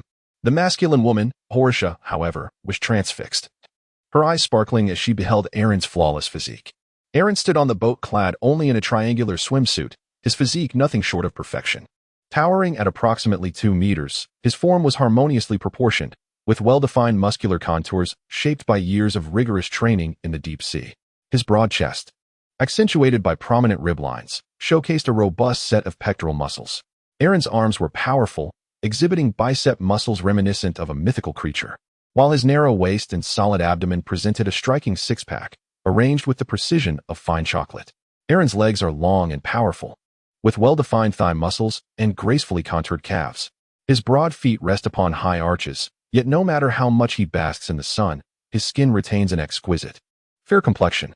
The harmonious blend of strength and elegance manifests in his physique, rendering onlookers, particularly women, utterly captivated.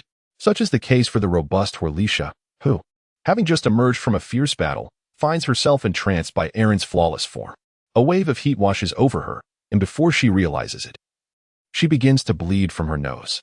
Gazing at Aaron with an insatiable hunger akin to that of a predator eyeing its prey, she licks her lips with an outstretched tongue, her eyes brimming with desire. Aaron sensed the unusual gaze of Horisha. Turning in the direction of the stare, he exclaimed, "Maya, there is a monster." Aaron had just raised his arms due to Robin, instinctively drawing them tightly against his abdomen, fearful of attracting unwanted attention. Alas, he lamented. Realizing that boys must protect themselves when in public, had he known, he would have wrapped himself more securely. However, his tall stature and well-defined muscles shimmered enticingly under the sun, capturing the gaze of the ever-watchful and alluring Horisha. "Sha, you seem quite exhilarated," quipped Gizi Lu.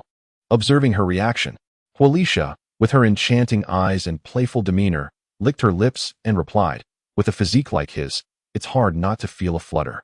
Gizi Lu, with a mischievous grin, suggested, "Action speaks louder than words, Sha. Such a rare specimen is indeed a treasure to behold.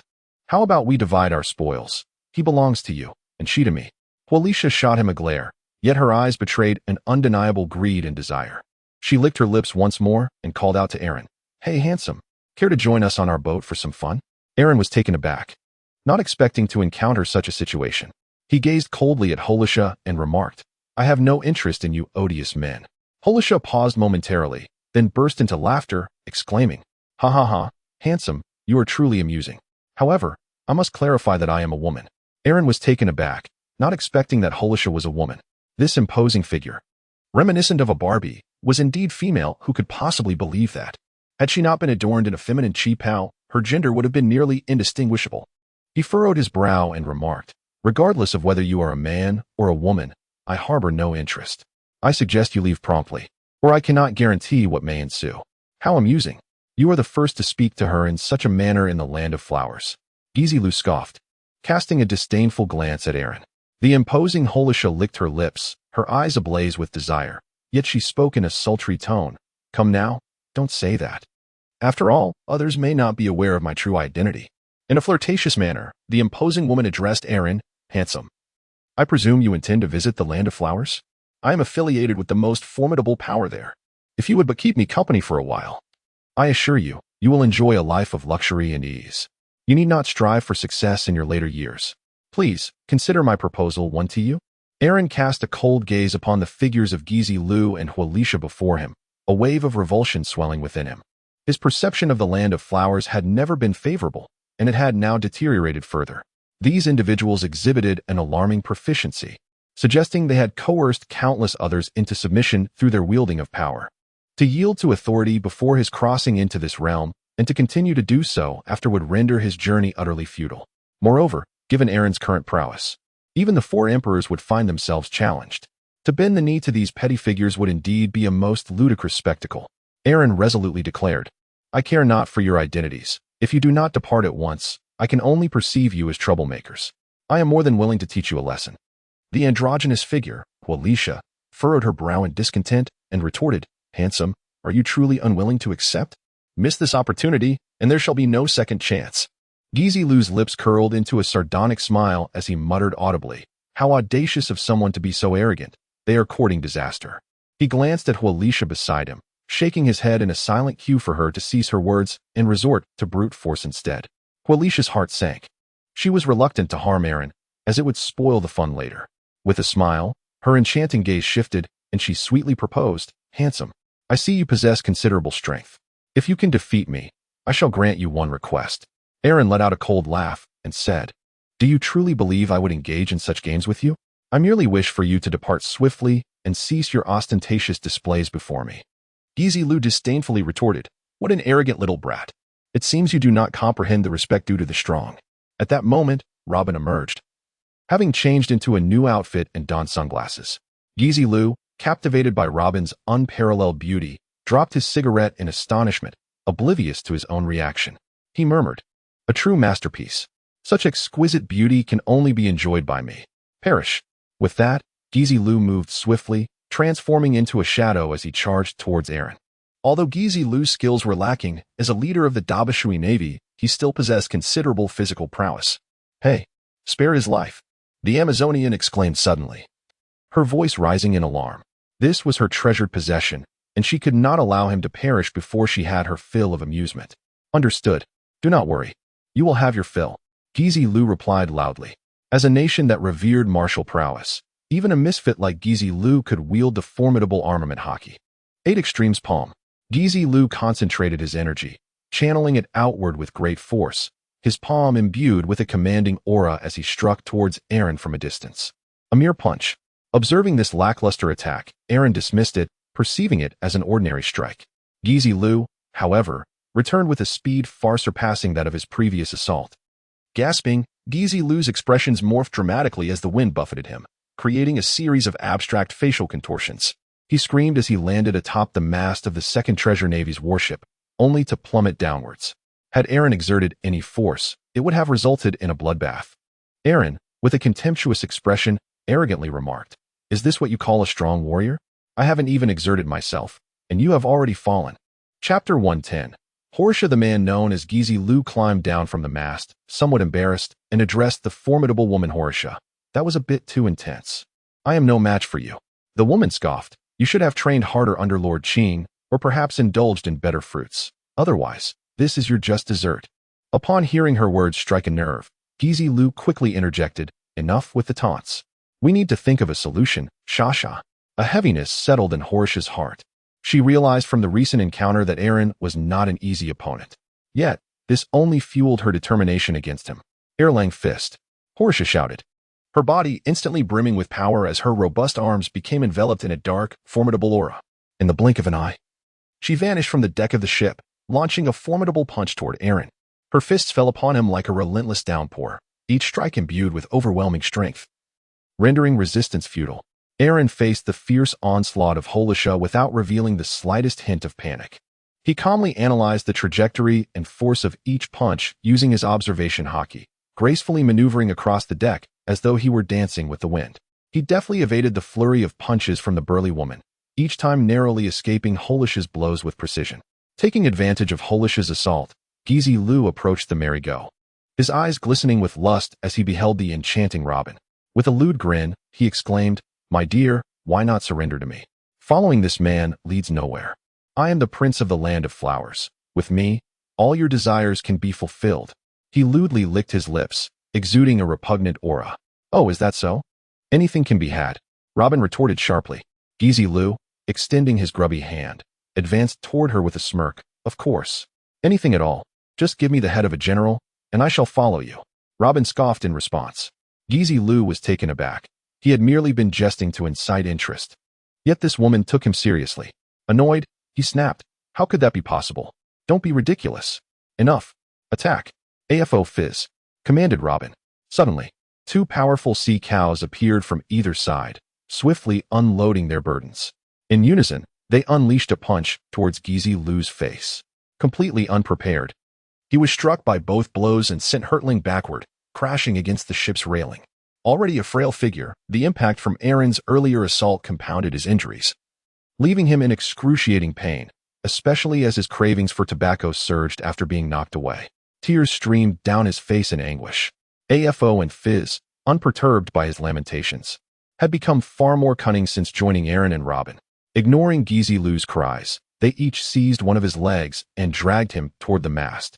What are you doing?" Gizi Lu stammered, his speech slurred by his cravings as he looked at the mast, wondering if he was to continue battling it yet again. AFO and Fizz, with a fierce determination, hoisted Gizi Lu up to the mast, screaming in terror. He could hardly believe that a prince of noble birth was being treated in such a manner. Furious, he bellowed, "Stop! For the love of all that is good, stop!" AFO and Fizz feigned ignorance, continuing their task as mere porters for Arubas. Witnessing Gizi Lu's audacity to resist, AFO and Fizz persisted in their actions. His screams echoed across the sea as his body rubbed violently against the mast, producing sparks of friction.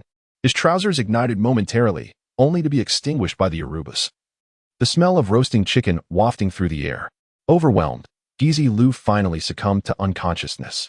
Robin gazed upon the lamentable state of the enemy, a flicker of indifference crossing her eyes. The adversary had been leering at her with a lascivious gaze, which she found exceedingly displeasing. Such an enemy deserved to endure the exquisite torment he had inflicted.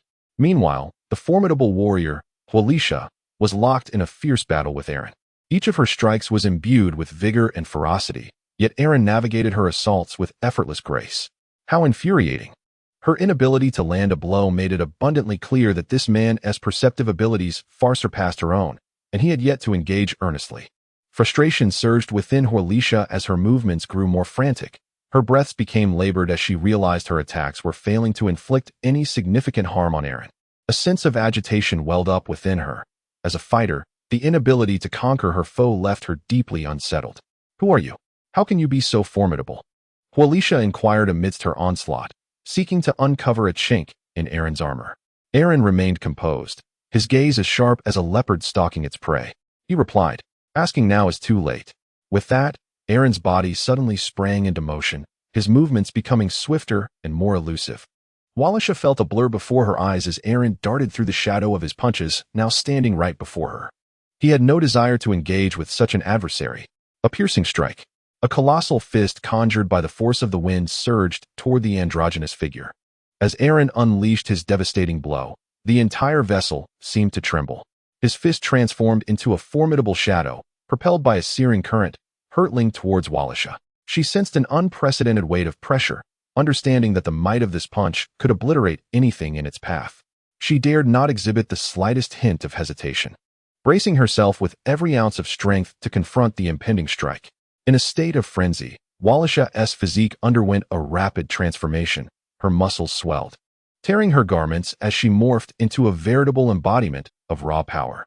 Her wounds healed swiftly, and both her strength and speed surged to extraordinary heights. Aaron witnessed the scene, exclaiming in astonishment.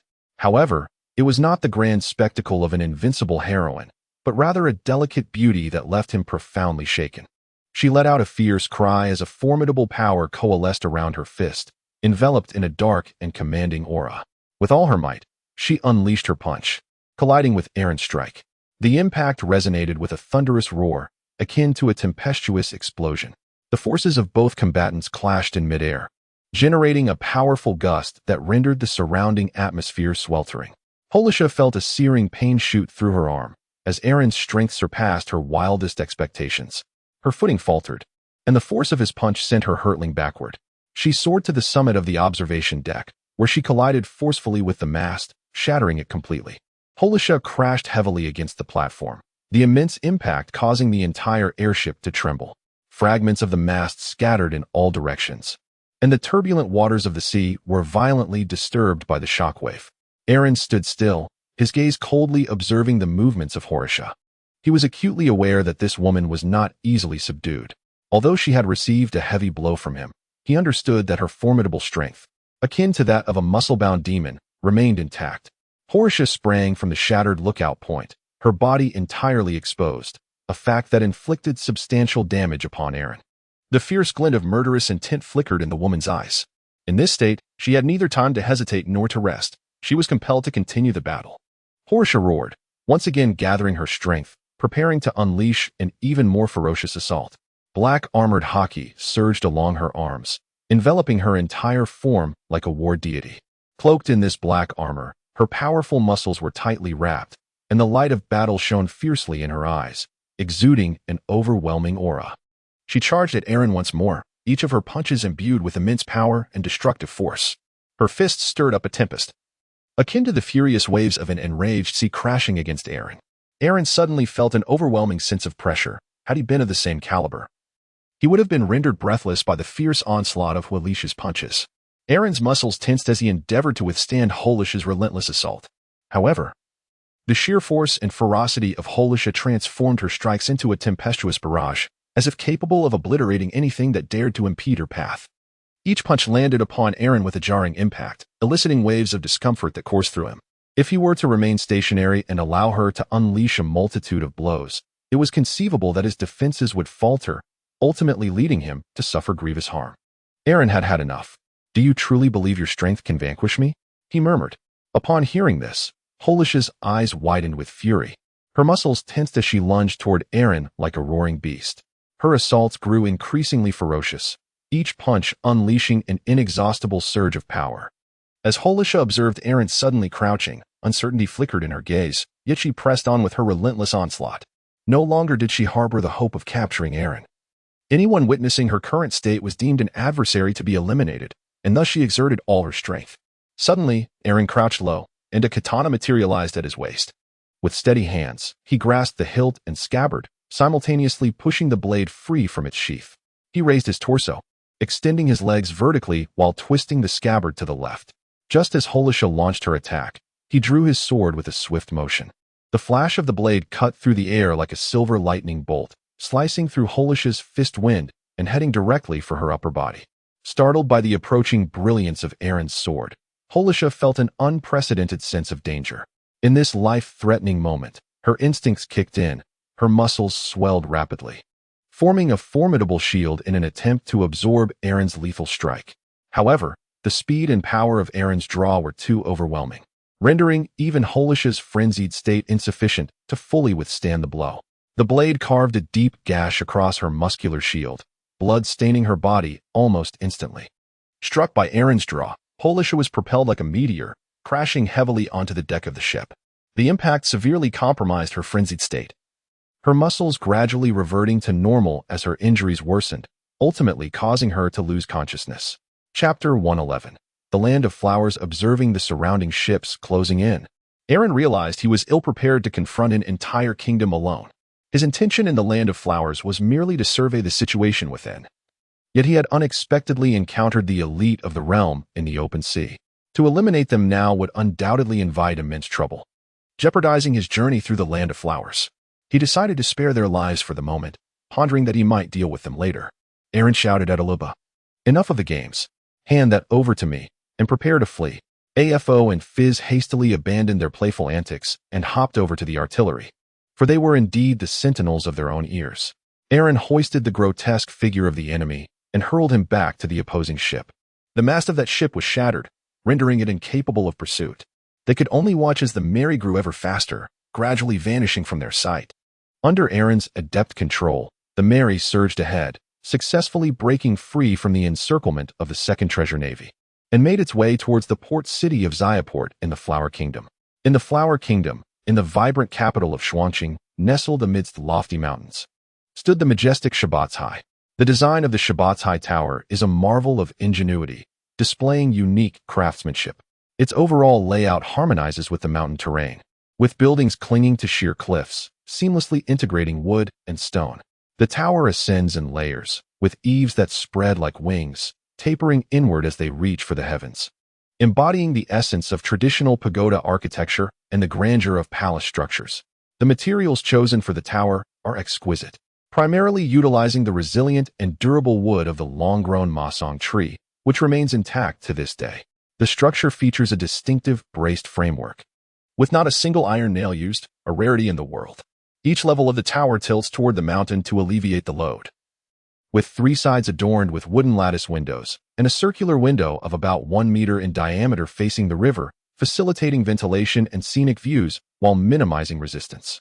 In the rear courtyard of Shabatai, one could find an abundance of artificial hills, mountain streams, and spring pools, as well as pavilions and towers. However, the most captivating aspect was the profusion of flowers, both named and unnamed, in hues of red, blue, white, and yellow, exuding a harmonious blend of vibrancy and subtlety. Minister Li Zhonghong, with his sleeves gathered, hurried through the pavilions and bridges, too preoccupied to appreciate the fragrant garden around him. Before long, he reached the depths of the cold fragrance garden, where he raised his eyes to behold an endless grove of flowering trees, their branches laden with a riot of colors. "Is there something of importance, Minister?" A deep voice resonated from the depths of the flower grove, akin to an ancient beast's growl.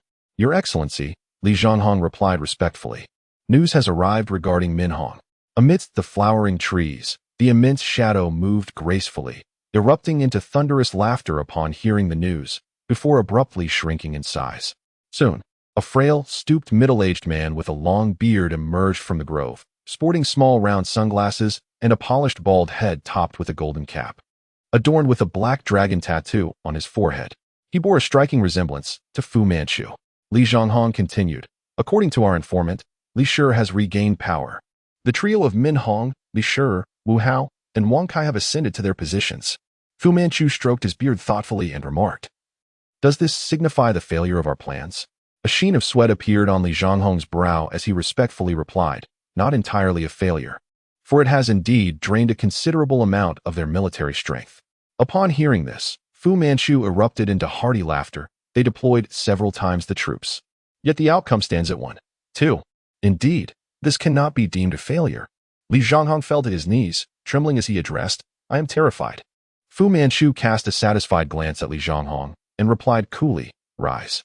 Li Zhonghong rose and bowed respectfully beside him. Fu Manchu gazed at the map of the Flower Kingdom hanging in the room and proclaimed, "This time, I have prepared 8 routes of naval forces and the Imperial Guard, with 10 banners and 10 armies surrounding Jiagan from all directions. 1 million against 100,000. The advantage is mine." Li Zhonghong observed the plan, realizing that only the authority of the sovereign could command the naval pirates. Fu Manchu, still fixated on the map, suddenly inquired, "Has Qingjiao returned? His combat prowess is essential for dealing with the bandits." Li Zhonghong replied respectfully, "The second master has already summoned Chief Qingjiao back." "What of Nico Robin? Has she been captured?" Fu Manchu asked eagerly. Li Zhonghong, beads of cold sweat forming on his brow, respectfully answered, "Not yet. At a critical moment. She was rescued by someone else. It always happens like this. So many years, and it is always the same. Does the flower fruit truly not wish to return to its homeland?" Fu Manchu erupted in anger, standing up to curse, "Damn Zhu Jian. He would rather die than surrender to our great flower. Moreover, he has hidden all the national treasures with the awakened powers of the flower fruit. If not for this, the Flower Kingdom would not have fallen to such a state. If our ancestors had not fought desperately to seize a black dragon fruit, things would be even worse now. The Kingdom of Flowers has always adhered to the theory of the 5 elements, corresponding to the 5 true dragon fruits. 800 years ago, during a period of renewal, the sovereign of the Flower Kingdom, Zhu Jian, was not of legitimate birth. Before becoming the sovereign, he had consumed the flower fruit, but failed to acquire the true dragon fruit. This marked the beginning of the kingdom's tragedy. Lacking legitimacy and under foreign domination, there was an urgent need for the 5 true dragon fruits to stabilize the land. ensure favorable weather, and secure the well-being of the people. Yet, Zhu Jian destroyed it all, using the awakened powers of his flower fruit to conceal the 5 true dragon fruits and the national seal. Only those with the awakening ability of the flower fruit could detect them. Fortunately, our ancestors sacrificed their lives to obtain a black dragon fruit. Otherwise, the flower kingdom would possess not a single true dragon. The black dragon, a harbinger of violence, led the kingdom to engage in relentless slaughter against the indigenous people. This massacre has persisted to this day. Furthermore, in accordance with Zhu Jian's legacy, the flower fruit has never returned to the flower kingdom. Consequently, the kingdom has lost its ability to regulate the weather through the 5 elements, the national seal to access the treasury, and, most importantly, the hearts of its people. The world government may eradicate world history, but they cannot extinguish the tales that have been passed down through generations. This nation holds a profound reverence for history like no other. Throughout the ages, organizations such as the Heaven and Earth Society, the Great Nation, the People's Fruit, and the People's Red have emerged in opposition to the flower. The Great Nation even captured half the territory, only to be suppressed by the world government. And now, the People's Fruit has resurfaced. After the People's Fruit, the People's Red follows. These organizations have overwhelmed Fu Manzhou's senses, particularly the People's Red. The growth potential of this organization terrifies him, robbing him of restful sleep at night. The methods effective against the People's Fruit are futile against the People's Red, as the various impurities mixed with and ultimately yield no results. Fu Manzhou had no choice but to rally the entire nation to eradicate them. Li Zhanghong, perplexed, inquired, "Your Majesty, are you not concerned that the Mingua may launch a sudden attack while your army is on the offensive?" Fu Manzhou laughed heartily. "Mingua? Ha ha ha. Not to disparage them, but ever since Sun Pao's demise, they have been ineffectual. Have you not noticed that even the notorious bandit Wang Zhi has not returned for many years? Chang Guangtou has long been one of us. Now, only Min Hong poses a threat. Once we resolve them, the waters of the Haihe shall be tranquil."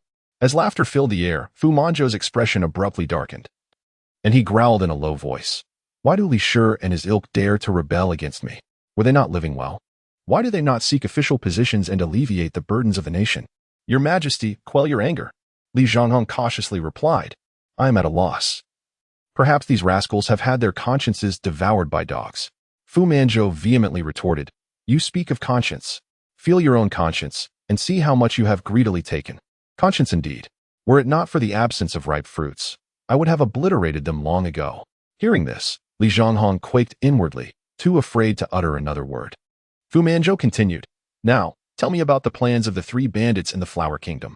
Li Zhanghong bowed his head, responding, "This time, the 3 bandits have gathered a considerable number of followers. They are preparing to break out, but I do not know their direction." Fu Manzhou coldly remarked, "What about the Zhanzhan area? Have we gathered any intelligence, or are we once again engaging in petty thievery?" Li Zhanghong fell to his knees, exclaiming, "I truly do not know. Enough. Their downfall is merely a matter of time." "Where is that fellow, my son-in-law?" Li Zhanghong replied, "The governor of Zhanzhan, Ai Sung, is currently on his way with his men." Fu Manzhou frowned. "Why did he come so late?" "Announce him." A portly monk entered with a cheerful demeanor, palms pressed together in respect towards Fu Manzhou, bowing slightly as he said, "Your Majesty, may you be well." After a considerable pause, Fu Manzhou returned the greeting, "Uncle, may you be well." Then, turning to the monk, he inquired, "Uncle, where is my son-in-law? Why has he recently fled home again?" The monk chuckled, while Shali commented, "Of course, the weight of this princess surpasses even mine. I would flee upon seeing her too." The monk, uttering Amitabha, continued, "Your Majesty, prepare yourself. Ai Quan has been grievously injured by His Highness and may require a long time to heal. Furthermore, the commander of the Urbound Navy has also been wounded." "What? Who could injure Hugu? Will this disrupt my anti-bandit plans?" Li Zhanghong cautioned. "The current commander of the Urbound Navy is his daughter." "Oh, then there is no issue." Fu Manzhou then slammed the table and roared, "Who has the audacity to attack royal personnel?" The monk was somewhat astonished by the emperor's sudden concern for a son-in-law, observing a level of attention that surpassed even that directed towards the naval forces of Urbao. Was there a hidden agenda behind this? Despite the monk's high intelligence and foresight, he chose to remain aloof from the affairs of politics, aware that a moment's inattention could lead to dire consequences. Fu Manzhou's furious voice echoed within the tower of Shirbao Fortress. His son-in-law, His Highness Ai Wan, was a trusted confidant of the Emperor of the Flower Kingdom and one of his potential heirs, holding a position of great nobility. The injury sustained by His Highness AI-1 was undoubtedly a significant blow to the Flower Kingdom, especially at such a critical juncture when a full-scale assault on Minhong was imminent. The monk's expression turned grave. He understood the magnitude of the distress this news would bring to the emperor, yet he felt powerless to alter the reality of the situation. Your Majesty, the identity of the assailant remains unclear, but preliminary investigations suggest that it was the work of outsiders. The monk spoke cautiously. Moreover, His Highness AI-1 has suffered greatly and may potentially lose his ability to bear children. What? Fu Manzhou immediately rose, his countenance darkening significantly. He began to pace the tower with hands clasped behind his back, each step heavy with dread. AI-1 was his only son. The princess was not his true daughter. Rather, she was an external relative whose power was too formidable to challenge. Her marriage to his son was a means to consolidate power through external influence. Now, to be told that his lineage might face extinction was unbearable. Cursing under his breath, to prevent extinction, if my son cannot be relied upon, then I shall take matters into my own hands. A glimmer of malice flickered in Fu Manzhou's eyes, his thoughts turning towards Minhong. Frame this incident as the work of Minhong. He turned to the monk, issuing commands. Uncle, send your men out. I want to uncover every detail. I must know the true identity of the assailants and their malevolent intentions for coming to the Flower Kingdom. The monk clasped his hands in reverence, replying, Amitabha, Your Majesty. I shall make arrangements immediately. As the monk and Li Zhonghong departed, silence enveloped the tower once more. Fu Manzhou stood by the window, gazing into the distance at the Flower Kingdom, his heart heavy with worry. What was happening to this nation? Chapter 112. A world of misery. Meanwhile, Aaron had arrived at Xiagang. Seizing a moment when the sea was deserted, he brought Mei Li and the two kung fu manatees into the castle. He then took to the skies with Robin, landing boldly upon the soil of the Flower Kingdom after a bit of disguise.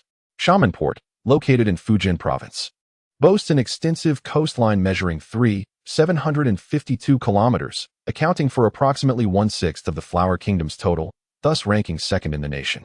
This region is replete with numerous excellent natural harbors. The unparalleled coastal resources bestow upon Fujian Province a natural advantage in the vigorous development of its maritime economy. Even amidst the isolationist policies of the Flower Kingdom, in a world dominated by the sea, Shamanport has successfully expanded both domestic and international trade, continually enhancing the quality and vitality of its economic growth. The travel guide describes it thus. Aaron, standing at the port, anticipated witnessing a bustling scene, only to be met with profound disappointment. Aaron stood at the port, originally expecting to witness a bustling scene, for this was an important harbor in the land of flowers. However, reality diverged greatly from his imagination. At dawn, as the first light of day touched the tranquil river's surface, illuminating the promise of a busy day ahead, the dock was already alive with the toil of laborers. These porters, clad in tattered garments, bore heavy burlap sacks on their shoulders and wielded rough wooden sticks as they traversed the narrow path along the dock toward the cargo vessels.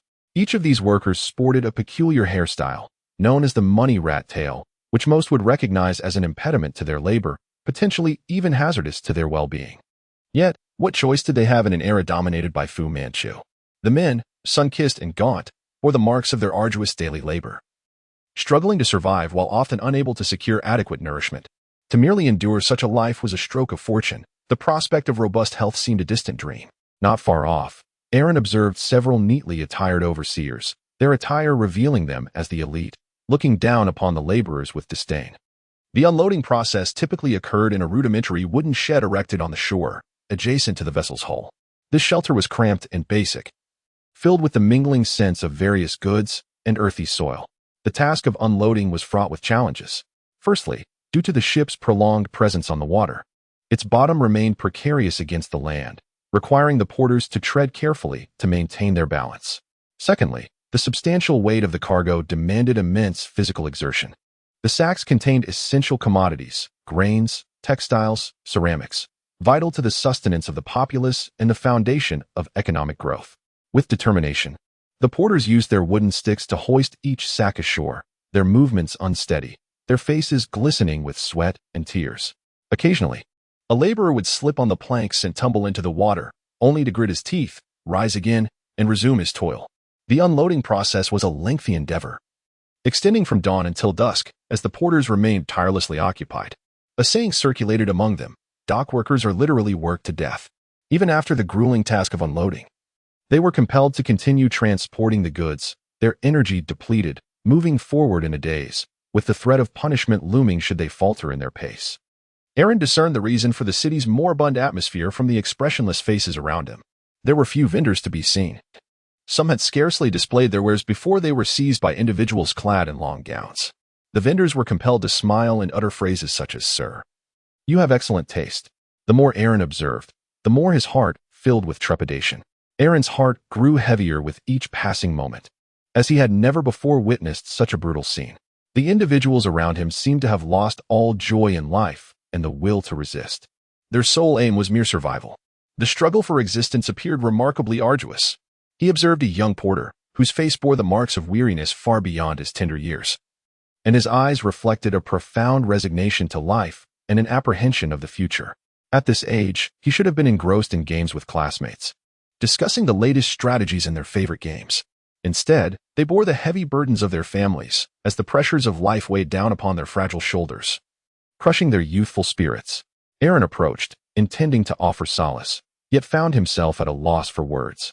The young laborer cast a glance at Aaron, his vacant eyes seemingly yearning for a swift end to his arduous existence.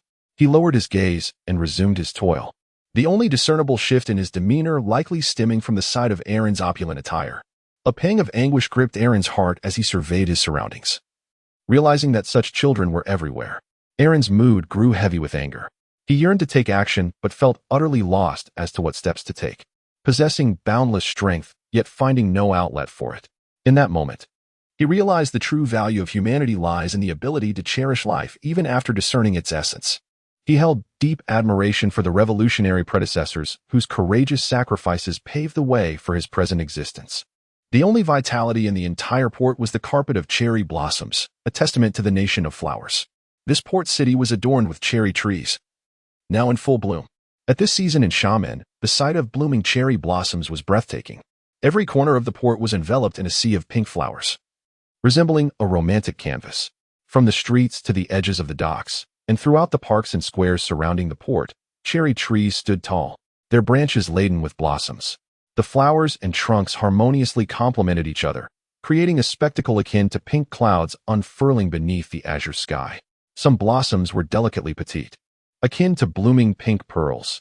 Others were resplendent, their petals full and intricate like embedded gems, and still others bloomed as if time itself had frozen in that moment of unveiling. A gentle breeze caressed the branches of the cherry trees, causing petals to drift down softly, light as feathers, swaying gracefully through the air. As the petals danced with the wind, they slowly descended, blanketing the ground in a soft pink carpet. The petals were as white as snow, silken to the touch, exuding a sense of delicacy and tenderness. Amidst the ocean of cherry blossoms, people meandered, relishing this exquisite season. They wandered through the realm of petals, enveloped in the fragrant ambience. Some strolled along the streets, admiring the vivid hues of the blossoms, pausing occasionally to savor the beauty of the moment. Others gathered with family, friends, or loved ones in quiet corners, sitting down to converse and appreciate the breathtaking scenery. While some chose to erect canopies beneath the cherry trees, celebrating various occasions and embracing the joy and delight brought by the blossoms. As night fell, the cherry trees of the port transformed into a fairyland, illuminated by soft lights. From afar, the streets of the port glowed with the radiance of cherry blossoms, resembling a flowing, beautiful painting. These lights illuminated the flowers, allowing them to emit a dazzling brilliance in the darkness. Concurrently, the illumination fostered a romantic atmosphere, immersing individuals in the enchanting world of cherry blossoms, making it difficult to depart. The entire port seemed adorned with cherry blossoms, each area steeped in a rich floral ambience. Walking along the pathways of the port, one could see the petals fluttering beneath their feet, producing a gentle crunch with each step. The air was suffused with the sweet and fragrant aroma of cherry blossoms, evoking feelings of joy and comfort. Each blossom was tender and exquisite, with colors transitioning naturally from pale pink to deep crimson, imparting a soft and warm sensation. The scent of the cherry blossoms was fresh and elegant, uplifting the spirit. As the breeze gently swept by, the blossoms cascaded down like a shower of pink rain. They fall to the ground, settle upon the boats, rest upon the shoulders of passers-by, and even land on the wooden poles of porters. These petals glisten in the sunlight, as though stars from the heavens have descended to grace the earth. Against the backdrop of cherry blossoms, the entire harbor transforms into a vision of beauty and romance. People pause in their tracks, captivated by this enchanting sight, inhaling the fragrance of the blossoms and feeling the gentle caress of the breeze. In this fleeting moment, the burdens and weariness of life seem to dissolve, leaving only the essence of joy and beauty. Yet, this splendor is reserved solely for the flower people and affluent tourists. The dark-skinned citizens of Huazhong are even forbidden to approach the cherry trees, as the flower people believe that their presence would tarnish the blossom's beauty, their odors polluting the delicate fragrance of the flowers. Chapter 113. Sweetness in the alleyways and thoroughfares of the city. The sight of the destitute is ubiquitous. Some are gaunt, while others are clad in tattered garments that barely suffice for modesty. The majority of these individuals are common folk, laboring tirelessly to scrape together a meager existence. Years of toil have darkened their skin, and their weary eyes betray the torment of prolonged exhaustion and insufficient sleep. Some are compelled to abandon their work, resorting to begging in the streets. These vulnerable women and children huddle in the filth, beseeching passers-by for alms. Some of the youngest have never known the warmth of a parental embrace, already embarking on a long life of wandering. Labeled as the lower class, their suffering remains largely unnoticed and unassisted throughout the nation. Their lives continue to be fraught with hardship, grappling daily for mere sustenance. As night falls, they are cast out from the city to which they have devoted their lives. In this land, the majority of them have become a forgotten multitude. Aaron sat beneath a cherry blossom tree, his gaze aflame with anger as he surveyed his surroundings, his powerful hands clenched in frustration, wishing he could strike himself with a couple of blows. Not far from him, a mother and her child were engaged in prayer. The mother leaned heavily on a cane, cradling a large bowl in her hands, her face etched with the marks of hardship, her garments tattered and worn. Despite the warmth of the day, she was clad in a multitude of ragged clothes. Concerned for her child, the little one, already capable of speech, wailed in hunger from the confines of her embrace. Aaron's heart ached painfully. Seizing a moment of distraction, he produced a piece of chocolate and approached them. However, with each step Aaron took forward, his mother retreated, while the child's eyes remained fixated on the unwrapped chocolate in Aaron's hand, which exuded an enticing aroma. The mother, wary of tarnishing the fine attire of this esteemed individual, observed Aaron's luxurious garments with trepidation. As Aaron drew closer, she instinctively stepped back once more. Aaron realized that he had been distanced from the people for far too long. He carefully rewrapped the chocolate and placed it on the ground, gesturing for the mother to come and collect it. However, before the mother could reach it, a group of children, enchanted by the flowers, rushed over and snatched it up. They eagerly unwrapped the treat right in front of the mother, devouring it in an instant. With a provocative glance at Aaron, one of the children disdainfully remarked to the mother, "Such a sweet thing is not meant for someone like you. You should eat dirt." The mother could only nod numbly in response. Afterward, the child discarded the wrapper on the ground, stomping on it with glee, like a triumphant general celebrating a hard-won victory. Before joyfully departing, Aaron felt as though a string within his mind had snapped. Veins bulged as he exerted all his strength to suppress his conqueror's haki. Terrified that it might inadvertently affect the mother and child, Aaron wished to impart a lesson to those unruly children, but Robin held him back firmly. Robin exclaimed, "Captain, I understand your intentions. While you may relish in delivering a reprimand, what will become of that mother and child? They will face even harsher scrutiny. You cannot remain here indefinitely." Aaron was momentarily taken aback. Indeed, he could not remain there indefinitely. Chastising those unruly children would only exacerbate the sorrow of that mother and her son. The mother picked up the trampled garbage bag, gently shook it, and upon discovering a few remnants, quickly poured them out to feed her young child. "Sweet," the child's feeble voice chimed. "Mother, you should eat too." He split the remnants in two and placed one half in his palm for her to lick. The mother nodded and replied, "Yes, indeed. It is sweet. Yet, how could such a meager morsel truly convey any flavor?" Observing the mother and child, Aaron recalled the phrase, "I love you, dear mother. See you tomorrow." Before he knew it, tears streamed down his face. Looking around, he noticed 3 small beggars nearby, the eldest girl carrying a child on her back. Their clothing was tattered and appeared to be haphazardly wrapped around them. The 2 standing children were barefoot, evoking a profound sense of pity. Not far off, a mother, burdened with her family, was reluctantly out begging for food. 6 children could scarcely piece together a complete set of clothing. possessing only a single strip of cloth that barely concealed their vulnerable parts. The mother cradling her child appeared aged and deeply weathered. Her upper body was only partially covered by a rag, revealing a body so emaciated it was hard to believe she could sustain 6 children. Truly, the saying rings true. For a daughter, she is weak. For a mother, she is strong. Countless tragedies unfolded before Aaron's eyes with stark clarity. Aaron felt an unquenchable fury raging within him. Observing Aaron's wrathful demeanor, Robin consoled him. "Captain, allow me to try something." With deftness, Robin utilized the powers of the Hana no Mi, discreetly distributing the supplies Aaron had provided into their hands, pockets, and garments. The bewildered individuals gazed at the suddenly materialized food, offering silent gratitude to the heavens for their unexpected bounty. Witnessing Robin's adeptness suggested that she was no stranger to the art of redistributing wealth from the affluent to the needy, prompting Aaron to give her an approving thumbs up. Suddenly, the dock erupted with commotion as the Erbao and Babao naval forces returned in unison. 2 colossal ships anchored at the shore, causing the vessels obstructing their path to hastily retreat, lest they risk being shattered upon collision. As the ships docked, porters were hurriedly summoned by the naval forces to unload cargo. On board the Erbao naval vessel, Aaron watched as the porters carried out numerous young female corpses, each marred by injuries. The lifeless bodies were placed beneath the cherry blossom trees, where shallow graves were hastily dug for their burial. Those porters who lagged were mercilessly beaten to death and similarly discarded beneath the cherry trees, their remains hastily covered. Throughout this grim process, no gestures of compensation were made. Death had become an accepted fate. Aaron has come to a profound understanding of the prose beneath the cherry blossom tree lies a corpse. For the blossoms bloom so vibrantly because, indeed, beneath the roots lie the remains of the Chinese. Aaron gazed intently at the room from which the female corpses were being dragged out, and soon a familiar figure appeared, limping toward him. It was none other than the wretched and twisted creature known as Ghost 6, a result of the torturous machinations of Afu and Fitzaluba.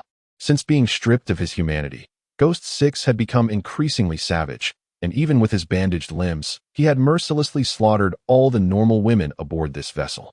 His hatred for the 2 manatees that had rendered him inhuman was palpable, and his animosity extended to their handsome and well-built owner. In his derangement, he loathed all normal men. Suddenly, he caught a whiff of that familiar scent. The presence of a woman lingered nearby. Ghost 6 smirked coldly. Knowing this signified that the man and the 2 manatees were also in proximity. He limped directly in front of Qingjiao, sneering, "8th grandfather. I can smell the one who harmed me. Surely, the one who hurt Shasha is here as well." Chapter 114, 8 Treasures Indeed. It was as if he had stumbled upon a treasure without any effort. Qingjiao chuckled darkly, determined to obliterate anyone who dared to bully his granddaughter-in-law. "Who is it? Point them out to me at once," he demanded, his voice laced with menace. He then instructed those around him to remain still. Anyone who dared to move would be dealt with ruthlessly. Aaron watched as Gizi Lu emerged from the room, signifying that these blossoming maidens had fallen victim to his brutal acts. In that moment, a profound regret washed over Aaron. Had he known, he should have eliminated him without hesitation. Compassion was not an option. I do not slay Boren, yet Boren meets his demise because of me. The deaths of these youthful maidens bore a portion of Aaron's guilt. At this moment, clarity dawned upon him. The fury that once consumed him transformed into a singular realization. In the future, he must strike mercilessly against his foes, allowing no room for mercy, ensuring their utter annihilation. Harnessing the powers of the sniff-sniff fruit, Gizi Lu approached Aaron with Qingjiao by his side. With a sense of superiority, Gizi Lu gazed upon the 2 who had tormented him not long ago. Now, in his own territory and with support behind him, he felt emboldened. He leered at Aaron and Robin, particularly fixating on Robin. Stripped of his own vitality, he yearned to carve into her alabaster skin. With a mocking tone, Gizi Lu began. "Oh, look who it is, our handsome hero and beautiful damsel. Did you ever expect to meet again so soon?" Then, suddenly, he erupted with manic fervor, shouting, "You 2 have ruined me, and I shall not let you go unpunished. Prepare yourselves." He called out loudly to his companion behind him, "8th grandpa, it's all yours." Qingjiao approached with a chilling smirk, observing Aaron and Robin clad in sunglasses. Cracking his knuckles, he taunted, "What else with the sunglasses, kid? Take them off, and let me see who dares to wreak havoc in the land of flowers." Aaron had not anticipated that he would soon face off against Campanella once again after their recent encounter. However, at this moment, Aaron was engulfed in fury, eager to unleash his pent-up rage. Even if he relied solely on his swordsmanship, his prowess was that of a top-tier vice-emperor. He would hold nothing back, determined to create a tumultuous upheaval in the land of flowers. Aaron removed his sunglasses, revealing his true identity to the world. It was time for all to witness his genuine prowess. "You seem somewhat familiar. Have we crossed paths before?" inquired Qingjiao. Meanwhile, Gizi Lu, standing behind Qingjiao, scrutinized Aaron with great detail and then exclaimed, "You are the nation eradicator, Aaron Nell, the super rookie with a bounty of 120 million berries." Qingjiao stroked his chin, recalling that he had indeed seen the young man's bounty notice. "So it is you. Why have you forsaken paradise to return to the West Sea?" Aaron was filled with disappointment and fury towards the kingdom of flowers. At this moment, he uttered a phrase, "Do not rebel against the heavens. Yet the chrysanthemums shall be trampled by thousands." Even in this alternate world, Qing remained unchanged. Aaron retorted with disdain. What else could it be but the destruction of the flower kingdom? Otherwise, how could one be called the annihilator of nations? Cease your grandiloquence. Who do you think you are? Upon hearing Aaron's scornful words, Qingjiao, filled with indignation, unleashed his conqueror's haki towards him. Aaron had just been seething with unexpressed fury, suppressing his overwhelming conqueror's haki, for he knew that the destitute souls around him could scarcely withstand its ferocity. The conqueror's haki of the green pepper surged forth like a tempest, yet Aaron stood resolute against this formidable force, his gaze aflame with indignation. In a more ferocious manner, he unleashed his own conqueror's haki. As the two forces collided, a magnificent clash of conqueror's haki erupted, creating sparks resembling black lightning at the epicenter, accompanied by a powerful shockwave that swept through the vicinity. Soon, the two energies began to clash violently, forming a colossal wave of energy. This wave expanded through the air, rendering those nearby utterly dazed by its might. The green pepper was equally taken aback by Aaron's counterattack, his countenance betraying astonishment. He had not anticipated the sheer strength of Aaron. His conqueror's haki was indeed capable of standing against his own. With widened eyes, he beheld Aaron's figure, a thrill coursing through his heart. In that moment, Aaron fully unleashed the tempest of his wrath. Aaron's conqueror's haki suddenly surged, overpowering that of green pepper. In that moment, black lightning crackled around them, and green pepper's haki faltered, sending him soaring into the air. After tumbling through the sky several times, he barely managed to steady himself. His gaze towards Aaron was filled with fierce determination. He could hardly believe that he had been bested in this contest of haki. It seemed unreasonable for a seasoned veteran to be toppled by a younger counterpart. Green Pepper exclaimed in astonishment. "To wield Conqueror's haki with such finesse and to defeat me, what dreams of grandeur have you been indulging in?" Aaron shook his head and replied, "I have never aspired to reign over others. I have always believed that no one can stand above the people." The Green Pepper shouted furiously, "Don't jest. With your demeanor, how could you possibly possess the qualities of a conqueror? Aaron can assert that this is bestowed upon him by the system and the esteemed leader, Sig. He has never harbored grand ambitions. Otherwise, he would not have contemplated gathering the mimic fruit and the flower fruit, mastering the techniques of shadow clone and transformation, while working for various factions to earn their distinctive traits." Aaron pouted, declaring, "I've spoken the truth. If you choose not to believe me, I am powerless to change that. Let us cease this jest." Suddenly, a green pepper, its pointed end aimed directly at Aaron, hurtled towards him. The movements of the pepper were grand and sweeping, making it easy to perceive its intent to strike. However, Aaron, having endured an overwhelming amount of frustration, felt an urgent need to unleash his pent-up emotions. Aaron clenched his fists tightly. Although he prided himself on being a swordsman, the visceral thrill of delivering a blow was far more suited for his release. Aaron concentrated his haki on his right hand. With his SS-level physical prowess and the strength of an island whale, it is estimated that only the most elite could rival him in sheer power. With a serious intent, he unleashed a punch imbued with boundless fury, aimed directly at Green Pepper's head. Confronted with Aaron's wrathful strike, a flicker of gravity passed through Green Pepper's eyes. He sensed the surging momentum emanating from Aaron and understood the gravity of the blow. However, as a seasoned combat veteran, he would not easily retreat. Green Pepper swiftly adjusted his stance, channeling all of his haki into the apex of his head. He resolved to meet force with force, eager to ascertain whose strength would prevail. "Ha!" Green Pepper exclaimed, meeting Aaron's fist with all his might. The moment their powers collided was akin to the detonation of a bomb. The air around them was torn apart, generating a violent shockwave. The bystanders were caught in the onslaught, falling to the ground and groaning in pain. The confrontation between Green Pepper and Aaron became the focal point of the Flower Kingdom, as the crowd gasped in awe at the unprecedented ferocity of the battle. For a time, the clash of strength between Green Pepper and Aaron resulted in a stalemate. Green Pepper felt immense pressure coursing through his body, gradually realizing that his strength was no match for Aaron's. Yet, he gritted his teeth and refused to yield. A glint of resolve flashed in his eyes. He knew that this impasse could not persist, and it was time to unleash his trump card. Aaron, prepare to experience my hockey. Green Pepper bellowed, his conqueror's hockey erupting in a tempestuous wave towards Aaron. Come on, Green Pepper. Show me the extent of your power. Aaron roared back, ready to confront Green Pepper's assault with all his might. A sudden intensity gripped Green Pepper. He felt the terrifying power radiating from Aaron, causing a momentary jolt of fear within him. Nevertheless, Aaron's strength was formidable, and his fist brutally drove Green Pepper's head into the ground. Green Pepper experienced a sharp pain as he was forcefully thrust into the earth, creating a deep crater. With a thunderous crash, the ground shattered, and Green Pepper found himself embedded within it. The spectators were left in stunned silence, their eyes wide with disbelief. They had once believed Green Pepper to be invincible, particularly in the presence of Gizi Lu, who had previously wielded his influence with arrogance. Now, they wondered if it was too late for an apology. Aaron stood on the ground, gazing into the deep pit where the Green Pepper resided. Although it appeared formidable, the Green Pepper had not sustained significant damage. At this moment, it was far from the frail version it would become a decade later. It could be said to be at the tail end of its prime. For someone of his caliber, resolving a confrontation swiftly was a rarity. Most competitions revolved around who could perform the most impressive sit-ups. The Green Pepper stirred, beginning to spin within the pit. With a swift motion, it unleashed its 8-chambered fist technique, rotating at an astonishing speed, resembling a rapidly spinning top as it hurtled towards Aaron. The velocity of this spinning top was remarkable, and in the blink of an eye, it was upon Aaron, propelled by extraordinary centrifugal force. However, the Green Pepper had underestimated Aaron. The essence of martial arts lies in the physical body itself.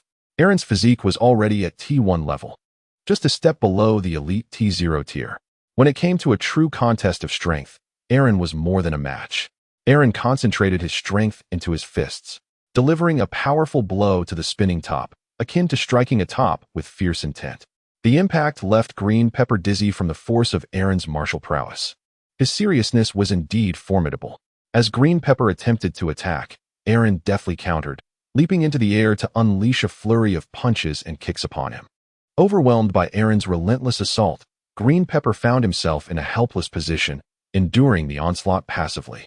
Aaron's blows struck with palpable force, evoking within Green Pepper a nostalgia reminiscent of the past. Those fists reminded him of Garp. Green Pepper came to a halt on the ground, unable to restrain his curiosity as he inquired of Aaron, "Have you ever pounded mountains with your fists, you rascal?" Upon hearing this, Aaron was momentarily taken aback, and replied, "I have yet to test my fists, but I have indeed leveled several mountain peaks with my sword." Upon hearing this, Green Pepper's face turned crimson. Unsure whether it was from humiliation or embarrassment, he exclaimed, "You clever lad, so you are a swordsman after all. What is this? Do you look down upon me so much that you believe mere fists would suffice?" Aaron remained silent as he unleashed an endless barrage of punches towards the Green Pepper, his voice echoing with each strike, "Aura, aura, aura, aura." Despite the Green Pepper's earnest attempts at defense, its sheer size proved to be a disadvantage. Countless fists rained down upon it, and after an entire 16 pages of aura, Aaron finally sent the Green Pepper soaring with a single punch. Aaron gazed at the distant figure of Gizi Lu, his fist clenched tightly. He advanced step by step toward him, while Gizi Lu felt an overwhelming pressure. Although he had just made a phone call, he fervently hoped that his grandfather would arrive soon. At that moment, a powerful wave of Conqueror's hockey emanated from afar. Aaron lifted his head and beheld an imposing elder, robust in stature, seemingly walking on air toward him. It appeared they had reinforcements. A cold smile crept across Aaron's face as a surge of fierce battle intent welled up within him. He stood unwavering at the edge of the deep pit, fixated on the elder's approach. Chapter 115. Erbao Gizi Lu's heart soared with joy upon seeing his savior finally arrive. What was there to fear now? He called out to the sturdy elder, "Grandfather, over here." The elder floated gracefully towards him, exuding an air of mastery. His attire bore the characters Erbao, akin to the 8 treasures of Qingjiao. This elder was Hoi Gedian, the former leader of the Erbao Navy. The numerical distinction made it clear that Bao was indeed superior to Bao Bao. Qingjiao also felt a surge of elation at Huagedian's arrival. Having been defeated by an unassuming Aaron, he was filled with indignation and sought a turning point to reclaim the situation. The robust elder, his own second brother, instilled in him a profound confidence regarding the elder's prowess. As Huagedian approached, he noted Qingjiao's condition with evident surprise. Though Qingjiao could not match him, he was not far off. To be so easily defeated indicated that this young man possessed formidable strength. When had such a formidable newcomer emerged from the vast seas, leaving the likes of them, old-timers, in such a predicament? Just moments ago, he had received a call informing him of the whereabouts of the scoundrel who had tormented his daughter, prompting him to rush over without gathering further intelligence. Huagedian grasped Qingjiao, inquiring about this young man's background. Yet Qingjiao had little information to offer, as the young man's combat encounters were few and far between. Furrowing his brow, he turned his icy gaze toward Aaron and coldly declared, "So it is you who dares to bully my daughter? For this, you shall pay dearly." At the mere mention of this, Aaron's fury ignited. "I bullied your daughter? How dare you? That manly woman has inflicted upon me countless psychological scars." The arrival of the elder only served to further fuel Aaron's rage. In that instant, a potent aura of conqueror's haki radiated from him, surging toward Huagedian. Huagedian's eyes widened as he too unleashed his conqueror's haki, the two forces colliding in midair. A storm of black lightning-like sparks erupted at the epicenter of their clash, generating powerful shockwaves that swept through the surroundings. The nearby naval forces were toppled to the ground, unable to rise. The aftermath of their haki collision caused the surrounding waters to churn violently, revealing the murky sea floor beneath. The confrontation between Huagedian and Aaron left the surrounding pirates utterly astonished. Who, exactly, was this young man? After battling the leader of the 8 treasures pirates, one can still continue to compete with the second treasure pirates. This strength far exceeds a staggering 21 million berries. What are the world government and the Navy doing? Disseminating false intelligence? They are well aware of the capabilities of the second treasure pirates, whose leader is even more formidable than the legendary pirate, Green Pepper. Under Oren's full force, Hog's exertion began to show strain as their haki clashed. He gritted his teeth, striving to unleash even greater haki. Yet, this was futile before the wrathful Oren, whose conqueror's haki gradually overwhelmed Hog's, pressing inexorably closer. How could this be? Easily, witnessing his great-grandfather's conqueror's haki faltering before the destroyer, was filled with profound regret for having provoked such a powerful adversary. Knowing it could affect the upper echelons of the Flower Kingdom. Should turmoil arise within the Flower Kingdom, he would be deemed the architect of chaos. Gizi Li fervently prayed in his heart, hoping that his great-grandfather could triumph over Oren.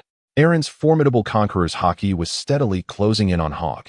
When an additional surge of conqueror's haki arrived to alleviate Hog's burden, it was none other than Green Pepper, who, having recuperated sufficiently, rushed to assist upon witnessing his elder brother's struggle. With Green Pepper's support, Hog's pressure significantly diminished. Flushed with determination, Hog gritted his teeth and declared, "You may possess considerable strength, young one, but against both of us, you stand no chance." In this clash of conqueror's haki, Aaron appeared unfazed, merely smiling faintly, exuding an air of nonchalance. With ample strength still at his disposal, he proclaimed, "Do not underestimate me, nor the title of the nation destroyer." At that moment, Aaron suddenly unleashed an even more potent wave of conqueror's haki, surging toward the two adversaries. Hog and Green Pepper sensed the intensified pressure emanating from Aaron's haki, causing their hearts to race involuntarily. Instinctively, they heightened their vigilance, aware that Aaron was preparing to unleash a more ferocious assault. "Never underestimate a father's wrath," Hog bellowed, as a formidable aura erupted from his being, amplifying the terror of his conqueror's haki. Green Pepper, fully cognizant of the critical juncture, understood the necessity of their collaboration to withstand Aaron's impending attack. He swiftly adjusted his stance, preparing to confront Aaron's challenge. The three warriors' overwhelming conqueror's haki clashed in the air, generating colossal energy waves. The surrounding sea was whipped into a frenzy, forming massive whirlpools. The very dock seemed on the brink of destruction from their fierce combat. The collision of Hog's and Aaron's haki coalesced into a formidable energy storm. This tempest, predominantly black in hue, was interlaced with a terrifying aura and relentless pressure, radiating outward. Within the storm, black lightning danced like sharp blades, crisscrossing through the air. Each bolt contained unparalleled might, mercilessly targeting their opponent. Hogg and Aaron engaged in a fierce duel amid the lightning, each clash igniting intense energy fluctuations and explosive sounds. As the energy storm swept through, the sea was propelled into towering waves, instantly morphing into a tumultuous ocean. The naval troops were shaken by the storm's ferocity, stumbling backward in awe. They beheld this monumental confrontation, filled with shock and reverence, particularly at the sight of Aaron facing two opponents, a spectacle beyond their imagination, instilling a sense of dread.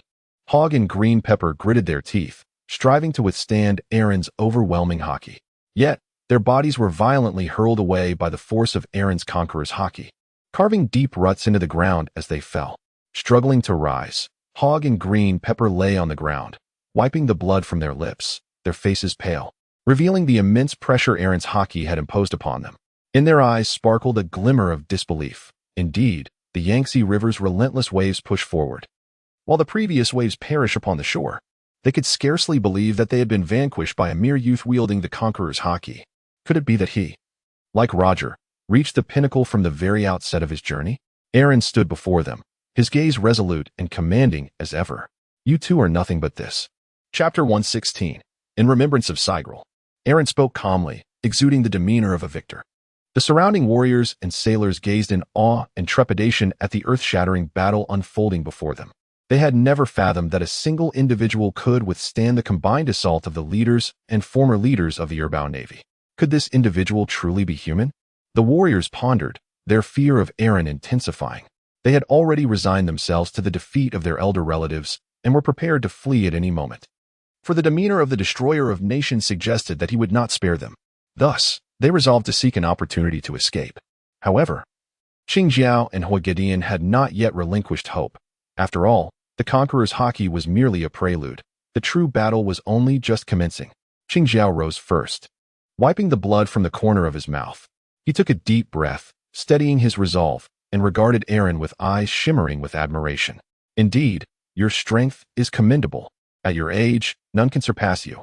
I, Qing Jiao, would gladly bestow upon you the title of the strongest for your years, he exclaimed.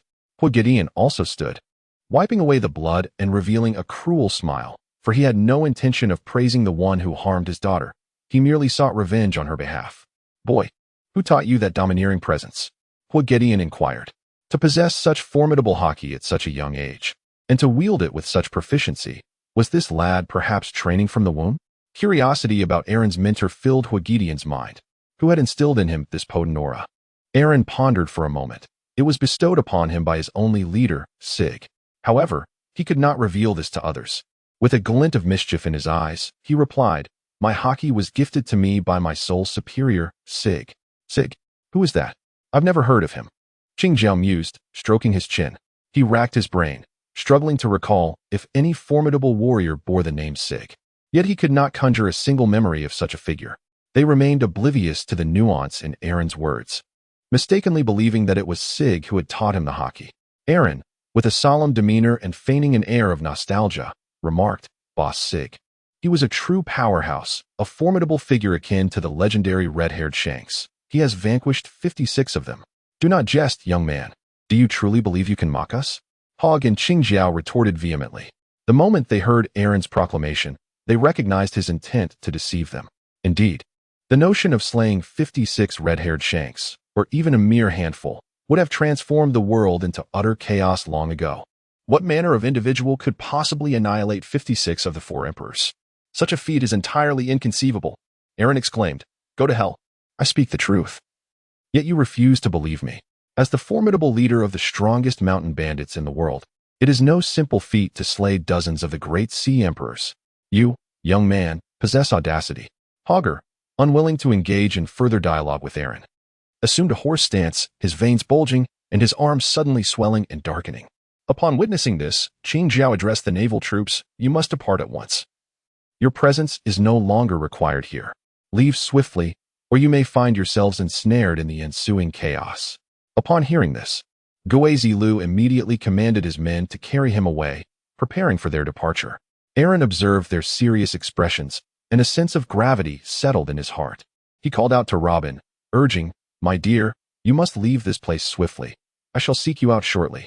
Aaron could not utter Robin's name, resorting instead to calling her wife. He feared that doing so might bring her harm in this place.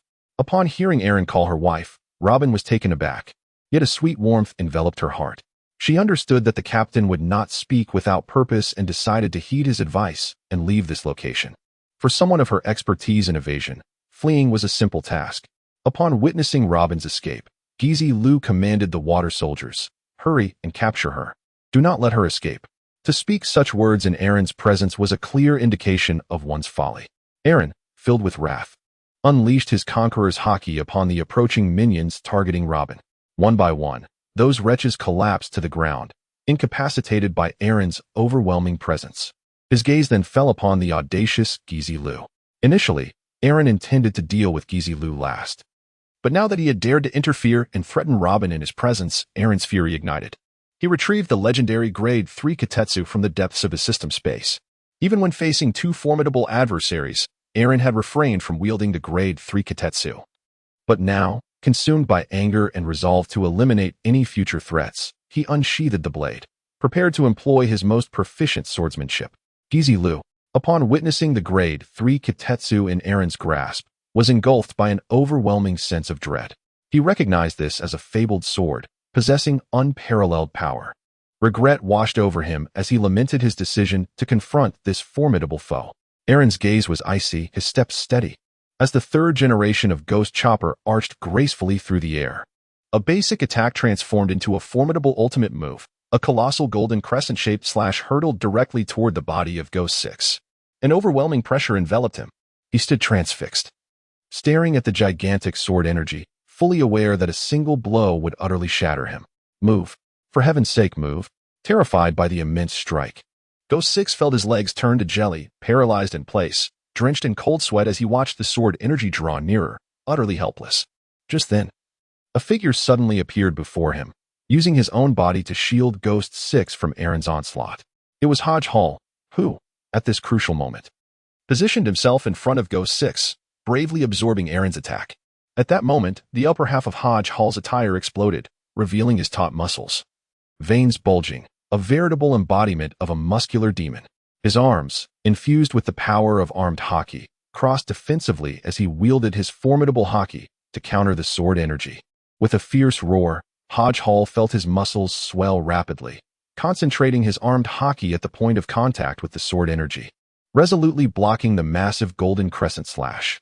The clash of the sword energy and armed haki produced a deafening explosion, causing the entire arena to tremble. The surrounding air was torn asunder, and the tremendous shockwave distorted the atmosphere, creating rippling currents. Though Hodge Hall's body shuddered slightly, he withstood the impact, yet his complexion paled. For Aaron's furious strike was laced with flowing cherry, penetrating Hodge Hall's defenses and launching an internal assault. Hodge Hall had not anticipated that Aaron would wield the armed flowing cherry. After all, at his age, to master haki was a feat among the elite. He had never imagined that Aaron possessed even deeper layers of attack. Hodge Hall's armed defense gradually succumbed, blood seeping forth. Yet, he did not retreat, gritting his teeth. He summoned every ounce of strength to continue resisting Aaron's assault. Chapter 117. Swallow Return Granduncle.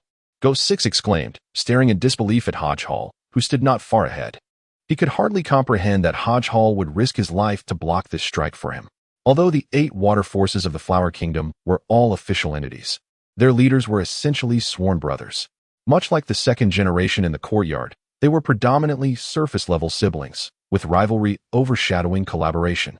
Ghost 6 could scarcely fathom that Hodge Hall would disregard his own safety for his sake. In truth, Hodge Hall had not intended this either. For those like him, the authentic pirates, sacrificing one's life for another was inconceivable. Yet, he understood that this young man was the illegitimate son of the monarch and his only offspring. If the monarch were to learn that he had stood by while the boy faced death, he would find himself in dire straits. Hagedion's gaze was resolute. He did not turn back, but resolutely resisted Aaron's soaring slash, gritting his teeth as he uttered, "I cannot allow you to perish so easily. You have a long journey ahead of you." In that moment, Gizi Lu felt a surge of emotion, contemplating a hasty retreat, yet his legs felt weak and unresponsive. Hagedion steadfastly countered the sword energy, the ground beneath him fracturing and yielding, leaving behind 2 deep craters as he anchored himself against the onslaught. Nonetheless, He was unable to withstand the might of the sword energy, being forced backward, carving 2 deep ruts into the earth with his feet. Blood streamed from his arms, staining the ground with a crimson trace. As Hagedian was pushed back, he found himself perilously close to Gizi Lu.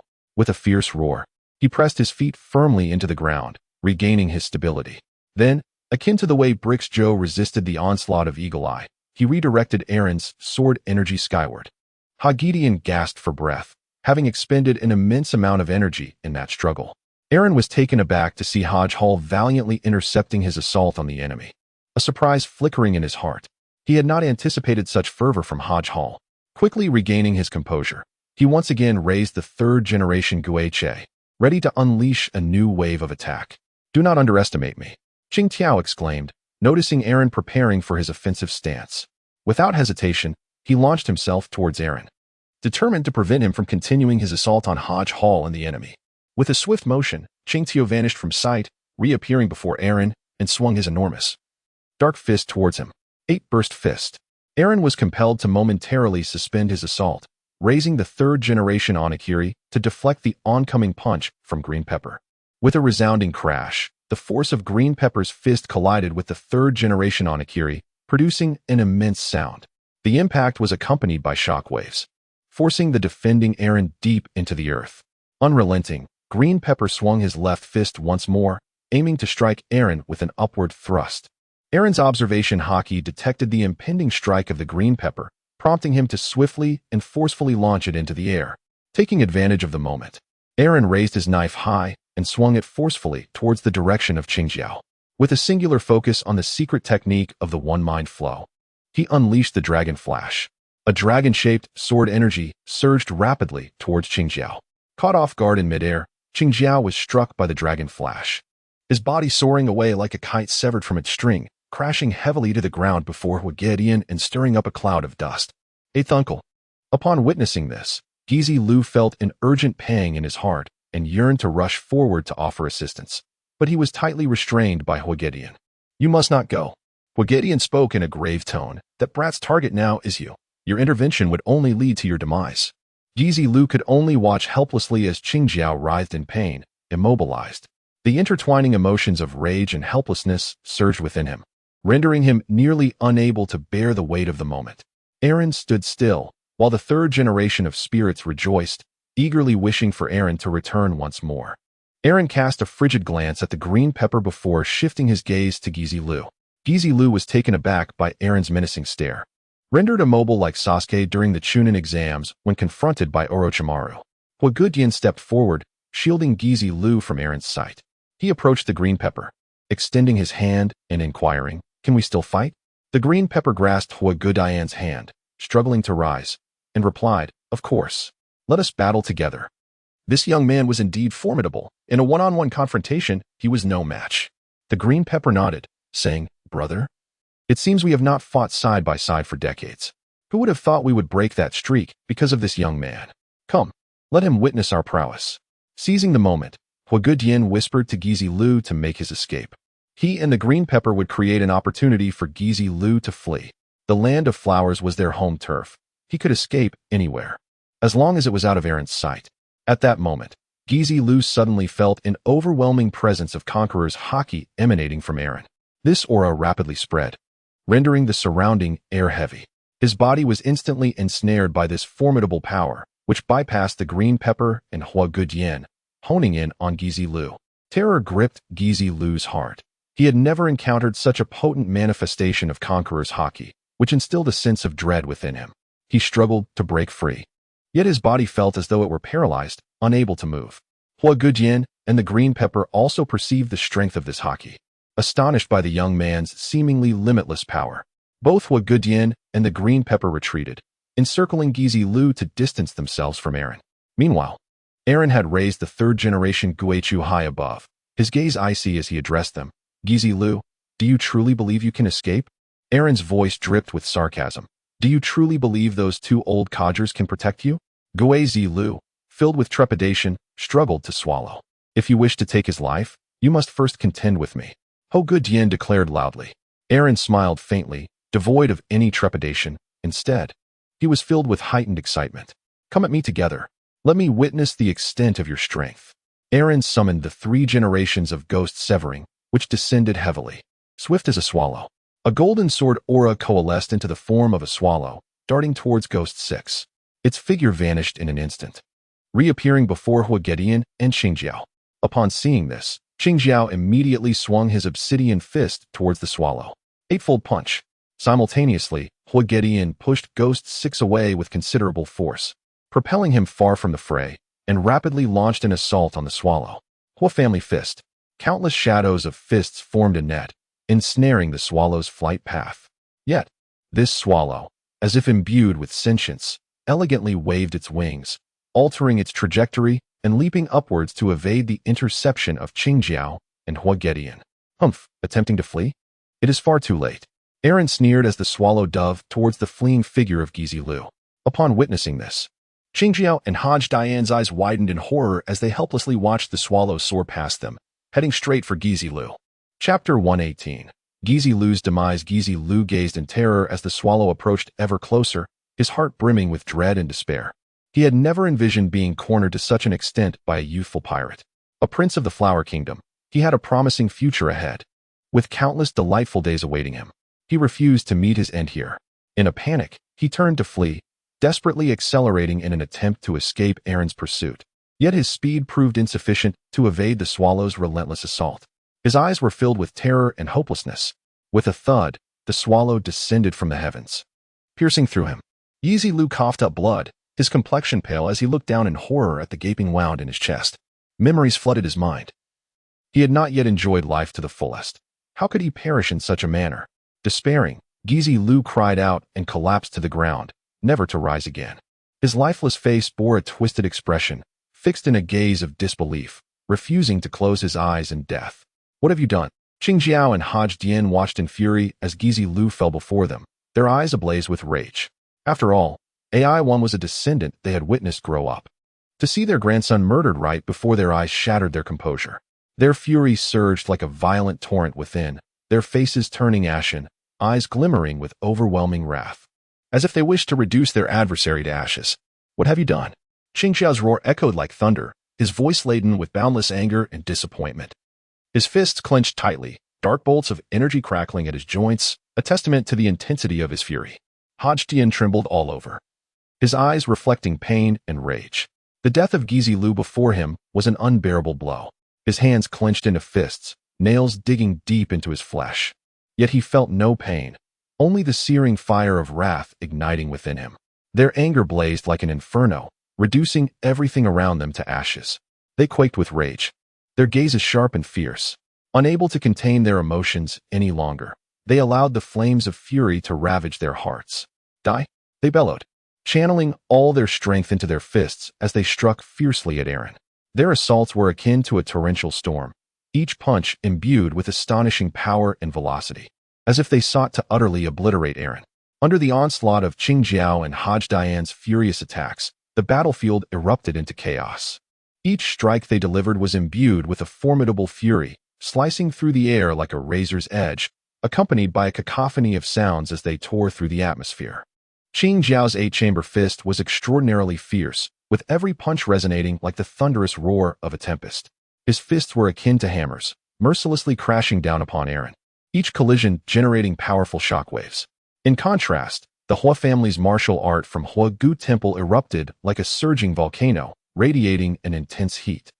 He infused each blow with the essence of his wrath, igniting the very air around him.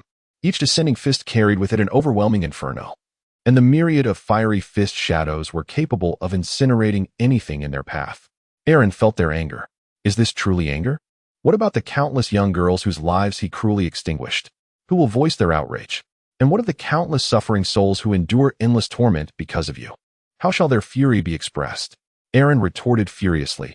Is this what it means to be enraged? Who stands up for the countless innocent lives you have extinguished?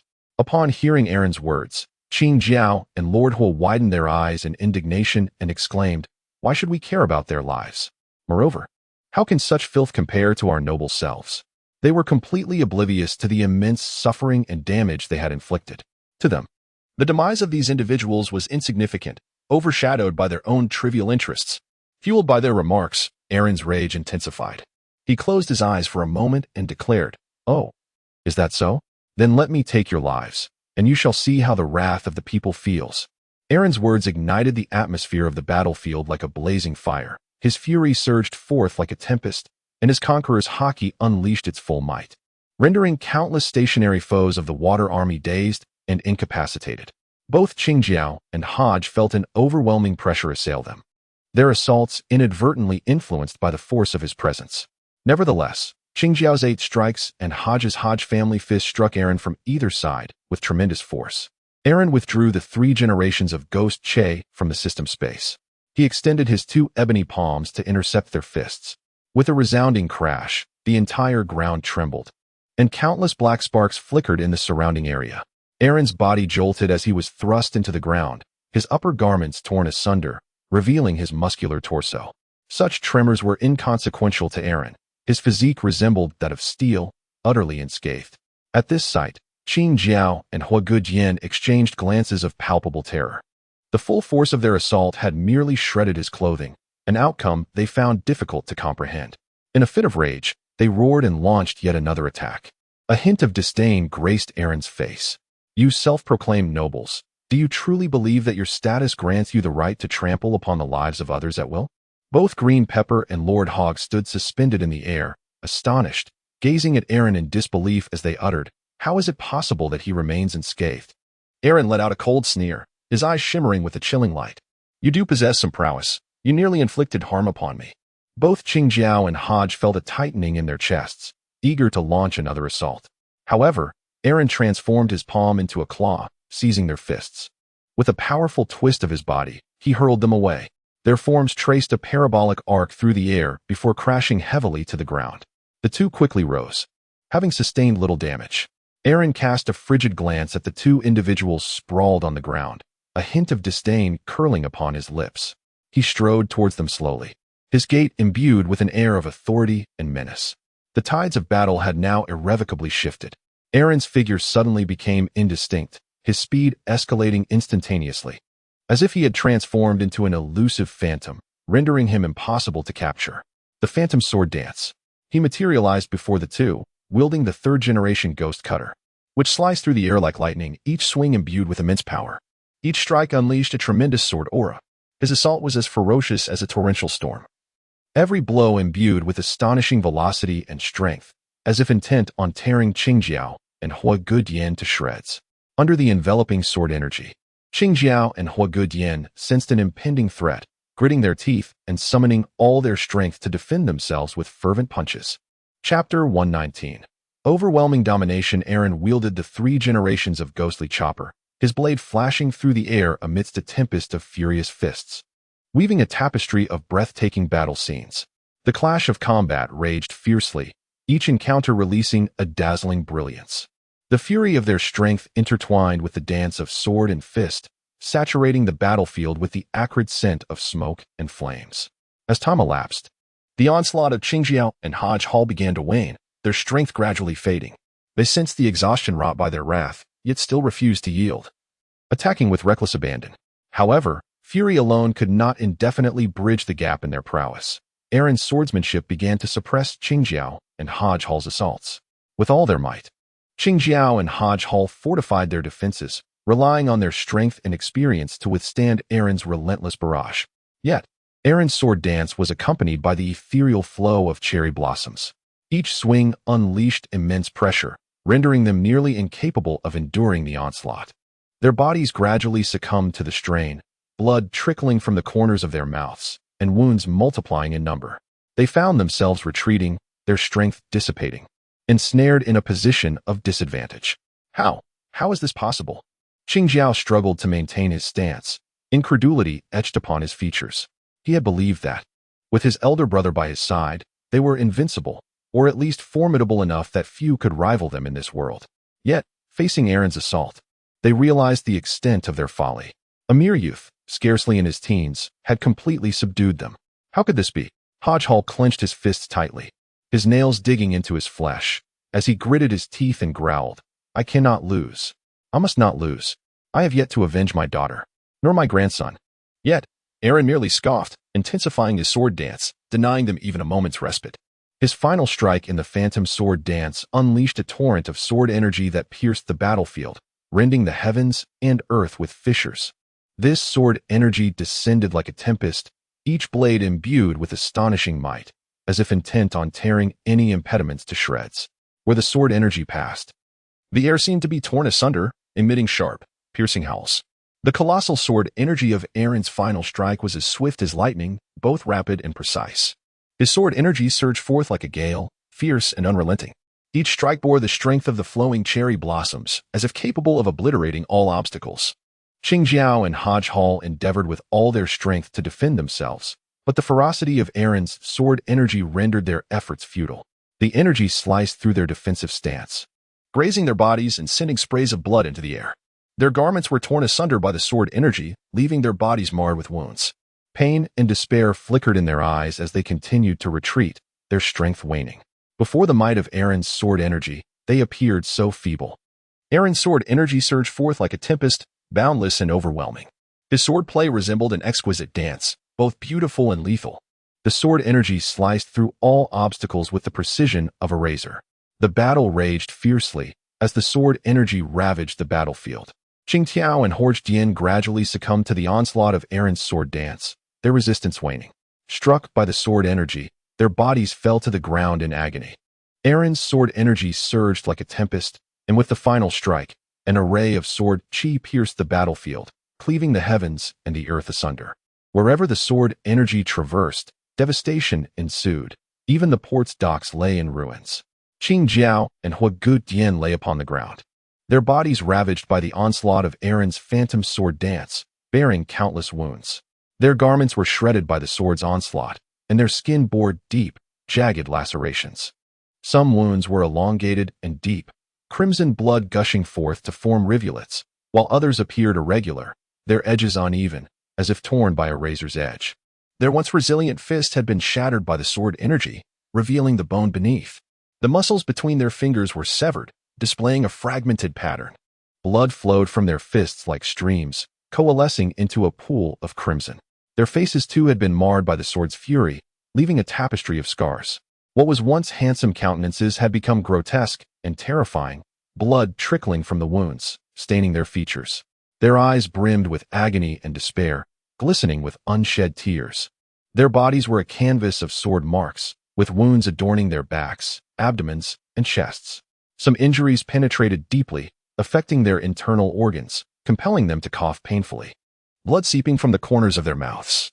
Their bodies gradually weakened, their strength dissipating, the remnants of vitality failing to facilitate any semblance of recovery. Qing Jiao and Huagu Dian lay upon the ground, their wounds incessantly bleeding. Their complexions turned pallid, lips tinged with violet, and their bodies began to tremble. Even for beings of their stature, this relentless torment was becoming unbearable. Aaron gazed at the two severely injured individuals, reflecting on how his recent display of the phantom sword dance had yielded only modest results. Truly, they were seasoned warriors, possessing considerable prowess. Do not be deceived by their grievous appearances. Should the situation escalate to a life-or-death confrontation, it would undoubtedly require immense effort to vanquish them. In the world of pirates, formidable beings are as common as sit-ups, making their defeat a rather arduous task. Of course, this does not apply to a certain unparalleled staircase. Just as Aaron raised his third-generation ghostly chopper, preparing to launch another assault, his remarkably acute observation Haki suddenly detected the approach of two immensely powerful presences converging rapidly. Indeed, this is the land of flowers. What a treacherous depth this waters holds. Aaron's movements came to an abrupt halt. For his observation Haki revealed to him that the prowess of these two individuals was extraordinarily formidable, far surpassing that of his current adversaries, Green Pepper and Lord Hawk. A flicker of alarm coursed through him. Damn it, having dealt with the lesser, now he faced the greater. Having contended with the greater, now he was confronted by the unknown. Was this an endless nesting of challenges? Unable to swiftly resolve the conflict with Green Pepper and Lord Hawk, the emergence of two even more powerful foes led Aaron to sense a significant shift in the dynamics of this battle. Aaron gazed upon the Green Peppers and the Hall of Hog, proclaiming, "Consider yourselves fortunate this time. Rest assured, I shall not be so lenient in the future. While death may elude you, the trials of life shall be inescapable. If I cannot extinguish your existence, then surely I can deal with your underlings. Damn these beasts who impose their tyranny upon the populace, defiling and humiliating them.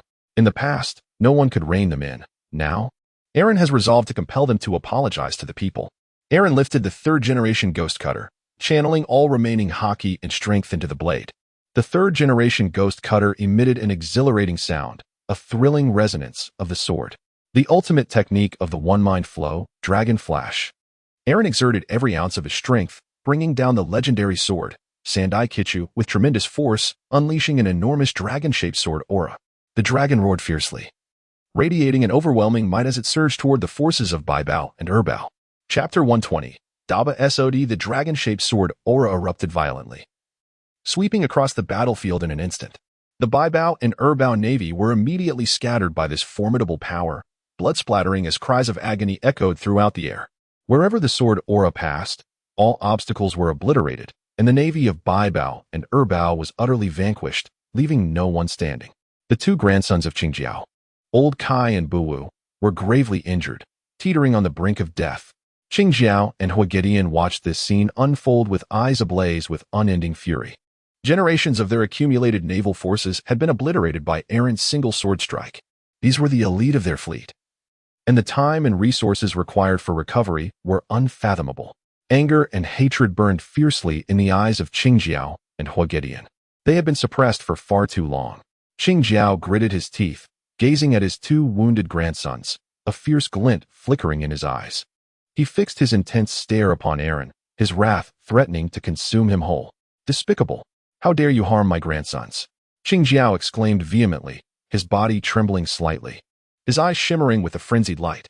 Even if I perish, I shall drag you down with me. The essence of the eight-fist technique, the piercing dragon nail. Qingjiao charged forward, enveloping his flattened head with the armed color haki and the shockwave of the eight-fist technique. His body resembling a long spear as he lunged fiercely at Aaron.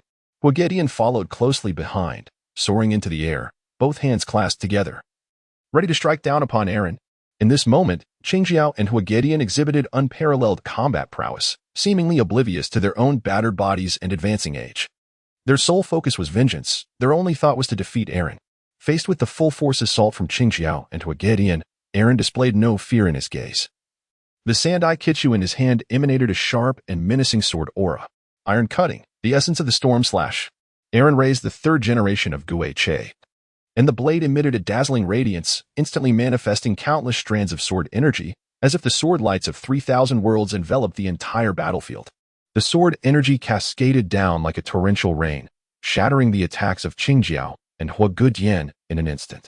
Wherever the sword energy struck, Qingjiao and Huagedian were hit, causing them to stagger backward, blood splattering around them. Despair and fury filled their hearts, despite their utmost efforts. They had ultimately succumbed to defeat. At that moment, however, an overwhelming force suddenly yanked their bodies backward. They were horrified to discover that Aaron's sword energy had erupted once more. This time, the sword energy was even more ferocious and intense than before. After being struck multiple times by the sword energy, Qingjiao and Huagedian crashed heavily to the ground, their bodies severely injured and rendered incapable of continuing the fight. Yet, their hearts remained ablaze with anger and resentment. They had reached the limits of their endurance, nearly incapable of further combat. We have actually lost. Huagedian struggled to accept that he had been bested by a young man who had just set sail. This truly was a dire predicament. Qingjiao managed to utter, feeling his body heavily wounded and rapidly losing strength. Both men lamented inwardly that if they continued to fight, it would indeed cost them their lives. Aaron gazed at the two gravely injured old men, realizing that it was impossible to eliminate the threat entirely. However, as time passed, the powerful auras drew ever closer. He felt confident in confronting two individuals of the warlord caliber, yet the prospect of facing two emperors and two warlords simultaneously left him feeling somewhat beleaguered. Consider yourselves fortunate. The next time we meet, you shall reap the consequences of your actions. Aaron uttered a harsh remark and swiftly made his exit. Aaron's observation of the world around him remained fixated on Robin's movements as he soared in that direction. Before long, the two formidable figures that had captured Aaron's attention emerged at the periphery of the battlefield. They paused, surveying the situation from a distance rather than rushing into the fray. One of them, a venerable elder well past 70, with a head of white hair yet brimming with vitality, donned a robe intricately embroidered with the symbols of Tai Chi and the Bagua, exuding an air of mystery and solemnity. The lines etched upon Saad's face told tales of time, his wrinkles intertwining like the bark of an ancient tree. Nevertheless, his eyes shone with vigor, reminiscent of stars, radiating wisdom and compassion. In his hand, he wielded a long cane, its top adorned with a translucent gem that emitted a soft glow, imparting an aura of enigma. Saad's hair was meticulously groomed, secured with a crimson ribbon at the back of his head, lending him an air of dignity and authority. Though his posture was slightly stooped, his gait was remarkably steady. Every movement he made revealed an ethereal quality that commanded respect. His voice resonated deeply, akin to the tolling of ancient bells, instilling a sense of reverence. The calmness and profundity reflected in his eyes seemed to penetrate the very essence of the world. This elder was Sod, the leader of the great treasure water army. Although a flower person of noble lineage, he bore the semblance of a seasoned Taoist priest. The other figure was a formidable middle-aged man, a fearsome giant towering even above the tallest of peppers, resembling a small colossus. His broad shoulders and muscular physique rendered him exceptionally robust. His dark skin and well-defined body exuded an undeniable strength. His visage bore a fierce countenance, with deep-set eyes glimmering with a ruthless intent beneath his furrowed brow. A prominent scar ran down the bridge of his broad nose, enhancing his menacing appearance. This fearsome giant had a pronounced jaw, his tightly pressed lips evoking the image of a predatory beast. His teeth, hard and sharp, hinted at an aggressive threat. Clad in leather armor bearing the scars of battle, an array of weapons hung haphazardly from his person. His arms bulged with muscles, adorned with tattoos that traced intricate patterns, a testament to his former reign as a warrior. Each step he took was firm and resonant, exuding an imposing presence. His movements radiated a ferocity and wildness that sent shivers down the spine. An oppressive aura enveloped him, as if he could rend the very air around him asunder. His name was spoken with trepidation by many, his existence instilling fear and prompting avoidance. He was an unadulterated killer, his fists akin to hammers capable of shattering bones with a single strike. Proficient in various combat techniques, whether with fists, feet, or weapons, he wielded them all with effortless mastery. This fearsome figure was Albai, the leader of the 4 treasure water army, the sole mature warrior among the 8 water army leaders, heralded as the foremost champion of the Flower Kingdom. Chapter 121. No Honey. The 4 treasures navy stands as the most arrogant, reckless, and ungoverned among the 8 naval factions. Many of its members are criminals from noble families, possessing both status and combat prowess, their greatest delight being in battle and usurping authority. Even the monarch of the Flower Kingdom harbors considerable trepidation towards the 4 treasures navy. Currently, the leader of the 4 treasures navy, Aobai, ascended to his position by vanquishing his own father, thus securing his leadership years ahead of schedule. Otherwise, with those old-timers still alive, it would have taken him countless more years to claim the title. As the 2 arrived on the battlefield, they beheld Qing Jiao and Huigudian lying prostrate on the ground. The devastation inflicted upon the 8 treasures navy was evident, with traces of Aaron's sword energy wreaking havoc across the field. The elder Sod could not help but exclaim, "Such formidable sword energy! What an impressive individual!" Both Sod, the leader of the 8 treasures navy, and Aobai, leader of the 4 treasures navy, felt an overwhelming sense of pressure. Their strengths were comparable, both at the royal vice level. Despite their differing identities, one a princely Taoist, the other a killer, they were both leaders of their respective navies, serving their sovereign and accustomed to the cycles of life and death. Witnessing their 2 sworn brothers, only slightly inferior to themselves, being defeated on the ground, they were naturally struck by profound astonishment. This newcomer is an exceptional talent. Sot squinted, his eyes glimmering with wisdom. Indeed, this young man is extraordinary. He has managed to cultivate his sword energy to such an extent. Aobai nodded in agreement, a serious expression crossing his face. Yet, he seemed to reveal little of his own capabilities. Did he merely rely on his formidable sword energy to defeat Qing Jiao and Huigudian? Sod pondered, incredulous that these 2 could be bested by a newcomer. Quite intriguing. A glint of excitement flickered in Aobai's eyes as he gazed in the direction where Aaron had vanished, his martial spirit surging. In the world of pirates, such newcomers are a rare occurrence. To emerge and defeat 2 formidable opponents of the warlord level upon arrival, this individual is truly a monster. Aobai's conqueror's haki surged dramatically. His fighting spirit ignited. Clenching his fist, he exclaimed with a grin. How amusing. This is truly delightful.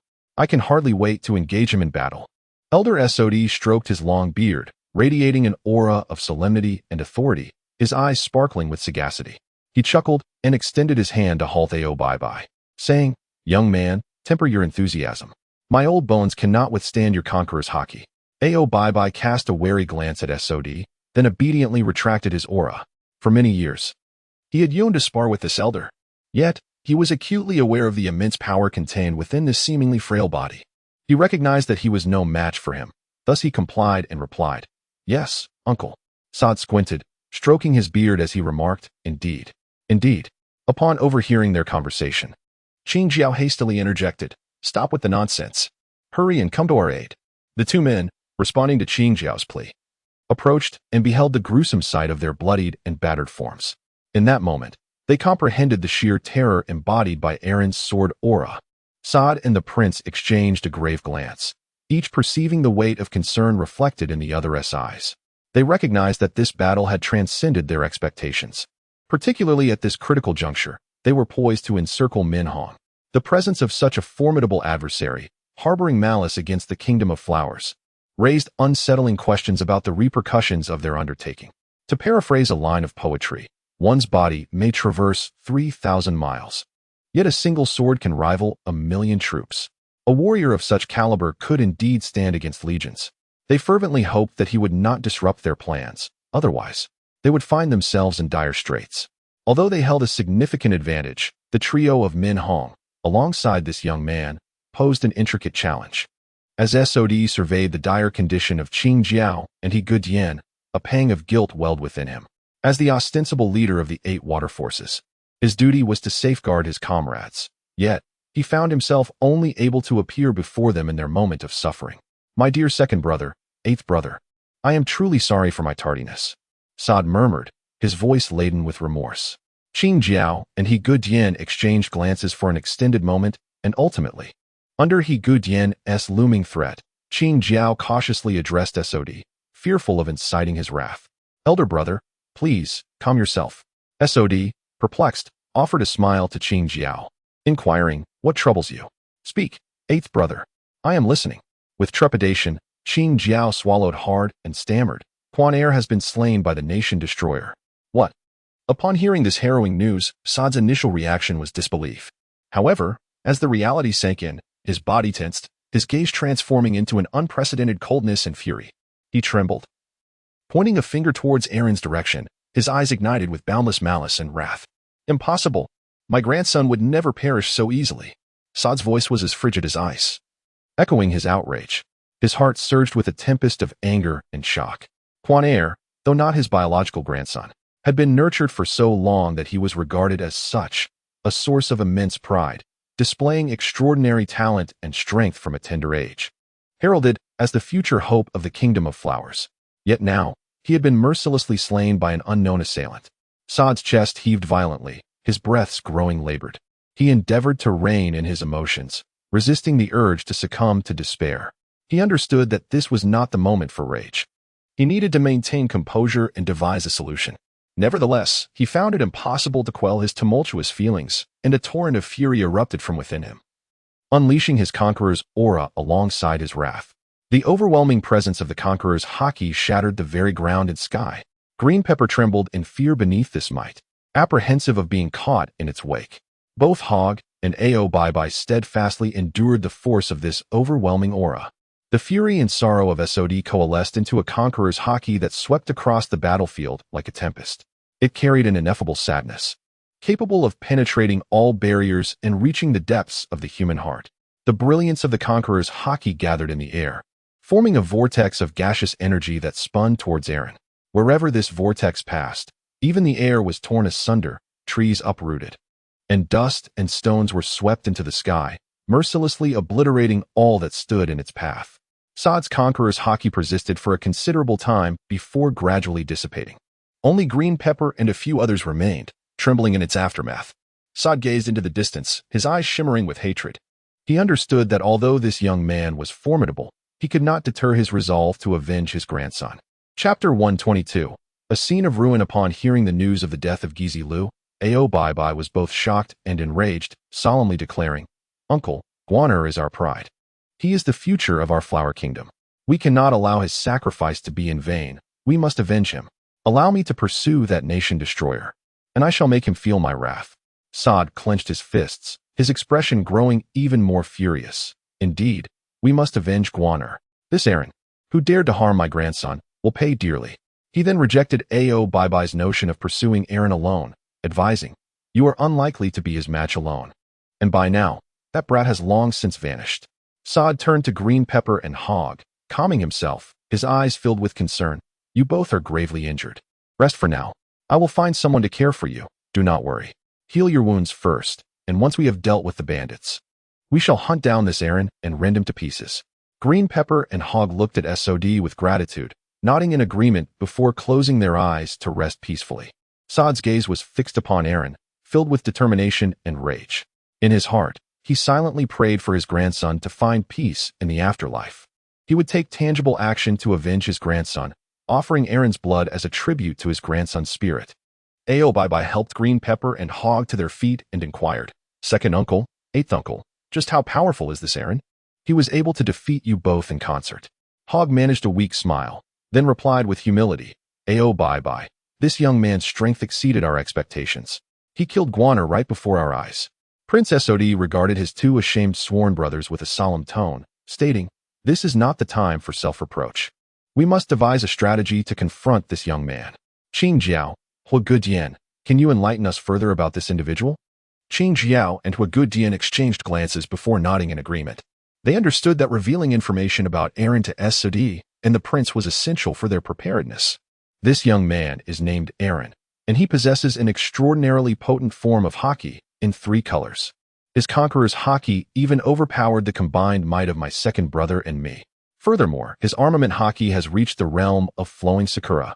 Particularly impressive is his swordsmanship. I suspect he may be second only to the world's foremost swordsman, Mihawk. We are left with almost no means to counter him. Additionally, his physical prowess is remarkable. During our encounter, we scarcely caught sight of him, and he sustained minimal injuries." Qing Jiao remarked with difficulty, 3-color haki, armament haki, flowing sakura, swordsmanship, physical prowess?" Aobai was taken aback by this information. It indicated that Aaron's strength had surpassed that of the vast majority, reaching the pinnacle of power. His jealousy surged.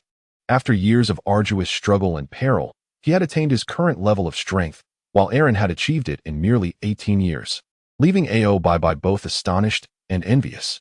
Prince Sod was equally astonished, his brow furrowed as he contemplated this information. He recognized that they needed to delve deeper into the intelligence regarding this young man to formulate an effective countermeasure. "In that case, we must proceed with utmost caution." Saad intoned gravely, "We need to identify his weaknesses swiftly if we are to have any chance of defeating him. I will dispatch individuals to gather information about him, and I will also request intelligence from the world government." Aobai and the others nodded in agreement. Subsequently, the 4 of them conferred and decided to return to Xuanqing to recuperate. Their immediate focus was the 5th campaign against the bandits of Minhong.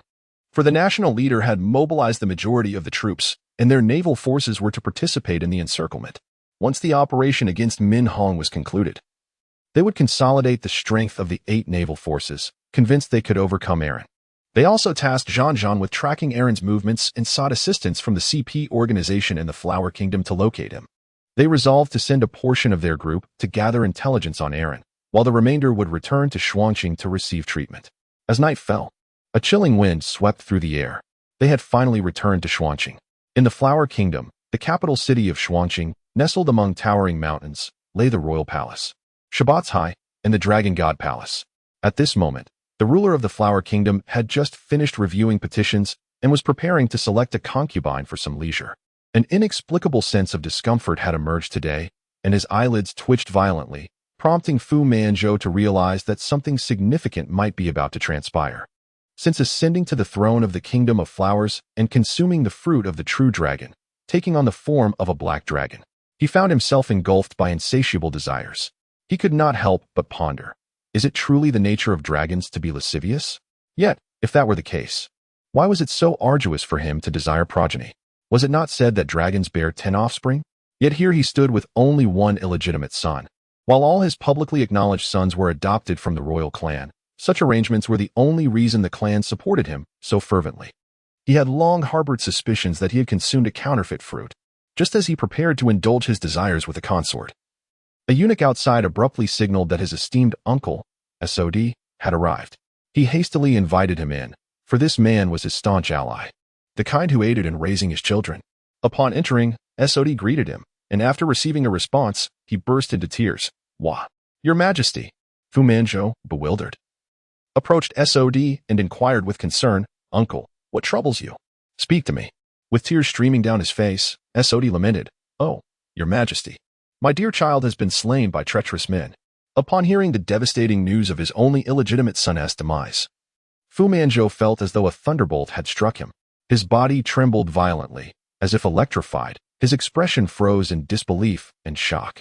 His fingers instinctively clenched, turning pale as he stood petrified, unable to move. A profound anguish surged from the depths of his soul, akin to countless daggers mercilessly tearing and writhing within his heart. The agony so intense it rendered him breathless. Tears welled up in his eyes, cascading down his cheeks like a torrential flood, pooling upon the ground. His body began to tremble, his throat constricted as if choked by an unseen force. He longed to weep, but could only emit suppressed sobs. The pain in his heart felt as though it were being torn asunder, each muscle in his being screaming in torment, a cruel reminder that his child, his sole bloodline, had departed from this world forever. Fu Manzhou's sorrow struck him like a tempest, overwhelming him with its ferocity. His son, whom he had eagerly anticipated would grow beside him and inherit his throne, had now been lost to him eternally. Regret filled his heart. Why had he failed to protect him? Why had he not foreseen this tragic moment? Tears flowed uncontrollably, his grief surging like an unrelenting tide, rendering him powerless. He could not accept this harsh reality. His son, his only kin, had left him. Gradually, he sank to his knees, hands covering his face, tears mingling with snot, pooling in his palms. His sorrow crashed over him like tumultuous waves, relentlessly assaulting his spirit, leaving him gasping for breath. Fu Manzhou's anguish felt like a sharp blade piercing his heart, an unbearable pain that made life itself seem intolerable. His son, his sole hope, has departed from him, and his world seems to have crumbled in an instant. Chapter 123. Wearied, let destruction come. The death of his son has driven Fu Manzhou to despair. For so many years, he diligently managed the affairs of the state, assisting the previous two sovereigns and fostering a glimmer of revival for the nation, all in anticipation of the day when his son would inherit the throne. Now, with the loss of his son, his grand ambitions have perished alongside him. The plans to eradicate the Minhong movement have also been cast aside. Exhausted, he yearns for annihilation. At this moment, Fu Manzhou's identity as sovereign feels utterly powerless and fragile. His heart is consumed by a seething hatred for Aaron, the adversary who has robbed him of his only flesh and blood, becoming the object of his utmost loathing, surpassing even Minhong. He even contemplates redirecting the military forces previously concentrated against Minhong to confront Aaron instead. SOD, observing Fu Manzhou's despondency, felt a pang of concern. Could the sovereign truly succumb to despair? This cannot be allowed, for he bears the responsibility for the entire Huaran people. As a veteran who has witnessed the reigns of three sovereigns, SOD recognizes that the current ruler is the most capable. If he were to fade into obscurity, allowing Minhong to flourish, it could spell the end of the Huaran's dominion over the Chinese for 8 centuries, erasing the prosperity of their lives. Thus, Sa'd urged him, "Your Majesty, you are of paramount importance now. You must not allow hatred to cloud your judgment and rob you of your reason. You cannot display weakness before Minhong. They will only become more audacious. You must rally yourself, continue to fulfill your mission. You must demonstrate your strength and wisdom to the entire Huaran, making them realize that you are the most formidable leader. You must rejuvenate the entire Huaji kingdom, showing the Chinese your resolve and courage, so that they will abandon any thoughts of rebellion." Sa'd continued to counsel, "I understand your thoughts. The world government is immensely powerful and surely possesses undisclosed technologies. The World Conference is approaching. You should inquire with them. I believe the world government will have a means to ensure your lineage continues." Fu Manzhou remained silent for a long while, taking a deep breath to calm himself. He gazed at SOD and nodded slightly, signifying his understanding. He recognized the truth in Sa'd's words. He could not allow hatred to overwhelm him and lead him astray. He must persist in fulfilling his mission, revitalizing the entire Huaji kingdom. Slowly, Fu Manzhou lifted his head. "Uncle, tell me everything you know about this errand." His voice was low and laced with an icy resolve. After vanquishing Minhong, his next target would be to dismantle Aaron piece by piece. Saad's eyes flickered with the flames of anger as he wiped away a tear and sorrowfully recounted all he knew about Aaron. "This Aaron is formidable, employing dark techniques as well. I dispatched people to pursue him, but there has been no trace. I have already sent others to investigate his whereabouts. I believe results will soon follow." Fu Manzhou took a deep breath, striving to calm himself.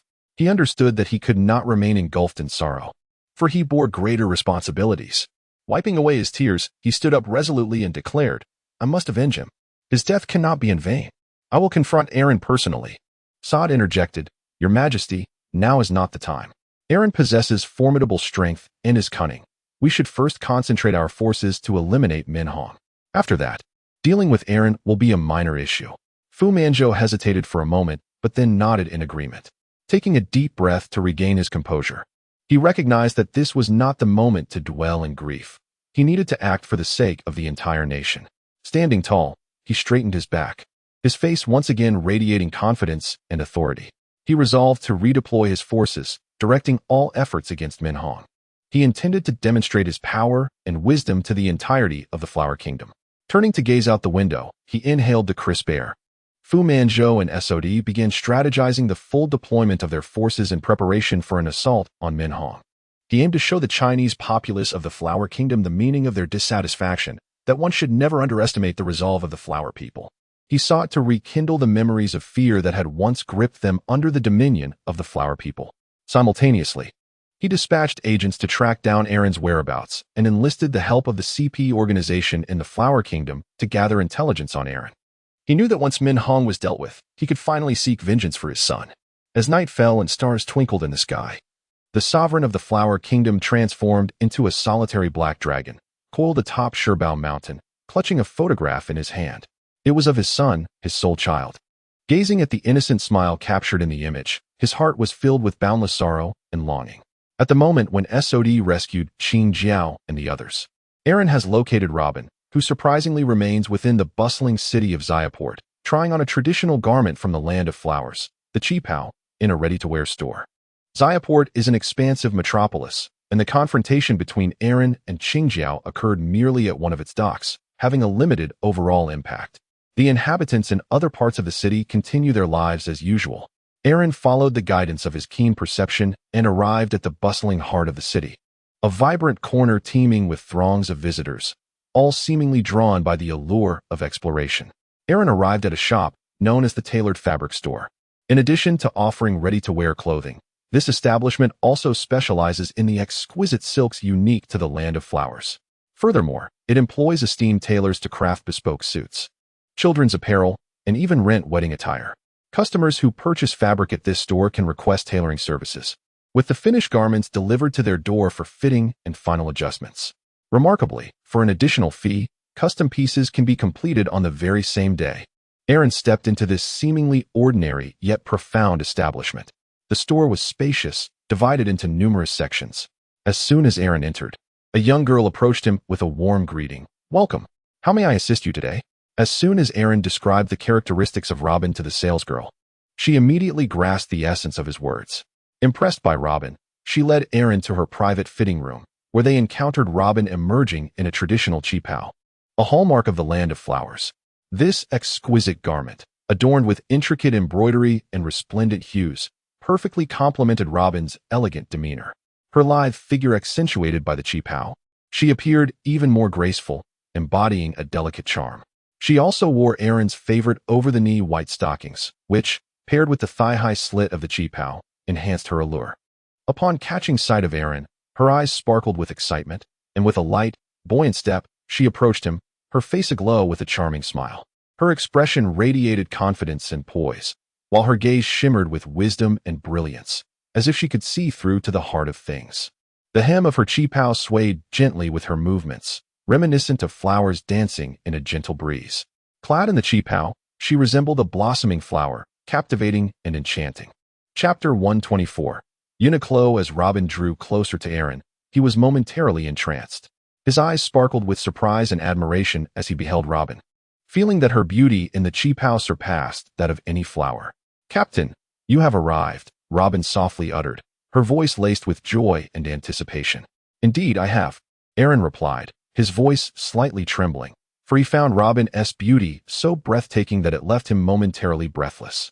Robin smiled gently and twirled before him, the flowing skirt and the alluring white stockings creating an enchanting tableau that captivated Aaron entirely. "Do you like it?" Robin asked softly. "I do, immensely," he responded. Aaron immediately responded, his gaze brimming with fervent emotion, a classic case of the smaller head governing the larger. Robin gazed at Aaron, her heart swelling with joy akin to the blossoming of flowers. She took his hand and led him into the fitting room, allowing him to indulge in a delightful experience. After a spirited encounter, Robin emerged clad in an elegant black cheapao, nestled in Aaron's embrace. Aaron entered a sage-like state, gazing at the cheerful Robin, and posed the question that had been lingering in his mind. "Robin, why do you not venture further away?" Robin replied, "I have been attentively monitoring the battlefield with my abilities. Upon witnessing you, Captain, triumphing effortlessly over our foes, I felt assured I could relax and enjoy a leisurely stroll." Utilizing her alluring fruit powers, Robin observed the battlefield with such uncanny precision that even the keenest observation hockey could not detect her presence. Witnessing her captain's effortless dispatch of two formidable legendary pirates brought her a sense of peace, allowing her to wander the streets while discreetly gathering information about the Flower Country, which her captain seemed to regard with great importance, though the reason remained a mystery to her. Thus, she engaged in her former expertise, subtly amassing intelligence. During her reconnaissance, Robin discovered that a shop, which appeared to be a mere clothing store, harbored significant secrets. Intrigued, she decided to enter and inquire about the information while also perusing the garments. Robin relayed this discovery to Aaron, who dismissed it, questioning the significance of a shop's secret. As he observed the array of exquisite kipeos, his eyes sparkled, urging Robin to continue trying on outfits, while Robin was occupied with her fitting. The young proprietress of the shop was secretly troubled by a map. Suddenly, a petite maid rushed in, whispering about recent events at the docks. The proprietress listened attentively, nodding, as she retrieved a stack of bounty notices. Upon examining Aaron's bounty, she reached a conclusion and nodded contentedly, murmuring to herself, "There is hope. There is hope." A glimmer of excitement flickered in the young proprietress's eyes as she regarded Aaron's bounty. She was acutely aware of his formidable prowess as a pirate, having just learned that the nation destroyer Aaron had vanquished 2 naval commanders at the docks. If she could draw the infamous nation destroyer into the Red Dawn, it might alter the very fate of the entire movement. Once a student at the Zyaport Academy, the proprietress found herself ensnared by the clutches of the notorious Gizi Lu, leading to her family's ruin. He had seized her, making her his clandestine mistress. As history has shown, no one remains untouched by the allure of passion. She had joined the Red Dawn early in her studies. Leveraging her status as Gizi Lu's consort, she had gathered numerous clandestine pieces of intelligence to relay to the Red Dawn, quietly supporting their cause through her shop. Recently, she had learned of the 10 armies encircling the Red Dawn and had promptly informed them. To her, the annihilation of the Red Dawn seemed all but inevitable, which is why she anxiously gazed at the map, striving to find a way to assist them. She had just obtained confidential intelligence regarding the demise of Gizi Lu at the hands of Aaron, as well as the defeat of 2 naval commanders by him. This revelation ignited a glimmer of hope for the salvation of Minhong. Given that Aaron bore the title of the nation destroyer and had eliminated such significant figures, it was evident that he had forged an irreconcilable enmity with the Flower Kingdom. If she could introduce him to Minhong, their collaboration might yield a formidable blow to the Flower Kingdom. The proprietor's resolve was unwavering. She began to contemplate how to bring Aaron into Minhong's fold. She believed that Aaron harbored the same desire to obliterate this kingdom. With a partner as powerful as Aaron, Minhong might very well survive. She was convinced that if she could lure Aaron to Jean County, Minhong could surely persuade him to join their cause. As for her own safety, it paled in comparison to the well-being of Minhong. The young proprietress understood that Aaron's alliance could herald a turning point for Minhong. She decided to take the risk, trusting that only through Aaron could Minhong hope to endure amidst the 10 formidable armies of the Flower Kingdom. She began to strategize on how to approach Aaron, instilling in him the ideals of Minhong and persuading him to become an integral part of their mission. Acknowledging the enormity of the challenge, she recognized there was no turning back. She had to give it her all. As Luo continued to try on clothes, and Aaron proceeded to settle the bill, The proprietress observed that Aaron was indeed the individual featured on the bounty notice. With determination, she boldly inquired, "Are you two here in the Flower Kingdom for leisure?" Luo turned to gaze at the young proprietress, pondering her intentions, and nodded in response, "Yes. Is there something you would recommend?" The proprietress replied with a subtle smile. "What a coincidence. I actually have a place to recommend." She then retrieved a slip of paper from her drawer and handed it to Aaron. Aaron took the note, opened it, and discovered a map with a marked location. Filled with curiosity, he inquired, "What is this?" The proprietress took a deep breath, steeling herself, and resolutely asked, "Let me be frank. Although you wear sunglasses, you are the annihilator, Aaron, are you not?" Aaron was somewhat taken aback, surprised that someone could indeed recognize him. This individual possessed a certain level of discernment. A flicker of astonishment crossed his eyes as he removed his sunglasses and nodded, saying, "It is I. How may I assist you?" The proprietress pointed to a location on the map and spoke with palpable pride. "Here lies an organization known as Minho. This is a group you may have never heard of. Yet we share a common aspiration, to overthrow the tyranny of the Flower Kingdom and to bring genuine freedom and peace to our people." As she elaborated on Minhong, a resolute light shone in her eyes. She was convinced that Aaron's ideals aligned with those of Minhong, and she earnestly hoped that he would join their cause in the noble fight for liberty and peace. Aaron listened intently, nodding as he absorbed the information. Upon conclusion, his interest was piqued. Aaron was eager to meet them. Chapter 125, The Current State of Jingxian. Aaron is utterly intrigued. It appears that this Minhong resembles the unique manifestation of CP enthusiasts in this realm. The same Golden County, the same Three Musketeers. This truly heightens Aaron's anticipation. Listening to the proprietress's introduction, Aaron has finally garnered some understanding of the Kingdom of Flowers. Ando Seiji, Kei, and Akane. These factions actually coexist in the same world and era, which is astonishing. Does this world also have a sun? Upon hearing the introduction from his manager, a spark of excitement flickered in Aaron's eyes. He gazed at her and remarked, "It sounds quite intriguing, dear manager. Rest assured, I shall certainly go to have a look." The manager, elated by Aaron's response, felt a surge of triumph as she realized her plan had come to fruition. With palpable enthusiasm, she exclaimed, "Splendid. I shall waive the payment for these garments." "I am truly grateful for that," Robin replied with a smile. "These specially crafted outfits are rather pricey. Every little saving counts. Riding my bicycle to the bar. One must be prudent with expenses." Aaron also expressed his gratitude before storing the garments into his system space. The proprietress, witnessing the swift disappearance of the clothes at Aaron's gesture, seemed to recall the information about him she had read in the newspapers. In astonishment, she rose to her feet and exclaimed, "Mr. Aaron, what is this?" Aaron replied with a smile, "This is my ability. I am a being of space, having consumed the fruit of space." Aaron has consistently showcased his spatial abilities in public, meticulously crafting an image of a swordsman who has consumed the fruit of space.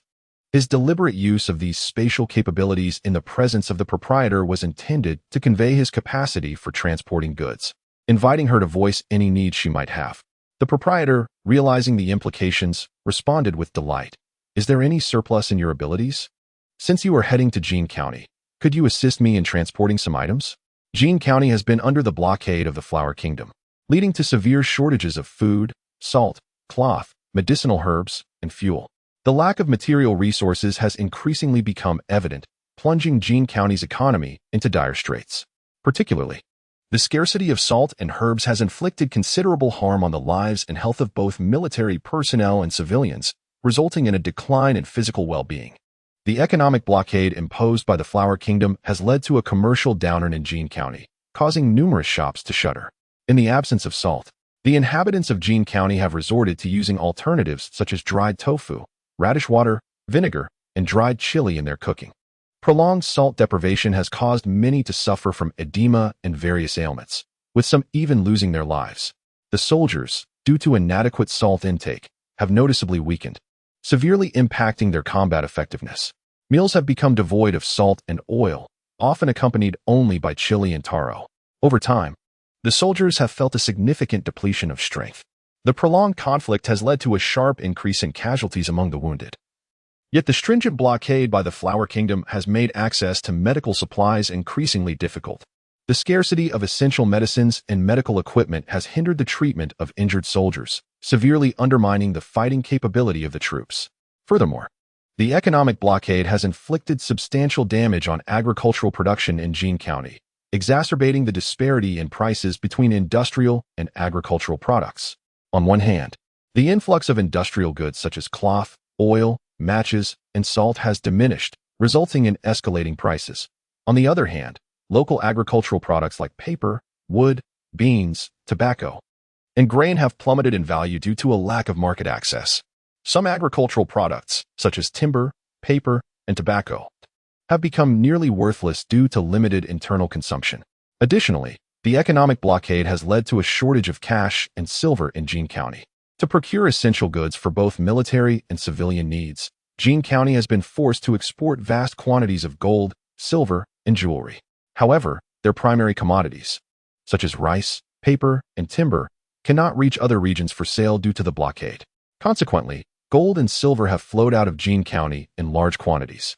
To compensate for fiscal shortfalls, the government has resorted to printing excessive amounts of paper currency, leading to inflation and further driving up prices, which has plunged the financial and fiscal situation of Jean County into a vicious cycle. Most insidiously, the Flower Kingdom has surrounded Jean County with horned telebugs that emit disruptive signals, obstructing communications. Thus, Jean County is unable to make external calls, creating a climate of anxiety among its populace. It is evident that addressing the issue of resource scarcity is crucial for maintaining internal stability and ensuring public support for the ruling party. The resolution of shortages in food and salt transcends mere economic concern. It is fundamentally a political issue. The situation for the ruling party has reached a critical juncture, making any form of support immensely significant. Upon learning of Aaron's spatial abilities, the proprietress was thoroughly astonished. If a shipment of supplies could be transported to Jinxian, it would resolve pressing concerns and prove immensely significant for the people of Minhong. Upon perceiving the proprietor's burgeoning interest, Aaron inquired, "Indeed, I possess ample space. Are you inquiring if I am to transport something?" The proprietress, filled with exuberance, grasped Aaron's hands tightly, gazing into his eyes with unbridled joy, exclaiming, "Is that so? This is simply wonderful." As her emotions surged, she was overcome with tears of happiness. Robin squeezed through, embracing the weeping proprietress, allowing her to find solace in his arms. After a brief moment of weeping, the proprietress regained her composure, wiped her tears with her hand, and said, "I apologize for the display of emotion." Aaron shook his head with a smile. The proprietress, recalling her purpose, wiped her tears and said, "Very well, I shall speak plainly. I require you to transport items such as salt, fabric, medicinal herbs, kerosene, and money, among others, to Jean County. Is that agreeable?" Aaron nodded and responded with a smile. "No problem." The proprietress, pleased with Aaron's agreement, led them with a smile to a vast underground warehouse. This immense subterranean space was filled to the brim with provisions, salt, fabrics, medicinal herbs, and various other goods. Aaron gazed in astonishment at the pile of items before him, exclaiming, "Such an abundance of goods. This is no trifling sum." The proprietress then proceeded to elucidate the situation. Prior to the blockade, Golden County was able to engage in trade, capitalizing on its tungsten mines and naval resources. The tungsten mine, being the foremost of its kind, indeed provided significant profits, akin to the wealth generated by the sea tower stones of the Kingdom of He. A substantial portion of this wealth was transformed into the materials now amassed here. However, with the onset of the blockade by the Flower Kingdom, these supplies could no longer be transported in bulk to Golden County, resulting in their accumulation here. One can only imagine the vast quantity of goods contained within, and this is merely one warehouse. Even a fraction of the supplies from all the warehouses could profoundly alleviate the living conditions of the people in Golden County. The proprietress, her eyes brimming with tears, envisioned the plight of the county's inhabitants, feeling helpless despite holding these resources. At last, she had found a formidable ally capable of aiding in the transportation of these goods. Even if there were a risk of deception, she would never relinquish her hope. Chapter 126, Journey to Golden County. With tears in her eyes, the proprietress looked upon the pile of supplies and eagerly inquired of Aaron, "Mr. Aaron, how much of this cargo can you accommodate?" Aaron said nonchalantly, "Is that all? The things I can store are beyond your imagination. Even dozens of times more would pose no challenge whatsoever." After all, Aaron's system space is renowned for its limitless capacity. He has already packed in countless items, and what is currently in the warehouse is merely a fraction of that. This is meant to supply resources to those in need. and Aaron has decided to open the floodgates for transportation. Really? The proprietress inquired with excitement. Aaron nodded and said, indeed. If you don't believe me, allow me to demonstrate. With that, Aaron extended his hand towards the pile of supplies, and in an instant, all the materials within the warehouse were absorbed into the system space. Is there anything else? Aaron inquired, and the proprietress gazed in astonishment as a plethora of supplies vanished before her eyes. Despite being somewhat prepared, she was nonetheless astounded by Aaron's remarkable abilities. In an instant, she recognized the immense strategic and tactical potential of his skills. If Minhong possessed such capabilities, it would undoubtedly lead to a more prosperous development. However, she was taken aback by the sheer magnitude of his talent. If he could conceal such power, then let him continue to do so. The proprietress replied, indeed, there is still much more. With that, she and Aaron scurried around, collecting a multitude of items from various clandestine warehouses. She even utilized her personal savings to purchase an array of goods, entrusting them to Aaron's spatial storage. After all, this might be the most opportune moment for Jean County to receive external supplies. The proprietress was resolute, investing a significant amount of money and even mortgaging her shop to ensure that all the provisions were handed over to Aaron, hoping that he would deliver these resources to Jean County. Her heart brimmed with anticipation and hope, firmly believing in Aaron's capabilities and that he would succeed in transporting the supplies. In the ensuing days, Aaron busied himself with the acquisition of supplies. Grateful for the generosity of Crocodile, he also instructed Robin to procure numerous items to blend into the collection. Aaron gazed into the eyes of his boss, sensing the glimmer of hope within them. He understood the weight of responsibility that rested upon his shoulders. Gently, he patted her on the shoulder, conveying his unwavering commitment. Rest assured, my dear boss, I shall expedite the delivery of these supplies to Jinxian.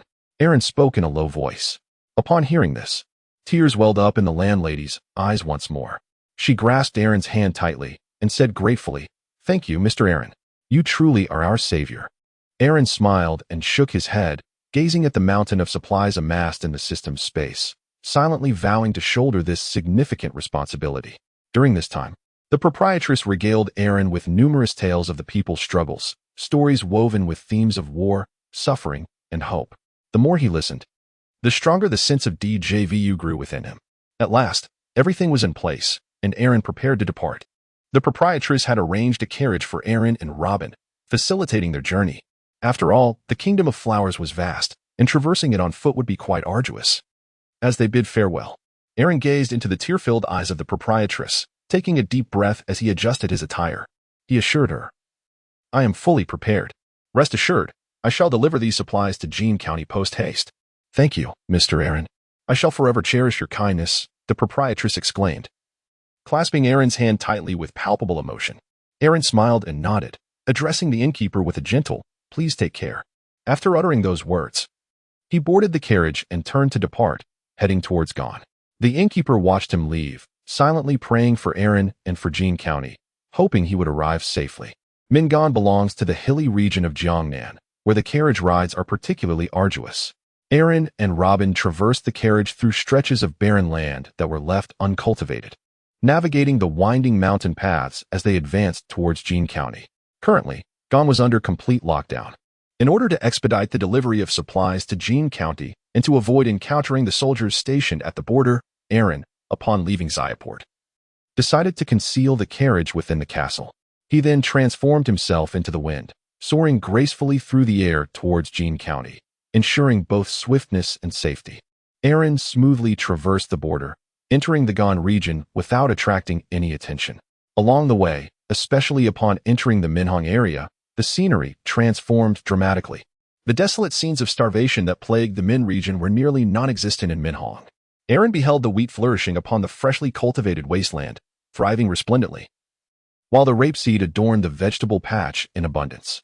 The once neglected fallow fields, long unattended, had suddenly transformed in hue. They were no longer cloaked in dense thickets of weeds, but rather vibrantly green, poised to yield a bountiful harvest.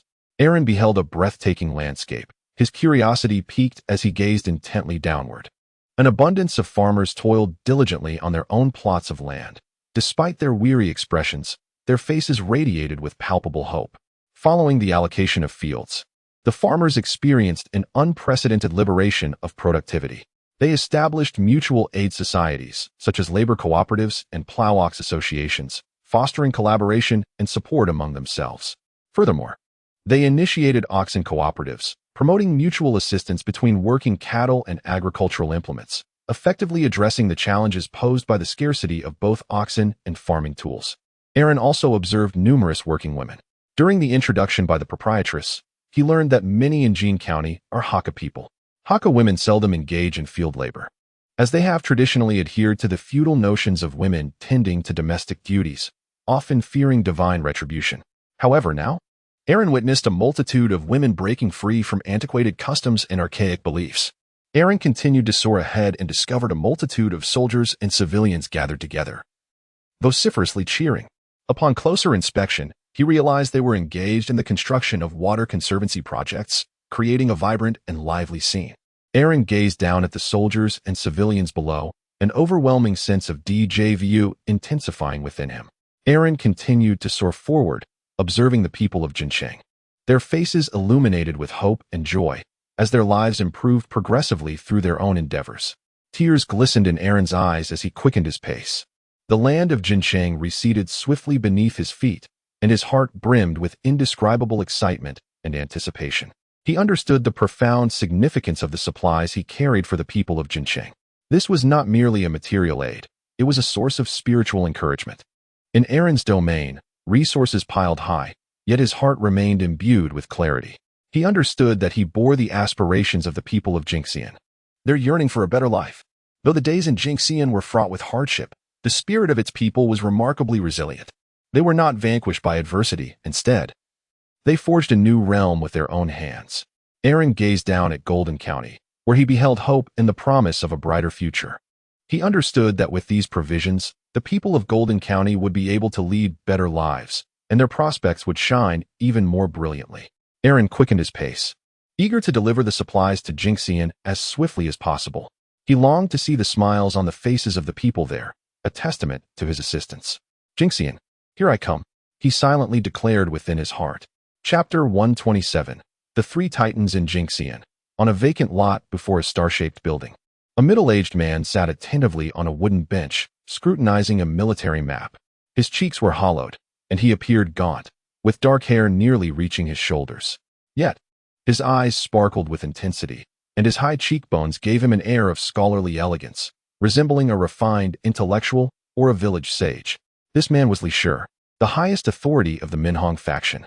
To an unfamiliar observer, his scholarly demeanor would hardly align with the image of the most feared individual in the Flower Nation. However, his current emaciated appearance starkly contrasted the expected countenance of a leader of such stature. Meanwhile, seated opposite Li Shi was a gentleman with a magnificent beard, clad in a tattered, gray military uniform. His thick facial hair could not obscure his distinguished features. Rather, it lent him an unusual charm. He was Wu Hao, the second in command of Minhong, renowned for his adeptness in handling interpersonal relations, often referred to as the epitome of perfection. As Li Shi examined the map, he inquired of Wu Hao, "Why is the boss absent today?" As the steward of Minhong, Wu Hao was also preoccupied with administrative duties. He looked up and smiled. "Isn't today the spring plowing?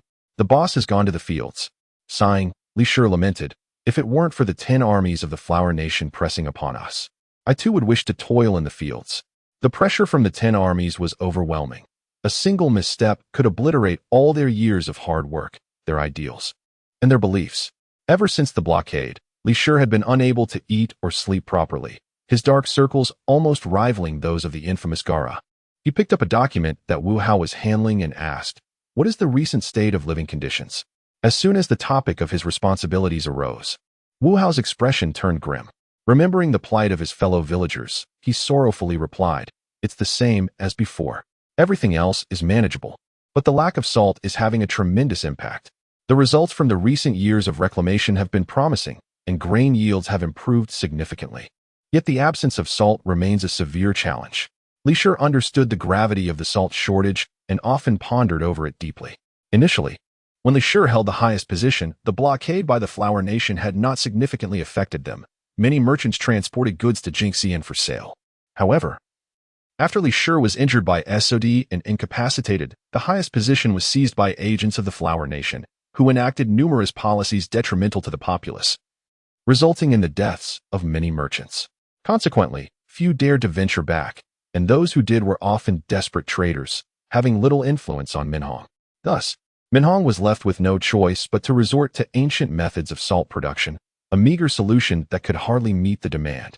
A multitude of individuals are compelled to expose their sweat-soaked garments to the sun in a desperate attempt to procure the precious salt that eludes them, perpetually reusing what little they obtain.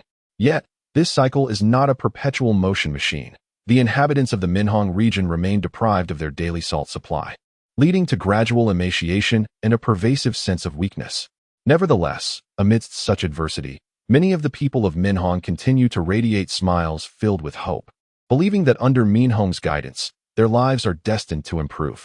Upon hearing this, Li Shi could do nothing but offer a wry smile and shake his head in resignation. 5-2 managed a bitter smile, remarking that their only hope now lay with those fearless caravans. If these salt traders ceased their perilous journeys, true trouble would ensue. The merchants entering Jingxian now are but desperate small traders, lacking substantial goods. Yet, for the sake of salt, some brave souls have risked their lives to rally larger merchants to join their cause. Li Shi's expression shifted upon receiving this news. It appeared the situation was far more intricate than it seemed. He lamented inwardly that the chaos wrought by Li Bo and his companion ultimately fell upon the entire organization. Their reckless actions had tarnished the organization's reputation to the extent that even those reckless merchants hesitated to venture forth. Fortunately, there remained a few daring traders willing to risk it all. It was imperative to ensure their protection. 5. Perceptive to Li Shi's concerns, offered reassurance. Rest assured, we will ensure their safe passage. Li Shi felt a surge of gratitude. Throughout the years, 5 had proven to be his most reliable ally. However, just as his feelings of appreciation began to settle, he suddenly sensed something amiss. Closing his eyes to concentrate, he observed intently before exclaiming joyfully toward the heavens, "Friends, it seems it has been too long. Shall we not converse?" "What? There are strangers here?" Startled, 5 rushed to Li Shi's side, arms outstretched, and gazed upward into the sky, questioning, "Who are they, and where are they?" 5 harbored no doubts regarding Li Shi's words. For Li Shi's prowess and observation was truly formidable. As one of the 3 pillars of Minhang, they possessed remarkable abilities. The third in command, Wang Kai, wielded unparalleled armed prowess, serving as Minhang's military might. The second, 5, possessed a unique observational ability, akin to the mermaid Princess Odoheim, allowing him to hear the innermost thoughts of others. This talent rendered him exceptionally adept at socializing, and no corrupt official could escape his discernment. Li Shi, the foremost figure of Minhang, commanded an extraordinary conqueror's haki that even the pirate king Roger and the Yonko Shanks could not rival. Alas, his physical form could not sustain his power for prolonged periods, which was why he found himself ensnared in this predicament. Additionally, he boasted a remarkably unique observation ability, possibly due to his keen intellect and foresight, reaching a level where he could glimpse into the future. Not only could he see, but he could also hear the sounds of what was to come. In a mere instant, akin to karakuri, one can foresee the unfolding of events in the near future, an endeavor that is far from time-consuming. Furthermore, one occasionally receives tidings from the future. Armed with these extraordinary abilities, Li Shi has repeatedly thwarted the relentless pursuits of the Flower Kingdom. Alas, the only regret lies in his frail constitution. Otherwise, the Flower Kingdom would pose no threat whatsoever. Aware of Li Shi's powers, Number 5 surmised the presence of something in the air and boldly proclaimed, "Who dares to create turmoil here?" Li Shi gently patted Number 5's shoulder, signaling him to remain calm and composed, assuring him that the newcomer bore no ill intentions. With a continued smile, he remarked, "My friend, why not descend for a chat?" Meanwhile, the formless and colorless Aaron was perplexed. How had he been discovered? It seemed improbable. He had been observing for quite some time, yet suddenly, his presence was revealed. Nonetheless, being discovered had its merits. He could finally deliver the supplies. The pallor on the faces of the common folk had deeply pained Aaron's heart, and he was eager to provide them with what they needed so they might quickly regain their strength. "I apologize for the intrusion." Aaron descended gracefully from the sky, gently floating down to the clearing before them. Chapter 128. They are young. Li Shi and Number 5 looked up, witnessing an ethereal figure slowly descending. As the form became increasingly defined, it finally landed before them. Upon closer inspection, Li Shi noted the youthful visage, exclaiming that it resembled that of a mere child. Number 5, equally transfixed by Aaron, was astonished that such a young being had evaded their perception and concealed itself for so long. Should this child harbor ill intentions, it could potentially lead to dire consequences. Quickly, Number 5 employed his observation skills to gauge Aaron's heart, only to be taken aback by the overwhelming kindness emanating from the child. It was evident even without heightened senses, as the expression on Aaron's face radiated warmth. The child appeared visibly excited, tears glistening in his eyes, as if he bore an immense grievance he yearned to share with them. The look was not one of a stranger, but rather that of someone who had encountered a long-lost relative. Though the reasons behind the child's demeanor remained a mystery, it was likely that he was drawn to their vibrant energy, which put Number 5 at ease. He subtly nodded to Li Shi, signaling that the child posed no threat and was indeed safe. Li Shi, upon witnessing Aaron's expression, understood that this young one was certainly not an adversary. His face mirrored that of oppressed individuals from their past, who had immense sorrow to convey yet found themselves at a loss for words. In a gesture of warmth and welcome, Li Shi rose, smiled, and extended his right hand, saying, "Welcome, young one." Aaron stood in stunned silence, gazing at the familiar visage of Li Shi, that unmistakable mole stirring a tempest of thoughts within him. The existence of these doppelgangers in the land of flowers took him by surprise. As he beheld Li Shi's outstretched hand, a flicker of emotion danced in his eyes. He stepped forward, grasping Li Shi's hand, tears welling up as excitement surged within him, yet words failed to find their way to his lips. He yearned to offer a greeting, but was at a loss for how to articulate it. Observing Aaron's speechless excitement, Li Shi kindly encouraged, "Take your time, there's no rush. Let's take a deep breath together." Aaron took a deep breath, striving to calm his emotions. He gazed at Li Shi and, in a quivering voice, inquired, "Sir, are you the highest authority of Minhong?" Li Shi responded gently, "Indeed, young one. I am Li Shi, and it is a pleasure to meet you." Subsequently, Number 5 introduced himself, saying, "I am Number 5. How may I assist you?" Aaron composed himself, deciding that it was imperative to address the matter at hand before anything else. He shook his head and stated, "There is no need. I can manage my own affairs. I have been entrusted with the responsibility of delivering supplies to assist you in overcoming your difficulties." "What?" Number 5 inquired with astonishment. "Supplies?" Aaron nodded. "Really? Where?"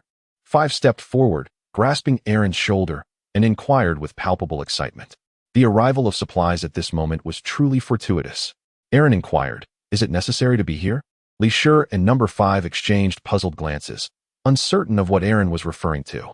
Aaron retrieved some supplies from the spatial realm and extended them towards the two individuals, explaining, "I am a being of the space, having consumed the fruit of space. I possess a vast personal dimension, currently filled with your provisions. Shall I place them here?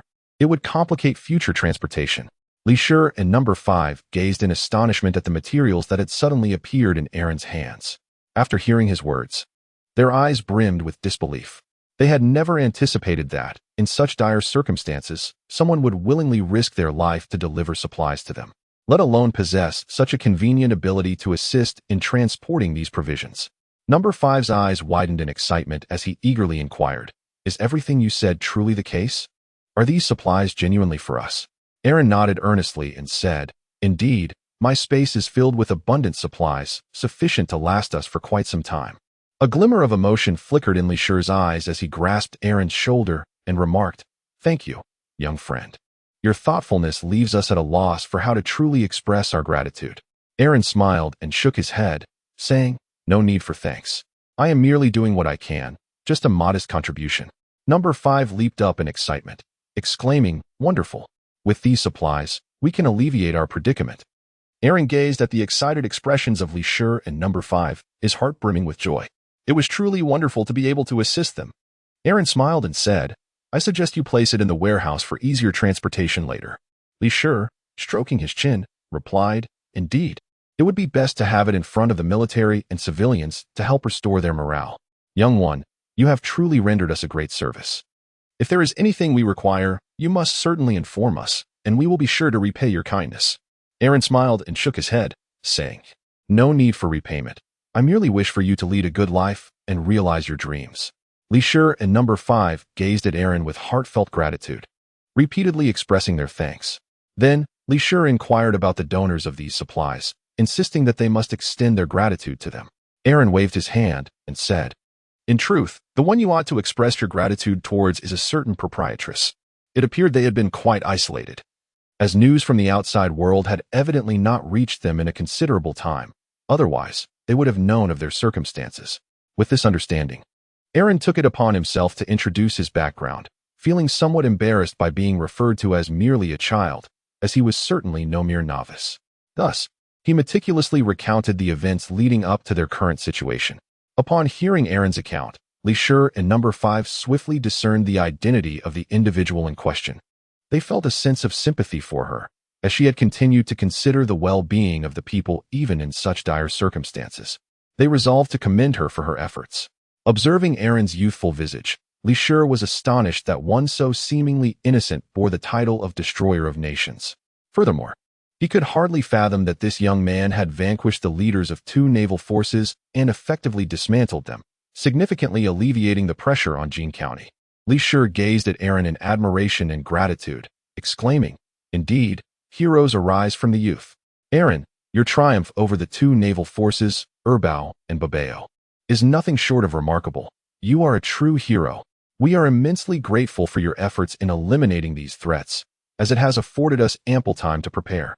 Aaron felt his face flush with joy upon hearing Li Shi's praise. 5 also expressed immense admiration. A native of Donghai ventured through numerous challenges and dangers for the sake of a stranger. What a spirit this is! It embodies the essence of altruism. The accolades and gratitude from Li Shi and 5 filled Aaron with elation. He beamed with delight, akin to a simpleton, rubbing the back of his head and stammering, "Thank you, thank you." Just as Aaron was lost in his blissful reverie, a voice abruptly interrupted. "What are you laughing about? You seem so happy." Chapter 129 supplies. A middle-aged man clad in a gray military uniform, muddied from head to toe, strode into the room. He was unremarkable in appearance, speaking softly, bearing the weight of experience etched across his wrinkled face, with large, kind eyes. Though not tall in stature, he exuded a robust presence. He appeared to be over 50, perhaps around 53 or 54 years old, though his exact age remained a mystery. He bore no resemblance to a high-ranking official, but rather that of a benevolent father figure. This man was Wang Kai, the military representative of the Red Army. That morning, he had assisted local farmers with their spring plowing alongside his soldiers. After completing the task, he returned to the barracks and, passing by this place, was drawn in by the genuine laughter of Li Shi and 5. Since the blockade, Li Shi and 5 had worn expressions of worry, so hearing their laughter piqued Wang Kai's curiosity. He entered and inquired, "What brings such joy? Might you share it with me to brighten my spirits as well?" Upon entering, Wang Kai spotted an unfamiliar, notably youthful lad. He did not recognize him, but it seemed this young man had inspired genuine laughter from Li Shi and 5. Li Shi, brimming with excitement, exclaimed to Wang Kai, "Chief, you arrived just in time. I have wondrous news to share with you." Wang Kai, perplexed, queried, "What good news?" Li Shi joyfully patted Aaron on the shoulder, introducing him to Wang Kai, and recounted Aaron's recent words. Wang Kai, delighted, clapped Aaron on the shoulder, saying, "Well done, young man. This is truly remarkable. I cannot thank you enough." Aaron gazed excitedly at the triumvirate of Min Hong, a smile gracing his lips as he humbly waved his hand in response. He had envisioned countless scenarios of meeting them, and even the versions of them from another realm stirred immense excitement within him. Prior to their encounter, he had imagined various scenes, prepared numerous lines, and even intended for Robin to wield a phone bug camera to capture the moment of camaraderie in the castle with these esteemed figures. However, upon meeting them in the flesh, Aaron found himself at a loss for words, his mind, usually so agile, momentarily clouded. Number 5 truly embodied diplomatic prowess, exuding warmth and an affable charm that made him utterly likable and difficult to dislike. Despite his unkempt beard, he retained an air of remarkable elegance, radiating a naturally inviting aura that instilled an immediate sense of familiarity, suggesting a promising rapport between them. In stark contrast to the congenial presence of Number 5, Li Shi stood before him, tall and imposing, easily exceeding 2 meters in height. With a pronounced forehead and piercing gaze, he emanated an undeniable charisma, brimming with authority. At this moment, he had yet to develop the slightly more diplomatic demeanor he would later adopt. His commanding presence was such that even number 5 occasionally found it overwhelming. While number 5 exuded an effortless charm, Li Shi projected the audacity of a daring figure still reveling in his prime. Meanwhile, Wang Kai presented himself as a serene elder, embodying the essence of a wise and trustworthy figure as depicted in television, photographs, or the reminiscences of others. Wang Kai's arrival infused the atmosphere with even greater enthusiasm. He regarded Aaron with eyes sparkling with gratitude and admiration. This was a seasoned veteran of the battlefield, known for his deep care for his subordinates, whose words and actions conveyed a unique charisma that enveloped those around him in warmth and reassurance.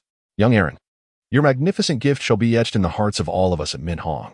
Please, if there is anything we can assist you with, do not hesitate to speak. Wang Kai's voice, though deep, resonated with strength and sincerity. Aaron shook his head and smiled, saying, I have no particular needs for assistance. I merely hope that you all can persist and believe that the future will undoubtedly be brighter. As for myself, I shall do everything within my power to support you. 5 observed Aaron, a warm surge of emotion welling up within him. Through his unique observation and perception, he discerned that this young man possessed not only formidable strength, but also a benevolent heart, devoid of any selfish motives or scheming. What he truly desired was the peace and prosperity that the people yearned for. Aaron, we wholeheartedly accept your goodwill. However, we cannot allow you to assist us without reciprocation. Once our situation stabilizes, we shall certainly repay your kindness, Li Shi earnestly declared. Aaron shook his head and replied earnestly, Mr. Li Shi, I do not seek any recompense. My only desire is to witness the day of your victory. Aaron gazed at the moved trio. Having found them, spending time together was no longer the most pressing matter. The sanctity of life was paramount, and ensuring that the supplies he brought were delivered promptly was of utmost importance, as it would rescue more soldiers and civilians from the brink of death. Aaron gazed out at the weather and spoke, Time is of the essence. I shall deliver the supplies to you now. Upon hearing this, number 5 glanced at his watch, a look of understanding crossing his face. He nodded and replied to Aaron, You are indeed correct. Time is pressing, and we must act swiftly. Li Shi, recognizing the urgency as well, expressed his gratitude to Aaron once more before instructing Wang Kai to send the soldiers without training duties to the warehouse. He turned to Aaron, his eyes brimming with appreciation, saying, Aaron, we shall forever remember your kindness. Now, please accompany us to the warehouse. Aaron nodded, following Li Shi and number 5 towards the location of the warehouse. Along the way, numerous soldiers joined their ranks, gradually forming a procession. Upon seeing Aaron, they cast curious glances in his direction. Is there something important that requires our assembly? Is he the hero who brought the supplies? Indeed, I have heard he is an extraordinary young man who journeyed across vast distances to deliver provisions to us. We are truly grateful to him. With these supplies, our lives will be considerably improved. Listening to the soldiers' discussions, Aaron felt a twinge of embarrassment. He merely acted upon what he believed to be his duty. Soon, curious townsfolk began to follow suit. Before long, they arrived at the warehouse, a colossal structure originally intended for the storage of harvested grain. Now, it could be described as virtually empty. Aaron entered the warehouse, a subtle smile gracing his lips as he extended his hand, conjuring forth an abundance of grains and salt from the depths of the system's space. In an instant, they materialized, swiftly filling the entire warehouse. Li Shi, number 5, and Wang Kai stood in astonishment, the sheer quantity and quality of these provisions far exceeding their expectations. Their eyes widened, mouths agape, struggling to comprehend the spectacle before them. Their astonishment mirrored that of witnessing a miracle, beyond the realm of verbal description. Even with a semblance of mental preparation, they could scarcely fathom the magnitude of supplies that had appeared.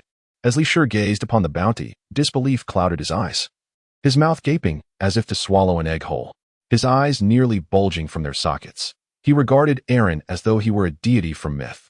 Utterly amazed by Aaron's remarkable abilities, number 5's eyes were equally wide, his visage awash with incredulity. He stroked his beard, searching for clues, but could only feel his hands tremble. Looking at Aaron, he was filled with gratitude and reverence, perceiving him as a radiant being, a true god in that moment. Wang Kai's shock rivaled that of Li Shi and number 5. Excitement and confusion flickered in his eyes as he scrutinized Aaron, grappling with the mystery of how such a young man could wield such extraordinary power. Yet, he understood that this young man's emergence was undoubtedly a salvation for the people of Minhong. Their astonishment was akin to witnessing a miracle, beyond the scope of language. Their eyes sparkled with wonder and reverence, mouths agape in disbelief. Hearts brimming with doubt and shock, they gazed at Aaron as if beholding a wondrous entity. Cautiously, they approached, fearful that this might be a mere illusion. Their steps were slow and heavy, each footfall resonating with the rhythm of their racing hearts. The three leaders of Minhong Li, Number 5, and Wang Kai, were momentarily transformed into innocent children, filled with curiosity about the unknown and awe for the miraculous. Li reached out, seemingly wishing to touch the towering heaps of grains and salt, yet hesitated to desecrate such an incredible blessing. His fingers hovered in the air before finally resting upon a bag of salt, which he brought to his lips. A long-forgotten saltiness surged over his taste buds, solidifying his conviction that he was not ensnared in a dream. Observing Li Shi's actions, Number 5 followed suit, mimicking his movements. The long-absent taste of salt enveloped him, moistening his eyes with tears of hope, illuminating the prospect of enduring the trials ahead alongside their people. His voice grew hoarse, nearly incapable of utterance. The eldest, Wang Kai, who ought to have maintained the most composed demeanor, found tears welling in his eyes as well. His fingers gently caressed the provisions, savoring their reality and weight. He understood that these supplies were not merely provisions of food and salt, but rather a beacon of hope for life itself, a promise for the future. His heart brimmed with gratitude, both for Aaron and for the possibilities that this young man represented. He recognized that with these resources, they could persevere until they discovered a solution to their plight. Wang Kai inhaled deeply. Though his voice was subdued, it resonated with strength. Aaron, this magnificent gift will forever be etched in the hearts of our people. At that moment, he resolved that as long as he did not violate his principles, he, Wang Kai, would assist in any endeavor. The warriors and citizens in the warehouse were equally astounded, their mouths agape and eyes wide, as if frozen in awe by the scene before them. Their faces were painted with expressions of disbelief, their gazes reflecting shock and wonder. In that instant, their thoughts seemed to suspend, grappling with an understanding that eluded them, filled with countless questions for which they could not find answers. They looked at Aaron as if beholding a mysterious entity, a being of boundless power. Their astonishment surged like waves, crashing repeatedly against their souls. Awe and wonder filled their hearts, and they regarded Aaron as if he were a deity from a myth, an entity imbued with miraculous abilities.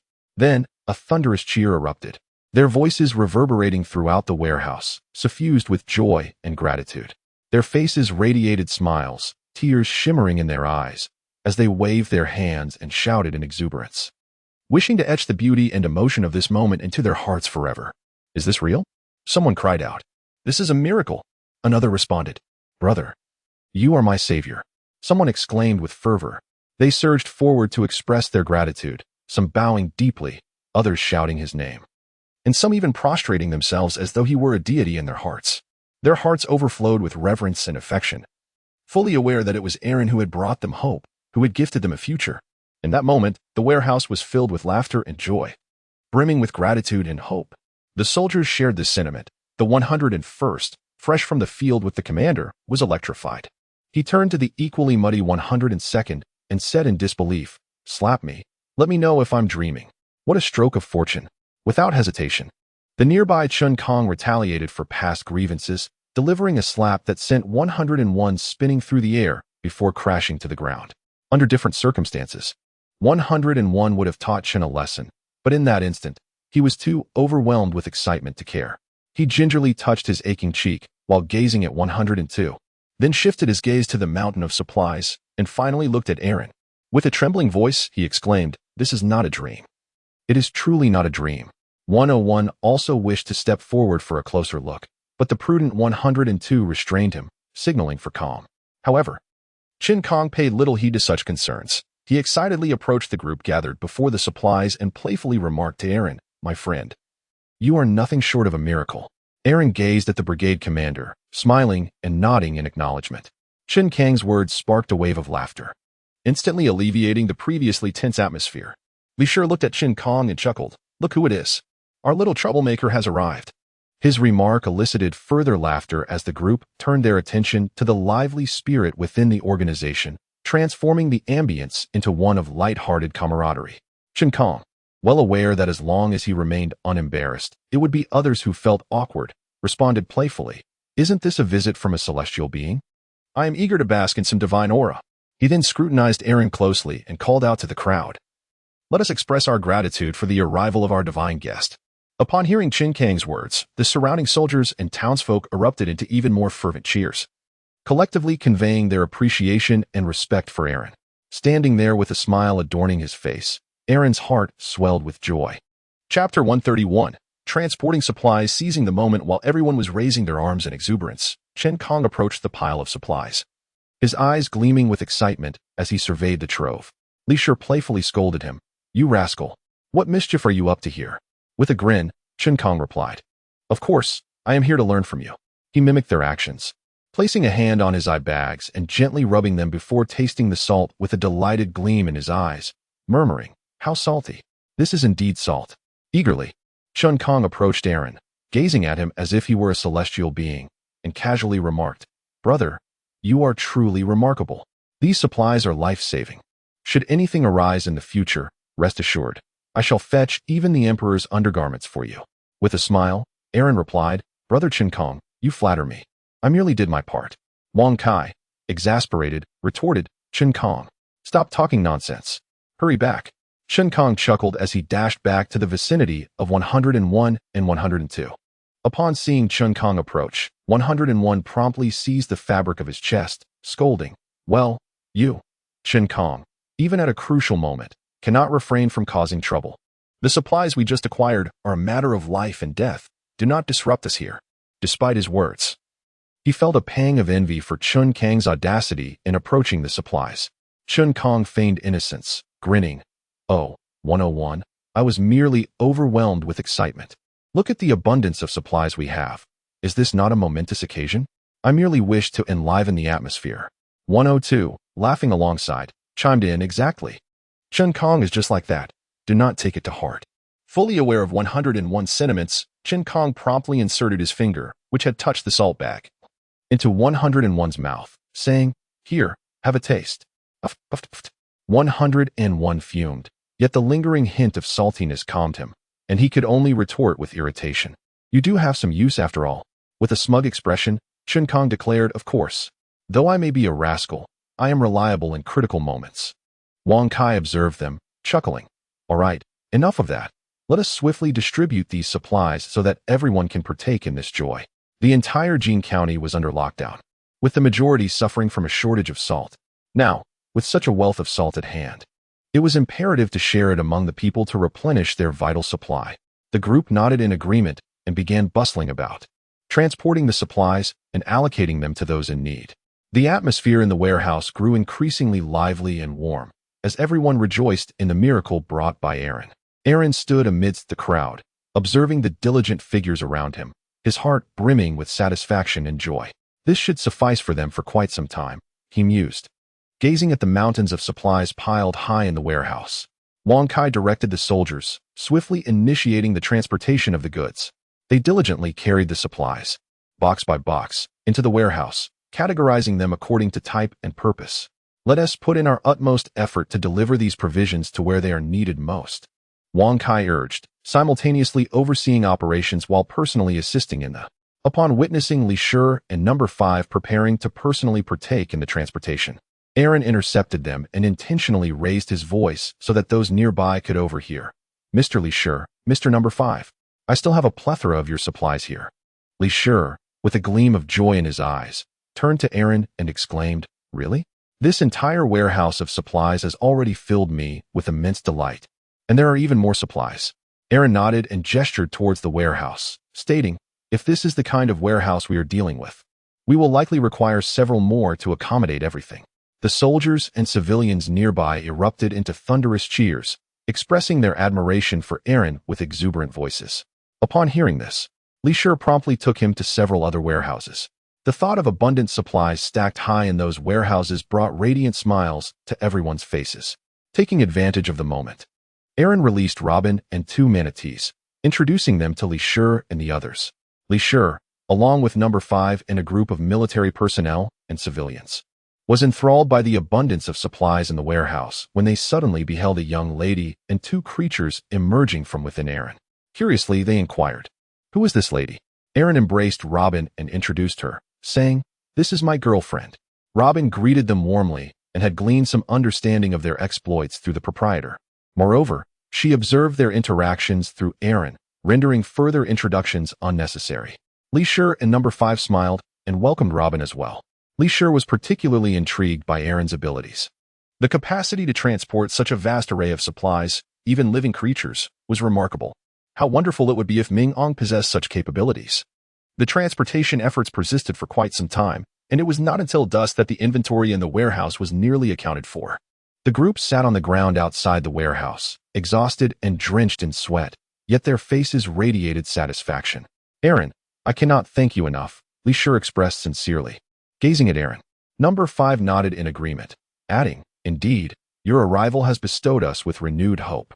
With these supplies, we can persevere more effectively." Wang Kai chuckled, patting Aaron on the shoulder. "Little brother, you have been a tremendous help today. Should you require assistance in the future, do not hesitate to ask." Aaron smiled modestly, stating, "I merely perform my duties. You are the true heroes." As night descended, a bonfire ignited in the open space outside the warehouse. Soldiers gathered around the fire, sharing food and engaging in conversation. After a long while, they savored a delicious meal, relishing the long-forgotten taste of salt, causing many to weep tears of joy. The atmosphere around the bonfire grew vibrant, with laughter and chatter intertwining to create a captivating symphony. The flickering flames cast a warm glow on their faces, adding to the sense of comfort. They conversed, reminiscing about the day's experiences and encouraging one another for the struggles that lay ahead, with an abundance of supplies. Hope for the future filled their hearts. As the night deepened, the bonfire gradually dimmed, leaving only faint embers flickering. Soldiers began to disperse, returning to their respective quarters. Li Shi arranged a guest room for Aaron and Robin within the Star Building. Jean County, a modest town, was not particularly developed.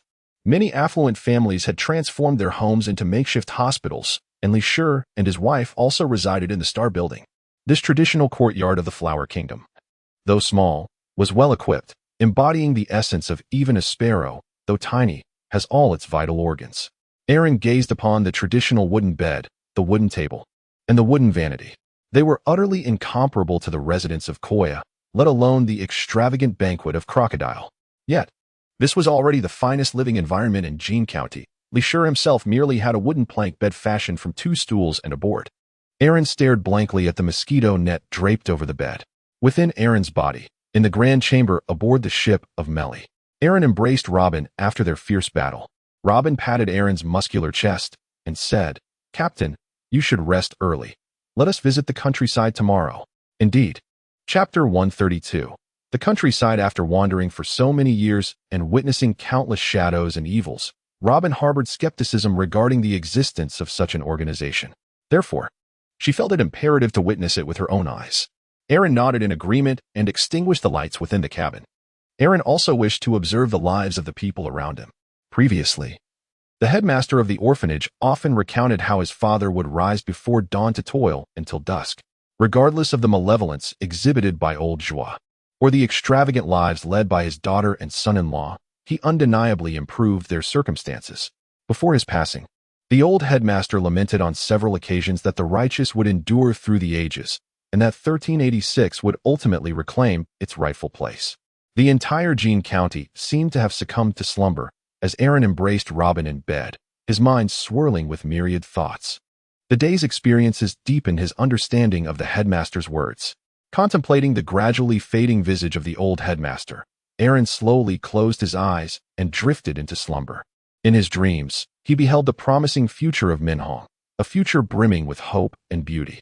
He firmly believed that such a day would inevitably arrive. The following day, as dawn broke, Aaron and Robin rose early. After freshening up at Meili and enjoying breakfast, they stepped out of their guest room. Upon exiting, they discovered that Li Shi had been awake for quite some time. At that moment, Li Shi was exercising in an open space, practicing traditional Tai Chi, while emanating an aura of formidable conqueror's haki, accompanied by flashes of dark lightning, a truly imposing sight. Noticing Aaron's arrival, Li Shi halted his movements, striving to retract his innate haki, and greeted Aaron with a smile. "Aaron, you're up. How did you sleep last night? I apologize for the rough conditions." Aaron hastily replied, "Oh, not at all. The conditions are quite satisfactory. For someone like us, who is under a bounty. Having a place to sleep is more than sufficient. How could we possibly complain? At that moment, Li Shi's wife approached with breakfast in hand. She cheerfully announced to Li Shi and his companions, "It's time for breakfast."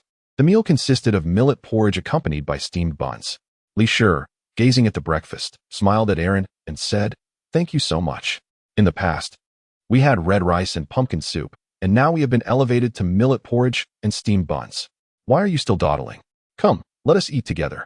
There are matters to attend to after we finish." Aaron and Robin exchanged glances, for they could hardly admit to having eaten. Such a confession would be too embarrassing. Aaron's appetite was truly astonishing. If he were to indulge freely, the supplies of Minhong would scarcely be sufficient to last long. Thus, he had resolved the matter on his own. Nonetheless, in the presence of his idol, Aaron could only take a seat. Aaron and Robin took their seats at a stone table, and Lady Li promptly prepared their meal. Aaron and Robin hurriedly expressed their gratitude. Li Shi savored his millet porridge while relishing the steamed bun, thoroughly enjoying his meal. In front of him lay a bowl of chili, which he dipped his bun into with delight. Aaron gazed at the scene before him, marveling to himself how truly remarkable this individual was, relishing in the intensity of flavors without restraint. Aaron pondered for a moment before retrieving a bottle of his homemade chili sauce from the system space. Rising to his feet, he extended it towards Li Shi with a smile and said, "I happen to have a bottle of my own concocted chili sauce. Would you care to sample it?" This struck a chord with Li Shi. He found himself intrigued, yet not deterred by the prospect of spiciness. Rubbing the back of his head, he mused that a bottle of chili sauce could hardly be deemed a bribe. After a brief contemplation, he accepted the offering. Upon opening the bottle, a robust aroma and intense heat wafted into the air. Li Shi inhaled deeply and exclaimed, "Delicious. It is truly exquisite." Aaron possesses culinary skills that are unparalleled in the world, and a bottle of hot sauce is effortlessly within his grasp. Li Shi, filled with excitement, sampled it and, after savoring every nuance, exclaimed, "Delicious. Truly delightful. Yet, it could be spicier." Aaron pondered, "Given your remarkable prowess, it is likely that only the devil pepper could suffice." After finishing breakfast, Li Shi inquired about Aaron's plans. Aaron expressed his desire to visit the village. Li Shi wholeheartedly agreed with Aaron's perspective, as he was indeed the founder of the rural faction. He greatly appreciated Aaron's pragmatic and straightforward approach towards exploring the village, and contemplated arranging a guide, which Aaron politely declined. Aaron and Robin ventured forth from the celestial architecture, making their way towards the village of Jingxian. By this time, the sky had brightened considerably, and the streets began to teem with life, predominantly adorned with ancient two-story buildings. Upon exiting Jingxian, they arrived at the main thoroughfare. Although this road was unpaved, the diligent efforts of both the military and the civilians had rendered it remarkably smooth. Its sole drawback was the propensity for swirling dust on sunny days. However, this was of little concern to the inhabitants. This pathway extended to various villages, facilitating convenient travel for all. Along their journey, they encountered numerous industrious villagers, some tilling the fields, others harvesting crops, and still others returning home with burdens upon their shoulders. Despite their tattered garments, their faces radiated with expressions of contentment and joy. Aaron discovered that their burdens were laden with numerous packets of salt. Aaron inquired of a dark-skinned elderly lady, whose complexion bore the hues of the earth, "Excuse me, may I ask you something?" This woman, residing in the outskirts of Jingxian County, was accustomed to a life of either doting on grandchildren or competing for basketball courts and participating in lively square dances. Upon noticing the two unfamiliar young individuals approaching her, she paused her stride, her curiosity piqued by the sight of these youthful figures. As she continued to walk, she remarked, "What can I assist you with, young man? Feel free to ask." Aaron pointed at the salt on the burden and smiled, inquiring, "Auntie, this is salt, isn't it? I thought this place was under blockade. Where did all this salt come from? How is there so much?" Upon hearing this, the aunt's face lit up with pride as she replied, "This salt was just exchanged with my labor points at the supply and marketing office. In recent years, the grain has increased significantly, and life in the village has improved remarkably. We were just lacking salt. Now that we have so much salt, I no longer have to worry." With her remarkable appearance and character, the aunt became increasingly talkative as she continued. After listening, Aaron couldn't help but feel a wave of emotion. It turned out that during the period of lockdown, Minhong lacked sufficient metal currency and thus adopted a system of labor points. The villagers followed Minhong in constructing irrigation systems, roads, and bridges, which not only made their future farming endeavors more convenient, but also earned them numerous labor points. These points could be exchanged for various goods at the supply and marketing cooperative. Previously, the cooperative had only a limited selection of items available for purchase, leaving many villagers with a surplus of labor points that remained unspent. Last night, Minhong's officials suddenly informed the villagers that a hero named Aaron had brought a substantial amount of supplies. So the cooperative would offer a vast array of goods the following day, particularly a significant quantity of salt, urging villagers to prepare themselves. Upon hearing about the salt, the villagers arrived at the cooperative even before dawn, only to find a long queue already formed. Aware of the situation, Li Shi took the initiative to open all the cooperatives early for business. This particular aunt had bought all her labor points worth of salt and was now carrying it on her shoulder. Chapter 133. Tilling the fields to avoid a future shortage of salt. Most people spent their labor points on purchasing it. Much like the salt buying craze in previous lifetimes, a single purchase could sustain them for years. Of course, this world was not quite as exaggerated, but it would suffice for a good while. Thus, it seemed that the salt in Jingxian County would no longer be in short supply. Listening to the aunt's introduction, Robin's eyes flashed with intrigue. He was astonished by Minhong's remarkable efficiency. In just half a day combined with the night, they had managed to deliver salt to various villages. Such grassroots workers were truly impressive. The aunt, noticing Aaron's eager expression, assumed he was also someone who hadn't tasted salt in a long time, and smiled as she said, "Young man, have you also gone a long time without salt? Come, have a taste." Nearby, a passing uncle observed the scene and chuckled. "Look at your naive expression. Do you truly believe these handsome young men and beautiful women have been deprived of salt? Let me tell you, all this salt was brought here by this young fellow." After playfully retorting at the aunt, the uncle turned to Aaron with a smile. "Thank you, young man. Are you here for research?" Aaron also greeted the uncle, indicating that this gentleman had indeed been among the crowd the previous night. Upon hearing this, those around were surprised to learn that it was this young man who had brought the gossip, and they all stepped forward to express their gratitude. Aaron felt a sense of unease, surprised that he would be recognized in the countryside.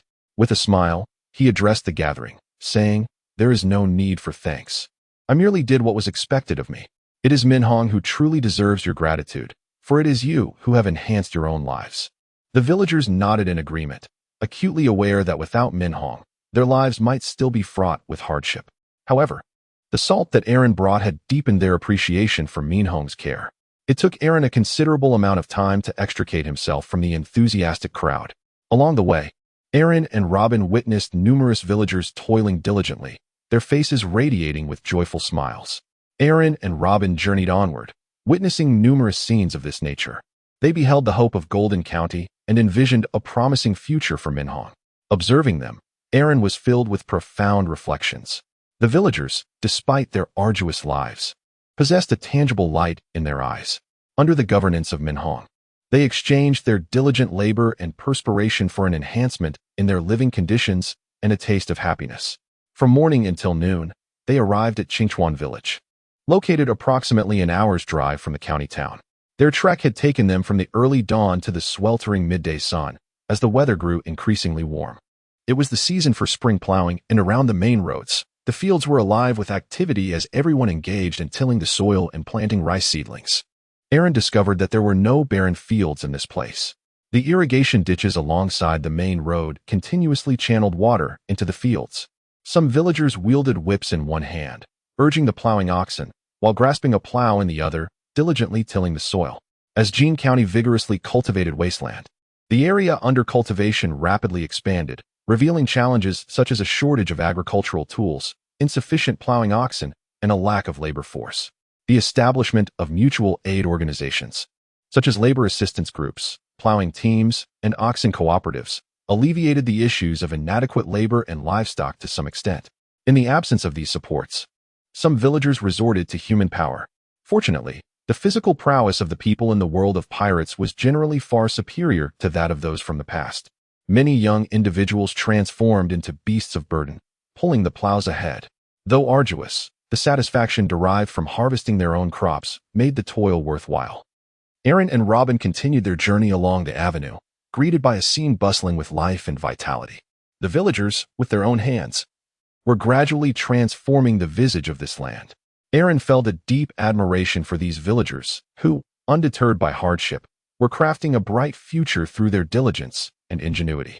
As they approached the edge of a field, Aaron observed an elderly man strenuously pulling a plow, while a tattered old woman leaned on the plow behind him. The man's sweat dripped onto the soil, mingling with the earthy aroma, as he trudged forward, step by arduous step. Aaron could not resist walking over to lend a hand in pulling the plow. The old man, taken aback, soon revealed a grateful smile. "Thank you, young brother," he gasped.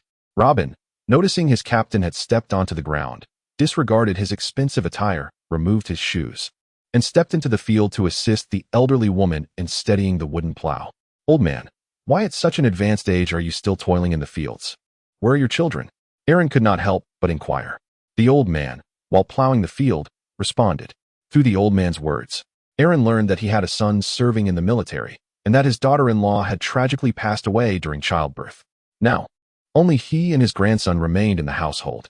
Families with military personnel were given priority in land distribution, and thus the old man's family had received a prime plot of irrigated land adjacent to the road. Naturally, households with soldiers could benefit from the assistance of the soldier farming team, who would soon arrive to aid the old man in his agricultural endeavors. However, the old man preferred not to trouble others. Therefore, he had risen early to begin plowing the land, eager to prepare it before their arrival. As Aaron listened to the old man's tale, a wave of warmth surged within him. He perceived that Minhong not only enhanced people's lives, but also fostered familial warmth and sowed seeds of hope. The old man's son labored diligently for the cause of Minhong, while Minhong, in turn, did not neglect his family, bestowing upon them the care and assistance they rightfully deserved. "Truly, you are a diligent and virtuous individual, dear sir," Aaron sincerely remarked. "Your son must be immensely proud of you." A proud smile graced the old man's face as he replied, "Indeed, my son is a commendable soldier, serving the people of Hong. I must tend to the fields diligently at home, so as not to bring disgrace upon him." At that moment, Robin interjected, "Sir, you and your wife have reached such an age. It is only fitting that you take a rest. Allow us to assist you." The old man shook his head. "Your kindness is appreciated, but I am still capable of working and prefer not to burden others. Besides, I have labored in these fields my entire life and have grown accustomed to it." Aaron and Robin persistently asserted that the strength of the old man and woman was no match for Aaron's vigor. He compelled the elderly couple to sit by the roadside while he and Robin swiftly plowed the field. As the old man and woman observed the industrious figures of Aaron and Robin, their hearts brimmed with gratitude. They recognized that the attire worn by these two young souls likely surpassed their own harvests over several years. Yet, they remained unfazed, moved by the kindness and warmth radiating from the duo. Before long, the members of the soldier farming team arrived at the edge of the field, astonished to see Aaron and Robin lending a hand. Aaron elucidated the situation, and the team members expressed their respect, joining forces to assist Aaron and Robin in completing the remainder of the cultivation. Chapter 134, Education with Aaron's Assistance. The group swiftly finished the plowing. The old man invited Aaron and Robin to rest at their home, aligning perfectly with Aaron's initial intention to visit the village, and he gladly accepted the invitation. Approaching noon, while everyone was still busy, the old man guided Aaron and the others to his humble abode. Along the way, Aaron engaged in conversation with the old man, gaining insight into various aspects of village life. As they walked, they reached the quaint Qingchuan village by midday, nestled at the foot of a mountain in Jingxian County. Qingchuan village is encircled by a chain of rolling hills, with a crystal-clear stream gently meandering through, bestowing vitality and charm upon the settlement. The houses, primarily constructed from local stone and earthen bricks, are topped with thick thatched roofs, presenting an air of simplicity. The village lacks running water, prompting the old man to lead Aaron and the others to the stream for purification. As they approached Qingchuan village, the number of people on the road increased, many of whom cast curious glances at the two young individuals. Upon entering Qingchuan village, Aaron was enveloped by an atmosphere of tranquility and harmony. The narrow paths, though modest, were meticulously cleaned, flanked by an array of vegetables and flowers, with the occasional chicken or duck foraging leisurely. At the heart of the village lay a small square where several elderly individuals basked in the sun, while children, not yet of school age, gathered to play, their laughter echoing throughout the village. On one side of the square stood an ancient locust tree, beneath which several stone benches provided a delightful spot for villagers to rest and converse. Jingxian County boasts a variety of basic infrastructure, with some villages even featuring schools, hospitals, and shops. Qingchuan Village is no exception, as the melodious sounds of children reading wafted through the breeze, reaching Aaron's ears. The old man's home, situated on the eastern edge of the village, is a quintessential mud and stone cottage. The courtyard gates stood wide open, adorned with strands of corn that lent a festive air. The backyard flourished with an assortment of vegetables and fruits, while a large rooster leisurely strutted about, accompanied by several hens pecking among the greenery. Stepping inside, despite the dim lighting, the space was impeccably clean. The interior was simply arranged, featuring a large wooden table, a few chairs, and walls adorned with farming tools and everyday items. Although devoid of elaborate decorations, the space exudes a warm and inviting ambience. The elderly gentleman cordially welcomed them inside, and as soon as they entered, he produced 2 chipped bowls filled with lukewarm water, offering them to Aaron and his companion with an apologetic tone, saying, "This is the cool boiled water that the officials have insisted we drink. Our circumstances are limited, and I hope you won't mind." Aaron and Robin accepted the offering with smiles, expressing their gratitude, and then proceeded to enjoy the meal with great enthusiasm. The elder requested the grandmother to prepare lunch, but Aaron quickly intervened, suggesting that she simply cook sweet potatoes, as he had longed for them. The grandmother, with a knowing smile, nodded thoughtfully and set about washing a pot full of sweet potatoes to boil. As she busied herself in the kitchen, the sweet aroma of the boiling potatoes soon wafted through the house. Aaron and Robin sat in the courtyard, relishing the fresh air and warm sunlight, engaging in conversation while awaiting their meal. Meanwhile, the elder sat beside them, smoking his pipe and recounting the history and transformations of Qingchuan Village. He gestured toward the distant hills, sharing how it had once been a desolate area, now cultivated into fertile fields by the villagers. These changes were the fruits of the Minhang policies, he explained, recalling a time when the villagers had little to occupy themselves with during the winter months. Now, however, everyone was busy, improving their lives. The elder spoke with pride and contentment, proclaiming that even someone of his age could now cultivate tobacco for personal enjoyment. He then expressed a heartfelt sentiment. What he cherished most about Minhang was the opportunity it provided for his grandson to receive an education. The elder recounted how, in the past, only the children of landowners had access to education, making it exceedingly difficult for farmers' children to learn. However, with the arrival of Minhang, every village now boasted at least one school, and education was offered free of charge. As a military dependent, he also enjoyed certain benefits. His grandson, who had only recently begun school, could now write his own name, a feat unimaginable in times gone by. Before long, the delightful aroma of sweet potatoes filled the entire house as the grandmother emerged from the kitchen, presenting steaming hot sweet potatoes on a small table in the courtyard. Aaron and Robin looked at her with gratitude, understanding that despite the humble circumstances, the essence of the meal was rich with love. The school bell rang, its sound echoing even without sight or additional cues, and soon the sound of hurried footsteps approached. "Grandpa, Grandma, I'm back. I smell sweet potatoes. Is that what is for lunch today?" A lively voice entered, as a cheerful little boy bounded into the scene. His face was beaming with joy, though sun-kissed and dark. He radiated innocence and charm. Dressed in a clean, tidy school uniform and carrying a small backpack, he appeared youthful and full of energy. Upon noticing Aaron and Robin in the courtyard, he paused inquisitively. His eyes widened as he scrutinized the 2 unfamiliar faces. The elder and grandmother immediately rose to greet their grandson with smiles. The grandmother gently patted the boy's head, saying, "Welcome back.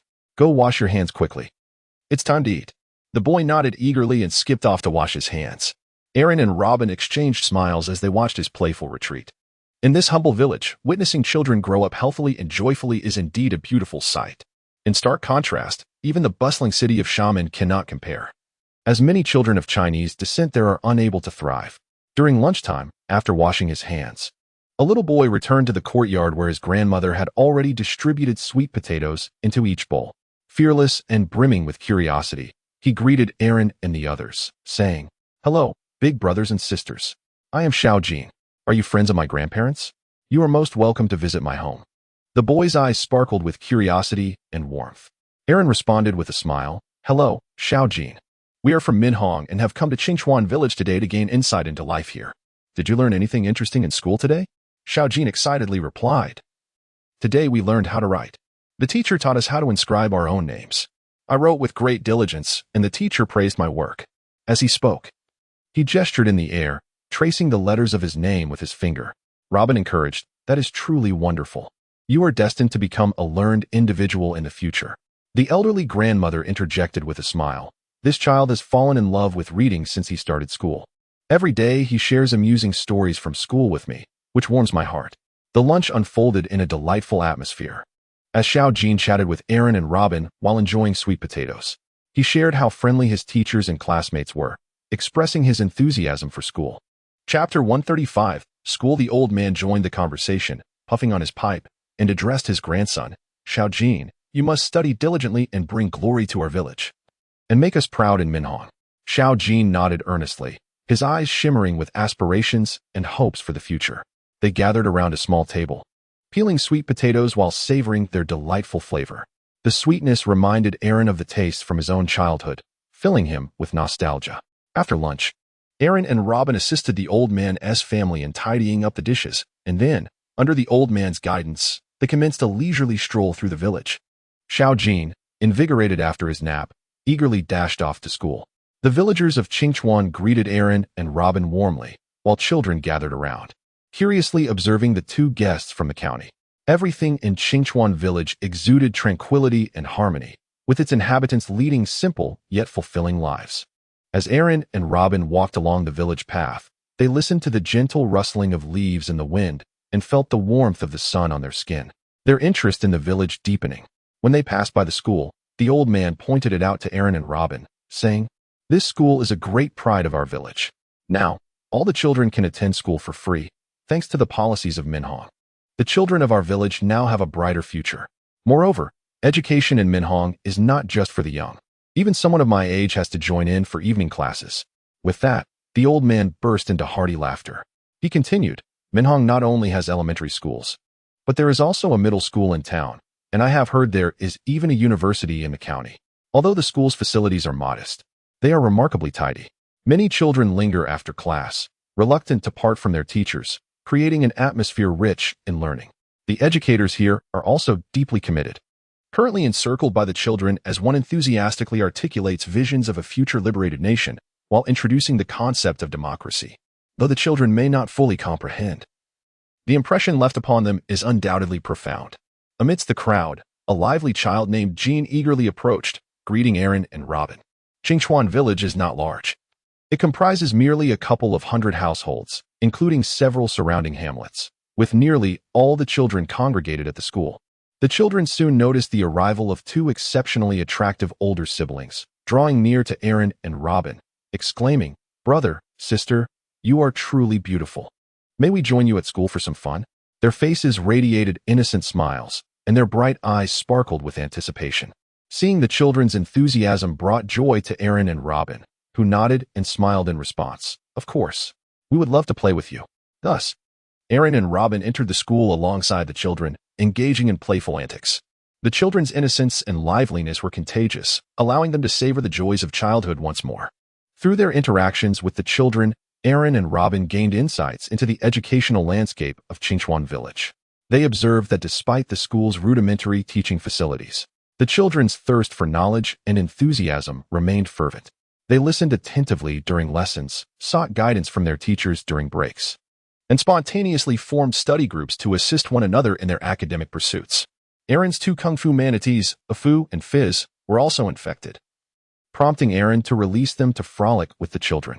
The youngsters were both astonished and delighted to see the adorable manatees, eagerly engaging in playful antics with them.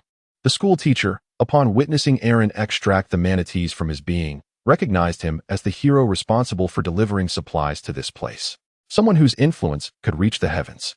Consequently, the teacher treated Aaron as a superior, reporting a series of tasks and offering various recommendations. Aaron listened intently to the teacher's report and suggestions, feeling a profound sense of gratitude for the teacher's dedication.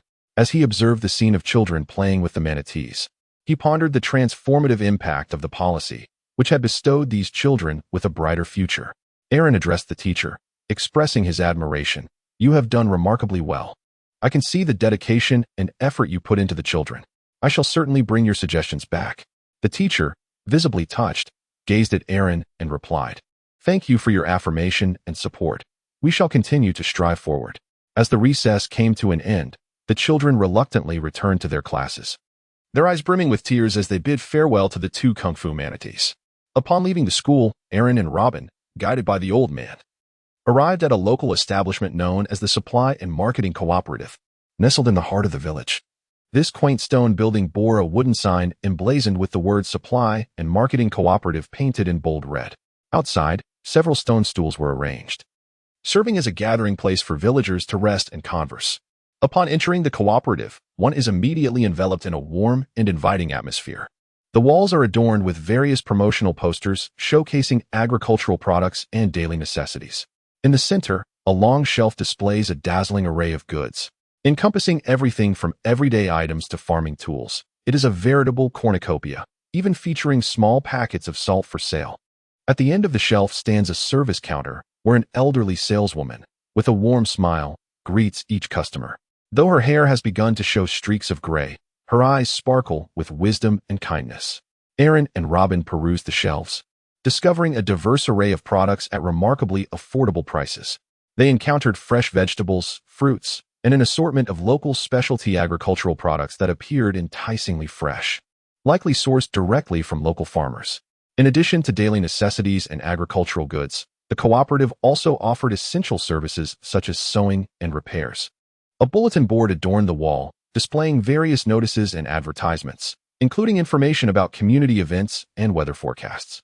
Though the interior of the cooperative was simply arranged, it exuded a sense of comfort and warmth. The products and services were tailored specifically for the villagers, fulfilling their everyday needs. An elderly man introduced them to the offerings, stating that all items were transported from the county town, ensuring fair prices and guaranteed quality. Villagers enjoyed shopping here, appreciating the convenience it brought. While they were exploring the school, a convoy had arrived to deliver salt and simultaneously transport the harvested agricultural products back to the county. The cooperative played a pivotal role in agriculture, rural development, and revitalization. It provided farmers with a platform to sell their goods, aiding them in converting their produce into cash, while simultaneously supplying urban residents with fresh agricultural products. Additionally, the cooperative offered various services essential for agricultural production, such as the provision of seeds, fertilizers, pesticides, as well as guidance and support in agricultural techniques. Beyond the distribution of agricultural products, the cooperative also facilitated community services, including the sale of daily necessities, rural financial services, logistics, and services related to culture, education, and health. As the sun set, Aaron and Robin bid farewell to the elderly man and embarked on their journey back to the county town. This rural excursion proved immensely rewarding for Aaron. Chapter 136, Differences. Aaron and Robin strolled hand in hand along the quaint paths of Golden County, basking in the warmth of the setting sun and the weariness of the day. They observed the returning homeward souls, a wave of warmth swelling within their hearts. These simple scenes, yet they epitomize the essence of this era. "Robin, look," Aaron remarked. "Though they toil, their smiles are radiantly bright. Compared to the bustling city, they tread upon fields of hope." Aaron pointed towards an elderly farmer ahead, his face smeared with dirt, yet his eyes sparkled with hope. Robin smiled in response, saying, "Indeed, they are brimming with confidence and anticipation for their lives." "Captain, Minhong truly appears to be thriving." Aaron nodded, clearly understanding the implication. After all, these were the alter egos of those individuals. "Captain," Robin inquired, "if Minhong is already in such a commendable state as a national organization, how can the Revolutionary Army, being a larger entity, possibly fall short?" Upon hearing these words, Aaron let out a chuckle, laughing for a moment before disdainfully remarking, "How can the Revolutionary Army be compared to the People's Red? Is that not an insult to the People's Red?" Robin inquired, "In what way?" Aaron retracted his smile, adopting a grave demeanor as he gazed at Robin and slowly spoke. "Although the Revolutionary Army is a formidable organization, its objectives diverge significantly from those of the People's Red. The Revolutionary Army is primarily driven by the pursuit of power and transformation, whereas the People's Red is steadfastly dedicated to serving the populace and enhancing their lives." After listening, Robin nodded thoughtfully. "I comprehend, Captain. The People's Red operates at the grassroots level, affecting gradual changes in people's lives, while the Revolutionary Army seeks to instigate societal transformation from the upper echelons. Aaron continued to elucidate. Indeed, the approach of the People's Revolutionary Party is markedly more accessible, with policies that directly influence the lives of every individual. In contrast, although the Revolutionary Army boasts considerable grandeur, its connection to the daily existence of the common populace is tenuous at best. This is precisely why the People's Revolutionary Party has garnered such overwhelming support and trust in such a brief span of time. Furthermore, the Revolutionary Army, despite its resounding name, seems almost to tarnish the noble essence of the term revolution. It parades a lofty slogan proclaiming the overthrow of the world government and the establishment of a new era, yet fails to articulate how this transformation is to be achieved, lacking a coherent program, guiding ideology, or governing measures. Their so-called New World merely involves the dethronement of one monarch in favor of another, leaving one to ponder what is genuinely novel about this. The fundamental nature of the state remains unaltered, and the lives of the people show little improvement. Farmers continue to be landless, workers remain in servitude, and children are deprived of education, compelled to engage in child labor to support their families. Individuals struggle to survive, resorting to vagrancy and begging, uncertain of when their lives may ultimately come to an end. Aaron sighed, expressing his sentiments. The suffering of the common people is indeed profound. The demise of the populace is equally tragic. The decades of toil by the Sweat King cannot compare to the whimsical antics of his son over just a few years. In the end, he even pales in comparison to his own disciples, who have indulged in a cult of blind adulation towards Sabo, transforming into a so-called revolutionary leader. It truly evokes a sense of engaging in grand endeavors while cherishing one's own safety and forsaking one's life for trivial gains. Robin cast a sidelong glance at Aaron, retorting, "Then why do you still ask me whether I wish to join the Revolutionary Army? This Revolutionary Army seems utterly incomparable to the People's Red." Aaron touched the back of his head, feeling a bit embarrassed as he remarked, "Isn't that the renowned Dr. Clover, known to the leader of the Revolutionary Army, Dorag? Besides, I merely inquired. I certainly wouldn't let you go. I could never bear to part with you." Robin, upon hearing this, felt her cheeks flush and shot a glance at Aaron, saying, "Forget it. I forgive you." She then sighed, adding, "It truly is remarkable, Captain. In this light, the red flag is indeed worthy of admiration." Aaron smiled, expressing his agreement with Robin's sentiments. "Indeed, Robin, the People's Red is an organization worthy of our admiration. Every policy they enact and every endeavor they undertake is for the welfare of the populace. In contrast, the revolutionary forces, despite their proclamations of revolution, often overlook the most fundamental aspect, the happiness of the people. They espouse the notion of racial equality, yet fail to even acknowledge the very people they claim to represent." Robin observed Aaron's indignation, and a glimmer of understanding crossed his eyes. It was no wonder the captain had always yearned to align with the People's Red. Clearly, the revolutionary forces did not meet the captain's standards. Upon reflection, it was evident that the Revolutionary Army, as the captain had articulated, fell far short when compared to the People's Red. Alas, the captain mentioned that the leader of the revolutionary forces, Drag, was a friend of Dr. Clover. Why could he not learn a thing or two from him? "Captain, what course of action should we pursue next? Should we not lend our support more to the People's Red rather than the revolutionary forces?" Aaron pondered for a moment before nodding in affirmation. "Indeed, the land of flowers is my second homeland. The goal of Minhong is to ensure that everyone can lead a joyful life, which I truly cherish. Therefore, I shall devote myself wholeheartedly to assist them." Robin nodded in agreement. "So shall I. Do not think of leaving me behind." Aaron smiled as he patted Robin's shoulder, embracing her and sharing their warmth. "Rest assured, how could I ever abandon you?" They continued along the winding path as the sun dipped below the horizon. Yet their hearts brimmed with light. Both Aaron and Robin understood that the journey ahead would be fraught with challenges, yet they were filled with confidence, for they knew they were on the right path. "Captain, I believe we have discovered the way forward," Robin remarked. Aaron nodded, affirming, "Indeed, Robin, our journey has merely commenced. Yet as long as we maintain our steadfast belief and persist in our endeavors, we shall undoubtedly reach our destination."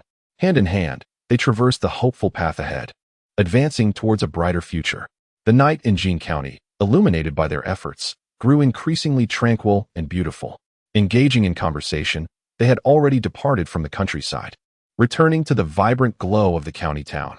However, their hearts remained tethered to the simple and genuine scenes of life. contemplating how to instill greater hope and foster change in the world. They continued onward, the scenery unfolding around them like a dynamic tapestry, showcasing the tranquility and harmony of Jin County's countryside.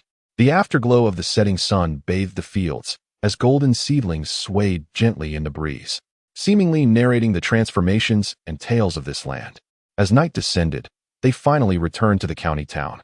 The myriad lights of the town flickered to life, starkly contrasting with the serenity of the countryside.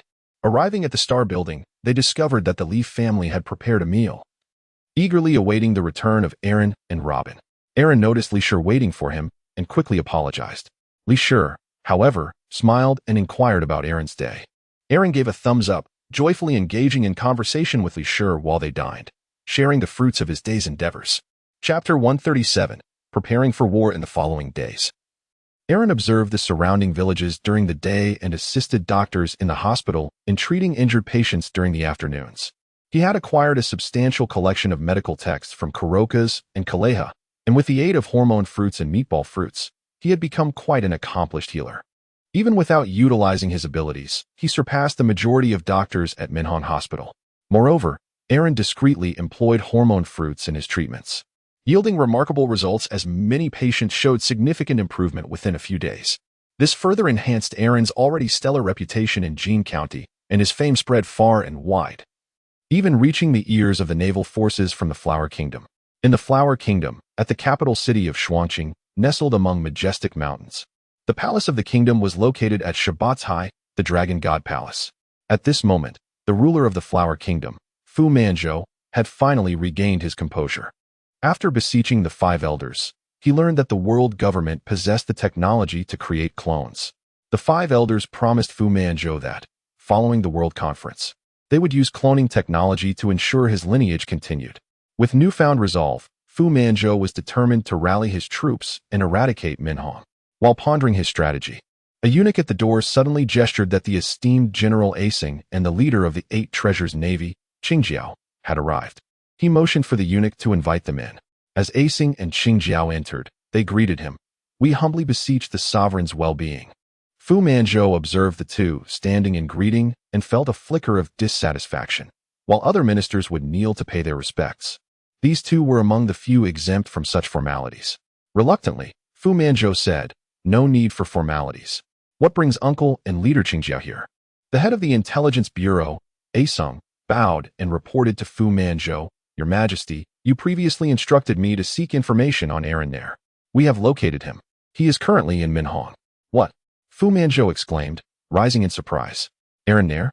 That fellow has gone to Minhang." His heart swelled with mixed emotions. Joy for the serendipity of finding his target without exerting much effort, as the two significant threats could be dealt with simultaneously, sparing him the trouble of pursuing another target. Yet he was alarmed, for both of these formidable adversaries possessed great strength, and their alliance would likely amplify their power, making them even more challenging to eliminate. Acing nodded, his expression grave. "Indeed, Your Majesty.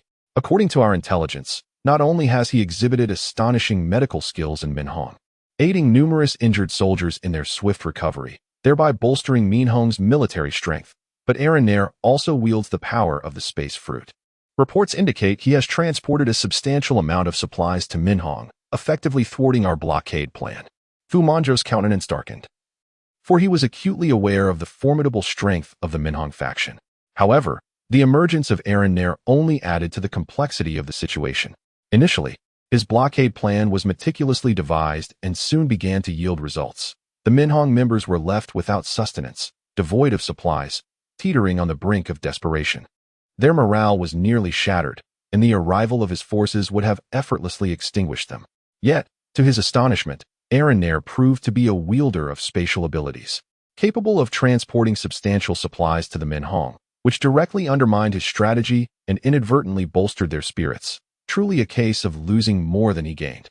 This Aaron Nair must be dealt with expeditiously. His elimination was crucial to alleviating the resentment that festered within him. Fu Manzhou clenched his teeth, seething with anger as he gazed at the two men before him, wishing to unleash a tirade upon them. There were 5 grand scholars in the court, and it was likely that at least 4 were in collusion with the Minhang. The fact that Aaron Nair could transport such vast quantities of supplies from Xiaogong could not have been accomplished without their assistance. He was no stranger to the concept of fostering enemies. After all, it was how the Huarn had also been led to nurture their adversaries, the consequences of which were all too evident. When he convened the court tomorrow, he would ensure they received a thorough reprimand.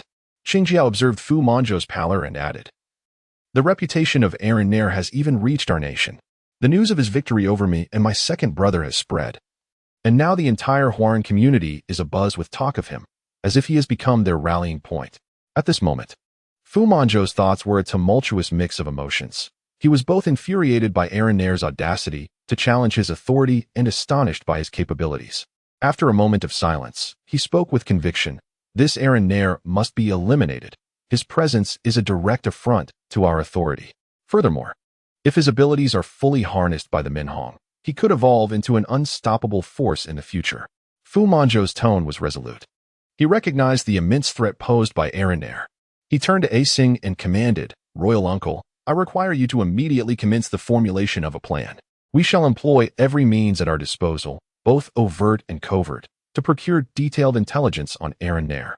Simultaneously, we must intensify our blockade against the Minhong.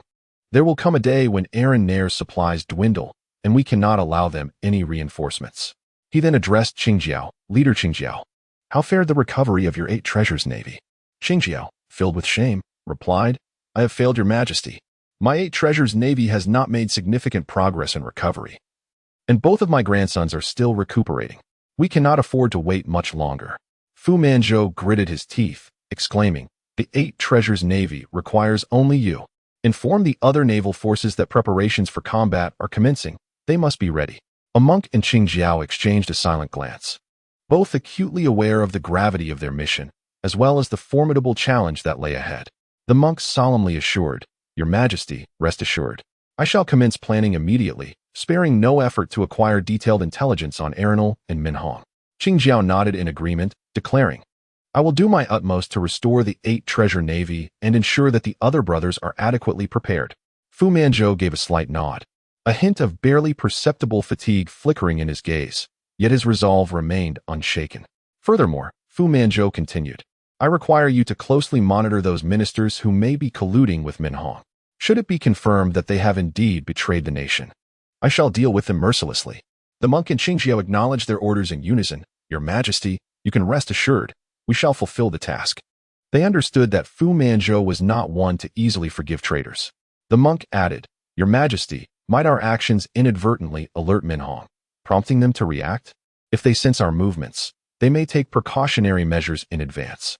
Fu Manzhou scoffed, "In the face of absolute power, even their awareness will be of no consequence. Now, go forth and execute your duties." With that, the two departed swiftly. Chapter 138. The Grand Scholar of the Court. Fu Manzhou watched the departing figures of the monk and Qingjiao, a flicker of subtle concern crossing his features. While he brimmed with confidence in eradicating Minhong and Arenal, deep within, he understood that this task would not be an easy feat in the days to come. The Kingdom of Flowers commenced fervent preparations for military action. The monk and Qingjiao busily traveled, gathering intelligence and mobilizing forces, all in anticipation of the imminent decisive battle. Predictably, the intelligence organization gathered substantial evidence against numerous officials, primarily related to their corrupt practices and smuggling operations for personal gain. As the saying goes, some matters are best left unweighed. Once weighed, they bear the weight of 1,000 pounds. The monk broadened the scope of his investigations, unearthing a plethora of incriminating evidence against political adversaries. He presented the evidence directly to Fu Manzhou, who erupted in fury. Days later, during the morning court session, several officials were apprehended. Fu Manzhou surveyed the list of names with ire, exclaiming, "Among the grand scholars of the court, there are 5 in total, and I am compelled to dismiss 4. Of the 6 ministers, 3 must also be dismissed. Look at these individuals. Who among them is not graying at the temples? Who among them is not a pillar of the court? Who among them is not connected to me by blood or marriage? They have rotted, and my heart is shattered. The ancestors entrusted the empire to me, yet it has come to this. My sorrow is profound. I bear guilt towards the nation, shame before my ancestors, and regret towards heaven and earth. I wish I could dismiss myself. And you, standing so nobly on the shore, do you truly believe yourselves to be so pristine? I know some of you are even more corrupt than these individuals. I advise you all to lay bare your hearts and entrails to air them out, cleanse them, and set them in order. When I ascended to the throne, I believed that the greatest adversary of the court was the Dahua society, after vanquishing them. I thought the primary enemy was the Taigua. I subdued Taigua, yet the people of Mingwa became a source of great concern for Dahua. Alas, I have now come to realize that the true threat to Dahua lies not beyond, but within the court itself, right here in the Qian Palace. It resides among my own flesh and blood, my princes and my ministers. If we falter even slightly, Dahua will descend into chaos. If you all become corrupt, the people across Dahua will rise in rebellion, leaving us without a place to rest in death. Consider this. It has only been a few years since the previous Emperor Zhu Jian was found hanging from a tree on Maishan. Have you forgotten? That old gnarled tree still stands behind the palace, watching over you every day. I have gone 3 days and nights without sleep, pondering what to convey to you all. But a conversation must have a conclusion. After much contemplation, I have distilled it down to 4 words. Zheng de Guangming. These 4 words are easy to utter but profoundly difficult to embody. They are words I have excavated from the depths of my heart, drawn from the sea of blood. Remember, from this day forth, this hall shall be renamed the Hall of Zheng de Guangming. Take a good look. All of you, raise your heads and reflect upon yourselves. Let me gaze upon you for half an hour. After dealing with the ministers, Fu Manzhou initially resolved to lead an expedition against Mingwa, but was intercepted by A Xing, forcing him to vent his ire upon the ministers instead, issuing decrees to dismiss them from their positions, never to be employed again, following his dramatic rebuke of the ministers akin to that of the Emperor Kong. Fu Manzhou intended to emulate him by personally leading the charge. However, he was thwarted by A Xing and others. Though displeasure flickered across Fu Manzhou's face, he restrained his fury and said, "Uncle, the insurrection of Mingwa necessitates a decisive response. I wish to follow in the footsteps of our ancestors and personally command the army to quell the rebellion." A Xing, upon hearing this, furrowed his brow but refrained from immediate rebuttal. He understood that Fu Manzhou, as the sovereign of the Flower Kingdom, harbored lofty ambitions, and it was not unreasonable for him to desire to lead the troops into battle like Emperor Kong. However, this was fraught with peril, especially considering the support Mingwa had garnered from Arenal. A single misstep on the battlefield could result in disaster. Should the sovereign perish outside rather than within the Transmigration Palace, it would allow the sole divine fruit of Dahua to be reborn elsewhere. Such a scenario is unacceptable for the Flower Kingdom. After a moment of silence, A Xing spoke to dissuade him. "Your Majesty, you are the sovereign of the Flower Kingdom, and the hopes of all our people rest upon your shoulders.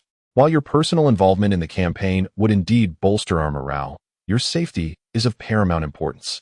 Should you encounter any misfortune, we would find ourselves in irretrievable despair.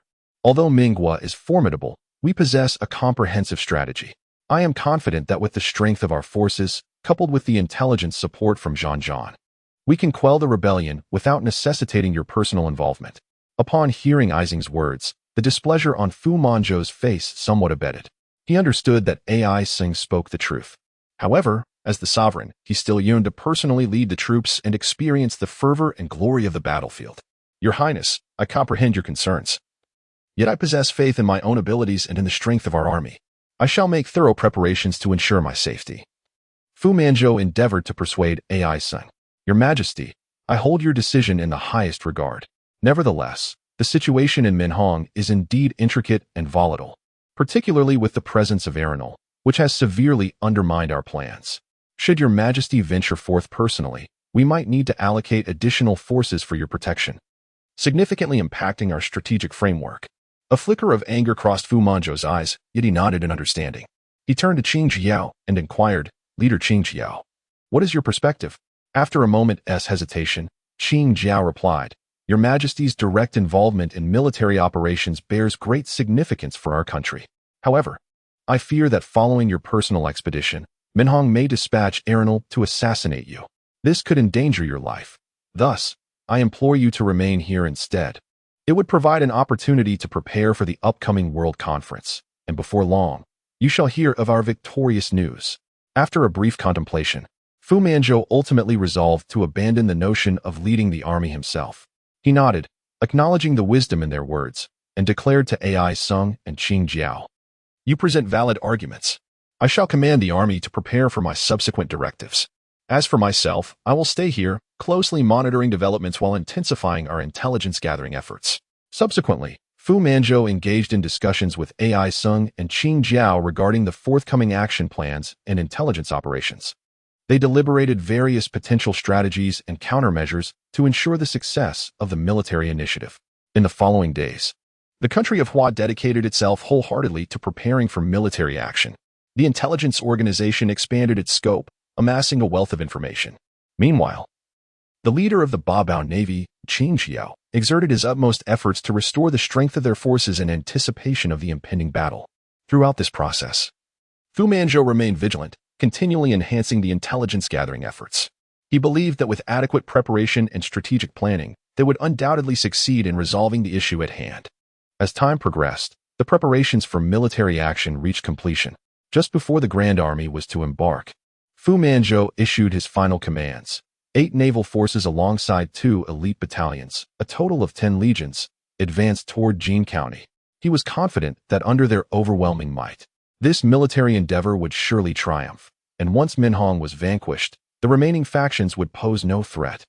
Fu Manzhou's decisive action swiftly reverberated throughout the vast expanse of the Huan nation, as the 10 legions set forth amidst the watchful gaze of the populace.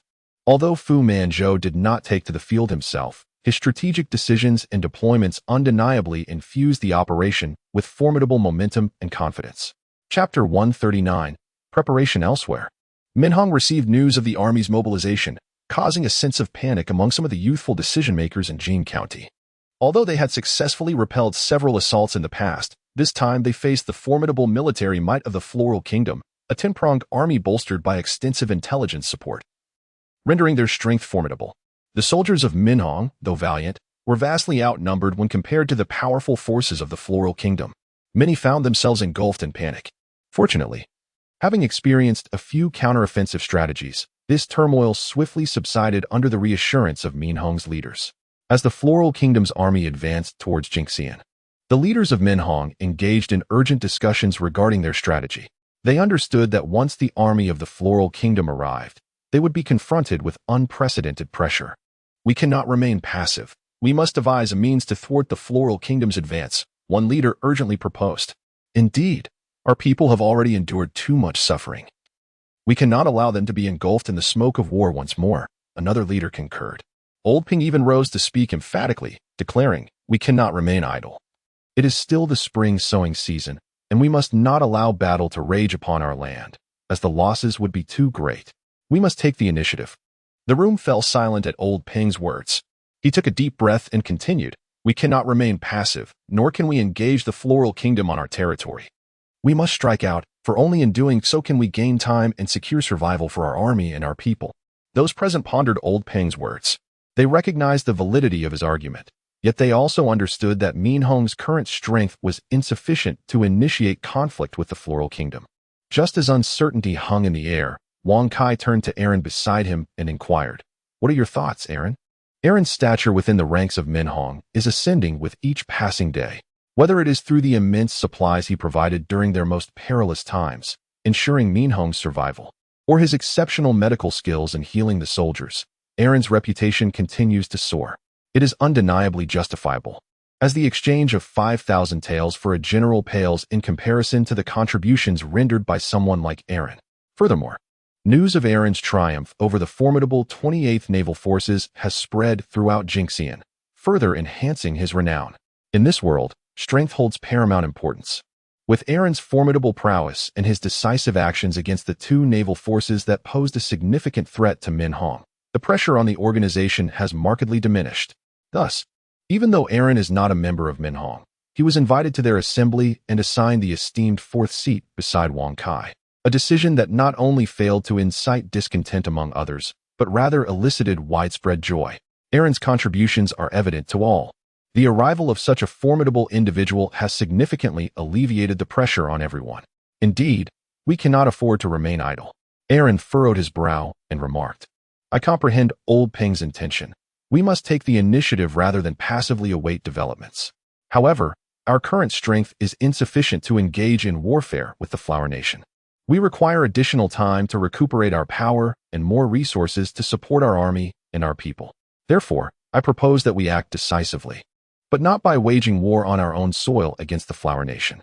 Instead, we should seek out their forces beyond the borders of Jean County and aim to annihilate them in one fell swoop.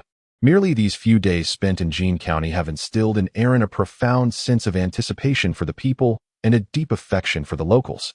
It is now the season for spring plowing. Should a conflict erupt within Jean County, even a victorious outcome would render life unbearable thereafter. As for the Great Migration of the past, its occurrence in this world is exceedingly challenging. The Great Migration was, in itself, a miracle that would never repeat. Let alone in this realm, where merely possessing the ability of observation hockey renders armies utterly visible. Likewise, guerrilla tactics are exceedingly difficult to execute. In this world, strength reigns supreme. Upon hearing news of the 10 armies, Aaron was taken aback. Observing the stark disparity in military strength, he mused that without his presence, this grand organization might very well face annihilation. This notion was intolerable to Aaron, compelling him to attend the meeting. Aaron gazed upon the youthful faces below, recognizing their considerable strength. With his own capabilities, he was certain he could navigate through this crisis successfully. Aaron continued, "My strategy is as follows. I shall employ guerrilla tactics. While they congregate at the border, I will launch a frontal assault to destroy their provisions, significantly impeding their progress. This will also divert their attention towards me. I estimate that I can contend with 2 to 3 naval forces, while the remainder shall be entrusted to all of you present here." Aaron's words stirred everyone present. The presence of this formidable individual undoubtedly brought newfound hope to Minhong. "Aaron, can you truly confront 2 or 3 water armies?" Wang Kai inquired with a hint of concern. Aaron nodded, his tone resolute as he declared, "I have this confidence. In fact, I believe I can manage 4 naval forces on my own." Upon hearing Aaron's words, Wang Kai replied, "That simplifies things considerably. Li Shi, number 5, and I can each take on 1 naval force, while the others can tackle 2. That leaves us with 2 formidable armies to contend with." Wang Kai's remarks heightened the tension in the room, as everyone understood that even if they could handle the naval forces, the remaining 2 armies would not be easily vanquished. "We must devise a detailed plan to ensure each step proceeds smoothly," number 5 interjected, a cautious individual whose eyes sparkled with determination and wisdom. Wang Kai nodded in agreement, stating, "Indeed, we need to ensure that every unit comprehends its mission and objectives to avoid chaos. Therefore, our first priority must be to restore communication with the telephone worms." Wang Kai's words served as a reminder to all present that effective communication was crucial for battle coordination. They must ensure that information and commands could be relayed promptly during the conflict. "I concur. Restoring communication is our primary task," Li Shi responded instantly. "We can dispatch a team to repair the telephone worm lines, while also preparing contingency plans in case of unforeseen circumstances." Aaron interjected, "This task can be entrusted to me. My capabilities will guarantee the annihilation of the enemy's communication blockade forces." Wang Kai nodded in agreement, expressing his support for Aaron's proposal. Aaron rose to his feet and declared, "Without further ado, I shall first restore communication with the phone bug. Upon my return, you may then divulge the plan to me." Li Shi gazed at Aaron with gratitude and replied, "Very well. I entrust this matter to you. Thank you." Chapter 140. Unrestrained Dominance. Aaron resolutely replied, "Rest assured, I will complete the task promptly and ensure seamless communication." Just as he intended to turn and exit the conference room, the mustachioed figure known as number 5 obstructed his path, saying, "Wait a moment." Aaron inquired, "Is there anything else?" Number 5 approached Aaron with a smile and extended a hand, saying, though it may come as a surprise, "I humbly ask for your permission to express our heartfelt gratitude on behalf of the entire Minhong community. Furthermore, I sincerely invite you to join us in Minhong." Everyone watched Aaron with bated breath, their gratitude for him palpable, acutely aware of his significance, fearing he might utter a word of refusal. Aaron gazed at the bearded figure known as number 5, a flicker of surprise crossing his eyes. He had not anticipated such an unexpected invitation. Observing the outstretched hand of number 5, Aaron, without a moment's hesitation, clasped it firmly and replied, "Of course." Number 5 smiled and nodded, "Welcome to our ranks. I entrust the task of Minhong to you." Aaron felt a surge of warmth enveloping his heart, accompanied by an immense pressure. Yet, without a moment's hesitation, he declared, "Leave it to me." With that, he turned and exited the conference room, leaving behind decision-makers who were both elated and anxious. Meanwhile, the army of the Flower Kingdom was advancing towards Jingxian, their spirits soaring high. buoyed by the overwhelming advantage of their 10 formidable legions, which instilled in them a sense of impending victory. However, they remained oblivious to the unprecedented challenge that awaited them. The soldiers of Minhong were equally filled with confidence. They were acutely aware that this battle was not merely to defend Jingxian, but to safeguard their homeland. They had invested immeasurable sweat and blood into this land, and they would never yield. Aaron and his crew arrived at the besieged border of Jing County. It must be said that the Flower Kingdom, as a superpower, possesses formidable strength and financial resources. Upon reaching the border of Jing County, Aaron discovered a series of bunkers encircling the area. These fortifications are impressively constructed, making them easy to defend but difficult to assault. Within them, aside from a garrison of soldiers, there exists a peculiar type of telephone bug known for its ability to disrupt communication, specifically the horned telephone bug. This creature is adept at obstructing radio waves, rendering communication virtually impossible. In the original narrative, Capone Beach commanded a pirate crew to utilize this very type of telephone bug to sever external communications during the wedding between the Big Mom family and the Vinsmoke family, effectively isolating the venue. One such telephone bug can incapacitate the communication of an entire island, underscoring the formidable capacity of these creatures. Surrounding Jing County is a perimeter of these telephone bugs, making it nearly impossible for the citizens to reach out for assistance. With an abundance of these bugs, a field akin to a signal jamming device is created. Those trapped within find it exceedingly challenging to communicate, and even at a slight distance. The signals from the telephone bugs are rendered ineffective. The significance of communication in warfare is indisputable. Thus, it is imperative to eliminate these bunker forces prior to engaging in battle to regain the ability to communicate on the battlefield. The Flower Kingdom employs a strategy of small bunkers every 5 miles and larger fortifications every 10 miles. The small bunkers require minimal manpower, and even if they come under attack, the concentrated forces within the larger bunkers can swiftly provide support. Typically constructed in rugged mountainous terrain and subterranean caverns, these bunkers are not easily susceptible to assault. Even distant attacks would lose considerable effectiveness under such natural conditions. However, the sheer number of these small bunkers, when amassed, forms an impregnable defense line. To eradicate them entirely would demand an excessive amount of resources, which would not be worth the cost for the citizens. Yet, this is a different matter for Aaron. Aaron soared through the sky, gazing down upon the positions of each bunker, silently calculating their coordinates in his mind. Simultaneously, he reflected upon his recent achievements. System notification. You have a new superior, Li rewarding you with a newcomer's welcome package, unlocking new abilities. Acquired trait. Still looking at the present, enhanced observation. System notification.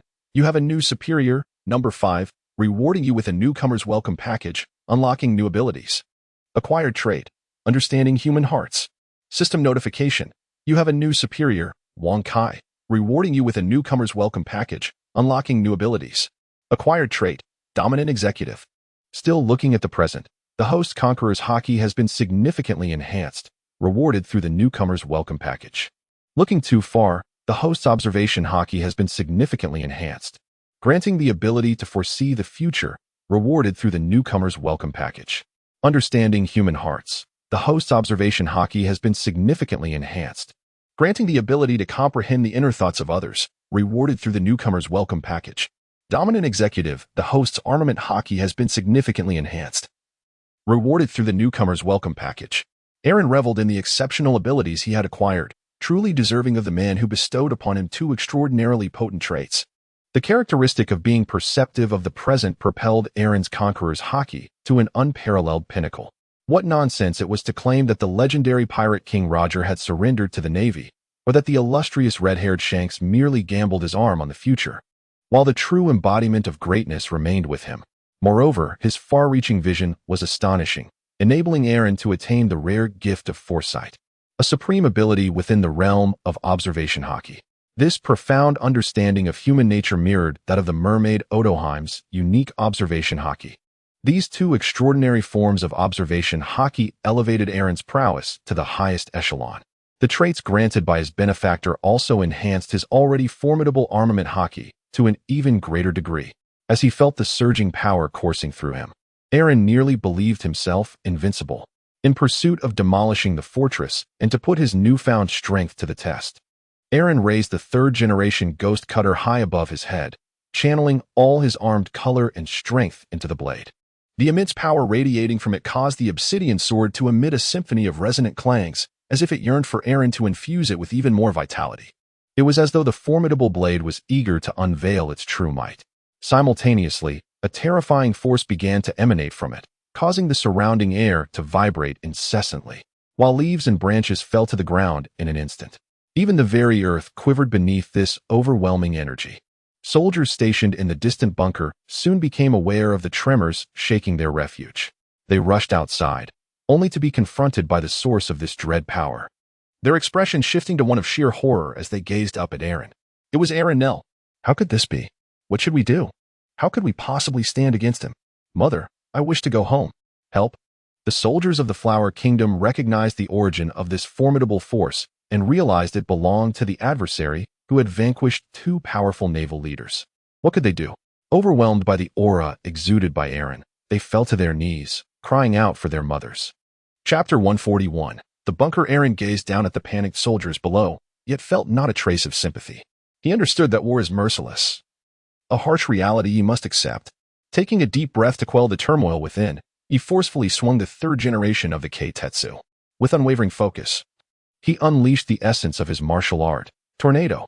Aaron's power surged into the third generation of the Ghost Cutter, and the sword light in the air formed peculiar patterns, as if flowing water had left its mark. With his commanding shout, the sword light instantly expanded, coalescing into a brilliant pillar of light, at the center of which materialized a golden dragon. This dragon was vividly lifelike, its scales shimmering with brilliance, its eyes resembling two resplendent stars, its horns sharp and formidable, and its claws as keen as swords. Its body twisted in the air, exhibiting unparalleled grandeur and might. Each breath of the dragon summoned a tempest, rustling the surrounding leaves, as its presence seemed to alter the very flow of air, rendering the nearby soldiers breathless. This magnificent dragon, exuding boundless authority, surged directly toward the nearest bunker. Wherever it passed, the ground was torn apart like shredded parchment, cleaving a deep chasm. A thunderous roar erupted as the bunker was obliterated by the dragon's roar, reduced to a heap of rubble. As the dragon charged toward the bunker, the soldiers stationed within gazed in horror at the astonishing scene, their faces pale, limbs weak, robbed of the strength to flee. The dragon's speed was astonishing, arriving before the bunker in the blink of an eye, opening its massive maw to unleash a wave of energy. The shock wave reverberated through the land, causing the earth to convulse, stones to shatter, and the bunker to collapse under the onslaught of this force, as if it were mere tofu, disintegrating into swirling dust. The dragon continued its advance, reducing the bunkers to mere paper, one after another, its might instilling despair in the soldiers of the Flower Kingdom. They had never witnessed such terrifying power. It felt akin to a divine miracle. After annihilating countless bunkers, the dragon ultimately cleaved through a mountain peak, vanishing into the ether, leaving behind a deep, crescent-shaped trench. The soldiers within the bunker had no time to send word before being obliterated, while those outside fled in panic under the dragon's oppressive force, some even fainting from sheer terror. Aaron's mission has been accomplished. After all, the primary objective was to restore communication, and the current state of affairs has already achieved that goal. As for annihilating the entire bunker perimeter, such an endeavor would be excessively laborious and taxing. Meanwhile, the large bunker that remained untouched has received the critical information. The generals of the Flower Kingdom, perceiving the dire situation, hastily adjusted their strategies in an attempt to salvage their defeat. They rallied the remaining soldiers, advancing towards Aaron in a bid to encircle him. However, in the face of such formidable strength, their efforts appeared utterly insignificant. Upon witnessing this, Aaron let out a cold sneer. He brandished the third generation of the Demon Slayer, preparing to unleash his ultimate technique once more. With unwavering focus, he declared, "Dragon soars." This time, Aaron's voice resonated with even greater intensity and vigor. The blade's radiance traced a more resplendent arc through the air, the intricate patterns on the third generation of the Demon Slayer transforming into the shape of dragon scales, as if infused with life, intertwining with the very atmosphere. As Aaron's voice echoed, a colossal western dragon erupted from the Demon Slayer, seemingly endowed with immense power. Its massive form unfurled its wings, casting a shadow that obscured the sun. With a thunderous roar, it ascended into the heavens. Aaron's gaze sharpened as he commanded the dragon, which gracefully traced an elegant arc through the sky before plunging downwards with ferocity, charging towards the soldiers of the Flower Kingdom. In that instant, a profound and unprecedented terror engulfed the soldiers. They were oblivious to the nature of this power and utterly uncertain of how to resist it. They could only watch in helpless horror as the dragon hurtled towards them, destined to be mercilessly obliterated. The dragon's sword energy, controlled by Aaron, surged forth like an enraged dragon, tumultuously piercing through the clouds with a deafening roar. Its colossal form stretched for hundreds of meters, exuding an air of majesty and grandeur. Wherever the sword energy traversed, the atmosphere seemed to be torn asunder, creating a series of breathtaking fissures. The scales of the dragon sword energy shimmered like blazing flames, radiating brilliant light, each shard imbued with immense power. Its eyes glowed like two resplendent orbs of fire, casting a searing illumination that banished the surrounding darkness. The wings of the dragon's sword energy unfurled, eclipsing the sky, and with each mighty flap, it summoned tempestuous winds and torrential rains, uprooting trees and displacing the earth, sending massive clouds of dust spiraling into the air. Its tail resembled a colossal whip, striking the ground with such force that it triggered seismic tremors, as though the very world were quaking beneath its might. The dragon sword energy's breath erupted like a volcanic explosion, each exhalation unleashing scorching flames that reduced all to ashes. Its presence rendered the battlefield a scene of utter chaos, as soldiers fled in terror, desperately seeking to escape the horrifying spectacle. Aaron wielded the dragon's sword chi, akin to an indomitable blade, piercing the hearts of the soldiers from the land of flowers. Wherever the dragon's sword chi traversed, the earth fractured and edifices collapsed, as if the very world trembled at its presence. The soldiers, confronted with this terrifying force, turned pale, their limbs weak, rendered incapable of fleeing. They had never beheld such a breathtaking spectacle. It was nothing short of a divine miracle, a celestial retribution. The dragon surged toward the throng, unleashing a thunderous roar. As a mushroom cloud ascended from the ground, the smoke gradually dispersed, revealing a gaping chasm below, its edges steep and pristine, as if carved instantaneously by an immense force. Its diameter spanned several meters, its depth unfathomable, with the bottom exhibiting a charred hue, emanating a faint scent of sulfur. The walls of the pit displayed a stratified structure of earth and stone, resembling slices of time that chronicled the moment of annihilation. Larger boulders and shattered remnants of structures clung precariously to the walls, creating an illusion that they could collapse at any moment. Surrounding the pit, the land bore the violent imprints of shock waves, radiating outward in wave-like patterns. Amidst these traces, scorched weeds and twisted branches revealed the devastating power unleashed by the shock waves. At the pit's base, a substance reminiscent of molten lava gathered, emitting faint crackling sounds as it cooled, filling the air with an acrid scent of burning. In the center of the chasm, a stream of lava flowed languidly, as if recounting the calamity it had just witnessed. The fortunate few surviving soldiers gazed into the abyss, their faces etched with terror, unable to fathom the magnitude of power that could inflict such destruction. This chasm stood not only as a physical wound, but also as a symbol of the indelible fear and shock etched within their hearts. Chapter 142. Annihilation. Aaron gazed upon the demoralized soldiers below, who had managed to survive yet lost their fighting spirit. Adorned with lightning rods and sporting rat tails, they unmistakably belonged to the elite class of the flower people. With no mercy in his heart, Aaron pressed on with his assault, knowing that the more lives he claimed, the safer the realm of Minhong would become. Aaron gripped the hand of the third-generation ghost cutter and forcefully swung it downward, unleashing a powerful strike. A colossal golden crescent-shaped blade of energy surged forth towards them. This blade, akin to the dawn's first light, instantaneously sliced through the heavens, accompanied by a tempest of annihilation. Every inch of land it traversed seemed to awaken with a silent lament, a desperate cry for the imminent demise of life. Confronted with this unparalleled force, the soldiers of the Flower Kingdom could no longer maintain even a fleeting composure. They screamed and wailed, desperately seeking a glimmer of hope. Yet, in the face of this merciless blade, their struggles appeared utterly futile, so starkly pale. The energy struck the leading few high-ranking generals of the Flower Kingdom, their bodies instantly torn apart, reduced to a pool of crimson. In the wake of the blade's ferocity, that blood was further swept away, transformed into sustenance for the growth of plants, as if they had never existed in this world at all. The surrounding soldiers bore witness to this horrifying spectacle, their hearts brimming with terror, yet they found themselves unable to flee, resigned to being rendered into nothingness by the blade. Their eyes were filled with defiance, their hearts heavy with regret, yet they could not alter the fate that loomed ahead. Aaron observed all of this with a cold gaze, his heart devoid of any emotion. After witnessing the tragic lives of the people in Xiaogong, he could no longer harbor any feelings for these flowered individuals. Following the surge of sword energy, the battlefield was left shrouded in silence and deathly stillness. The once clamorous voices and vibrant lives had now vanished into the ether of the sword's fury. Only the deep ravines in the ground, the ruins of shattered bunkers, and the charred remnants of trees silently bore witness to the events that had just transpired.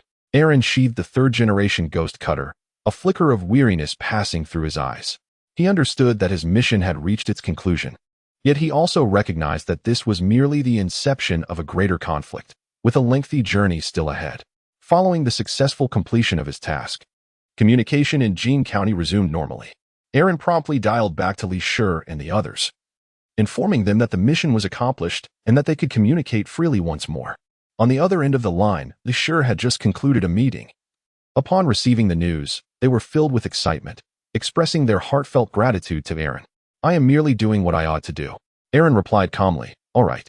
You may continue your conversation. We shall not intrude." After concluding the call, Aaron did not immediately return to Jingxian, since he was already at the border. He resolved to visit the assembly point of the army, seeking opportunities for sabotage. Meanwhile, once communication in Jingxian was restored, Li Shi promptly called the owner of the clothing store to express his gratitude, candidly admitting that she had saved Min Hong from imminent peril. The organization would surely remember her contributions. Overwhelmed with emotion upon hearing that the supplies had indeed arrived smoothly and made a significant impact, the shopkeeper burst into tears, relaying the information she had gathered to Li Shi amidst her sobs. After offering her some comfort, Li Shi hung up and called Aaron, informing him of the location where the forces of the Flower Kingdom were gathering. The Flower Kingdom comprises 10 coastal provinces, all largely divided among 8 naval forces. The 3 provinces bordering Jingxian have become the gathering point for these naval troops, poised to launch an assault on Jingxian from these coastal territories. The 2 largest elite military units are advancing from the inland regions. Among them, the wealthiest and most developed province of Wintering is the stronghold of the Dabao Navy, which, being composed of the upper echelons of the Flower Kingdom, has mercilessly exploited the local populace, leaving them in despair and uncertainty regarding their survival. In this campaign against Jingxian, for naval forces have assembled in Wintering, Dabao, Air Bao, Sea Bao, and Ba Bao. However, due to significant losses, Air Bao and Ba Bao are reduced to a mere handful and must rely on the might of the Dabao Navy. Thus, the assembled naval forces in Wintering essentially consist of 2 factions. The naval forces, at their core, are akin to pirates, and in Fu Manzhou's view, the question of their combat effectiveness once ashore is trivial. The military assembly point is located in a flat expanse at the Shijian border. On the vast plains of Wintering, thousands of naval soldiers are arranged in neat formations, resembling a gray-brown ocean. Dressed in their respective naval uniforms, their banners flutter in the breeze, signifying their allegiances. As dawn breaks, the soft glow of the rising sun casts light upon the plains, revealing the grave expressions on the faces of the soldiers. The landscape is dotted with tents, rising and falling like a colossal anthill. Between the tents, smoke from campfires swirls, and the air is perfumed with the scents of food and metal. In the distance, soldiers can be seen in training, running, shouting, and wielding their weapons. The scene both fierce and orderly. At the heart of the plains stand towering command tents, their flags vibrant, marking the headquarters of different naval factions. Here, commanders strategize and plan the upcoming battles, their orders relayed to every soldier by messengers. On the ground, armored warhorses impatiently paw at the earth, occasionally letting out long whinnies. Along one side of the plain, war chariots are meticulously aligned, adorned with sharp spears and quivers of arrows, as the charioteers inspect their steeds, preparing for immediate departure. A palpable tension fills the atmosphere, with soldiers congregating to discuss the impending conflict. Their faces bore resolute expressions, their eyes shimmering with unwavering determination. In the distance, the rhythmic sound of galloping hooves echoed as a throng of majestic steeds raced forth, bearing valiant knights upon their backs. Clad in armor, these knights wielded long spears and battle axes, their visages imbued with an aura of ferocity. They represented the elite forces of the naval army, the backbone of this impending clash. At the heart of the plains stood a formidable military encampment, housing a myriad of weapons and equipment. Soldiers busied themselves in preparation for battle. Some polished their arms, others honed their swordsmanship, while a few engaged in strategic discussions. Along the periphery of the camp rested several small water forts and vessels, integral to the naval forces' offensive and retreat operations. In the distance, small hills and clusters of trees contributed an air of mystery and peril to the landscape. The entire scene was nothing short of magnificent, with the soldiers exuding an intangible sense of pressure. Above this expansive plain, Aaron's figure was as elusive as the wind.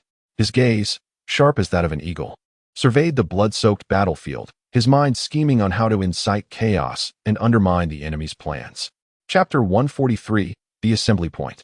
Aaron drifted above the crowd, keenly observing the movements of the enemy. The elemental transformation of the wind fruit was indeed an overwhelming advantage. He was utterly elusive, leaving no trace behind. Even Lisher and Number 5, who possessed an extraordinary mastery of observation hockey, could not detect him. Had it not been for Lisher's unique ability to glean information from the future, Aaron would have remained entirely undetected. It was solely through fragments of foresight that Lisher discovered Aaron's presence, making it all the more improbable for others to sense him. He quietly concealed himself in the sky, his gaze piercing through the clouds, scrutinizing the naval forces on the plains. He noted that the enemy had begun to assemble in an orderly fashion, their banners vibrant and morale high, vociferously proclaiming their intent to breach the city and seize the wealth of Jean County, reveling in the beauty that the county had to offer. A glint of cold light flickered in Aaron's eyes as he felt a surge of anger towards the avarice and cruelty of his adversaries. He understood that these marauders were not merely foes. They posed a grave threat to the people of Hong and Jean County, a sacrilege against peace and justice. Aaron's decision was resolute. He must take action to thwart the atrocities committed by these online mercenaries. He was prepared to harness his abilities to instigate widespread chaos, thereby undermining their strength. Transitioning from reconnaissance to a proactive offensive was also an option. He began to regulate his breathing, focusing his mind, ready to unleash his powers. Gradually, his body merged with the ambient air, rendering his presence nearly imperceptible. Like a whispering breeze, he approached the enemy's assembly with utmost stealth. The adage before troops march, "Provisions must be secured," holds true across the annals of military history. Victories such as those in the Battle of Julu and the Battle of Guandu were achieved through the deprivation of supplies, underscoring the paramount importance of logistics. Aaron was acutely aware of this fact. He was prepared to leverage his abilities to transport the enemy's provisions and other supplies to the rear at Jean County, achieving multiple objectives in one decisive stroke. He stealthily approached the grand entrance of the warehouse and slipped through a narrow gap, finding himself amidst a bounty of food and supplies, all exuding a faintly enticing aroma. The primary military rations consisted mainly of millet, accompanied by a variety of grains such as beans, wheat, chestnuts, corn, sorghum, and rice. Whatever was available was consumed. Meat was a luxury reserved for high-ranking officers, diminishing in availability down to the common soldiers, who seldom tasted it unless they were part of a death squad or were occasionally rewarded after a significant victory. As for the provisions for the war horses, the staple was hay, with the majority of horses, including pack and draft animals, primarily grazing. War horses, aside from grass, had access to some inexpensive grains, predominantly beans, which were rationed, rendering the upkeep of cavalry quite costly. Horses fared significantly better than men in terms of sustenance. However, this warehouse was a different matter altogether. Given that the naval forces were largely composed of pirates, their operations hinged on the availability of substantial meat. Thus, the provisions within this warehouse were extraordinarily lavish, so lavish that even Aaron swallowed hard at the sight. If transported back to the civilian populace, it would surely bring immense joy to the soldiers and civilians alike. Moreover, these mountains of grain sacks and supplies were invaluable resources for the enemy's military operations. Without them, they would struggle to deploy their forces at all. Aaron gazed upon the towering pile of supplies, and with utmost care, he approached the mound of grain bags. Extending his right hand, he swiftly absorbed the entirety of the warehouse's inventory into the confines of his system space. His movements were both graceful and rapid, akin to the gentle breeze that seemed to propel the grain bags, devoid of any sound, leaving no one to notice the subtle disturbance within the warehouse. In an instant, the food and supplies vanished as if by magic, leaving only the air to circulate within the now empty space. Aaron's heart brimmed with a profound sense of fulfillment and the elation of victory. However, he did not cease his endeavors. He transformed once more into the wind, silently departing the warehouse and drifting towards another enemy stronghold. Employing the same method, Aaron swiftly amassed supplies sufficient to sustain tens of thousands of elite troops. It is worth noting that these naval forces comprised highly skilled pirates, who required far more sustenance than the average individual, effectively allowing Aaron to acquire provisions adequate for 100,000 people. This speaks to the nature of national affairs. There exists no realm within a nation from which profit cannot be extracted. Even in the case of Haiti, one of the poorest nations, Duvalier managed to siphon off a staggering $30 billion. This fortuitously catapulted Aaron into overnight wealth. Aaron's endeavors have become increasingly fruitful. He stealthily infiltrates the enemy's warehouses, seizing vast quantities of provisions and supplies, thus providing immense support to his faction. However, the naval forces require sustenance, and the logistics personnel swiftly discovered the desolate state of the warehouses. They reported their alarming findings to their superiors in a state of panic. Immediate orders were issued to suppress the news while an investigation into the theft was initiated. Soldiers on patrol began to notice unusual activities within the warehouses, and reports of dwindling supplies began to accumulate, creating an atmosphere of heightened vigilance akin to a boiling cauldron. What is happening? Why has the supply diminished? A senior general inquired furiously of the soldiers.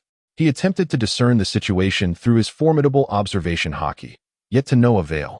All reconnaissance efforts yielded nothing but emptiness, plunging the investigation into a quagmire.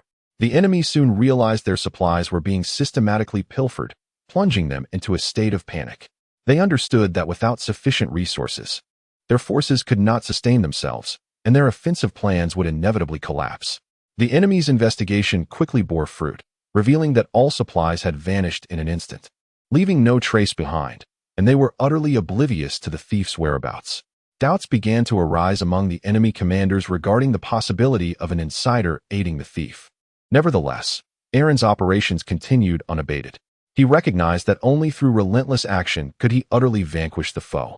He resolved to intensify his efforts, aiming to bring the enemy to complete ruin. He infiltrated yet another enemy warehouse, amassing even more supplies into his spatial system. Under the cover of night, he launched an assault on the enemy's supply convoy, seizing all their food and materials. His actions plunged the enemy into profound disarray. Their morale began to crumble, and their offensive strategies were forced to a halt. This turmoil even reached the attention of SOD, who erupted in fury, bellowing at his subordinates. How could you be so oblivious? Only Aaron Nair possesses such capabilities. He is an exceedingly troublesome specter.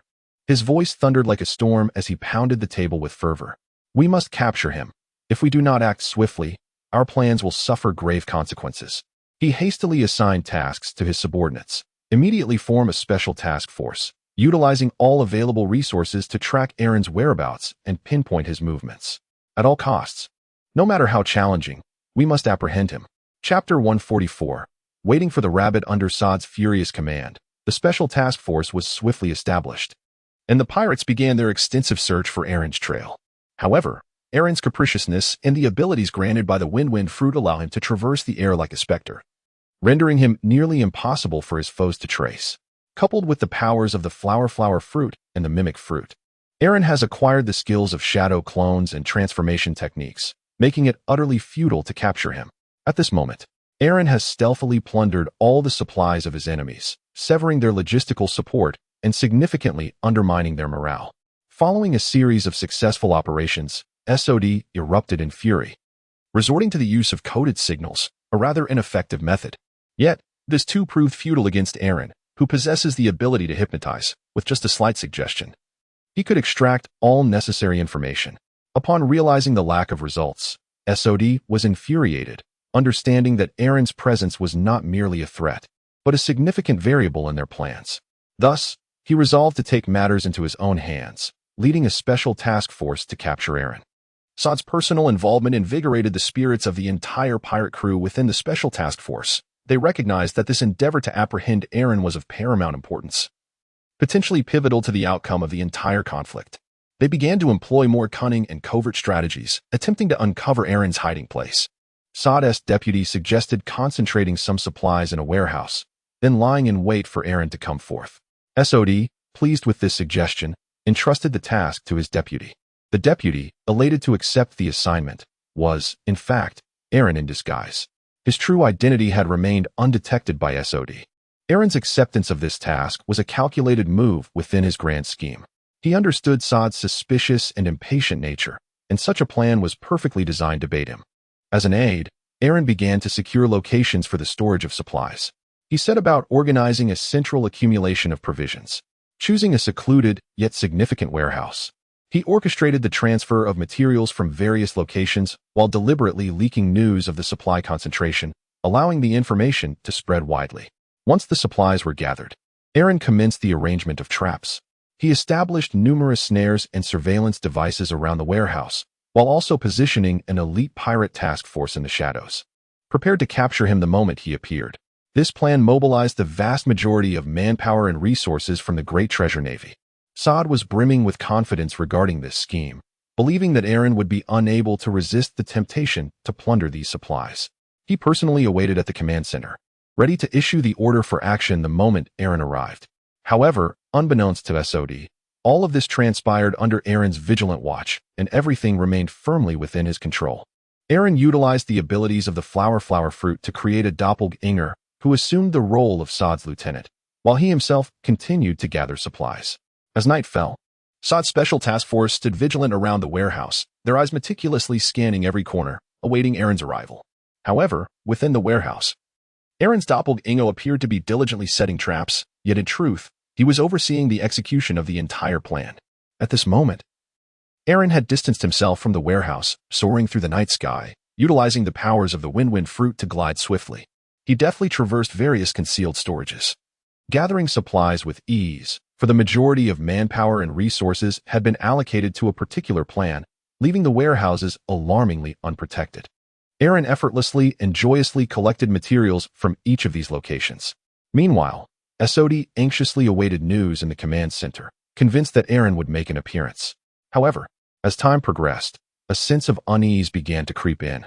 Although everything appeared to be proceeding as expected, Saad's intuition warned him that matters might not be as straightforward as they seemed, leading to a growing sense of agitation. Aaron's doppelganger observed the scene intently and discreetly transmitted this information to the original. The manifestations of the flower fruit are fundamentally distinct from shadow clones. While shadow clones can relay information to the original only upon their dissolution, the manifestations of the flower fruit retain the essence of bodily organs, allowing for the sharing of sensory experiences with the original. This capability is far more advantageous than that of the six paths of pain, who merely share visual perception. The doppelgangers created from the flower fruit can share all senses, a remarkable ability acquired by Aaron following his fierce battle with Robin. Thus, all actions of SOD transpire beneath Aaron's vigilant gaze. Observing Saad's anxious demeanor, Aaron resolved to test Saad's layers of color. According to his subordinates' memories, this individual is the strongest in the flower country. Eliminating him would significantly alleviate the pressure on the populace. Moreover, the warehouse contains a considerable amount of supplies, making it prudent to seize them as well. Aaron gracefully descended into the lush woods before the warehouse, his figure nearly merging with the shadows of the trees. He quietly concealed himself among the foliage, his gaze piercing through the treetops, scrutinizing the hidden forces of the enemy. In his mind, another vision unfolded, revealing the perspective of his clone. The two viewpoints contrasted, allowing him to identify each adversary lurking in the darkness. He noted that these foes were indeed the elite of the naval forces. Within Aaron's keen observation, their strength was commendable. A glimmer of cold light flashed in Aaron's eyes. He understood that this war would prove exceedingly arduous. The disparity in strength between the Kingdom of Minhong and the Kingdom of Flowers was indeed considerable. Therefore, he resolved to exert every effort to annihilate the enemy's living forces. Aaron stood in quiet anticipation, his heartbeat merging with the whispers of the night breeze. His breath so faint it seemed to vanish. He understood that Saad's patience was finite. Should he linger without action for too long, Saad would likely take matters into his own hands. At that moment, Aaron's doppelganger sensed that Saad's forbearance had reached its limit, and he was poised to act. Aaron sprang into action, leaping from the woods like a gust of wind, making his way swiftly toward the warehouse. His speed was remarkable. He traversed the forest in an instant, appearing beside the enemies concealed in the shadows. Aaron's assault was as swift as the tempest, his blade slicing through the air with a resounding whoosh, striking at the vital points of an elite naval soldier. The elite forces scarcely had time to react before Aaron pierced their throats. The hidden adversaries, taken aback by Aaron's sudden emergence, were momentarily stunned. Before they could comprehend the situation, Aaron had already thrust his blade forward. They stared wide-eyed, clutching their throats desperately, their faces contorted in agony as they succumbed to death, seemingly questioning why they had not yet savored life in Jean County before meeting such a fate. However, Aaron did not relent in his onslaught. He understood that these foes were seasoned warriors who would not yield easily. He continued his relentless attack, each strike precisely targeting their throats, rendering them voiceless until they breathed their last. Introduction. I have once been a subordinate to the Bandit King, capturing outlaws and pirates to exchange for riches. I have served in the Navy, delivering justice to the people, and have also transformed into a pirate, vanquishing the loathsome celestial dragons. I have held a position within the CP organization, gathering intelligence for the world government. I have even been affiliated with the Revolutionary Army, striving to overthrow the world government. To hold one job is to be a cog in the machine. To juggle multiple roles is to become divine.